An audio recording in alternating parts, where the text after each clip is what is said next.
Hello students, my name is C. Rashid Agrawal. I welcome you all to the class of Statistics. CA foundation जो कि अब नया course में shift हो गया है, पहले CPT हुआ करता था, अब उसका नाम रख दिया गया CA फाउंडेशन। यहाँ पे आपका जो पेपर 3 रहेगा, उस पेपर 3 में 3 पार्ट है। जो फर्स्ट ए पार्ट है वो है आपका मैथ्स का, जो बी पार्ट रहेगा वो रहेगा लॉजिकल रीजनिंग का, और जो थर्ड पार्ट रहेगा वो रहेगा आपका स्टैटिस्टिक्स का। अब ये जो मैथ्स है ये कैरी करेगा 40 मार्क्स, लॉजिकल रीजनिंग कैरी करेगा 20 मार्क्स और स्टैटिस्टिक्स कैरी करेगा 40 मार्क्स। तो अब जैसे कि आपको मालूम है जो सीए जो फाउंडेशन रहेगा उस पर जो पासिंग मार्क्स रहेगा वो भी 40 मार्क्स का रहेगा। तो यहाँ पे बहुत इंपॉर्टेंट हो जाता है स्टैट्स को बहुत अच्छे से प्रिपेयर करना, ताकि अपन इस पर स्कोर कर सके इस सब्जेक्ट पे और इसको क्लियर कर सके। अब यहाँ पे देखते हैं कि इस स्टैटिस्टिक्स कोर्स पे है क्या क्या आपके सब्जेक्ट कोर्स पे। यहाँ पे आपके पास 6 चैप्टर्स रहेंगे, 6 चैप्टर्स पे डिवाइडेड है आपका स्टैटिस्टिक्स का कोर्स। सबसे पहले जो फर्स्ट चैप्टर रहेगा वो रहेगा आपका थ्योरी का, कि स्टैटिस्टिक्स होता क्या है, इस पर डाटा कैसे कहाँ से एक्सट्रैक्ट किया जाता है, सारे जो चार्ट्स वगैरह बनते हैं उसके नाम क्या होते हैं। तो ये जो चीज़ें रहेंगी जो आप थ्योरी पार्ट में पढ़ेंगे तो वो सारी चीज़ ऑलरेडी आपके चैप्टर्स पे कवर हो जाएगी जब आप बाकी चैप्टर्स को कवर करेंगे। तो साथ में उसके ये थ्योरी पार्ट कवर हो जाएगा और इसको इन डेप्थ अपन एट द लास्ट अपन इसको कवर करके चलेंगे और उसके क्वेश्चन प्रैक्टिस करेंगे। ये तो है पहला चैप्टर थ्योरी का। फिर उसके बाद जो सेकंड चैप्टर है आपका measures of central tendency and dispersion. अब देखिए, अभी याद करिए, अभी आप जब आप 10th का एग्जाम दे रहे थे तो 10th का आपका स्कोर आया, तो अगर आपके किसी ने पूछा कितने परसेंटेज रहा, 10 में तो ग्रेडिंग सिस्टम हो गया, तो 11th का लिखा था 11 में कितना परसेंटेज रहा, तो 11 में आप बोलेंगे कि हमारा मेरा 95% था। तो अब जैसे ही आप अपने 95% आपने बताया, इसका मतलब क्या होगा कि सामने वाला क्या सोचेगा कि आपका अगर 95% है, मतलब अगर आपके पास 5 सब्जेक्ट्स है तो सब में 95 आया होगा ऑन एन एवरेज। वो क्या सोच के चलेगा कि सब में 95 आया है। तो ये क्या हो गया, एक सेंट्रल फिगर हो गया। भले सीरीज जो है वो 5 हिस्से में डिवाइड है, आपकी 5 सब्जेक्ट में सीरीज की सब्जेक्ट की सीरीज है, अलग अलग मार्क्स आए हुए, बट ऑन एन एवरेज जब आपने कंप्यूट किया एवरेज निकाला तो 95% आ था। तो 95% से एजम्पशन बैठ गया कि ये सेंट्रल टेंडेंसी वाला फिगर मिल गया आपको और इससे अपना मार्क्स पता चल गया। अब सेकेंडली, अब वो सामने वाले को अगर बताना है कि आपका मार्क्स जो रेंज है वो 91 से लेकर 99 तक बटा हुआ है, किसी सब्जेक्ट में 99 आया, किसी में 98, किसी में 96, 91, किसी में 92। तो ये जो 95 के जो आगे और 95 के जो पीछे जो नंबर्स आ रहे हैं, जैसे आपका ये 95 के आगे भी एक सीरीज चल रही है और 95 के पीछे भी एक सीरीज चल रही है, ये यहाँ से चालू हो गया 91 से लेकर 99 तक जा रहा है। तो यहाँ पे जो ये +4 और यहाँ पे +4 या ये -4 और ये +4 का जो फिगर है, तो ये जो है इसको अपन बोलते हैं स्टैंडर्ड डेविएशन। कितना डेविएट हो रहा है सेंट्रल लेवल से कितना डेविएट कर रहा है अपनी सीरीज, ये होगी डेविएशन। तो इसी कोड को बोला जाता है स्टैंडर्ड डेविएशन। तो ये क्या हो रहा है कि यहाँ पे आप अपन को क्या कौन सा चैप्टर, यार डिस्पर्शन चैप्टर काम कर रहे हैं। डिस्पर्शन वाली सीरीज में पता चल रहा है कि कितना डिस्पर्स, कितनी सीरीज फैली हुई है, कहाँ तक फैली हुई है। अब ये भले एग्जैक्ट नहीं है, आगे पीछे और भी हो सकता है, बट ये ऑन एन एवरेज लेके चलते हैं कि ऑन एन एवरेज 4 का डिफरेंस आया टोटल सीरीज पे। इस तरीके से ये जो चैप्टर रहेगा आपका सेकंड चैप्टर सेंट्रल टेंडेंसी का और डिस्पर्शन का। अब ये जो थ्योरी पार्ट और ये सेंट्रल टेंडेंसी और डिस्पर्शन ये मिला के आपका ऑलमोस्ट 50% का कवरेज रहेगा। आपका 20 मार्क्स का जो वेटेज रहेगा वो इन्हीं में से ही रहेगा, जिसमें से थ्योरी में से जो पार्ट आ सकता है वो हार्डली 2 to 3 मार्क्स का आएगा। और मेजर जो क्वेश्चन रहेगा आपका वो सारा ये एक जो चैप्टर है सेंट्रल टेंडेंसी और डिस्पर्शन इससे आने वाला है। मतलब ऑलमोस्ट मोर देन 15 मार्क्स का कवरेज रहेगा इस चैप्टर का। और इस चैप्टर में काफी चीजें आप पहले पढ़ चुके हैं, जैसे mean, median, mode, quartile, percentile, ये सारी चीजें हैं, और साथ में उसकी प्रॉपर्टीज है, और साथ में डिस्पर्शन वाले चैप्टर स्टैंडर्ड डेविएशन, रेंज, ये सारी चीजें, ये सब चीजें आपने पहले भी पढ़ चुकी है 11th और 12th। बट यहाँ पे उसको और इन डेप्थ तरीके से पढ़ना रहेगा, और साथ में इन डेप्थ के साथ साथ हमको और शॉर्ट स्पैन ऑफ टाइम पे कैसे सॉल्व कर सके, क्योंकि यहाँ पे आपका जो टाइम पीरियड रहेगा वो बहुत कम रहेगा। एक क्वेश्चन को सॉल्व करने के लिए आपके पास 1 मिनट है, जिसमें कि आपको पूरे क्वेश्चन को सॉल्व करना है। तो उस क्वेश्चन सॉल्व करने के पूरा जो चार्ट क्रिएट करना है, आप क्रिएट करना है, वो पूरा चार्ट क्रिएट करना है और उस चार्ट को क्रिएट करके फिर अपना आंसर भी कैलकुलेट करना है। तो उसमें कितना टाइम टेकिंग होता है ये जॉब। अब यहाँ पे ये तो हो गया आपका पहले 2 चैप्टर। उसके बाद आता है प्रोबेबिलिटी और थ्योरेटिकल डिस्ट्रीब्यूशंस। तो इसमें प्रोबेबिलिटी वाला पार्ट है, जिसने मैथ सब्जेक्ट लिया होगा उसमें उन्होंने थोड़ा बहुत प्रोबेबिलिटी वाला पार्ट पढ़ा होगा, बाकी आपको पूरा नया रहेगा। यहाँ पे थ्योरेटिकल डिस्ट्रीब्यूशन जो कि binomial, Poisson distribution, normal distribution, ये सारी चीजें पढ़नी रहेगी। उसके बाद आता है कोरिलेशन, रिग्रेशन और इंडेक्स नंबर। इस तरीके से आपका कोर्स डिवाइडेड है। अब अपन इसमें क्या करेंगे कि अब इस कोर्स पे जो आप याद रखिए कि जो सबसे इंपॉर्टेंट चीज रहेगा वो है कि फास्ट कैलकुलेशन, क्योंकि कई सारी चीजें आपको आती रहेगी बट अगर कैलकुलेशन अगर आपने फास्ट नहीं किया तो आपका वो क्वेश्चन स्किप हो जाएगा। इसलिए कैलकुलेशन फास्ट होना बहुत जरूरी है। इस चीज की मदद करने के लिए एक आईसीआई ने एक अपन को एक बेनिफिट दे रखा है कि अपन एक इक्विपमेंट यूज कर सकते हैं, जो कि है कैलकुलेटर। कैलकुलेटर आपको अलाउड है यूज करना एग्जाम में। अब कैलकुलेटर को यूज करना अलाउड है, तो कैलकुलेटर में भी आप साइंटिफिक कैलकुलेटर परचेज नहीं कर सकते, आपको ये कैलकुलेटर परचेज करना होगा, ये कैलकुलेटर का ही यूज कर सकते हैं आप। अब इस कैलकुलेटर का यूज करने के लिए यहाँ पे देखिए आपके पास जो डिस्प्ले पे जो बटन्स रहेंगे वो सारे बटन से आपको फैमिलियर होना पड़ेगा, और ताकि आप इसको बहुत स्पीडली काम कर सकें। अब मैं इसमें आपको एक इंटरेस्टिंग बात बताऊं, इसमें क्या आपको पता है कि इसमें एक मेमोरीज भी होती है। ये ऐसा कैलकुलेटर है जिसमें कि आपके पास जितनी मेमोरी सेव करने के ऑप्शंस है वो भी आपको पता नहीं है, तो वो आपको धीरे धीरे इंट्रोड्यूस होगा जैसे जैसे अपन आगे बढ़ते जाएंगे। इसमें तो एक ना ही एक प्रकार की मेमोरी, और भी 2-3 वैरायटी की मेमोरी है जिसके तरीके से आप इसको सेव कर सकते हैं अपने डाटा को। इसी कैलकुलेटर में, नॉर्मल कैलकुलेटर पे आप अपने डाटा को सेव कर सकते हैं, उसके बाद उसको रिट्राइव करके अपनी कैलकुलेशंस पार्ट में यूज कर सकते हैं। तो ये चीज अपन यहाँ पर देखेंगे कैलकुलेटर का। अब नेक्स्ट अपन इसमें सबसे पहले स्टार्ट करते हैं सेंट्रल टेंडेंसी वाले चैप्टर से। सेंट्रल टेंडेंसी में अपन देखेंगे मीन। अब इस चैप्टर में देखिए जो पहला सेंट्रल टेंडेंसी वाला जो चैप्टर है उस पे आपकी क्या क्या क्वेश्चन कवर है। तो यहाँ पे सबसे पहले तो सेंट्रल टेंडेंसी की मीनिंग में जो आपको बताया कि ऑन एन एवरेज जो चीज बोली जाती है वो सेंट्रल टेंडेंसी कहलाती है। और ये जो चैप्टर डिवाइड किया गया है फिर arithmetic mean, median, mode, geometric mean और हार्मोनिक मीन। ये 2 चीज आपके लिए थोड़ी सी नहीं हो सकती है। मीन, मीडियन, मोड तो आप फिर भी आपने थोड़ा बहुत पढ़ा होगा। अब इसको इन डेप्थ स्टार्टिंग से देखिए। अब आज अभी अपन जो कवर करने वाले हैं वो है मीन। अब मीन कवर अप करने के लिए यहाँ पे मीन रहेगा, उसकी प्रॉपर्टीज भी रहेगी और वेटेड अरिथमेटिक मीन रहेगा, और मीडियन में सबके प्रॉपर्टीज है और विद उसका कैलकुलेशन रहेगा। आज का जो बेसिकली मोस्ट इंपॉर्टेंट जो पार्ट रहेगा, मैं ना ही आपको मीन कैलकुलेट करना सिखाऊंगा, उसके साथ साथ उसको फास्ट कैसे कैलकुलेट कर सकते हैं विद कैलकुलेटर, और कैलकुलेटर में कैसे सारे बटन्स का यूज होता है, कैसे मेमोरीज को यूज किया जाता है, वो मेन पार्ट वो रहेगा आपके सीखने के लिए। क्योंकि मीन जो कि बहुत ईजी कंसेप्ट है, बट इस इजी कंसेप्ट से अपन सबसे मेन जो चीज सीखने वाले हैं वो है कैलकुलेटर को यूज करना, जो कि आपने पूरे लेक्चर्स पे आज काम आने वाला है। आगे के जितने भी लेक्चर्स आएंगे सब में कैलकुलेटर बहुत ज्यादा यूज होने वाला है। अब अपन देखते हैं अरिथमेटिक मीन। सबसे पहले तो नॉर्मल अरिथमेटिक मीन में पहले तो दो प्रकार की सीरीज होती है। एक सीरीज होती है जो कि कहलाती है अनग्रुप्ड डाटा। अनग्रुप्ड डाटा मतलब जैसे कि नॉर्मल एक सीरीज चल रही है सिंगल सीरीज नंबर्स की 17, 16, 21, 18। जब इस सीरीज के साथ अपने पास एक सेकेंडरी सीरीज और आ जाती है फ्रीक्वेंसी की सीरीज, तब अपने पास क्या हो जाता है, वो ग्रुप्ड डाटा हो जाता है। तो सबसे पहले मीन निकालने का सबसे पहले तरीका क्या है कि अनग्रुप्ड डाटा में कैसे निकाला जाता है। तो अनग्रुप्ड डाटा में जो फॉर्मूला होता है वो रहता है summation of x divide by n। तो summation of x divide bye xi divide by n। अब यहाँ पे ये जो नंबर है 17, 16, तो ये क्या है, x1, x2, x3, x4, ये सारे का जो x1, x2, ये x8 तक गए, तो 8 नंबर है जो कि हो गया n 8, और सारे नंबर्स का जो हमको टोटल निकालना है। तो नॉर्मली अपन कैलकुलेटर में कैलकुलेट कर सकते हैं, 17 + 16 + 21 नॉर्मल सारे ऐड करके डिवाइड बाय 8 करके 15.5 आ गया। ये अपन नॉर्मली यूज करते आए हैं। ये बहुत ही बेसिक सा जो मीन का नॉर्मल सा फॉर्मूला है जो कि अपन डेली बेसिस पे यूज करते हैं, परसेंटेज निकालते वक्त अपने नॉर्मल एवरेज का कैलकुलेट किया जाता है। सेकंड, अब इसके बाद आता है आपका ग्रुप डाटा। जहां पे ये ग्रुप डाटा रहा, अब ये ग्रुप डाटा में क्या होता है कि ग्रुप डाटा में एक सीरीज तो ऑलरेडी थी आपकी, साथ में अब सेकेंडरी सीरीज आ गई है एफ की। जैसे कि एज ग्रुप 21 एज वाले, 22 एज वाले, इस क्लास में कितने हैं 27 एज वाले, ऐसे तरीके से कैलकुलेट किया गया। तो ये पता गया कि नॉर्मली कि नंबर ऑफ पीपल 11 लोग ऐसे पाए गए जो कि 21 साल के थे, 7 peoples were of 22 age, 19 people were 27 of age. तो ये चीज अपन को पता चला, ये दो चीज इसमें साथ में चलती आ रही है, इसलिए क्या है ये ग्रुप डाटा। अब ग्रुप डाटा होने के कारण अब इसका जो फॉर्मूला हो जाता है summation of fi into xi divide by n। मतलब इन दोनों को मल्टीप्लाई करना है, जिसका अपन थर्ड कॉलम बना लिए x into f का, इसका जो समेशन आया उसको डिवाइड करना है n से। यहाँ पे n क्या है, समेशन ऑफ f का समेशन से इसको डिवाइड करना है। तो इस तरीके से ये इसका टोटल डिवाइडेड बाय इसका टोटल f का टोटल 37, तो ये 24.27 जो कि आंसर आया आपका। अब ये जो कैलकुलेशन पार्ट हो रहा है, अपन ऐसे तो यूजुअली अपन इसको नॉर्मली कर सकते हैं मल्टीप्लाई एक और पेपर को और कॉपी में मतलब कॉपी और पेन यूज करके अपन नॉर्मली इसको कैलकुलेट कर सकते हैं। बट अपन को क्या करना है कि अपन इसमें ये सीखेंगे कि जो भी कोई कैलकुलेशन पार्ट रहेगा वो सारा अपन क्या करेंगे कि इस कैलकुलेटर पे करेंगे। We will use this calculator only and we will not write anything in copy. खाली जो इंपॉर्टेंट चीज रहेगी, जो चीज अपन भूल जाएंगे, उस चीज को लिखेंगे अपन कॉपी में, बाकी चीज अपन इस पे चलतेगा, जो सारा कैलकुलेशन रहेगा कैलकुलेटर करेगा, वही याद कर रखेगा। अब देखिए, अब मेरे साथ साथ देखिए इसको कैसे कैलकुलेट करना है, इसको अब मेरे साथ साथ कैलकुलेट करिएगा, क्योंकि यहाँ पे आप मेमोरीज वाले फंक्शन सीखने वाले हैं क्या होता है। अभी यहाँ पे आपको काम है जो f वाली सीरीज है, f वाली सीरीज का टोटल चाहिए सबसे पहले तो f वाली सीरीज का टोटल निकालने के लिए अपन नॉर्मली कैलकुलेटर में ऑन प्रेस कर दिए। अब यहाँ पे देखिए एक ऑन का बटन होता है और एक सी का बटन होता है। तो ऑन का बटन प्रेस करने से क्या होता है, इसके पहले की जो भी मेमोरीज होगी कैलकुलेटर पे वो सारी इरेज हो जाएगी और जीरो आएगा। और सी जो कैंसिलेशन होता है उसका क्या होता है कि स्क्रीन वाला जो डिजिट है वही इरेज होगा, मेमोरी डिलीट नहीं होगी, मेमोरी वही की वही रहेगी जो कैलकुलेटर में सेव है।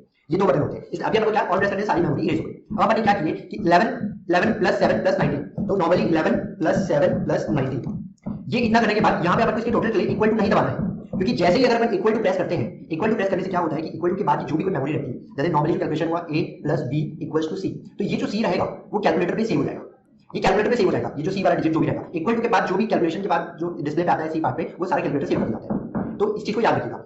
अब इसलिए हम यहाँ पे क्या कर रहे हैं कि इसको सेव नहीं करवा रहे हैं और इसकी जगह हम यूज कर रहे हैं इसकी दूसरी कोई मेमोरी। अब देखिए यहाँ पे एक मेमोरी नहीं है, मैंने जैसे बताया यहाँ पे और भी मेमोरीज है।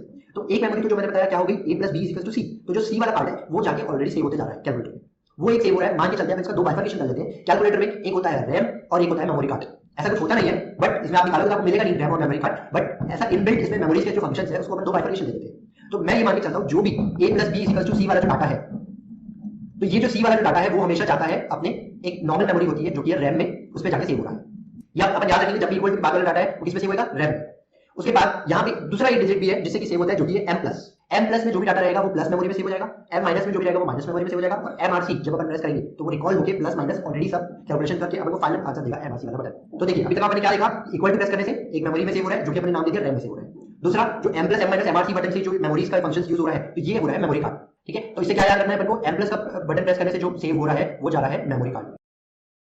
इस तरीके से ये दो बाइफर्केशन मेमोरीज के अपन अभी याद रखेंगे। तो अपन ने अभी क्या किया कि 11 + 7 + 19 ये जो किया, इसका जो समेशन आया, तो जो समेशन अभी आएगा, अभी यहाँ पे अपन इक्वल प्रेस नहीं करेंगे, पर इसका जो समेशन आएगा उसको अपन क्या करें, मेमोरी कार्ड में सेव करें। तो मेमोरी कार्ड में सेव करने के लिए क्या है अपने पास, कौन सा बटन यूज करना है, m+, तो मैंने इसमें m+ प्रेस कर दिया। तो m+ एंड इक्वल टू दोनों साथ में, इसका मतलब क्या होगा कि जो भी आंसर आएगा वो ऑटोमेटिकली इक्वल होके फिर मेमोरी में जाके सेव हो रहा है। तो यहाँ पे जो इक्वल आगे जो 37 आया, ये 37 आपके मेमोरी में जाके सेव हो गया है मेमोरी कार्ड में। अब इसको बाद में अपन यूज कर सकते हैं, ठीक है, इसको पहले रहने देते हैं अभी मेमोरी कार्ड। अब अपन आगे का कैलकुलेशन चालू करते हैं। देखिए अब यहाँ पे ऑन मत प्रेस कर दीजिएगा, क्योंकि जैसे आप ऑन प्रेस करोगे मेमोरी कार्ड में जो अपन सेव करवाए 37 वो भी इरेज हो जाएगा, तो ये अभी अपन इरेज नहीं करवाएंगे। सेकंड स्टेप में अभी क्या आ रहा है कि अब इस कैलकुलेशन में अपन को क्या चाहिए, x into f और उसका समेशन चाहिए। तो x into f, तो यहाँ पे क्या है 21 into 11, 22 into 7, 27 into 19, और ये तीनों जो आंसर आ रहे हैं इसका समेशन। तो क्या ये अपन डायरेक्टली एक स्टेप पे कर सकते हैं क्या, तो देखिए इसको कैसे करना है in one step without writing copy.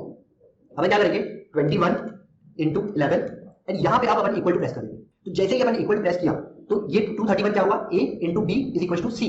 तो ये सी वाला फिगर है 231, तो ये मेमोरी में ऑलरेडी जाके सेव हो गया। कौन सी मेमोरी में सेव हुआ, रैम में। याद है मैंने पहले बताया जो आपको, ये कौन सी मेमोरी में सेव हो रहा है, रैम में। तो इक्वल टू के बाद 231 अपना सेव हो गया रैम में।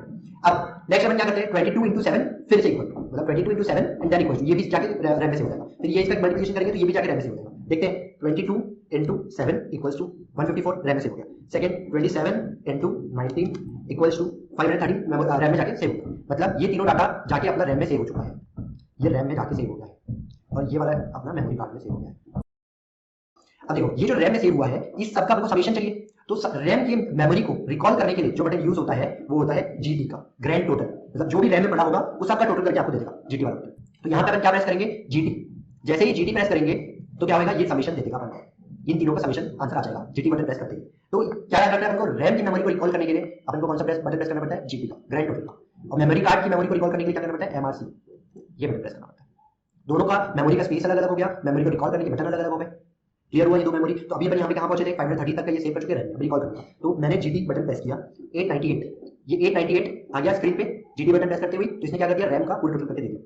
अब इस रैम के टोटल को अपन को यूटिलाइज करना है अपने क्वेश्चन में, ये इस फॉर्मूले में, जो मीन का फॉर्मूला होता है summation of fi xi divided by n। fi xi हो गया समेशन, n का जो ये n जो निकल गया 37 समेशन ऑफ f, ये n is equals to summation of f। तो ये summation of f is n। तो ये अपन ये कहां सेव कर रहे थे, मेमोरी कार्ड में। इसको रिकॉल कर लेते हैं। तो 898 में डिवाइड करना है, 898 में डिवाइड करना है 37 को। तो डिवाइडेड बाय, डिवाइड के बाद अब 37 बिना लिखे अपन क्या कर रहे हैं, रिकॉल कर रहे हैं मेमोरी कार्ड से। तो एमआरसी प्रेस करें तो जो आपके मेमोरी कार्ड में जो सेव था वो यहाँ पे डिस्प्ले में आ गया 37। उसके बाद अपन इक्वल टू प्रेस कर दिया, तो यहाँ पे आपका आंसर आ गया 24.27। इस तरीके से आपको कंप्यूट करना पड़ेगा कैलकुलेटर पे। अभी देखिए इस कैलकुलेटर को यूज करें अपने, तो कहीं पे भी अपन इसमें कुछ लिखने का काम नहीं कर रहे हैं। सारा जितना सारे स्टेप्स थे, जितने भी कॉलम्स थे, उसके टोटल्स, उसके फिगर्स, सारा कुछ अपन कैलकुलेटर पे फीड करेंगे और फाइनल आंसर कैलकुलेटर पे आ रहा है, जिसके लिए मैंने ये कैलकुलेटर ट्रिक यूज किया। आप इसको नोट डाउन कर सकते हैं इस एग्जांपल को, और ये जो दो मेमोरीज का बाइफर्केशन है उसको कैसे रिकॉल किया जाता है उस चीज को भी देखिए। अब ये क्वेश्चन आप नॉर्मली भी कर सकते थे, तो बहुत इजी रहता, बट आप कोशिश करिएगा कि कैलकुलेटर पे ही करें। धीरे धीरे आपका हाथ बैठता जाएगा, आपका माइंड इमेजिनेशन पावर बढ़ते जाएगी, जैसे कैलकुलेटर का यूज आपका और अच्छा होते जाएगा। नेक्स्ट इस पे देखते हैं, डिस्क्रीट सीरीज के बाद आता है कंटीन्यूअस सीरीज। कंटीन्यूअस सीरीज में क्या हो रहा है, यहाँ पे जो एज लिमिट है मैं बोलूंगा कि 20 से 30 साल वाले 25 लोग, 11 लोग हैं, 30 से 40 साल वाले 7 लोग हैं, 40 से 50 साल वाले 19 लोग हैं। ये एक्स सीरीज है, ये एफ सीरीज है, ये दो सीरीज का क्वेश्चन है अपने पास। अब इस एक्स सीरीज को अपन क्या करेंगे कि अपन जो मेथड यूज कर रहे हैं वो है mid value method. Mid value method में क्या होता है कि जो भी सीरीज रहती है, तो 20 से 30 साल वाले, तो ऑन एवरेज कितने हैं, 25 साल वाले, 30 से 40 साल वाले, उसमें ऑन एवरेज कितने हैं, 35 साल वाले, 35 ईयर्स। उस तरीके से अपन मिड वैल्यूज ले लेंगे सारे एक्स एज की। तो एज में मिड वैल्यूज ले लिया अपने 25, 35, 45, और उसका अब ये किसमें कन्वर्ट हो गया। अब देखिए ये एक्स सीरीज में अब ये नॉर्मल टर्म्स आ गया और ये एफ आ गया, तो अब ये कन्वर्ट हो गया फाइनली अपना फॉर्मूला जो यूज हो गया वो किसका हो गया, डिस्क्रीट सीरीज का। इसको अपन ने मतलब कंटीन्यूअस सीरीज को कन्वर्ट कर दिया डिस्क्रीट सीरीज में। और ये कैसे कन्वर्ट किया, अपन यूज किया मिड वैल्यूज का, एज के ग्रुप को अपन ने मिड वैल्यूज में कन्वर्ट कर दिए, इससे अपन ने डिस्क्रीट सीरीज में कन्वर्ट किया, और फिर वही सेम फॉर्मूला स्ट्रिक जो अपन डिस्क्रीट में फॉलो करते आए हैं वो वाला यूज करके इसका कैलकुलेशन करना है। ठीक है, ये वाला आप खुद ट्राई करके देखिए, इसके पहले मैंने आपको सिखाया कैसे करना है। आप उसके हेल्प के लिए कैलकुलेटर की ट्रिक भी देख सकते हैं। देखो स्टेप 1 में क्या करेंगे अपन, समेशन ऑफ f जो 37 है इसको अपन किसमें सेव करेंगे, मेमोरी कार्ड में। स्टेप 1 वाला मतलब क्या होता है, जब अपन मेमोरी कार्ड में इसको भेज दिए, ठीक है। और सेकेंडली मेमोरी कार्ड में भेजने के बाद सेकंड स्टेप जो आया, सेकंड स्टेप में अपन हर एक को इक्वल टू प्रेस करते जा रहे हैं, तो ये जो मेमोरी में जाके सेव हो रहा है ये किसमें हो रहा है, रैम में जाके सेव हो रहा है। और थर्ड स्टेप में हम क्या कर रहे हैं कि रैम का जो कैलकुलेशन है वो जीटी से कैलकुलेट करके लिया है अपन ने स्क्रीन पे, और फिर उससे डिवाइड करने के लिए मेमोरी कार्ड के डाटा को यूज कर लिया। सेम है पूरा जो अपन डिस्क्रीट सीरीज में फॉलो करते हैं, वही कंटीन्यूअस सीरीज में भी करना है। अब कंटीन्यूअस सीरीज में यहाँ पे देखा जा रहा है कि अपन ये जो मेथड यूज करें वो मिड वैल्यूज का मेथड यूज करें। अब अगर डाटा बहुत बड़ा है, बहुत बड़ा अगर डाटा यूज हो रहा है, तो उस पर ये कैलकुलेशन अगर थोड़ा कन्वर्जन हो रहा है, तो उसके लिए एक न्यू मेथड जो सजेस्ट किया गया है वो है अज्यूम्ड मीन। तो नेक्स्ट एक कंटीन्यूअस सीरीज को सॉल्व करने के लिए एक और जो तरीका जो यूज किया जा सकता है वो है अज्यूम्ड मीन का। ये सेकंड मेथड है। तो पहला मेथड क्या हो गया, पहला मेथड मिड वैल्यू मेथड हो गया, और सेकंड मेथड हो गया आपका अज्यूम्ड मीन मेथड। अब देखते हैं अज्यूम्ड मीन मेथड में कैसे क्या सॉल्व होता है। अब याद रखिएगा कि क्या चल रहा है अभी तक अपन कहां पढ़ रहे हैं, कहां पे है, ये आपका मैपिंग क्लियर होनी चाहिए। मैं आपको याद दिला देता हूं कि अपन अपना मैपिंग अभी कहां चल रहा है। अपन ने जो सब्जेक्ट चालू किया है वो स्टैटिस्टिक्स। स्टैट्स में सबसे पहले अपन ने जो चालू किया है वो है सेंट्रल टेंडेंसी वाला चैप्टर। सेंट्रल टेंडेंसी में आपके बाइफर्केशन जो था मीन, मीडियन, मोड, इस तरीके से डिवाइडेड था, मीन, मीडियन, मोड, और साथ में और अरिथमेटिक मीन, ज्योमेट्रिक मीन, और एक फाइनल वाला हार्मोनिक मीन। इस मीन में अपन क्या पढ़ रहे हैं, अरिथमेटिक मीन। इस अरिथमेटिक मीन के अंदर अपन ने दो प्रकार के डाटा देखे। पहला डाटा क्या था, अनग्रुप्ड डाटा, और दूसरा था ग्रुप्ड डाटा। अब देखिए जो ये ग्रुप अनग्रुप्ड डाटा था, अनग्रुप्ड डाटा मतलब क्या हो गया, इंडिविजुअल सीरीज। अब इंडिविजुअल सीरीज हुई, इंडिविजुअल सीरीज में कैलकुलेट करने का फॉर्मूला क्या था अपने पास, summation of x divided by n। ये नॉर्मल था अनग्रुप्ड में। अब ग्रुप में अपने पास दो प्रकार की सीरीज थी, एक थी डिस्क्रीट और दूसरी थी कंटीन्यूअस। डिस्क्रीट की निकालने के लिए क्या फॉर्मूला था, summation of f into x divided by n। अब कंटिन्यूअस में अपने पास दो मेथड है, एक है मिड वैल्यू और दूसरा है अज्यूम्ड मीन। ठीक है, मिड वैल्यू मेथड में सेम उसको अपन कन्वर्ट कर देते हैं डिस्क्रीट सीरीज में, तो फॉर्मूला वही यूज होता है summation of fx divide by n। ये समझ में आया कहां पे अपन चल रहे हैं। अब अपन कौन से पार्ट में आए हैं, अपन आए हैं अज्यूम्ड मीन वाले पार्ट में। अज्यूम्ड मीन वाले पार्ट में आए, अब देखते हैं अज्यूम्ड मीन में क्या होता है। देखो अज्यूम्ड मीन में जो फॉर्मूला यूज हो रहा है वो है x। सबसे पहले तो जो मीन है, मीन को कैसे डिनोट करते हैं, x बार से। x बार से डिनोट किया जाता है मीन को। मीन को डिनोट करने के और भी तरीके होते हैं, जो आपके जो यूजुअली टर्म्स जो यूज होता है वो x बार से यूज होता है मीन को डिनोट करना। अब इसका फॉर्मूला क्या है कि सबसे पहले एक अज्यूम्ड मीन ले लिया जाएगा, उस पे ऐड किया जाएगा समेशन ऑफ fi di। ये di फिर एक नया वर्ड है जो कि है डेविएशन, ठीक है, डिवाइड बाय n, और यहां पे है आपका क्लास इंटरवल।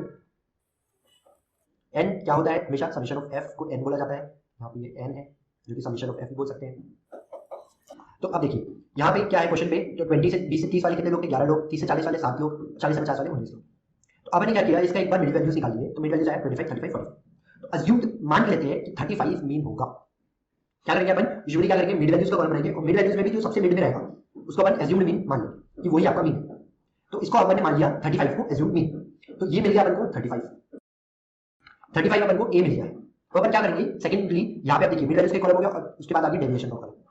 तो अब ये डेविएशन का कॉलम देखते हैं, तो डेविएशन के कॉलम में क्या है, x माइनस ए, मतलब x मतलब ये हो गया mid value minus assumed mean divided by c। c क्या है, कितना इंटरवल है आपका।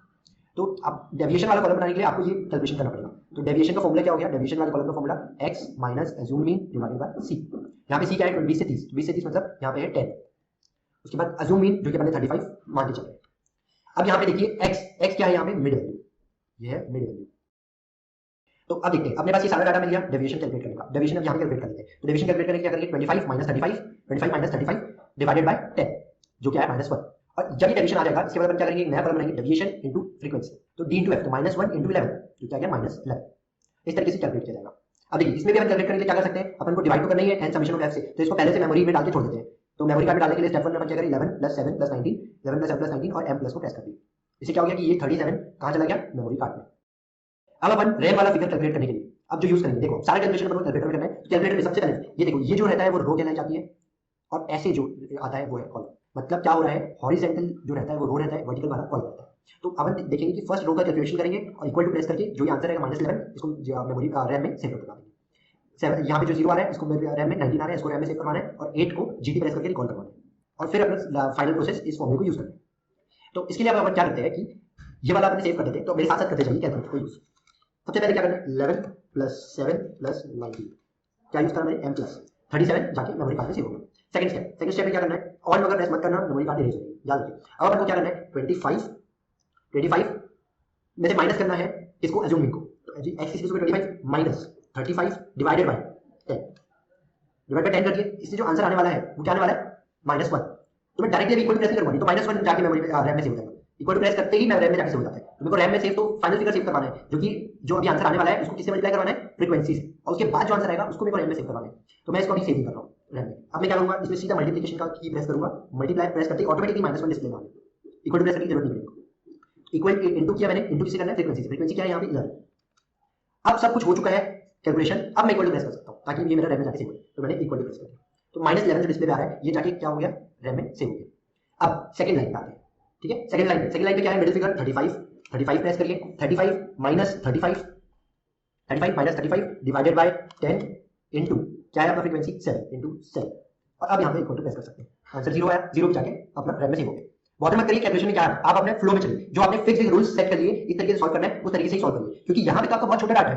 मैंने अभी एकदम सिंपल एग्जांपल लिया हो ताकि आपको ये मेमोरी ट्रिक समझ में आ सके। उसके बाद जो एग्जाम में आ सकता है बहुत बड़ा डाटा हो, थोड़ा सा नंबर्स जो सीरीज हो वो अजीब सी हो, 25.5 25.7 इस तरीके की सीरीज हो, तब क्या होगा कि अपन माइंड में कैलकुलेशन बहुत मुश्किल हो जाएगा। तो कैलकुलेटर पे ही रहने दें, उसको अपने एक फिक्स्ड रूल्स के तरीके से सॉल्व करना है। यहाँ तक मैंने क्या कर दिया है, ये 11 -11 रैम में सेव हो चुका है, 0 रैम में सेव हो चुका है, ठीक है। ये दो पार्ट अपन कर चुके हैं। तो अपन क्या है, थर्ड लाइन सॉल्व करना है।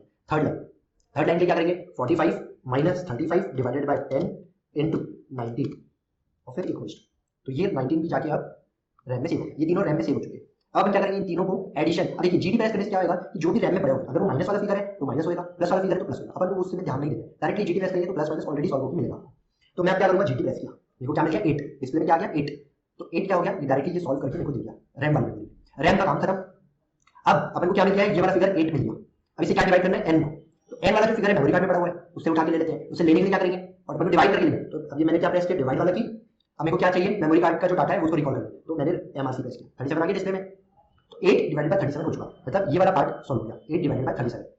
अब इसे क्या मल्टीप्लाई करना है, सी को, तो सी कितना है यहाँ पे 10, तो इनटू 10 इंटू 10 हो गया। अब जो आंसर आएगा उसमें क्या ऐड करना है, एज्यूम मीन को, एज्यूम मीन क्या है यहाँ पे अपना 35, तो plus 35 finally equal to plus करके आंसर क्या आया हमारा यहाँ पे 37.16। 37.16 ये डायरेक्टली अपने जो कैलकुलेट करे हैं ये पूरा का पूरा कैलकुलेटर पे करे, आपने खुद देखा। ये वाला सबसे पहला जो स्टेप था इसको अपन ने मेमोरी कार्ड में सेव कर दिए, और सेकंड स्टेप वाले पूरे डाटा को अपन रैम में लेके चले, और फिर थर्ड स्टेप में रैम और मेमोरी कॉल के डाटा को रिकॉल करवा के फाइनली जो फॉर्मूला है उसको यूज करके कैलकुलेट करें। ये समझ आया आपको कैलकुलेटर को कैसे यूज करना है और उसके यूज करके कैसे सारे सॉल्यूशंस को फाइंड आउट करना है।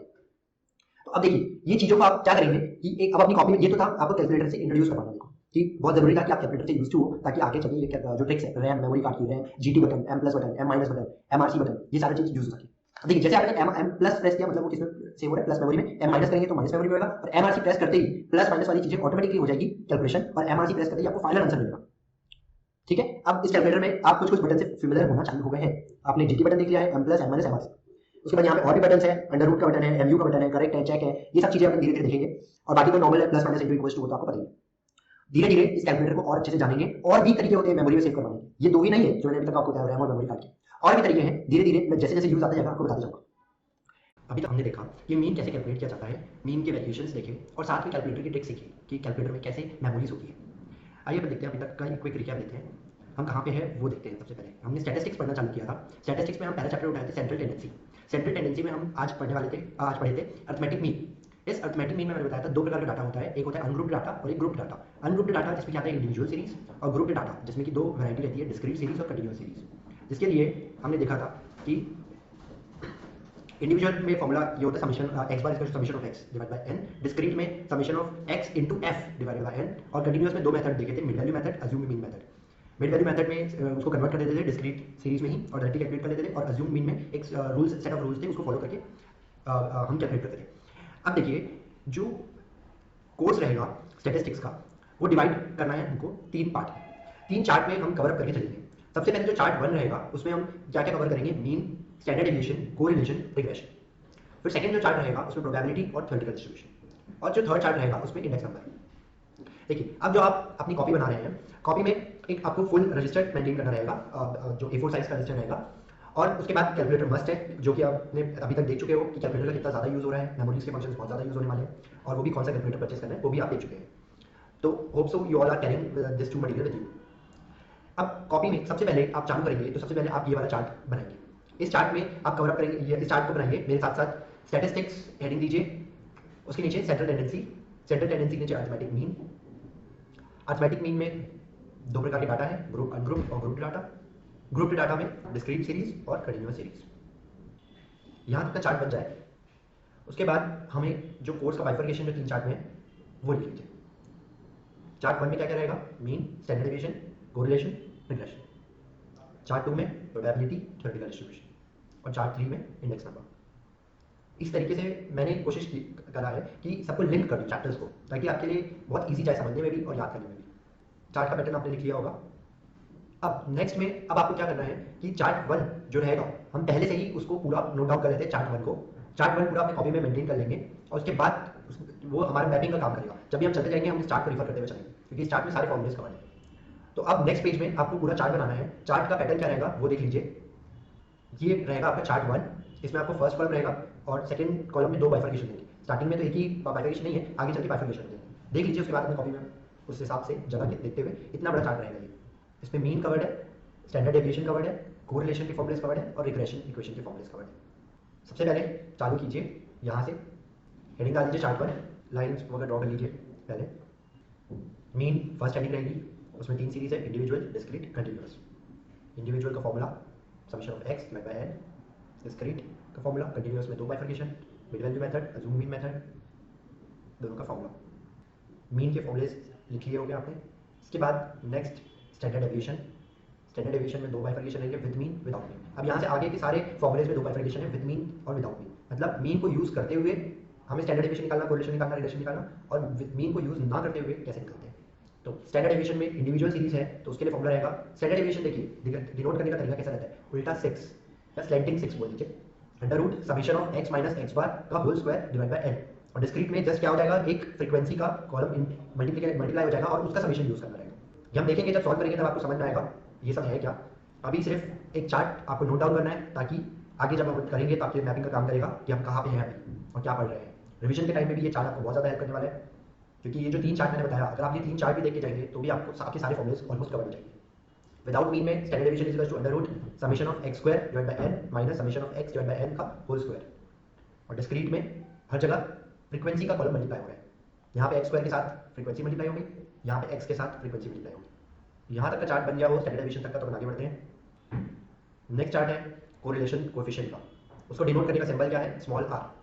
Small r is equal to covariance x y divided by standard deviation of x into standard deviation of y। यहाँ पे जो हम कंप्यूट करते आए स्टैंडर्ड डेविएशन ऑफ x और वैसे ही स्टैंडर्ड डेविएशन ऑफ y, दो सीरीज रहेगी, दोनों का स्टैंडर्ड डेविएशन कैलकुलेट करनी है। और कोवेरिएंस, अब कोवेरिएंस निकालने का फॉर्मूला ये लिखा हुआ है, covariance x y is equal to summation of x minus x bar into y minus y bar divide by n। ये कोरिलेशन कोएफिशिएंट का फॉर्मूला है। उसी में अगर ये जैसे यहाँ पे मीन का यूज हुआ है, देखो जैसे x बार y बार, अब ये फॉर्मूला जो है ये सिंगल फॉर्मूला है, इसमें कोवेरिएंस भी निकालने की जरूरत नहीं। इसमें डायरेक्टली आप x और y की सीरीज के जो अपन कॉलम बनाएंगे उसको डायरेक्टली समेशन नोट डाउन करके कैलकुलेट कर सकते हैं। तो ये r देखिए कोरिलेशन कोएफिशिएंट निकालने का फॉर्मूला क्या है, n summation into summation x y, मतलब x इनटू y का जो टोटल आएगा वो minus summation x summation y, मतलब मल्टीप्लाई करेंगे दोनों को, divided by under root, under root में ये दो sum n summation x square minus summation x का होल स्क्वायर। ठीक है, अब ये यहाँ पे आपको क्या करना रहेगा कि ये एक पार्ट है x, यहाँ पे x x है, यहाँ पे y y है, अंडर रूट में ये मल्टीप्लाई हो रहा है। अब नेक्स्ट कोरिलेशन के फॉर्मुलेज अगर आपने नोट डाउन कर लिए होंगे, नेक्स्ट अपन जो फॉर्मुले नोट डाउन करेंगे रिग्रेशन इक्वेशन के। रिग्रेशन इक्वेशन में इस तरीके से कॉलम बनानी है। पहला जो यहाँ पे ये रो कहलाता है, ये कॉलम मैंने आपको बताया था, तो ये जो रो है यहाँ पे y और x का रो रहेगा, उसकी ये इक्वेशन रहेगी, और ये जो b बाई x है यही आपका रिग्रेशन कोएफिशिएंट कहलाता है। तो ये उसके फॉर्मूले हैं, y minus y bar is equal to x minus x bar multiply by b by x, और b बाई x के लिए covariance x y divided by standard deviation of x का स्क्वायर। या फिर इसका एक और फॉर्मूला है b बाई x का, b by x is equal to r, जो भी अपन ने ऊपर देखा था correlation multiply by standard deviation of y divide by standard deviation of x। अभी आपको सारा कुछ एकदम फॉरेन टर्म्स जैसा लग रहा होगा कि ये सब आखिर है क्या। अब जैसे जैसे अब हम देखते जाएंगे आगे आपको ये सब क्लियर हो जाएगा। अभी सिर्फ आप नोट डाउन कर लीजिए, मैं पहले से बोला हूँ कि ये आपके मैपिंग का काम करेगा, इसलिए मैं पहले से आपको ये नोट डाउन करवा रहा हूँ। नेक्स्ट इस पे देखिए विदाउट मीन में ये फॉर्मूला है, b by x is equal to n summation x y minus summation x into summation y divided by n summation x square minus summation x का होल स्क्वायर। आप tension मत लीजिए, ये जो जितना भी आपको फॉर्मूला दिख रहा है इस कोर्स के एंड तक आपको ये सारे फॉर्मुलेज ऑलरेडी याद हो चुके होंगे। मैं आपको सारी टेक्निक्स बताऊंगा जिससे कि आपको ये सारे फॉर्मुलेज सारे के सारे याद हो जाएंगे, आपको फिर इसको बार बार रटने की जरूरत नहीं पड़ेगी। जहां तक ये जो रो था y और x वाली इक्वेशन का था, आप x और y वाली इक्वेशन का ये फॉर्मूला लिख लीजिए, x minus x bar equals to y minus y bar multiply by bxy का फॉर्मूला यहाँ पे covariance x y divide by standard deviation of y का स्क्वायर। सेम है, जहाँ पे नीचे वाले रो पे x था यहाँ पे y आ गया, यहाँ पे x था यहाँ पे y आ गया, यहाँ पे भी जो सेकंड फॉर्मूला है उसमें भी y और x खाली ऊपर नीचे चेंज होगा। उम्मीद है आपका ये चार्ट कंप्लीट हो गया होगा। तो हमने अभी तक क्या क्या देख लिया, अपनी कॉपी में क्या क्या लिखा है। सबसे पहले स्टैटिस्टिक्स में स्टार्टिंग मैपिंग करी अपन ने कि हम क्या पढ़ने वाले हैं। उसके बाद हमने देखा कि हम 3 चार्ट के बेसिस पे पढ़ने वाले हैं। 3 चार्ट के बाद हमने पहला चार्ट जो हमने बताया था उसको बनाया। पहला चार्ट में मीन, स्टैंडर्ड डेविएशन, कोरिलेशन और रिग्रेशन इक्वेशन को कवर अप करेंगे। ये एक्चुअली आपके 4 चैप्टर्स हैं। मीन सेंट्रल टेंडेंसी वाला चैप्टर है, स्टैंडर्ड डेविएशन डिस्पर्शन वाला चैप्टर है, कोरिलेशन और रिग्रेशन ये अलग से आपका एक सेकंड चैप्टर्स के सीक्वेंस में आता है। 4 चैप्टर हमने एक चार्ट में कवर करने की कोशिश करी है। अब इस चार्ट में देखते हैं हमने अभी तक क्या क्या पढ़ लिया है। मीन खाली पढ़े हैं अपन, मीन हमने पढ़ा है और मीन में फॉर्मुलेस देख चुके हैं, और मीन के लिए हमने सॉल्व किया था ये क्वेश्चंस। पहला मीन के लिए इंडिविजुअल सीरीज के लिए ये आप नोट डाउन कर लीजिए कॉपी में, जो अभी तक हमने कैलकुलेटर में देखा था, तो कैलकुलेटर के साथ साथ अब कॉपी में भी रहना चाहिए, आपके रिवीजन में ये बहुत यूजफुल रहेगा, तो आप ये नोट डाउन कर सकते हैं। आज आप कोशिश करना कि जो मैंने आपको कैलकुलेटर ट्रिक्स बताया था उससे भी आप कैलकुलेट करके अपनी कॉपी में नोट डाउन करते जाएं। तो पहला ये कौन सा है, इंडिविजुअल सीरीज का क्वेश्चन है, तो क्वेश्चन नंबर 1 ये किसका है, इंडिविजुअल सीरीज का। Find mean for the data, this is the data. Formula यहाँ पे आपको जो मैंने चार्ट में लिखवाया था, चार्ट से देख के लिख सकते हैं। सबका समेशन कर लीजिए डिवाइड बाय n। ये हो गया क्वेश्चन नंबर 1। ये क्वेश्चन नंबर 2 किसका है, डिस्क्रीट सीरीज का। क्वेश्चन में क्या है डायरेक्टली x सीरीज दी हुई है, f सीरीज दी हुई है, हमें मीन निकालना है। तो हमने क्या किया, एक कॉलम एक्स्ट्रा बना रहे हैं x इंटू f का। कॉपी में बना लीजिए ये टेबल डिस्क्रीट सीरीज, उसमें x का कॉलम, f का कॉलम, x इंटू f का कॉलम, 3 कॉलम बनाना है। कोशिश करिएगा कैलकुलेटर ट्रिक से ही आप इसको सॉल्व करते जाए साथ में और लिखते जाए। डिस्क्रीट सीरीज का ये चार्ट बना लीजिए, साथ में आप नोट बाद में अगर याद रहे आपको उसके लिए आप जो कैलकुलेटर ट्रिक है उसको भी याद कर लीजिए। ये कैलकुलेटर ट्रिक है, इसको सॉल्व करने के लिए कॉपी में लिख सकते हैं कैलकुलेटर ट्रिक भी। नोट डाउन करने का तरीका देखिए, कैलकुलेटर ट्रिक को कैसे लिखेंगे। जितने बटन प्रेस करने हैं उसके बाद मैं बैकवर्ड स्लैश लगा रहा हूँ, +7 +19, देन m प्लस प्रेस किया, इसको मैंने मेमोरी कार्ड में सेव किया, मल्टीप्लाई कर करके सेकेंड स्टेप में रैम में सेव किया, रिकॉल किया ग्रैंड टोटल से, and then MRC। Question number 2 note down कर लीजिए डिस्क्रीट सीरीज वाला कैलकुलेटर ट्रिक के साथ। इसके बाद हमने नोट डाउन करें क्वेश्चन नंबर 3 कंटिन्यूअस सीरीज का है, कन्वर्ट कर रहे हैं हम उसको डिस्क्रीट सीरीज में, और फिर नॉर्मल ये जैसे कैलकुलेट किए उसी तरीके से ये भी कैलकुलेट हो रहा है। कॉलम ड्रॉ कर लीजिए, एज का कॉलम रहेगा, मिड वैल्यू और एफ का कॉलम रहेगा, ये दोनों क्वेश्चन मिल गया है, एज का कॉलम और नंबर ऑफ पीपल का कॉलम। ये मिड वैल्यूज का हम आंसर निकालने के लिए अलग से बनाए हैं। इसका भी कैलकुलेटर ट्रिक जो रहेगा वो ऑलमोस्ट सेम रहेगा जो डिस्क्रीट सीरीज का कैलकुलेटर ट्रिक था। कंटिन्यूअस सीरीज वाला टेबल बन गया होगा, साथ में कैलकुलेटर ट्रिक भी नोट डाउन कर लीजिए। ये अभी स्टार्टिंग में अभी आपको ये नोट डाउन करने के लिए बोल रहा हूँ कैलकुलेटर ट्रिक, आगे चल के आपको जरूरत ही नहीं पड़ेगी, आपको ये सब ऑटोमेटिकली आप खुद ही कर लेंगे। अभी नया नया है आपके लिए ये सब, इसलिए प्लीज नोट डाउन करते हुए चलिएगा। इसके बाद ये रहेगा आपका क्वेश्चन नंबर 4, यहाँ पे कौन सा है ये अज्यूम मीन मेथड, ये कौन सा था मिड वैल्यू मेथड, अब ये वाला कौन सा है अज्यूम्ड। ये लीजिए नोट डाउन कर लीजिए question number 4 assume mean method. देखिए इसमें एज का कॉलम है, नंबर ऑफ पीपल का कॉलम है, ये दो क्वेश्चन में दिया हुआ था। हमने क्या निकाला, मिड वैल्यू का कॉलम बनाया, डेविएशन का कॉलम बनाया, और फिर डेविएशन और फ्रीक्वेंसी मतलब नंबर ऑफ पीपल से मल्टीप्लाई किया, उसका कॉलम रहा, फिर टोटल आया, और फिर ये फॉर्मूला जो हमने चार्ट में देखिए, चार्ट में जो फॉर्मूला लिखा है उस चार्ट के फॉर्मूले को भी यहाँ पे नीचे नोट डाउन कर लेना अपने कॉपी में, और उसके बाद कंप्यूटेशन करना। ये मैंने आपके हेल्प के लिए यहाँ पे अभी स्टार्टिंग में आपको सब करा हुआ मिल रहा है, आगे चल के ऐसा आपको खुद से करना पड़ेगा। फिर ये कैलकुलेटर ट्रिक, कैलकुलेटर लिखते वक्त साथ में करते भी जाइए। स्टेप 1 अगर लिख रहे हैं तो साथ में स्टेप 1 वाला जो नंबर्स है वो भी प्रेस करिए, जो भी बटन है वो प्रेस करते जाइए साथ में। स्टेप 1 मेमोरी कार्ड में सेव कर रहे हैं इसको, नंबर ऑफ पीपल वाले कॉलम को। नेक्स्ट स्टेप 2 में रैम में सेव कर रहे हैं ये सारे रो के टोटल को। स्टेप 3 में फाइनल हम फॉर्मूला का कंप्यूटेशन कर रहे हैं फॉर्मूला यूज करके। अगर आपका लिखना हो गया है तो एक बार मेरे साथ फिर से कंप्यूट कर सकते हैं। स्टेप 1 में क्या करना है, नंबर ऑफ पीपल का समेशन, नंबर ऑफ पीपल का समेशन क्या करना है 11 + 7 + 19। उसके बाद हमें क्या प्रेस करना है डायरेक्टली m + 37 सेव हो गया मेमोरी कार्ड में। नेक्स्ट रैम वाले सारे फंक्शन चालू करने हैं, मतलब हमें क्या करना है डी और एफ का टोटल चाहिए, तो डी और एफ के सारे कैलकुलेशन करते हुए उसका टोटल। नेक्स्ट क्या करना है हमें मिड वैल्यूज मतलब x - a divided by c, deviation का फॉर्मूला ये है x - a divide by c। x क्या है मिड वैल्यू 25 माइनस a क्या है अज्यूम मीन हम क्या मान के चल रहे हैं 35 को, तो 25 - 35 डिवाइडेड बाय c क्या है यहाँ पे 10 डिवाइडेड बाय 10। इसके बाद हमें क्या करना है मल्टीप्लाई करना है नेक्स्ट कॉलम के लिए फ्रीक्वेंसी से, तो इनटू फ्रीक्वेंसी, तो इनटू क्या है 11, डायरेक्टली हम कर देंगे इनटू 11। उसके बाद हम जाके इक्वल टू प्रेस कर रहे हैं, जैसे इक्वल टू प्रेस करें -11 आया और -11 जाके रैम में सेव हो गया क्योंकि इक्वल टू प्रेस हो चुका है। इसके बाद क्या है 35 middle -35 divided by 10 into 7 equals to 0 जाके GT में सेव हो गया रैम। नेक्स्ट 45 - 35 डिवाइडेड बाय 10 ये हो गया डेविएशन मल्टीप्लाई बाय फ्रीक्वेंसी कितनी 90 इंटू 90 देन इक्वल्स टू 90 जाके सेव हो गया रैम में। अब रैम में क्या क्या सेव हो चुका है -11 रैम में सेव हो चुका है -11 0 और 90। अब इन तीनों का हमें समेशन चाहिए 8, तो उसके लिए क्या करेंगे ग्रैंड टोटल प्रेस करते ही 8 आ गया। अब फॉर्मूला क्या था हमारा मीन का अज्यूम मीन का याद करिए, x बार चार्ट में देख सकते हैं आप, x bar is equals to assume mean का a प्लस यहाँ पे क्या है summation of f into d divide में क्या है यहाँ पे समेशन ऑफ f n है जिसको हम क्या बोलते हैं समेशन ऑफ f या n, एक किसी से भी नोट कर सकते हैं मल्टीप्लाई बाय c। अब देखिए a यहाँ पे क्या हो गया 35 प्लस एफ डी जो हमने निकाल लिया 8 divided by summation of f जो कि 37 और इंटू क्लास इंटरवल जो कि है 10।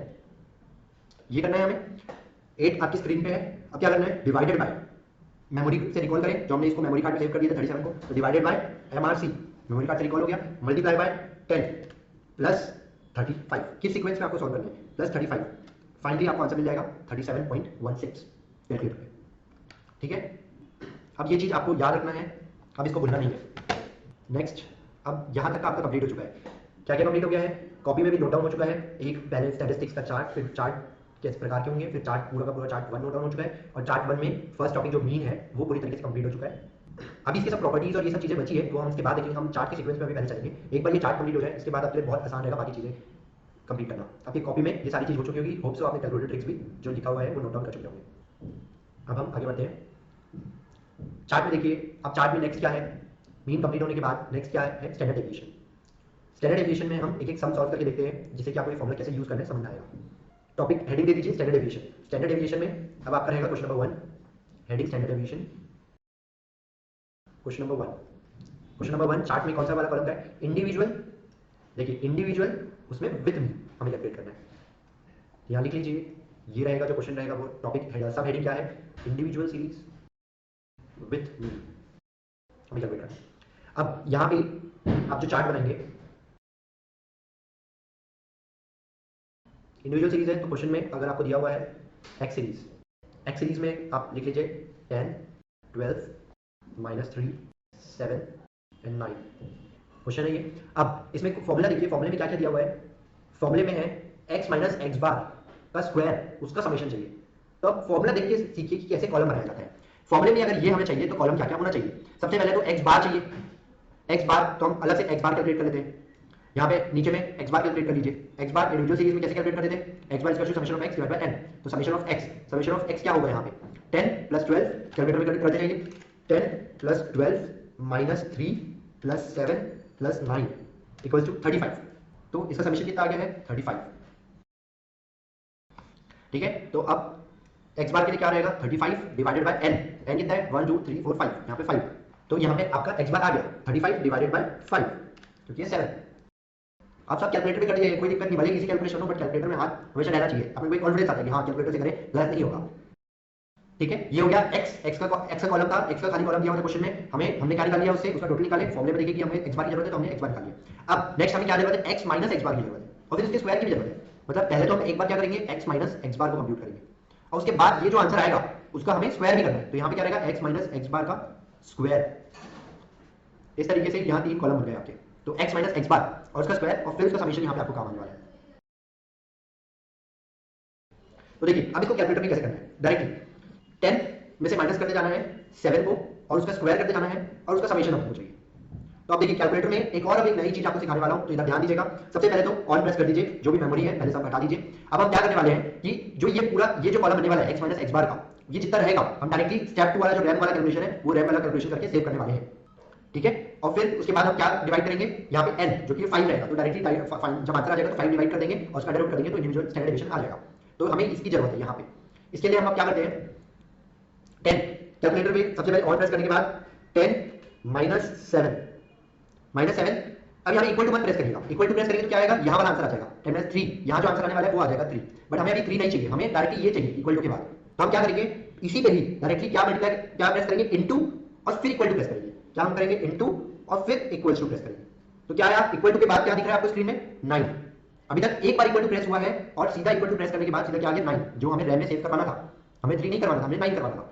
देखिए अभी तक कैलकुलेटर में आपने क्या किया, फिर से सेकंड स्टेप में देखिएगा। सेकंड स्टेप में देखते हैं रो 2 क्या करना है, 1 प्रेस करना, क्योंकि अभी हमने 9 को रैम में सेव करवा चुके हैं। अब हम क्या करेंगे 12 - 7 फिर इक्वल टू प्रेस नहीं कर रहे, हम क्या करें इनटू इक्वल्स टू। तो इनटू इक्वल्स टू प्रेस करते ही क्या हो जा रहा है, यहाँ पे ये वाला आंसर इक्वल्स टू के बाद आ जा रहा है 25। ये किस पे सेव हो जा रहा है, रैम में 25 सेव हो गया। इस तरीके से हम ये वाला नोट डाउन करने की हमें जरूरत ही नहीं पड़ेगी, डायरेक्टली हमें ये आंसर मिल जाएगा। ये भी हमें नोट डाउन करने की जरूरत नहीं पड़ेगी, ये सारे कैलकुलेटर खुद नोट डाउन कर रहा है, हमें डायरेक्टली ये फाइनल आंसर बता देगा कैलकुलेटर। जितना कम हो सके कॉपी का यूज करना हम उसकी कोशिश करेंगे, उस तरीके से सीख रहे ताकि जल्दी से जल्दी हम कैलकुलेट करेंगे एग्जाम में। अभी तो आप लिखते चाहिए भले ही कॉपी में भी, इसके जो फिगर्स है वो नोट डाउन करते चाहिए और साथ में देखते भी चाहिए कैलकुलेटर पे कैसे हो रहा है। तो ये आपने निकाल लिया, ये 5 और ये 25। थर्ड रो में आ जाते हैं। थर्ड रो में क्या है, -3। अब देखिए फिर यहाँ पे आपको कंफ्यूजन होगा कि -3 अब कैसे लिखें, क्योंकि 3 हम प्रेस करेंगे, माइनस कैसे करें उसको। तो उसमें कैलकुलेटर में एक और बटन दिया हुआ है जिससे कि माइनस में कन्वर्ट किया जा सकता है कोई भी डिजिट जो लिखा हुआ है।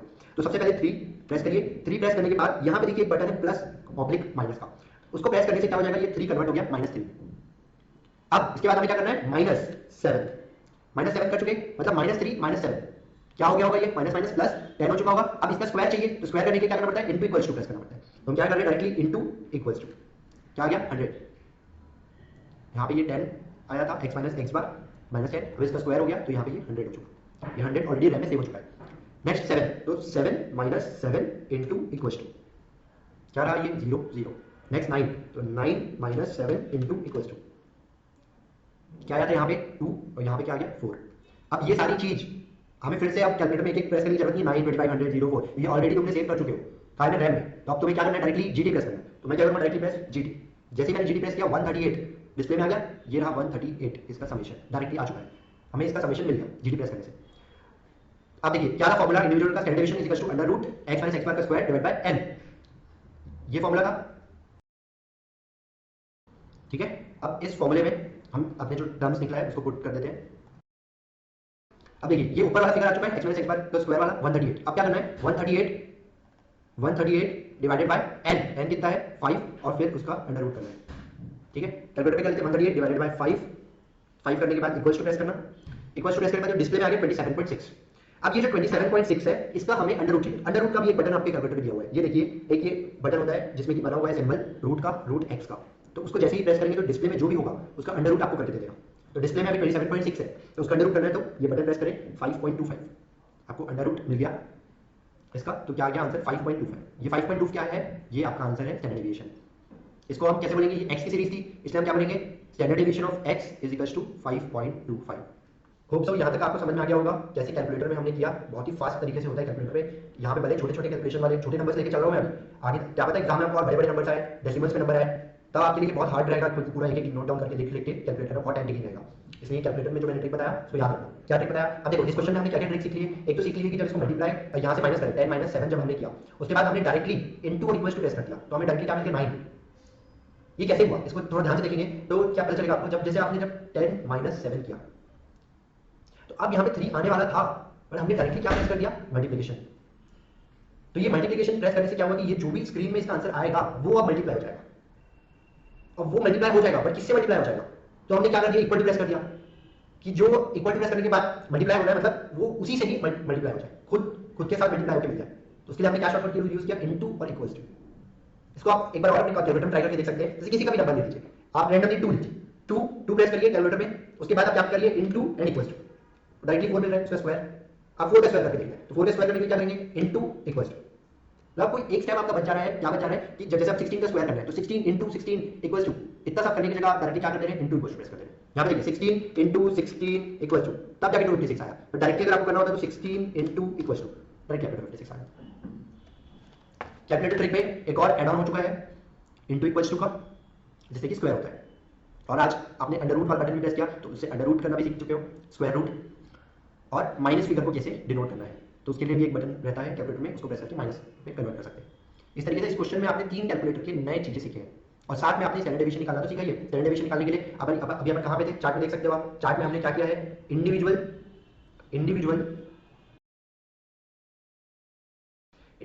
विद मीन वाला फॉर्मूला यूज करके आपने ये सॉल्यूशन किया है। अब इसी सेम सॉल्यूशन को अब आपको क्या करना है ट्राई विदाउट मीन वाले फॉर्मूले से सॉल्व करने का कोशिश करना है। खुद आपको कॉलम बनाना सीखना पड़ेगा कि आप देखिए इसमें क्या क्या कॉलम बनेंगे, देखते हैं। ठीक है, ये रहा आपका फॉर्मूला आपके पास है। अभी अपन को क्या करना है, यहाँ पे क्वेश्चन 1 हो चुका है, अब अपन इसमें आ गए क्वेश्चन नंबर 2। ठीक है, क्वेश्चन नंबर 2, क्वेश्चन नंबर 2 किसका रहेगा, यहाँ पे क्या है इंडिविजुअल सीरीज ही है और इंडिविजुअल सीरीज में क्या है आप अब कैसे कैलकुलेट करना है विदाउट मीन। जो सबसे पहले हम मीन निकाल रहे थे अब वो निकालने की जरूरत नहीं है, बिना उसके हमें कैलकुलेट करना है। तो उसके लिए फॉर्मूला जो है वो ये standard deviation is equal to under root summation x square by n minus summation x by n का होल स्क्वायर।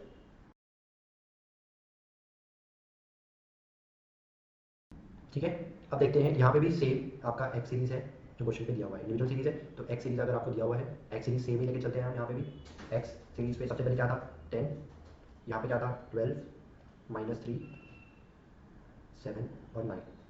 अब देखिए खुद आप देखिए कि आपको क्या क्या चाहिए।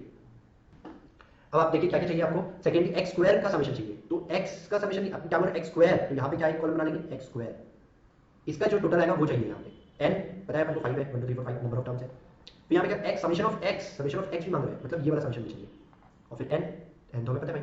अच्छा बस इसमें सिर्फ 2 ही कॉलम बनेंगे, ये हमने कैसे पता किया फॉर्मूला में देखिए, फॉर्मूला में देखिए 2 ही का कॉलम का समेशन मांग रहे हैं तो 2 ही कॉलम बनाएंगे हम, इतने सारे कॉलम इसमें बनाएंगे ही नहीं। और आसान हो गया, इसको हम छोटा कर देते हैं, ये लो 2 कॉलम में कन्वर्ट हो गया ये दोनों समेशन। अब देखिए इसको भी कैलकुलेटर में करना है आपको, यहाँ पे एक एक स्क्वायर लेने की जरूरत नहीं है, डायरेक्टली समेशन चाहिए ये दोनों के। एक समेशन यहाँ पे निकाल लीजिए, ये तो डायरेक्टली आप निकाल सकते हैं, निकालते जाइए 10 plus 12 minus 3 plus 7 plus 9 equal 35। Already calculator में डायरेक्टली सीधा निकाल लीजिए, ये आ गया आपका 35। अब ये समेशन निकालना है आपको। अभी याद करिए मैंने अभी आपको सिखाया था स्क्वायर करना, डायरेक्टली कैसे स्क्वायर करते जाते हैं। तो यहाँ पे अब 2 चीज यूज हो जाएगी कैलकुलेटर में, कैलकुलेटर पे दो चीज यूज हो जाएगी, एक तो स्क्वायर वाला फंक्शन, स्क्वायर वाला फंक्शन क्या बताया था, स्क्वायर वाला फंक्शन इनटू और इक्वल्स टू प्रेस करना। दूसरा रैम वाला फंक्शन, रैम वाला फंक्शन क्या बताया था मैंने, रैम वाले फंक्शन में क्या था कि जब भी इक्वल्स टू प्रेस हुआ है तो उसके बाद वाला डाटा सेव होते जा रहा है, जिसको हम रिकॉल कैसे करेंगे, रिकॉल करने के लिए क्या था, जीटी वाला बटन, इससे क्या होता था रिकॉल, मेमोरी में जो भी पड़ा हुआ है। ठीक है, तो अब क्या कैलकुलेटर पे एक्स स्क्वायर, ठीक है, और प्रेस कर रहा हूँ मैं, सभी मेमोरी को इरेज कर रहा हूँ क्योंकि रैम में सेव करवाना है। तो अब देखिए 10 इंटू इक्वल्स टू, ऑटोमेटिकली यहाँ पे जो 100 है वो सेव हो गया रैम में। उसके बाद क्या करना है, 12 इंटू इक्वल्स टू, क्या हुआ 144 जाके सेव हो गया रैम में। अब देखिए -3, तो क्या करना है बताया था मैंने, 3 टाइप करिए और फिर प्लस माइनस वाला बटन है उसको प्रेस करिए, तो -3 हो गया। अब इसको भी क्या करना है, इसका स्क्वायर चाहिए मेरे को, तो इंटू इक्वल्स टू क्या है 9, रैम में सेव हो चुका है। नेक्स्ट 7, तो 7 इंटू इक्वल्स टू 49 सेव हो गया, 9 इंटू इक्वल्स टू 81 रैम में सेव हो गया। अब ये सारा जितना हमने निकाला 100, 144, 9, 49, 81 ये सब समेशन चाहिए हमें। अब डायरेक्टली हमें समेशन चाहिए, तो हमने क्या करे थे, ये सारे डिजिट को हमने किसमें सेव कर चुके हैं ऑलरेडी, ये सब हमने रैम में सेव कर दिए। तो अब रैम से रिकॉल करना है, तो रिकॉल करने के लिए क्या प्रेस करते हैं, जीटी, तो क्या प्रेस करें जीटी, डायरेक्टली क्या हमें इसका समेशन मिल गया, क्या आया 383, 383। ठीक है, मैं ऑन प्रेस कर रहा हूँ वापस, अब ये सब इरेज हो गया। वैसे तो इसी कंटिन्यूएशन में भी कर सकता था, बट फिलहाल अभी आप कॉपी में लिखते जाइए, इसके बाद में बताता हूँ कैसे इसको, इस फॉर्मूले को ये यहाँ तक का नोट डाउन कर लीजिए कॉपी में। समेशन ऑफ एक्स स्क्वायर क्या है, यहाँ पे क्या लिखना है 383 divided by 5 minus summation of x क्या है 35 डिवाइडेड बाय 5 और इसका स्क्वायर, यहाँ तक हो गया। अब ये देखिए, अब इसको कैसे कैलकुलेटर में वन स्टेप में सॉल्व करना है, या हम यहाँ पे एक स्टेप को और स्किप कर दें कि इसको कैलकुलेट करें, इसका स्क्वायर करें, दोनों को लिखें, फिर प्लस माइनस करें, फिर उसको अंडर रूट करें, कितने सारे स्टेप हो गए। ये सबको अगर एक साथ हम कर सके कैलकुलेटर में तो बहुत ही आसान हो जाएगा अपने लिए। चलो कोशिश करते हैं इसको एक बार एक साथ करने की, ऐसा कुछ हो भी पाता है कि एक साथ होता है कि नहीं। फिर से मेरे साथ कैलकुलेटर पे ध्यान से करिएगा, जैसे जैसे मैं बोलते जा रहा हूँ वैसे वैसे प्रेस करना है आपको, ऑन प्रेस कर लीजिए।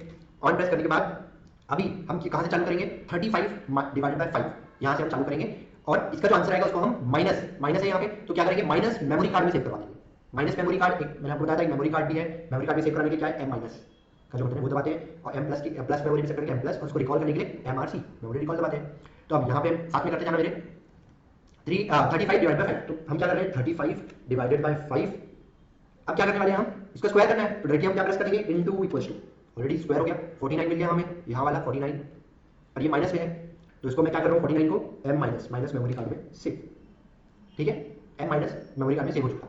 अब हम क्या करने वाले 383 डिवाइड बाय 5, तो डायरेक्टली कर लेते हैं 383 डिवाइडेड बाय 5। उसके बाद अब जो आंसर आने वाला है हम उसको क्या करेंगे प्लस मेमोरी से, तो डायरेक्टली प्रेस कर दिए एम प्लस, तो 76.6 ये किसमें जा चुका है मेमोरी कार्ड, ये plus memory.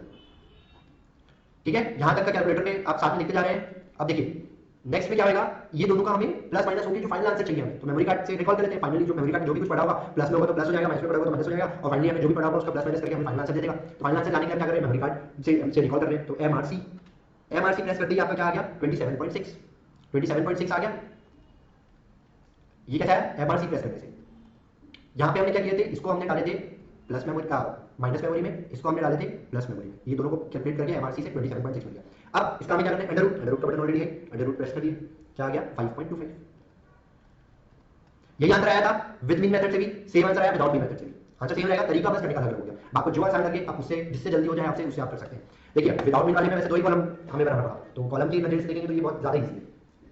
Hope so calculator tricks भी आपको समझ में आ गई होगी। इसकी आप कैलकुलेटर ट्रिक खुद से लिखने की कोशिश करिए कि कैसे हमने कैसे कैलकुलेटर पे कैलकुलेट किया। कैलकुलेटर में कैलकुलेट करके हमने क्या किया, सबसे पहले इनटू इक्वल टू करके रैम में सेव कर लिए। स्टेप 1 में हमने क्या किया कि सारा रैम में सेव करवा के एक्स स्क्वायर वाला जो समेशन ऑफ एक्स स्क्वायर है वो हमने कैलकुलेट कर लिया जीटी प्रेस करके। फर्स्ट कैलकुलेटर ट्रिक ये थी इसमें। उसके बाद सेकंड कैलकुलेटर ट्रिक जब हमने फॉर्मूला को वन स्टेप में कैलकुलेट करने की कोशिश की, फॉर्मूला को वन स्टेप में करने के लिए हमने मेमोरी कार्ड का यूज किया। यहाँ पे हमने रैम का यूज किया था, यहाँ पे हमने मेमोरी कार्ड का यूज किया, और रूट बटन का भी काम आया, स्क्वायर का भी काम आया, यहाँ पे भी स्क्वायर का काम आया। स्क्वायर के लिए क्या यूज किया हमने इनटू इक्वल टू, यहाँ पे इसको करने के लिए क्या किया हमने इनटू इक्वल टू का यूज किया, जिससे कि ये स्क्वायर हो गया। नोट डाउन कर लीजिए स्टैंडर्ड डेविएशन का, ये विदाउट मीन से जो हमने कैलकुलेट किया उसको। स्टैंडर्ड डेविएशन में क्वेश्चन नंबर 1 क्वेश्चन नंबर 2 हो चुका है। अब हम इसके आगे बढ़ते हैं। नेक्स्ट क्या है डिस्क्रीट सीरीज। डिस्क्रीट सीरीज में विद मीन कैलकुलेट करना है, डिस्क्रीट सीरीज दिया रहेगा तो विदाउट मीन कैसे कैलकुलेट करना है। दो प्रकार के फॉर्मूले, ठीक है। तो हम इसको आगे बढ़ते हैं। यहाँ पे आपका क्वेश्चन नंबर 3 चालू होगा। नेक्स्ट पेज पे क्वेश्चन नंबर 3 चालू करिए आप। क्वेश्चन नंबर 3 क्या होने वाला है यहाँ पे, अब डिस्क्रीट सीरीज, सीरीज चेंज होने वाली है। डिस्क्रीट सीरीज, डिस्क्रीट सीरीज में हम क्या करने वाले हैं सॉल्व विद मीन से, मीन को यूज करते हुए सॉल्व करेंगे, ठीक है। अब इसका फॉर्मूला क्या था वो भी नोट डाउन कर लीजिए हाथ के हाथ। साथ में ये रहा आपका फॉर्मूला इसका, ठीक है, अब इसका हम क्वेश्चन भी देख लेते हैं। टेबल बना लीजिए। टेबल में सबसे पहले अब क्या है, डिस्क्रीट सीरीज है, मतलब दो कॉलम होने वाले हैं, तो दो कॉलम के हिसाब से यहाँ पे सबसे पहले हम बनाते हैं, इसमें एक रहेगा एक्स का कॉलम, एक रहेगा एफ का कॉलम। तो ये आ गया यहाँ पे आपका एक्स का कॉलम और यहाँ पे आ गया एफ का कॉलम। ठीक है, एक्स के नंबर्स लिख लीजिए। एक्स में है आपका 51, 53, 55, 57 एंड 59। और इसमें फ्रीक्वेंसी में लिख लीजिए। फ्रीक्वेंसी में यहाँ पे रहेगा आपका 17, 35, 28, 15 एंड देन 5। यहाँ पे आपका समेशन आता जाएगा इसका, अगर जरूरत पड़ेगी तो। ठीक है, अब देखिए क्वेश्चन में क्या दिया हुआ है। अब इसको सॉल्व करना है स्टैंडर्ड डिवीजन। तो स्टैंडर्ड डिवीजन निकालना है, इस दो सीरीज आ गई, एक्स की सीरीज और उसकी फ्रीक्वेंसी। अब इसका स्टैंडर्ड डिवीजन निकालना है, तो उसके फॉर्मूला क्या है, विद मीन वाला, कि x माइनस एक्स बार उसका स्क्वायर चाहिए और फिर उसका मल्टीप्लिकेशन चाहिए फ्रीक्वेंसी से, उसको डिवाइड करना है n से। मतलब अब देखिए हमारे पास क्या क्या कॉलम आ जाएंगे यहाँ पे। एक आ जाएगा x माइनस, एक आ गया x माइनस एक्स बार का कॉलम, दूसरा x माइनस एक्स बार के स्क्वायर का कॉलम, और तीसरा फ्रीक्वेंसी से मल्टीप्लाई करेंगे x माइनस एक्स बार के स्क्वायर वाले कॉलम को, मतलब ये वाले कॉलम को मल्टीप्लाई करेंगे ये वाले कॉलम से। इस तरीके से तीन कॉलम ऐड ऑन हो गए। फॉर्मूला देख के ही हमने सीखा क्या क्या कॉलम की जरूरत है हमें। ये टेबल बना लीजिए। ठीक है, अब देखिए x माइनस एक्स बार ये चाहिए, उसका स्क्वायर चाहिए, उसका मल्टीप्लिकेशन चाहिए फ्रीक्वेंसी से। फाइनली तो हमें जो काम है वो तो ये समेशन का काम है, इसका समेशन तो चाहिए नहीं हमें। चाहिए कौन सा हमें, फाइनली ये वाला समेशन चाहिए। ठीक है, तो हम क्या करने वाले हैं कि डायरेक्टली यहाँ पे सबसे पहले तो मीन निकाल लेते हैं। मीन निकालने के बाद मीन जैसे ये मीन का जरूरत है हमें, तो मीन एक्स की सीरीज निकल जाएगा, इसका समेशन चाहिए रहेगा, इसका समेशन निकालेंगे, डिवाइड बाय n कर लेंगे, 1 2 3 4 5, तो 5 डिवाइड बाय 5 करेंगे, x बार आ गया। अब जो आंसर आएगा उसको x की सीरीज से माइनस करते जाएंगे और फिर इसका स्क्वायर चाहिए, तो क्या करेंगे हम इनटू इक्वल्स टू करके स्क्वायर करते जाएंगे। और स्क्वायर करने के बाद हमें क्या चाहिए, मल्टीप्लिकेशन चाहिए फ्रीक्वेंसी से, तो 17 से मल्टीप्लाई करते जाएंगे, हमें ये फाइनली आंसर मिल जाएगा। अब ये फाइनली आंसर मिलते जाएगा, तो यहाँ पे देखिए इक्वल्स टू तो एक बार ऑलरेडी यहाँ पे जब से स्क्वायर कर रहे थे तब हो चुका है इक्वल्स टू प्रेस, तो इक्वल्स टू प्रेस हो चुका है, मतलब यहाँ वाला फिगर जाके रैम में सेव हो चुका होगा। तो हमें यहाँ पे अगर फिर से इक्वल टू प्रेस करें एफ करने के बाद, तो ये भी जाके रैम में हो गया सेव। तो दो बार एक ही चीज रैम में जाके सेव हो रही है, एक ही रो के दो फिगर्स रैम में सेव हो रहे हैं। तो अननेसेसरी जैसे ही मैं जीटी प्रेस करूंगा तो इसका भी टोटल आ जाएगा, इसका भी टोटल आ जाएगा एक साथ, क्योंकि आपको चाहिए ही नहीं। तो अब यहाँ पे हम क्या करेंगे, हमारे यहाँ पे हमने देख लिया कि रैम वाला तरीका तो फॉलो हो नहीं पा रहा है। याद करिए क्या कर सकते हैं हम, आपके पास एक और तरीका बचा हुआ है अभी। कौन सा तरीका है, मेमोरी कार्ड वाला। तो अगर यहाँ पे रैम वाला फॉलो नहीं हो पा रहा है तो आप मेमोरी कार्ड का तरीका यूज करिए यहाँ पे। तो मेमोरी कार्ड का तरीका यूज करके हम क्या करेंगे, ये क्या पूरा रो कैलकुलेट कर लेंगे और फाइनली यहाँ पे जो भी आंसर आएगा उसको मेमोरी कार्ड में डालने के लिए m प्लस प्रेस करते जाएंगे। तो यहाँ पे m plus m plus m plus m plus m plus होते जाएगा और फाइनली MRC मेमोरी रिकॉल करके हमें ये फिगर टोटल मिल जाएगा। समझ में आ रहा है किस डायरेक्शन पे जा रहे हैं, ध्यान दीजिएगा इधर। तुमको नहीं आ रहा, अभी हम प्रैक्टिकली करेंगे तो वो और अच्छे से समझ में आ जाएगा आपको। फिर भी अगर आपको आ रहा है तो आप ध्यान दीजिए कि किस हम डायरेक्शन में जा रहे हैं, हम रैम क्यों यूज नहीं कर पाए, क्यों हम मेमोरी कार्ड में हमें जाना पड़ा। ये सब चीजें आपको क्लियर रहेगी तब जाके आप यूज कर पाएंगे इन चीजों को, और इसकी स्पीड आपकी बढ़ेगी कैसे क्या यूज करना है आपको। ठीक है, तो अब सबसे पहले कैलकुलेटर में हमें क्या क्या कर सकते हैं, पहले तो क्या क्या कर सकते हैं तुरंत कर लेते हैं। एक्स की सीरीज का टोटल निकालना है, एक्स की सीरीज का टोटल निकाल लेते हैं। एक्स की सीरीज का टोटल निकालने के लिए हम क्या करेंगे, 51 ऑन प्लस करेंगे, 51 प्लस 53 प्लस 55 प्लस 57 प्लस 59, ये सबका समेशन चाहिए। ठीक है, प्लस प्लस ही किया थे नॉर्मल, तो इक्वल टू प्रेस कर लीजिए, डायरेक्टली कितना आ गया 275, एक्स का समेशन आ चुका है 275। ठीक है, अब हमें क्या चाहिए, फ्रीक्वेंसी का भी समेशन चाहिए रहेगा, क्योंकि यहाँ पे जो n है वो क्या होता है, समेशन ऑफ f ही होता है। यहाँ पे छोटा n नहीं है, छोटा n जब रहता है तब क्या होता है, नंबर ऑफ कंपोनेंट्स रहता है, नंबर ऑफ टर्म्स रहता है। पर यहाँ पे बड़ा n क्या रहेगा, समेशन ऑफ f रहेगा। ठीक है, याद रखिए। तो यहाँ पे समेशन ऑफ f की जरूरत है, तो वो भी अभी हाथ करके लिख देते हैं यहाँ पे। ऑन प्रेस कर लीजिए फिर से, 17 plus 35 plus 28 plus 15 plus 5 equals to क्या, ये 100 आ गया। अब ये तो हमें चाहिए नहीं, ये भी हमें चाहिए नहीं, डायरेक्टली ये चाहिए, तो इसका समेशन, इसका लिखने की भी जरूरत नहीं, ये दोनों कॉलम डायरेक्टली हम ये लिख लेते हैं और इसका समेशन करेंगे। ठीक है, उसको भी हम डायरेक्टली कैलकुलेटर में करेंगे, ये भी हम नहीं लिखेंगे, ये तीनों कॉलम छोड़ेंगे हम, डायरेक्टली हम ये लिखेंगे। ठीक है, अब वो कैसे करते हैं देखिए। ऑन प्रेस कर रहा हूँ, सब मेमोरी इरेज हो चुकी है ऑन प्रेस करने से। अब देखते जाइए एक्स बार, हाँ इसमें क्या काम है, एक्स बार का भी काम है, तो एक्स बार भी निकाल लेते हैं। एक्स बार निकालने के लिए क्या करेंगे, अब देखो एक्स बार यहाँ पे कौन सी सीरीज का निकालना है, डिस्क्रीट सीरीज का। ध्यान दीजिए कौन सी सीरीज है ये, डिस्क्रीट। तो डिस्क्रीट वाला फॉर्मूला यूज होगा। डिस्क्रीट वाला फॉर्मूला क्या था, summation of f into x divided by n। n यहाँ पे कौन सा बड़ा वाला, मतलब क्या आएगा ये, समेशन ऑफ f। तो अब यहाँ पे हमें एक कॉलम और जरूरत पड़ गई f इनटू x की, ये हमने इसमें नहीं पढ़ी थी, बट इसके लिए नहीं पढ़ी, हमें किस लिए पड़ गई, मीन निकालने की जरूरत पड़ गई। तो मीन निकालने की जरूरत पड़ी है, तो हम यहाँ पे क्या करेंगे, एक कॉलम और बना देते हैं। ठीक है, एक कॉलम और बना दीजिए। ये कौन सा कॉलम रहेगा, x इंटू एफ का। वन मोर में करते हैं, x इंटू एफ, इसका समेशन चाहिए हमें, समेशन तो यूज करना है यहाँ पे, तो समेशन तो चाहिए यहाँ पे। तो सब देखिए समेशन के बाद जो भी है, मतलब वो सब कर लो आप फाइनल, और मेरे को फाइनल आंसर चाहिए ये बोल रहा है। फॉर्मूले में जब भी आपको समेशन दिख रहा है, समेशन के बाद जो भी चीज लिखी हुई है, मतलब उसके बाद की जो भी चीज है वो सारा कैलकुलेशन आप कर लो कॉलम में, रो में ही कर लो, और फाइनली मेरे को समेशन बाद में लगा हुआ है, मतलब बार बार आंसर चाहिए, तो ये सब चीजें पहले कर लेते हैं। x इंटू एफ, तो अब 51 इंटू 17 क्या करना है, तरीके से यहाँ दोनों चॉइस है, रैम से भी कर सकते हो इसका समेशन, मेमोरी कार्ड से भी कर सकते हो। हम रैम का तरीका यूज करना चाहते हैं यहाँ पे, तो मैंने क्या किया, इक्वल टू प्रेस कर दिया। तो 867 जो यहाँ पे आंसर आया वो क्या हो चुका है, रैम में सेव हो चुका है। नेक्स्ट 53 इंटू 35 फिर से इक्वल टू 1855 सेव हो चुका। 55 इंटू 28 इक्वल टू 1540 रैम में सेव हो चुका। 57 into 15 equal to 855 already RAM में सेव हो चुका। लिखने की जरूरत ही नहीं है हमें कॉलम में, डायरेक्टली ये सब रैम में सेव होते जा रहा है। लास्ट 59 इंटू 5 इक्वल्स टू 295, ये भी आपका रैम में सेव हो चुका है। रैम में ये सारा सेव हो चुका है एक्स इंटू एफ वाली सीरीज का, एक्स इंटू एफ पूरा सेव हो गया। अब इसको क्या करेंगे हम, इसका समीशन चाहिए, समीशन के लिए क्या प्रेस करेंगे हम, यहाँ पर रैम वाला मेथड यूज करेंगे हमने, तो रैम वाला मेथड रिकॉल करने के लिए याद करिए क्या बटन है, जीटी, तो हमने जीटी प्रेस कर दिया। क्या मिल गया हमें टोटल 5412, क्या मिल गया है 5412, तो यहाँ पे लिख लेते हैं 5412 एक्स इंटू एफ का समीशन मिल गया, divide by summation of F, summation of F क्या है 100, ये रहा 100। तब देखिए क्या मिल गया आपको, एक्स बार मिल गया 54.12।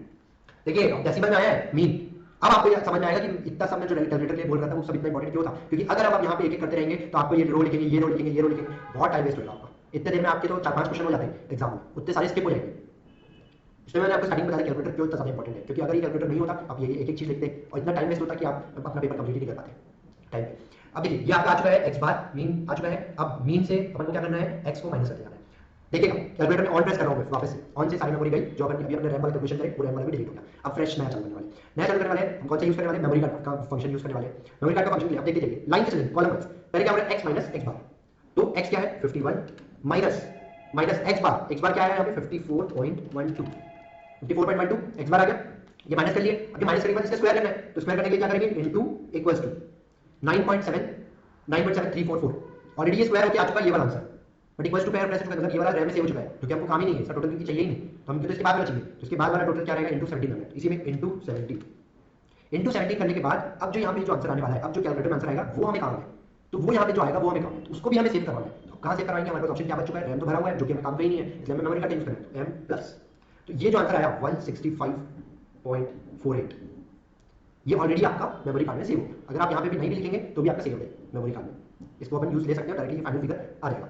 नेक्स्ट रो 1 हो चुका, रो 2 फिर से देखिए मेरे साथ, रो 2 में आ जाइए इक्वल, अब यहाँ कुछ भी प्रेस करके एक्स्ट्रा बटन, अगर आप 1 प्रेस करोगे तो ये भी आपका मेमोरी कार्ड से हो जाएगा पहला वाला फिगर, इक्वल्स टू अगर कहीं कुछ भी प्रेस नहीं करना, सीधा आप सेकंड रो में आ जाइए। सेकंड रो के लिए क्या करेंगे 53 माइनस 53 में से क्या माइनस करना है हमें, मीन को 54.12, ठीक है, इनटू इक्वल्स टू स्क्वायर हो गया इनटू एफ क्या है 35 इनटू 35। अब इसके बाद उसको हमें किस में डालना है, मेमोरी कार्ड में, तो फिर से M+, तो 43.904 क्या हुआ, ये सेव हो गया मेमोरी कार्ड में सेकंड रो। इस तरीके से आप लाइन से करते जाइए, थर्ड फोर्थ फिफ्थ, खुद कोशिश करिए कैलकुलेटर में, खुद कोशिश करिए कैलकुलेटर में, क्या करना है 2 मिनट में टाइम दे रहा हूं, फिर मैं बताऊंगा, आप खुद करके देखिए। Third fourth fifth row memory card में सेव करवाइए तीनों फिगर को, होप सो आपका फिगर आया होगा। देखते हैं एक बार मेरे साथ साथ 55 माइनस क्या करें 54.12 मीन को माइनस करें, एक्स वाला कॉलम हो चुका इनटू इक्वल्स टू स्क्वायर हो चुका इनटू 28 फ्रीक्वेंसी से मल्टीप्लाई हो गया, इसको M+ 21.68 सेव हो चुका। फोर्थ वाला देखते हैं 57 minus 54.12 into equals to into 15 M+ 124.416, ठीक है, सेव हो चुका ये भी मेमोरी कार्ड में। लास्ट कॉलम लास्ट रो बचा, लास्ट रो कैलकुलेट करते हैं 59 माइनस 54.12 माइनस कर लिए एक्स में से एक्स बार को इनटू इक्वल्स टू स्क्वायर हो गया 23.81 दिख रहा है इनटू फ्रीक्वेंसी क्या है 5 मल्टीप्लाई कर दिए और M+ 190.02 अब ये देखिए ये जो फिगर जितने भी आए ये कॉलम के, अब इस कॉलम के जो भी फिगर आए हैं ये सारे, ये सबका समीशन शीट में एक एक टाइप करने की जरूरत नहीं है, ये सारा कुछ कैलकुलेटर में फिर से ऑलरेडी ये हमने किसमें सेव करके आए हैं मेमोरी कार्ड में, ये मेमोरी कार्ड में ये सारे फिगर्स हम डाल चुके हैं, तो मेमोरी कार्ड से डायरेक्टली ये सबका समीशन करवा के मंगवा लेते हैं। मंगवाने के लिए क्या है अपने को रिकॉल करने के लिए MRC का बटन, MRC डायरेक्टली प्रेस कर देता हूँ, MRC डायरेक्टली मैंने प्रेस किया, मेरे को इसका समीशन मिल गया, क्या है समीशन 474.56, ठीक है, समीशन आ गया। कैलकुलेटर का वाला ट्रिक समझ आया कैसे हमें ये पूरा वन गो में करना है ये समीशन।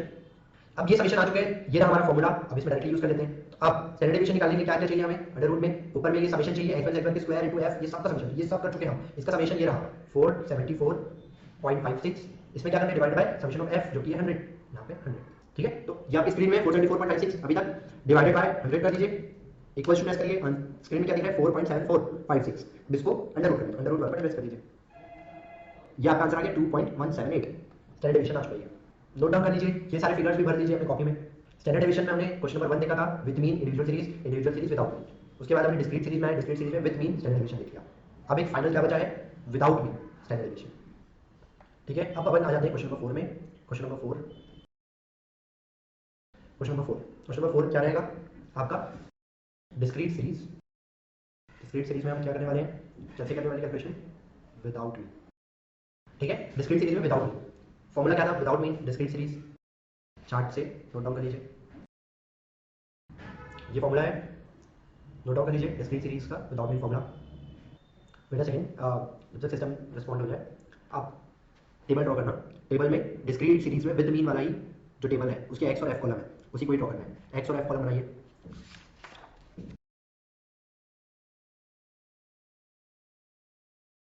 एक्स और एफ वाला कॉलम, एक्स वाले कॉलम में सेम फिगर रहेंगे,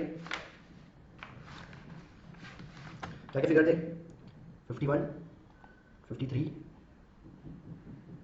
उसके बाद 55, 57, 59, 55, 57 एंड 59। एफ में क्या क्या था, 17, 35, 28, 17, 35, 28, उसके बाद 15 एंड 5। ठीक है, अब देखिए इसमें कौन कौन से कॉलम रहेंगे, फॉर्मूले से देखिए आप लोगों को क्या क्या काम है, x square multiply bye F और उसका समेशन चाहिए, मतलब एक एक्स स्क्वायर का कॉलम रहेगा, एक उसके मल्टीप्लाई करेंगे उस पे एफ से उसका कॉलम रहेगा, उसके समेशन चाहिए हमें, एक्स स्क्वायर का समेशन नहीं चाहिए, एक्स स्क्वायर से मल्टीप्लाई करेंगे एफ को उसके बाद उसका समेशन चाहिए रहेगा। दूसरा एफ इंटू एक्स का समेशन चाहिए, एफ इंटू एक्स का समेशन चाहिए। ठीक है, तो एक कॉलम, अब देखिए कॉलम बनाना सीख रहे हैं अपन, कॉलम क्या क्या बनाएंगे, एक्स इंटू एफ, ये दोनों मल्टीप्लाई करने का एक कॉलम हो गया। दूसरा उसके बाद क्या क्या काम है, एक्स स्क्वायर का काम है, एक्स स्क्वायर का एक कॉलम हो गया, और इसका समेशन चाहिए नहीं हमें तो एफ का चाहिए, तो एक्स स्क्वायर इंटू एफ इसका समेशन चाहिए। ये 3 कॉलम एक्स्ट्रा बनेंगे आपके, 3 कॉलम बना लीजिए। अब देखिए ये जो 3 कॉलम बने हैं, इन 3 कॉलम में ये एक्स स्क्वायर का जो टोटल है इसका हमें काम देंगे, तो जो समेशन है यहाँ पे कोई काम नहीं आएगा, हमें ये चाहिए, ये चाहिए, ये 2 चाहिए, और यहाँ पे n है, यहाँ पे ये n कैपिटल वाला कर लीजिए इसको, क्योंकि डिस्क्रीट सीरीज है, तो डिस्क्रीट सीरीज है तो कैपिटल n रहेगा, कैपिटल n मतलब क्या रहेगा, समेशन ऑफ f, मतलब इसका भी काम है, ये 1 2 3, ये 3 कॉलम की टोटल का हमें काम है। करें स्टार्ट कैलकुलेशन, कैलकुलेटर पे ये ड्रॉ हो चुका आपका, x इंटू एफ का समेशन, कोई भी मेथड से जल्दी से अभी आपने किए थे खुद करिए कैलकुलेटर में, 51 into 17 equals to 53 into 35 equals to 55 into 20 equals to, सारे इक्वल्स टू में डाल दीजिए, मतलब किसमें रैप में डाल दीजिए, रिकॉल कर लीजिए, जीटी प्रेस करके ये टोटल मिल जाएगा आपको। करें फटाफट करें, 51 into 17 equals to 53 into 35 equals to 55 into 28 equals to 57 into 15 equals to 59 into 5 equals to, last में क्या करना है, जीटी 5412 मिल गया ये वाला टोटल। ठीक है, एफ का टोटल चाहिए, जल्दी से कर लेते हैं, ऑन कर दीजिए, 17 plus 35 plus 28 plus 15 plus 5 equals क्या है 100। ठीक है, ये 2 हो गए टोटल। अब थर्ड ये वाला टोटल चाहिए, ये वाला टोटल निकालने के लिए हमने एक्स का स्क्वायर और उसको एफ से मल्टीप्लाई, कैलकुलेटर कैसे कर सकते हैं हम, ऑन कर दीजिए। अब देखिए यहाँ पे स्क्वायर कर रहे हैं, मतलब स्क्वायर करने के लिए तो एक फंक्शन तो यूज वही कर रैम वाला, तो और इक्वल टू की प्रेस हो चुका है स्क्वायर करने के लिए, तो वो तो रैम वाला तो भूल जाओ कि वो यूज नहीं हो सकता, तो हर समय जहाँ पे स्क्वायर वाला फंक्शन यूज हो रहा है इक्वल टू का, तब हम उसको इसका टोटल तो चाहिए नहीं, इसलिए हमें तो इसका टोटल चाहिए, तो एक और बार मल्टीप्लाई करना पड़ेगा 17 से, इसलिए मेमोरी कार्ड वाला फंक्शन यूज करेंगे।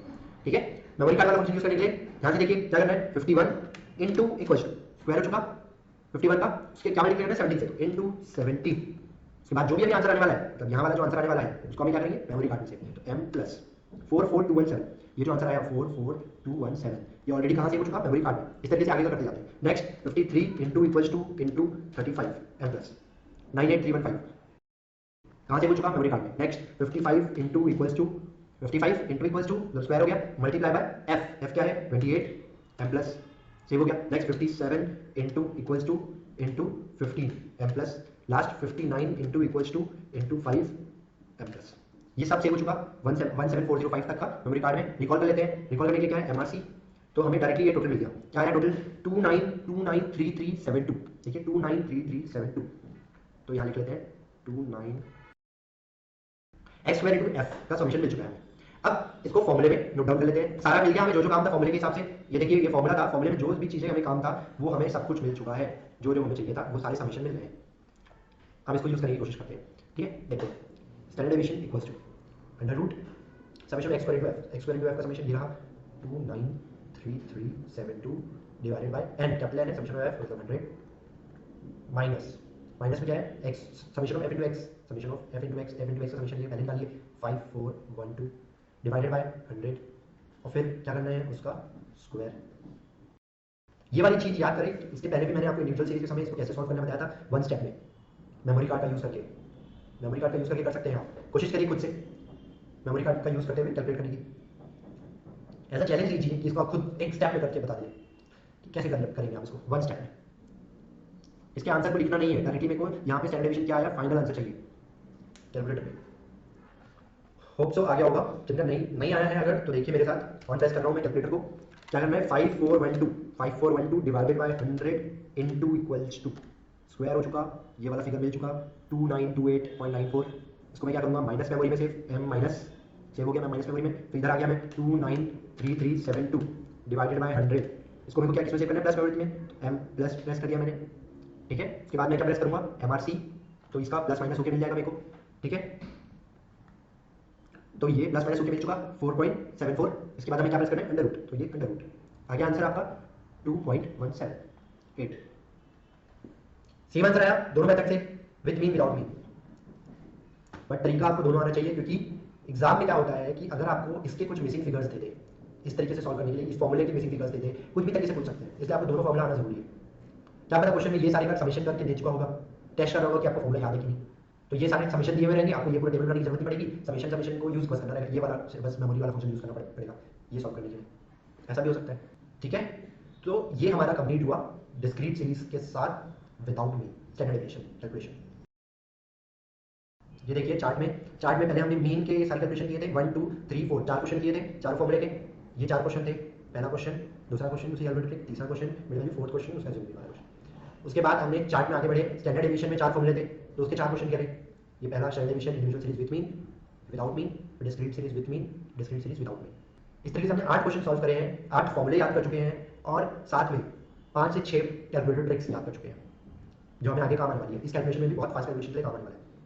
सारा कुछ नोट डाउन हो चुका है, डिस्क्रीट सीरीज का भी आपका आंसर आ चुका होगा 2.178, 2.178 दोनों का आंसर सेम था, सेम क्वेश्चन, दो तरीके थे खाली अलग अलग। यहाँ पे देखिए 5.25 इंडिविजुअल सीरीज का क्वेश्चन सेम था, आंसर भी सेम है, तरीका बस अलग अलग है कैलकुलेट करने का।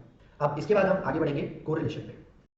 अभी तक हमने चार्ट पढ़ते आ रहे थे, हम चार्ट में हमने मीन कंप्लीट कर लिया था, स्टैंडर्ड डेविएशन कंप्लीट कर लिया था, स्टैंडर्ड डेविएशन की चार क्वेश्चन चार फॉर्मूले थे, और मीन के चार क्वेश्चन सॉल्व करे थे विद कैलकुलेटर ट्रिक्स। अब देखिए जो अपन ने मीन कैलकुलेट किया, तो मीन में हम क्या निकाल रहे थे, मिडिल में। जब मीन के क्वेश्चन थे तो मीन के क्वेश्चन में देखिए हमने कि क्या होता था हर क्वेश्चन में, जैसे आंसर आया इसमें लाइन से देखते हैं। इस सीरीज में हमें ये पता चला 15.5 is the on an average, क्योंकि नंबर कहाँ से रेंज होता है 21 से 11 से 21 था, उसके बीच का फिगर क्या था 15.5। सेकेंडली जब एज और नंबर ऑफ पीपल का जब डिस्क्रीट सीरीज करा तो इसमें जब आया 24.25, तो इससे ये पता चला हमें कि ऑन एन एवरेज जो एज है इस सैंपल में वो कितनी की है 24.27 की एज, इन लोगों में जो एवरेज एज मानी गई। उसके बाद कंटिन्यूअस सीरीज में, तो कंटिन्यूअस में जब ये डाटा था तो इसमें क्या पता चला हमें कि 37.16 is the average age of this people. वैसे ही यहाँ पे जब हमने अज्यूम मीन से निकाला तब भी वही सेम आंसर था 37.16, तो हमें ये पता चला था कि एवरेज एज जो है 37.16 है, इसलिए हमने ये क्या सीखे थे, अरिथमेटिक मीन। फिर सेकंड में हम क्या सीखे, स्टैंडर्ड डेविएशन।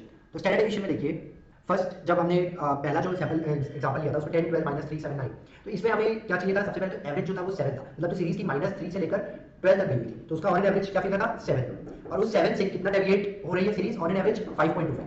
मतलब क्या हुआ कि 7, तो ये सीरीज ऑन एन एवरेज है, प्लस 5.25 और हो सकता है, और माइनस 5.25 और हो सकता है, ये हमें पता चला, प्लस माइनस 5.25 हो सकता है। इस तरीके से सीरीज ये बढ़ती है। जैसे कि मान लो पता चलता है, जैसे मैंने स्टार्टिंग में एग्जांपल पूछा था कि आपका परसेंटेज कितना है, तो आपका परसेंटेज बताने के लिए आपने क्या किए थे, डायरेक्टली आपने जो एवरेज मार्क्स आए टोटल पांचों सब्जेक्ट्स में तो बताए थे, फिर मैंने उससे बताया कि अच्छा इसमें स्टैंडर्ड डेविएशन कितना है, कम ज़्यादा कितने, तो ऑन एन एवरेज बढ़ेगी 5 4 का कम ज़्यादा है, तो 91 से लेकर 99 तक तुम्हारे मार्क्स रेंज है, वो पता चला था। तो ये मतलब होता है स्टैंडर्ड डेविएशन का 5.25 7 से कम ज़्यादा है। वैसे ही अगर इसको अपन ये तो हो गया, दोनों तरीके से वही आंसर आया था, तो ये इसका मीनिंग ले रहा हूँ। अब जैसे ये डिस्क्रीट सीरीज में देखिए, डिस्क्रीट सीरीज में मतलब क्या हुआ, मान लेते हैं कि ये एज है और ये नंबर ऑफ पीपल, एक्स वाला जो है वो एज है और ये नंबर ऑफ पीपल है, एफ वाला कॉलम जो डाटा लिया गया वो इस चीज का लिया गया। तो अब इससे क्या पता चला, सबसे पहले जब हमने मीन निकाला तो इससे मीन क्या आया, इसमें मीन आया था 54.12, मतलब ये क्या है कि एवरेज एज जो है वो है 54.12, और अब एवरेज एज इन लोगों में से जो एवरेज एज निकली 51 से 59 में, तो वो 54.12 है, बट इसमें कम ज्यादा कितना है, 51 से 59 तक का सैंपल है ना, तो इससे कम ज्यादा कितना है 2.178 ऑन एन एवरेज, क्योंकि नंबर ऑफ पीपल अगर से डिवाइड अगर होगी तो ये ऑन एन एवरेज इतना कम ज्यादा हो सकता है। बाकी एक्सट्रीम एंड और भले आगे होगा अपना, मतलब जब ये स्टैंडर्ड डेविएशन डिनोट करते हैं तब जैसे मान लो अगर कोई सीरीज है, तो ये सीरीज है, ये मिडिल में रहा अपना मीन, तो मिडिल में मीन आया जो कि 54.12, इसमें प्लस 2.178 करेंगे तो ये फिगर, और माइनस 2.178 करेंगे तो ये फिगर। अपनी सीरीज भले ही बड़ी हो सकती है, वो पहले से ही बोल रहा हूँ आपको, सीरीज भले बड़ी छोटी हो सकती है। अब अब देखिए इसमें क्या होता है कि 54.12 में 2.178 प्लस करते हैं 54.12 प्लस 2.178 56.298 यहाँ पे आ रहा है 56.298 और यहाँ पे आएगा 54.12 माइनस 3.178 51.94 51.942 पर अपनी सीरीज कहाँ तक है? यहाँ पे ये और पीछे गया है 51 से चालू हुआ है और ये और आगे गई है 59 तक गई है। पर जो हमारा डिस्ट्रीब्यूशन होगा नंबर ऑफ पीपल का 51 में रहने वाले बहुत कम होंगे इन कंपेरेटिव टू 51.942, वैसे 59 में होने वाले बहुत कम होंगे 56.298 से कंपेरेटिव। इसलिए ये जो कर्व गया नंबर ऑफ पीपल का वो ऐसा जाएगा, ठीक है। मिडिल में आया मीन 54.12, उसके पीछे ये standard aviation minus standard aviation, यहाँ प्लस स्टैंडर्ड एविएशन हमने कर दिया, तो ये वाला फिगर मिल गया ये, और सीरीज हमारी और आगे पीछे बढ़ी हुई है। ये आप ड्रॉ कर लीजिए अपने समझने के लिए कि इसका जो आंसर आया था उसका मतलब क्या होता है। विथ मीनिंग आप समझिए कि आप ये सब कर क्यों रहे हैं। अभी तक तो आपने ये कैलकुलेट करना सीखा था, कैसे फास्ट कैलकुलेट कर सकते हैं वो सब सीखा था। अब ये इसका मतलब क्या हुआ, आपने आखिर किया क्या है कैलकुलेट करके। तो आपने आपने सीरीज के आगे और पीछे कितना डेविएट हो रहा है वो पता किया, डिस्पर्ज कितनी है आपकी सीरीज, ऑन एन एवरेज कितनी डिस्पर्ज, उसके आगे भी और हो सकता है पर एक्सट्रीम पर ऑन एन एवरेज कितनी रहेगी, ठीक है। ये जो आपका हाइट बता रहा है ये हाइट इज फ्रीक्वेंसी, ये जो हाइट में जो ये डाटा है ये पूरा क्या है फ्रीक्वेंसी है। मतलब क्या है कि जो ऑन एन एवरेज वाला है यहाँ पे फ्रीक्वेंसी सबसे ज़्यादा है, उसके बाद कम होते गई कम होते गई, ठीक है। ये समझ में आ गया स्टैंडर्ड डेविएशन का मतलब। अब हम नेक्स्ट देखते हैं, चार्ट में वापस आ जाइए। चार्ट में देखिए अपना स्टैंडर्ड डेविएशन अब हो चुका है, इसका मीनिंग भी आपने समझ लिया कि ये क्या आपने आखिर। अब आज जो चालू करेंगे हम कोरिलेशन कोएफिशिएंट, कोरिलेशन कोएफिशिएंट। अब ये वर्ड ही अजीब सा लग रहा है कि आखिर ये है क्या, कोरिलेशन कोएफिशिएंट। नाम में क्या है कोरिलेशन, क्या वर्ड यूज हो रहा है रिलेशन, मतलब किसी भी चीज का कुछ रिलेशन वाली बातचीत चल रही है, दो चीज कोई चीज में रिलेशन करना होगा तो इसके नाम होगा कोरिलेशन, कि कैसे रिलेट कर रहे हैं। तो मैं बता दूं आपको कि यहाँ पे इस चैप्टर में जो ये रहेगा कोरिलेशन, हेडिंग दे दीजिए कोरिलेशन। ये आपका 18th चैप्टर है आपके बुक में, 18th chapter is correlation and regression. Directly हम जंप कर रहे हैं 18th चैप्टर पे। इसके पहले जो हमने पढ़ा था मेजर्स ऑफ सेंट्रल टेंडेंसी और डिस्पर्शन वाला चैप्टर पढ़ा था, जो कि था आपका 15 चैप्टर के बाद। अब आप अगर बुक खोल रहे हैं तो आपको 18 चैप्टर खोलना है, 18 चैप्टर में आ गया कोरिलेशन। अब देखिए कोरिलेशन यहाँ पे क्या होगा कि अभी तक हम जैसे individual series, discrete series, continuous series ऐसे पढ़ते थे। अब सीरीज एक ही रहेगी इंडिविजुअल सीरीज, बट जैसे एक इंडिविजुअल सीरीज है वैसे एक और एक इंडिविजुअल सीरीज आपके साथ चल जाएगी। मतलब क्या हो रहा है, अब अपन जो बात करेंगे हम दो इंडिविजुअल सीरीज को लेकर चलेंगे, ना कि एज अ डिस्क्रीट सीरीज मानिए। डिस्क्रीट सीरीज में क्या होता था कि एक सीरीज रहती थी उसका फ्रीक्वेंसी दिया रहता था, ठीक है। वैसे कंटीन्यूअस में एक सीरीज दी रहती थी उसकी फ्रीक्वेंसी दी रहती थी। अब यहाँ पे क्या हो रहा है, एक सीरीज दी है और एक ऑल टुगेदर एक डिफरेंट सीरीज दी है, ठीक है। एक्स की सीरीज है, वाई की सीरीज। अब इस चैप्टर में ये पता करना है कि ये दोनों जो सीरीज दी हुई है इनमें आपस में रिलेशन क्या है, ठीक है, आपस में क्या रिलेट करती है ये दो सीरीज। समझ में आ रहा है चैप्टर में हमें क्या करना है। इस चैप्टर में सबसे पहले तो हमें क्या लेके चलना है, दो इंडिविजुअल सीरीज है, डिस्क्रीट एंड कंटीन्यूअस, ये नहीं रहेगी। सबसे पहले तो ये नोट आउट कर लीजिए, दो इंडिविजुअल सीरीज रहने वाली है, डिस्क्रीट और कंटीन्यूअस सीरीज नहीं रहेगी इस चैप्टर। अब देखिए मैं बोल रहा हूँ रिलेशन। अब रिलेशन क्या होता है, देखो रिलेशन में क्या होता है, या तो अच्छा रिलेशन होगा या तो खराब रिलेशन होगा या कोई रिलेशन ही नहीं होगा। तीन चीजें हो सकती है, आप अपने से रिलेट करके देख लीजिए, या तो आपका अच्छा रिलेशन होगा या खराब रिलेशन होगा या तो कोई रिलेशन ही नहीं होगा, आप उनको जानते ही नहीं होंगे। समझ में आ रहा है क्या बोलना चाह रहा हूँ। तो आप देखिए एक होता है जो पॉजिटिव रिलेशन, जो अच्छा रिलेशन है वो कौन सा हो गया पॉजिटिव रिलेशन, जो गंदा रिलेशन है वो क्या हो गया नेगेटिव रिलेशन, और कोई रिलेशन ही नहीं है आपस में तो भाई न्यूट्रल है, न्यूट्रल रिलेशन। समझ में आ रहा है, तीन प्रकार के रिलेशन डिनोट करके तरीके होते हैं। तो देखिए कोरिलेशन जब हम देखेंगे तो हमारे पास तीन प्रकार के रिलेशनशिप होंगे, एक होगा पॉजिटिव, एक होगा नेगेटिव, एक होगा न्यूट्रल। अब देखिए इसको डिनोट करने का तरीका क्या होगा, हम इसको आसान करने के लिए हम ऑन एन स्केल क्या बोलते हैं कि कैसे रिलेटेड है, कितना कितना ज्यादा रिलेशन है, 100% रिलेशन है या फिर 70% रिलेशन है, 80% रिलेशन, इस तरीके से बोलते हैं। तो इसको और छोटे टर्म से बोलेंगे तो -1 से लेकर 1 तक रिलेशनशिप की स्कोर को बांट देते हैं। हमें स्कोरिंग करनी है कि कितना रिलेशन है, तो प्लस रहेगा तो ये कितना बोलेंगे +1, नेगेटिव तो -1, इससे नीचे नहीं हो सकता, और न्यूट्रल 0। मतलब 0 से +1 के बीच में रहा तो पॉजिटिव ही कहलाएगा, और 0 से -1 के बीच में रहा तो नेगेटिव कहलाएगा, 0 रहा तो न्यूट्रल कहलाएगा। पर 0 से 1 के बीच में अगर रहा तो कितना ज्यादा पॉजिटिव है, +1 रहा तो बहुत ज्यादा पॉजिटिव है, +1 से कम रहा तो थोड़ा कम पॉजिटिव है, ये पता चलेगा। ये नोट डाउन करें, कोरिलेशन में तीन प्रकार के रिलेशन होंगे, पॉजिटिव, नेगेटिव, न्यूट्रल। दो सीरीज पे कंपेयर कर लिया। अब सोचिए देखते हैं कि पॉजिटिव रिलेशन कैसा हो सकता है, किस चीजों पे पॉजिटिव रिलेशन हो सकता है। सोच के देखिए, अगर मान लीजिए एक सीरीज दी हुई है एक्स की, एक सीरीज दी हुई है वाई की, ठीक है। एक्स की सीरीज है कि हमने कितना इन्वेस्टमेंट किया है, कितना इन्वेस्टमेंट किया है, और वाई की सीरीज है कि कितना प्रॉफिट है। ठीक है, एक जगह है इन्वेस्टमेंट, एक जगह है प्रॉफिट। आप सोच के देखिए, अगर इन्वेस्टमेंट, अगर मैं बोलता हूं इन्वेस्टमेंट मेरा 100 रुपीज का है तो मेरे को प्रॉफिट 10 रुपीज का हो रहा है। अगर बोल रहा मेरा इन्वेस्टमेंट 200 रुपीज का है तो मेरे को जो प्रॉफिट हो रहा है वो 20 रुपीज का हो रहा है। समझना? अगर मैं बोल रहा इन्वेस्टमेंट मेरा 300 का है तो मेरा प्रॉफिट 30 रुपीज का हो रहा है। यहाँ पे क्या हो रहा है, एक्स की सीरीज अगर बढ़ रही है तो वाई की सीरीज भी बढ़ रही है, अगर एक्स की सीरीज कम होगी तो वाई की सीरीज भी कम हो जाएगी। जैसे अगर मैं बोला मेरा इन्वेस्टमेंट 50 रुपीज का है तो मेरे प्रॉफिट जो है वो 5 रुपीज का होगा। क्या चल रहा है ये कि दो सीरीज में हमने कंपेयर कर दिया कि ये पॉजिटिवली रिलेटेड है, +1 से पॉजिटिवली रिलेटेड है। तो जितना इन्वेस्टमेंट बढ़ता जाएगा उतना प्रॉफिट बढ़ता जाएगा, जितना इन्वेस्टमेंट कम होता जाएगा उतना प्रॉफिट कम होता जाएगा। और कुछ सोच के देखिए, आप अपने हिसाब से देखिए कि और किस चीज में ऐसा पॉजिटिव रिलेशन होता है। सोचिए क्या हो सकता है पॉजिटिव रिलेशन किस चीज में होता है कि एक चीज बढ़ेगी तो दूसरी बढ़ेगी, एक चीज घटेगी तो दूसरी भी घटेगी। एक और एग्जांपल लेते हैं, चलो अपन एक्स इन वाई। एक्स पे क्या लेंगे हम, यहाँ पे लेंगे हम रेनफॉल और यहाँ पे लेंगे यील्ड। ठीक है, अगर रेनफॉल आपकी ज्यादा होगी तो यील्ड भी ज्यादा होगा, रेनफॉल कम होगी तो यील्ड भी कम हो जाएगा। खेती कम होगी, अगर पानी ज्यादा गिरेगा तो ज्यादा खेती होगी, पानी कम गिरेगा तो कम खेती होगी। और एग्जाम्पल सोचिए एक्स एंड वाई, क्या चीज ऐसी और कौन सी चीज है जो कम ज्यादा होती है। देखिए एक और एग्जाम्पल देता हूँ मैं, अगर किसी की हाइट ज्यादा है तो क्या मैं बोल सकता हूँ उसका वेट भी ज्यादा होगा। ऑन एंड मैं यूजुअली बोल रहा हूँ, किसी की हाइट का वेट ज्यादा ऐसा भी हो सकता है, बट अगर किसी की हाइट ज्यादा होती जाएगी तो उतना वेट भी बढ़ेगा। जैसे अगर आप देखिए जब आप छोटे थे तब आपका हाइट कम थी तो वेट कम था, बड़े हुए तो आपकी हाइट ज्यादा है तो वेट भी ज्यादा है। इस तरीके से क्या है, ये पॉजिटिव रिलेटेड एक दूसरे से। तो ये थे एग्जाम्पल्स पॉजिटिव रिलेशन के। अब देखते हैं नेगेटिव रिलेशन। सोचिए देखिए कि किस चीज में नेगेटिव रिलेशन रहता है। ऐसी कौन सी दो सीरीज बन सकती है जिसमें कि नेगेटिव रिलेशन आएगा, एक्स और वाई। ऐसी कौन सी दो सीरीज हो सकती है जिसमें रिलेशन नेगेटिव हो। मतलब क्या होना चाहिए कि अगर एक चीज बढ़ेगी तो दूसरी चीज घटेगी, ऐसा नहीं होना चाहिए कि एक चीज बढ़ रही है तो दूसरी भी बढ़ रही है।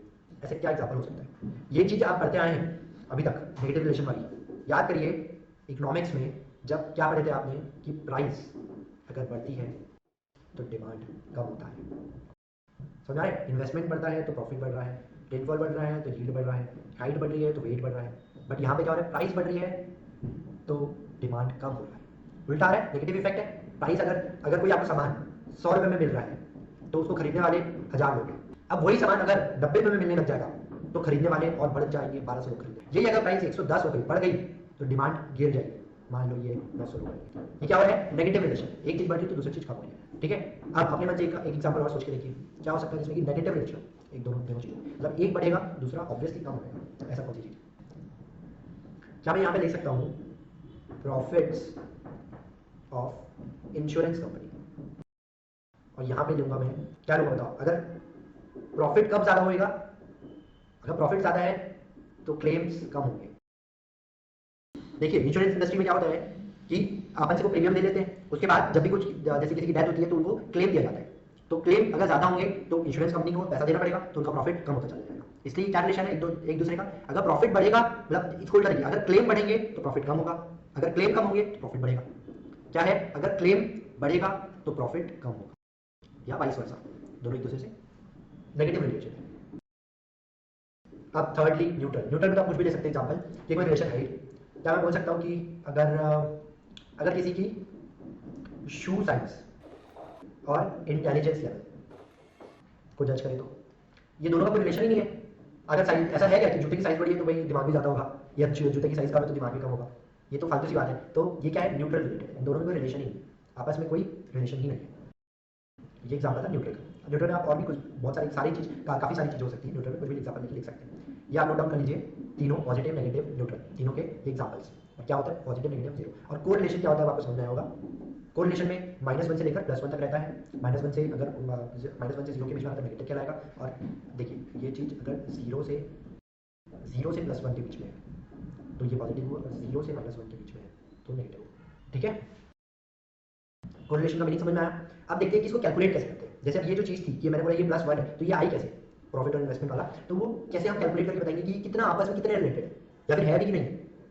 ये चीज बहुत ज्यादा काम आती है, जैसे कि कोई शेयर स्टॉक मार्केट से कितना रिलेटेड है, आपस में रिलेशन है भी कि नहीं है। अगर स्टॉक मार्केट, अगर मार्केट जो बढ़ रहा है तो क्या मेरे शेयर की प्राइस बढ़ेगी कि घटेगी, ये चीज पता करना बहुत जरूरी हो जाता है। तो ये बहुत इंपॉर्टेंट टॉपिक है, आगे अगर आगे आप देखें तो इसका इम्प्लीकेशन बहुत ज़्यादा है, इसलिए ये इसमें ध्यान रखिएगा और थोड़ा सा आपको इसमें कैलकुलेटर्स की नई ट्रिक्स सीखने को मिलेगी, तो आप पूरा इस पर ध्यान रखिएगा। अब देखिए हम इस पर आगे बढ़ते हैं। अब डायरेक्टली आप ये जब थ्योरी आपने नोट डाउन कर ली होगी तो अब आ जाइए चार्ट पे, हम अपने पैटर्न में वापस चलते हैं। चार्ट में देखिए कोरिलेशन कोफिशिएंट का दो तरीका, विद मीन वाला, विदाउट मीन वाला, ठीक है, विद मीन और विदाउट मीन। यहाँ पे कोरिलेशन जो ये जो +1 -1 है, ये क्या इसको डिनोट करने का तरीका क्या है, आर से डिनोट करते हैं हम, +1 से लेकर -1 तक जो फिगर्स आ रहे हैं उसको आर बोलते हैं, आर से डिनोट करेंगे, कोरिलेशन कोएफिशिएंट बोला जाता है, ठीक है। अब अपन चलते हैं कोरिलेशन कोएफिशिएंट में, सबसे पहला मेथड विद मीन से कैलकुलेट करना। सेम पैटर्न रहेगा हमारा, ये आपका कोरिलेशन। अब देखिए यहाँ पे आप क्या चालू करेंगे, हेडिंग देंगे कोरिलेशन, जो कोरिलेशन की हेडिंग आपने पहले दे चुके हैं, जो थ्योरी नोट डाउन करें। अब देखिए अब यहाँ पे आप क्वेश्चन नंबर 1 में क्या रहेगा, कोरिलेशन कोएफिशिएंट निकालना रहेगा विद मीन। यहाँ पे हेडिंग क्या रहेगी क्वेश्चन नंबर 1 में, हेडिंग रहेगी विद, ठीक है। अब विद मीन में मैं आपको 2 सीरीज देता हूँ, उस 2 सीरीज में आप ये फॉर्मूला को रखेंगे और फिर बताएंगे कि क्या क्या हमें कॉलम बनाने हैं, ठीक है। विद मीन के पहले फॉर्मूले देख लेते हैं कि फॉर्मूले क्या क्या होते हैं, ठीक है। कोरिलेशन कोएफिशिएंट के r covariance x by divide by summation x, summation y covariance निकालने का summation x minus x bar into y minus y bar का समेशन डिवाइड बाय, ये फॉर्मूला यूज करना रहेगा। अब 2 सीरीज जो रहेगी वो बता देता हूं मैं आपको, 2 सीरीज कौन सी लेनी है हमें,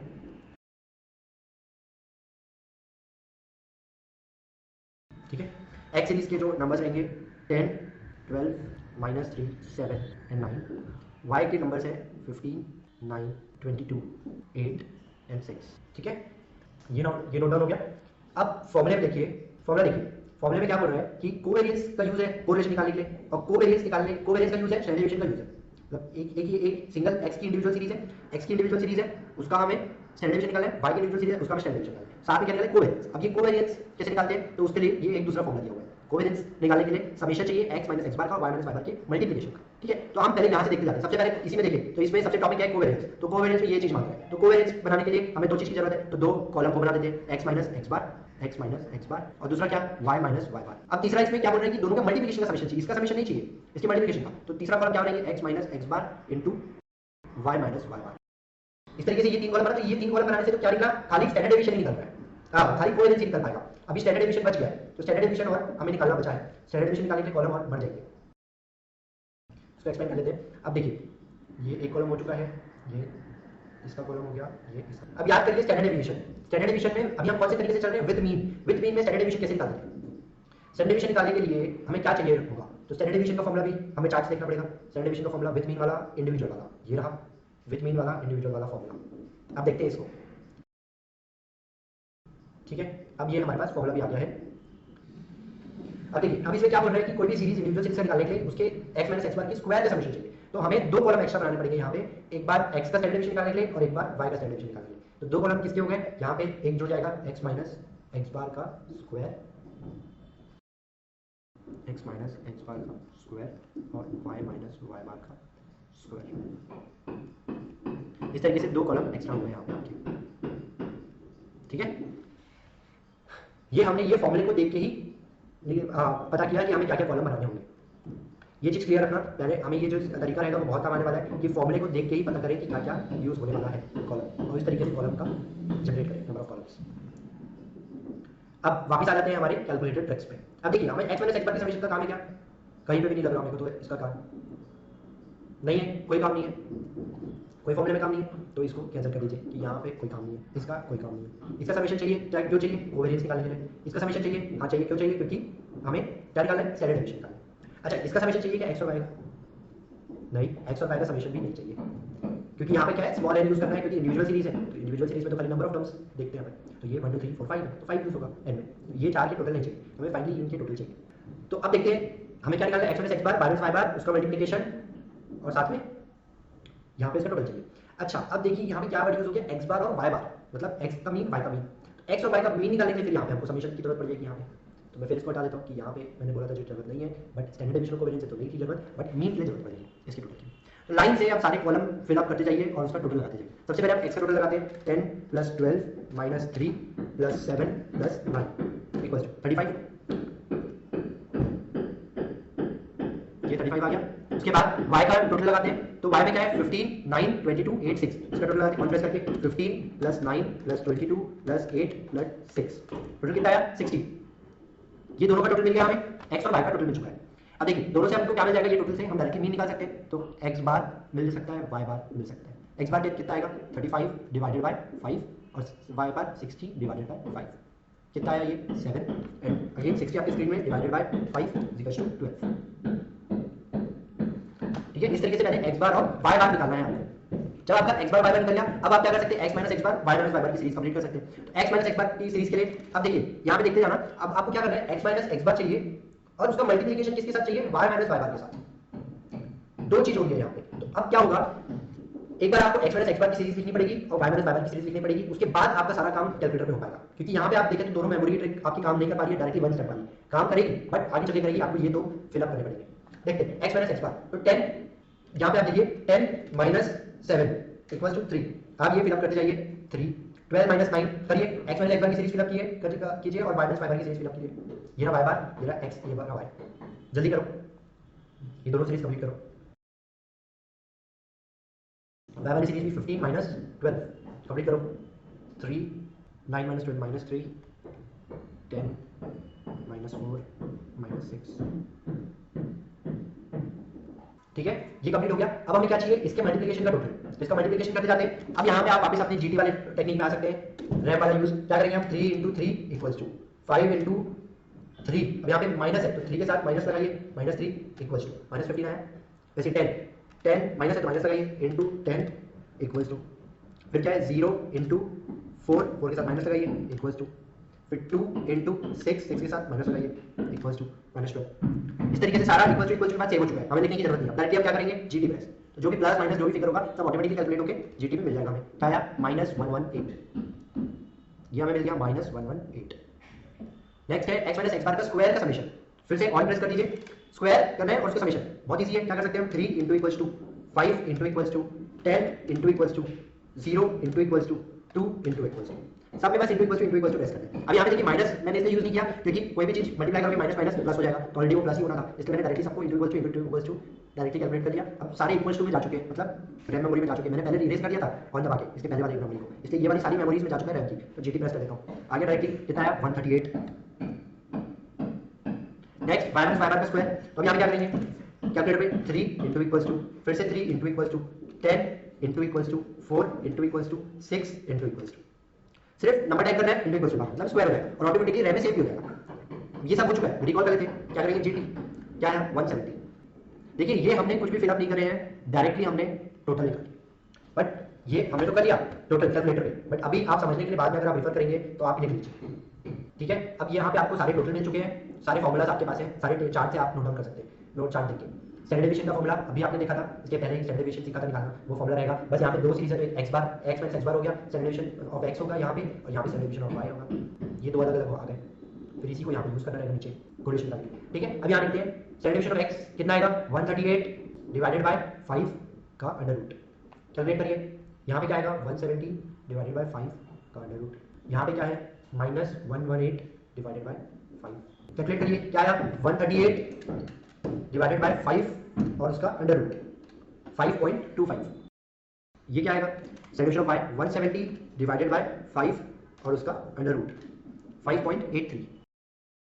दो स्टैंडर्ड डेविएशन आ गए, अब कोवेरिएंस निकालना है, तो कोवेरिएंस के लिए क्या -118, ये सबका समेशन जो हमने पहले निकाल चुका, निकालिए। अब उसके डिवाइड बाय 5, तब ये क्या आएगा 118 माइनस में डिवाइडेड बाय 5, आंसर कितना है -23.6, -23.6। नेक्स्ट हमें क्या निकालना है, कोरिलेशन में सब आ चुका है, सारे फिगर्स मिल रहे हैं हमें, सिर्फ पुट करना है फॉर्मूले पुट कर देते हैं। अपर में न्यूमरेटर में क्या आ गया -23.6 डिवाइडेड बाय 5.25 मल्टीप्लाई बाय 5.83।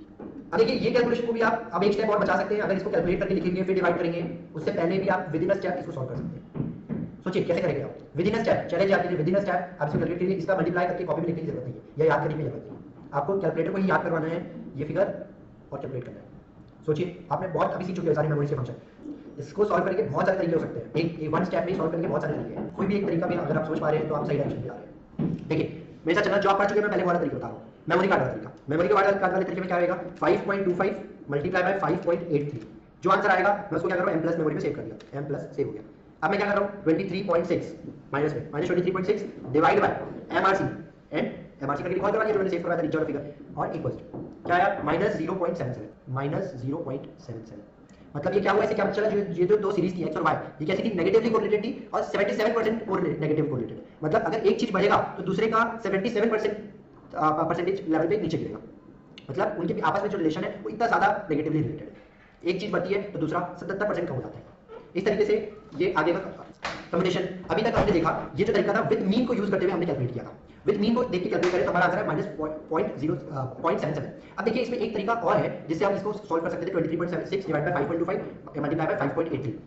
देखिए अगर हम इसको चाहे तो ऑन प्रेस करिए 23.6 डिवाइडेड बाय 5.25, ठीक है, एंड अगेन डिवाइडेड बाय 5.83, तो भी आंसर आपका वही आएगा 0.77। मतलब आप इसी चीज को दो बार, एक बार डिवाइड करें 5.25 से, फिर उसको डिवाइड करें 5.83 से, तो भी मतलब वही हुआ।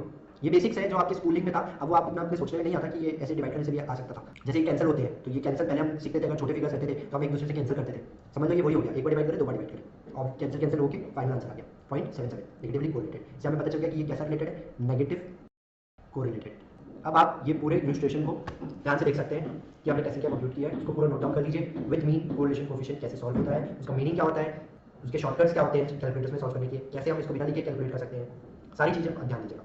अभी तो आपका एक्सप्लेनेशन वाला राउंड चल रहा है, अभी आप बेसिक्स पढ़ रहे हो सारे, आपका बेसिक्स हो जाएगा फिर अपन क्वेश्चन वाले राउंड में जाएंगे। एक बार आपका ये पूरा चार्ट कंप्लीट हो जाए, इसके बाद हम इसकी इन डेप्थ पूछेंगे कि हर चैप्टर में और क्या क्या चीजें होती हैं और क्या तरीके होते हैं, सब चीज हम आगे बढ़ने वाले हैं। अभी आप एक ओवरव्यू ले रहे हैं, पहले आपने मीन का ओवरव्यू लिया, सेंटर टेंडेंसी वाले चैप्टर का, फिर डिस्पर्शन वाले चैप्टर का ओवरव्यू लिया, अब आप कोरिलेशन वाले चैप्टर का ओवरव्यू ले रहे हैं कि होता क्या है, कैसे कैलकुलेट कैसे करते हैं, मतलब क्या होता है उसका। अब हम आ जाते हैं क्वेश्चन नंबर 2 पे। अब क्या करेंगे, यही कैलकुलेशन करना है, यही चीजें निकालनी है, यही कोरिलेशन निकालना है, आंसर भी सेम आएगा बट अब तरीका बदल जाएगा। आप एक वन स्टेप फॉर्मुला है उससे हमें कैलकुलेट करके निकालना है। तो क्वेश्चन नंबर 2 जो रहेगा कोरिलेशन का रहेगा वो रहेगा विदाउट मीन हमें कैलकुलेट करना है, ठीक है। उसके लिए जो फॉर्मुला यूज हो रहा है वो ये वाला फॉर्मुला रहेगा, लिख लीजिए पहले फॉर्मुला। क्वेश्चन सेम रहेगा, जो इसके पहले वाला क्वेश्चन था एक्स और वाई की सीरीज, वही सेम सीरीज रहने वाली है, क्वेश्चन सेम रहेगा। अब ये फॉर्मुला देखने आपको लग रहा होगा कि ये तो बहुत ही बड़ा फॉर्मुला हो गया, इतना बड़ा फॉर्मुला हमें याद कैसे होगा। टेंशन मत लीजिए, आपका प्रैक्टिस करते करते ये भी आपको याद हो जाएगा। इसका एक मेमोरी टेक्निक भी मैं आपको बताऊंगा जैसे आपको ये याद करना है। नोट डाउन कर लीजिए क्वेश्चन नंबर 2 जो विदाउट मीन का होने वाला है।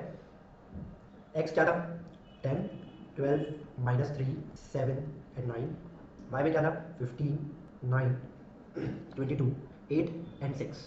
देखिए यहाँ पे ये x का कॉलम y का कॉलम आपका रेडी हो गया होगा। अब देखिए हमने जरूरत किस किस चीज़ की है, लाइन से देखते हैं। एक हो गया n तो ये हो गया कि 1 2 3 4 5 टर्म्स है तो वह हो गया।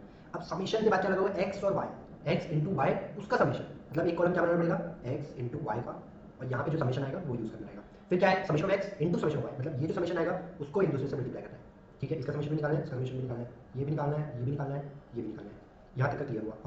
अपर रो में ये 3 का समीशन की जरूरत है। नेक्स्ट अब नीचे देखते हैं, नीचे में क्या चीज़ें चाहिए, एक्स स्क्वायर का समीशन, एक्स स्क्वायर का समीशन, एन तो पहले 5 हो गया, अब क्या चाहिए एक्स स्क्वायर का समीशन, तो एक्स स्क्वायर का एक कॉलम बना लेते हैं, एक्स स्क्वायर उसका समीशन भी चाहिए, ठीक है। उसके बाद क्या चाहिए समीशन ऑफ एक्स का स्क्वायर, तो समीशन ऑफ एक्स तो ऑलरेडी है उसका स्क्वायर कर देंगे, एक और कोई कॉलम की जरूरत नहीं। फिर देखते हैं समीशन ऑफ वाई का स्क्वायर, तो वाई का स्क्वायर का भी एक कॉलम बना देते हैं, तो ये हो गया वाई स्क्वायर का एक कॉलम। फिर समीशन ऑफ वाई तो ऑलरेडी निकला हुआ है उसका स्क्वायर चाहिए रहेगा, तो ये। तो मतलब हमें क्या क्या चाहिए, इतना ही डाटा चाहिए हमें टेबल 1 2 3 4 5 का पांचों का समीशन चाहिए। यहाँ पे हमें पांचों की समीशन की जरूरत है, हमें ये टेबल में बताऊंगा। अब इसका समीशन निकालना बहुत आसान है, समीशन निकालने कैलकुलेटर में आप एक्सपर्ट हो गए होंगे, इतने टाइम से कर रहे हो। कैसे निकालना है फटाफट समीशन, 10 12 -3 7 9 समीशन फटाफट 10 + 12 -3 + 7 + 9 क्या आया 35। ऑलरेडी आपका सेम एग्जांपल चल रहा है क्वेश्चन में, आप भी बोल रहे हो वापस क्यों निकाल रहे हो, बट ठीक है आप कैलकुलेटर पे करते जाइए, हर चीज कैलकुलेटर पे रखिए। 15 9 22 8 6 इसका समीशन 15 9 + 9 + 22 + 8 + 6 कितना है 60। नेक्स्ट x * y क्या करेंगे हम, रैम वाला तरीका यूज करें, ठीक है। रैम वाला तरीका सब एक लिए ओके, जीडी प्रेस करके रैम वाले तरीके से कैलकुलेट करते हैं। 10 × 15 = 12 × 9 = 3 क्या है माइनस में, माइनस वाला टिक माइनस × 22 = 7 × 8 = 9 × 6 = सब इक्वल हो चुका है। सारा किसमें सेव हो चुका है, रैम में सेव हो चुका है। रिकॉल कर लेते हैं, क्या प्रेस करके रिकॉल करते हैं रैम को, जीटी से, जीटी 362। ये लिखने की जरूरत नहीं है, डायरेक्टली टोटल भी लिख सकते हैं ये, क्योंकि हमने सब कैलकुलेटर पे कर चुके हैं। आपको लिखना है आप लिख लीजिए, यहाँ पे मैं रुका हूँ, आप इसको फिल कर सकते हैं। और प्रेस कर लीजिए, मेमोरी सारी रेस एक्स स्क्वायर का समीशन चाहिए, एक्स स्क्वायर और सीधा उसका समीशन की जरूरत है, तो इनटू इक्वल टू बस करते जा रहे हैं, लास्ट में जीडी प्रेस करेंगे, इक्वल टू हो रहा है तो ऑलरेडी रैम में सेव होते जा रहा है, जीडी प्रेस करने से फाइनल आंसर मिल जाएगा। करते हैं कोशिश, ऑन प्रेस करने के बाद 10 × 12 × 3 × 7 × 9 × सब इनटू इक्वल हो चुका है, सब इक्वल टू के बाद वाला सेव हो चुका है रैम में। रिकॉल कर लिया उसको, रिकॉल करने के क्या है जीटी 383। नेक्स्ट वाई स्क्वायर में वापस आओ, ऑन प्रेस करो, सब मेमोरी रेस करो, रैम को क्लियर कर दो, फिर वापस शुरू करते हैं। 15 × 9 × 22 × 8 into equals to 6 into equals to सब हो चुका, इंटू इक्वल्स टू सब से हो चुका, जेडी रिकॉल 890। अगर आप चाहें तो आप ये फिलअप कर सकते हैं, बाकी इसका कुछ काम नहीं है, हमें सॉल्यूशन में सिर्फ ये टोटल की जरूरत है, ये सारे टोटल हमारे आ चुके हैं। अब इस फॉर्मूले में पुट करने की कोशिश करते हैं, ठीक है। सारा अपने पास है, सारे फिगर्स है। r is equals to n क्या है 5 multiply by summation of xy, summation of xy क्या आया था 362 into 362 minus summation of x कितना है 35 multiply by 60 summation of y, ये हो गया न्यूमरेटर आपका। अब आ जाते हैं डिनोमिनेटर में। डिनोमिनेटर में क्या है अंडर रूट है, याद रखिए यहाँ पे पहले अंडर रूट है, अंडर रूट के अंदर आपके सम्स है, पहला रहेगा यहाँ पे n, यहाँ पे देखिए सबसे पहले 5 इंटू एक्स स्क्वायर का समेशन कितना है 383 माइनस क्या है 35 का स्क्वायर माइनस 35 का स्क्वायर, फिर इसे किसको मल्टीप्लाई करना है नेक्स्ट 5 इंटू क्या है वाई स्क्वायर का समेशन, वाई स्क्वायर का समेशन इज 890, इससे माइनस करना है, क्या माइनस करना है समेशन ऑफ वाई का स्क्वायर, समेशन ऑफ वाई क्या है यहाँ पे 60, तो 60 का स्क्वायर। समझ में आया आपको? इस तरीके से ये सारे जितने नंबर्स आपने टोटल लगाए थे सबको बस पुट डाउन कर दिया हमने। अगर आपने गौर से देखा होगा तो आखिर है क्या ये फॉर्मूला, देखिए इसका जो पहले वाला फॉर्मूला यूज हुआ था उसमें क्या था कोवेरिएंस था divided by standard deviation of x deviation of y, correlation निकालने के लिए। यहाँ पे कोवेरिएंस की जगह एक लंबा सा फिगर दे दिया है और दो स्टैंडर्ड डेविएशन की जगह दो x वाले फिगर एक दे दिया और y वाले फिगर दे दिया, दोनों मल्टीप्लाई करवा रहे हैं। तो देखिए ये फॉर्मूला आपको देखा नहीं लग रहा है, n summation x square minus summation x का होल स्क्वायर, सिर्फ ये जो n जो नीचे होता था वो ऊपर चला गया। याद करिए ये देखिए ये रहा वो समेशन x का स्क्वायर, ये देखिए समेशन x का square divide by n minus summation x का होल स्क्वायर डिवाइड बाय ये n बस एक सामने आ गया है, बाकी तो वही सेम फॉर्मूला है स्टैंडर्ड डेविएशन का विदाउट मीन वाला। इंटरलेट करिए कि आखिर आया कहां से, तो देखिए मतलब नीचे स्टैंडर्ड डेविएशन थे x और y, तो यहाँ पे भी नीचे स्टैंडर्ड डेविएशन ही है, उसको और बाइफरकेट करके लिख दिया है बस, और n ऊपर चला गया, ठीक है। याद हुआ नीचे का फिगर सेम फॉर्मूला है स्टैंडर्ड डेविएशन वाले। अब ऊपर का फिगर देखिए, ऊपर के फिगर में देखिए x और y, यहाँ पे याद करने के लिए मैं आपको एक ट्रिक बता रहा हूँ, x और y यहाँ पे देखिए ध्यान से, इनको देख के क्या लग रहा है x और y पहले तो अलग अलग थे, मतलब एक साथ है, यहाँ पे अलग अलग हो गए। यहाँ बोल सकता हूँ कि हस्बैंड वाइफ है, दोनों अलग अलग थे, जब एक साथ हुए तब इनका ये बेटा छोटा बेटा है n, छोटा n यूज हुआ है यहाँ। तो ये क्या है x और y विद फैमिली है, और ये x और y दोनों इंडिविजुअल अलग अलग है, तो विद फैमिली में से इंडिविजुअल लोगों को हटाना है, माइनस करना है, ठीक है। याद करो इसको, विद फैमिली में से क्या करना है हमें, विद फैमिली में से ये विद फैमिली है में से x और y को अलग करना है, अलग अलग जो थे उनको माइनस कर दिया हमने, ये उनके साथ उनका एक छोटा बेटा n था, छोटा n, ठीक है। याद हो गया आपको, ऊपर का फॉर्मूला याद हो गया, नीचे का फॉर्मूला आपको ऑलरेडी याद है क्योंकि आपने स्टैंडर्ड डेविएशन किया था इसी से कैलकुलेट। इस तरीके से ये कैलकुलेट आपको याद करना फॉर्मूला और इसका फिगर्स कैसे कैलकुलेट करना है वो है। अब देखते हैं हम इसको, फाइनली हम इसको कैलकुलेट करते हैं, यहाँ तक तो आपने पुट कर लिया। अब फिर सोचते हैं कि क्या अब इसको हम वन स्टेप में कर सकते हैं क्या, ये पूरे फॉर्मूले को क्या हम वन स्टेप में कर सकते हैं क्या, सोचिएगा। ये रहा आपका पूरा फॉर्मूला, इसी पे फोकस करिए। देखिए ऊपर का फिगर तो क्या है कि अगर इसको मैं प्लस मेमोरी में डाल दूँ, इसको माइनस मेमोरी में डाल दूँ, एमआरसी प्रेस कर दूँ तो ऊपर का फिगर आ जाएगा, ठीक है। नीचे का फिगर देखते हैं, यहाँ पे मैं एक बार मल्टीप्लाई कर रहा हूँ, फिर यहाँ पे फिर इसको माइनस फिगर में डाल रहा हूँ, प्लस माइनस फिगर, ये भी मेमोरी कार्ड से हो सकता है, ये भी मेमोरी कार्ड से। इसमें क्या करना पड़ेगा, हमें 3 बार मेमोरी कार्ड का यूज करना पड़ेगा अलग अलग, इरेज कर करके, ये तो क्या आएगा कि एक दूसरे से मर्ज हो जाएगा डाटा। यहाँ पे क्योंकि बहुत सारे कैलकुलेशन है इसलिए हमें इसको 3 बार में कैलकुलेट करना पड़ेगा, एक बार ये ऊपर वाला न्यूमरेटर कैलकुलेट करेंगे, एक बार ये डिनोमिनेटर में नीचे की ये दोनों सम्स को कैलकुलेट करेंगे, ठीक है। ट्राई करें, ठीक है, कोशिश करिएगा मेरे साथ साथ, देखते जाइए कैसे करते हैं उसको। r इज इक्वल्स टू ऊपर वाला फिगर सबसे पहले 5 इंटू 362 ऑन प्रेस कर लीजिए, ऑन प्रेस करने के बाद 5 इंटू 362 किसमें सेव करना है m प्लस में, 35 इंटू 60 किसमें सेव करना है m माइनस में, और क्या प्रेस करेंगे एमआरसी, तो ये ऊपर का फिगर सॉल्व हो गया, क्या मिल गया -290। अब नीचे की फिगर में आ जाते हैं, नीचे की फिगर में क्या चाहिए, इधर वाला पहले सॉल्व कर लेते हैं, ऑन प्रेस कर लीजिए सारी memory erase, 5 into 383 m plus में सेव हो गया 5 इंटू 383। अब 35 का स्क्वायर है माइनस में सेव करना है, तो 35 इंटू इक्वल्स टू स्क्वायर हो गया ऑटोमेटिकली, इसको इसमें माइनस में m माइनस सेव कर दिया, एमआरसी 690, ये आ गया 690। अब मल्टीप्लाई करना रहेगा, इसमें क्या मल्टीप्लाई करना है, सेकंड वाला ये सॉल्व कर लेते हैं, ये वाला सॉल्व कर लिया हमने, ये वाला सॉल्व कर लिया हमने, अब ये वाला बचा, ठीक है। अब ये वाले में क्या करेंगे, फिर से ऑन प्रेस कर दिए सभी रेस, 5 इंटू 890 m प्लस और 60 into equals to m minus और फिर एमआरसी 850। यहाँ तक समझ में आ रहा है? एक छोटी सी गलती हो गई है हमसे, इसको करेक्ट कर लेते हैं। यहाँ पे जो x और y का जो टोटल था वो 302 था, वैसे लिखने में थोड़ी सी गलती हो गई, ये 302 है, जो हमने कैलकुलेट भी करेंगे तो ये 302 आया होगा, इसको करेक्ट कर लीजिए, ये 302 है x इंटू वाई का समेशन, इससे बस कुछ नहीं, ऊपर का ये फिगर बस चेंज हो जाएगा, कोई बात नहीं, हो जाती है ऐसा कभी कभी लिखने में गलतियाँ, पर इसको हमें कैलकुलेटर में अच्छे से ध्यान देके इसको नोट डाउन करना है। देखिए इतने सी चीज में अगर इसका टोटल लिखने में जब गलती हो सकती है, तो सोचिए अगर आप एक एक चीज अगर खुद से लिखते हैं तो कितनी गलतियां हो सकती थी। इसलिए कैलकुलेटर कितना ज्यादा इंपॉर्टेंट है कि कैलकुलेटर के होने के बावजूद भी अगर थोड़ी बहुत गलती हो रही है इसको धीरे धीरे अपन सुधार सकते हैं, बट अगर पूरा कैलकुलेशन करना पड़े तो बहुत ज्यादा गलतियां होने लग जाएगी। ठीक है, अभी ये देखते हैं यहाँ पे क्या हो गया, 302 चेंज करने से क्या हो जाएगा, 5 into 302 M plus 35 into 60 M minus MRC, ऊपर में क्या आ जाएगा माइनस 590। आप इसको कैलकुलेट कर लीजिए। अब देखिए इसको वन स्टेप में कैसे कैलकुलेट करेंगे आप, और प्रेस कर लीजिए 690 इंटू 850, नीचे से चालू करेंगे 690 इंटू 850, जो आंसर आएगा, ठीक है, इक्वल टू प्रेस करके जो आंसर आएगा, ये आंसर आ रहा है 586500, इसका अंडर रूट, नीचे का आंसर हमें मिल चुका है, अंडर रूट करने के बाद 765.83, 765.83 क्या मिल गया देखिए, 590 डिवाइडेड बाय 765.83।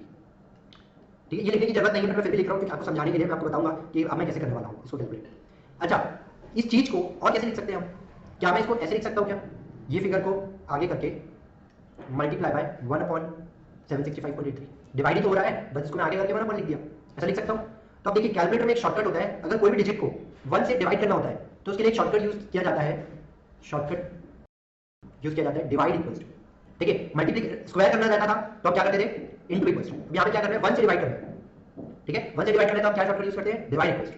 तो अब ये डिजिट आपको दिख रही है नीचे में 765.83 आपके कैलकुलेटर पे डिस्प्ले पे, इसको ऊपर लाना है, 1 से डिवाइड करके ऊपर लाना है, तो 1 से डिवाइड करके ऊपर लाने के लिए हम क्या करेंगे, डिवाइड इक्वल्स टू प्रेस करेंगे, डिवाइड इक्वल्स टू, क्या आंसर आ गया स्क्रीन में 0.001305, ठीक है, तो ये ऊपर आ चुका है, अब ऊपर आ चुका है तो आप नॉर्मली अपन मल्टीप्लाई कर सकते हैं, तो इसलिए into 590 minus equals to, answer आ गया आपका -0.77।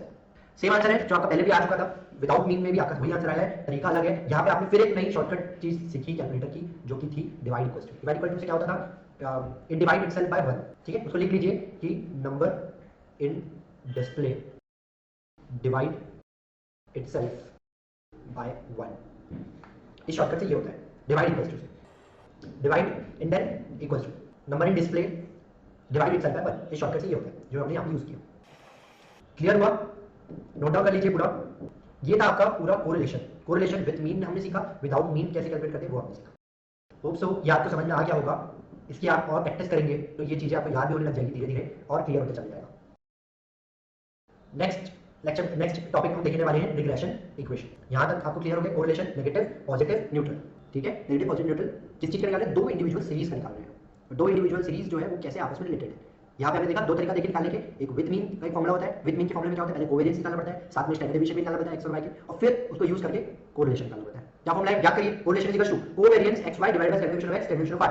अब कोवेरिएंस का क्या फॉर्मुला है, covariance x Y is equal to summation of x minus x bar into y minus y bar divided by n।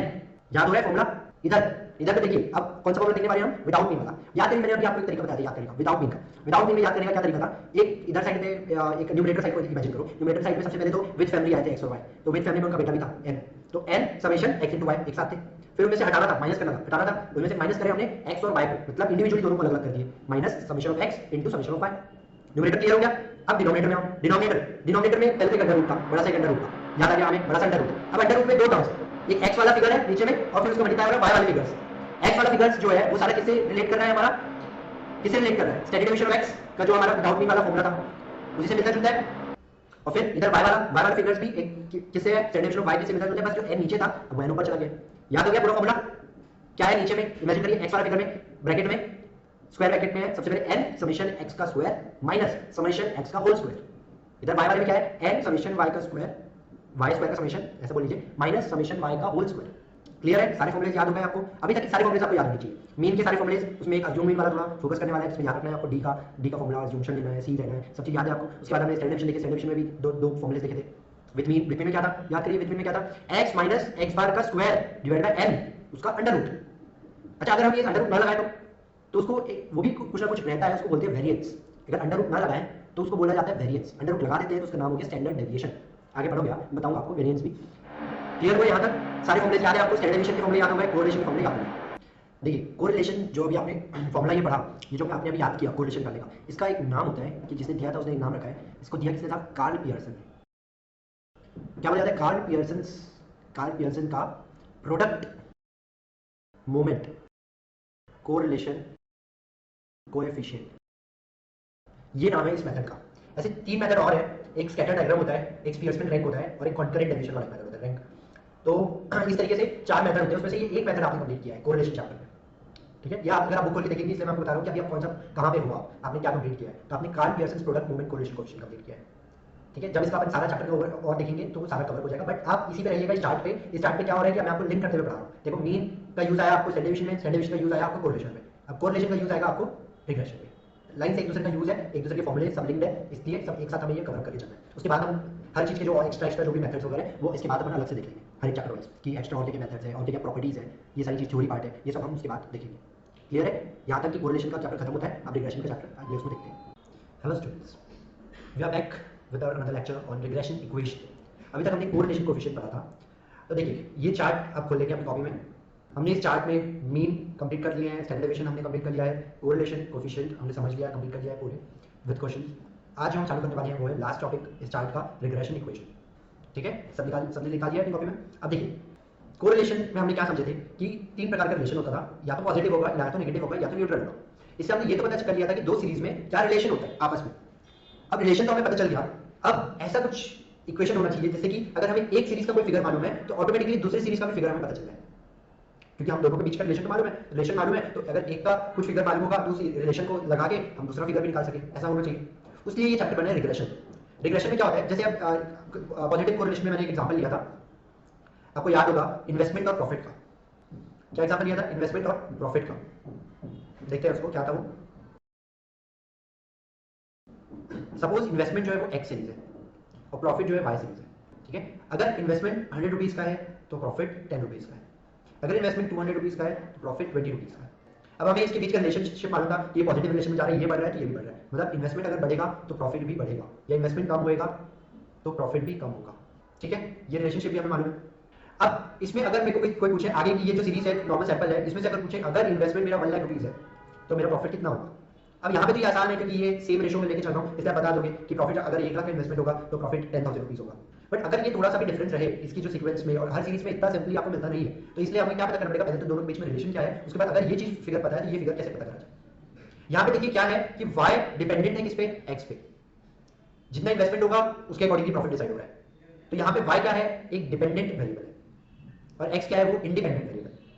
ठीक है, समझ आ रहा है क्या बोल रहा हूं मैं। यहाँ पे प्रॉफिट जो है तो प्रॉफिट में यहाँ पे देखिए ये क्या है, डिपेंडेंट वेरिएबल, और ये क्या है, इंडिपेंडेंट।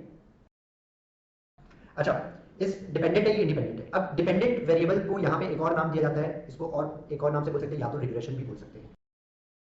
ठीक है, और यहाँ पे इसका भी एक और एक नाम होता है जिसको एक्सप्लेनेटर भी बोल सकते हैं, क्योंकि एक्सप्लेन कर रहे हैं, तो ये रिग्रेशन एक्सप्लेनेटर। ठीक है, नाम ही क्लियर हो रहा है। इसका एक नाम और है जिसको बोला जाता है, इसको एक्सप्लेन्ड वेरिएबल और इसको प्रेडिक्टर। इसको एक नाम और बोला जाता है एक्सप्लेन्ड वेरिएबल, और इसको एक और नाम दिया जाता है प्रेडिक्टर। ठीक है, ये चीज क्लियर हो रही है। ठीक है, तो हमने अभी क्या सीखा, एक तो मीनिंग समझ गए रिग्रेशन में आखिर ये एक्स और वाई में करना क्या है, हमें होता क्या है, कौन डिपेंडेंट है, एक डिपेंडेंट रहने वाला है, एक इंडिपेंडेंट रहने वाला है, और जो डिपेंडेंट रहेगा वो उसको हमें निकालना रहेगा, और इंडिपेंडेंट वाली चीज हमें क्वेश्चन पे दी रहेगी।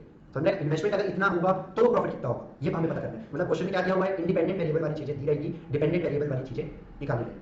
ठीक है, अब देखिए पहला जो इक्वेशन है, देखिए इसमें इक्वेशन ऐसे बन सकता है, y डिपेंडेंट ऑन x, तो उसके लिए ये रो फॉलो करना है। अगर यहाँ पे अगर ऐसा कोई चीज है जिसमें कि x डिपेंडेंट है y में, तो हमें ये वाली रो फॉलो करनी पड़ेगी।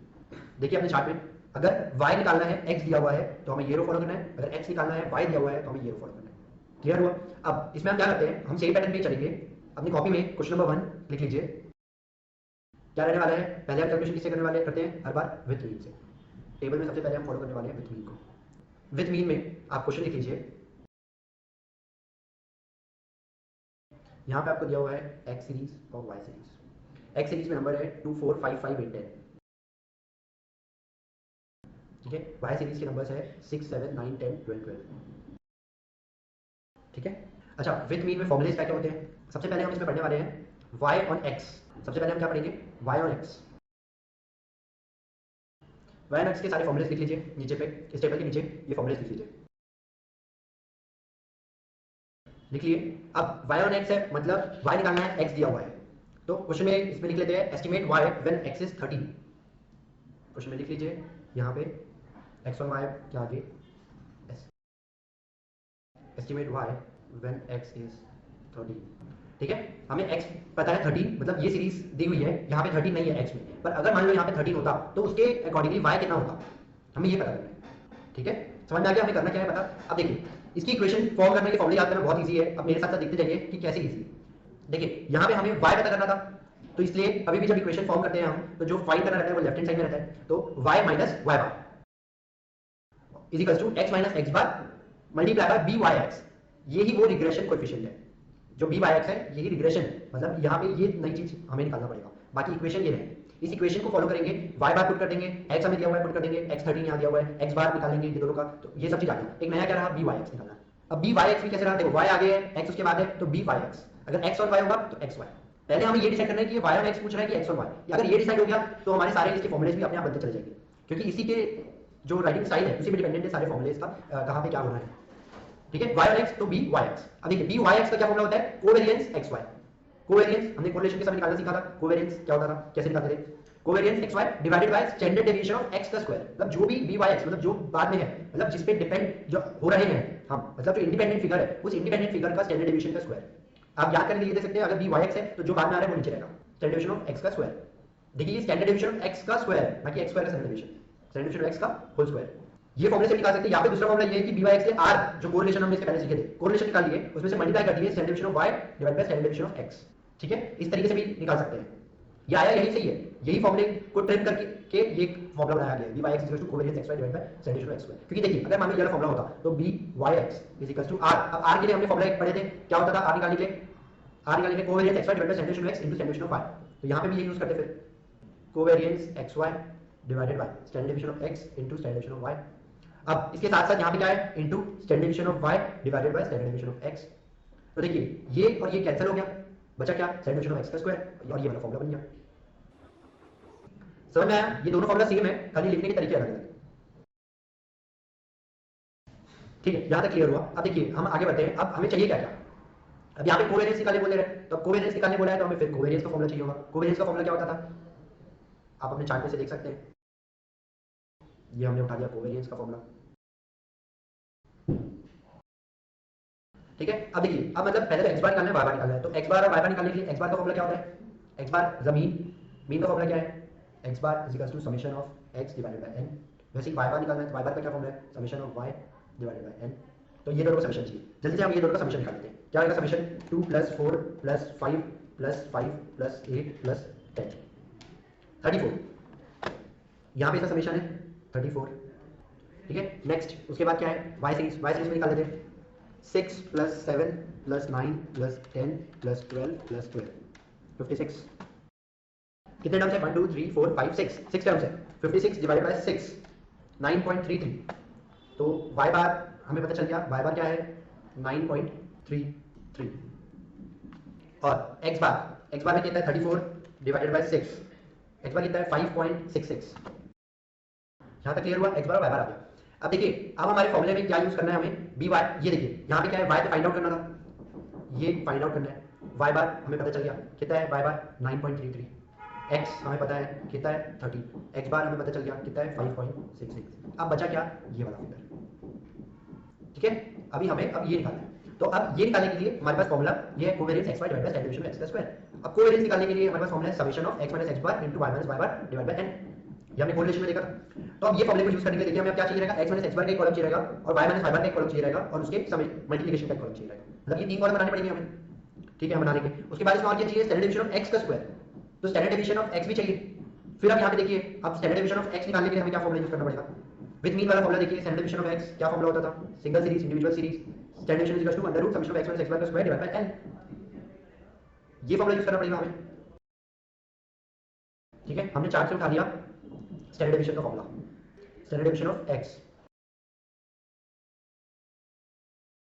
ठीक है, स्टैंडर्ड डेविएशन ऑफ x। अब इसके लिए एक कॉलम और क्या हो गया, x - x बार का स्क्वायर का समेशन चाहिए। मतलब हमें एक कॉलम, दो कॉलम, इनका मल्टीप्लिकेशन 3 कॉलम, और ये इसका स्क्वायर 4 कॉलम बनाने पड़ेंगे हमें, तब जाके हमारा फाइनल आंसर आएगा। ये चीज हमें पता चली। इस फॉर्मूले को यूज करने के लिए, ये जो फॉर्मूला अगर हमें यूज करना है, ये फॉर्मूला यूज करने के लिए हमें इस दो फॉर्मूले की जरूरत पड़ेगी। क्लियर है, इतना कॉपी में नोट डाउन हो चुका। ये इसका अल्टरनेटिव फॉर्मूला इसी से निकल के आया, इसी से हमने इसको डिराइव किया। ये हमने पहले देखा था, अभी तक हम इतना, अभी हमें पता चल गया कि क्या क्या कॉलम बनाना है। तो चलो अब हम इसके कॉलम ड्रॉ करते हैं। ठीक है, अब हमें क्या पता चला, एक कॉलम क्या होगा, x - x बार का, दूसरा क्या होने वाला है y - y बार का, तीसरा x - x bar multiply bye y - y bar का, और last x minus x bar के स्क्वायर का। समझ आया? इस तरीके से ये 4 कॉलम बनेंगे। अब इसका समेशन हमें कुछ काम नहीं है, इसका समेशन हमें कुछ काम नहीं है, बट इसका और इसका तो चाहिए। ठीक है, ये दोनों का काम है। इसका क्यों काम है? स्टैंडर्ड डेविएशन निकालने के लिए। इसका क्यों काम है? कोवेरिएंस निकालने के लिए। समझ आ गया किस किस कॉलम का काम है, किसका काम नहीं है? तो अब देखिए, अब कोवेरिएंस निकालने के लिए हमें इसका टोटल चाहिए, तो इसका टोटल निकालने के लिए कोई तरीका है क्या? कैलकुलेटर पे डायरेक्टली ये टोटल आ जाए? याद आया कुछ? इसमें देखिए, ना तो रैम वाला तरीका काम कर पा रहा है, ना मेमोरी कार्ड वाला। क्योंकि अगर यहाँ पे देखिए, अगर ये वाला फिगर x माइनस एक्स बार, इसको अगर मैं m प्लस में डाल दिया, फिर इसको m माइनस में डाल दिया, फिर मल्टीप्लिकेशन के लिए इसको रिकॉल करवा के फिर यूज कर लिया, इतना कॉम्प्लिकेटेड हो जाएगा कि ये काम नहीं आता। इसलिए हमें क्या करना पड़ेगा? इसकी सीरीज और इसकी सीरीज लिखनी पड़ेगी, फिर भले ये लिखना नहीं पड़े और ये भी लिखना ना पड़े, बट ये दोनों सीरीज तो हमें फिल करनी पड़ेगी टेबल। मतलब क्या क्या हम छोड़ सकते हैं, ये चीज हमें लिखने की जरूरत नहीं पड़ेगी, ये चीज हमें लिखनी पड़ेगी, ये डायरेक्ट हमारे पास टोटल आ जाएगा। पर यहाँ ये और ये तो पूरा लिखना पड़ेगा हमें। क्लियर है? चलो अब चालू करते हैं। x माइनस एक्स बार कितना था? यहाँ पे लिख लेते हैं ऊपर में x बार कितना था। x bar is equals to, x bar आया था हमारा 5.66 और y बार आया था 9.33। 2 माइनस 5.66, 2 माइनस 5.66, 3.66 आ रहा है। इसको एक काम करते हैं, हम इसको सिंगल डिजिट लेके चलते हैं। ये एक 6 को अभी हटा देते हैं, इसको भी एक 3 को अभी हटा देते हैं। ठीक है, अब क्या हो जाएगा? 2 माइनस 5.6, 3.6। ठीक है, क्या टाइम आया? But minus 3.6, minus 3.6। 4 minus 5.6 minus 1.6, 5 minus 5.6 minus 0.6। इस तरीके से कंप्लीट पूरा फिलअप कर लीजिए। Minus 0.6, 5 minus 8 minus 5.6 is 2.4 and then 10 minus 5.6 is 4.4। x minus x bar का कॉलम फिलअप हो गया। अब y माइनस y बार का कर लेते हैं। क्या है? 6 माइनस 9.3, क्या आया? Minus 3.3। Next 7 minus 9.3 minus 2.3, 9 minus 9.3 is minus 0.3, 10 minus 9.3 is 0.7, then 12 minus 9.3 is 2.7। यहाँ तक का टेबल फिलअप हो गया। नेक्स्ट आगे बढ़े अपन। ठीक है, चलो अब हम यहाँ पे फॉलो कर सकते हैं एक टेक्निक। नेक्स्ट स्टेप में हम फॉलो कर पाएंगे टेक्निक, ये टोटल निकालने के लिए। ये दोनों का टोटल हम डायरेक्टली टेक्निक से फॉलो करके निकाल सकते हैं। x ये दोनों को मल्टीप्लाई करना है और इसका समेशन चाहिए, तो हम कौन सा तरीका फॉलो कर सकते हैं? हमारे पास ये तरीका, दोनों को मल्टीप्लाई कर दिए और m प्लस m माइनस तरीके से इसको डाल दिए, लास्ट में MRC प्रेस कर देंगे तो आंसर आ जाएगा। ठीक है, इसमें ये इसलिए क्योंकि प्लस माइनस है तो किसको माइनस में डालना है, किसको प्लस में डालना है, ये हम खुद से अगर डिसाइड कर ले तो बार बार माइनस प्रेस की प्रेस करने की जरूरत नहीं पड़ेगी। ठीक है, जैसे यहाँ माइनस माइनस प्लस होने वाला है, यहाँ माइनस माइनस प्लस होने वाला है, माइनस माइनस प्लस, यहाँ पे प्लस माइनस माइनस होने वाला है, यहाँ पे प्लस प्लस प्लस होने वाला है, यहाँ पे प्लस प्लस है तो प्लस होने वाला है। ठीक है, तो ये दोनों को m प्लस में डालना है और ऊपर के तीनों को m प्लस में डालना है, सिर्फ इसी को m माइनस में डालना है। ठीक है, यहाँ पे क्या होने वाला है?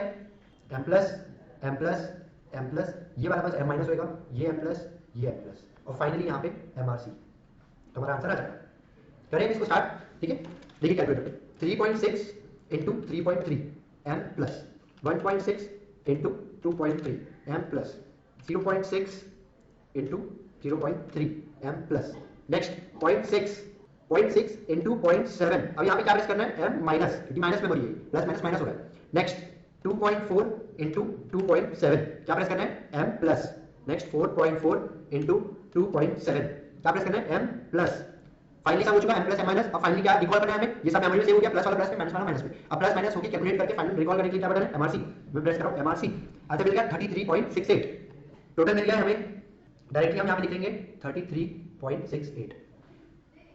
नेक्स्ट आगे बढ़े। अब देखते हैं x माइनस एक्स बार का स्क्वायर करना है। तो x माइनस एक्स बार की सीरीज है हमारे पास, स्क्वायर करेंगे तो माइनस वाला ऑटोमेटिकली प्लस ही होने वाला है, तो उसको हम ध्यान देना नहीं हमें प्लस माइनस पे, क्योंकि सब कुछ प्लस में आने वाला है, क्योंकि यहाँ पे स्क्वायर हो रहा है, माइनस माइनस प्लस होने वाला है, प्लस प्लस प्लस ही रहेगा। तो हम सीधा डायरेक्टली कैलकुलेशन करते जाते हैं। ऑन प्रेस करिएगा, ऑन प्रेस करने के बाद 3.6 इंटू इक्वल्स टू, अब देखिए इंटू इक्वल्स टू से स्क्वायर हो गया और इक्वल्स टू प्रेस करने से रैम मेमोरी में भी सेव हो गया, तो हमें और कुछ करने की जरूरत नहीं, मेमोरी कार्ड वाला फंक्शन यूज करने की जरूरत नहीं पड़ेगी, सीधा रैम वाले तरीके से जा सकते हैं। Next 1.6 into equals to, 0.6 into equals to, 0.6 into equals to, 2.4 into equals to, 4.4 into equals to.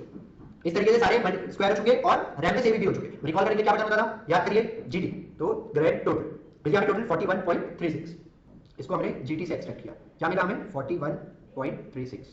ठीक है, अब हमारा ये टेबल पूरा सॉल्व हो चुका है, जिसमें कि हमें ये दो कॉलम में लिखने की जरूरत नहीं पड़ी। ये हमने रैम में सेव कर लिया और ये हमने मेमोरी कार्ड में सेव कर लिया। ये हमने MRC प्रेस करके एक्सट्रैक्ट करा, ये जीटी प्रेस करके एक्सट्रैक्ट किया। क्लियर है? अब इसको हम यूज करते हैं फॉर्मूले में।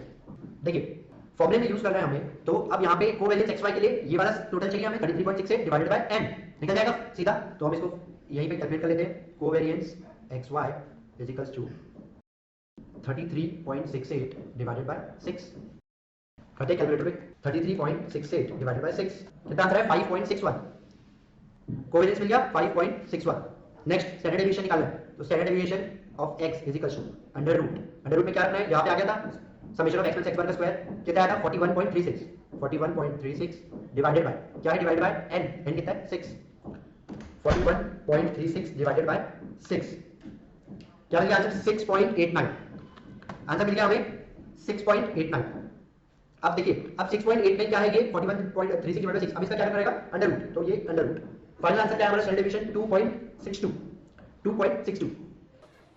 स्टैंडर्ड डेविएशन आ गया कोवेरियंस आ चुका है अब क्या हम b by x निकाल सकते हैं क्या अब तो सब कुछ निकाल लिए अब तो हम b by x निकाल पाएंगे ठीक है अब देखते हैं अब देखिए b by x के फॉर्मूले में देखिए अब b by x का फॉर्मूला जो था अब उसको फुलफिल करते हैं b by x = कैसे लिखते थे y x नीचे तो x नीचे तो स्टैंडर्ड डेविएशन ऑफ x का स्क्वायर हो गया और ऊपर में कोवेरियंस xy अब कोवेरियंस xy हमें क्या मिल चुका है 5.61 डिवाइडेड बाय क्या होने वाला है 2.62 का स्क्वायर 2.62 अगर अभी आपके स्क्रीन में है तो ठीक है वरना ऑन प्रेस कर लीजिए ऑन प्रेस फिर से करते हैं इसको यानी कैलकुलेशन को अब देखिए ये कैलकुलेशन को सॉल्व करने का भी मैंने आपको दो तरीका बताया था या तो आप 5.61 को दो बार डिवाइड कर लीजिए 2.62 से 2.62 से तो भी आंसर आ जाएगा आपका या फिर दूसरा तरीका क्या है दूसरा तरीका क्या बताया था मैंने 2.62 का स्क्वायर कर लीजिए और डिवाइड इक्वल्स टू दबा दीजिए तो डिवाइड इक्वल्स टू से वो ऊपर आ जाएगा फिर मल्टीप्लाई कर लीजिएगा 5.61 से ठीक है इसके दो अल्टरनेटिव है सॉल्व करने के पहला अल्टरनेटिव क्या है 5.61 डिवाइडेड बाय 2.62 डिवाइडेड बाय 2.62 इस तरीके से भी हम कैलकुलेट कर सकते हैं क्या आंसर है 0.817 मान के चलता हूं मैं इसको 0.81 क्योंकि हम सिंगल फिगर दे रहे थे तो मैं आगे का राउंडिंग ऑफ नहीं कर रहा हूं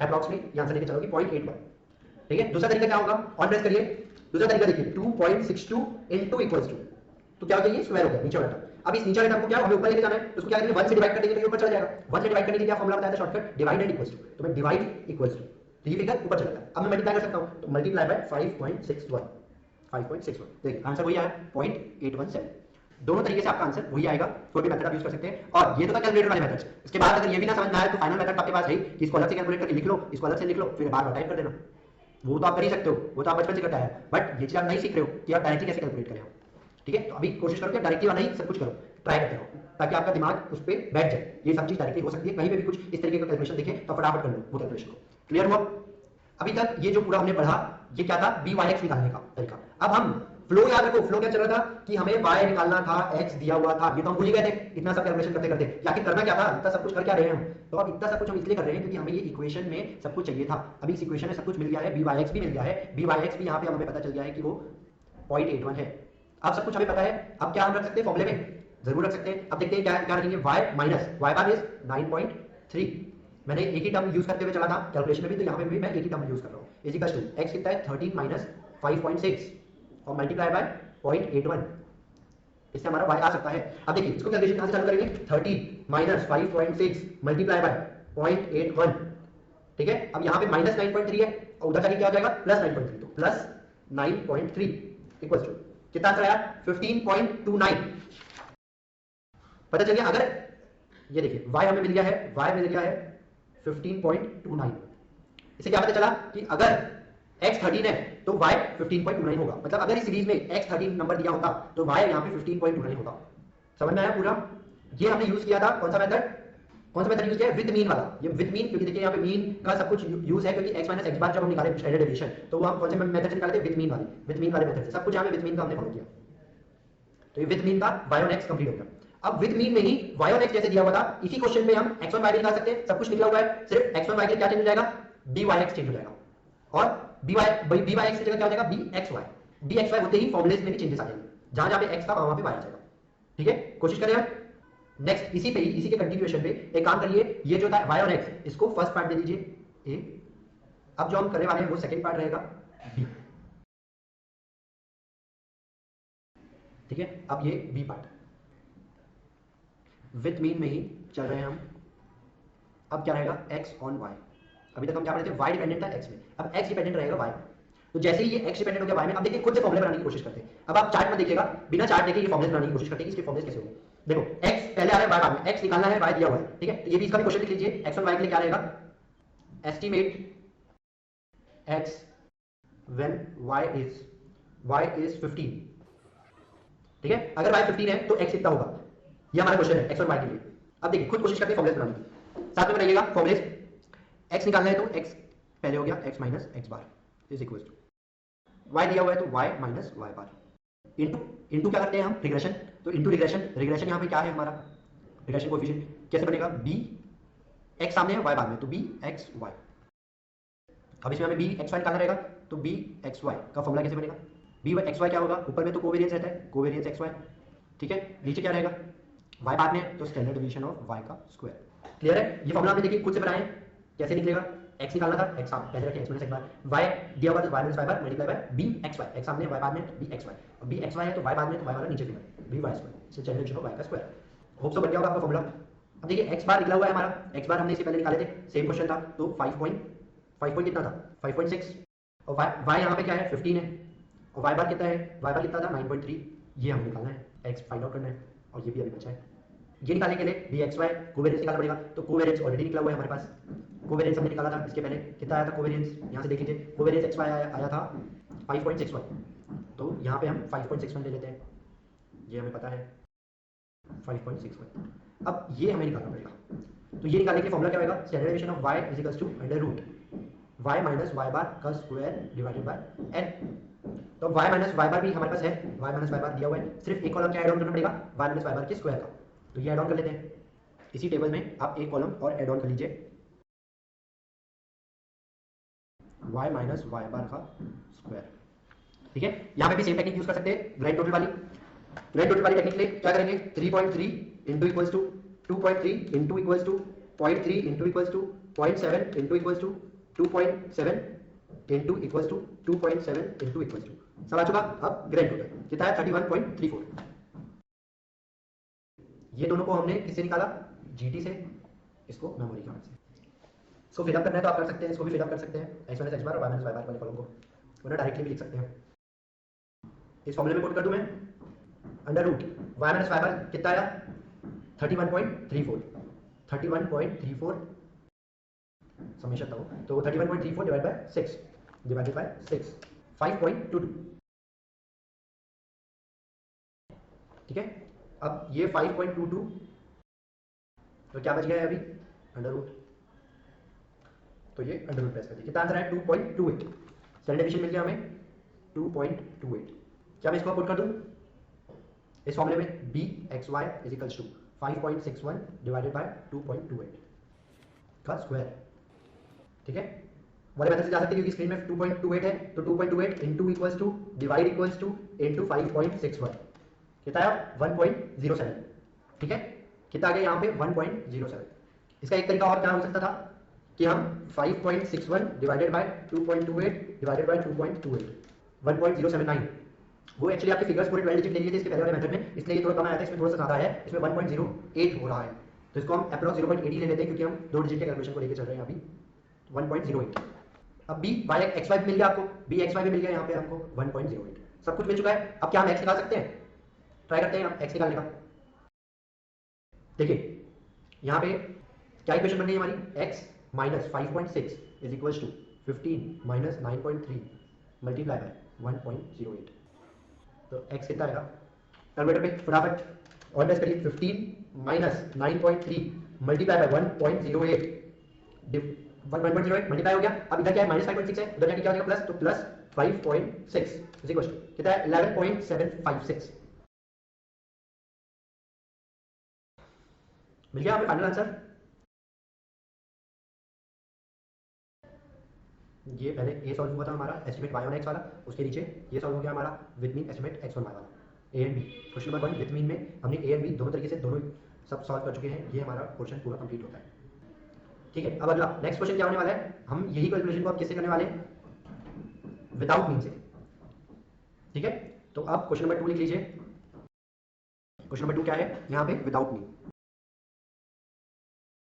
सेम पैटर्न फॉलो करना है। अब टेबल बना लेते हैं विदाउट मीन का,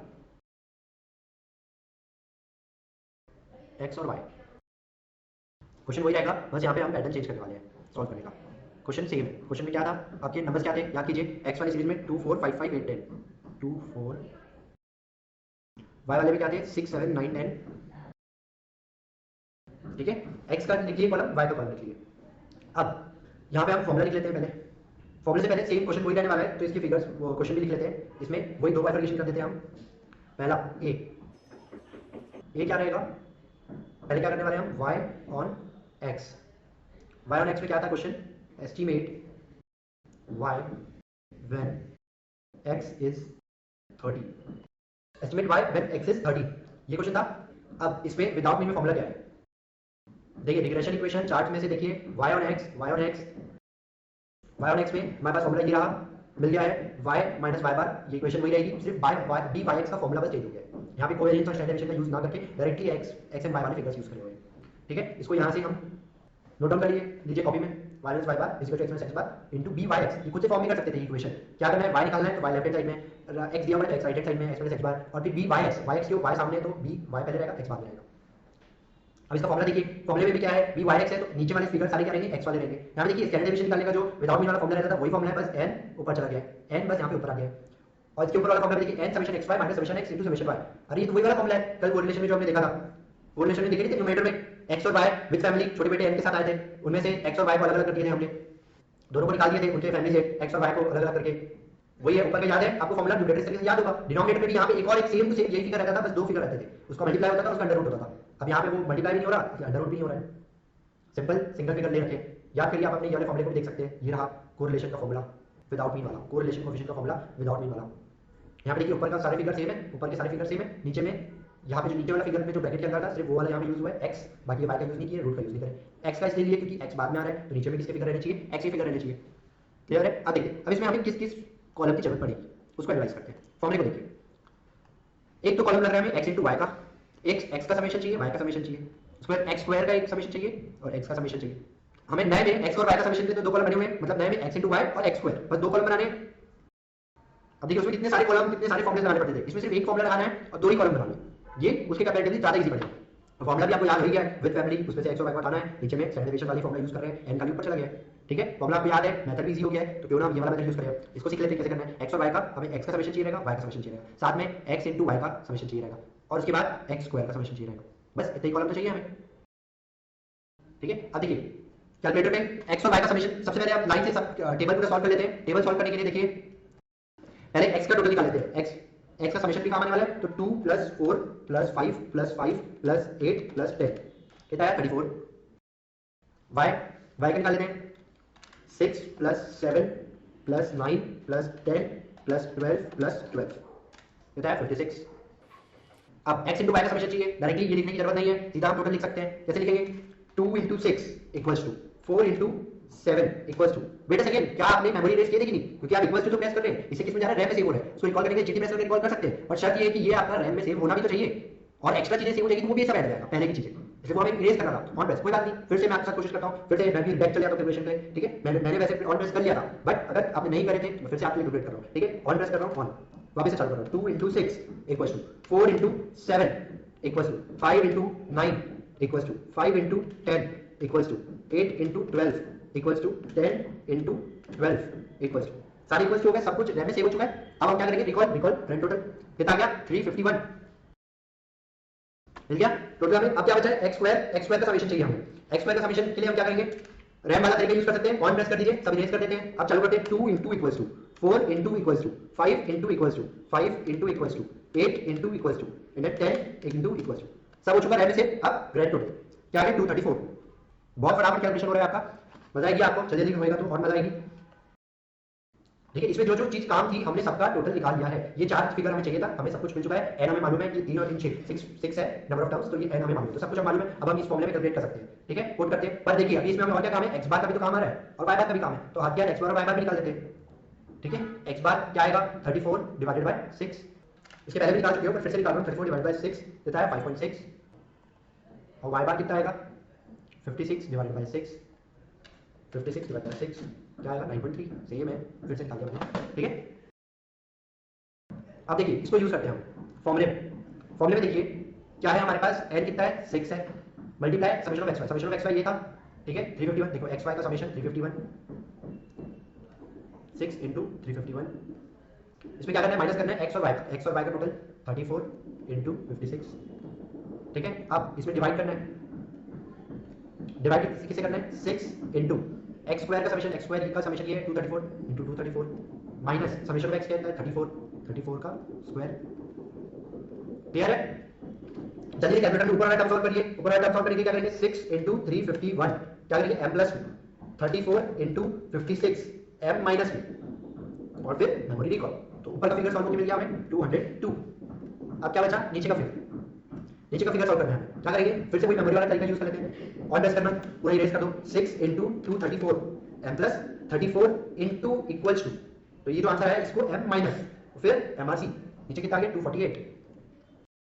ठीक है अब डिवाइड कर देते हैं 202 डिवाइडेड बाय 248.81 मिल गया सेम आंसर। पुराने वाले टेक्निक में भी आपका जो कोफिशिएंट है वो यही आया था रिग्रेशन कोफिशिएंट 0.81 क्या था देखिए क्या इक्वेशन है y माइनस वाई बार y में निकालना है x 13 दिया हुआ है ठीक है तो y माइनस वाई बार कितना था y बार कितना है देखिए क्वेश्चन पे आंसर पे ये y बार 9.3 है तो y bar 9.3 is equal to x minus x bar तो x कितना है 13 माइनस 5.6 मल्टीप्लाई बाय 0.81 ठीक है यहाँ तक क्लियर हुआ 0.81 यहाँ तक कोरिलेशन या रिग्रेशन कोएफिशिएंट नोट डाउन हो गया। अब y निकालने के लिए ये सब इधर उधर करना है तो कैलकुलेटर में कर सकते हैं directly 13 minus 5.6 into 0.81 divide 0.81 plus 9.3 15.29 same answer आ गया। इसके पहले भी वही आया था y इज इक्वल टू 15.29। ये पूरा सॉल्व हो गया ए पार्ट। अब हम चलते हैं इसके बी पार्ट में। क्लियर है ए पार्ट? आप अच्छे से नोट डाउन करते हुए चलिएगा ताकि आप आगे चल के इसको रिवाइज भी कर सके। ये आपका बेस ही बन रहा है अभी तक। ये हमने ए पार्ट कंप्लीट कर लिया है अब हम बी पार्ट चालू करने वाले हैं। बी पार्ट में देखते हैं बी पार्ट के कौन सा वाला है। अभी तक क्या होता था y ऑन x था अब किस में चले जाएंगे हम x ऑन y में x on y। Question estimate x when y is equal to 15 same question है y 15 है तो हमें x को एस्टिमेट करना है। ठीक है अब देखिए यहाँ पे देखिए चार्ट में x और y में विदाउट मीन में इक्वेशन तो अपन फॉर्म कर लेते हैं जो मैंने आपको तरीका बताया उस तरीके से। उसके बाद फॉर्मूला भी सेम है बस जहां पे नीचे x था वहां पे y क्लियर हो रहा है। जहां पे यहाँ पे आपका x था अब वहां पे उसकी जगह y है। ठीक है तो हम इसी को नोट डाउन कर लीजिए इसके नीचे इस फॉर्मूले को और इक्वेशन को इसको देखते हुए भी चलिए कि कैसे ये इक्वेशन बना। x निकालना था तो x लेफ्ट हैंड साइड में था y दिया हुआ है y राइट हैंड साइड में है इनटू bxy क्योंकि x सामने था तो bx सामने है y बाद में है bxy का काम है bxy का काम है तो y बाद में इसलिए नीचे में जो भी फिगर्स रहेगा सब y वाले रहेंगे। याद हो रहा है कैसे करना है कैसे हमें याद रखना है ये सब। अब देखिए यहाँ पे हमें कौन सी कॉलम की जरूरत है n 6 पता है x y का टोटल ऑलरेडी हमने निकाल चुका है x y का टोटल 351 है x और y का टोटल ऑलरेडी मालूम है 34 एंड 56। अब यहाँ पे नया क्या आ गया y स्क्वायर और समेशन ऑफ y तो है ही हमारे पास सिर्फ एक क्या नया आ गया y स्क्वायर। तो हम अभी हमें अपने टेबल में एक्सटेंड करना पड़ेगा और यहाँ पे आपको बनाना पड़ेगा y स्क्वायर का कॉलम y स्क्वायर। इसके लिए भी इसकी टोटल की जरूरत नहीं पड़ेगी इसके हर एक रो की जरूरत नहीं पड़ेगी डायरेक्टली आप टोटल पे जा सकते हैं। ठीक है डायरेक्टली टोटल में जाने के लिए आपको क्या करना पड़ेगा y स्क्वायर निकालते हैं जल्दी से रैम वाले तरीके से निकालेंगे 6 into equals to 7 into equals to 9 into equals to 10 into equals to 12 into equals to 12 into equals to सारे इंटू इक्वल्स टू हो चुके हैं। अब रिकॉल कर लेते हैं रिकॉल करने के लिए ग्रैंड टोटल 554 y स्क्वायर का टोटल मिल गया हमें 554। ये ज़्यादा इजी लग रहा है आपको मेथड विद मीन से विदाउट मीन ज़्यादा इजी लग रहा होगा बट ठीक क्योंकि इसमें कॉलम कम बनाने पड़ रहे हैं ज़्यादा फॉर्मूले नहीं लिखने पड़ रहे हैं बस एक फॉर्मूला याद करना है आपका काम हो गया। ठीक है अब इस पर पुट कर देते हैं सारे फिगर्स को।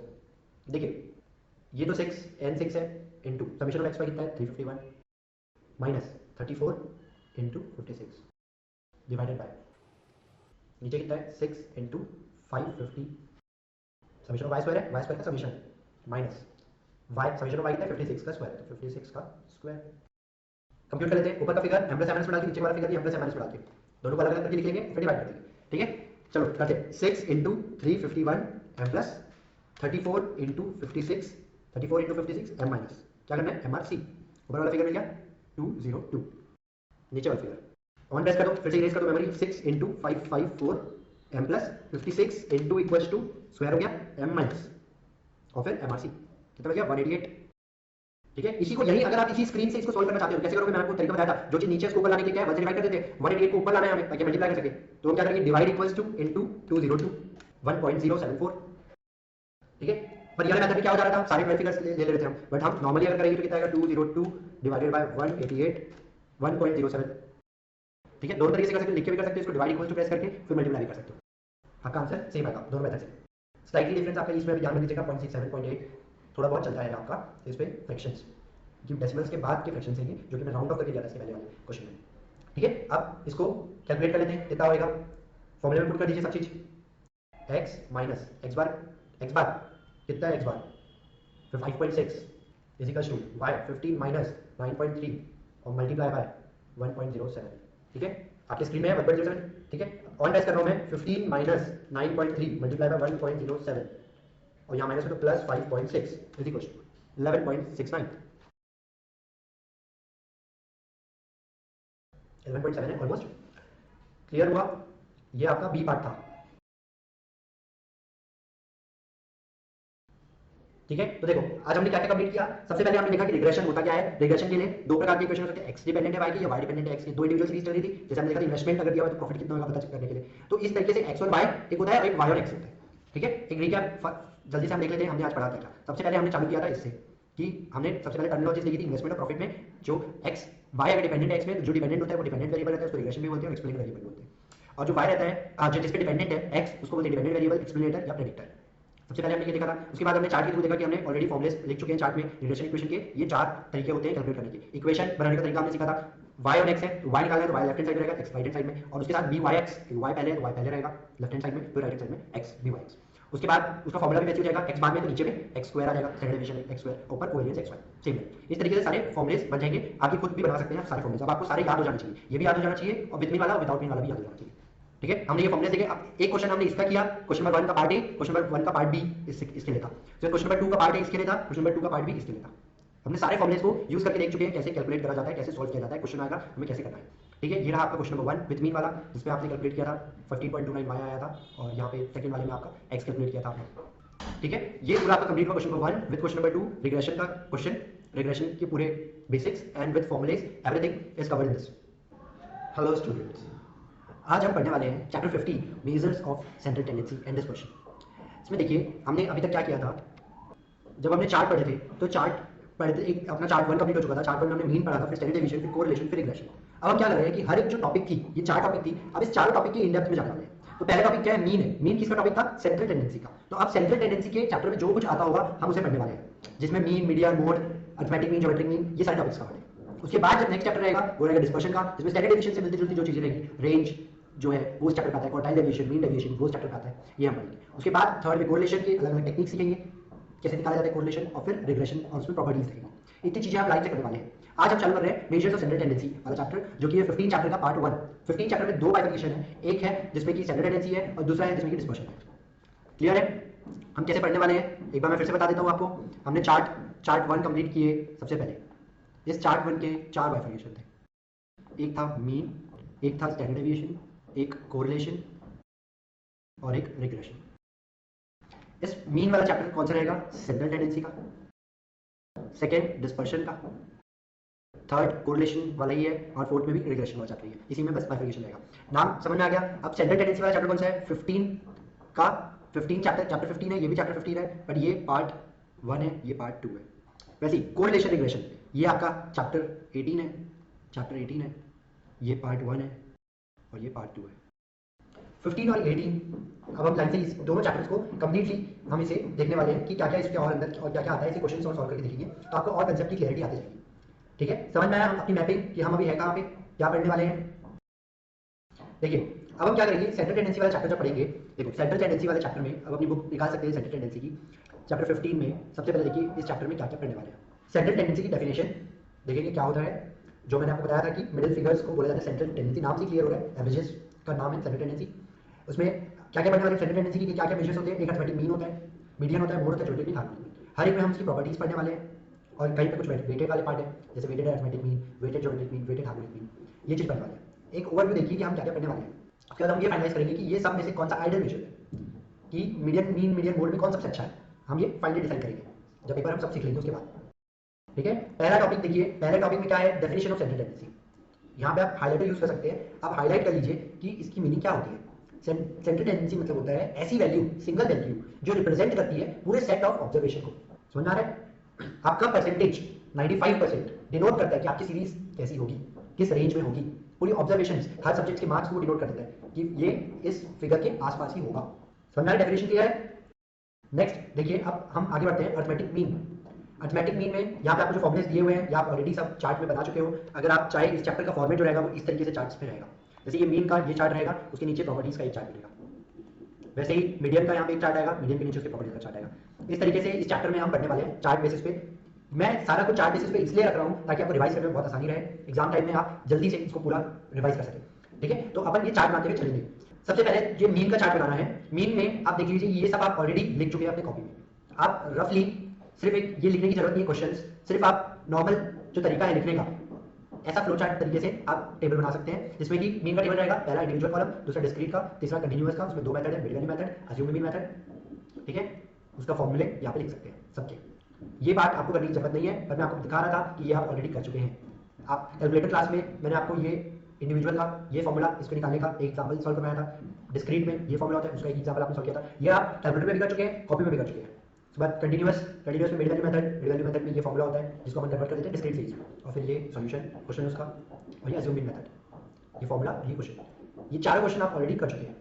ये क्वेश्चन नंबर 1 2 3 4 फिर से करने की जरूरत नहीं है, ये आप ऑलरेडी कर चुके हो। चलिए अब अपनी बुक निकाल लीजिए। बुक में सबसे पहले इलस्ट्रेशंस देखते हैं। इलस्ट्रेशन में सबसे पहला वाला illustration, following are the daily wages in rupees of a sample of 9 workers. ये 9 वर्कर्स के वेजेस दिए हुए, कंप्यूट मीन वेज। बहुत ही सिंपल क्वेश्चन, मीन वेज निकालना है, सबको ऐड कर देंगे। क्या है, ये एक इंडिविजुअल सीरीज है 58 62 और एन भी आपको दिया हुआ है, ये सबको समेशन करिए। ठीक है, समेशन करने के बाद डिवाइडेड बाय 9, आपका आंसर आ गया। कैलकुलेटर पे कर लीजिए 15.1.1।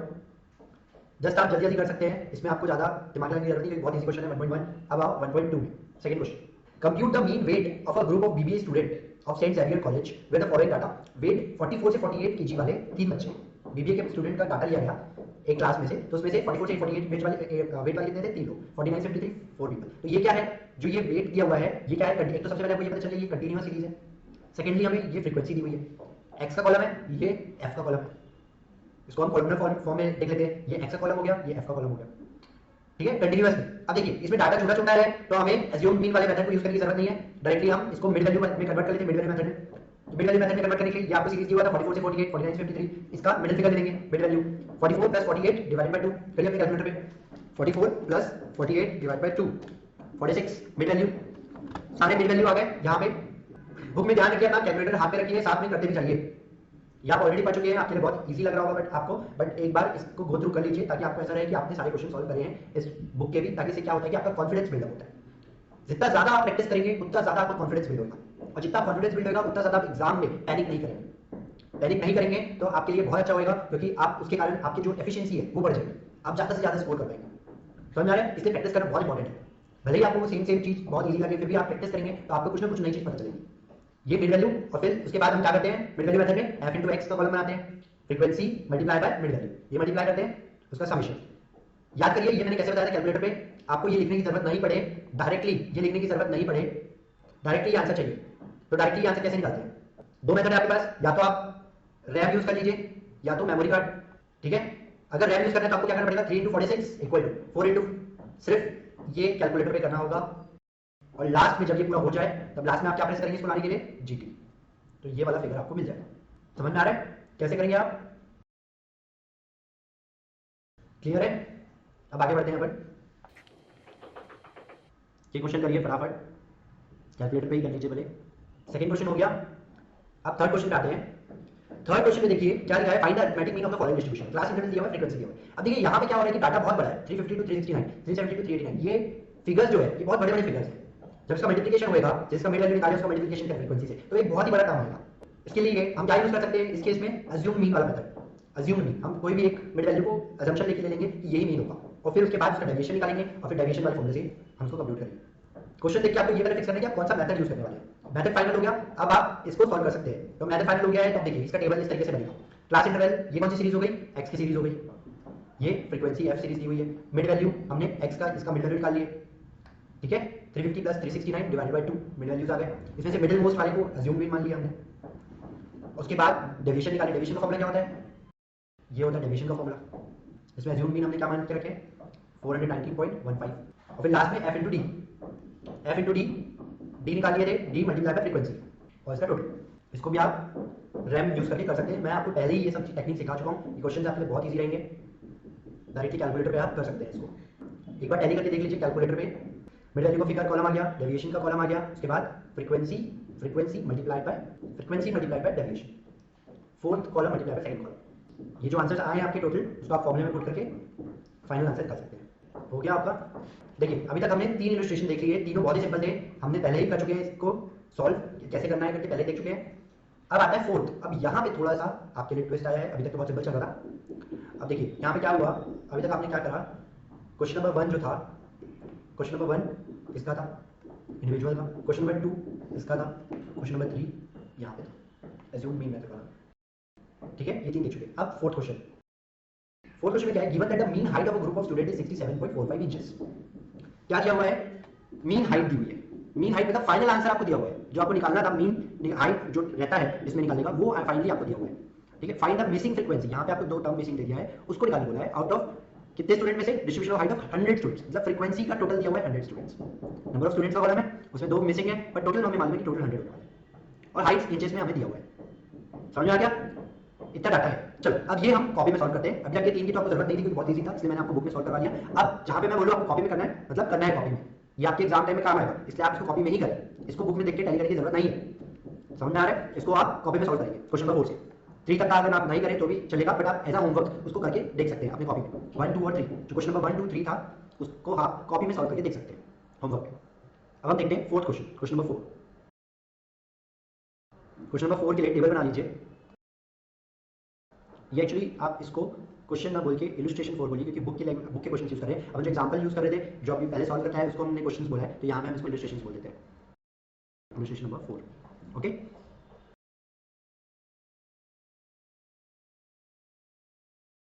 कॉपी में ड्रॉ करिए, टेबल बना लीजिए। पहला कॉलम क्या दिया हुआ है आपको, पहला कॉलम एक्स का दिया हुआ है, दूसरा एफ का दिया हुआ है। एक्स में सबसे पहले क्या है, 60 to 62, 60 to 62, 63 to 65, then 66 to 68, 69, 72।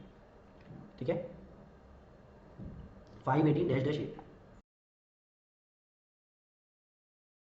हो गया। अब देखो इसको हम नाम दे देते हैं, ये देखो ये फ्रीक्वेंसी का टेबल है, तो F1, F2, F3, F4, F5, तो ये कौन सा फिगर है, F3 और F4। ठीक है, इसको हम वेरिएबल्स के फॉर्म में लिख लिए F3 और F4। अब हमें ये क्वेश्चन में ये दिया हुआ था कि ये जो फ्रीक्वेंसी का टोटल है वो कितना है, 100 है, ये हमें ऑलरेडी मालूम। और क्या मालूम है हमें इस क्वेश्चन में, x बार मतलब मीन क्या है, 67.45, 67.45। सबसे पहले हम एग्जाम में क्या करेंगे, जो भी कुछ हमें क्वेश्चन पे दिया हुआ है सब चीज नोट डाउन कर लेंगे। इतनी चीज हमें क्वेश्चन में दी हुई थी, हमने नोट डाउन कर ली। ठीक है, अब हम आगे देखते हैं। देखिए एक चीज जो आपको यहाँ पे दिख रही है, फ्रीक्वेंसी के टोटल वाले कॉलम से आपको क्या पता चल रहा है कि इससे आपको F3 प्लस F4 कितना होना चाहिए ये पता कर सकते हैं। इसको पता कर लेते हैं, F3 और F4 कितना होगा। क्या करेंगे हम, 5 plus 18 plus F3 plus F4 plus 8 is equals to 100। इससे क्या पता चलेगा हमें, F3 प्लस F4 कितना होगा। करिए, 100 minus 8 minus 18 minus 5 equals to 69। F3 plus F4 कितना होना चाहिए, 69।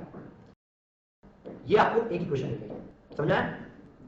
यहाँ पे क्या हुआ, F के कॉलम हमने बनाया, F का कॉलम हमने बनाया, उसका 100 टोटल दिया हुआ था, F3 और F4 हमने पता कर लिया कि उसका एडिशन करने के लिए कितना होगा, 69। ठीक है, अब यहाँ पे देखिए फिगर्स थोड़े से बड़े बड़े हैं, इसलिए हम कौन सा मेथड यूज करेंगे, अज्यूम्ड मीन वाला, अज्यूम्ड मीन वाला मेथड यूज करेंगे। तो अज्यूम्ड मीन में क्या करते हैं, सबसे पहले मिड वैल्यू का एक कॉलम बना लेते हैं, तो यहाँ पे मिड वैल्यू का एक कॉलम बना लेते हैं। देखिए मिड वैल्यू के कॉलम के लिए 60 plus 62 divided by 2, 60 plus 62 divided by 2 कितना है, 61। ठीक है, 63 plus 65 divided by 2, 64, 67, 70 and then 73। हो गया यहाँ तक सॉल्व। अब देखिए मिड वैल्यू मेथड में हम और क्या चाहिए रहता था। मिड वैल्यू मेथड में सबसे पहले तो हम फॉर्मूला देख लेते हैं, क्या होता था मिड वैल्यू मेथड का फॉर्मूला क्या होता था, खुद से लिखे बिना चार्ट देखे याद करिए क्या होता होगा। कौन सा मेथड सी यूज कर रहे हैं हम, assumed mean method. Assumed mean method में x bar is equals to क्या होता था, एक अज्यूम्ड मीन मानते थे हम a प्लस, याद करिए क्या होता था प्लस में, अज्यूम्ड मीन के बाद summation of f into d divided by summation of f into c। याद आया आपको फॉर्मूला। अब यहाँ पे d क्या होता था, where d is equals to क्या होता है, d x minus a divided by c। ठीक है, क्लियर है। अब यहाँ पे हम लिख लेते हैं, अब हमें क्या निकालना है, आप इसी फॉर्मूले में देखिए कि आपके पास मिड वैल्यू तो आ गई, मतलब मिड वैल्यू यहाँ पे क्या हो गया, x का कॉलम हो गया, ये f का कॉलम हो गया, क्योंकि यहाँ पे ये आपके कंटिन्यूस फॉर्मेट में थे, आपने उसको सिंगल फॉर्मेट में लिया है। इसको आप यहाँ पे नाम दे सकते हैं क्लास। नेक्स्ट किस करेगा, डी का कॉलम। डी का कॉलम बनाने के लिए डी का फॉर्मूला क्या होता है, x minus A divided by C. अब देखिए यहाँ पे ए क्या है, ए हम एज्यूम कर लेते हैं 67, मिडिल मोस्ट कौन सा है 67, तो 67 को हमने अज्यूम मीन मान लिया, ठीक है। तो अज्यूम मीन कितना है यहाँ पे 67। अच्छा सी कितना है, सी देखिए 60 प्लस 62, तो अब क्या कर सकते हैं इसको क्लास इंटरवल निकालने के लिए, 62 माइनस 60 कितना है 2, तो क्लास इंटरवल कितने का है 2 का है।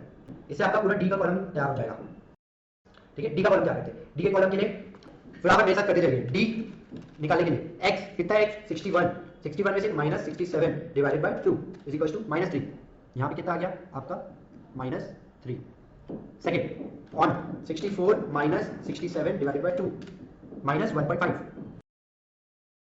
सॉरी यहाँ पे आपका क्लास इंटरवल यहाँ पे 3 का है, क्लास इंटरवल यहाँ पे 3 का है क्योंकि 60 61 और 62 ये तीनों काउंट हो रहे हैं क्योंकि तीनों हाइट वाले का फ्रीक्वेंसी दिया हुआ है। तो क्लास इंटरवल क्या है, ये तीनों को मिला के दिया देखा जाता है। तो यहाँ पे ये 3 है क्लास इंटरवल। तो जब आप कैलकुलेट करेंगे फिर से देखते हैं, कोई बात नहीं, इसको आप फिर से कर सकते हैं, यहाँ पे ये और ये बस चेंज करना है आपको, ठीक है। डेविएशन, डेविएशन देखिए on 61 minus 67 divided by 3 is equal to minus 2।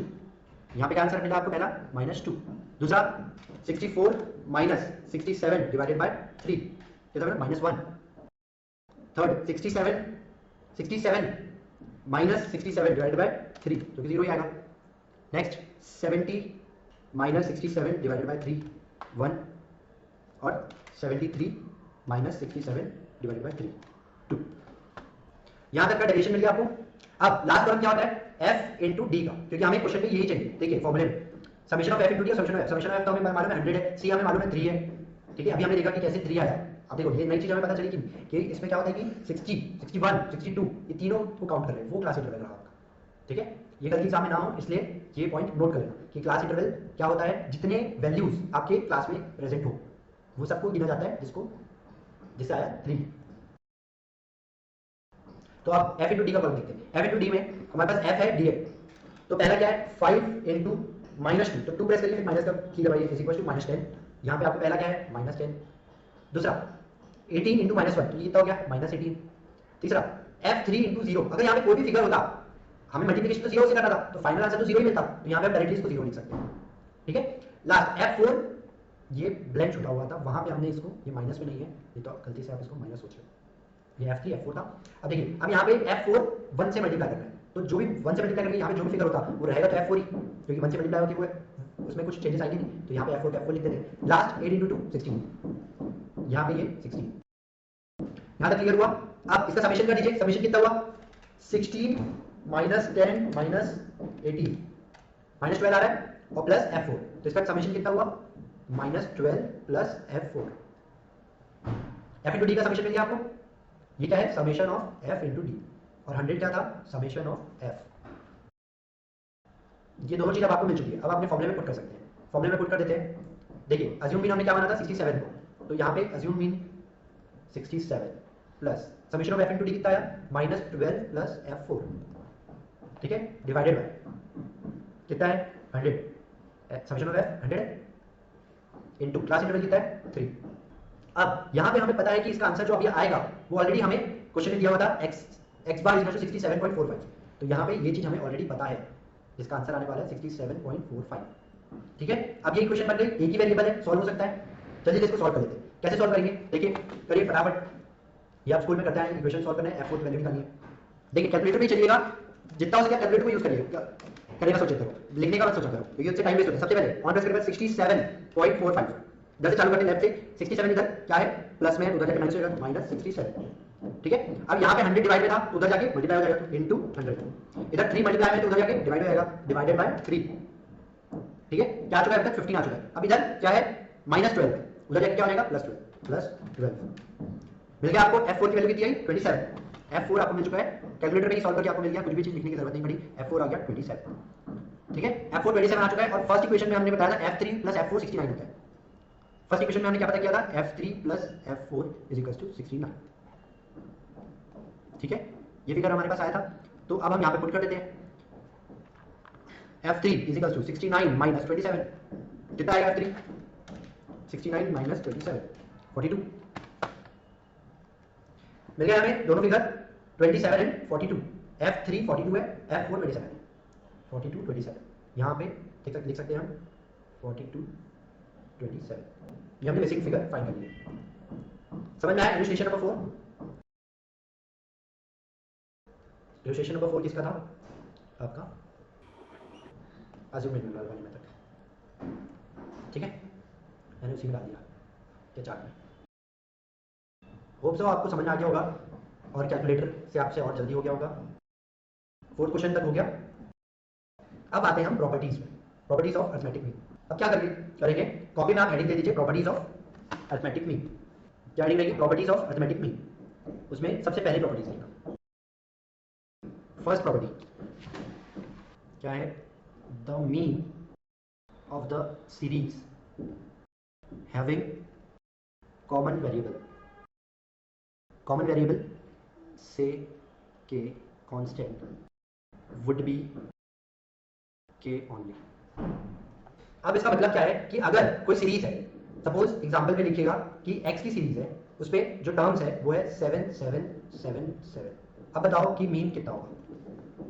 Obviously सब अगर 7 है तो 7 का एवरेज 7 7 प्लस 7 प्लस 7 7 इंटू 4 करेंगे, डिवाइड बाय 4 करेंगे, कुल मिला के कितना आएगा? 7 ही आएगा। तो हमेशा क्या हो रहा है? 7 ही आंसर आया। तो अगर कोई कांस्टेंट टर्म है उसका अगर एवरेज करते हैं तो वो कांस्टेंट टर्म ही हमारा आंसर होता है। बहुत इजी था। ठीक है, ये आपका पहली प्रॉपर्टी थी। अब आते हैं सेकंड प्रॉपर्टी में। ठीक है, सेकंड प्रॉपर्टी क्या है? The summation of deviation, summation of deviation of set of observation from their arithmetic mean is 0। इसका मतलब क्या हुआ? सेकंड प्रॉपर्टी लिखिए आपने, देखिए the summation of deviation of set of observation from their arithmetic mean is 0। इसका मतलब ये हुआ जो अभी तक आप देखिए यहाँ पे आप डेविएशन का कॉलम बनाते आए थे, ये आपने डेविएशन का कॉलम बनाया था। तो डेविएशन का कॉलम का जब आप टोटल करेंगे तो आपको हमेशा वो 0 मिलेगा, क्योंकि वो अरिथमेटिक मीन से आपने माइनस किया था। यहाँ पे जैसे ये तो अज्यूम्पशन वाला था, अगर आप रियल में कोई भी अरिथमेटिक मीन वाला जो आंसर आया है फाइनल आंसर, उससे आप उसकी एक्स सीरीज को माइनस करते जाएंगे तो आपको उसके डेविएशन का जो टोटल रहेगा वो आपको 0 ही मिलेगा। ठीक, इसमें है ना, आप दो पार्ट में बाइफरकेट कर दीजिए। ठीक है, पहले देखते हैं इंडिविजुअल सीरीज के लिए। इंडिविजुअल सीरीज में क्या बोल रहा है ये लाइन बोल रही है अगर हम समेशन करेंगे x माइनस एक्स बार का तो वो हमेशा हमें 0 मिलेगा, समझना है? और डिस्क्रीट में क्या हो जाएगा ये? अगर हम समेशन करेंगे x minus x bar multiply by f का तो वो हमें 0 मिलेगा। इंडिविजुअल एंड डिस्क्रीट, ये आपकी सेकेंड प्रॉपर्टी है। देखिए इसमें देखते हैं, आपका कोई भी एग्जाम्पल आप यहाँ पे लिख सकते हैं रैंडमली। एग्जाम्पल पे लिख लीजिए यहाँ पे, अगर आपने रैंडम कोई नंबर लिए कि x की सीरीज है 3 5 एंड 7, तो यहाँ पे x बार कितना होगा? x बार निकालिए, 3 plus 5 plus 7 equals to 50 divided by 3। 5 आया, x बार आपका 5 आ गया। यहाँ पे आपको क्या कॉलम बनाना है? x minus x bar.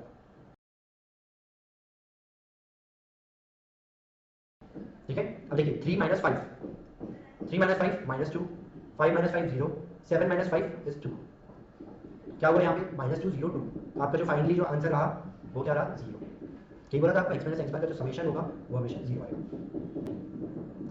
हो गया ये यहाँ तक। ऐसे ही आप यहाँ पे भी कोई एक रैंडम एग्जांपल सॉल्व करके देख सकते हैं। आपको जस्ट ये कॉलम बनाना रहेगा। करिए अपने मन से यहाँ पे कोई भी रैंडम एग्जांपल लीजिए और इसका टोटल निकालिए, ये कॉलम बनाइए। क्या क्या कॉलम बनेंगे मैं आपको बता देता हूँ। यहाँ पे देखिए, यहाँ पे एक कॉलम आएगा x का, एक कॉलम आएगा f का। ठीक है, फिर इसका मीन निकालने के आपको क्या कॉलम का यूज रहेगा? x इंटू एफ का। और फिर फाइनली आपको ये वाला कॉलम यूज करना पड़ेगा x minus x bar into F.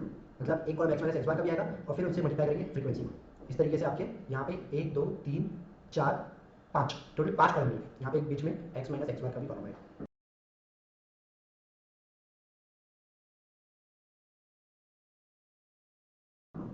इस तरीके से इतने कॉलम आएंगे, तब जाके आपका ये वाला का टोटल मिलेगा आपको। और ये जो टोटल आएगा, आप इसमें एग्जाम्पल लेने की जरूरत नहीं, मैं जस्ट आपको बता रहा हूँ कि क्या चीज़ 0 मिलने वाला है। यहाँ पे जो फिगर आएगा ये फिगर आपको 0 मिलने वाला है, यहाँ पे 0 आने वाला है। ठीक है, समझ में आ गया? आप इसको जस्ट ऐसा ड्रॉ कर सकते हैं, टेबल ड्रॉ कर लीजिए, कहाँ पे 0 आने वाला है ये ड्रॉ कर लीजिए।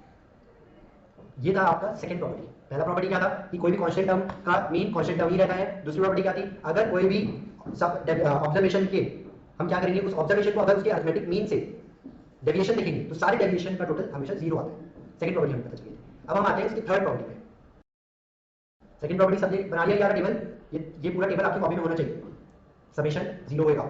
इससे देख के आपको ये पढ़ने की जरूरत नहीं पड़ेगी इस लाइन को, इसको इस चार्ट को देखते साथ ही आपको समझ आ जाएगा। चार ये वाली प्रॉपर्टी थी जिसमें 0 रहता था लास्ट में, ये वाली ये प्रॉपर्टी थी। एग्जांपल देखिए यहाँ पे ये 7 आता था सबका क्वेश्चन नंबर, तो 7 रहेगा। तो प्रॉपर्टी आपको ऑटोमेटिकली ये दो प्रॉपर्टी याद होती चलिए, दो प्रॉपर्टी याद हो गई आपको, बहुत इजी थी। ठीक है, अब थर्ड प्रॉपर्टी आते हैं। थर्ड प्रॉपर्टी देखिए क्या होती है थर्ड प्रॉपर्टी।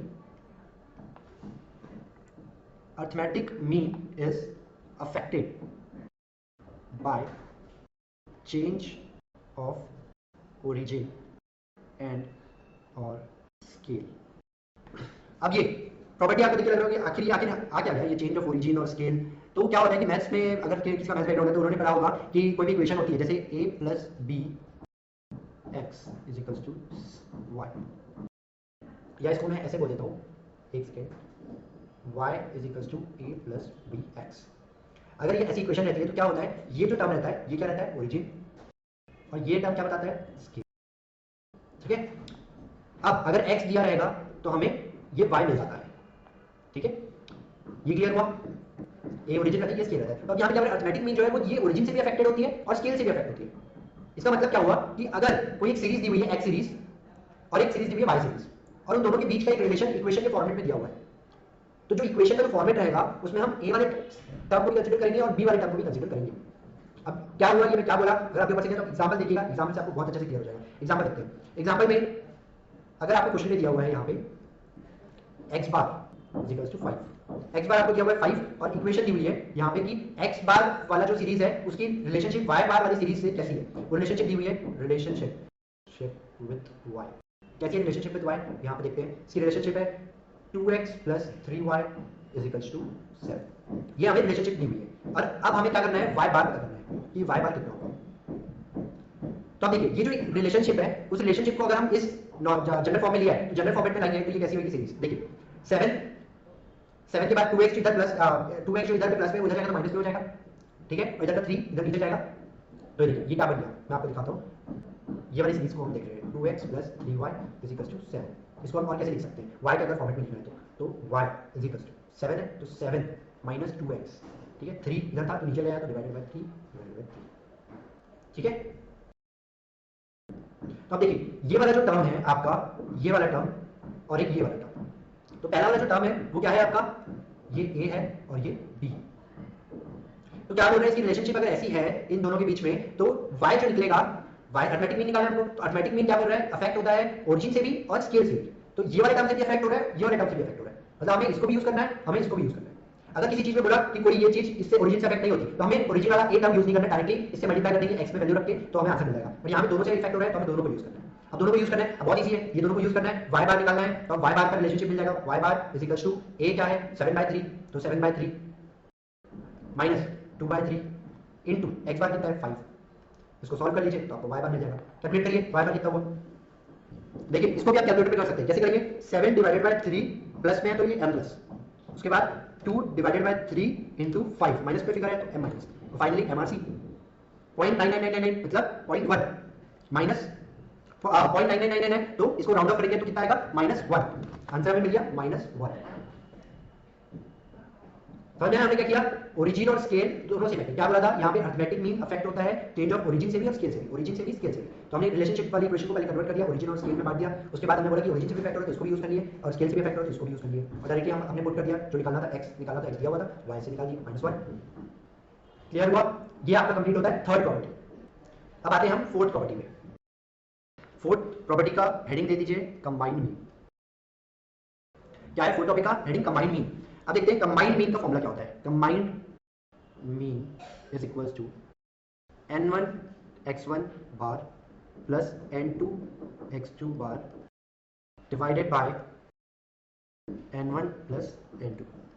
ठीक है, ये आपका फॉर्मूला है, इसको नोट डाउन कर लीजिए। फोर्थ प्रॉपर्टी में आपको फॉर्मूला दिया हुआ है कि अगर दो मीन है उस दो मीन का भी एवरेज निकालना है तो उसका एवरेज कैसे निकालते हैं, ये इस फॉर्मूले से निकलेगा। मतलब अगर x एक मीन दिया हुआ है तो उसमें कितने टर्म्स थे, y एक मीन दिया हुआ है तो उसमें कितने टर्म्स थे, उसको यूज करेंगे, दोनों मल्टीप्लाई करेंगे, ऐड करेंगे, डिवाइड बाय दोनों में कितने टर्म्स थे, दोनों को ऐड करेंगे तो आपका इससे क्या निकल जाएगा, कंबाइंड मीन। दो इंडिविजुअल सीरीज का मीन निकल के आ जाएगा इससे।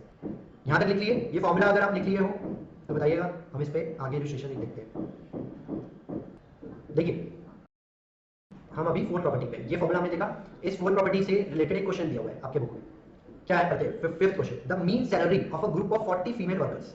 ठीक है, 40 फीमेल वर्कर्स का मीन सैलरी मतलब मीन निकाल के दिया हुआ है, कितना है 5200 per month, and that of a group of 60 male workers is 6800 per month. What is the combined mean salary? देखो क्वेश्चन से ही आप टर्मिनोलॉजी यूज करना सीख जाओ कि सबसे पहले यहाँ पे क्या दिया हुआ है, mean salary of 40 female workers, 40 female, 40 क्या हो गया यहाँ पे n1, 5200 पर मंथ, ये क्या है मीन सैलरी है, मतलब क्या हो गया ये x1 नाट। ठीक है, लिख लेते हैं, क्वेश्चन में दिया हुआ था हमें n1 illustration number 5, n1 is equals to 40, x1 bar is equals to 5200। ठीक है, नेक्स्ट 60 और 6800, n2 is equals to 60 and x2 bar is equals to कितना है 6800।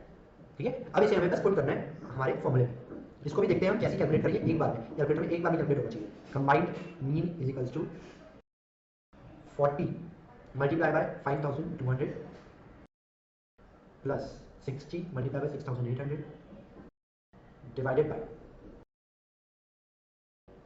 40 प्लस 60। 40 प्लस 60 कितना हो गया 100 हो गया, ये तो हमें मालूम है, ऊपर का फिगर बस है, बहुत इजी हो गया। तो कैलकुलेशन जल्दी से कर लेते हैं, कैलकुलेटर में 1 करिएगा, 40 इंटू 5200 क्या करेंगे m प्लस, फिर 60 इंटू 6800 क्या करेंगे m प्लस, ये दोनों मल्टीप्लाई हो गए, दोनों का एडिशन कर देते हैं MRC, दोनों ऐड होके मिल गए, और नीचे का क्या है 40 plus 60, 40 plus 60 100 divided by 100 is equals to 6160। ये क्या मिल गया हमें कि एवरेज 6160। देखो इसका इंटरप्रिटेशन देखो, आंसर जो 6160 है, इसका मतलब क्या हुआ कि जो एवरेज जो फीमेल वालों की सैलरी कितनी थी 5200, 5200 और वो मेल वर्कर्स की 6800, तो दोनों को मिला के फीमेल और मेल दोनों मिला के एवरेज जो सबको दिया जाता है वो कितनी है 6160। क्लियर है? इस तरीके से आपके ये 4 प्रॉपर्टी कंप्लीट हो गए। अब हम आगे देखते हैं, इसके बाद जो टेबल आएगा आपका, यहां तक आपका कंप्लीट हो गया है पूरा complete mean with all the 4 properties. ये रहे आपके 4 प्रॉपर्टी, आपने ये 4 प्रॉपर्टीज कंप्लीट कर लिए। कंबाइंड मीन, इलस्ट्रेशन भी सारे हो गए, 5 इलस्ट्रेशन हो चुके मीन के, मीन का कंप्लीट चार्ट भी रेडी है। अब नेक्स्ट उसमें हम आएंगे मीडियन। यहाँ तक एक बार गो थ्रू कर लीजिए, सारी प्रॉपर्टीज प्रॉपर्ली अरेंज कर लीजिए, लिख लीजिए। अब next topic is partition values. हमने अभी मीन कंप्लीट किया, अब हम आ गए हैं पार्टीशन वैल्यूज। पार्टीशन वैल्यूज में क्या क्या आता है, मीडियन है, क्वार्टाइल है, डिसाइल है, परसेंटाइल, ये सब क्या कहलाते हैं पार्टीशन वैल्यूज। पार्टीशन वैल्यूज नाम से कैसे बना रहे हैं कि ये जो सीरीज है उसका पार्टीशन कर दे रहे हैं, उसको अलग अलग हिस्सों में बांट दे रहे हैं। जैसे मीडियन है वो क्या करता है कि एक सीरीज को 2 हिस्सों में बांट देता है, 2 पार्टीशन करता है। जैसे क्वार्टाइल क्या है, वो 4 पार्टीशन करेगा। जैसे डिसाइल वो 10 पार्टीशन करेगा, और परसेंटाइल वो 100 पार्टीशंस कर देगा। ऐसे अलग अलग चीजों का अलग अलग पार्टीशन कर है। जैसे देखिए अब मीडियन क्या कर रहा है, एक सीरीज में 2 पार्टीशन कर रहा है। देखते हैं हम कैसे इसको ग्राफिकली, अगर ये मान लो सीरीज है, कितने टाइम है 1 2 3 4 5 6 7 8, तो ये 4 को अलग अलग हिस्सों में बांट देगा, ये रहेगा मीडियन। ठीक है, बीच 2 हिस्सों में बांट दिया उसने सीरीज को। वैसे ही क्वार्टाइल्स क्या करेगा, अब बताओ इसमें 4 क्वार्टाइल्स कितने हिस्सों में बांटते हैं, 4 हिस्सों, इसको हमें 4 हिस्सों में बांटना है। कैसे बांटेंगे 4 हिस्सों, बताइए। देखिए 2 के बाद 1, फिर 4 के बाद 1, फिर 6 के बाद 1, मतलब इसमें कितने निकलते हैं, 3 क्वार्टाइल निकलेंगे, क्वार्टाइल 1, क्वार्टाइल 2, क्वार्टाइल 3, ये 3 क्वार्टाइल निकलेंगे, और सीरीज को क्या करेंगे 4 हिस्सों में बांट देंगे, 1 2 3 4। यहाँ पे 2 हिस्सों में बांटा था मीडियन। वैसे देखिए डिसाइल, डिसाइल 10 हिस्सों में बांट देता है, तो 10 हिस्सों में बंटवाने के लिए यहाँ पे देखिए जो सीरीज है 1 2 3 4 5 6 7 8 9 10 हिस्सों में बांटना है इसको, तो क्या करेंगे 9 क्वार्टाइल्स आएगा, 9 डिसाइल्स निकलेंगे। तो 9 डिसाइल्स कैसे निकलेंगे, 1 2 3 4 5 6 7 8 एंड 9, अपने आप ये 10 हिस्सों में बढ़ गया। कितने निकले 9 decile, D1 D2 D3 D4 D5 D6 D7 D8 D9। ऐसे ही चलेगा आपका परसेंटाइल का। परसेंटाइल में कितने होने वाले हैं, परसेंटाइल में 100 पार्टीशन, और परसेंटाइल कितने निकलेंगे फिर 99 परसेंटाइल। एक कम निकलेगा क्योंकि पार्टीशन जब करते हैं तब वो कवर्ड अप 100 पार्टीशन करने के लिए 99 जगह से पार्टीशन करेंगे, ऑटोमेटिकली वो 100 पार्टीशन हो जाएगा।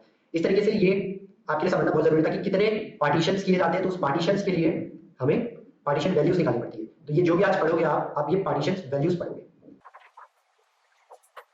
ठीक है, क्लियर हुआ ये चीज कैसे पार्टीशन। मीडियन क्या होता है, मीडियन मतलब 2 हिस्सों में बांटना। अब देखिए जब 2 हिस्सों में बांटने की बात हो रही है, तो अगर इंडिविजुअल सीरीज है, तो ये जो अभी हमने देखा अभी ये इंडिविजुअल सीरीज थी, इसमें क्या था कि 8 टर्म्स थे, 8 टर्म्स थे, 8 टर्म्स थे, मतलब ये क्या था इवन इवन था। तो हमने क्या किया, एक अलग तरीका, हमने क्या किया टोटल जितने थे, ठीक है, उसमें से बीच के 2 टर्म्स, जो ये बीच के 2 टर्म्स है उनका एवरेज कर दिया, बीच के 2 टर्म्स का एवरेज कर दिया। अगर यही हमारे पास 7 टर्म होता तो क्या ये ऑड फिगर है, ऑड फिगर होता तो हम देखिए क्या करते हैं 1 2 3 4 5 6 7। अब अगर ये 7 होता है, इसको 2 हिस्सों में बांटना है, तो हम मीडियन किसको मानते हैं, इसको।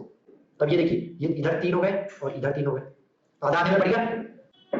यहाँ पे इवन टर्म है इसलिए हमें बीच के दो टर्म का एवरेज करना पड़ रहा है, और ऑड है इसलिए हमें डायरेक्टली बीच का टर्म मिल जा रहा है। इवन और ऑड में इंडिविजुअल सीरीज में समझ में आया। अब देखिए इसीलिए इसका फॉर्मूले में क्या होता है, मीडियन निकालने के लिए n+1/2th टर्म, n+1/2th टर्म। आप क्या करेंगे, आप अपनी कॉपी में इस तरीके से पार्टीशन वैल्यूज का चार्ट बनाएंगे। ये देखिए इस तरीके से आपको चार्ट बनाना है पार्टीशन वैल्यूज का। इसमें हेडिंग में इंडिविजुअल, डिस्क्रीट, कंटीन्यूअस 3 प्रकार की सीरीज रहेगी। लेफ्ट हैंड साइड में median, quartile, decile, percentile. Individual में ऑड और इवन दो अलग अलग तरीके रहते हैं, उसमें डिस्क्रीट, कंटीन्यूअस। इस तरीके से पहले टेबल बना लीजिए। जगह छोड़िएगा, यहाँ पे स्पेस छोड़ के ही आपको टेबल पूरे पेज में कवर होना चाहिए ये टेबल। मीडियन का एरिया थोड़ा सा ज्यादा रखना, क्वार्टाइल, डिसाइल, परसेंटाइल का एरिया थोड़ा कम चलेगा, पर पूरे पेज में कवर होना चाहिए ये चार्ट। इसके बाद ये फॉर्मूले भी नोट डाउन कर लीजिए, मीडियन के फॉर्मूले या भी लिख लीजिए, अभी प्रैक्टिकली देखेंगे तब आपको क्लियर हो जाएगा। मीडियन इंडिविजुअल में ऑड का फॉर्मूला क्या है, median equals to n+1/2th term, 2th term यहाँ पे टर्म लिखेगा। वैसे ही इवन में क्या फॉर्मूला है, median equals to 1/2 n by average of n/2th term and n/2 + 1th term. n/2th जो टर्म आएगा प्लस उसके बाद वाला टर्म जो आएगा, उन दोनों में जो वैल्यूज होगी उसका एवरेज क्या रहेगा, वो इवन में मीडियन निकालने का तरीका। समझ में आया। वैसे ही डिस्क्रीट सीरीज में मीडियन निकालने का तरीका है टोटल क्यूमुलेटिव फ्रीक्वेंसी जो रहेगी डिवाइडेड बाय 2। इससे क्या निकल जाएगा हमारा मीडियन क्लास, उस मीडियन क्लास में जो वैल्यू रहेगी एक्स कॉलम की वही हमारा मीडियन होगा। ये हम देखेंगे क्रिटिकली। अभी आप फॉर्मूला लिख लीजिए, median equals to total cumulative frequency divided by 2। Odd का फॉर्मूला, इवन का फॉर्मूला, डिस्क्रीट का फॉर्मूला, उसके बाद लास्ट कंटीन्यूअस सीरीज का फॉर्मूला। इसमें क्या है, median equals to L1 plus n/2 minus cumulative frequency divided by frequency f into i। अभी ये सब इसका मतलब क्या क्या होता है देखेंगे एग्जांपल में। अभी आप जस्ट इस फॉर्मूले को नोट डाउन कर लीजिए चार्ट में।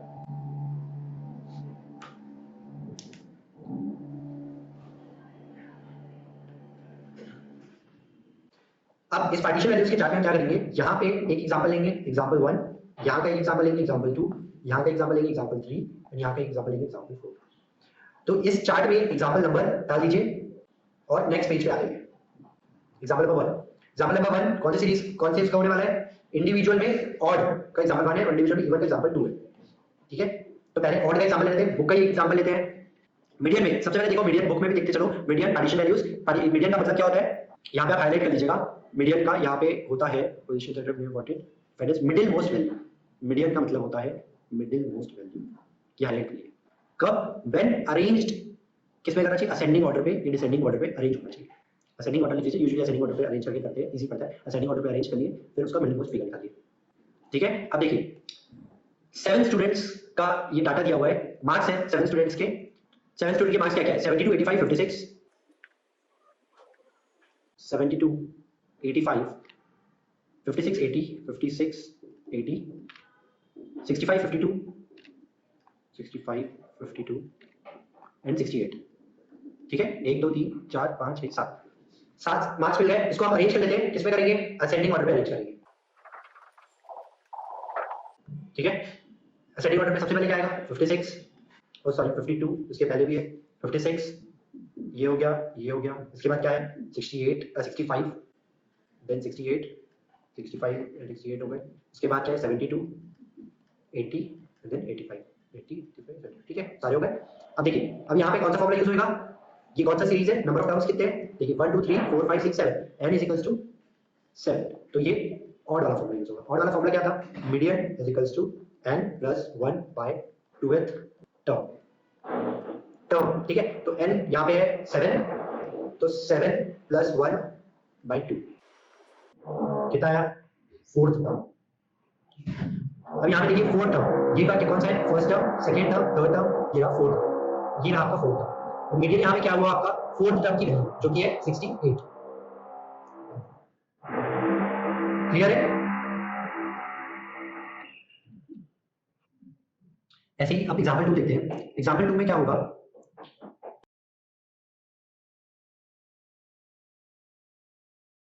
एग्जांपल 2 देखिए बुक में, ये आपका 7 स्टूडेंट वाला जो पार्ट था। अब उसके बाद नीचे 8 वर्कर्स वाला एक पार्ट है, वहां पे आपको दिया है 56, 82, 96, 120, 110, 82, 106, 100। ये 8 वर्कर्स के वेजेस दिए हुए हैं। इसको सबसे पहले हम क्या करेंगे, असेंडिंग ऑर्डर में अरेंज करेंगे। असेंडिंग ऑर्डर में अरेंज करने के बाद जब ये अरेंज हो जाएगा, तो अब इसमें मिडिल मोस्ट 2 वैल्यूज का एवरेज करेंगे। ठीक है, तो हम यहाँ पे क्या करते हैं, इसको पूरा लिख ही लेते हैं, खुद से सॉल्व कर लेते हैं। 56 82 96 56 82 96 120 110 120 110 82 106 100 82 106 100।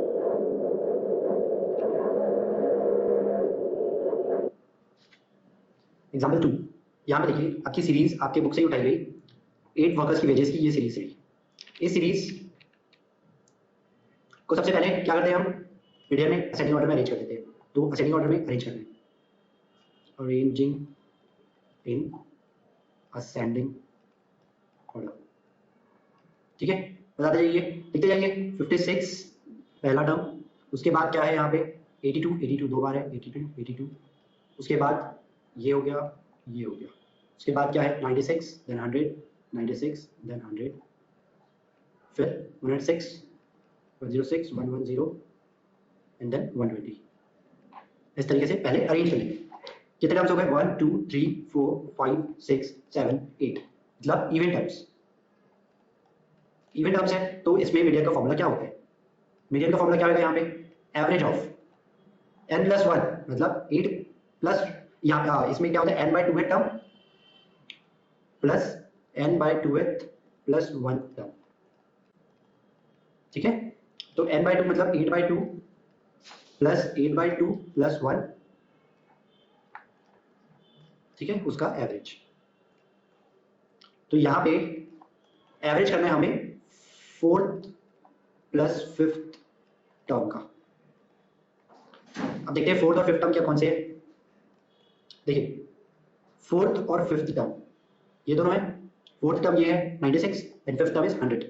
तो हम क्या करेंगे एवरेज करेंगे 96 प्लस 100 का। ठीक है, कैलकुलेट करिए 96 प्लस 100 डिवाइडेड बाय 2 98। 98 क्या है आपका मीडियन। इस तरीके से जब इवन नंबर्स रहते हैं, इवन नंबर्स ऑफ टर्म्स रहते हैं, तो आपको इस तरीके से सॉल्व करना रहेगा। होप सो ये एग्जांपल हो गया होगा आपका।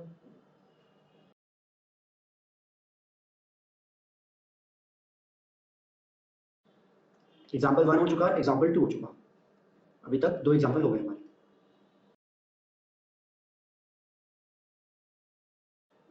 अब हम एग्जांपल 3 देखेंगे। एग्जांपल 3 किसका है डिस्क्रीट सीरीज का।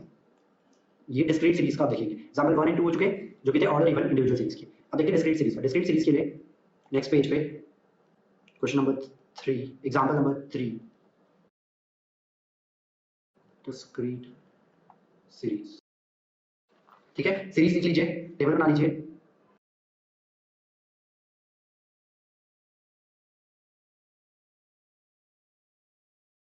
डिस्क्रीट सीरीज है तो एक x का कॉलम होगा, एक f का कॉलम होगा। ठीक है, x के कॉलम में लिखिए 60 65 70 75 80 85 90 80 85 एंड 90। ठीक है, फ्रीक्वेंसी की सीरीज में लिखिए 7 12 20 7 12 20 22 18 देन 14 एंड 9। ये अलग अलग रहना जरूरी है क्योंकि ये इसी से ही मीडियन क्लास बनेगा, आगे काम आएगा। ठीक है, इतना हो गया आपका, टेबल बन गया। अब देखिए यहाँ पे मीडियन निकालने के क्या करना पड़ता है, मीडियन निकालने के आपको एक नया कॉलम एक्स्ट्रा बनाना पड़ेगा जो कि कहलाता है क्यूमुलेटिव फ्रीक्वेंसी।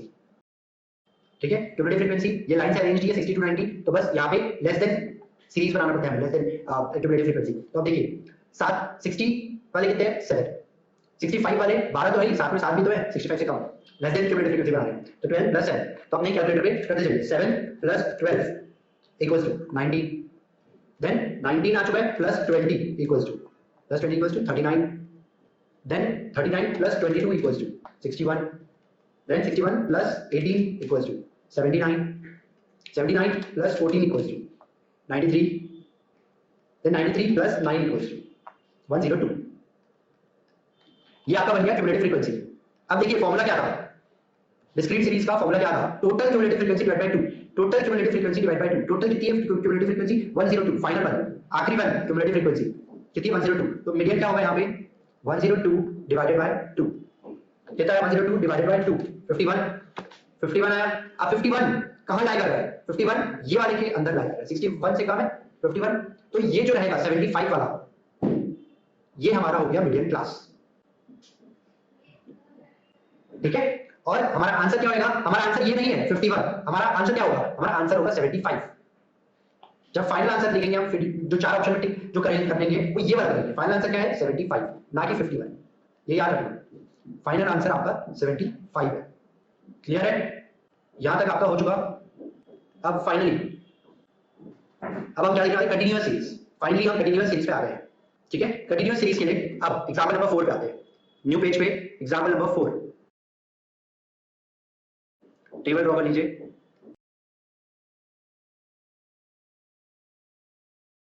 x और f, x में लिखिएगा 0 to 10, 10 to 20, 20 to 30, 30 to 40 and 40 to 50। 5 8 10 7 6, 5 8 10 7 6। Example 4 किसका चल रहा है? कंटिन्यूअस सीरीज का। ठीक है, अब यहाँ पे भी सबसे पहला स्टेप क्या रहेगा? क्यूमुलेटिव फ्रीक्वेंसी का। क्यूमुलेटिव फ्रीक्वेंसी बना लिख लेते हैं यहाँ पे 5, करते जाएंगे 5 plus 8 equals to 13 plus 10 equals to 23 plus 7 equals to 30 plus 6 equals to 36। ठीक है, क्यूमुलेटिव फ्रीक्वेंसी मिल गया।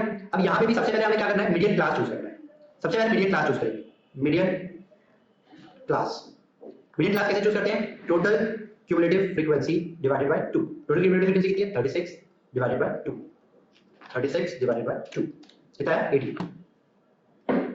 ठीक है, 18 किस में लाई कर रहा है? 18 लाई कर रहा है यहाँ पे इस क्लास के अंदर। मतलब ये वाला क्लास हमारा मीडियन क्लास है। ठीक है, अब इस मीडियन क्लास के अकॉर्डिंगली हम चलेंगे। ठीक है, ये मीडियन क्लास मिल गया है। अब इसका फॉर्मूला देखते हैं, क्या है इसका फॉर्मूला। ठीक है, चार्ट से इसका फॉर्मूला लिख लीजिए। यहाँ पे आपने चार्ट से इसका फॉर्मूला लिखिए। अब देखो यहाँ पे होता क्या है, आप टर्मिनोलॉजीज को समझो। जो ये L1 है वो मीडियन क्लास का लोअर क्लास इंटरवल है। क्लास इंटरवल का लोअर लिमिट, लोअर लिमिट क्या है यहाँ पे? 20। तो यहाँ पे L1 क्या है? 20। ठीक है, क्लियर हुआ? L1 मतलब होता है, क्या होता है? क्लास इंटरवल का लोअर लिमिट। तो lower limit of class interval of median class. तो यहाँ पे क्या है वो? 20। ठीक है, L1 क्लियर हो गया। अब नेक्स्ट हम देखते हैं N क्या होता है यहाँ पे। N यहाँ पे है टोटल ऑफ फ्रीक्वेंसी।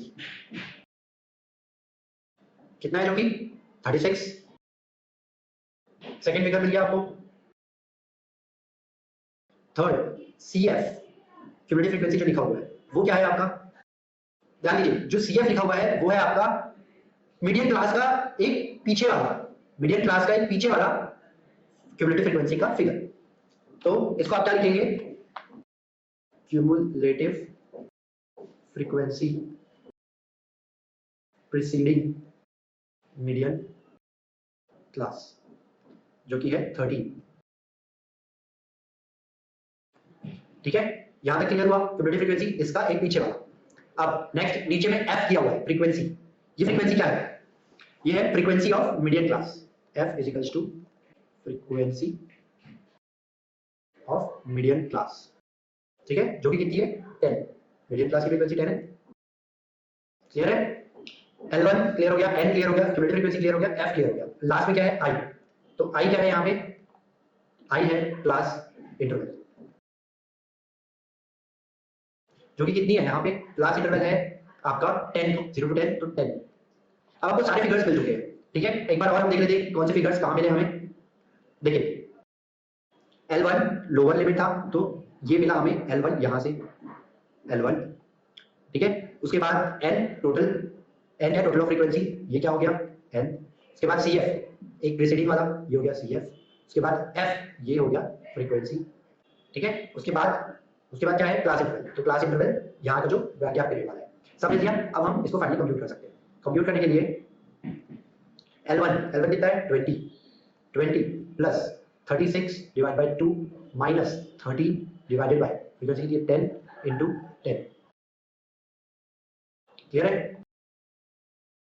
जल्दी निकालिए, जैसे निकालिए 36 divided by 2 minus 30 divided by 10 into 10 plus 20, कितना है आंसर? 25। 25 ये आपका फाइनल आंसर है।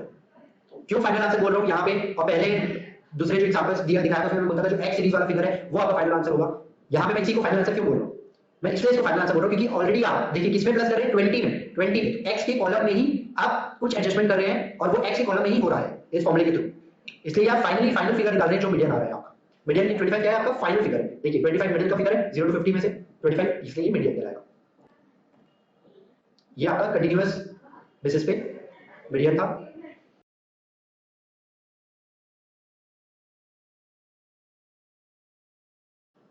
होप सो अभी तक आपका कंप्लीट हो गया होगा मीडियन। अब मीडियन में दो प्रॉपर्टीज होती है, नेक्स्ट टेबल जो आप बनाएंगे वो बनाएंगे मीडियन की प्रॉपर्टीज का, मीडियन की प्रॉपर्टीज का। पहली property, median is affected by change in origin and और स्केल। सेम है, याद आ रहा है आपको, मीन में भी आपने सेम प्रॉपर्टी पढ़ा था जिसमें कि बोला गया था कि वो भी मीन भी अफेक्ट होता है मीडियन ओरिजिन और स्केल के चेंज होने से। यहाँ पे भी वही है, मीडियन भी अफेक्ट हो रहा है चेंज होने से। तो यहाँ पे दैट इज, इसका मतलब क्या हुआ, अगर y is equals to a plus B x, ठीक है, तो अब इस केस में क्या होगा, y का मीन डेविएशन भी सेम होएगा जो मीन डेविएशन x का होगा। सेम इन द सेंस ये कंप्यूटेशन के बाद रिलेशनशिप यही रहेगी, दोनों अफेक्ट आ जाएंगे, ए और बी दोनों के एडजस्टमेंट होंगे, सेम है जो मीन में था वही है यहाँ पे। ठीक है, अब देखते हैं दूसरी प्रॉपर्टी है the sum of absolute deviation, the sum of absolute deviation is minimum when it is measured about median. ठीक है, मतलब क्या बोल रहा है कि अगर हम एक कॉलम बनाएंगे जिसमें हम क्या करेंगे, समेशन कर देंगे, किसका समेशन करेंगे, x माइनस मीन डेविएशन का, पर इसमें क्या करेंगे हम एब्सोल्यूट साइन लगा देते हैं, इसमें हम क्या कर रहे हैं एब्सोल्यूट साइन, मतलब जो भी प्लस में आएगा उसको भी हम माइनस कर बना देंगे। अगर ऐसा करते हैं तो जो टोटल आएगा वो मिनिमम आएगा, क्या आएगा, x माइनस एमडी का जो समेशन रहेगा वो विल बी मिनिमम, सबसे कम रहेगा। ठीक है, क्लियर, दो प्रॉपर्टी, एक तो क्या बोला कि ओरिजिन और स्केल चेंज होने से ये अफेक्ट होता है मीडियन, दूसरी प्रॉपर्टी क्या थी जिसमें कि मीडियन का अगर डेविएशन निकालें, एब्सोल्यूट डेविएशन, तो माइनस वाले को प्लस कर दें, सबको ऐड कर दें, किसके साथ, x के साथ डेविएशन निकालें, x की सीरीज के साथ, तो वो जो टोटल आएगा वो सबसे कम आएगा, मिनिमम आएगा। ठीक है, क्लियर हो गई, ये दो प्रॉपर्टीज थी। अब देखिए, अब अगर आपने मीडियन सीख लिया है तो क्वार्टाइल, डिसाइल, परसेंटाइल आपने ऑटोमेटिकली सब सीख लिया है, क्योंकि यहाँ पे सिर्फ और सिर्फ डिफरेंस जो आएगा, यहाँ पे आप 2 से डिवाइड करते थे हर जगह, यहाँ पे आप 4 से डिवाइड करेंगे, यहाँ पे आप 10 से करेंगे, यहाँ पे आप 100 से करेंगे, बस ये फर्क आने वाला है। ठीक है, खुद से बनाते हैं हम यहाँ पे फॉर्मूलेस। देखिए, इंडिविजुअल सीरीज क्वार्टाइल कैसे निकालेंगे, क्वार्टाइल देखिए कितने क्वार्टाइल निकालने वाले हैं, क्वार्टाइल 1, क्वार्टाइल 2 और क्वार्टाइल 3। क्वार्टाइल 1 निकालने के लिए क्या करेंगे, n प्लस 1 डिवाइड बाय 4, यहाँ पे क्या हो जाएगा 2 इंटू n प्लस 1 बाय 4, यहाँ पे क्या हो जाएगा 3 इंटू n प्लस 1 बाय 4, वैसे यहाँ पे क्या हो जाएगा half of n by 4 plus n by 4 plus 1, यहाँ पे क्या हो जाएगा half of n by 4 2n by 4 plus 2n by 4 plus 1, यहाँ पे क्या हो जाएगा half 3n by 4 plus 3n by 4 plus 1। Discrete series में क्या हो जाएगा, quartile deviation is equals to, यहाँ पे भी सेम, जितना क्वार्टाइल निकालने बोलेगा आपको उसके हिसाब से आप सामने में मल्टीप्लाई कर देंगे, डिवाइड बाय 4 कर देंगे। जैसे क्वार्टाइल 1 आया तो आपका क्या फॉर्मूला रहेगा, देखिए क्वार्टाइल 1 में क्या रहेगा आपका 1 into total cumulative frequency divide by 4, quartile 2 and quartile 3, quartile 2 में क्या रहेगा 2 into total cumulative frequency divide by 4, quartile 3 में 3 into total cumulative frequency divide by 4। समझ आ रहा है? अब देखिए ये वाला फॉर्मूला कंटीन्यूअस वाले का, कंटीन्यूअस वाले के फॉर्मूले में क्या करेंगे, यहाँ पे चेंजेस आएंगे, 2 की जगह यहाँ पे 4 आ जाएगा, बाकी सब सेम रहेगा, और n के आगे जो भी निकालना रहेगा क्वार्टाइल 1 यहाँ 1 इंटू आएगा, 2 तो यहाँ पे 2 इंटू आएगा, 3 तो यहाँ 3 इंटू आएगा, बाकी सब तरीका सेम रहेगा। ठीक है, तो यहाँ पे भी 3 क्वार्टाइल आपके निकल गए, quartile 1, quartile 2 and quartile 3। Quartile 1 का फॉर्मूला क्या रहा, L1 plus n/4 minus cumulative frequency divide by frequency into I। Quartile 2 का L1 plus 2n/4 minus cumulative frequency divided bye f into I। Quartile 3 का L1 plus 3n/4 minus cumulative frequency divide by f into I। ठीक है, इसको note down कर लो। इस तरीके से जैसे ये बना क्वार्टाइल का फॉर्मूला, वैसे ही बन जाएगा डिसाइल का फॉर्मूला। डिसाइल के फॉर्मूले में क्या हो जाएंगे, देखिए डिसाइल में यहाँ पे 10 आ जाएगा और सामने में जो निकालना रहेगा वो मल्टीप्लाई कर देंगे, हर जगह वही सेम चेंजेस आने वाले हैं। ये पूरे टेबल को फिल कर लीजिए, क्वार्टाइल का, डिसाइल का, परसेंटाइल का, एक एक ही करने के तो भी काफी है। डिसाइल का एक एक फॉर्मूला लिख लीजिए, D2 का लिख लीजिए और परसेंटाइल में भी P2 का लिख लीजिए। Welcome back students.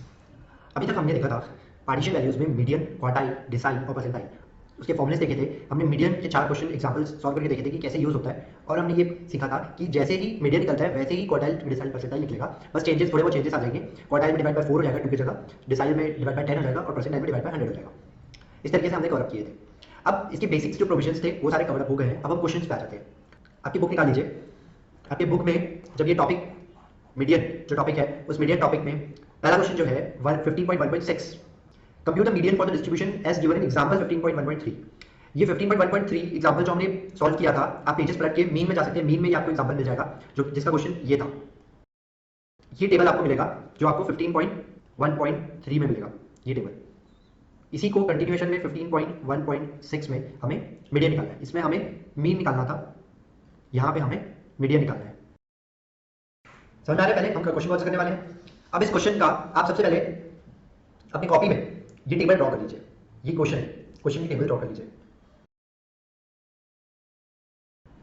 देखिए अब इसमें क्या करते हैं, ये जो क्लास इंटरवल है इसमें क्या हो रहा है कि एक एक फिगर जो है, देखिए यहाँ पे मिसिंग है, 369 के बाद 370 आ रहा है, ये कंटिन्यूएशन में नहीं है। तो सबसे पहले हम क्या करते हैं, इसको कंटिन्यूएशन में कन्वर्ट कर लेते हैं। तो कंटिन्यूएशन में कन्वर्ट करने के लिए अब देखिए क्लास इंटरवल क्या हो जाएंगे। ये जो आप टेबल बनाएंगे अपनी कॉपी में इस तरीके से बनाएंगे ताकि क्वेश्चन के साथ साथ आपका सॉल्यूशन पार्ट भी कंप्लीट होते जाए। क्लास इंटरवल, अब देखिए यहाँ पे क्या हो जाएगा, ये इसमें से 0.5 कम कर देते हैं, इसमें 0.5 बढ़ा देते हैं, तो ये कंटिन्यूएशन में आ जाएगा पूरी सीरीज। तो इसमें क्या करते हैं हम 349.5 टू 369.5। समझ में आ रहा है? यहाँ पे क्या करेंगे 369.5 टू 389.5। 0.5 बढ़ाना है, यहाँ पे 0.5 कम करना है। ठीक है, फटाफट मेरे साथ करते जाइए। 369 के बाद यहाँ 349, 369, 389.5, 409.5, यहाँ पे आ गया 429.5, 449.5 और 469.5। इधर पे यहाँ देखते जाइए, इसमें सब में खाली 0.5 ऐड करना था। तो 409.5, 429.5, 449.5, 469.5 एंड 489.5। इस तरीके से आपको ये टेबल ड्रॉ करना है। जल्दी जल्दी कीजिए ये टेबल ड्रॉ। ठीक है, ये हो गया क्लास इंटरवल। अब हमें क्या करना है, जब मीडियन निकालते हैं तो मीडियन निकालने के लिए ये क्या हो गया कंटीन्यूअस। कंटीन्यूअस सीरीज में मीडियन निकालने के लिए देखिए हम पहले क्या करते थे, हमें ये फॉर्मूला ये वाला चाहिए, इसमें हम क्या करते थे, सबसे पहले less than cumulative frequency series में कन्वर्ट कर देते थे। तो कन्वर्ट करते हैं, आइए इसको किस में करेंगे, less than cumulative frequency series में, लेस देन क्यूमुलेटिव फ्रीक्वेंसी। अब देखिए पहला क्या है यहाँ पे 23, दूसरा 38 प्लस 23, 23 प्लस 38 है 61, 61 प्लस 58 119 प्लस 82 201 प्लस 65 266 फिर प्लस 31 297 प्लस 11 308। ठीक है, 308 तक ये हो गया आपका convert less than cumulative frequency series में। यहाँ तक क्लियर है। अब सबसे पहले हम क्या निकालते थे, मीडियन क्लास। तो मीडियन क्लास कैसे निकालते हैं, median class is equals to total of n, तो n divided by 2, 308 divided by 2 कितना है, डिवाइड बाय 2 154।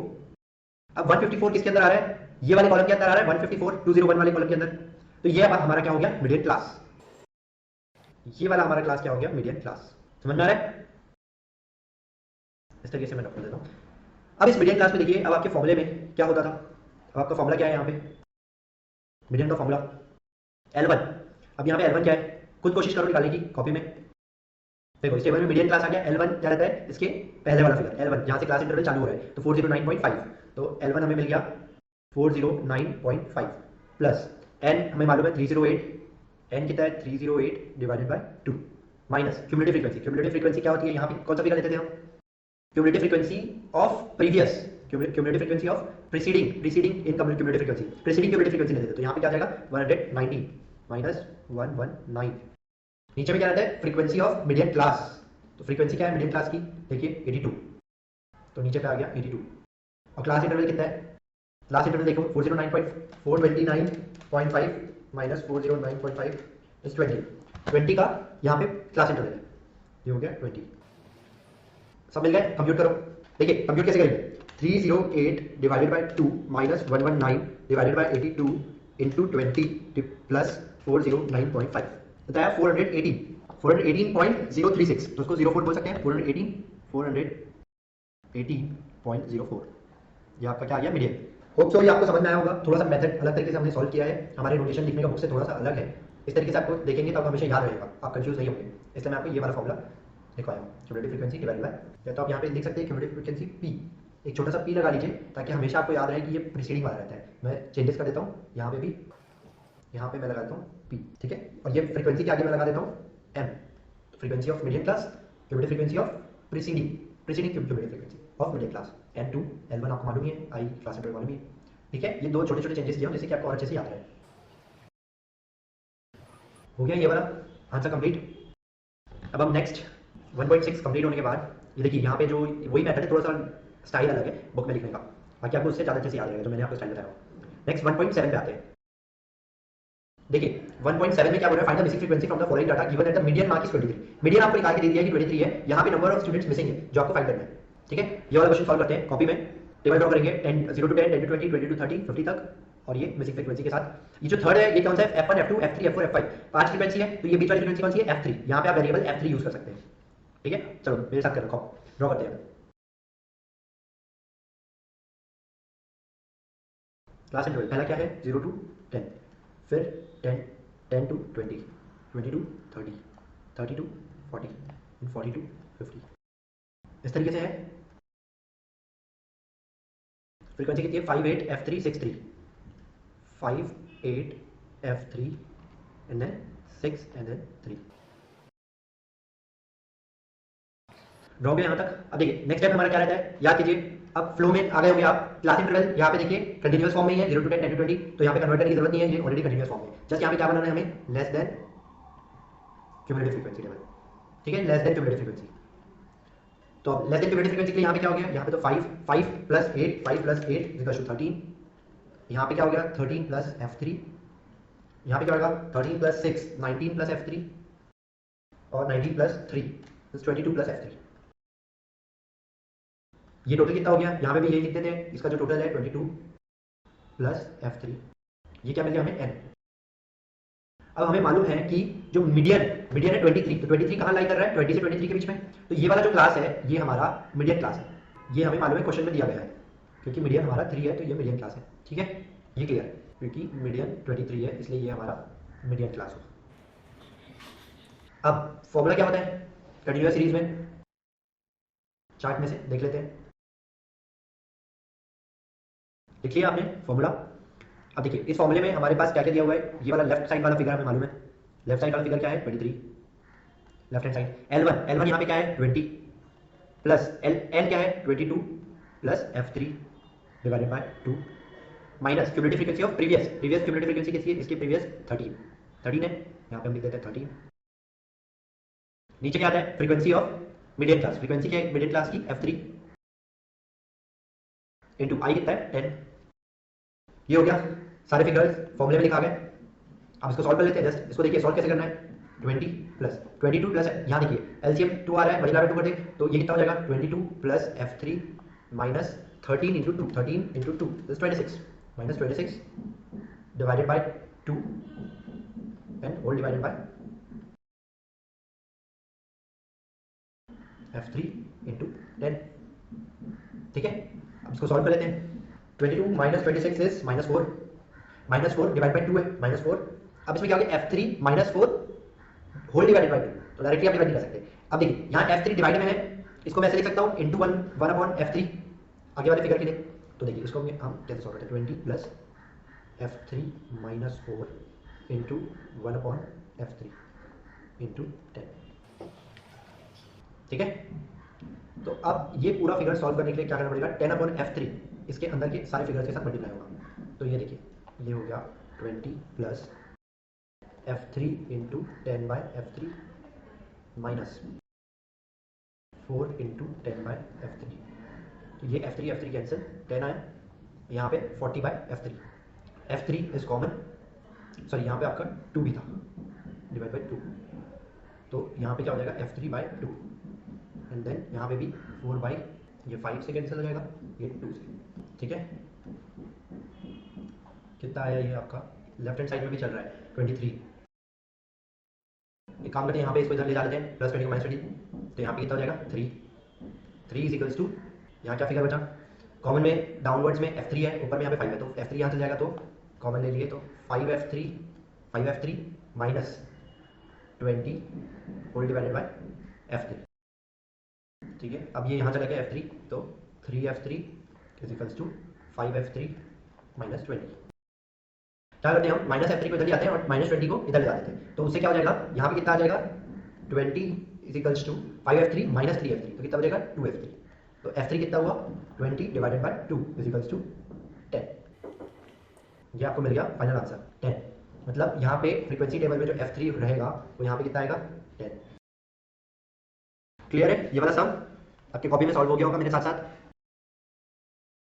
कौन सा क्वेश्चन था ये, 7th क्वेश्चन 15.1.7। ये देखिए इस तरीके से यहाँ पे भी सॉल्व किया गया है। प्रॉपर्टीज आप लोगों ने देख चुके हो, first and second properties. Next अब आ जाते हैं 15.1.8। 8 क्वेश्चन पे आ जाइए। 15.1.8 क्या क्वेश्चन है, following are the wages of the labourers, wages दी हुई है 82, 56, 90, 50, 120, 75, 75, 80, 130, 65। फाइंड Q1, क्या क्या पूछा है, क्वार्टाइल निकालना है, डिसाइल निकालना है और परसेंटाइल निकालना है। कितना कितना दिया है, first quartile, 6th decile and 82nd percentile, ये तीन चीज हमें निकालनी है। क्या ये इंडिविजुअल सीरीज दिख रही है आपको, ये हो गई हमारी क्या है, ये इंडिविजुअल सीरीज। इंडिविजुअल सीरीज में ये तीन चीज निकालनी है। अच्छा अब इंडिविजुअल सीरीज में कितने टर्म्स है देखिए, 1 2 3 4 5 6 7 8 9 10 10 है यहाँ पे आपके पास नंबर। क्लियर है, तो अब देखिए अब हम इसको क्या करेंगे, लिख लेते हैं इसको 82 56 90 82 56 90 50 120 75 50 50 के बाद 120 फिर 75 एंड देन अगेन 75 80 130 65। कितने टर्म है, कितने टर्म हो गए, 1 2 3 4 5 6 7 8 9 10। एन यहाँ पे कितना है 10। अब देखिए अभी तक मैंने आपको क्या बताया था कि यहाँ पे आपके दो बाइफिकेशन हो जाते हैं इंडिविजुअल सीरीज में, ऑड और इवन के, ठीक है, मैंने आपको ये बताया था। बट देखिए यहाँ पे एक ट्विस्ट है, क्या होता है कि जब मीडियन हमें निकालना रहता था तब मीडियन में हम ऐसा दो बाइफिकेशन करते थे, ऑड और इवन का। तो ऑड और इवन के बाइफिकेशन में क्या होता था, यहाँ पे इवन में इसलिए बाइफिकेशन किया जाता था क्योंकि यहाँ पे क्या बोला जाता था कि मीडियन जो होता है वो मिडिल मोस्ट दो टर्म्स का एवरेज होता है। तो मिडिल मोस्ट दो टर्म्स इस तरीके से निकाल दिए जाते थे और उसका हम एवरेज कर देते थे। तो इवन में इस तरीके से हम करते थे फॉलो। बट अब देखिए क्या होता है, जब हम क्वार्टाइल डिसाइल और परसेंटाइल करते हैं तो इसमें मिडिल मोस्ट तो दो फिगर का हमको एवरेज नहीं चाहिए रहता है। यहाँ पे तो हमें चार हिस्सों में बांटना है उसको, तो चार हिस्सों में बांटना है, इसलिए यहाँ पे क्या होगा कि आपका जो इवन वाला जो बाइफर्केशन है वो खत्म हो जाता है। डायरेक्टली आपका जो नॉर्मल फॉर्मुला है n+1/4 ये सबके लिए एप्लीकेबल हो जाता है, और ये सीरीज हो या इवन सीरीज हो सब में यही एप्लीकेबल होगा। उसका सॉल्व करने का तरीका मैं आपको बताऊंगा कि कैसे वो जो डेसिमल्स में जो आ रहे हैं उसको कैसे सॉल्व करते हैं, इस क्वेश्चन के थ्रू हम देखेंगे। तो अभी आपको क्या करना है, आप अपने चार्ट में, अभी आपको समझ में आया, ये चीज आपको याद रहे हमेशा, इसलिए मैंने आपको ये पहले लिखवाया। अब मैं आपको क्वेश्चन के साथ जब आ रहा है तब मैं इसको कटवा रहा हूँ, ठीक है। तो यहाँ पे आप क्या करेंगे, इस पे आप क्रॉस कर देंगे कि ये चीज एप्लीकेबल यहाँ पे नहीं होती है।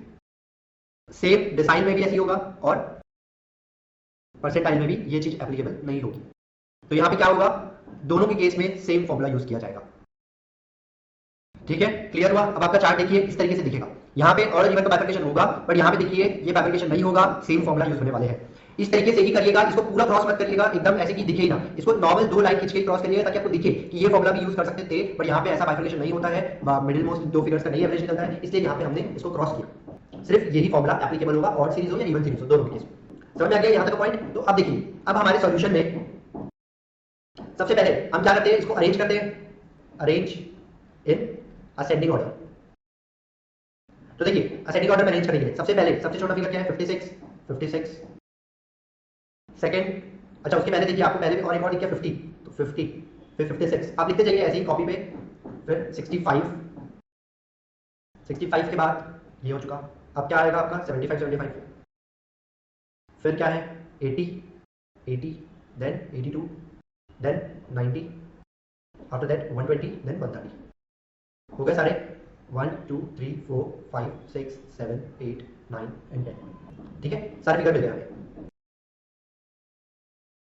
अब देखते हैं, सबसे पहले हमें क्वेश्चन में क्या निकालने बोला गया था, हमें निकालना था Q1 निकालना है। Q1 का फॉर्मूला क्या होगा, फिर याद आ गया ना, ये चीज समझ में आ गई ना, फॉर्मूला कौन सा यूज करने वाला है, डायरेक्टली n+1 डिवाइडेड बाय 4, और ये क्या है Q1 है तो मल्टीप्लाई बाय 1 ही होगा। ठीक है, तो कितना हुआ 10+1 डिवाइड बाय 4, करें कैलकुलेटर में 10+1 11 डिवाइड बाय 4 इज 2.75। तो ये जो 2.75 क्या हुआ, ये आंसर नहीं है आपका, 2.75 टर्म में जो रहेगा वो आंसर है। तो देखिए अब सेकेंड टर्म ये रहा, और 0.75 इन दोनों के बीच में जो आएगा इसका 0.75। ठीक है, तो अब देखिए यहाँ पे क्या हो रहा है, सेकंड टर्म तो है ही, मतलब 56 तो हो गया, इसका आंसर जब हमने निकाला रहेगा Q1 का तो कैसे रहेगा 56 प्लस, अब इन दोनों के बीच का 75 तो कैसे करेंगे 65 माइनस 56 इंटू 0.75। ठीक है, कंप्यूट करते हैं, 65 माइनस 56 इंटू 0.75 कितना आया 6.75 प्लस 56, तो आंसर कितना है 62.75। इस तरीके से यहाँ पे ये आपका क्या सॉल्व हो गया Q1। अब नेक्स्ट उसमें जाते हैं, नेक्स्ट क्या है हमारा क्वेश्चन में, नेक्स्ट क्या पूछा है D6 ऑफ 82। तो पहले D6, अब देखिए D6 का फॉर्मूला क्या हो जाएगा 6 इंटू n कितना है 10+1, या पहले हम फॉर्मूला लिख लेते हैं यहाँ पे, फिर उसके फिगर से लिखिए। फॉर्मूला क्या आएगा 6 इंटू n+1 डिवाइडेड बाय 10। तो यहाँ पे कितना है 6 into 6 plus 1, sorry 10+1 divided by 10 कितना आया 11 इंटू 6 66 डिवाइड बाय 10 6.6 टर्म। ठीक है, टर्म है ये। तो अब देखिए यहाँ पे 6th टर्म तो रहेगा ही, ये 6th टर्म तो रहेगा ही, इन दोनों के बीच का 0.6 रहने वाला है, समझ में आ रहा है। तो अब देखिए यहाँ पे ये क्लियर रखिए, ये 6th टर्म तो रहेगा ही, और साथ में 7 टर्म 6 और 7 के बीच का 0.6% रहेगा। हमारा जो कंप्यूटेशन चल रहा है वो अभी यहाँ पे चल रहा है, समझ में आ गया। ये कंप्यूटेशन किस लिए चल रहा है, डेसाइल के, 6th डेसाइल। ठीक है, 6th डेसाइल से चल रहा है। अब देखते हैं इसका कंप्यूटेशन, 6 में कितना है 80 है, तो D6 is equals to 80 plus यहाँ पे क्या 82 माइनस 80 का 0.6। तो अब देखिए 82 माइनस 80 इंटू 0.6 प्लस 80 कितना है 81.2। ये आपका क्या आ गया 6th डिसाइड। अब नेक्स्ट क्या पूछा है P82 82nd परसेंटाइल। फिर से फॉर्मूला क्या आएगा 82 इंटू n+1 डिवाइडेड बाय 100। ठीक है, तो अब यहाँ पे देखिए 82 इंटू 10+1 डिवाइड बाय 100 कितना आया 10+1 11 इंटू 82 डिवाइडेड बाय 100 9.02 कितना है 9.02 विथ टर्म। अब ये 9.02 विथ टर्म मतलब क्या हुआ, फिर से वही देखिए 9 टर्म तो रहेगा ही, और 9 और 10 के बीच का 0.02 12th टर्म। मतलब हमें जो देखना है यार इन दोनों फिगर देखना है, इससे हमारा क्या निकल के आ जाएगा। क्वेश्चन में क्या पूछा था 82nd परसेंटाइल। ठीक है, और ये इस तरीके से ये तीनों चीज़ यहाँ से निकल जाएगी। यहाँ पे देख लेते हैं आप 9th टर्म में क्या है 120 प्लस 130 माइनस 120 का 0.02 130 माइनस 120 इंटू 0.02 प्लस 120 कितना है 120.2 15.1.8 आपका सॉल्व हो गया होगा। अब आते हैं हम 15.1.9। ठीक है, अब यहाँ पे क्या दिया हुआ है कि following distribution monthly wages of 100 workers का दिया हुआ है। मतलब ये क्या हो गया, एक चीज मिल गई हमें 100, उसके बाद वेजेस दिया हुआ लेस देन 500 टू 699 700 टू 899। यहाँ पे क्या हो रहा है कि हमारा जो इंटरवल है वो अलग अलग तरीके से दिया हुआ है, कहीं पे कम कहीं पे ज़्यादा। अब देखिए जब भी हम यहाँ पे निकालते हैं तो जो आई लिया जाता है, आई जो लेंगे हम क्लास इंटरवल जो फॉर्मुला यूज होगा, ये कंटीन्यूअस सीरीज हो गई। तो देखो कंटीन्यूअस सीरीज में फॉर्मुला क्या होता है सबसे पहले तो अब देखिए फॉर्मुला इस तरीके से रहता है, यहाँ पे L1 N CF I ये सब यूज होता है, क्वार्टाइल डिसाइल और परसेंटाइल मीडियन ये सारी चीज निकाली है। तब यहाँ पे आई जो रहता है क्लास इंटरवल, वो क्लास इंटरवल कौन सा क्लास इंटरवल रहता है जो मीडियन क्लास का है। जो हमारा मीडियन क्लास हम फाइनल कर देते हैं तो वो मीडियन क्लास जो बनता है उसमें जो इंटरवल रहेगा वही हमारे को आंसर में यूज करना है। तो अब यहाँ पे हम इसी को बेसिस पर आगे यूज करते हैं। अब देखिए यहाँ पे क्या दिया हुआ है लेस देन 500, उसके बाद 599 पे इतना, और फिर मोर देन 1500 इतना। समझ में आ रहा है। यहाँ पे आपको लेस देन ये जो सीरीज हुई है इसको पहले कन्वर्ट कर देंगे हम लेस देन क्यूमुलेटिव फ्रीक्वेंसी में। सबसे first step less than cumulative frequency, उसके बाद मीडियन क्लास फाइंड आउट करेंगे, और मीडियन क्लास फाइंड आउट करने के बाद अपन फॉर्मुला लगा के हम उसको कैलकुलेट करेंगे। तो आइए यहाँ पे करते हैं, इसका टेबल बनाते हैं, कॉपी में इसका टेबल बनाइए। यहाँ पे सबसे पहले क्या रहेगा क्लास इंटरवल। ठीक है, अब देखिए क्लास इंटरवल क्या है, सबसे पहले है लेस देन 500, तो यहाँ पे क्या रहेगा 0 टू 500। उसके बाद नेक्स्ट क्या है 500 टू 699, लेस देन यहाँ पे था तो लेस देन 500 था, मतलब यहाँ पे क्या टर्म यूज हुआ आपका 499, ऐसा यूज हुआ है। अब इससे क्या हो रहा है, लेस देन 500 बोला, इससे हमने क्या लिया 499, अब 499 500, अब ये कंटिन्यूअस फॉर्म में नहीं है। नेक्स्ट इसके बाद का जो डाटा दिया हुआ है वो क्या दिया हुआ है 700 टू 899, 700 टू 899। देखिए ये यहाँ पे कंटिन्यूअस फॉर्मेट में नहीं है, तो इसको आप कंटिन्यूअस फॉर्मेट में कन्वर्ट कर लेते हैं। तो यहाँ पे फिर से क्यूमुलेटिव क्लास इंटरवल का कॉलम बनाएगा, तो यहाँ पे क्या रहेगा 0 टू 499.5, ये कितना हो जाएगा 499.5 टू 699.5, यहाँ पे 699.5 टू 899.5, समझ में आ रहा है। उसके बाद क्या है आपका 900 टू 1099, उसके बाद है 1100 टू 1499, उसके बाद आपको मोर देन 1500 दिया हुआ है, मोर देन 1500। तो अब यहाँ पे क्या करेंगे हम, इसी को लिख लीजिए 899.5 minus up to 1099.5, 1099.5 up to 1499.5, ठीक है। और ये उसके ऊपर की सीरीज, मतलब अब 1499.5, ठीक है। क्यूमुलेटिव क्लास इंटरवल का सीरीज मिल गया। अब क्लास इंटरवल के बाद हमारे पास यहाँ पे क्या दिया हुआ है, नंबर ऑफ वर्कर्स, फ्रीक्वेंसी की सीरीज दी हुई है। फ्रीक्वेंसी कितनी है 5, 23, 29, 27, 10 एंड देन 6। अब इसको क्या करेंगे हम, कन्वर्ट कर लेते हैं। कन्वर्ट किसमें करेंगे, less than cumulative frequency, less than cumulative frequency 5 plus 23 28 plus 29 57 plus 27 84 plus 10 94 plus 6 is 100, इसका टोटल भी कितना है 100। अब क्वेश्चन में ये भी कौन सा क्वेश्चन चल रहा है हमारा 15.1.9, 15.1.9 में क्या क्या निकालने बोला है, Q3D7 और P23। सबसे पहले हम Q3 निकालते हैं। Q3 तो सबसे पहला स्टेप क्या रहता है, जब कंटिन्यूअस फॉर्मेट में रहे तो हमें मीडियन क्लास पता करना है। तो मीडियन क्लास फॉर क्वार्टाइल, अब क्वार्टाइल के लिए मीडियन क्लास जो रहेगा वो क्या रहेगा n/4, क्वार्टाइल मीडियन, अगर मीडियन क्लास हम मीडियन के लिए निकालते थे तो n/2 होता था, अब यहाँ पे क्या होगा क्वार्टाइल के लिए n/4। तो अब देखिए 100/4 इज 25, 25 किसके अंदर आ रहा है 28, ये वाले ये हमारा क्या हो जाएगा क्वार्टाइल के लिए मीडियन क्लास। अब देखिए फॉर्मूला क्या होता है, याद करिए फॉर्मूला क्या होता था, Q3 is equals to L1 plus 3 third quartile है तो 3n डिवाइड बाय 4, ठीक है, minus cumulative frequency of preceding median class divided by frequency of median class into i क्या है, मतलब class interval of median class. Clear है। अब देखिए 500 क्या हो गया हमारे लिए L1 plus 3 into 100 divided by 4 minus cumulative frequency previous कितनी है 5 divided by frequency of median class कितना है 23 इंटू आई यहाँ पे कितना है, देखिए ये क्लास इंटरवल ये वाला हो गया। अब जब कंटिन्यूअस फॉर्मेट में कन्वर्ट करने के बाद तब हम इसको 699.5 माइनस 499.5 कितना है 200, यहाँ तक आ गया। अब इसको कंप्यूट कर लीजिए 3 into 100 divided by 4 minus 5 divide by 23 into 200 plus 500। अब देखिए अब क्या हो रहा है, यहाँ पे फिर अपन ने गलती की है। क्या गलती की है, ये गलतियां कोई बात नहीं, आपको मैं इसलिए करवा रहा हूँ ताकि आपको ये याद होते चले जाए। अब देखिए यहाँ पे फॉर्मूला सही है, गलती क्या हुई है मीडियन क्लास चूज करने में, क्योंकि मीडियन क्लास जो चूज करी जाएगी, यहाँ पे क्या बोला था, ये तो क्वार्टाइल जो ये n/4 है, यहाँ पे आपने 3 लगाना भूल गए, क्योंकि यहाँ पे हमें मीडियन क्लास इसलिए पता करनी थी क्वार्टाइल 3 के थर्ड क्वार्टाइल के लिए मीडियन क्लास पता करनी थी, और हमने क्या कर दिया क्वार्टाइल फर्स्ट क्वार्टाइल के लिए मीडियन क्लास पता कर दी। तो यहाँ पे हमसे ये गलती हो गई, तो इसको ठीक कर लेते हैं। इसको ठीक करेंगे तो अब क्या आएगा 3 इंटू 100 डिवाइड बाय 4, मतलब 75 जो है यहाँ पे हमारा मीडियन क्लास का क्यूमुलेटिव फ्रीक्वेंसी है। अब 75 देखिए किसके अंदर आ रहा है, 75 आ रहा है 84 वाले, इसके अंदर आ रहा है। तो अब ये क्या हो जाएगा, ये चीज यहाँ आ जाएगी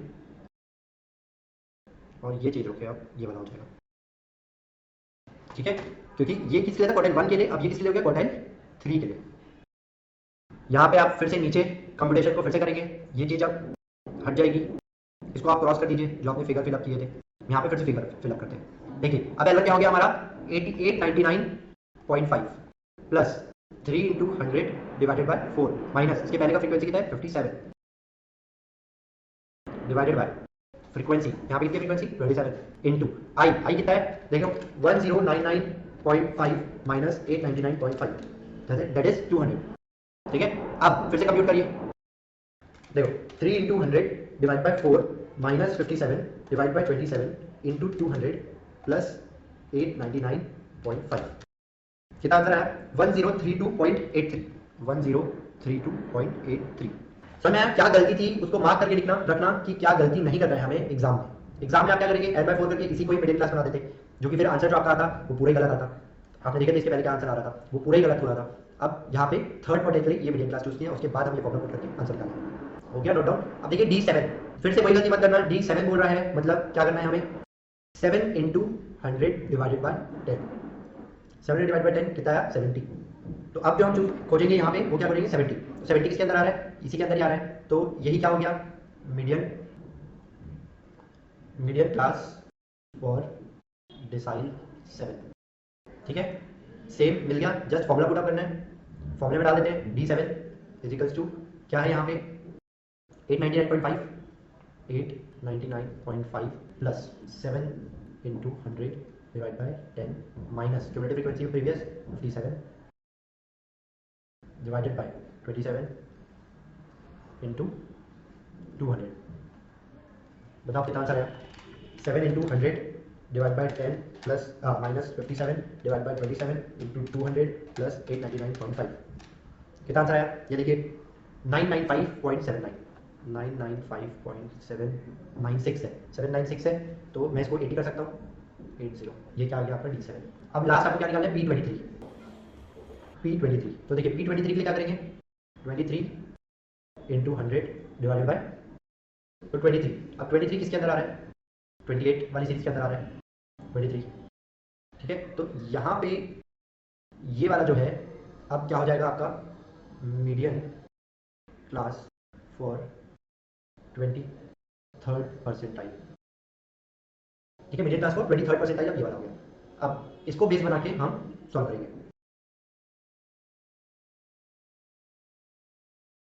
ठीक है, अब देखिए यहाँ पे देखिए क्या है आपका P23 के लिए फॉर्मूले में पुट करिए, L1 कितना हो गया 499.5। ठीक है, प्लस अब यहाँ पे कितना है 23 into 100 divide by 100 minus cumulative frequency of previous 5 divided by frequency of medium class 23 into, अब यहाँ पे इंटू में क्या होगा आई कितना है यहाँ पे देखिए 699.5 माइनस 499.5, 699.5 माइनस 499.5 कितना है 200। निकालिए अब कितना है 23 इंटू 100 डिवाइड बाय 100 वही वहाँ पर minus 5 divided by 23 into 200 plus 499.5। ठीक है, ये आ गया आपका आंसर 656.02।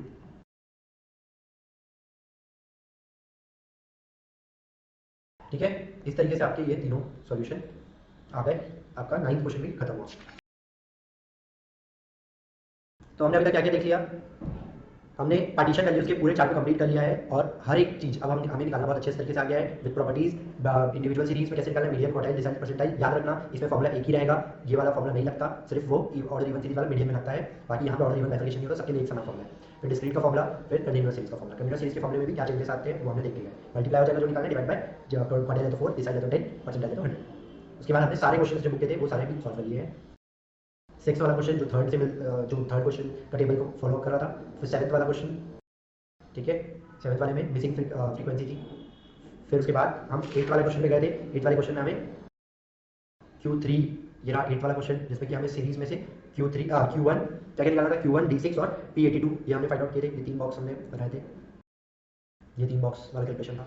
और फिर लास्ट में हमने जो सॉल्व किया वो था 9th वाला क्वेश्चन, जिससे हमने अलग अलग प्रकार की मिडिल क्लास चूज करना सीखे। मिडिल क्लास में जो गलती हो रही थी वो हमने देखा कि क्या गलती हमसे एग्जाम में हो सकती थी। अब नेक्स्ट उस क्लास में हम देखेंगे मोड। वेलकम बैक स्टूडेंट्स, आज हम चालू करने वाले हैं मोड। अभी तक हमने मीडियन में सारे partition values quartile decile percentile देख चुके हैं, उसके सारे क्वेश्चंस देख चुके हैं। आज हम चालू कर रहे हैं मोड। मोड में भी आपको सेम अपने कॉपी में ये चार्ट बनाना होगा। निकाल लीजिए आपकी कॉपी। मोड में भी 3 सीरीज है, individual series, discrete series, continuous series. Draw कर लीजिए ये टेबल। मोड में सबसे पहले क्या है, इंडिविजुअल सीरीज। इंडिविजुअल सीरीज में मोड कैसे निकाला जाता है, जो भी मोस्ट फ्रीक्वेंट वैल्यू होती है उसको हम क्या बोलते हैं, मोड।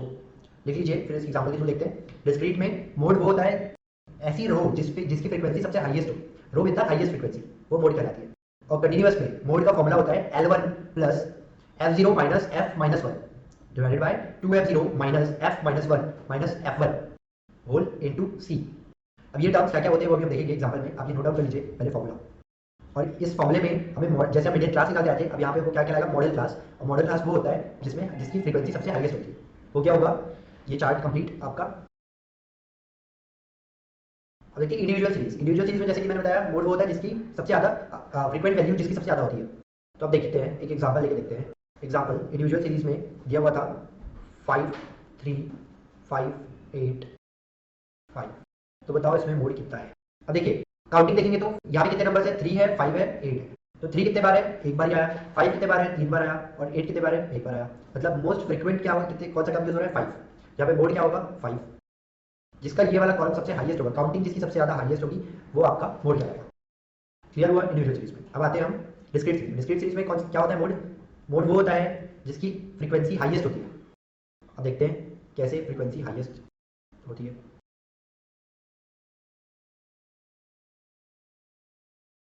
देखो एक एक्स का कॉलम है और एक फ्रीक्वेंसी का कॉलम है। एक एक्स का कॉलम है, एक फ्रीक्वेंसी का है। एक्स की सीरीज में दिया हुआ है 10 20 30 40 एंड 50। फ्रीक्वेंसी में दिया हुआ है 10 5 15 25 80 एंड 60। ये अगर आपका क्वेश्चन दिया हुआ है तो देखिए अब यहाँ पे मोड कैसे पता करते हैं। हाईएस्ट फ्रीक्वेंसी किसकी है, हाईएस्ट फ्रीक्वेंसी 25 की है। ये है हाईएस्ट फ्रीक्वेंसी, तो हमारा मोड क्या होगा यहाँ पे 30। मोड कितना होगा 30। Row with the highest frequency will be the mode. Clear हुआ। अब आते हैं हम लास्ट इसका कंटिन्यूअस सीरीज। ठीक है कंटिन्यूअस सीरीज। अब देखिए अपनी बुक में देखते हैं डायरेक्टली इसको क्वेश्चन के थ्रू समझते हैं। बुक में देखिए मोड, मोड की टॉपिक में जो क्वेश्चन दिया हुआ है question number 10, compute mode for the distribution as described in example 3.1.3। ठीक है 1.3 ये वही वाला क्वेश्चन है जिसमें हम मीन और मीडियन दोनों निकाल चुके हैं। ये रहा वो क्वेश्चन जिसमें कि हमने पहले मीन निकाला था 1.3 में, 1.6 में मीडियन निकाले हमने। और अब इसी क्वेश्चन पे आगे आ गया है मोड 15.1.10 10th क्वेश्चन। ठीक है देखिए ये आपका क्वेश्चन है, क्लास इंटरवल आपके बटे हुए हैं, उसके बाद लेस देन फ्रीक्वेंसी टोटल हमने कैलकुलेट किया था, मीडियन क्लास निकाला था और फिर मीडियन निकाला था। अब यहाँ पे क्या हो जाएगा, अब मीडियन क्लास की जगह क्या आ जाएगा, मॉडल क्लास। क्या आ जाएगा, मॉडल क्लास। मॉडल क्लास कौन सी होगी, जिसकी row with highest frequency, row with highest frequency. ठीक है अब देखिए कौन सा है ऐसा रो जिसकी फ्रीक्वेंसी सबसे ज़्यादा है। फ्रीक्वेंसी देखिए सबसे ज़्यादा 82 वाले कॉलम की सबसे ज़्यादा फ्रीक्वेंसी है, तो इसको हम क्या बोलेंगे, मॉडल क्लास। ये हो गया हमारा मॉडल क्लास। ठीक है अब ये डिसाइड हो गया मॉडल क्लास। अब हमारा फॉर्मूला क्या है, mode is equals to L1। L1 यहाँ पे क्या होगा 409। देखिए पहले फॉर्मूला लिख लीजिए L1 प्लस F0। ठीक है F0 minus F minus divided by 2 F0 minus F minus 1 minus F2 into C. ठीक है ये आपका फॉर्मूला है। अब देखिए आपके चार्ट में देखते हैं L1 कितना हो गया, L1 है 409.5। देखिए ये वाला क्लास इंटरवल देखेंगे जो हमने कंटिन्यूअस सीरीज में कंटिन्यूअस फॉर्म में कन्वर्ट कर दिया था इसको। L1 सामने वाला L1 या L2 था तो L1 लेना है हमें, plus F0 frequency of model class. F0 यहाँ पे क्या होगी, फ्रीक्वेंसी ऑफ मॉडल क्लास, तो ये क्या हो जाएगा F0। F minus 1 frequency of previous frequency of model class, ये क्या हो गया F माइनस 1। और F2 क्या हो गया, F2 क्या है, ये प्रीवियस वाला था तो F2 से बाद वाला आएगा। ठीक है तो ये हो गया F2 succeeding frequency of model class. ठीक है तो लिख सकते हैं F0 क्या है, frequency of model class. F minus 1 क्या है, preceding frequency of model class. और F2 क्या है, succeeding frequency of model class. ठीक है इस तरीके से क्या हो गया ये F0 माइनस 1 और F2। उसके बाद C आपको मालूम है क्या होता है, क्लास इंटरवल। और L1 lower limit of class interval. ठीक है तो ये हो गया F0। F0 में यहाँ पे हम लिख देते हैं। अब देखिए F0 क्या है, सीरीज में देखते हैं F0 फ्रीक्वेंसी कितनी है 82 माइनस उसके पहले वाली कितना है 58।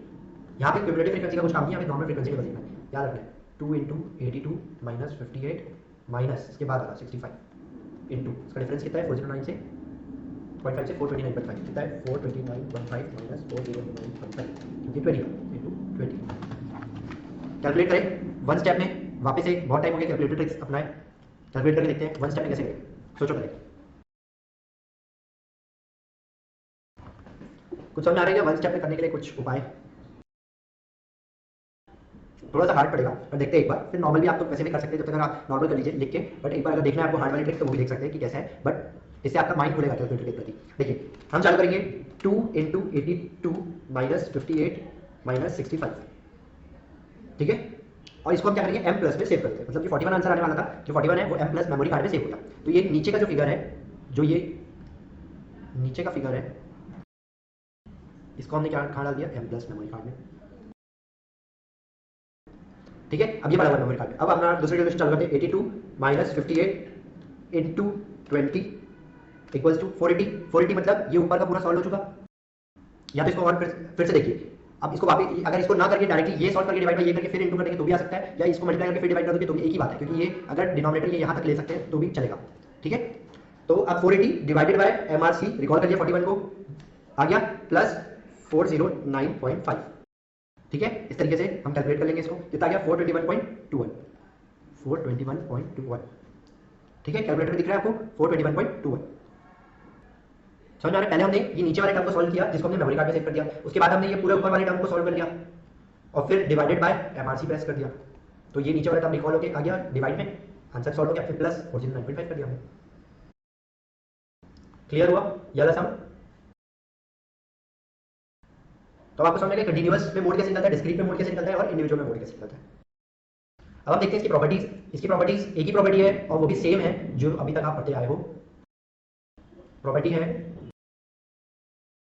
मोड इज अफेक्टेड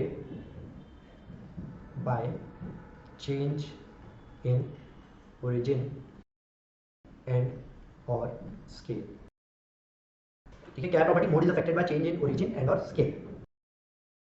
क्या होता था? वही सेम है कि y is equal to A plus B x. अगर ये रिलेशनशिप दिया हुआ है तो जो y का मोड रहेगा वो equal to A plus B x का मोड से, ये रिलेशन बन जाएगा। अगर ये रिलेशनशिप है तो मतलब ये सेटिस्फाई करता है, ए वाले फिगर को भी हमें कंसिडर करना है, बी वाले फिगर को भी हमें कंसिडर करना है, मोड निकाल दिया। अगर एक एक्स का मोड दिया हुआ है तो y का मोड निकालिए। इसके लिए एक क्वेश्चन आपकी बुक में है, देखिए 15.1.12, 15.1.12, 15.1.12 क्या क्वेश्चन है? If y is equal to 2 plus 1.50x, if y is equal to 2 plus 1.50x, ये क्या दे दिया? रिलेशनशिप। रिलेशनशिप पता चल गई। And mode of x is 50, और क्या दिया हुआ है? x का मोड जो है वो है 50, तो हमें क्या निकालना है? y का मोड। कैसे निकालेंगे? बहुत ईजी है। y का mode is equal to 2 plus 1.50 into 15, कितना आंसर आया? 15 इंटू 1.5 प्लस 2 इज 24.5, तो y का मोड कितना हो गया? 24.5, ठीक है। ये भी आपका सॉल्व हो गया। 15.1.12 यहाँ तक हो गया। अब एक रिलेशनशिप देखते हैं, जो अभी हमने तीनों चीज पढ़ लिया, mean median mode, mean median mode तीनों चीज कंप्लीट हो गया है। तो अब देखो अब होता क्या है कि जो सपोज ये जो डिस्टेंस है वो किसके बीच में है? मीन और मीडियन के बीच में। अगर ये मीन और मीडियन के बीच का डिस्टेंस है तो ये हमारे मीन और मोड के बीच का डिफरेंस है। मतलब क्या हुआ? ये देखिए, ये एक और ये दो, जितना डिस्टेंस मीन और मीडियन के बीच में होता है उसका 3 टाइम्स जो डिस्टेंस है वो मीन और मोड के बीच में होता है, उसी का 3 टाइम्स है। रिलेशनशिप समझ में आई? मीन और मोड का डिस्टेंस ज्यादा होता है, उसका 1/3 डिस्टेंस किसका होता है? मीन और मीडियन का। या तो ऐसा बोल लो, या मीन और मीडियन का डिस्टेंस जो कम होता है उसका 3 गुना जो डिस्टेंस है वो मीन और मोड का होता है। तो इससे फॉर्मूला क्या बन गया? अब देखिए अगर ये चार्ट आपको याद रहेगा कि मीन और मीडियन का जो डिस्टेंस है उसका 3 गुना यहाँ पे मीन और मोड का डिस्टेंस, अगर ये चार्ट याद हो गया आपको तो फॉर्मूला भी याद हो जाएगा। तो रिलेशनशिप का फॉर्मूला आप खुद ही तैयार कर सकते हैं। यहाँ पे रिलेशनशिप क्या होगी? Relationship mean plus sorry mean minus mode, ठीक है, is equal to 3 into mean minus median. समझ में आ गया? तो ये आपका क्या हो गया? रिलेशनशिप तैयार हो गई, जो कि आपने खुद फॉर्मूला डिराइव करेगा चार्ट के थ्रू, तो आपको ये हमेशा याद रहेगा। इसका एक क्वेश्चन आपकी बुक में दिया हुआ है, देखते हैं वो क्वेश्चन सॉल्व करके। 15.11, 15.1.11 है वो, 15.1.11। क्वेश्चन में क्या दिया हुआ है, for a moderately skewed distribution of marks in statistics for a group of 200 students the mean mark and median mark were found to be this and this, what is the modal mark. ठीक है, 200 student का क्या दिया हुआ है, mean और median दिया हुआ है, हमें मोड निकालना है। मीन और मीडियन कितना है, देखिए एक्स बार, जो मीन को डिनोट करते हैं किससे, एक्स बार से, वो कितना है 55.60 और मीडियन कितना है 52.540, हमें मोड निकालना है। तो अब देखिए मोड का रिलेशनशिप क्या है, मीन तो 55.60 minus mode is equal to 3 into mean, mean कितना है 55.60 माइनस 52.40, बन गया ये। सॉल्व करें इसको, देखिए क्या आ गया 55.60 माइनस 52.40 इंटू 3 कितना है 9.6। अब 9.6 इधर जाएगा तो माइनस में आ जाएगा और इधर का माइनस मोड इधर जाएगा तो प्लस हो जाएगा, तो मैं इधर इसको ले आता हूँ, मोड भी इधर ले लेता हूँ। ठीक है, तो ये जब इधर आएगा तो ये क्या कन्वर्ट हो गया माइनस में, माइनस 9.6 प्लस 55.60, कितना आंसर आ गया मोड का 46, मोड इज इक्वल्स टू 46। ये रहा 46, 11, 12, ये दोनों भी आपका सॉल्व हो गया। क्लियर हुआ। मोड के तीन फॉर्म, इंडिविजुअल, डिस्क्रीट, कंटीन्यूअस, तीनों के फॉर्मुलेज आपको याद हो गए होंगे। प्रॉपर्टी एक सिंगल प्रॉपर्टी थी ओरिजिनल स्केल वाली, वो याद हो गई होगी, उसका क्वेश्चन सॉल्व हो गया 12 वाला। फिर हमने रिलेशनशिप लिए चार्ट याद रखेंगे, इस चार्ट से आपको रिलेशनशिप याद रहेगा, रिलेशनशिप याद रखें और फिर अगर कोई भी दो चीज दी है तो अपने तीसरी चीज इस रिलेशनशिप से निकाल सकते हैं। तो मोड हमारा ये सॉल्व हो गया। क्लियर है अभी तक का पूरा। अब चलिए, अब इसके बाद हम नेक्स्ट टॉपिक चालू करते हैं। अब तो इसके बाद नेक्स्ट टॉपिक चालू करेंगे वो रहेगा आपका ज्योमेट्रिक मीन। इस चैप्टर में भी आपके दो टॉपिक और बच गए, एक है ज्योमेट्रिक मीन और एक है हार्मोनिक मीन। ये रहा आपका ज्योमेट्रिक मीन और एक है हार्मोनिक मीन। आइए, अब ज्योमेट्रिक मीन में आपके पास दो सीरीज है, इंडिविजुअल और डिस्क्रीट, इंडिविजुअल सीरीज और डिस्क्रीट सीरीज। वैसे ही आपके हार्मोनिक मीन में इंडिविजुअल सीरीज और डिस्क्रीट सीरीज रहेगी। तो अब इसको देखेंगे हम कैसे कंप्यूट करना है, हमें चार्ट के थ्रू हम इसको, इसका भी एक चार्ट बनाएंगे इंडिविजुअल और डिस्क्रीट सीरीज का। ज्योमेट्रिक मीन में आप फिर से टेबल बना लेंगे। टेबल आपका फॉर्मेट दो ही सीरीज रहेगा, इंडिविजुअल और एक डिस्क्रीट सीरीज ज्योमेट्रिक मीन का।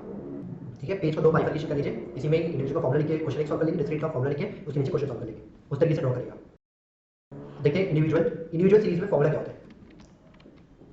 देखिए geometric mean equals to x1 x2 x3, मतलब जो सीरीज रहेगी उसका मल्टीप्लिकेशन करेंगे हम सारा टू द पावर 1/n, जितने टर्म्स रहेंगे उतना यहाँ पे n 1/n होने वाला है। ठीक है, तो जैसे कि इसका फॉर्मूला क्या हो गया, आप लिख लीजिए geometric mean is equals to x1 into x2 into x3 up to xn to the power 1/n, ये इसका फॉर्मूला हो गया।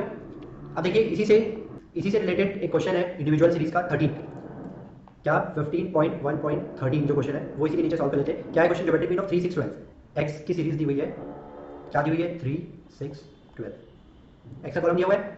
ठीक है, तो इसका सॉल्यूशन ज्योमेट्रिक मीन कैसे निकलेगा, geometric mean is equals to 3 into 6 into 12 to the power कितने टर्म्स है 3 1/3, क्यूब रूट निकालना है। ठीक है, देखिए कितना हो रहा है 3 इंटू 6 इंटू 12 कितना आ रहा है 216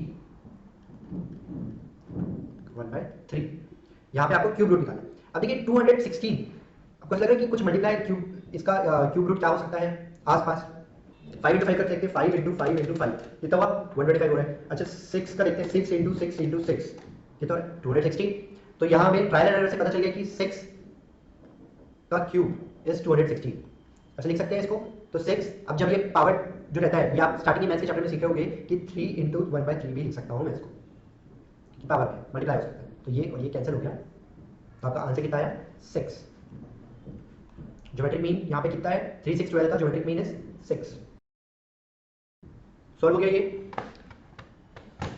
अच्छा इसमें देखिए अगर आपको ये नहीं मालूम कि ये पता नहीं चल पा रहा है, ऐसा कोई फिगर दिया हुआ है जिसका आपको ये किसका क्यूब होगा वो आपको ध्यान नहीं आ पा रहा है या आप सोच नहीं पा रहे हैं, ट्रायल एंड एरर से नहीं हो पा रहा है, तो इसके लिए कैलकुलेटर ट्रिक होती है, जिससे ये फाइनली कितना आंसर, ये जो 6 आया है वो आप डायरेक्टली कैलकुलेटर से निकाल सकते हैं क्यूब रूट। अब बोलेगा आपकी कैलकुलेटर में स्क्वायर रूट का तो बटन दिया है बट क्यूब रूट का बटन नहीं दिया है। देखिए आपकी कैलकुलेटर में देखिए स्क्वायर रूट का बटन दिया है बट क्यूब रूट का बटन नहीं दिया, तो आप क्यूब रूट कैसे निकालें।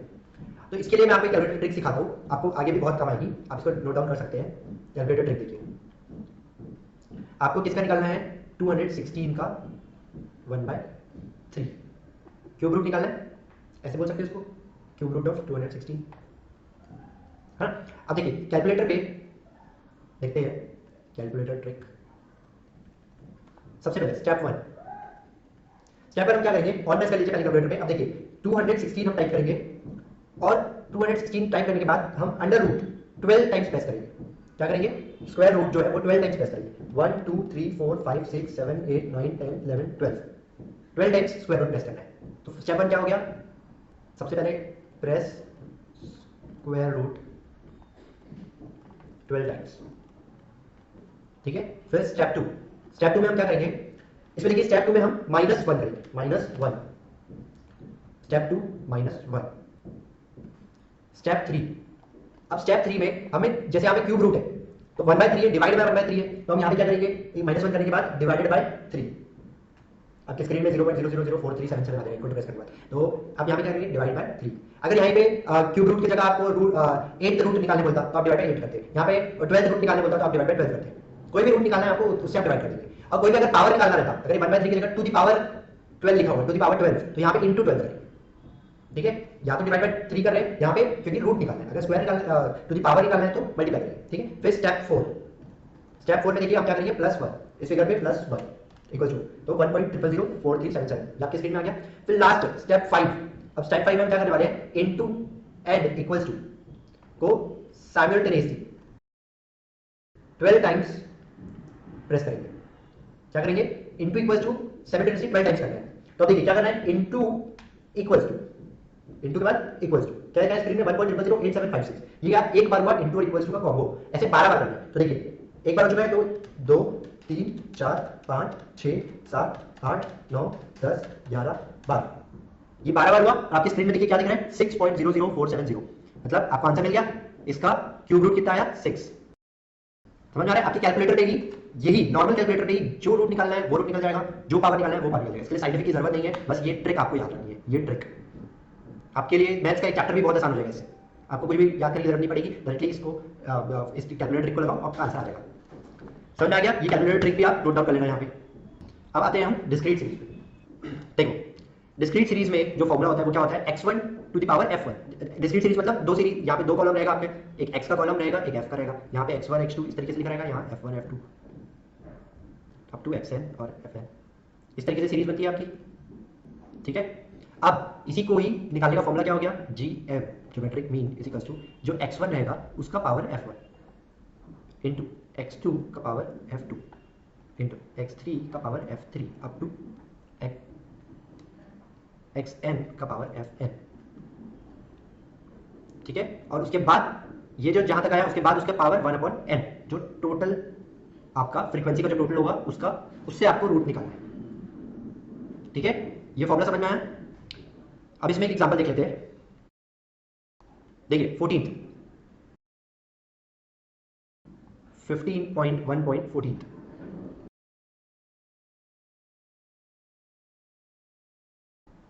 x और f की सीरीज क्या दी हुई है, 2 4 8 16, 2 4 8 16, इधर 2 3 3 2, 2 3 3 2, x और f की सीरीज ये आपको दी हुई है, इसका आपको ज्योमेट्रिक मीन निकालना है। तो देखिए ज्योमेट्रिक मीन का फॉर्मूला क्या हो जाएगा यहाँ पे, geometric mean is equals to 2 to the power 2, ठीक है, ये 2 to the power 2 into 4 to the power 3, 8 to the power 3, 16 to the power 2 and whole to the power 1/n। n कितना है, 2 + 3 + 3 + 2, यहाँ पे आपको n मिलेगा। कितना मिल रहा है आपको n, 3 2 5, 3 2 5 10 टू द पावर 1/10, ठीक है। अब देखते हैं इसको सॉल्व करना है हमें। अगर देख रहे तो यहाँ पे हम 2 2 का ही अगर हम कॉम्बो बनाए तो 2 2 के कॉम्बो बन सकते हैं। देखिए करके देखते हैं, 2 टू द पावर 2 है, 2 टू द पावर 2 इंटू 3, अब यहाँ पे देखिए 2 और फिर उसका पावर 3 है, 4 पावर 3 है, तो ये ऐसा हो गया, into 2 to the power 3 to the power 3 into 2 to the power 4 into 2, ऐसे लिख सकता हूँ मैं। यहाँ तक क्लियर हुआ, ठीक है। अब देखिए 2 टू द पावर 2, अब ये मल्टीप्लिकेशन में अगर जो भी पावर रहते हैं सब ऐड हो जाते हैं, और ये जो पावर का भी पावर रहता है वो क्या होता है, मल्टीप्लाई हो जाता है। तो यहाँ पे क्या हो जाएगा, 2 to the power 2 plus 3 to the 6 plus 3 3 9 plus 4 to the 8 to the power 1/10, कितनी हो गई है, 2 plus 6 plus 9 plus 8 is 25 to the power 25। अब देखो फिर ये पावर में आ गया तो ये क्या हो जाएगा, 2 टू द पावर 25 इंटू 1/10, तो इसका मतलब कितना हुआ, 2 टू द पावर 2.5। अब 2 टू द पावर 2.5 कैसे निकालेंगे, देखो इसका मतलब क्या हुआ, इसको ऐसे लिख सकते हैं, 2 इंटू 2 इंटू √2, क्या हम इसको ऐसे लिख सकते हैं, आधा है तो √2 और 2 इंटू 2। तो अब देखते हैं कैलकुलेटर पे, 2 प्रेस करिए उसका अंडर रूट निकाल लीजिए जो कि है 1.4142, इससे हमें क्या मल्टीप्लाई करना है, into 2 and then again into 2 equal to, तो आपके स्क्रीन में क्या है 5.656 जो कि है 5.66। इस तरीके से आपको यहाँ पे ज्योमेट्रिक मीन निकालना है। ये इसका था डिस्क्रीट सीरीज का ज्योमेट्रिक मीन। ज्योमेट्रिक मीन में अभी तक हमने इंडिविजुअल सीरीज देखा, डिस्क्रीट सीरीज देखा, उसके फॉर्मूले में उसका ये फॉर्मूला देखा, उसके बाद उसके एक 13 नंबर वाला क्वेश्चन किया और एक 14 नंबर वाला क्वेश्चन किया। अब देखते हैं ज्योमेट्रिक मीन की प्रॉपर्टीज। प्रॉपर्टीज में 4 प्रॉपर्टीज होती है ज्योमेट्रिक मीन की। सबसे पहले देखते हैं पहली प्रॉपर्टीज। देखिए ये 4 प्रॉपर्टी है। इस 4 प्रॉपर्टी में हम पहले देखिए, पहली प्रॉपर्टी क्या है, logarithm of G for a set of observation is the arithmetic mean of the logarithm of the observation. अब ये बोलना क्या चाह रहा है, इसका मतलब क्या हुआ, तो इसका मतलब ये हुआ, देखिए ज्योमेट्रिक मीन का फॉर्मूला क्या होता था, geometric mean is equals to x1 into x2 up to xn to the power 1 upon n, ये होता था। अब अगर मैं दोनों साइड लॉग लगा दूं तो log geometric mean is equals to log x1 into x2 up to 1 upon n।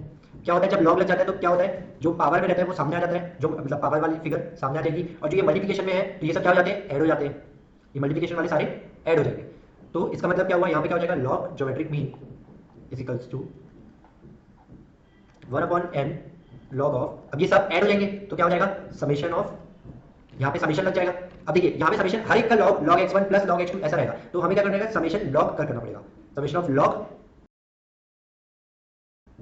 Of log and then x, जो भी लॉग x रहेंगे उस सबका summation, x1 x2 x3 x4 ये सब log log x1 plus log x2 log x3 हो जाएंगे, सबका summation.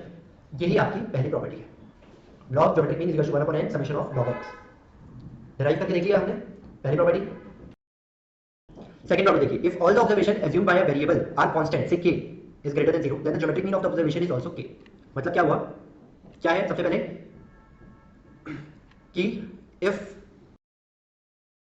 if all the observation is constant say k which is greater than 0 then geometric mean is also, जैसे कि अगर आपके 3 figure है 3 3 3 x की सीरीज में ये 3 दिए हुए हैं 3 3 3, तो ज्योमेट्रिक मीन क्या आएगा 3 into 3 into 3 to the power 1 upon 3।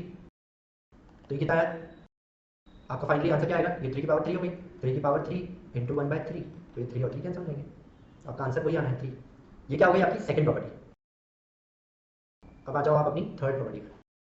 Third property क्या है, geometric mean of the product of two variables is the product of their geometric mean, that is if z is equal to x into y then geometric mean of z is equal to geometric mean of x into geometric mean of y। मतलब क्या बोल रहा है कि geometric mean जैसे एक property होती थी रिलेशनशिप की, यहाँ पे रिलेशनशिप कैसी होगी, ज्योमेट्रिक मीन ऑफ z। अब जैसे अगर ये निकालना है हमें और रिलेशनशिप दिया हुआ है z is equals to x into y, तो फिर इसमें क्या करेंगे, ज्योमेट्रिक मीन ऑफ z भी क्या होगा, geometric mean of x into geometric mean of y। ये आपकी थर्ड प्रॉपर्टी है। फोर्थ प्रॉपर्टी क्या है, फोर्थ प्रॉपर्टी सेम, अगर रिलेशनशिप, अगर आपका रिलेशनशिप चेंज होके, फोर्थ में देखिए अगर ज्योमेट्रिक मीन ऑफ z निकालना है हमें और रिलेशनशिप दिया हुआ है z is equal to x divided by y, तो यहाँ पे भी वो रिलेशनशिप काम करेगी, यहाँ पे भी ज्योमेट्रिक मीन ऑफ z वही होगा जो geometric mean of x divided bye geometric mean of y का। इस तरीके से ये आपकी 4 रिलेशनशिप हो गई, 4 प्रॉपर्टीज हो गई, 2 रिलेशनशिप वाली है, एक कांस्टेंट वाली है और एक लॉग वाली है। होप सो आपको ये 4 प्रॉपर्टी भी याद हो गई होगी। ये है आपका पूरा कवरेज ज्योमेट्रिक मीन का। ज्योमेट्रिक मीन के 2 फॉर्मूले, 2 क्वेश्चन हो गए, ये चारों प्रॉपर्टीज हो गई। अच्छे से नोट डाउन कर लीजिए पूरे ज्योमेट्रिक मीन को। अब इसके बाद नेक्स्ट पेज में हेडिंग डालेंगे हार्मोनिक मीन, जबकि लास्ट टॉपिक है इस चैप्टर की हार्मोनिक मीन। सेम 2 हिस्सों में कॉपी को डिवाइड कर लेंगे, इंडिविजुअल और डिस्क्रीट के नाम पे। हार्मोनिक मीन में भी इंडिविजुअल एंड डिस्क्रीट 2 पार्ट कर लीजिए कॉपी का। देखिए हार्मोनिक मीन हम किसमें देखने वाले, इंडिविजुअल का। हार्मोनिक मीन का फॉर्मूला क्या होता है, इंडिविजुअल में हार्मोनिक मीन का फॉर्मूला है n upon summation of 1 upon xi। मतलब अगर आपकी सीरीज दी हुई है x1 x2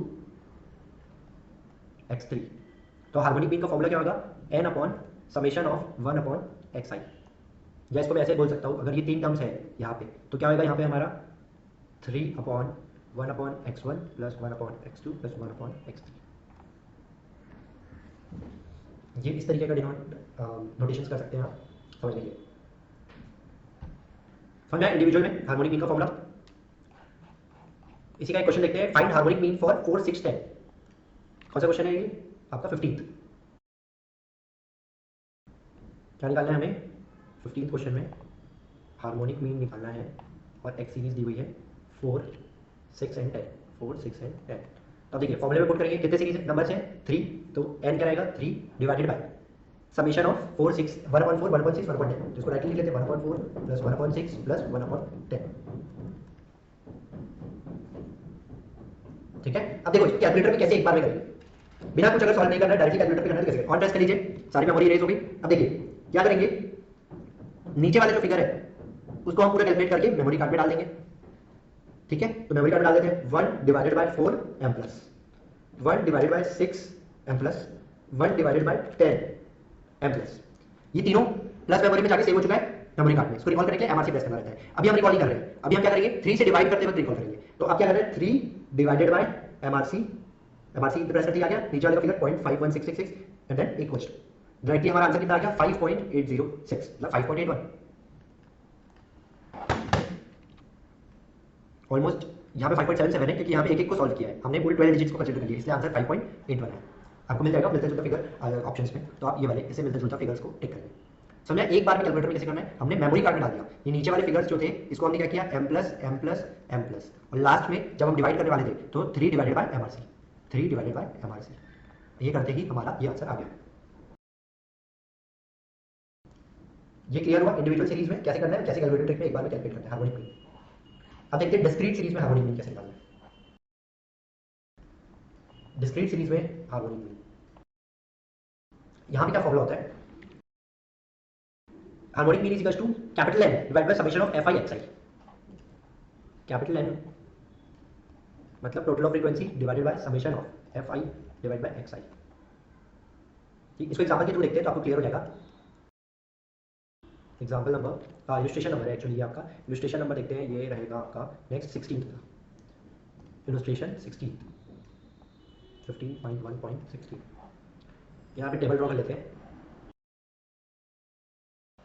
ये क्या दिया हुआ है x की सीरीज और f की सीरीज क्या दी हुई है 2 4 8 16 2 4 8 16 एंड देन 2 3 3 2 2 3 3 2।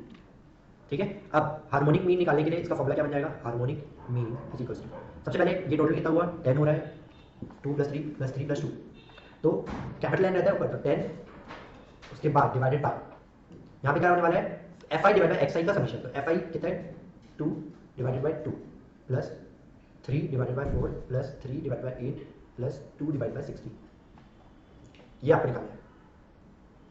अब ये कैलकुलेशन देखिए डरने की जरूरत नहीं, बहुत आसान कैलकुलेटर में अभी मैंने आपको सिखाया मेमोरी कार्ड वाला ट्रिक, मेमोरी वाले कार्ड वाले ट्रिक से एक बार में आंसर आ जाएगा। क्या करना है ऑन प्रेस कर लिए सारी मेमोरी रेस, उसके बाद 2 divided by 2 m plus 3 divided by 4 m plus 3 divided by 8 m plus 2 divided bye 16 m plus, सब नीचे वाली मेमोरी पूरी सेव होगी मेमोरी कार्ड में। अब 10 डिवाइडेड बाय एमआरसी, नीचे वाली पूरी डिनोमिनेटर को पूरा रिकॉल कर लेते हैं, एमआरसी 2.25 रिकॉल हो गया इक्वल्स टू आपका आंसर आ गया 4.44। ये देखिए 4.44 डायरेक्टली आप कैलकुलेट कर सकते हैं ये आंसर, आपको कोई भी एक एक को सॉल्व करने की जरूरत नहीं है, जस्ट फॉर्मूले पे नोट डाउन बस करना आना चाहिए, आपको फॉर्मूला याद रहना चाहिए बस, उसके बाद आप कैलकुलेटर में एक बार में मेमोरी कार्ड का टेक्निक यूज करके सॉल्व कर सकते हैं। ये हो गया इंडिविजुअल डिस्क्रीट सीरीज। अब देखते हैं उसकी प्रॉपर्टीज। यहाँ पे दो प्रॉपर्टीज होती है हार्मोनिक मीन की, हार्मोनिक मीन की दो प्रॉपर्टीज है। एक प्रॉपर्टी तो वही है अगर सारे वैल्यूज ऑब्जर्वेशन आपके कांस्टेंट रहते हैं के, तो हार्मोनिक मीन भी कांस्टेंट रहेगा के, और दूसरी प्रॉपर्टी आपकी कंबाइंड हार्मोनिक मीन की है। ठीक है, तो पहली प्रॉपर्टी क्या है, if all the observation is constant say k, then harmonic mean will also be k। ये तो अब आपको याद हो गया होगा, हर एक में यही प्रॉपर्टी आ रही है। सेकंड आपकी है कंबाइंड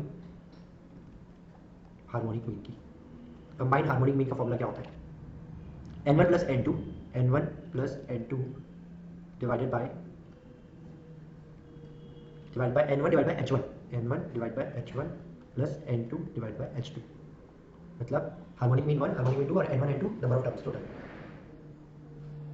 क्लियर है ये कंबाइंड हार्मोनिक मीन का फॉर्मूला। अब देखते हैं इसका एक सम कंबाइंड हार्मोनिक मीन का, आपको नहीं दिया हुआ है, आप अपने मन से अज्यूम करके लिख सकते हैं कि अगर n1 है 10 n2 है 20 h1 है 20 और h2 है 30। ठीक है, तो अब इसको अगर पुट करेंगे फॉर्मूले में तो क्या हो गया 10 plus 20 10 plus 20 divided by 10 divided by 20 plus 20 divided by 30। फिर से वही मेमोरी कार्ड वाली टेक्निक, जल्दी से कैलकुलेटर पे 10 ऑन प्रेस कर लिया, मेमोरी रेस 10 divided by 20 m plus 20 divided by 30 m plus, ये दोनों सेम हो चुका। अब क्या करना है, ऊपर का सॉल्व कर लेते हैं। 10 प्लस 20 30 हो चुका। अब डिवाइडेड बाय जो नीचे मेमोरी कार्ड में सेव करते हैं, रिकॉल कर रहे हैं, डिवाइड बाय MRC 1.166 स्क्रीन में आ गया, ये रिकॉल कर लिए इस इक्वेशन। कितना आंसर है 25.71। इस तरीके से क्या हो गया, ये कंबाइंड हार्मोनिक मीन निकल गया। सेम इसमें ऑलमोस्ट ये थोड़ा सा मिलता जुलता आपका कंबाइंड अरिथमेटिक मीन जैसे ही है, बस यहाँ पे ये डिवाइड में आ गया, फ्रैक्शन में आ गया नीचे वाला फिगर, वहाँ पे आपका अलग तरीके से निकला।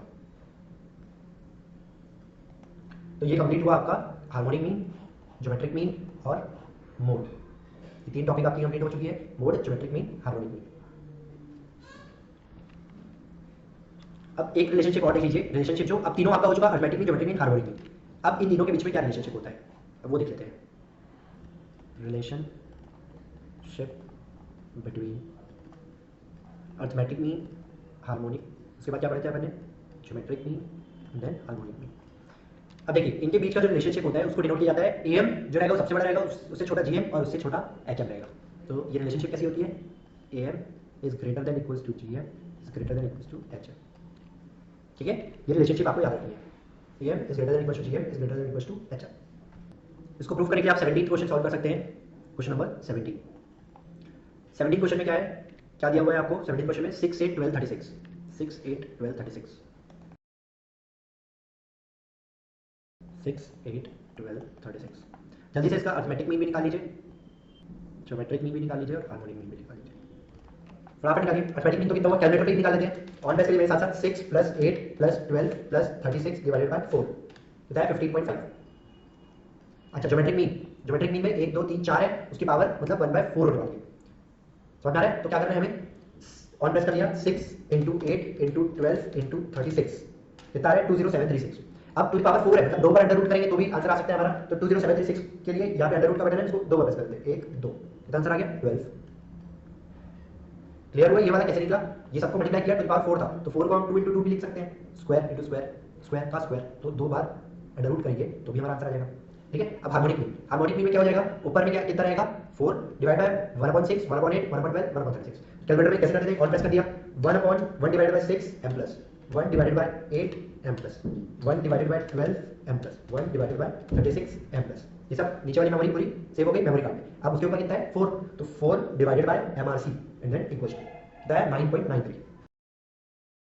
देखो क्या ये कंप्यूटेशन रिलेशनशिप फिक्स हो रही है, देखो 15.5 ग्रेटर देन बड़ा है ज्योमेट्रिक मीन से 12 और वो बड़ा है हार्मोनिक मीन से 9.93।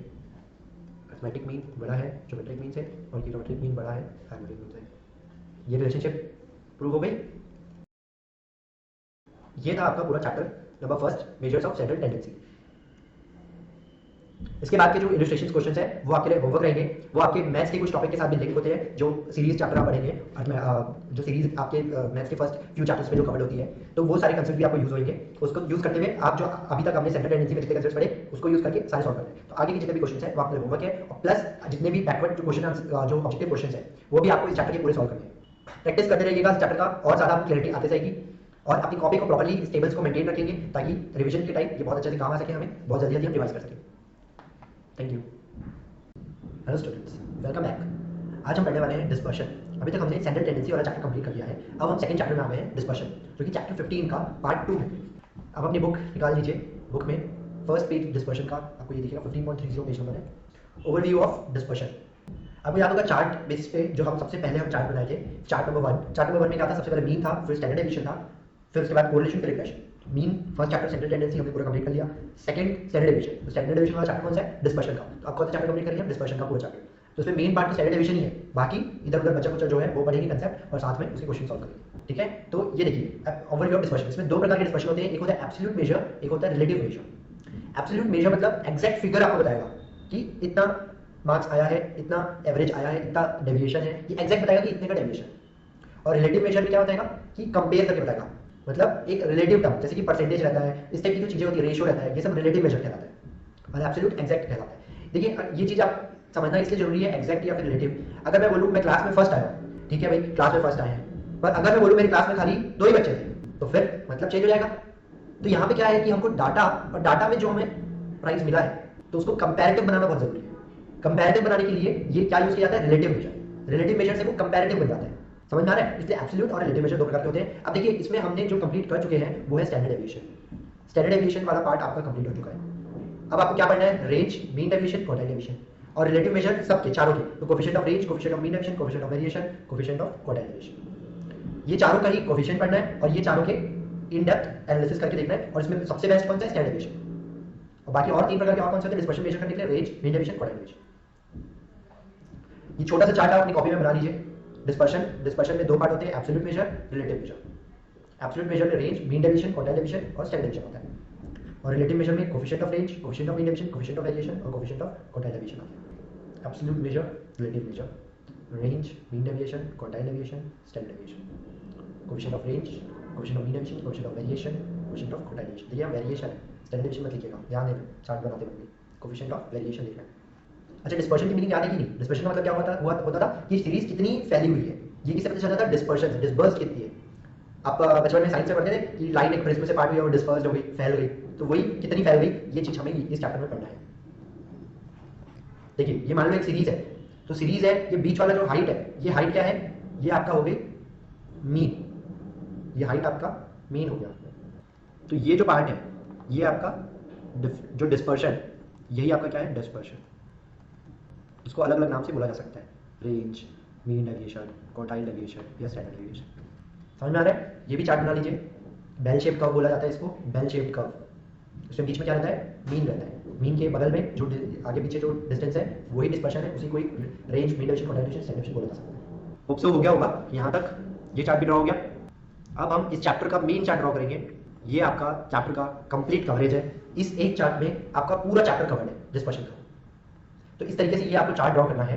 तो उसके लिए आप कॉपी को स्लैंटिंग बेसिस पे कर सकते हैं। मैंने पहले बोला था आपको बड़ा रजिस्टर यूज करना है स्टैटिस्टिक्स की कॉपी मेंटेन करने के लिए, ताकि ये बड़े बड़े चार्ट्स है, अभी तक जितने चार्ट्स है सबकी साइज बहुत बड़ी बड़ी है, तो वो चार्ट्स आ सके एक पेज में, ताकि आपके लिए ईजी रहे पढ़ने के लिए।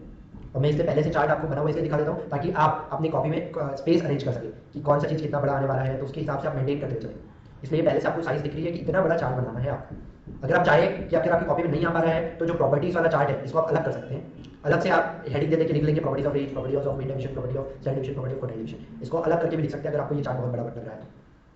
इसमें क्या है, इस चार्ट में पर्टिकुलर्स में पहले फॉर्मूला है range, mean deviation, standard deviation, quartile deviation निकालने का। मीन डेविएशन में दो सीरीज है, इंडिविजुअल सीरीज, डिस्क्रीट सीरीज, दोनों का फॉर्मूला अलग अलग है। स्टैंडर्ड डेविएशन में भी दो है, इंडिविजुअल और डिस्क्रीट, दोनों का फॉर्मूला अलग अलग है। और उसमें भी विद मीन एक फॉर्मूला है, विदाउट मीन एक फॉर्मूला है। ये चीज पहले पढ़ चुके हो आप चार्ट में, यहाँ फिर से ये रिपीटेटिव यहाँ पे जस्ट मैंने लिखा हूँ ताकि आपकी एक चार्ट में ये पूरा चैप्टर कवर्ड हो जाए।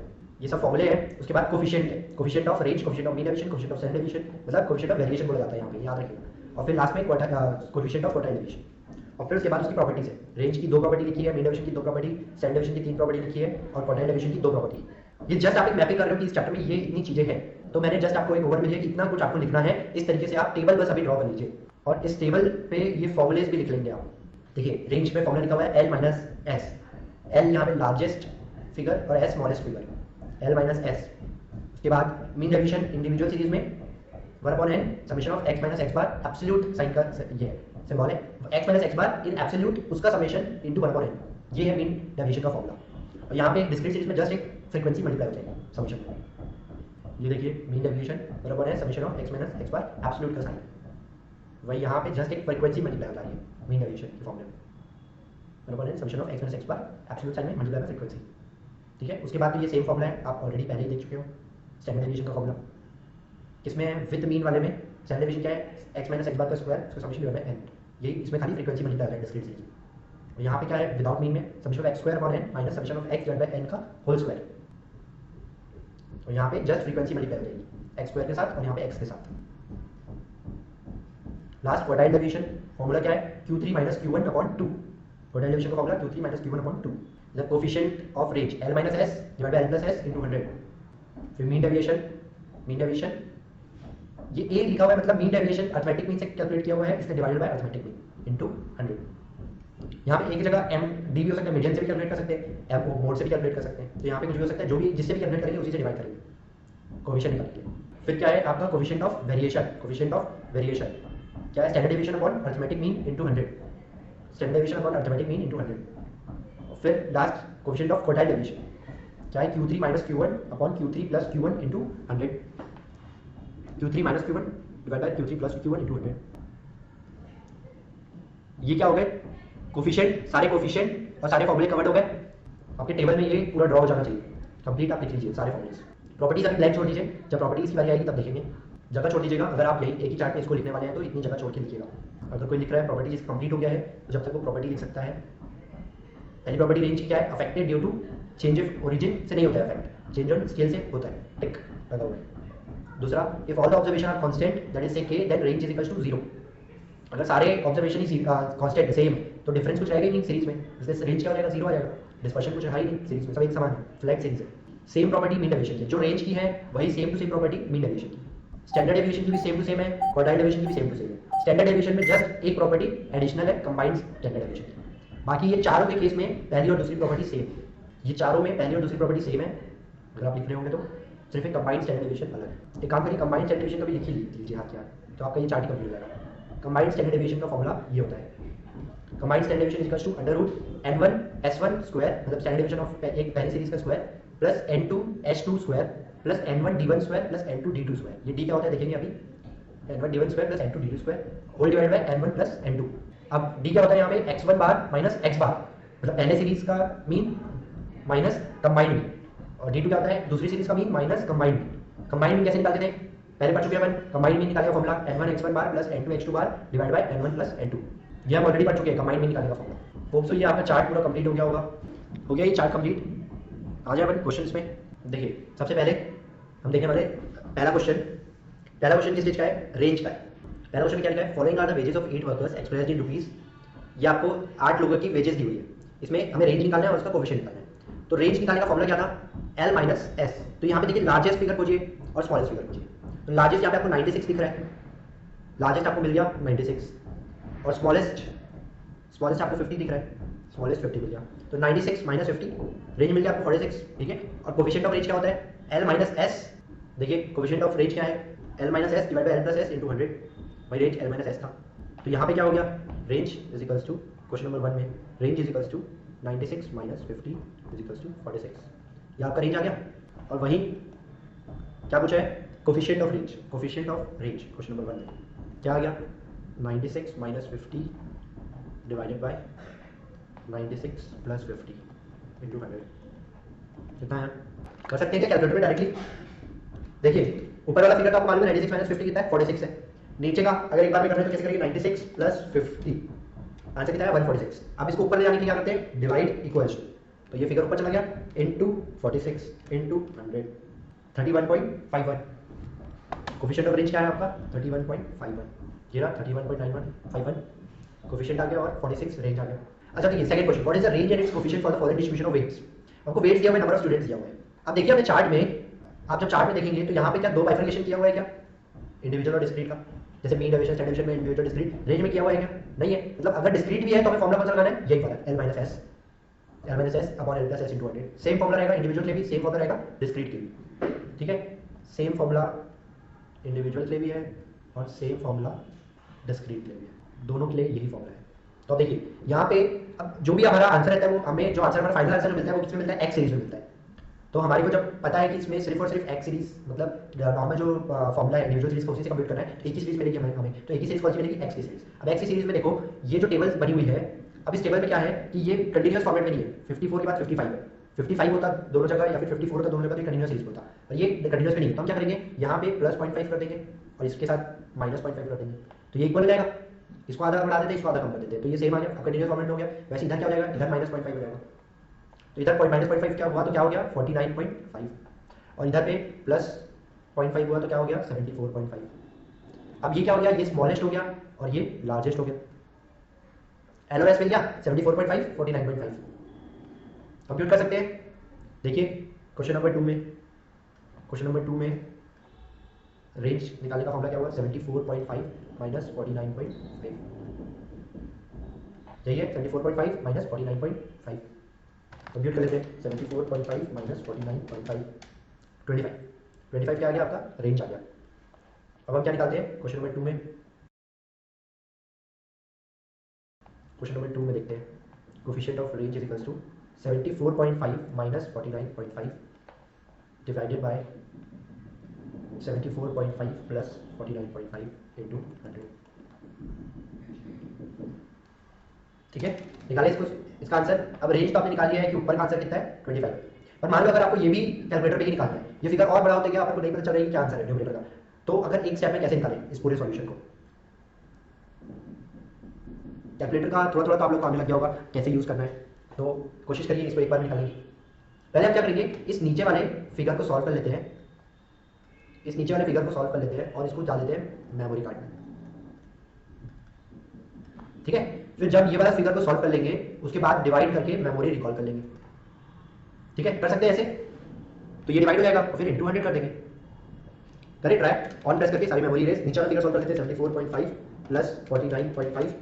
देखिए अब मैं क्या करूंगा, इस फिगर को m प्लस मतलब 124 चला गया मेमोरी कार्ड में। अब ऊपर का सॉल्व कर लेते हैं 74.5 प्लस सॉरी माइनस 49.5। देखिए इक्वल से दबा के देख लो कितना आंसर है 25। 25 divided by MRC press 124 screen में आ गया इनटू 100, कितना आंसर है 20.16। इस तरीके से ये आपका सेकंड आंसर आ गया। क्लियर हो गया, सेकंड का रेंज, सेकंड का कोफिशिएंट ऑफ रेंज दोनों निकल गया होगा आपका। ठीक है, रेंज और coefficient of range. Third question देखते हैं। थर्ड क्वेश्चन क्या है, if the relationship between x and y is given by this and the range of x is this, what would be the range of y। एक relationship दी हुई है, x का range दिया है तो y का कितना होगा ये पूछा है। अभी तक अपन जो देखे थे अभी तक सेंट्रल टेंडेंसी वाले चैप्टर में, उसमें क्या होता था पूरी इक्वेशन वैसी वैसी रहती थी, a और b दोनों को कंसीडर कर लेते थे। बट अब यहाँ पे ट्विस्ट है, यहाँ पे क्या हो रहा है, सिर्फ और सिर्फ स्केल को कंसीडर करा जा रहा है, ओरिजिन को कंसीडर नहीं किया जा रहा है। मतलब अगर कोई इक्वेशन रिलेशनशिप दिया हुआ है हमें, अगर मान लो कोई रिलेशनशिप दिया हुआ है, रिलेशनशिप अगर दिया हुआ है y is equal to a plus B x, तो यहाँ पे रेंज कैसे निकलेगा, y r is equal to, यहाँ पे आप a कुछ काम नहीं आएगा, खाली b को कंसीडर, क्योंकि खाली स्केल को कंसीडर कर रहे हैं, ओरिजिन को नहीं, ओरिजिन को कंसीडर नहीं कर रहे हैं, खाली स्केल को कंसीडर कर रहे हैं, वो भी किस में रहेगा, एब्सोल्यूट फॉर्म में। तो क्या हो रहा है यहाँ पे प्लस में, अगर माइनस में भी होगा तो भी उसको प्लस ही कंसीडर करना है। तो ये b इस तरीके से आपका आंसर निकलेगा।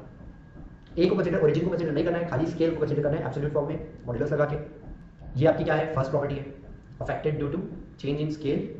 पहली प्रॉपर्टी लिखिए, affected due to change in origin, नहीं होता, चेंज इन स्केल होता है, इसलिए ओरिजिन में चेंज नहीं हो रहा है, स्केल से चेंज हो रहा है, वो भी एब्सोल्यूट फॉर्म में, y r is equal to absolute of b x r. अब हम देखते हैं हमारे क्वेश्चन में। देखिए हमारे क्वेश्चन में रिलेशनशिप क्या दिया हुआ है, 2x plus 3y into is equal to 10। तो हमारा क्वेश्चन नंबर 3 में, क्वेश्चन नंबर 3 में रिलेशनशिप दिया हुआ है, रिलेशनशिप क्या दी हुई है, 2x plus 3y is equal to 10 और एक्स आर ये दिया हुआ है, रेंज ऑफ x इज 15, ये आपको लिखा हुआ है 15, तो आप यहाँ पे y का रेंज लिखा। तो अब आपको पता है कि प्रॉपर्टी क्या है, y r is equal to b absolute x r. तो हम इसको कन्वर्ट कर लेते हैं इस फॉर्मेट में, वाई के फॉर्मेट में, तब तो ए और बी पता चलेगा, ए कितना है बी कितना है। तो देखिए इसको जब कन्वर्ट करेंगे तो कैसे करेंगे हम, y is equal to 10 minus 2x बोल सकते हैं, और ये जो 3 है वो नीचे चला जाएगा। अब हमें क्या करना है कि इसको कंसीडर नहीं करना है और इसको कंसीडर करना है, पर इस पर भी ये जो माइनस साइन है वो एब्सोल्यूट फॉर्मेट में है, तो ये कुछ काम नहीं आएगी, खाली 2/3 इंटू एक्स ये बन जाएगा। तो अब y r is equal to 2/3 into 15, तो ये 3 5 10, तो रेंज कितना आ गया 10। थर्ड क्वेश्चन किसका था, प्रॉपर्टीज, पहली प्रॉपर्टी के ऊपर था क्वेश्चन। अभी तक देखिए फर्स्ट और सेकंड क्वेश्चन रेंज और कोफिशिएंट का था, एक इंडिविजुअल सीरीज का क्वेश्चन था, एक डिस्क्रीट सीरीज का था, इंडिविजुअल और एक डिस्क्रीट का था। थर्ड क्वेश्चन किसका था, फर्स्ट प्रॉपर्टी का था। ठीक है, अब हम देखते हैं आगे का फोर्थ क्वेश्चन। अब यहाँ पे ये क्या कंप्लीट हो गया, अभी तक आपका रेंज पूरा कंप्लीट हो गया। अब आते हैं मीन डेविएशन। देखिए मीन डेविएशन में पहला क्वेश्चन क्या है, what is the mean deviation about mean, किसमें पूछ रहा है, अबाउट मीन में पूछ रहा है मीन डेविएशन। क्या है, नंबर्स 5 8 10 10 12 9। ठीक है, 5 8 10 10 12 9 कॉपी में लिख लीजिए। फोर्थ क्वेश्चन मैं यहाँ पे लिखते जा रहा हूँ आपके समझने के लिए कि कहाँ पे मैपिंग चल रही है, इसलिए मैं यहाँ पे छोटी छोटी जगह में आपको जूम करके लिख रहा हूँ। आप सोचोगे आप तो सर जूम करके लिख रहे हो, हम कैसे करें यहाँ पे इतनी सी जगह में, तो आपको अपनी कॉपी में अलग से ही लिखना है। मैं आपके समझने के लिए यहाँ पे जूम करके कि हम यहाँ पे चल रहे हैं, ये क्वेश्चन इस पार्ट का है, इसलिए मैं आपको यहाँ पे पढ़ा रहा हूँ। ठीक है, समझ में आ रहा है। आप अपना फ्रेश पेज लेके चालू करेंगे क्वेश्चन नंबर 4। ठीक है, क्वेश्चन नंबर 4 के लिए देखिए 2 कॉलम वाला टेबल ड्रॉ करेंगे हम।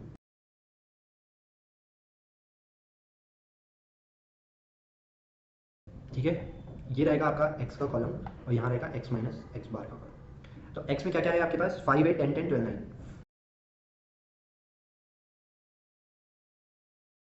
अब x बार निकालना रहेगा तो उसके लिए आपको क्या चाहिए, x समेशन ऑफ x चाहिए, ये चाहिए आपको समेशन ऑफ x। यहाँ पे क्या आएगा, summation of x minus x bar. अब इसमें क्या होता है, फॉर्मूले में क्या है देखिए आप ध्यान से, एक्स माइनस एक्स बार मॉड्यूलस साइन लगा हुआ है, तो मॉड्यूलस साइन लगा होने के कारण ये क्या हो गया, यहाँ पे ये भी साइन लग जाएगा, यहाँ पे भी साइन लग जाएगा।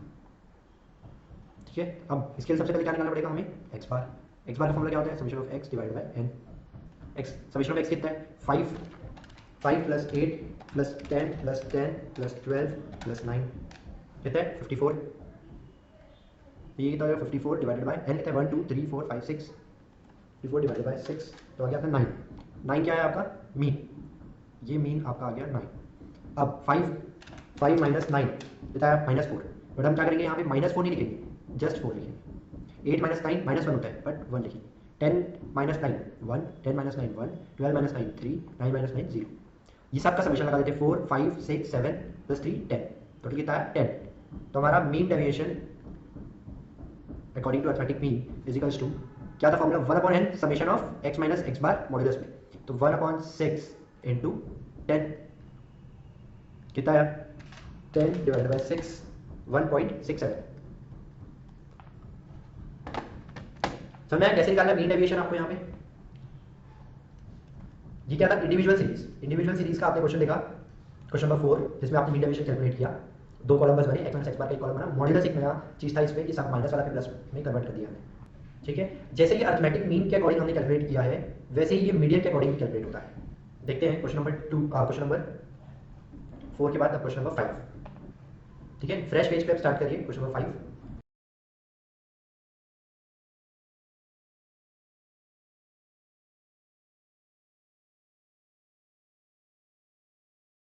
ठीक है, इस तरीके से टेबल ड्रॉ कर लेंगे क्वेश्चन नंबर 5। क्वेश्चन नंबर 5 देखते हैं क्या है, क्वेश्चन नंबर 5 पढ़िए बुक में देखिए। Find mean deviation about median, यहाँ पे क्या यूज हो रहा है मीडियन, मीन से हमें मीडियन कैलकुलेट करना है, and also corresponding coefficient for the following profits.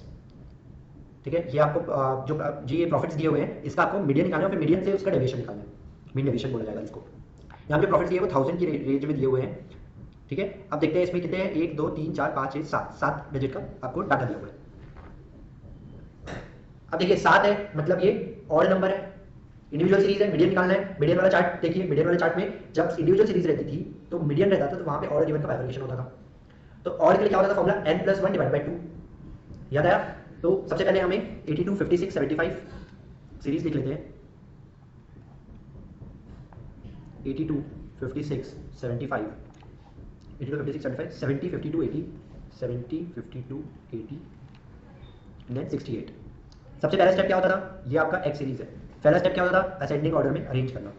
तो अरेंज करने के लिए देखिए यहाँ पे सबसे छोटा क्या है 52, तो 52, फिर सेकंड में 56, देन उसके बाद क्या है 68, उसके बाद 68 के बाद 70, then 75, then 80, then 82।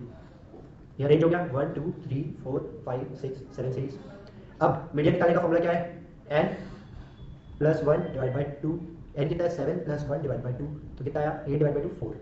Fourth term क्या होने वाला है हमारा मीडियन, तो फोर्थ टर्म ये है हमारा फोर्थ टर्म 70 क्या हो गया हमारा मीडियन। ठीक है, अब वही सेम पैटर्न, हमें जो फॉर्मूला है मीडियन का फॉर्मूला क्या है यहाँ पे 1/n summation of x minus x बार।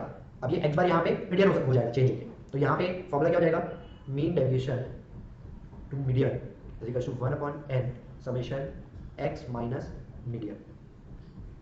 यही बस चेंजेस आएगा। तो ये चेंजेस अब हम यहाँ पे लिख लेते हैं, ये क्या कॉलम हो गया x का, और ये x माइनस मीडियन का, वो भी एब्सोल्यूट में, और यहाँ पे मीडियन कितना है 70। ठीक है, x में क्या क्या है 52 56 68 70 75 80 एंड 82। तो माइनस करेंगे तो करते जाइए, 52 minus 70 is 18, minus sign ignore करना है यहाँ पे क्योंकि मॉड्यूलस लगा हुआ है। 18 56 माइनस 70 56 माइनस 70 कितना है 14, 68 minus 70 68 minus 70 is 2, 70 minus 70 0, 75 minus 70 5, 80 minus 70 10, 82 minus 70 12। अब इस फॉर्मूले के हिसाब से हमें क्या चाहिए, इसका टोटल x माइनस md का समेशन कर देते हैं, 18 plus 14 plus 2 plus 0 plus 5 plus 10 plus 12 कितना है 61 आ गया। अब देखिए ये कितना हुआ 1/7 इंटू 61, तो 61 डिवाइडेड बाय 7 कितना है 8.71। ये क्या आ गया हमारा मीडियन, मीडियन से मीन डेविएशन, मीडियन से मीन डेविएशन 8.71 क्या है mean deviation about to median. ये आपका था पूरा 5th क्वेश्चन। अच्छा अभी इसमें एक चीज और बची है 5th क्वेश्चन पे, क्या बचा है इस क्वेश्चन पे, एक चीज और बोला गया था कोफिशिएंट ऑफ मीन डेविएशन निकालने को। तो कोफिशिएंट ऑफ मीन डेविएशन निकालते हैं क्वेश्चन नंबर 5 का। Coefficient of mean deviation about to median is equals to mean deviation about to median कितना है 8.71 डिवाइडेड बाय, अब यहाँ पे क्या डिवाइड बाय मीडियन, मीडियन कितना था हमारा 70, यहाँ पे आ जाएगा 70 इंटू 100, 8.71 आपकी स्क्रीन में डिवाइडेड बाय 70 इंटू 100, आंसर आ गया 12.45। क्या आंसर आ गया 12.45। क्वेश्चन नंबर 5 में कोफिशिएंट ऑफ मीन डेविएशन पे निकालने बोला था, ये निकल गया coefficient of mean deviation. Question number 5 हो गया आपका 6, compute the mean deviation about the arithmetic mean for the following data. अब यहाँ पे क्या है कि ये मीन डेविएशन का क्वेश्चन है, बट यहाँ पे क्या हो गया मीन डेविएशन में अरिथमेटिक मीन का ही क्वेश्चन है, साथ में इस पे फर्क क्या है इंडिविजुअल की जगह ये डिस्क्रीट सीरीज हो गई, इंडिविजुअल की जगह ये डिस्क्रीट सीरीज हो गई। तो क्वेश्चन नंबर 6 कहाँ से मिला हमें, ये डिस्क्रीट सीरीज अपने टेबल में कहाँ आएगा, ये यहाँ पे आएगा मीन डेविएशन के डिस्क्रीट सीरीज का ये फॉर्मूला है 1/n summation of x - x bar into f multiply by f, ये नया आ गया मतलब 3 कॉलम बनेंगे यहाँ, एक x - x बार का बनेगा मॉड्यूलस x - x बार का, और एक मल्टीप्लाई बाय f उसका कॉलम बनेगा, और उसका जो समेशन आएगा वो हमें काम करेगा, x - x बार मॉड्यूलस वाले का समेशन हमें कोई काम नहीं आएगा। ठीक है देखते हैं अब यहाँ पे हम क्वेश्चन नंबर 6। देखिए एक कॉलम तो हो गया x का, दूसरा कॉलम हो गया f का, उसके बाद x - x बार, उसके बाद x - x bar into f का। ठीक है इतने कॉलम बनेंगे आपके। चलिए अब स्टार्ट करते हैं। x और f कितना दिया हुआ है, x है 13579 13579, ठीक है, और इसको दो लिख सकते हैं 13579, ठीक है। इधर क्या है 58921 58921। नेक्स्ट कॉलम किसका रहेगा, अच्छा इसमें अब देखिए याद करिए, अब हमको मीन भी तो निकालना रहेगा, तो मीन निकालने के लिए एक कॉलम और एड ऑन हो गया। अब मीन निकालने के लिए क्या है कॉलम एड ऑन हो गया, एक कॉलम और आ गया x इंटू एफ का, x इंटू एफ का, उसके बाद क्या आएगा x माइनस एक्स बार मॉड्यूलस पे, और फिर x माइनस एक्स बार मॉड्यूलस पे इंटू एफ। ठीक है इस तरीके से कॉलम लगाओगे। अब देखिए समेशन ऑफ x हमें काम है क्या, नहीं ये समेशन काम नहीं है। अच्छा इसका समेशन हाँ काम है, फ्रीक्वेंसी का मीन निकालने का काम आएगा, इसका समेशन हाँ काम है मीन निकालने के लिए, इसका समेशन नहीं काम नहीं है, इसका समेशन हाँ इसका समेशन की भी जरूरत है मीन डेविएशन निकालने के लिए। ठीक है तो सबसे पहले हम क्या निकालेंगे x बार के लिए summation of x into F divided by summation of f चाहिए। तो देखिए x इंटू एफ का समेशन और समेशन ऑफ f का समेशन निकाल लेते हैं 5 + 8 + 9 + 2 + 1 कितना है 25, ये 25 आ गया। तो x इंटू एफ का समेशन निकालना है, तो ऑन प्रेस करिए, क्या करेंगे हम जीटी वाले मेथड से चल रहे हैं, 5 into 1 equals to 3 into 8 equals to 5 into 9 equals to 7 into 2 equals to and 9 into 1 equals to के बाद सब कुछ चेंज करें, उसको रिकॉल करें, तो रिकॉल करने के लिए जीटी ग्रैंड टोटल आ गया हमारा 97, ये टोटल हमारा कितना आया 97। अब ये कॉलम बनाते हैं, अब ये इसके लिए क्या चाहिए हमें x बार, तो x बार के लिए हमें सब कुछ मिल गया 97 divided by 25 is equals to कितना आया डिवाइडेड बाय 25 इक्वल्स टू 3.88। ठीक है ये आपका आ गया 3.88 x बार।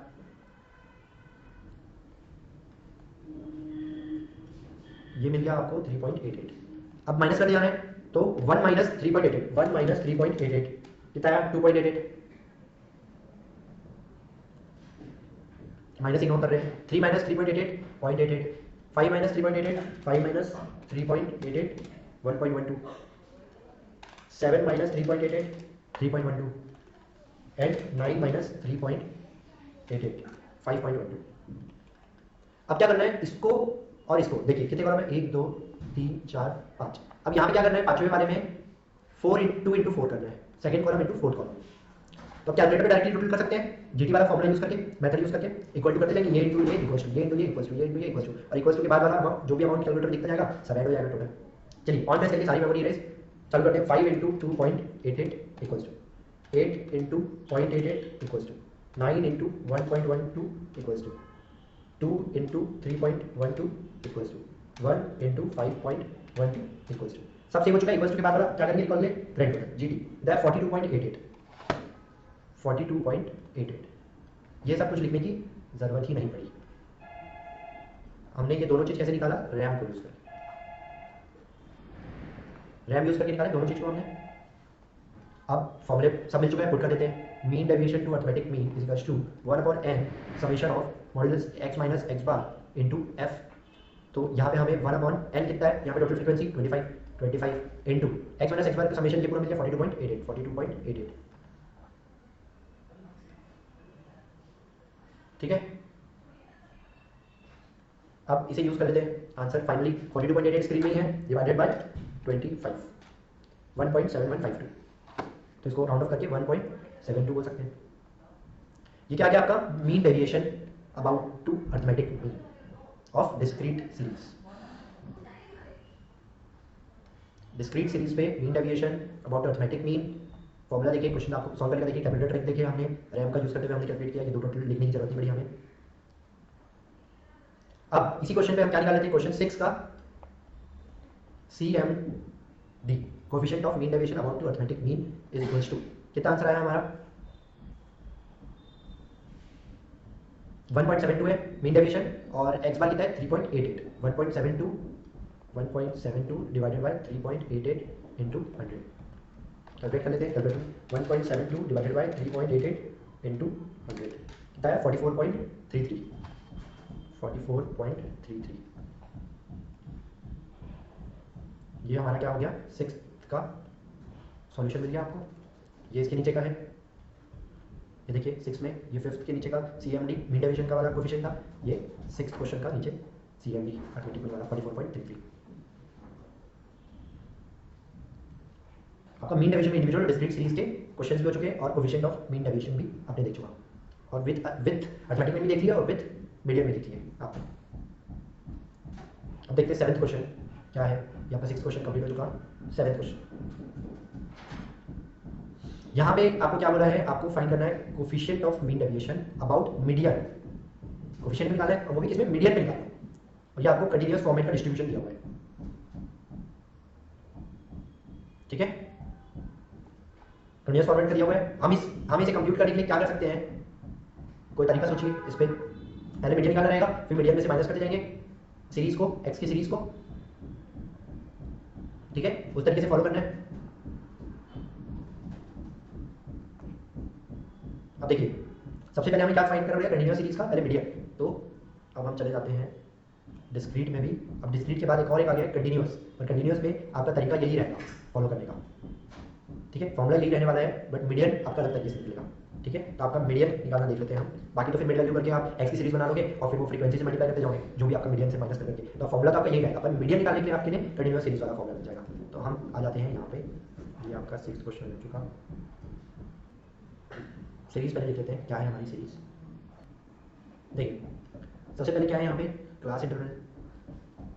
क्लास इंटरवल क्या दिया हुआ है क्वेश्चन में, 40 to 50, 50 to 60, 40 to 50, 50 to 60, 60 to 70, 70 to 80। ठीक है, ये दिया हुआ है 4, इसमें 8, 12, 20, 10, 8, 10। ठीक है, अब देखिए आपका फ्रीक्वेंसी हो चुका। अब मीडियन में हम क्या करते थे, मीडियन में सबसे पहले हम क्या करते थे, less than cumulative frequency series बना लेते थे। तो हम यहाँ पे क्या कर लेंगे, ये बना लेते हैं हम लेस देन क्यूमुलेटिव फ्रीक्वेंसी। क्या आएगा, 8 प्लस 12 20 प्लस 20 40 प्लस 10 50। बन गई आपकी लेस देन क्यूमुलेटिव सीरीज 8 20 40 50। अब मीडियन निकालने के लिए कंटीन्यूअस फॉर्मेट में सबसे पहले क्या करते थे, हम मीडियन क्लास पता करते थे।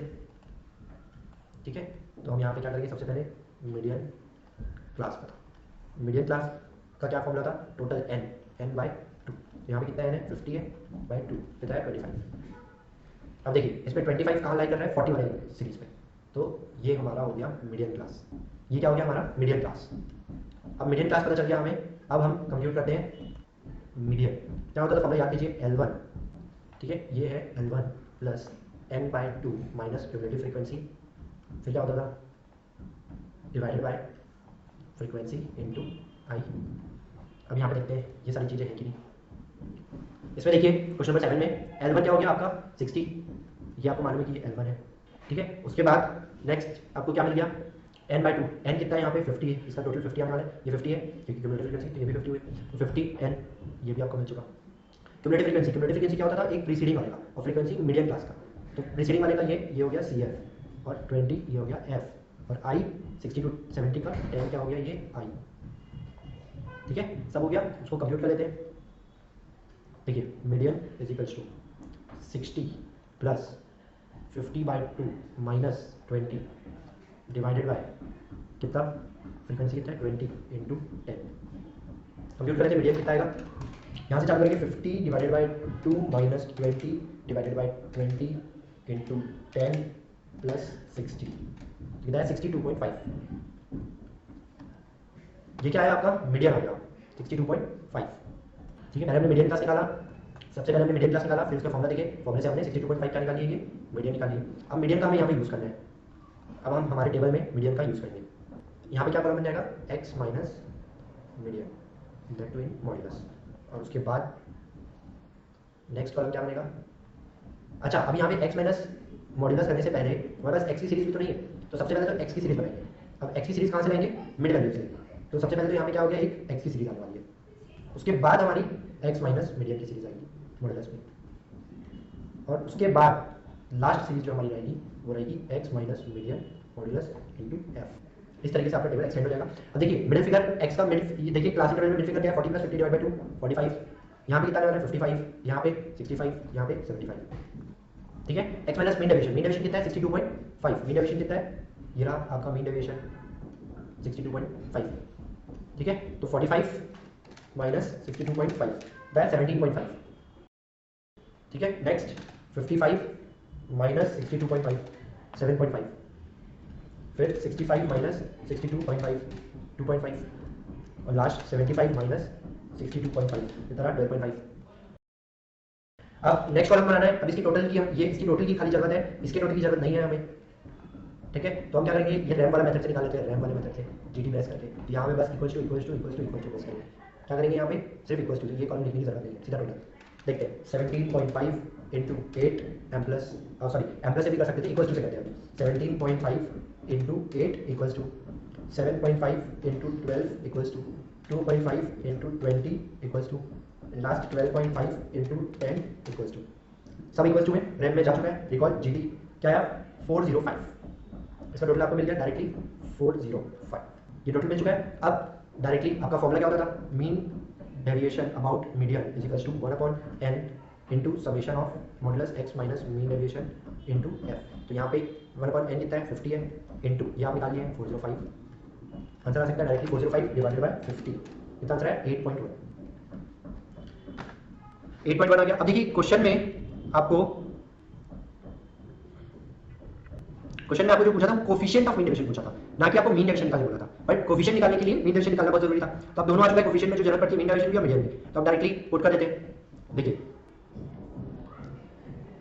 क्वेश्चन नंबर ये आपका था 7, तो mean deviation question number 7, coefficient of mean deviation about median is equal to, ऊपर क्या रहता है मीन डेविएशन यहाँ पे कितना है आपका 8 पॉइंट, मीन डेविएशन यहाँ पे आपका था, देखिए मीन डेविएशन कितना है, मीन डेविएशन है 8.1 और मीडियन है 62.5। ठीक है, ये दोनों चीजें 8.1 और 62.5, 8.1 डिवाइडेड बाय 62.5 इंटू 100 कितना है 8.1 डिवाइडेड बाय 62.5 इंटू 100 12.96। ये आपका फाइनल आंसर आ गया जो क्वेश्चन में पूछा था, coefficient of mean deviation about median 12.96। समझ में आया क्वेश्चन नंबर 7 तक, होप सो क्लियर होगा क्वेश्चन नंबर 7 तक। अब देखिए अब आते हैं हम क्वेश्चन नंबर 8। क्वेश्चन नंबर 8 जो है वो पूरा सिमिलर है जो आप क्वेश्चन नंबर आपने प्रॉपर्टीज वाला जो क्वेश्चन किया था रेंज का, उसी से यहाँ पे भी आपको रिलेशनशिप दिया हुआ है और मीन डेविएशन बताया है कि x का मीन डेविएशन इतना है, y का निकालना है आपको।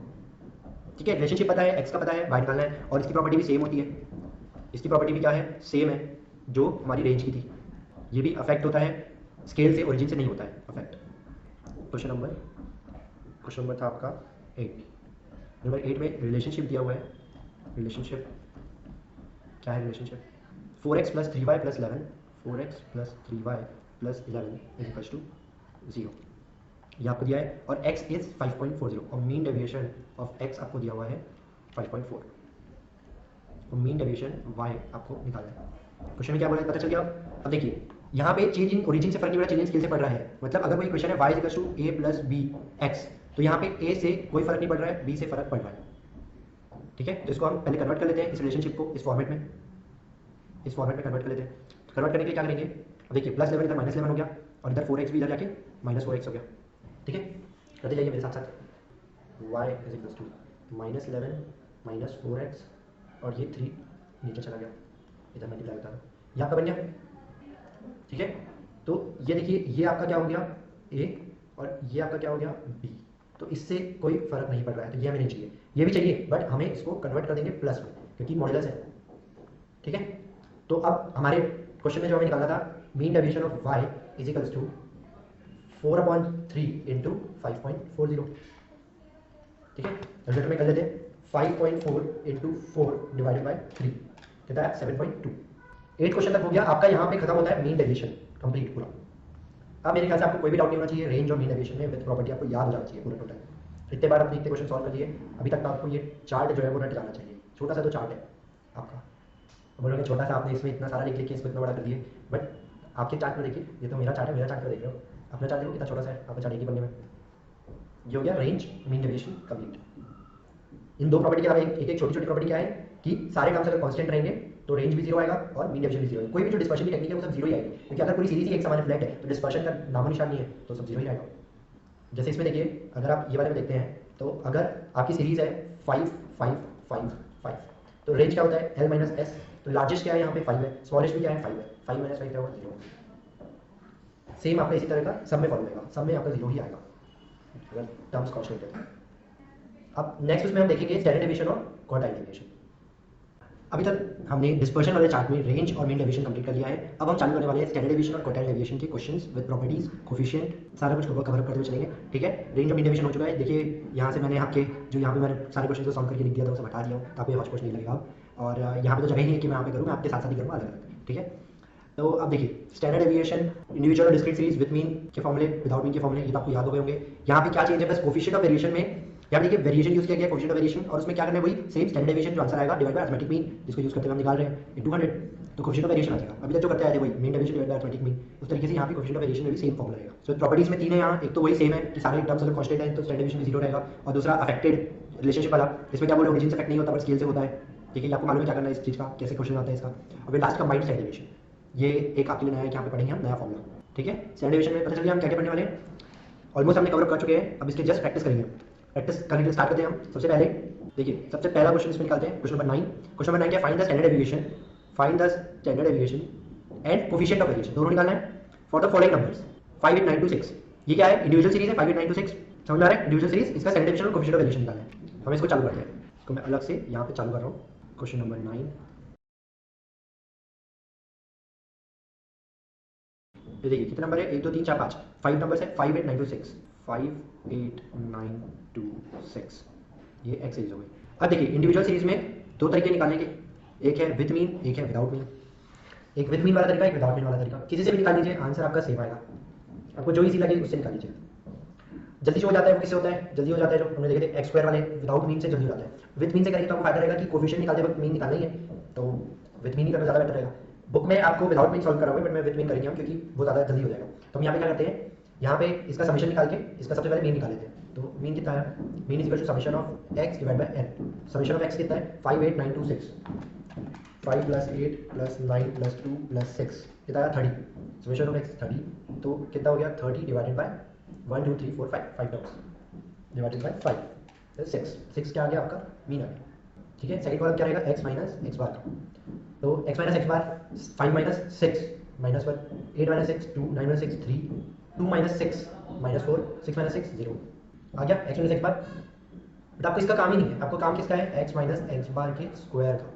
तो इसका स्क्वायर कर देते हैं, 1 2 4 3 3 9 4 4 16 एंड देन 0, इसका सम निकाल लीजिए, हो गया 5 फटाफट निकाल लीजिए, 1 प्लस 4 प्लस 9 प्लस 16 कितना है 30। x माइनस एक्स बार का स्क्वायर भी आपका समीशन भी आपका कितना है 30।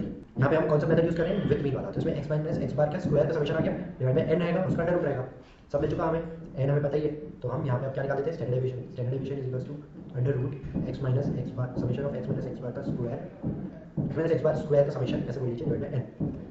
तो यहाँ पे क्या आएगा, ऊपर में ये वाला समेशन कितना है 30 डिवाइडेड बाय 6, 30 डिवाइड बाय 6 और उसका अंडर रूट कितना है 2.236, तो 2.24 बोल सकता हूँ मैं इसको, ठीक है 2.24। देखिए स्लाइटली इसमें आंसर आपका इसलिए थोड़ा सा डिफरेंस आ रहा है क्योंकि आप यहाँ पे कंप्यूटेशन में थोड़ा सा फर्क आ गया है। हाँ सॉरी, यहाँ पे आपका गड़बड़ इसलिए आया, देखिए क्योंकि आपने यहाँ पे ये देखिए ये n5 की जगह 6 ले लिया था हमने। तो आप इसे देखते हैं 30 डिवाइडेड बाय 5 6 का अंडर रूट 2.45, तो जाएगी गलती अपनी 2.45। यहाँ पे अपन 5 की जगह 6 लिख दिए थे n जबकि यहाँ पे 5 ही था 1 2 3 4 5, यहाँ तो हमने सही लिखे थे मीन में, यहाँ तो गलती हो गई, कोई बात नहीं, सुधार लिया इसको। आपका आंसर आ गया 2.45 स्टैंडर्ड डिवीजन। अब स्टैंडर्ड डिवीजन के बाद सेकंड क्या पूछा है इसमें, coefficient of variation. Coefficient of variation क्या होता है, फॉर्मूला क्या होता है, ऊपर में क्या आता है स्टैंडर्ड डिवीजन, नीचे में क्या आता है मीन इनटू 100। तो स्टैंडर्ड डिवीजन कितना है 2.45 डिवाइडेड बाय मीन कितना है 6 इनटू 100, ठीक है। ये देखिए ये रहा आपका coefficient of variation, standard division upon arithmetic mean into 100 कितना है 2.45 डिवाइडेड बाय 6 इनटू 100 40.83, ठीक है। ये आपका आंसर आ गया। इस तरीके से ये आपका कंप्लीट हुआ 9th क्वेश्चन। 9 के बाद 10th क्वेश्चन में आगे बढ़ते हैं अपन, ठीक है। ये 9th हो चुका, अब 10th क्वेश्चन, क्वेश्चन नंबर 10। देखिए क्वेश्चन नंबर 10 क्या है, show that for any two numbers a and b standard deviation is given by a minus b absolute divided by 2। हमको प्रूफ करना है कि कोई भी दो नंबर a और b का standard deviation a minus b क्या मॉड्यूलस डिवाइड बाय 2, ये आंसर होना होता है, ये हमें प्रूफ करना है। मतलब कुल मिला के आपको क्या निकालना है a और b का स्टैंडर्ड डेविएशन। मतलब आपकी जो x की सीरीज है उसमें समझ लीजिए a और b दो ही आपके फिगर्स हैं आपके टेबल में, ठीक है। ये आपको समझ में आ गया। अब इसको प्रूफ करते हैं। देखिए सबसे पहले हम क्या निकालते हैं, मीन के लिए क्या चाहिए रहता है हमें, समेशन ऑफ x चाहिए, ठीक है। समेशन ऑफ x कितना है a प्लस b, ये क्या है समेशन ऑफ x, तो x बार क्या रहेगा a plus b divided by 2, ठीक है। ये हमें मिल गया। अब सेकेंड में हम क्या करते हैं x माइनस, देखिए अब इसके पास हमारे पास सबसे स्टैंडर्ड डेविएशन निकालने के दो तरीके हैं, विथ मीन विदाउट। हम यहाँ पे चूज करेंगे विथ मीन वाला। कौन सा तरीका चूज करेंगे, standard deviation with mean. Formula क्या है स्टैंडर्ड डेविएशन का, under root x minus x bar का स्क्वायर का समेशन डिवाइड बाय n। तो अब यहाँ पे हमें कौन सा कॉलम बनाना है, x माइनस एक्स बार का, और फिर उसके बाद कौन सा कॉलम बनेगा, x माइनस एक्स बार के स्क्वायर का, ठीक है। तो यहाँ पे x माइनस एक्स बार कितना हुआ, a minus a plus b divide by 2, और यहाँ b minus a plus b divide by 2, क्योंकि a minus x minus x bar का कॉलम, ठीक है। इसका समेशन का तो हमें काम ही नहीं है, हमें तो इसका समेशन चाहिए। तो अब इसका समेशन निकालते हैं। इसका समेशन निकालने के लिए अब देखिए यहाँ पे क्या हो रहा है, इसको थोड़ा सा सॉल्व कर लेते हैं। इधर 2 गया तो क्या हो जाएगा, ये देखिए जब इसको सॉल्व करेंगे तो ये 2 ऊपर गया तो क्या हो गया 2a minus a plus b divide by 2। तो अब ये 2a में से 1a माइनस हो गया तो कितना बचा ओनली a, तो यहाँ पे क्या हो जाएगा a plus b divided by 2 का स्क्वायर। और सॉरी यहाँ पे आपका माइनस साइन था, तो ये ब्रैकेट जब खुलेगा तो ये भी आपका माइनस साइन हो गया। देखिए यहाँ की आपकी मिस्टेक, इसको और डिटेल में बताता हूँ मैं। ये 2a माइनस ब्रैकेट में a प्लस बी है, तो जब ये खुलेगा तब क्या होगा 2a minus a minus b divided by 2, ठीक है। ये हुआ नेक्स्ट स्टेप। उसके बाद इसका मतलब क्या हुआ, ये 2a माइनस ए कैंसिल हो गया तो क्या बचा a minus b divide by 2, और इस कॉलम में हमें करना क्या था ऑल टुगेदर स्क्वायर, हमने स्क्वायर को बस सॉल्व किया।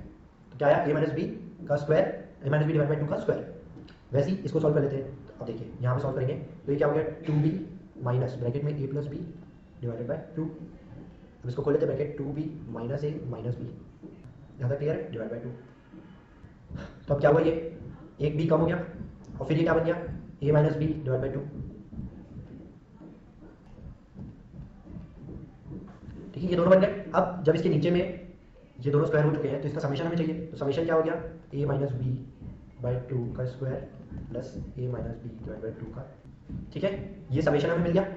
अब हम क्या करेंगे, standard deviation is equals to under root a minus b divide by 2 का square plus a minus b divide by 2 का स्क्वायर डिवाइडेड बाय कितना है यहाँ पे n कितना है 2, ठीक है। अब देखिए यहाँ पे ये जो ऊपर वाला फिगर है, ये वाली फिगर देखिए सेम, मैं बोल सकता हूँ ये वाले को अगर 2 बार मल्टीप्लाई कर देंगे तो ये दोनों ऐड हो जाएगा। जैसे बोला जाता है 2 + 2, इसको मैं 2 × 2 भी तो कर सकता हूँ, तो भी आंसर मिलेगा। या तो आप ऐसे समझिए 3 + 3, तो इस 3 + 3 के जगह अगर मैं ऐसे लिख दूँ 2 × 3, 2 बार 3 है, ठीक है, इस तरीके से लिख सकता हूँ मैं। तो वही नोटेशन आपको यहाँ पे भी करना है, यहाँ पे भी आपका सेम वही नोटेशन होगा, standard deviation is equals to under root, अब यहाँ पे 2 × a - b डिवाइड बाई 2 का स्क्वायर, ठीक है, डिवाइडेड बाई 2, तो ये 2 और ये 2 कैंसिल होगा। समझ में आया? यहाँ तक क्लियर है? अब देखिए ये लिख लिए होंगे तो आगे देखते हैं। इसके बाद देखिए ये स्क्वायर और ये अंडर रूट ये कैंसिल हो गए, या फिर हम इसको अगर कैंसिल ना भी करें तो अब ये आपका फाइनल आंसर हो चुका है। अंडर रूट स्क्वायर करने वाले हैं तो स्क्वायर करते ही ये प्लस और माइनस से कोई मतलब नहीं रहेगा, तो कुल मिला के क्या हो गया आपका आंसर a - b एब्सोल्यूट, क्योंकि स्क्वायर है तो कुछ भी हो सकता है, डिवाइडेड बाय 2। यही आपको प्रूफ करना था क्वेश्चन नंबर 10 में। हो गया आपका क्वेश्चन नंबर 10 कंप्लीट प्रूफ। देख लेते हैं, ये देखिए a - b डिवाइड बाई 2 इस तरीके से यहाँ पे सॉल्व किया हुआ है। हमने यहाँ पे 1-2 स्टेप और ज़्यादा लिए, इन्होंने 1-2 स्टेप और कम लिए, ठीक है। नेक्स्ट अब देखते हैं 11th question, prove that for the first n natural number standard deviation is n² - 1 divide by 12 का अंडर रूट। अब क्या करना है हमें, फर्स्ट n नेचुरल नंबर्स का स्टैंडर्ड डेविएशन निकालना है, ठीक है। क्वेश्चन नंबर 11, इसमें हमें क्या करना है, क्वेश्चन नंबर 11 में standard deviation of first n natural numbers. देखिए मतलब हमें क्या करना है, 1 2 3 4 ये जो चलेगा n तक, इसका हमें स्टैंडर्ड डेविएशन निकालना है, ठीक है। अब देखते हैं सबसे पहले स्टैंडर्ड डेविएशन निकालने के लिए एक तो हमें जरूरत है x बार की। हम चाहे तो दोनों तरीके से निकाल सकते हैं, हम इसमें कोशिश करते हैं हम यहाँ पे विदाउट न्यूमरल फॉर्म से summation of x² upon n minus summation of x divide by n का होल स्क्वायर, ठीक है। क्योंकि यहाँ पे जो x² वाला जो टर्म है उसका समेशन, तो यहाँ पे आपको फॉर्मुला मिल जाएगा ABGB वाले चैप्टर से, और यहाँ पे भी अगर समेशन ऑफ x रहा तो भी आपको शॉर्टकट फॉर्मुला मिल जाएगा summation of n natural numbers का।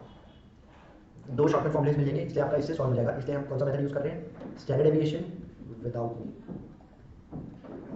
ठीक है। स्टैंडर्ड डेविएशन विदाउट मीन क्या फॉर्मुला होता है, standard deviation is equals to under root summation of x² divide by n minus summation of x divide by n का whole square, ठीक है। अब देखो इसमें 2 प्रकार का आपको टोटल चाहिए, समेशन चाहिए। एक तो चाहिए 1 + 2 + 3 + 4 अप टू n, इसका समेशन चाहिए, और एक चाहिए 1² + 2² + 3² + 4² अप टू n² का समेशन। कि 2 समेशन यूज हो रहे हैं, समेशन ऑफ x और समेशन ऑफ x²। देखिए इसका अगर कॉलम बनता तो ऐसा बनता आपका कॉलम, एक कॉलम बनाते x का, एक बनाते x², तो एग्जाम्पल 1 2 3 ऐसा चलता, तो ये 1² 2² 3² चलता, और लास्ट में हमें इसका क्या चाहिए रहता, समेशन, ये चाहिए रहता, ठीक है। तो वही चीज़ को हम यहाँ पे लिखें 1 + n तक 1² n तक। अब देखिए शॉर्टकट फॉर्मूले होते हैं, यहाँ पे आपको दिखाता हूँ, आप ABGB में पढ़ेंगे। अगर हमें समेशन चाहिए था 1 + n तक का, ठीक है, फर्स्ट n नेचुरल नंबर का समेशन चाहिए तो उसका फॉर्मूला होता है n × n + 1 डिवाइड बाय 2। ये n तो ये वाला x बार का फॉर्मूला है, मतलब इसका फॉर्मूला क्या होता है, n × n + 1 डिवाइडेड बाय 2। हमारा आंसर आ जाएगा यहाँ पे n नेचुरल नंबर्स का समेशन, ठीक है। 1² टिल n² का समेशन निकालने के लिए आपके लिए फॉर्मूला होता है, देखिए फॉर्मूला है n × n + 1 × 2n + 1, n × n + 1 × 2n + 1 divided by 6, ठीक है। यहाँ पे 6 ये n इसका है, आप ऐसे याद रखिए बस, ये 2 फॉर्मूले याद रखिए आप, ये 2 फॉर्मूले, ठीक है। अब ये दोनों फॉर्मूले को हम अपने सॉल्यूशन में पुट करते हैं। अब ये दोनों फॉर्मूले आपको मिल गए, अब इस दोनों फॉर्मूले को हम पुट करते हैं, ये हटा देता हूँ, इसका कोई काम नहीं है। ये देखिए अब is equals to under root, देखिए summation of x², summation of x² क्या आएगा, n × n + 1 × 2n + 1 divide bye 6, ये हो गया n × n + 1 × 2n + 1 divided by 6, और फिर whole divided by n। n कितना है यहाँ पे, n ही रहेगा, टोटल नंबर ऑफ आइटम्स, तो होल डिवाइडेड बाय n, इसको कैसे लिख सकते हैं, 1 × n लिख सकता हूँ, तो यहाँ पे आ जाएगा ये, इसको ऐसे लिख देते हैं 1/n माइनस, अब summation of x, summation of x क्या है, n × n + 1 डिवाइडेड बाय 2, ठीक है, और फिर इंटू 1/n और इसका होल स्क्वायर। सारे टर्म्स मिल गए, समेशन ऑफ x भी मिल गया आपको, समेशन ऑफ x² भी मिल गया, प्लस n और n तो वो सेम रहेगा, तो इंटू 1/n इंटू 1/n हमने लिख दिया, ठीक है। ये इक्वेशन हमें मिल गई। अब देखिए इसमें ये n और ऊपर का n, ये और ये कैंसिल हो गए, n और n बचा क्या नीचे में 6 और 2, तो 6 और 2, तो यहाँ पे हम 2 मल्टीप्लाई कर देते हैं दोनों नॉमिनेटर डिनोमिनेटर में, और यहाँ पे हम 6 मल्टीप्लाई कर देते हैं, ठीक है, करें साथ में। यहाँ पे हम 2 मल्टीप्लाई कर रहे हैं तो टू हम किसी में भी मल्टीप्लाई कर सकते हैं, इसमें भी करेंगे तो भी हो जाएगा, इस 2n+1 में भी करेंगे तो भी हो जाएगा। तो हम इस पे करते हैं। अभी हम देखते हैं कि क्या कॉमन, देखिए यहाँ पे भी n+1 है, यहाँ पे भी n+1 है, कोशिश करेंगे कॉमन निकल जाए, ठीक है। तो उसके हिसाब से हम क्या करते हैं, n+1 को भी रहने देते हैं और 2 जो मल्टीप्लाई करें वो इसके अंदर कर देते हैं, क्योंकि मल्टीप्लिकेशन में कहीं भी कर सकते हैं, बाहर भी रख सकते हैं, अंदर भी कर सकते हैं, किसी एक के भी अंदर करेंगे तो भी चलेगा। तो यहाँ पे ये हो गया 2 to the 4n+2 और डिवाइडेड बाय, यहाँ पे क्या हो गया, अब एक्चुअली में ये होल डिवाइडेड बाय चला गया, ठीक है, डिवाइड बाय 12 माइनस, अब यहाँ पे क्या हो गया n+1, अब यहाँ पे क्या मल्टीप्लाई करना है हमें, 6 मल्टीप्लाई करना है, ठीक है। सॉरी एलसीएम आप यहाँ पे स्क्वायर में था तो आपका यहाँ पे, ठीक है, यहाँ तो 2 मल्टीप्लाई हुआ 12 आया, बट यहाँ पे आपका 4 है तो यहाँ पे कितना मल्टीप्लाई होगा 3, क्योंकि ये देखिए यहाँ पे आपने क्या किया था, पहले इसको सॉल्व कर लिए थे इतने पार्ट को, तो यहाँ पे क्या बन गया, ये 2 to the 4 और खाली स्क्वायर अभी ऊपर वाले फिगर में चल रहा है, स्क्वायर में n+1 का स्क्वायर। तो अब ये 4 में क्या मल्टीप्लाई करेंगे हम, इंटू 3, यहाँ पे हम क्या कर रहे थे, इंटू 2 तो ये 12 हो गया, और यहाँ पे आपका एलसीएम 6 और 4 के हिसाब से 12 आया, ठीक है। अब ये 3 मल्टीप्लाई करते हैं तो 3 यहाँ पे n+1 इंटू n+1 दो बार स्क्वायर, किसी भी एक में मल्टीप्लाई कर देता हूँ मैं, तो किसी एक में 3 को मल्टीप्लाई करने में क्या हुआ, माइनस में यहाँ पे क्या हो गया हमारे पास 3n+3 इंटू n+1, ठीक है। हमने ये दो थे हमारे पास स्क्वायर में था n+1 इंटू n+1, तो उसमें से एक n+1 में हमने 3 को मल्टीप्लाई कर दिया 3n+3। अब देखिए ये कॉमन हो गया n+1, तो मैं क्या करता हूँ नेक्स्ट स्टेप में, यहाँ पे मैं इस कॉमन फिगर को हटा देता हूँ, तो ये हो गया n+1 कॉमन निकल गया, तो 4n+2 -3n-3 डिवाइडेड बाय 12, ठीक है। अब ये क्या हुआ, 4n - 3n, n बचा और 2 - 3 - 1 बचा, तो क्या हो गया ये n+1 n-1 divided by 12 and then उसका अंडर रूट, ठीक है। अब देखिए a plus B into a minus B क्या होता है, किसका होगा, a square minus B square का। तो यहाँ पे हम लिख सकते हैं आपका, इसको लिख लीजिए यहाँ पे a square minus B square equals to a plus B a minus B, ये फॉर्मूला होता है, आप बचपन में पढ़े होंगे इसको, तो अब वो यहाँ यूज़ हो रहा है। तो इसके लिए क्या बन जाएगा यहाँ पे हमारा n square minus 1 divided by 12, ठीक है। तो फर्स्ट n नेचुरल नंबर्स का ये आ गया स्टैंडर्ड डेविएशन। अब हमें क्वेश्चन में भी यही प्रूफ करने बोला था, देख लेते हैं, हमें क्वेश्चन में प्रूफ करने बोला था under root n square minus 1 12, proof हो गया ये आपका आंसर प्रूफ हो गया, n square minus 1 12 under root. कैसा है आपको समझ में आ गया होगा, इसमें हमने बहुत सारी चीज़ यूज़ करी है, बीजेपी बहुत सारे चैप्टर्स का कॉम्बिनेशन है ये। इसमें दो फॉर्मूले सीखे हमने, फर्स्ट n नेचुरल नंबर्स का समेशन का फॉर्मूला ये होता है, और फर्स्ट n नेचुरल नंबर्स के स्क्वायर के समेशन का फॉर्मूला ये होता है, इसको हमने यूज़ करते हुए स्टैंडर्ड डेविएशन लिखा है यहाँ पे, ठीक है। अब देखते हैं 11th क्वेश्चन हो गया हमारा, 12th question, find the standard deviation of following distribution. ये तो बहुत इजी सा है, 50 to 52 या 50 to 52, 52 to 54 normal continuous format में दिया हुआ है, डिस्क्रीट सीरीज बनाना है, मिड वैल्यू कॉलम यूज करके याद कर सकते हैं, ठीक है। इसमें डेविएशंस वाला तरीका यूज किया है, मतलब xi माइनस x बार और फिर xi minus x bar into frequency और x minus x bar into का स्क्वायर इंटू फ्रीक्वेंसी, कुछ नहीं, इसने कन्वर्ट कर दिया है मिड वैल्यू मेथड से होते हुए, मतलब इसने क्या किया, विद मीन और विदाउट मीन वाले को दोनों को मर्ज करते हुए एक नया फॉर्मेट बना दिया है। आप इस फॉर्मेट में ना जाए तो ही अच्छा है, बहुत ही कंपल्सन बना दिया, जबकि इसमें लिखा होगा कि ये मेथड यूज करते हैं क्योंकि ईजी हो जाता है इससे, जबकि इससे और ज़्यादा हार्ड हो जाता है सॉल्व करने के लिए। तो हम इसको बेसिकली नॉर्मल कोई भी मेथड से कर सकते हैं आप, विद मीन विदाउट मीन दोनों से आंसर आपका आ जाएगा, यही आंसर आएगा आपका।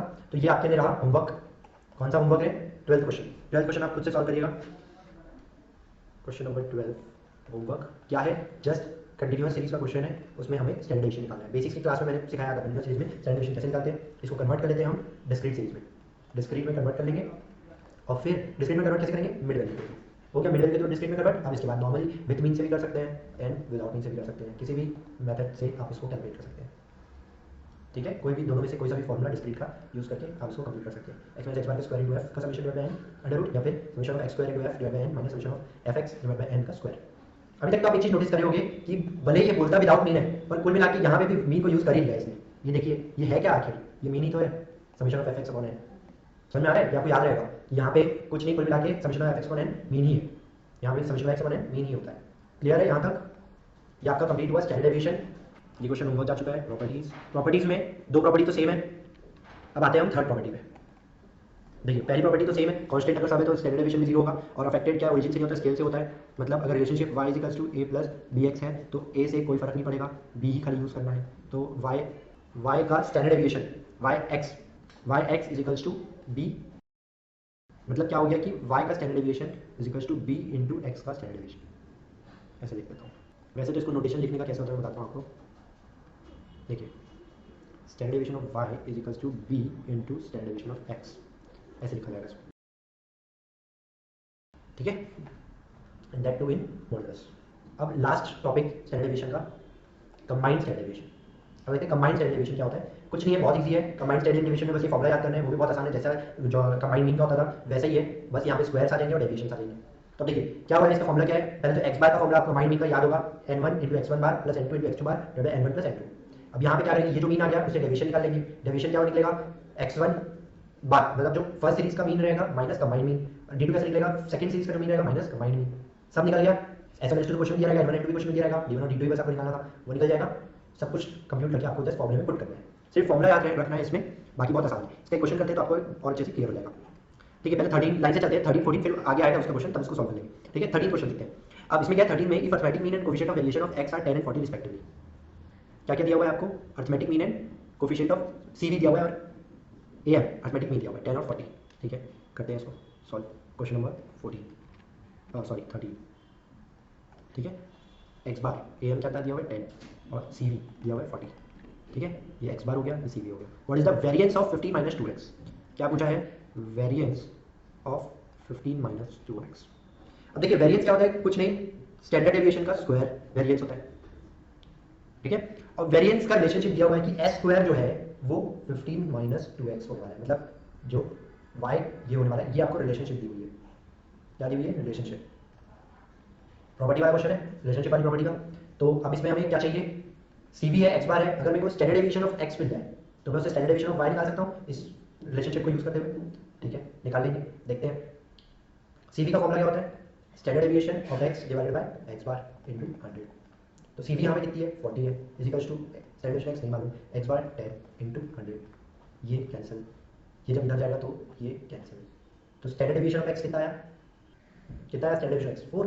सीधा आंसर ही आ गया आपका, कैंसिल हो के standard deviation of x is equals to 4।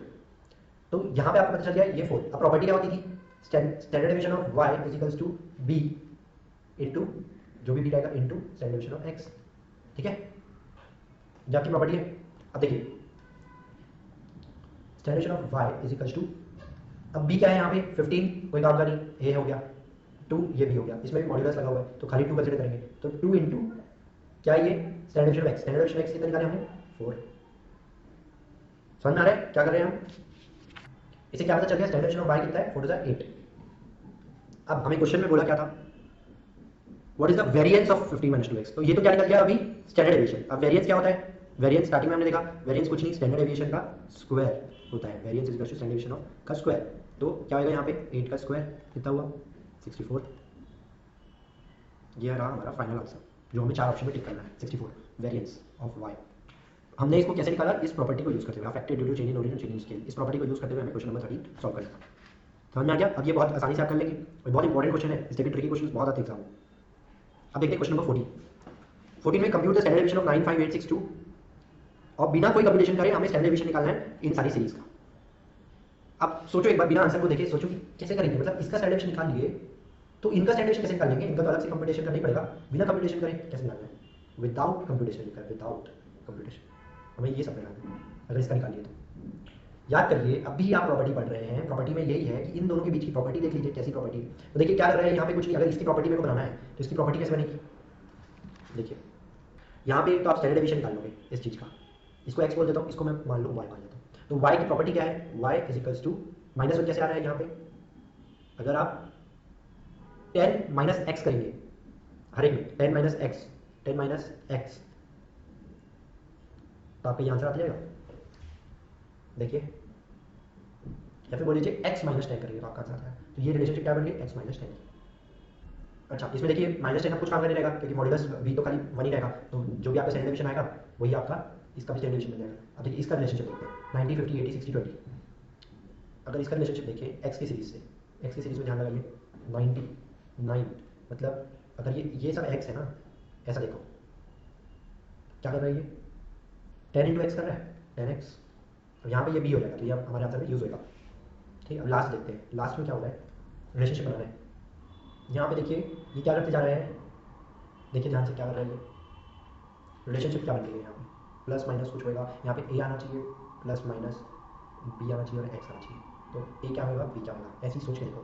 अब एक्स तो हमें मालूम है कि ये 9 होने वाला है और ये हमें बनाना है 23, तो क्या प्लस करें क्या इंटू करें, ठीक है 9 टू ज़ा 18 प्लस 5 23 आ रहा है, 2 इंटू कर रहे हैं 5 ऐड कर रहे हैं यहाँ। अच्छा इसमें देखते हैं 5 15 आना चाहिए, 5 टू ज़ा 10 प्लस 5 15 आ रहा है। ऐसे ही कुछ भी हमने बनाया तुक्का लगाया, तुक्का लगा के हमारा बन गया आंसर। क्या हो रहा है 9 इंटू 2 प्लस 5 पहले 23 आ रहा है एट 18, ठीक है देख लीजिए 9 इंटू 2 प्लस 5 23 5 2, तो आपकी रिलेशनशिप क्या बन गई y is equals to 5 plus 2x।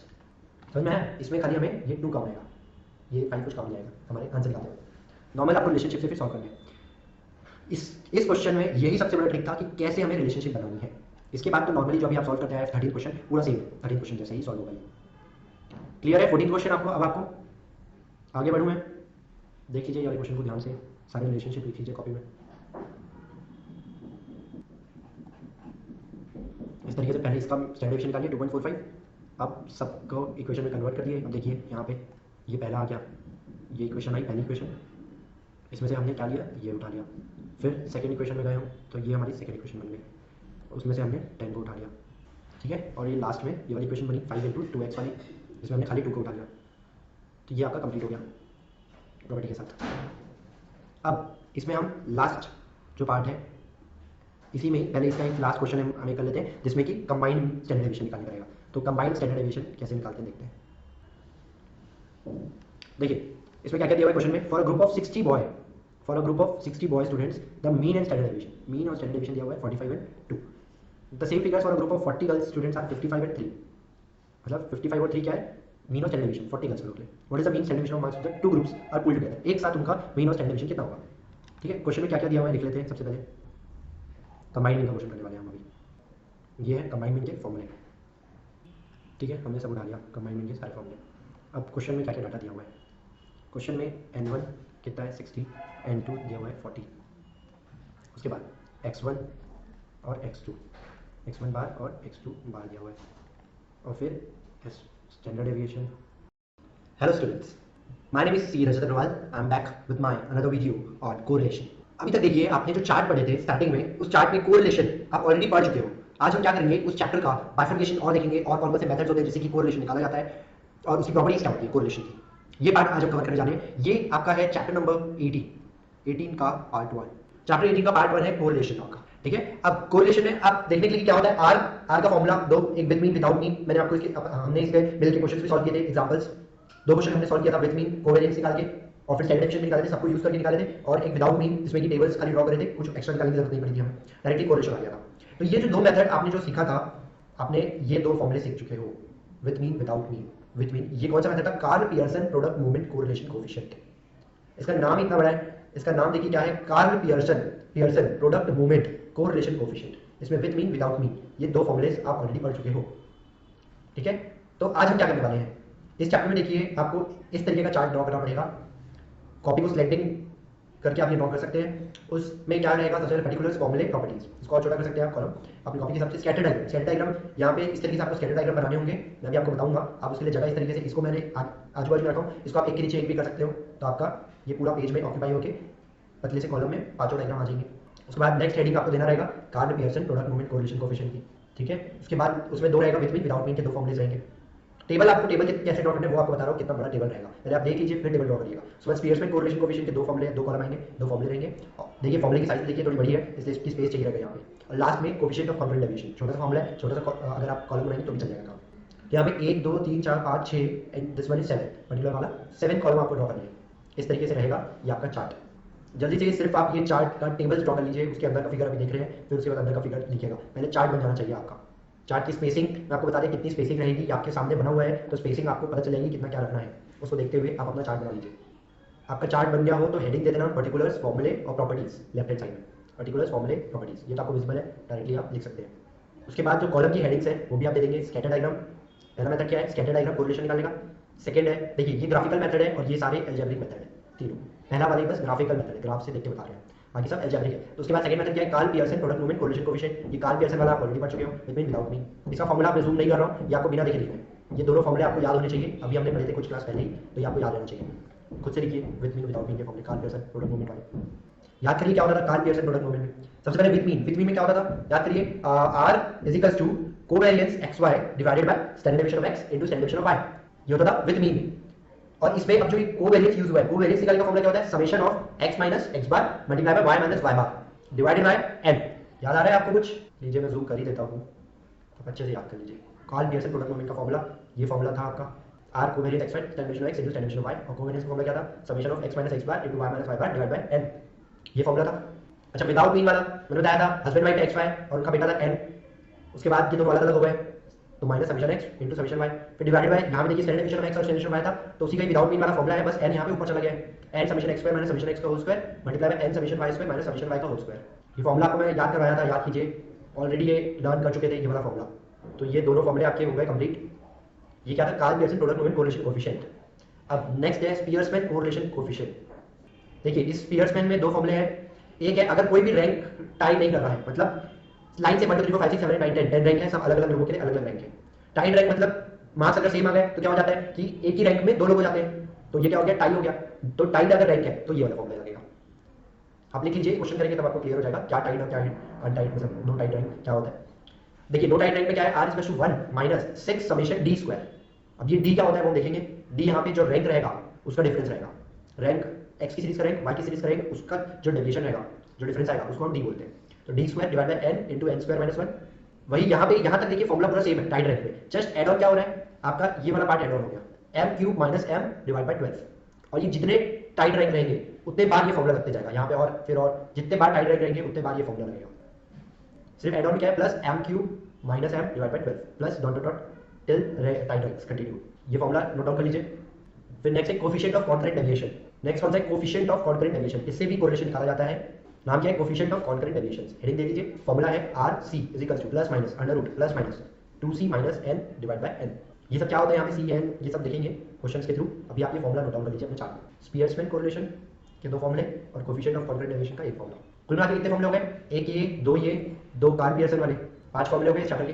देखिए इस चैप्टर के टोटल कितने फॉर्मूले हो गए, ये 5, और एक तो फिर ये वाला जो है ये तो डायग्राम वाला मेथड है। तो 5 फॉर्मूले होते हैं कोरिलेशन दिखाने के, सबसे कोरिलेशन ही निकलेगा जो कि -1 से 1 तक का रहता है, वही वाला आंसर आपका इन 5 तरीकों से निकल सकता है, जिसमें कि 3 मेथड है total in all. Karl Pearson उसके 2 मेथड है, स्पियर्समैन कोरिलेशन इसके 2 मेथड है, इसके जो स्पियर्समैन वाले के जो 2 मेथड है, ये जो स्पियर्समैन वाले के 2 मेथड है ये डिपेंड करते हैं सिचुएशन पे, अगर टाइड रैंक रहेगा तो ये वाला लगेगा, नहीं रहेगा तो यही लगेगा। और कोफिशिएंट ऑफ कॉन्करेंट डेविएशन का एक फॉर्मूला है। यहाँ तक अगर आपका चार्ट बन गया हो तो हम आगे बढ़ते हैं कोरिलेशन का। यहाँ तक का चार्ट ड्रॉ कर लीजिए प्रॉपर्ली, इसके बाद हम प्रॉपर्टीज देखते हैं। 3 प्रॉपर्टीज है, छोटी-छोटी 3 प्रॉपर्टीज है, बहुत ही ईजी। आप चार्ट के थ्रू ही रिवाइज करिए, आपको बहुत जल्दी आपका रिविजन कंप्लीट हो जाएगा और अच्छे से आपको कंप्लीटली पूरा चैप्टर कवरेज हो जाएगा एक चार्ट के थ्रू ही। आप क्या करिए, यहाँ पे जो जगह बचती है चार्ट में, जब भी मैं कुछ स्पेशल पॉइंट कुछ बताता रहता हूँ तो यहाँ पे उसको नोट डाउन कर लीजिएगा, जिसके बारे में मैं बता रहा हूँ उसके बारे में लिख लीजिए, यहाँ पे पेंसिल से लिख लीजिए, कभी बाद में लिखना पड़े तो आपको। तो इससे क्या होगा, जब रिविजन के टाइम पे आपको फिर से सिर्फ एक चार्ट देखना है और सब सारे कंसेप्ट रिवाइज हो जाएंगे। अब देखिए इसकी 3 प्रॉपर्टीज है, ये तीनों प्रॉपर्टीज भी नोट डाउन कर लीजिए। R is a unit free measure, पहली प्रॉपर्टी क्या है, correlation is a unit free measure. Second है R is not affected by change of origin and और scale but depends on sign of scale factors. ये लिख लीजिए, अभी मैं समझाऊंगा इसका होता क्या है, आपका चार्ट पहले कंप्लीट कर लीजिए। और लास्ट है R always lies between -1 to +1। Third क्या है, R always lies between -1 to +1। हो गया आपका कंप्लीट कोरिलेशन का चार्ट। अब आ जाइए स्कैटर डायग्राम के डायग्राम्स बनाने में। अभी तक आपका सिर्फ अब यहाँ से हम चालू करते हैं, पहला मेथड है स्कैटर डायग्राम। स्कैटर डायग्राम में देखिए पहला जो आप स्कैटर डायग्राम बनाएंगे वो रहेगा r इज इक्वल टू -1 का, r इज इक्वल टू -1। इसमें देखिए जो ये हॉरिजॉन्टल पे है वो x एक्सिस है, वर्टिकल वाली y एक्सिस है। तो जैसे जैसे यहाँ पे x बढ़ता जा रहा है वैसे वैसे यहाँ y कम होता जा रहा है, मतलब एक के बढ़ने से दूसरा कम हो रहा है। तो ये क्या हो रहा है, नेगेटिव रिलेशन हो रहा है, r इज इक्वल टू -1, और वो भी परफेक्टली नेगेटिवली जा रहा है, एक लाइन में सीधा जा रहे हैं, इसलिए क्या हो रहा है, ये परफेक्टली नेगेटिव। जैसे आप देखिए अगर यहाँ भी ये है आपका 2 4 6 8 10 12 14, और यहाँ पे है आपका 3 6 9 12 15 18 एंड 21। ठीक है, तो अब क्या हुआ, जब इसको आप प्लॉट करेंगे तो क्या रहेगा, ये 2 और 21, ये 18 और 4। ठीक है, ये क्या हो रहा है कि एक एक स्टेप कम होते जा रहा है, और जैसे जैसे जिस रेशो में कम हो रहा है उसी रेशो में यहाँ पे बढ़ता जा रहा है, यहाँ डबल होता जा रहा है, यहाँ पे उसी रेशो पे 2:3 के रेशो में कम होता जा रहा है। तो ये क्या हो रहा है, परफेक्टली रिलेट हो रहे हैं एक दूसरे से, कि ये इतने से बढ़ेगा तो ये इतने से कम होगा, ये इतने से बढ़ेगा तो ये इतने से कम होगा। अब अगर मैं बोलूँ नेगेटिव सीरीज से कम तो हो रहा है, इसके बढ़ने से ये कम हो रहा है, बट कभी कम हो रहा है कभी ज़्यादा, कभी कम हो रहा है कभी ज़्यादा, मतलब एक ओवरऑल तो कम रेंज में है, बट जो गिरने का रेंज है, जैसे यहाँ पे 3 3 3 गिरते जा रहा था, तो यहाँ पे क्या होगा, कभी 3 से गिर गया, कभी 2 से गिरा, कभी 1 से गिरा, कभी गिरा ही नहीं इसके बढ़ने से। तो इस तरीके से जो चेंजेस आ रहे हैं, तो इसके डायग्राम जो बनेगा वो क्या हो जाएगा, स्कैटर हो जाएगा।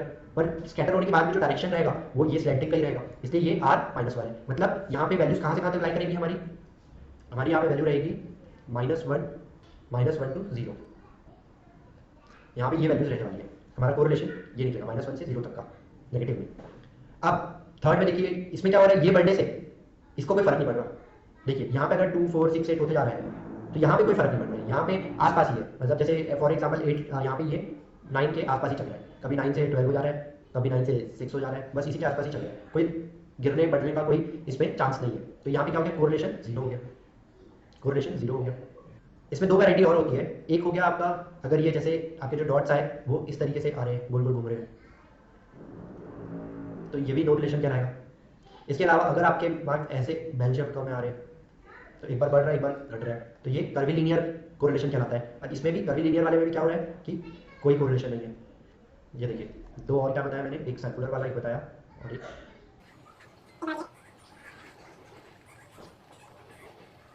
Circular correlation. इसमें भी क्या होता है कि कोई सीक्वेंसिंग नहीं है, कभी कम है कभी ज़्यादा हो रहा है, तो कोरिलेशन 0 है। ये एक्स एक्सिस है, ये वाई एक्सिस है, ठीक है। इसी में ही एक और कि आप स्टार्टिंग में आपका बढ़ रहा है फिर घट रहा है, इस तरीके से अगर आपके डॉट्स आ रहे हैं तो यहाँ पे भी क्या हो रहा है, ये क्या हो रहा है, ये कर्व के शेप में है तो उसको क्या बोलते हैं, कर्वी लीनियर कोरिलेशन। यहाँ पे भी आर क्या है, 0 है, ठीक है।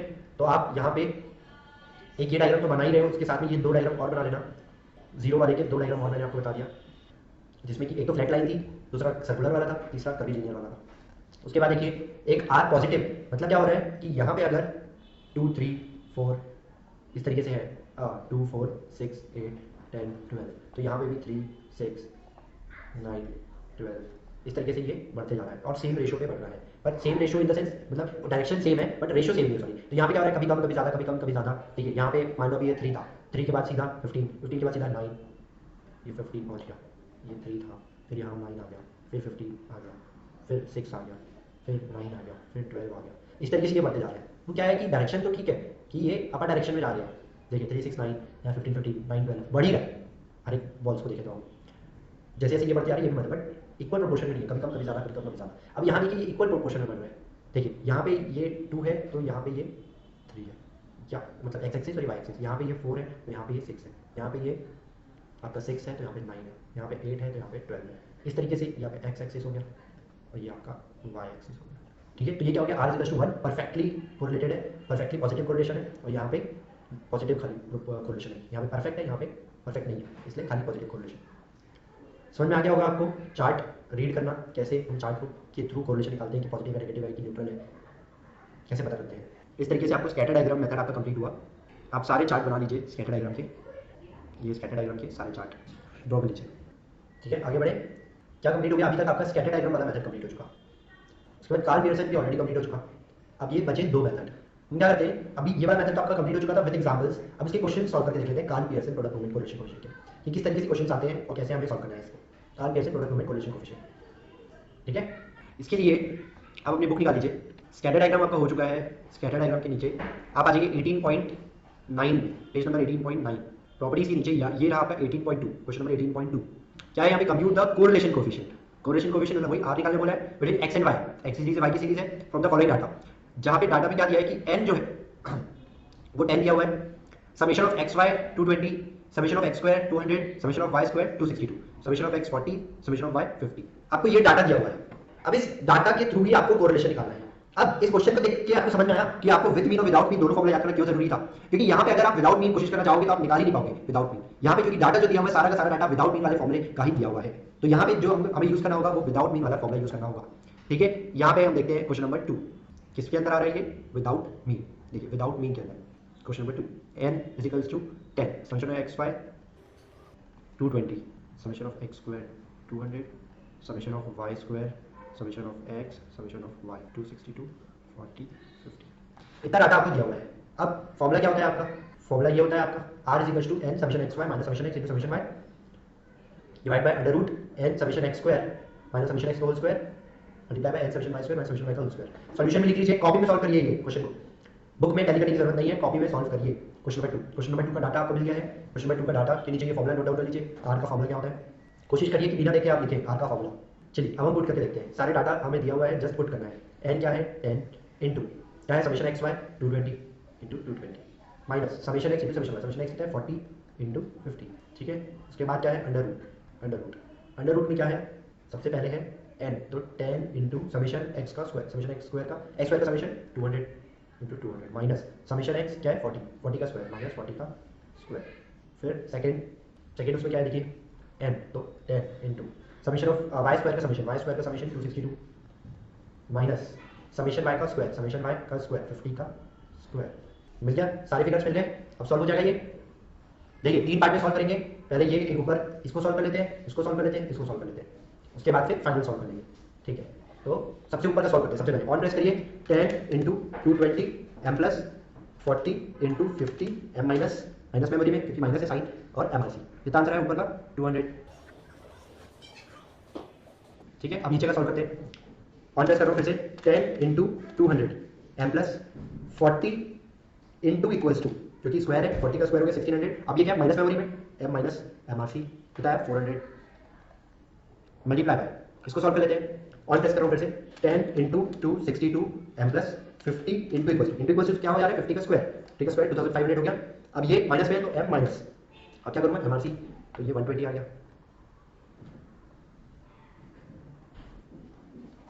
अब इसे सॉल्व करते हैं। इसे सॉल्व करने के क्या करेंगे, सबसे पहले हम यहाँ से चालू करेंगे 400 इंटू 120, जो आंसर आएगा उसको अंडर रूट प्रेस करेंगे। फिर अंडर रूट प्रेस करने के बाद उसको हमें डिवाइड करवाना है। तो एक तरीका है कि इसको मेमोरी कार्ड में सेव करा दे नीचे वाला फिगर और 200 टाइप करके फिर रिट्राइव कर ले नीचे वाले फिगर को। दूसरा तरीका क्या है, डिवाइड इक्वल्स टू प्रेस करके इसको ऊपर लिया है और फिर 200 से मल्टीप्लाई कर ले।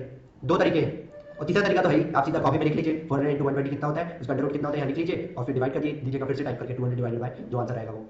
दो तरीके। और देखिए हमें अंडर रूट क्या पता बड़ा आंसर हो अंडर रूट का पॉइंट में हो तो आप कितना लिखेंगे, इसलिए आप क्या करना चाहते हैं कि कैलकुलेटर में ये पूरा सॉल्यूशन करना चाहते हैं। तो अपने पास दो तरीके हैं, एक है डिवाइड इक्वल्स टू वाला तरीका और दूसरा है मेमोरी कार्ड वाला। मेमोरी कार्ड में क्या होगा, पहले आप 400 इंटू 120 और फिर इस तरीके से आप प्रेस करेंगे, उसके बाद इक्वल्स टू ये करने के बाद आप क्या करेंगे एम प्लस, फिर आप क्या करेंगे स्टेप 1 हो गया ये, और फिर स्टेप 2 में आप क्या करेंगे 200 divided by M R C equals to.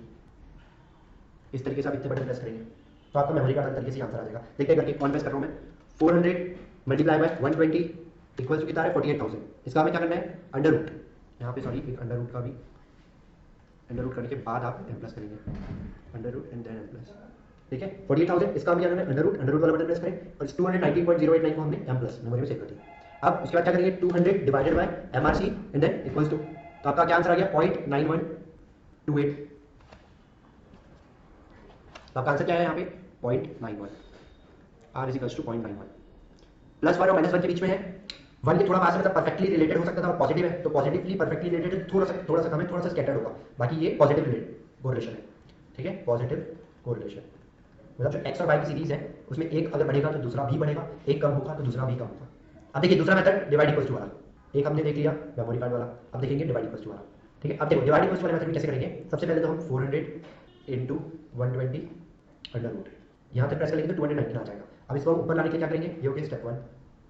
फिर स्टेप 2 में जो भी हमारे स्क्रीन में रहेगा इसके बाद अंडर रूट के बाद 219 वाला उसको हम क्या करेंगे डिवाइड एंड इक्वल्स टू, इसे क्या होगा कि वो ऊपर आ जाएगा। ऊपर आने के बाद स्टेप 3 में हम क्या करेंगे मल्टीप्लाई बाय 200, तो हमारा फाइनल आंसर हमें मिल जाएगा इक्वल्स टू प्रेस करने से इक्वल टू, तो हमारा फाइनल आंसर 0.91 आ जाएगा। देखते हैं करके आता है क्या, सेकंड मेथड से करके देखते हैं आता है क्या 0.91। ऑन प्रेस कर रहा हूँ मैं सबसे पहले, यहाँ पे हम मेमोरी कार्ड यूज नहीं करने वाले हैं, यहाँ पे डायरेक्टली हम कैलकुलेट करने वाले हैं। डायरेक्टली कैसे करते हैं देखिए 400 इंटू 120, ठीक है। फिर मैं क्या करूँगा under root 400 into 120 equals to करने के बाद मैं अंडर रूट प्रेस करूँगा क्योंकि जो स्क्रीन रहता है उसका अंडर रूट होता है, तो 48,000 का अंडर रूट करवाना है मेरे को, तब आए 290। यहाँ पे आप अंडर रूट के पहले इक्वल टू प्रेस करिएगा फिर अंडर रूट प्रेस करना, ठीक है। समझ आ रहा है, अंडर रूट मैं पहले प्रेस करूँगा तो ये 120 का अंडर रूट कर देगा, जो मैं टाइप करूँगा उसका अंडर रूट कर देगा, तो वो हमें नहीं करवाना है, हमें तो जो आंसर आएगा उसका अंडर रूट चाहिए, तो उसका अंडर रूट करने के बाद क्या गया 290। यहाँ तक क्या आंसर आ गया 290.089। अब इसे क्या करना है हमें ऊपर लाना है ताकि हम 200 से मल्टीप्लाई कर सकें, तो ऊपर लाने के लिए क्या करते हैं इसको 1 से डिवाइड कर देते हैं हम, ठीक है। तो डिवाइड इक्वल्स टू शॉर्टकट है 1 से डिवाइड करेगा, तो ये 1 से डिवाइड होकर आंसर आ गया। अब इसमें क्या करना है इंटू 200, तो आंसर आ गया आपका 0.9128 0.91। सेम आंसर आया दोनों तरीके से, एक डिवाइड इक्वल टू मेथड एक मेमोरी कार्ड वाला मेथड। ये कैलकुलेटर्स के शॉर्ट ट्रिक्स हैं। मैं आपको पहले बोला हूँ कि आप डायरेक्टली भी कर सकते हो, बट इससे करते जाओगे तो धीरे धीरे माइंड खुलते जाएगा, और ये जो चीज़ें मैं आपको ये बता रहा हूँ इतने सोचने की जरूरत नहीं पड़ेगी, डायरेक्टली आप इसी से ही कैलकुलेट कर लोगे। अब लोग कौन इतना लिखे बैठ के, जब हो रहा है डायरेक्टली कैलकुलेटर तो सीधा इसी से कैलकुलेट कर लेते हैं। धीरे धीरे आपके ये फ्लो में आ जाएगा कैलकुलेटर के ये ट्रिक्स। तो ये था आपका सेकंड क्वेश्चन। इसमें डाटा आपको दिया हुआ था, फॉर्मूले में जस्ट पुट किए, फॉर्मूले को सॉल्व करें हमने दो तरीके से। ये पहले तो हम मेमोरी कार्ड का यूज़ करके ये पूरे को 3 हिस्सों में सॉल्व कर लिए, 200, 400, 120। उसके बाद हमने मेमोरी कार्ड या फिर ज़्यादा तरीके से दोनों में से किसी को भी यूज़ करके इसे सॉल्व कर लिया। ये पूरे को आप लिख लिख के 4-5 स्टेप में भी सॉल्व कर सकते थे। एक बार ये सॉल्व करते, ये सॉल्व करते, फिर माइनस करते। आप ऐसे करना चाहते तो कर सकते थे, आपको बहुत टाइम वेस्ट होता। इस तरीके से करेंगे। अभी आपको थोड़ी तकलीफ जा रही है समझने में, एक बार समझ में आ गया तो आगे चल के आपके विद इन 30 सेकंड्स आप इसको सॉल्व कर पाएंगे, विद इन 30 सेकंड्स की पूरी कैलकुलेशन को। कैलकुलेटर में अगर आपको डाउट है, नहीं आ रहा है, तो कम से कम आपकी मेमोरी कार्ड और ये जो टेक्निक का जो स्टेप वाइज लिखवाया हो, क्या क्या बटन प्रेस करना है वो लिख लीजिए। बाद में आराम से बैठ के इसके और समझ लीजिएगा कि कैसे आया। ये दोनों टेक्निक्स को आप लिख लीजिए कॉपी में। कैलकुलेटर लिखने का तरीका फर्स्ट क्लास में मैंने आपको बताया कैसा था, जहाँ पर मैं हर एक के जो बटन प्रेस करना है उसके बाद में ऑब्लिक देते जा रहा हूँ। अब हम आ जाते हैं हमारे क्वेश्चन नंबर 3 में। क्वेश्चन नंबर 3 क्या है? Find product movement correlation coefficient. Product movement correlation मतलब ये कोरिलेशन निकालने बोल रहे हैं, कार्ल पियर्सन वाला प्रोडक्ट मूवमेंट है ना, उस वजह से फॉलोइंग फंक्शन। इसमें क्या है? एक्स और वाई 2 3 5 5 6 8 दो सीरीज दी हुई है, बहुत ईजी है, दोनों सीरीज दी हुई है। हम विदाउट मीन वाला फॉर्मूला यूज करके बहुत जल्दी तरीके से निकाल सकते हैं। तो विदाउट मीन वाले फॉर्मूले में क्या करेंगे? एक्स का समेशन, वाई का समेशन, एक्स इंटू वाई का समेशन, एक्स स्क्वायर का समेशन, वाई स्क्वायर का समेशन। इस तरीके से आप यहाँ पे चार्ट बना लेंगे और फिर डायरेक्टली फॉर्मूले में पुट करना है। बहुत ईजी है। मैं आपको 5 मिनट का टाइम दे रहा हूँ, ये पूरा मेरे को सॉल्व चाहिए आपकी कॉपी में। Question number 3, question number 3 solve करिए। अब देखिए, अब हम आगे बढ़ते हैं क्वेश्चन नंबर 4 में। क्वेश्चन नंबर 4 देखिए, क्वेश्चन नंबर 4 भी ऑलमोस्ट सेम है। दो सीरीज दी हुई है यहाँ पे आपको, एक है आपकी एक्स सीरीज और दूसरी क्या है आपकी, ये हो गई एक्स सीरीज, ये हो गई वाई सीरीज। ठीक है, एक्स सीरीज पे डाटा दिया हुआ है 8 नंबर्स के, और यहाँ पे वाई सीरीज के डाटा दिया हुआ है। नॉर्मल कोई भी मेथड यूज करके निकाल सकते हैं। विदाउट मीन वाला इजी लग रहा है आपको तो आप विदाउट मीन वाले से डायरेक्टली कैलकुलेट कर लेंगे। इसके सॉल्यूशन देखो, देख के घबराना मत कि ये यू वी ये सब क्या क्या आ गया। यू वी अगर इसलिए यूज किया है क्योंकि यहाँ पे डाटा थोड़ा बड़ा बड़ा था, इसका मल्टीप्लिकेशन स्क्वायर ये सब करते तो डाटा और बड़ा होते चले जाता। इसलिए इन्होंने क्या किया कि इसको एक अज्यूम्ड, इस सीरीज में कोई भी एक अज्यूम्ड डाटा ले लिया मिडिल फिगर, और उस मिडिल फिगर पे सबको माइनस कर दिया ताकि सीरीज छोटी हो जाए। इसको भी वैसे ही किया, बट हमें ये सब करने की जरूरत नहीं, क्योंकि करना तो कैलकुलेटर को है। आपको सबसे क्या करना है कि सीरीज को छोटा करके बड़ा करके सारे आंसर्स आपको कैलकुलेटर निकाल के देना है। लेकिन आप ये सब करेंगे प्लस माइनस तो आपको ज्यादा टाइम लग जाएगा करने में। डायरेक्टली कर लीजिए, जो आप फॉर्मूला है एक्स का समेशन, वाई का समेशन, एक्स स्क्वायर का समेशन, एक वाई स्क्वायर का समेशन और एक्स इनटू वाई का समेशन। इतनी चीजें तो आपको निकालनी है। ये चीजें आपकी डायरेक्टली कैलकुलेटर में हो सकती है, मेमोरी कार्ड और रैम के जो तरीके मैंने आपको सिखाया उसके थ्रू। देखिए कितना काम आ रहा है आपका, एक पूरा मेथड बच गया जिसमें कि आपको हर एक को डिवाइड माइनस करना होता, फिर उसका आप करते हैं वही u square v square u v square x square y square x into y करते वही, बट उस सीरीज को पहले छोटा कर लेते। तो ये छोटा करने में भी बहुत टाइम वेस्ट होता है आपका, और एट द एंड फॉर्मूला वही लगाना है आपको एक्स और वाई वाला। तो आप क्यों यहाँ पे यूवी के चक्कर में पड़ेंगे, आप डायरेक्टली कैलकुलेटर से कैलकुलेट कर लेंगे। ठीक है, तो ये रहा आपके लिए, ये वाला क्वेश्चन क्या है आपके लिए होमवर्क, आपको सॉल्व करना है घर पे याद से आप करेंगे, आपकी प्रैक्टिस बहुत जरूरी है इस चैप्टर में। ठीक है, 4th क्वेश्चन आपका होमवर्क है। 5th क्वेश्चन में देखिए यहाँ पे क्या हो रहा है, यहाँ पे एक्स और वाई सीरीज डायरेक्टली नहीं दी हुई है, यहाँ पे एक्स और वाई सीरीज आपको फाइंड करनी है। ठीक है, एक्स और वाई सीरीज आपको फाइंड करनी है, बस ये यहाँ पे इस 5th क्वेश्चन में यही एक ट्विस्ट है, बाकी ऑलमोस्ट पूरा सेम है। ट्विस्ट क्या है कि एक्स और वाई सीरीज आपको फाइंड करनी है। तो देखिए एक्स और सीरीज फाइंड करने के लिए यहाँ पे क्या दिया, एज इन ईयर्स। अब एज इन ईयर्स क्या है, 0 to 10, 10 to 20, मतलब ये किसमें दिया है, कंटीन्यूअस फॉर्मेट में। एक्स की सीरीज किसमें दी है, कंटीन्यूअस फॉर्मेट में।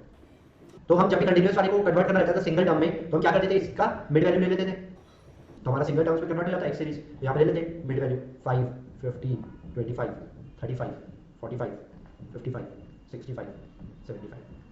ये एज का कॉलम हो गया। क्वेश्चन क्या है, examine whether there is any correlation between age and blindness on the basis of following data. और ब्लाइंडनेस में कोई कोरिलेशन है क्या, एज और ब्लाइंडनेस में। तो एज का हमने एक्स सीरीज कन्वर्ट कर लिए 5 15 25 35 45 55 65 75। अब हम क्या करेंगे, वाई सीरीज देखते हैं, ब्लाइंडनेस वाली सीरीज। एज तो हमारा एक्स हो गया, ब्लाइंडनेस हमारी वाई हो गई। तो ब्लाइंडनेस के लिए देखिए क्या डाटा दिया हुआ है, नंबर ऑफ पर्सन्स इन 1000, मतलब 0 से 10 ईयर्स वाले 90,000 लोग हैं टोटल, उसमें से 10,000 ब्लाइंड होते हैं।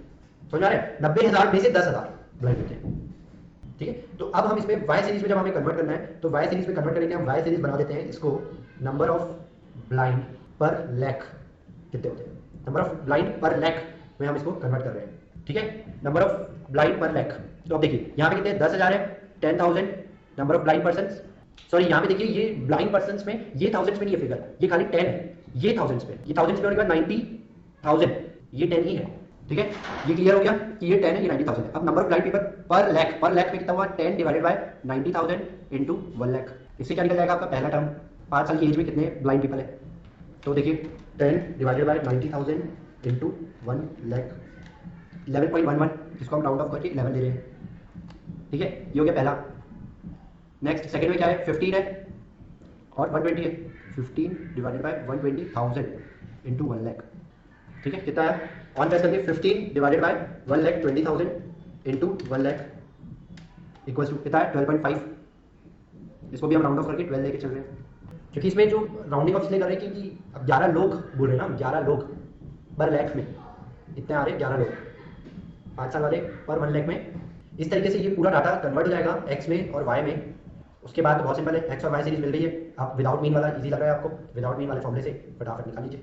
ये देखिए यहाँ पे यही किया है, पहला कॉलम ये एक्स मिड वैल्यू का, ठीक है, ये एक्स। उसके बाद नंबर ऑफ ब्लाइंड पीपल पर लैख, तो इसके लिए फॉर्मूला क्या हुआ, number of blind people divided by number of persons into 1 lakh, तो ये निकल गया 11, 12, 13। तो यहाँ पे ये क्या मिल गया आपको, ये वाई सीरीज मिल गई आपको। उसके बाद तो इजी है, एक्स और वाई सीरीज मिल गई है, तो ये एक्स सीरीज मिल चुकी है, ये वाई सीरीज मिल चुकी है।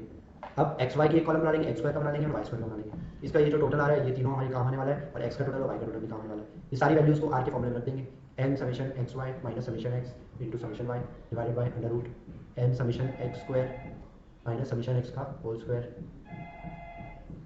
Multiply by n summation Y square minus summation Y का होल स्क्वायर।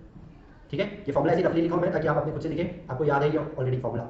जल्दी से आप कैलकुलेट कर लीजिए, आपकी कॉपी में ये वाला क्वेश्चन आपको सॉल्व करना है, क्योंकि यहाँ पे एक ट्रिक था, मिड एक्स और वाई कॉलम डायरेक्टली नहीं दिए हुए थे, ये आपको पहले फाइंड करना था, उसके बाद कैलकुलेट करना था, बस बाकी तो फिर सिंपल है।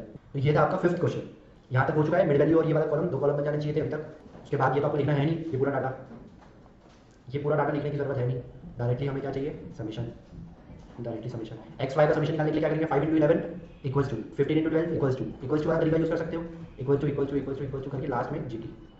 एक्स स्क्वायर करने के लिए फिर ऑन रेस कर देना, सारी मेमोरी रेस करके फिर हम क्या करेंगे 5 × इक्वल्स टू 15 × इक्वल्स टू, और ये पूरा करके लास्ट में क्या, फिर से जीटी। वैसे ही इसके साथ ऑन रेस कर देना, ये वाला इरेज हो जाए, ऑन रेस करते हैं फिर इरेज ऑन से, और फिर लास्ट में ये वाले के लिए इंटू इक्वल्स टू और लास्ट में जीटी। यहाँ पे तीनों टोटल निकल जाएगा, और नॉर्मली ये तो आपको ऐड करके निकालना पड़ेगा 720 और 150, नॉर्मली ऐड करके। देखिए हमने कैलकुलेटर में कैसे करेंगे, अब तो आपको याद हो चुका होगा कैसे करना है, ये चीज़ आप खुद से करें, फिर भी मैंने आपको हेल्प कर दिया सब कुछ बता के कि कैसे करना है कैलकुलेटर में। बहुत ईजी हो गया है, बहुत सारे कैलकुलेशन पार्ट लिखने से बच रहे हैं हम, करने से बच रहे हैं, सिर्फ छोटी छोटी मेमोरी टेक्निक से। इस तरीके से आप फॉर्मूले में पुट करेंगे, वही सेम फॉर्मूला है विदाउट मीन वाला। कौन सा फॉर्मूला है, कोरिलेशन विदाउट मीन, ये वाला फॉर्मूला है कोरिलेशन विदाउट मीन का, यूज़ करते हुए सॉल्व कर लीजिए। ये क्वेश्चन हो चुका। नेक्स्ट देखते हैं 18.6। ये जो क्वेश्चन है आपका करेक्शन वाला क्वेश्चन है, इसमें क्या करना है, करेक्शन करना है, करेक्शन। बहुत ईजी रहते हैं ये, जस्ट थोड़ा दिमाग लगाना रहता है कि करेक्शन करने के कहाँ पे फर्क आ रहा है, जैसे समेशंस में फर्क आ रहा है, जहाँ पे उसका यूज है वहाँ पे आप उसको करेक्ट करेंगे, तो उस तरीके से आपको सोचते हुए चलते हैं। तो यहाँ पे क्या है, कोफिशिएंट ऑफ कोरिलेशन आपको दिया हुआ है x y for 20 item is 0.4, मतलब ये क्या हो गया एन, ये आर एन 20 दिया हुआ है, आर 0.4 दिया हुआ है। M S D of x and y are 12 and 15, तो 12 क्या हो गया एक्स बार, 15 क्या हो गया वाई बार, 3 क्या हो गया standard deviation of x, y क्या हो गया standard deviation of y, 4 standard deviation of y. Later on it was found that the pair 20 और 15 का जो पेयर है, जो एक्स और वाई सीरीज में जो पेयर चल रहा था 20-15 का, एक जगह 20 होगा एक्स की सीरीज में, वाई की सीरीज में 15 होगा, वो हमने रॉन्गली क्या ले लिया 15 और 20, उल्टा ले लिया, एक्स का वाई में ले लिया, वाई का एक्स में। ये लिखने में गड़बड़ हो गई, तो अब इसे हमें ठीक करना है, हमें correct value of correlation coefficient बताना है, इसे हमें ठीक करके देना है। ठीक है, हमारे क्वेश्चन में क्या क्या दिया था, हमने लिखी है n r x bar y bar s s s x s y, मतलब एक्स वाई समझ गया। अब हम इसमें चलते हैं विद मीन वाले मेथड से। हम किससे चलेंगे, कोरिलेशन विद मीन करेक्ट करने के लिए हम विद मीन वाले मेथड से चलेंगे। ठीक है, तो अब देखिए इसको मैं आपको सॉल्व करके दिखाता हूँ ताकि आपको ये अच्छे से याद रहे। विद मीन वाले फॉर्मूले से करने वाला हूँ मैं इसको। ठीक है, क्या है आपका क्वेश्चन नंबर 6, क्या दिया हुआ है एन, यहाँ पे आपको दिया हुआ है एन 20 है, उसके बाद आर 0.4 है। लिखते चलिए कॉपी में क्या क्या दिया है, पहले गिवन एक्स बार 12 है, वाई बार 15 है, एस एक्स 3 है, स्टैंडर्ड डेविएशन इसको हम अपनी नोटेशन में लिख लीजिएगा, S standard deviation of x 3 है, स्टैंडर्ड डेविएशन ऑफ वाई 4 है। इतना डाटा दिया हुआ है, और गड़बड़ क्या हो गई है, जो एक्स वाई जो रहते हैं वो 15-20 होने चाहिए थे, पर इसकी जगह हमने क्या ले लिया 20-50। ये नहीं होना चाहिए था, ये होना चाहिए था, ये ले चुके हैं हमने। इस तरीके से जितना डाटा आपकी क्वेश्चन में गिवन था सब हमने नोट डाउन कर लिया।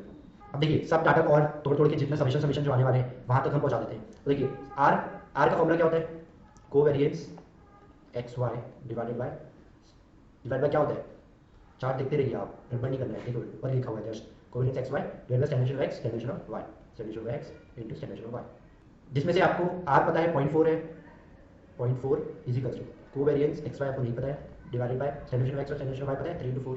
तो ये सब चीज़ आप क्या निकाल सकते हैं, कोवेरिएंस एक्स वाई कितना होगा, बताइए कोवेरिएंस एक्स वाई कितना होगा 0.4, यहाँ पे देखिए डिवाइड में 3 × 4, तो वहाँ जाके मल्टीप्लिकेशन में हो जाएगा, तो इंटू 3 × 4 4.8 क्या आ गया आपका कोवेरिएंस।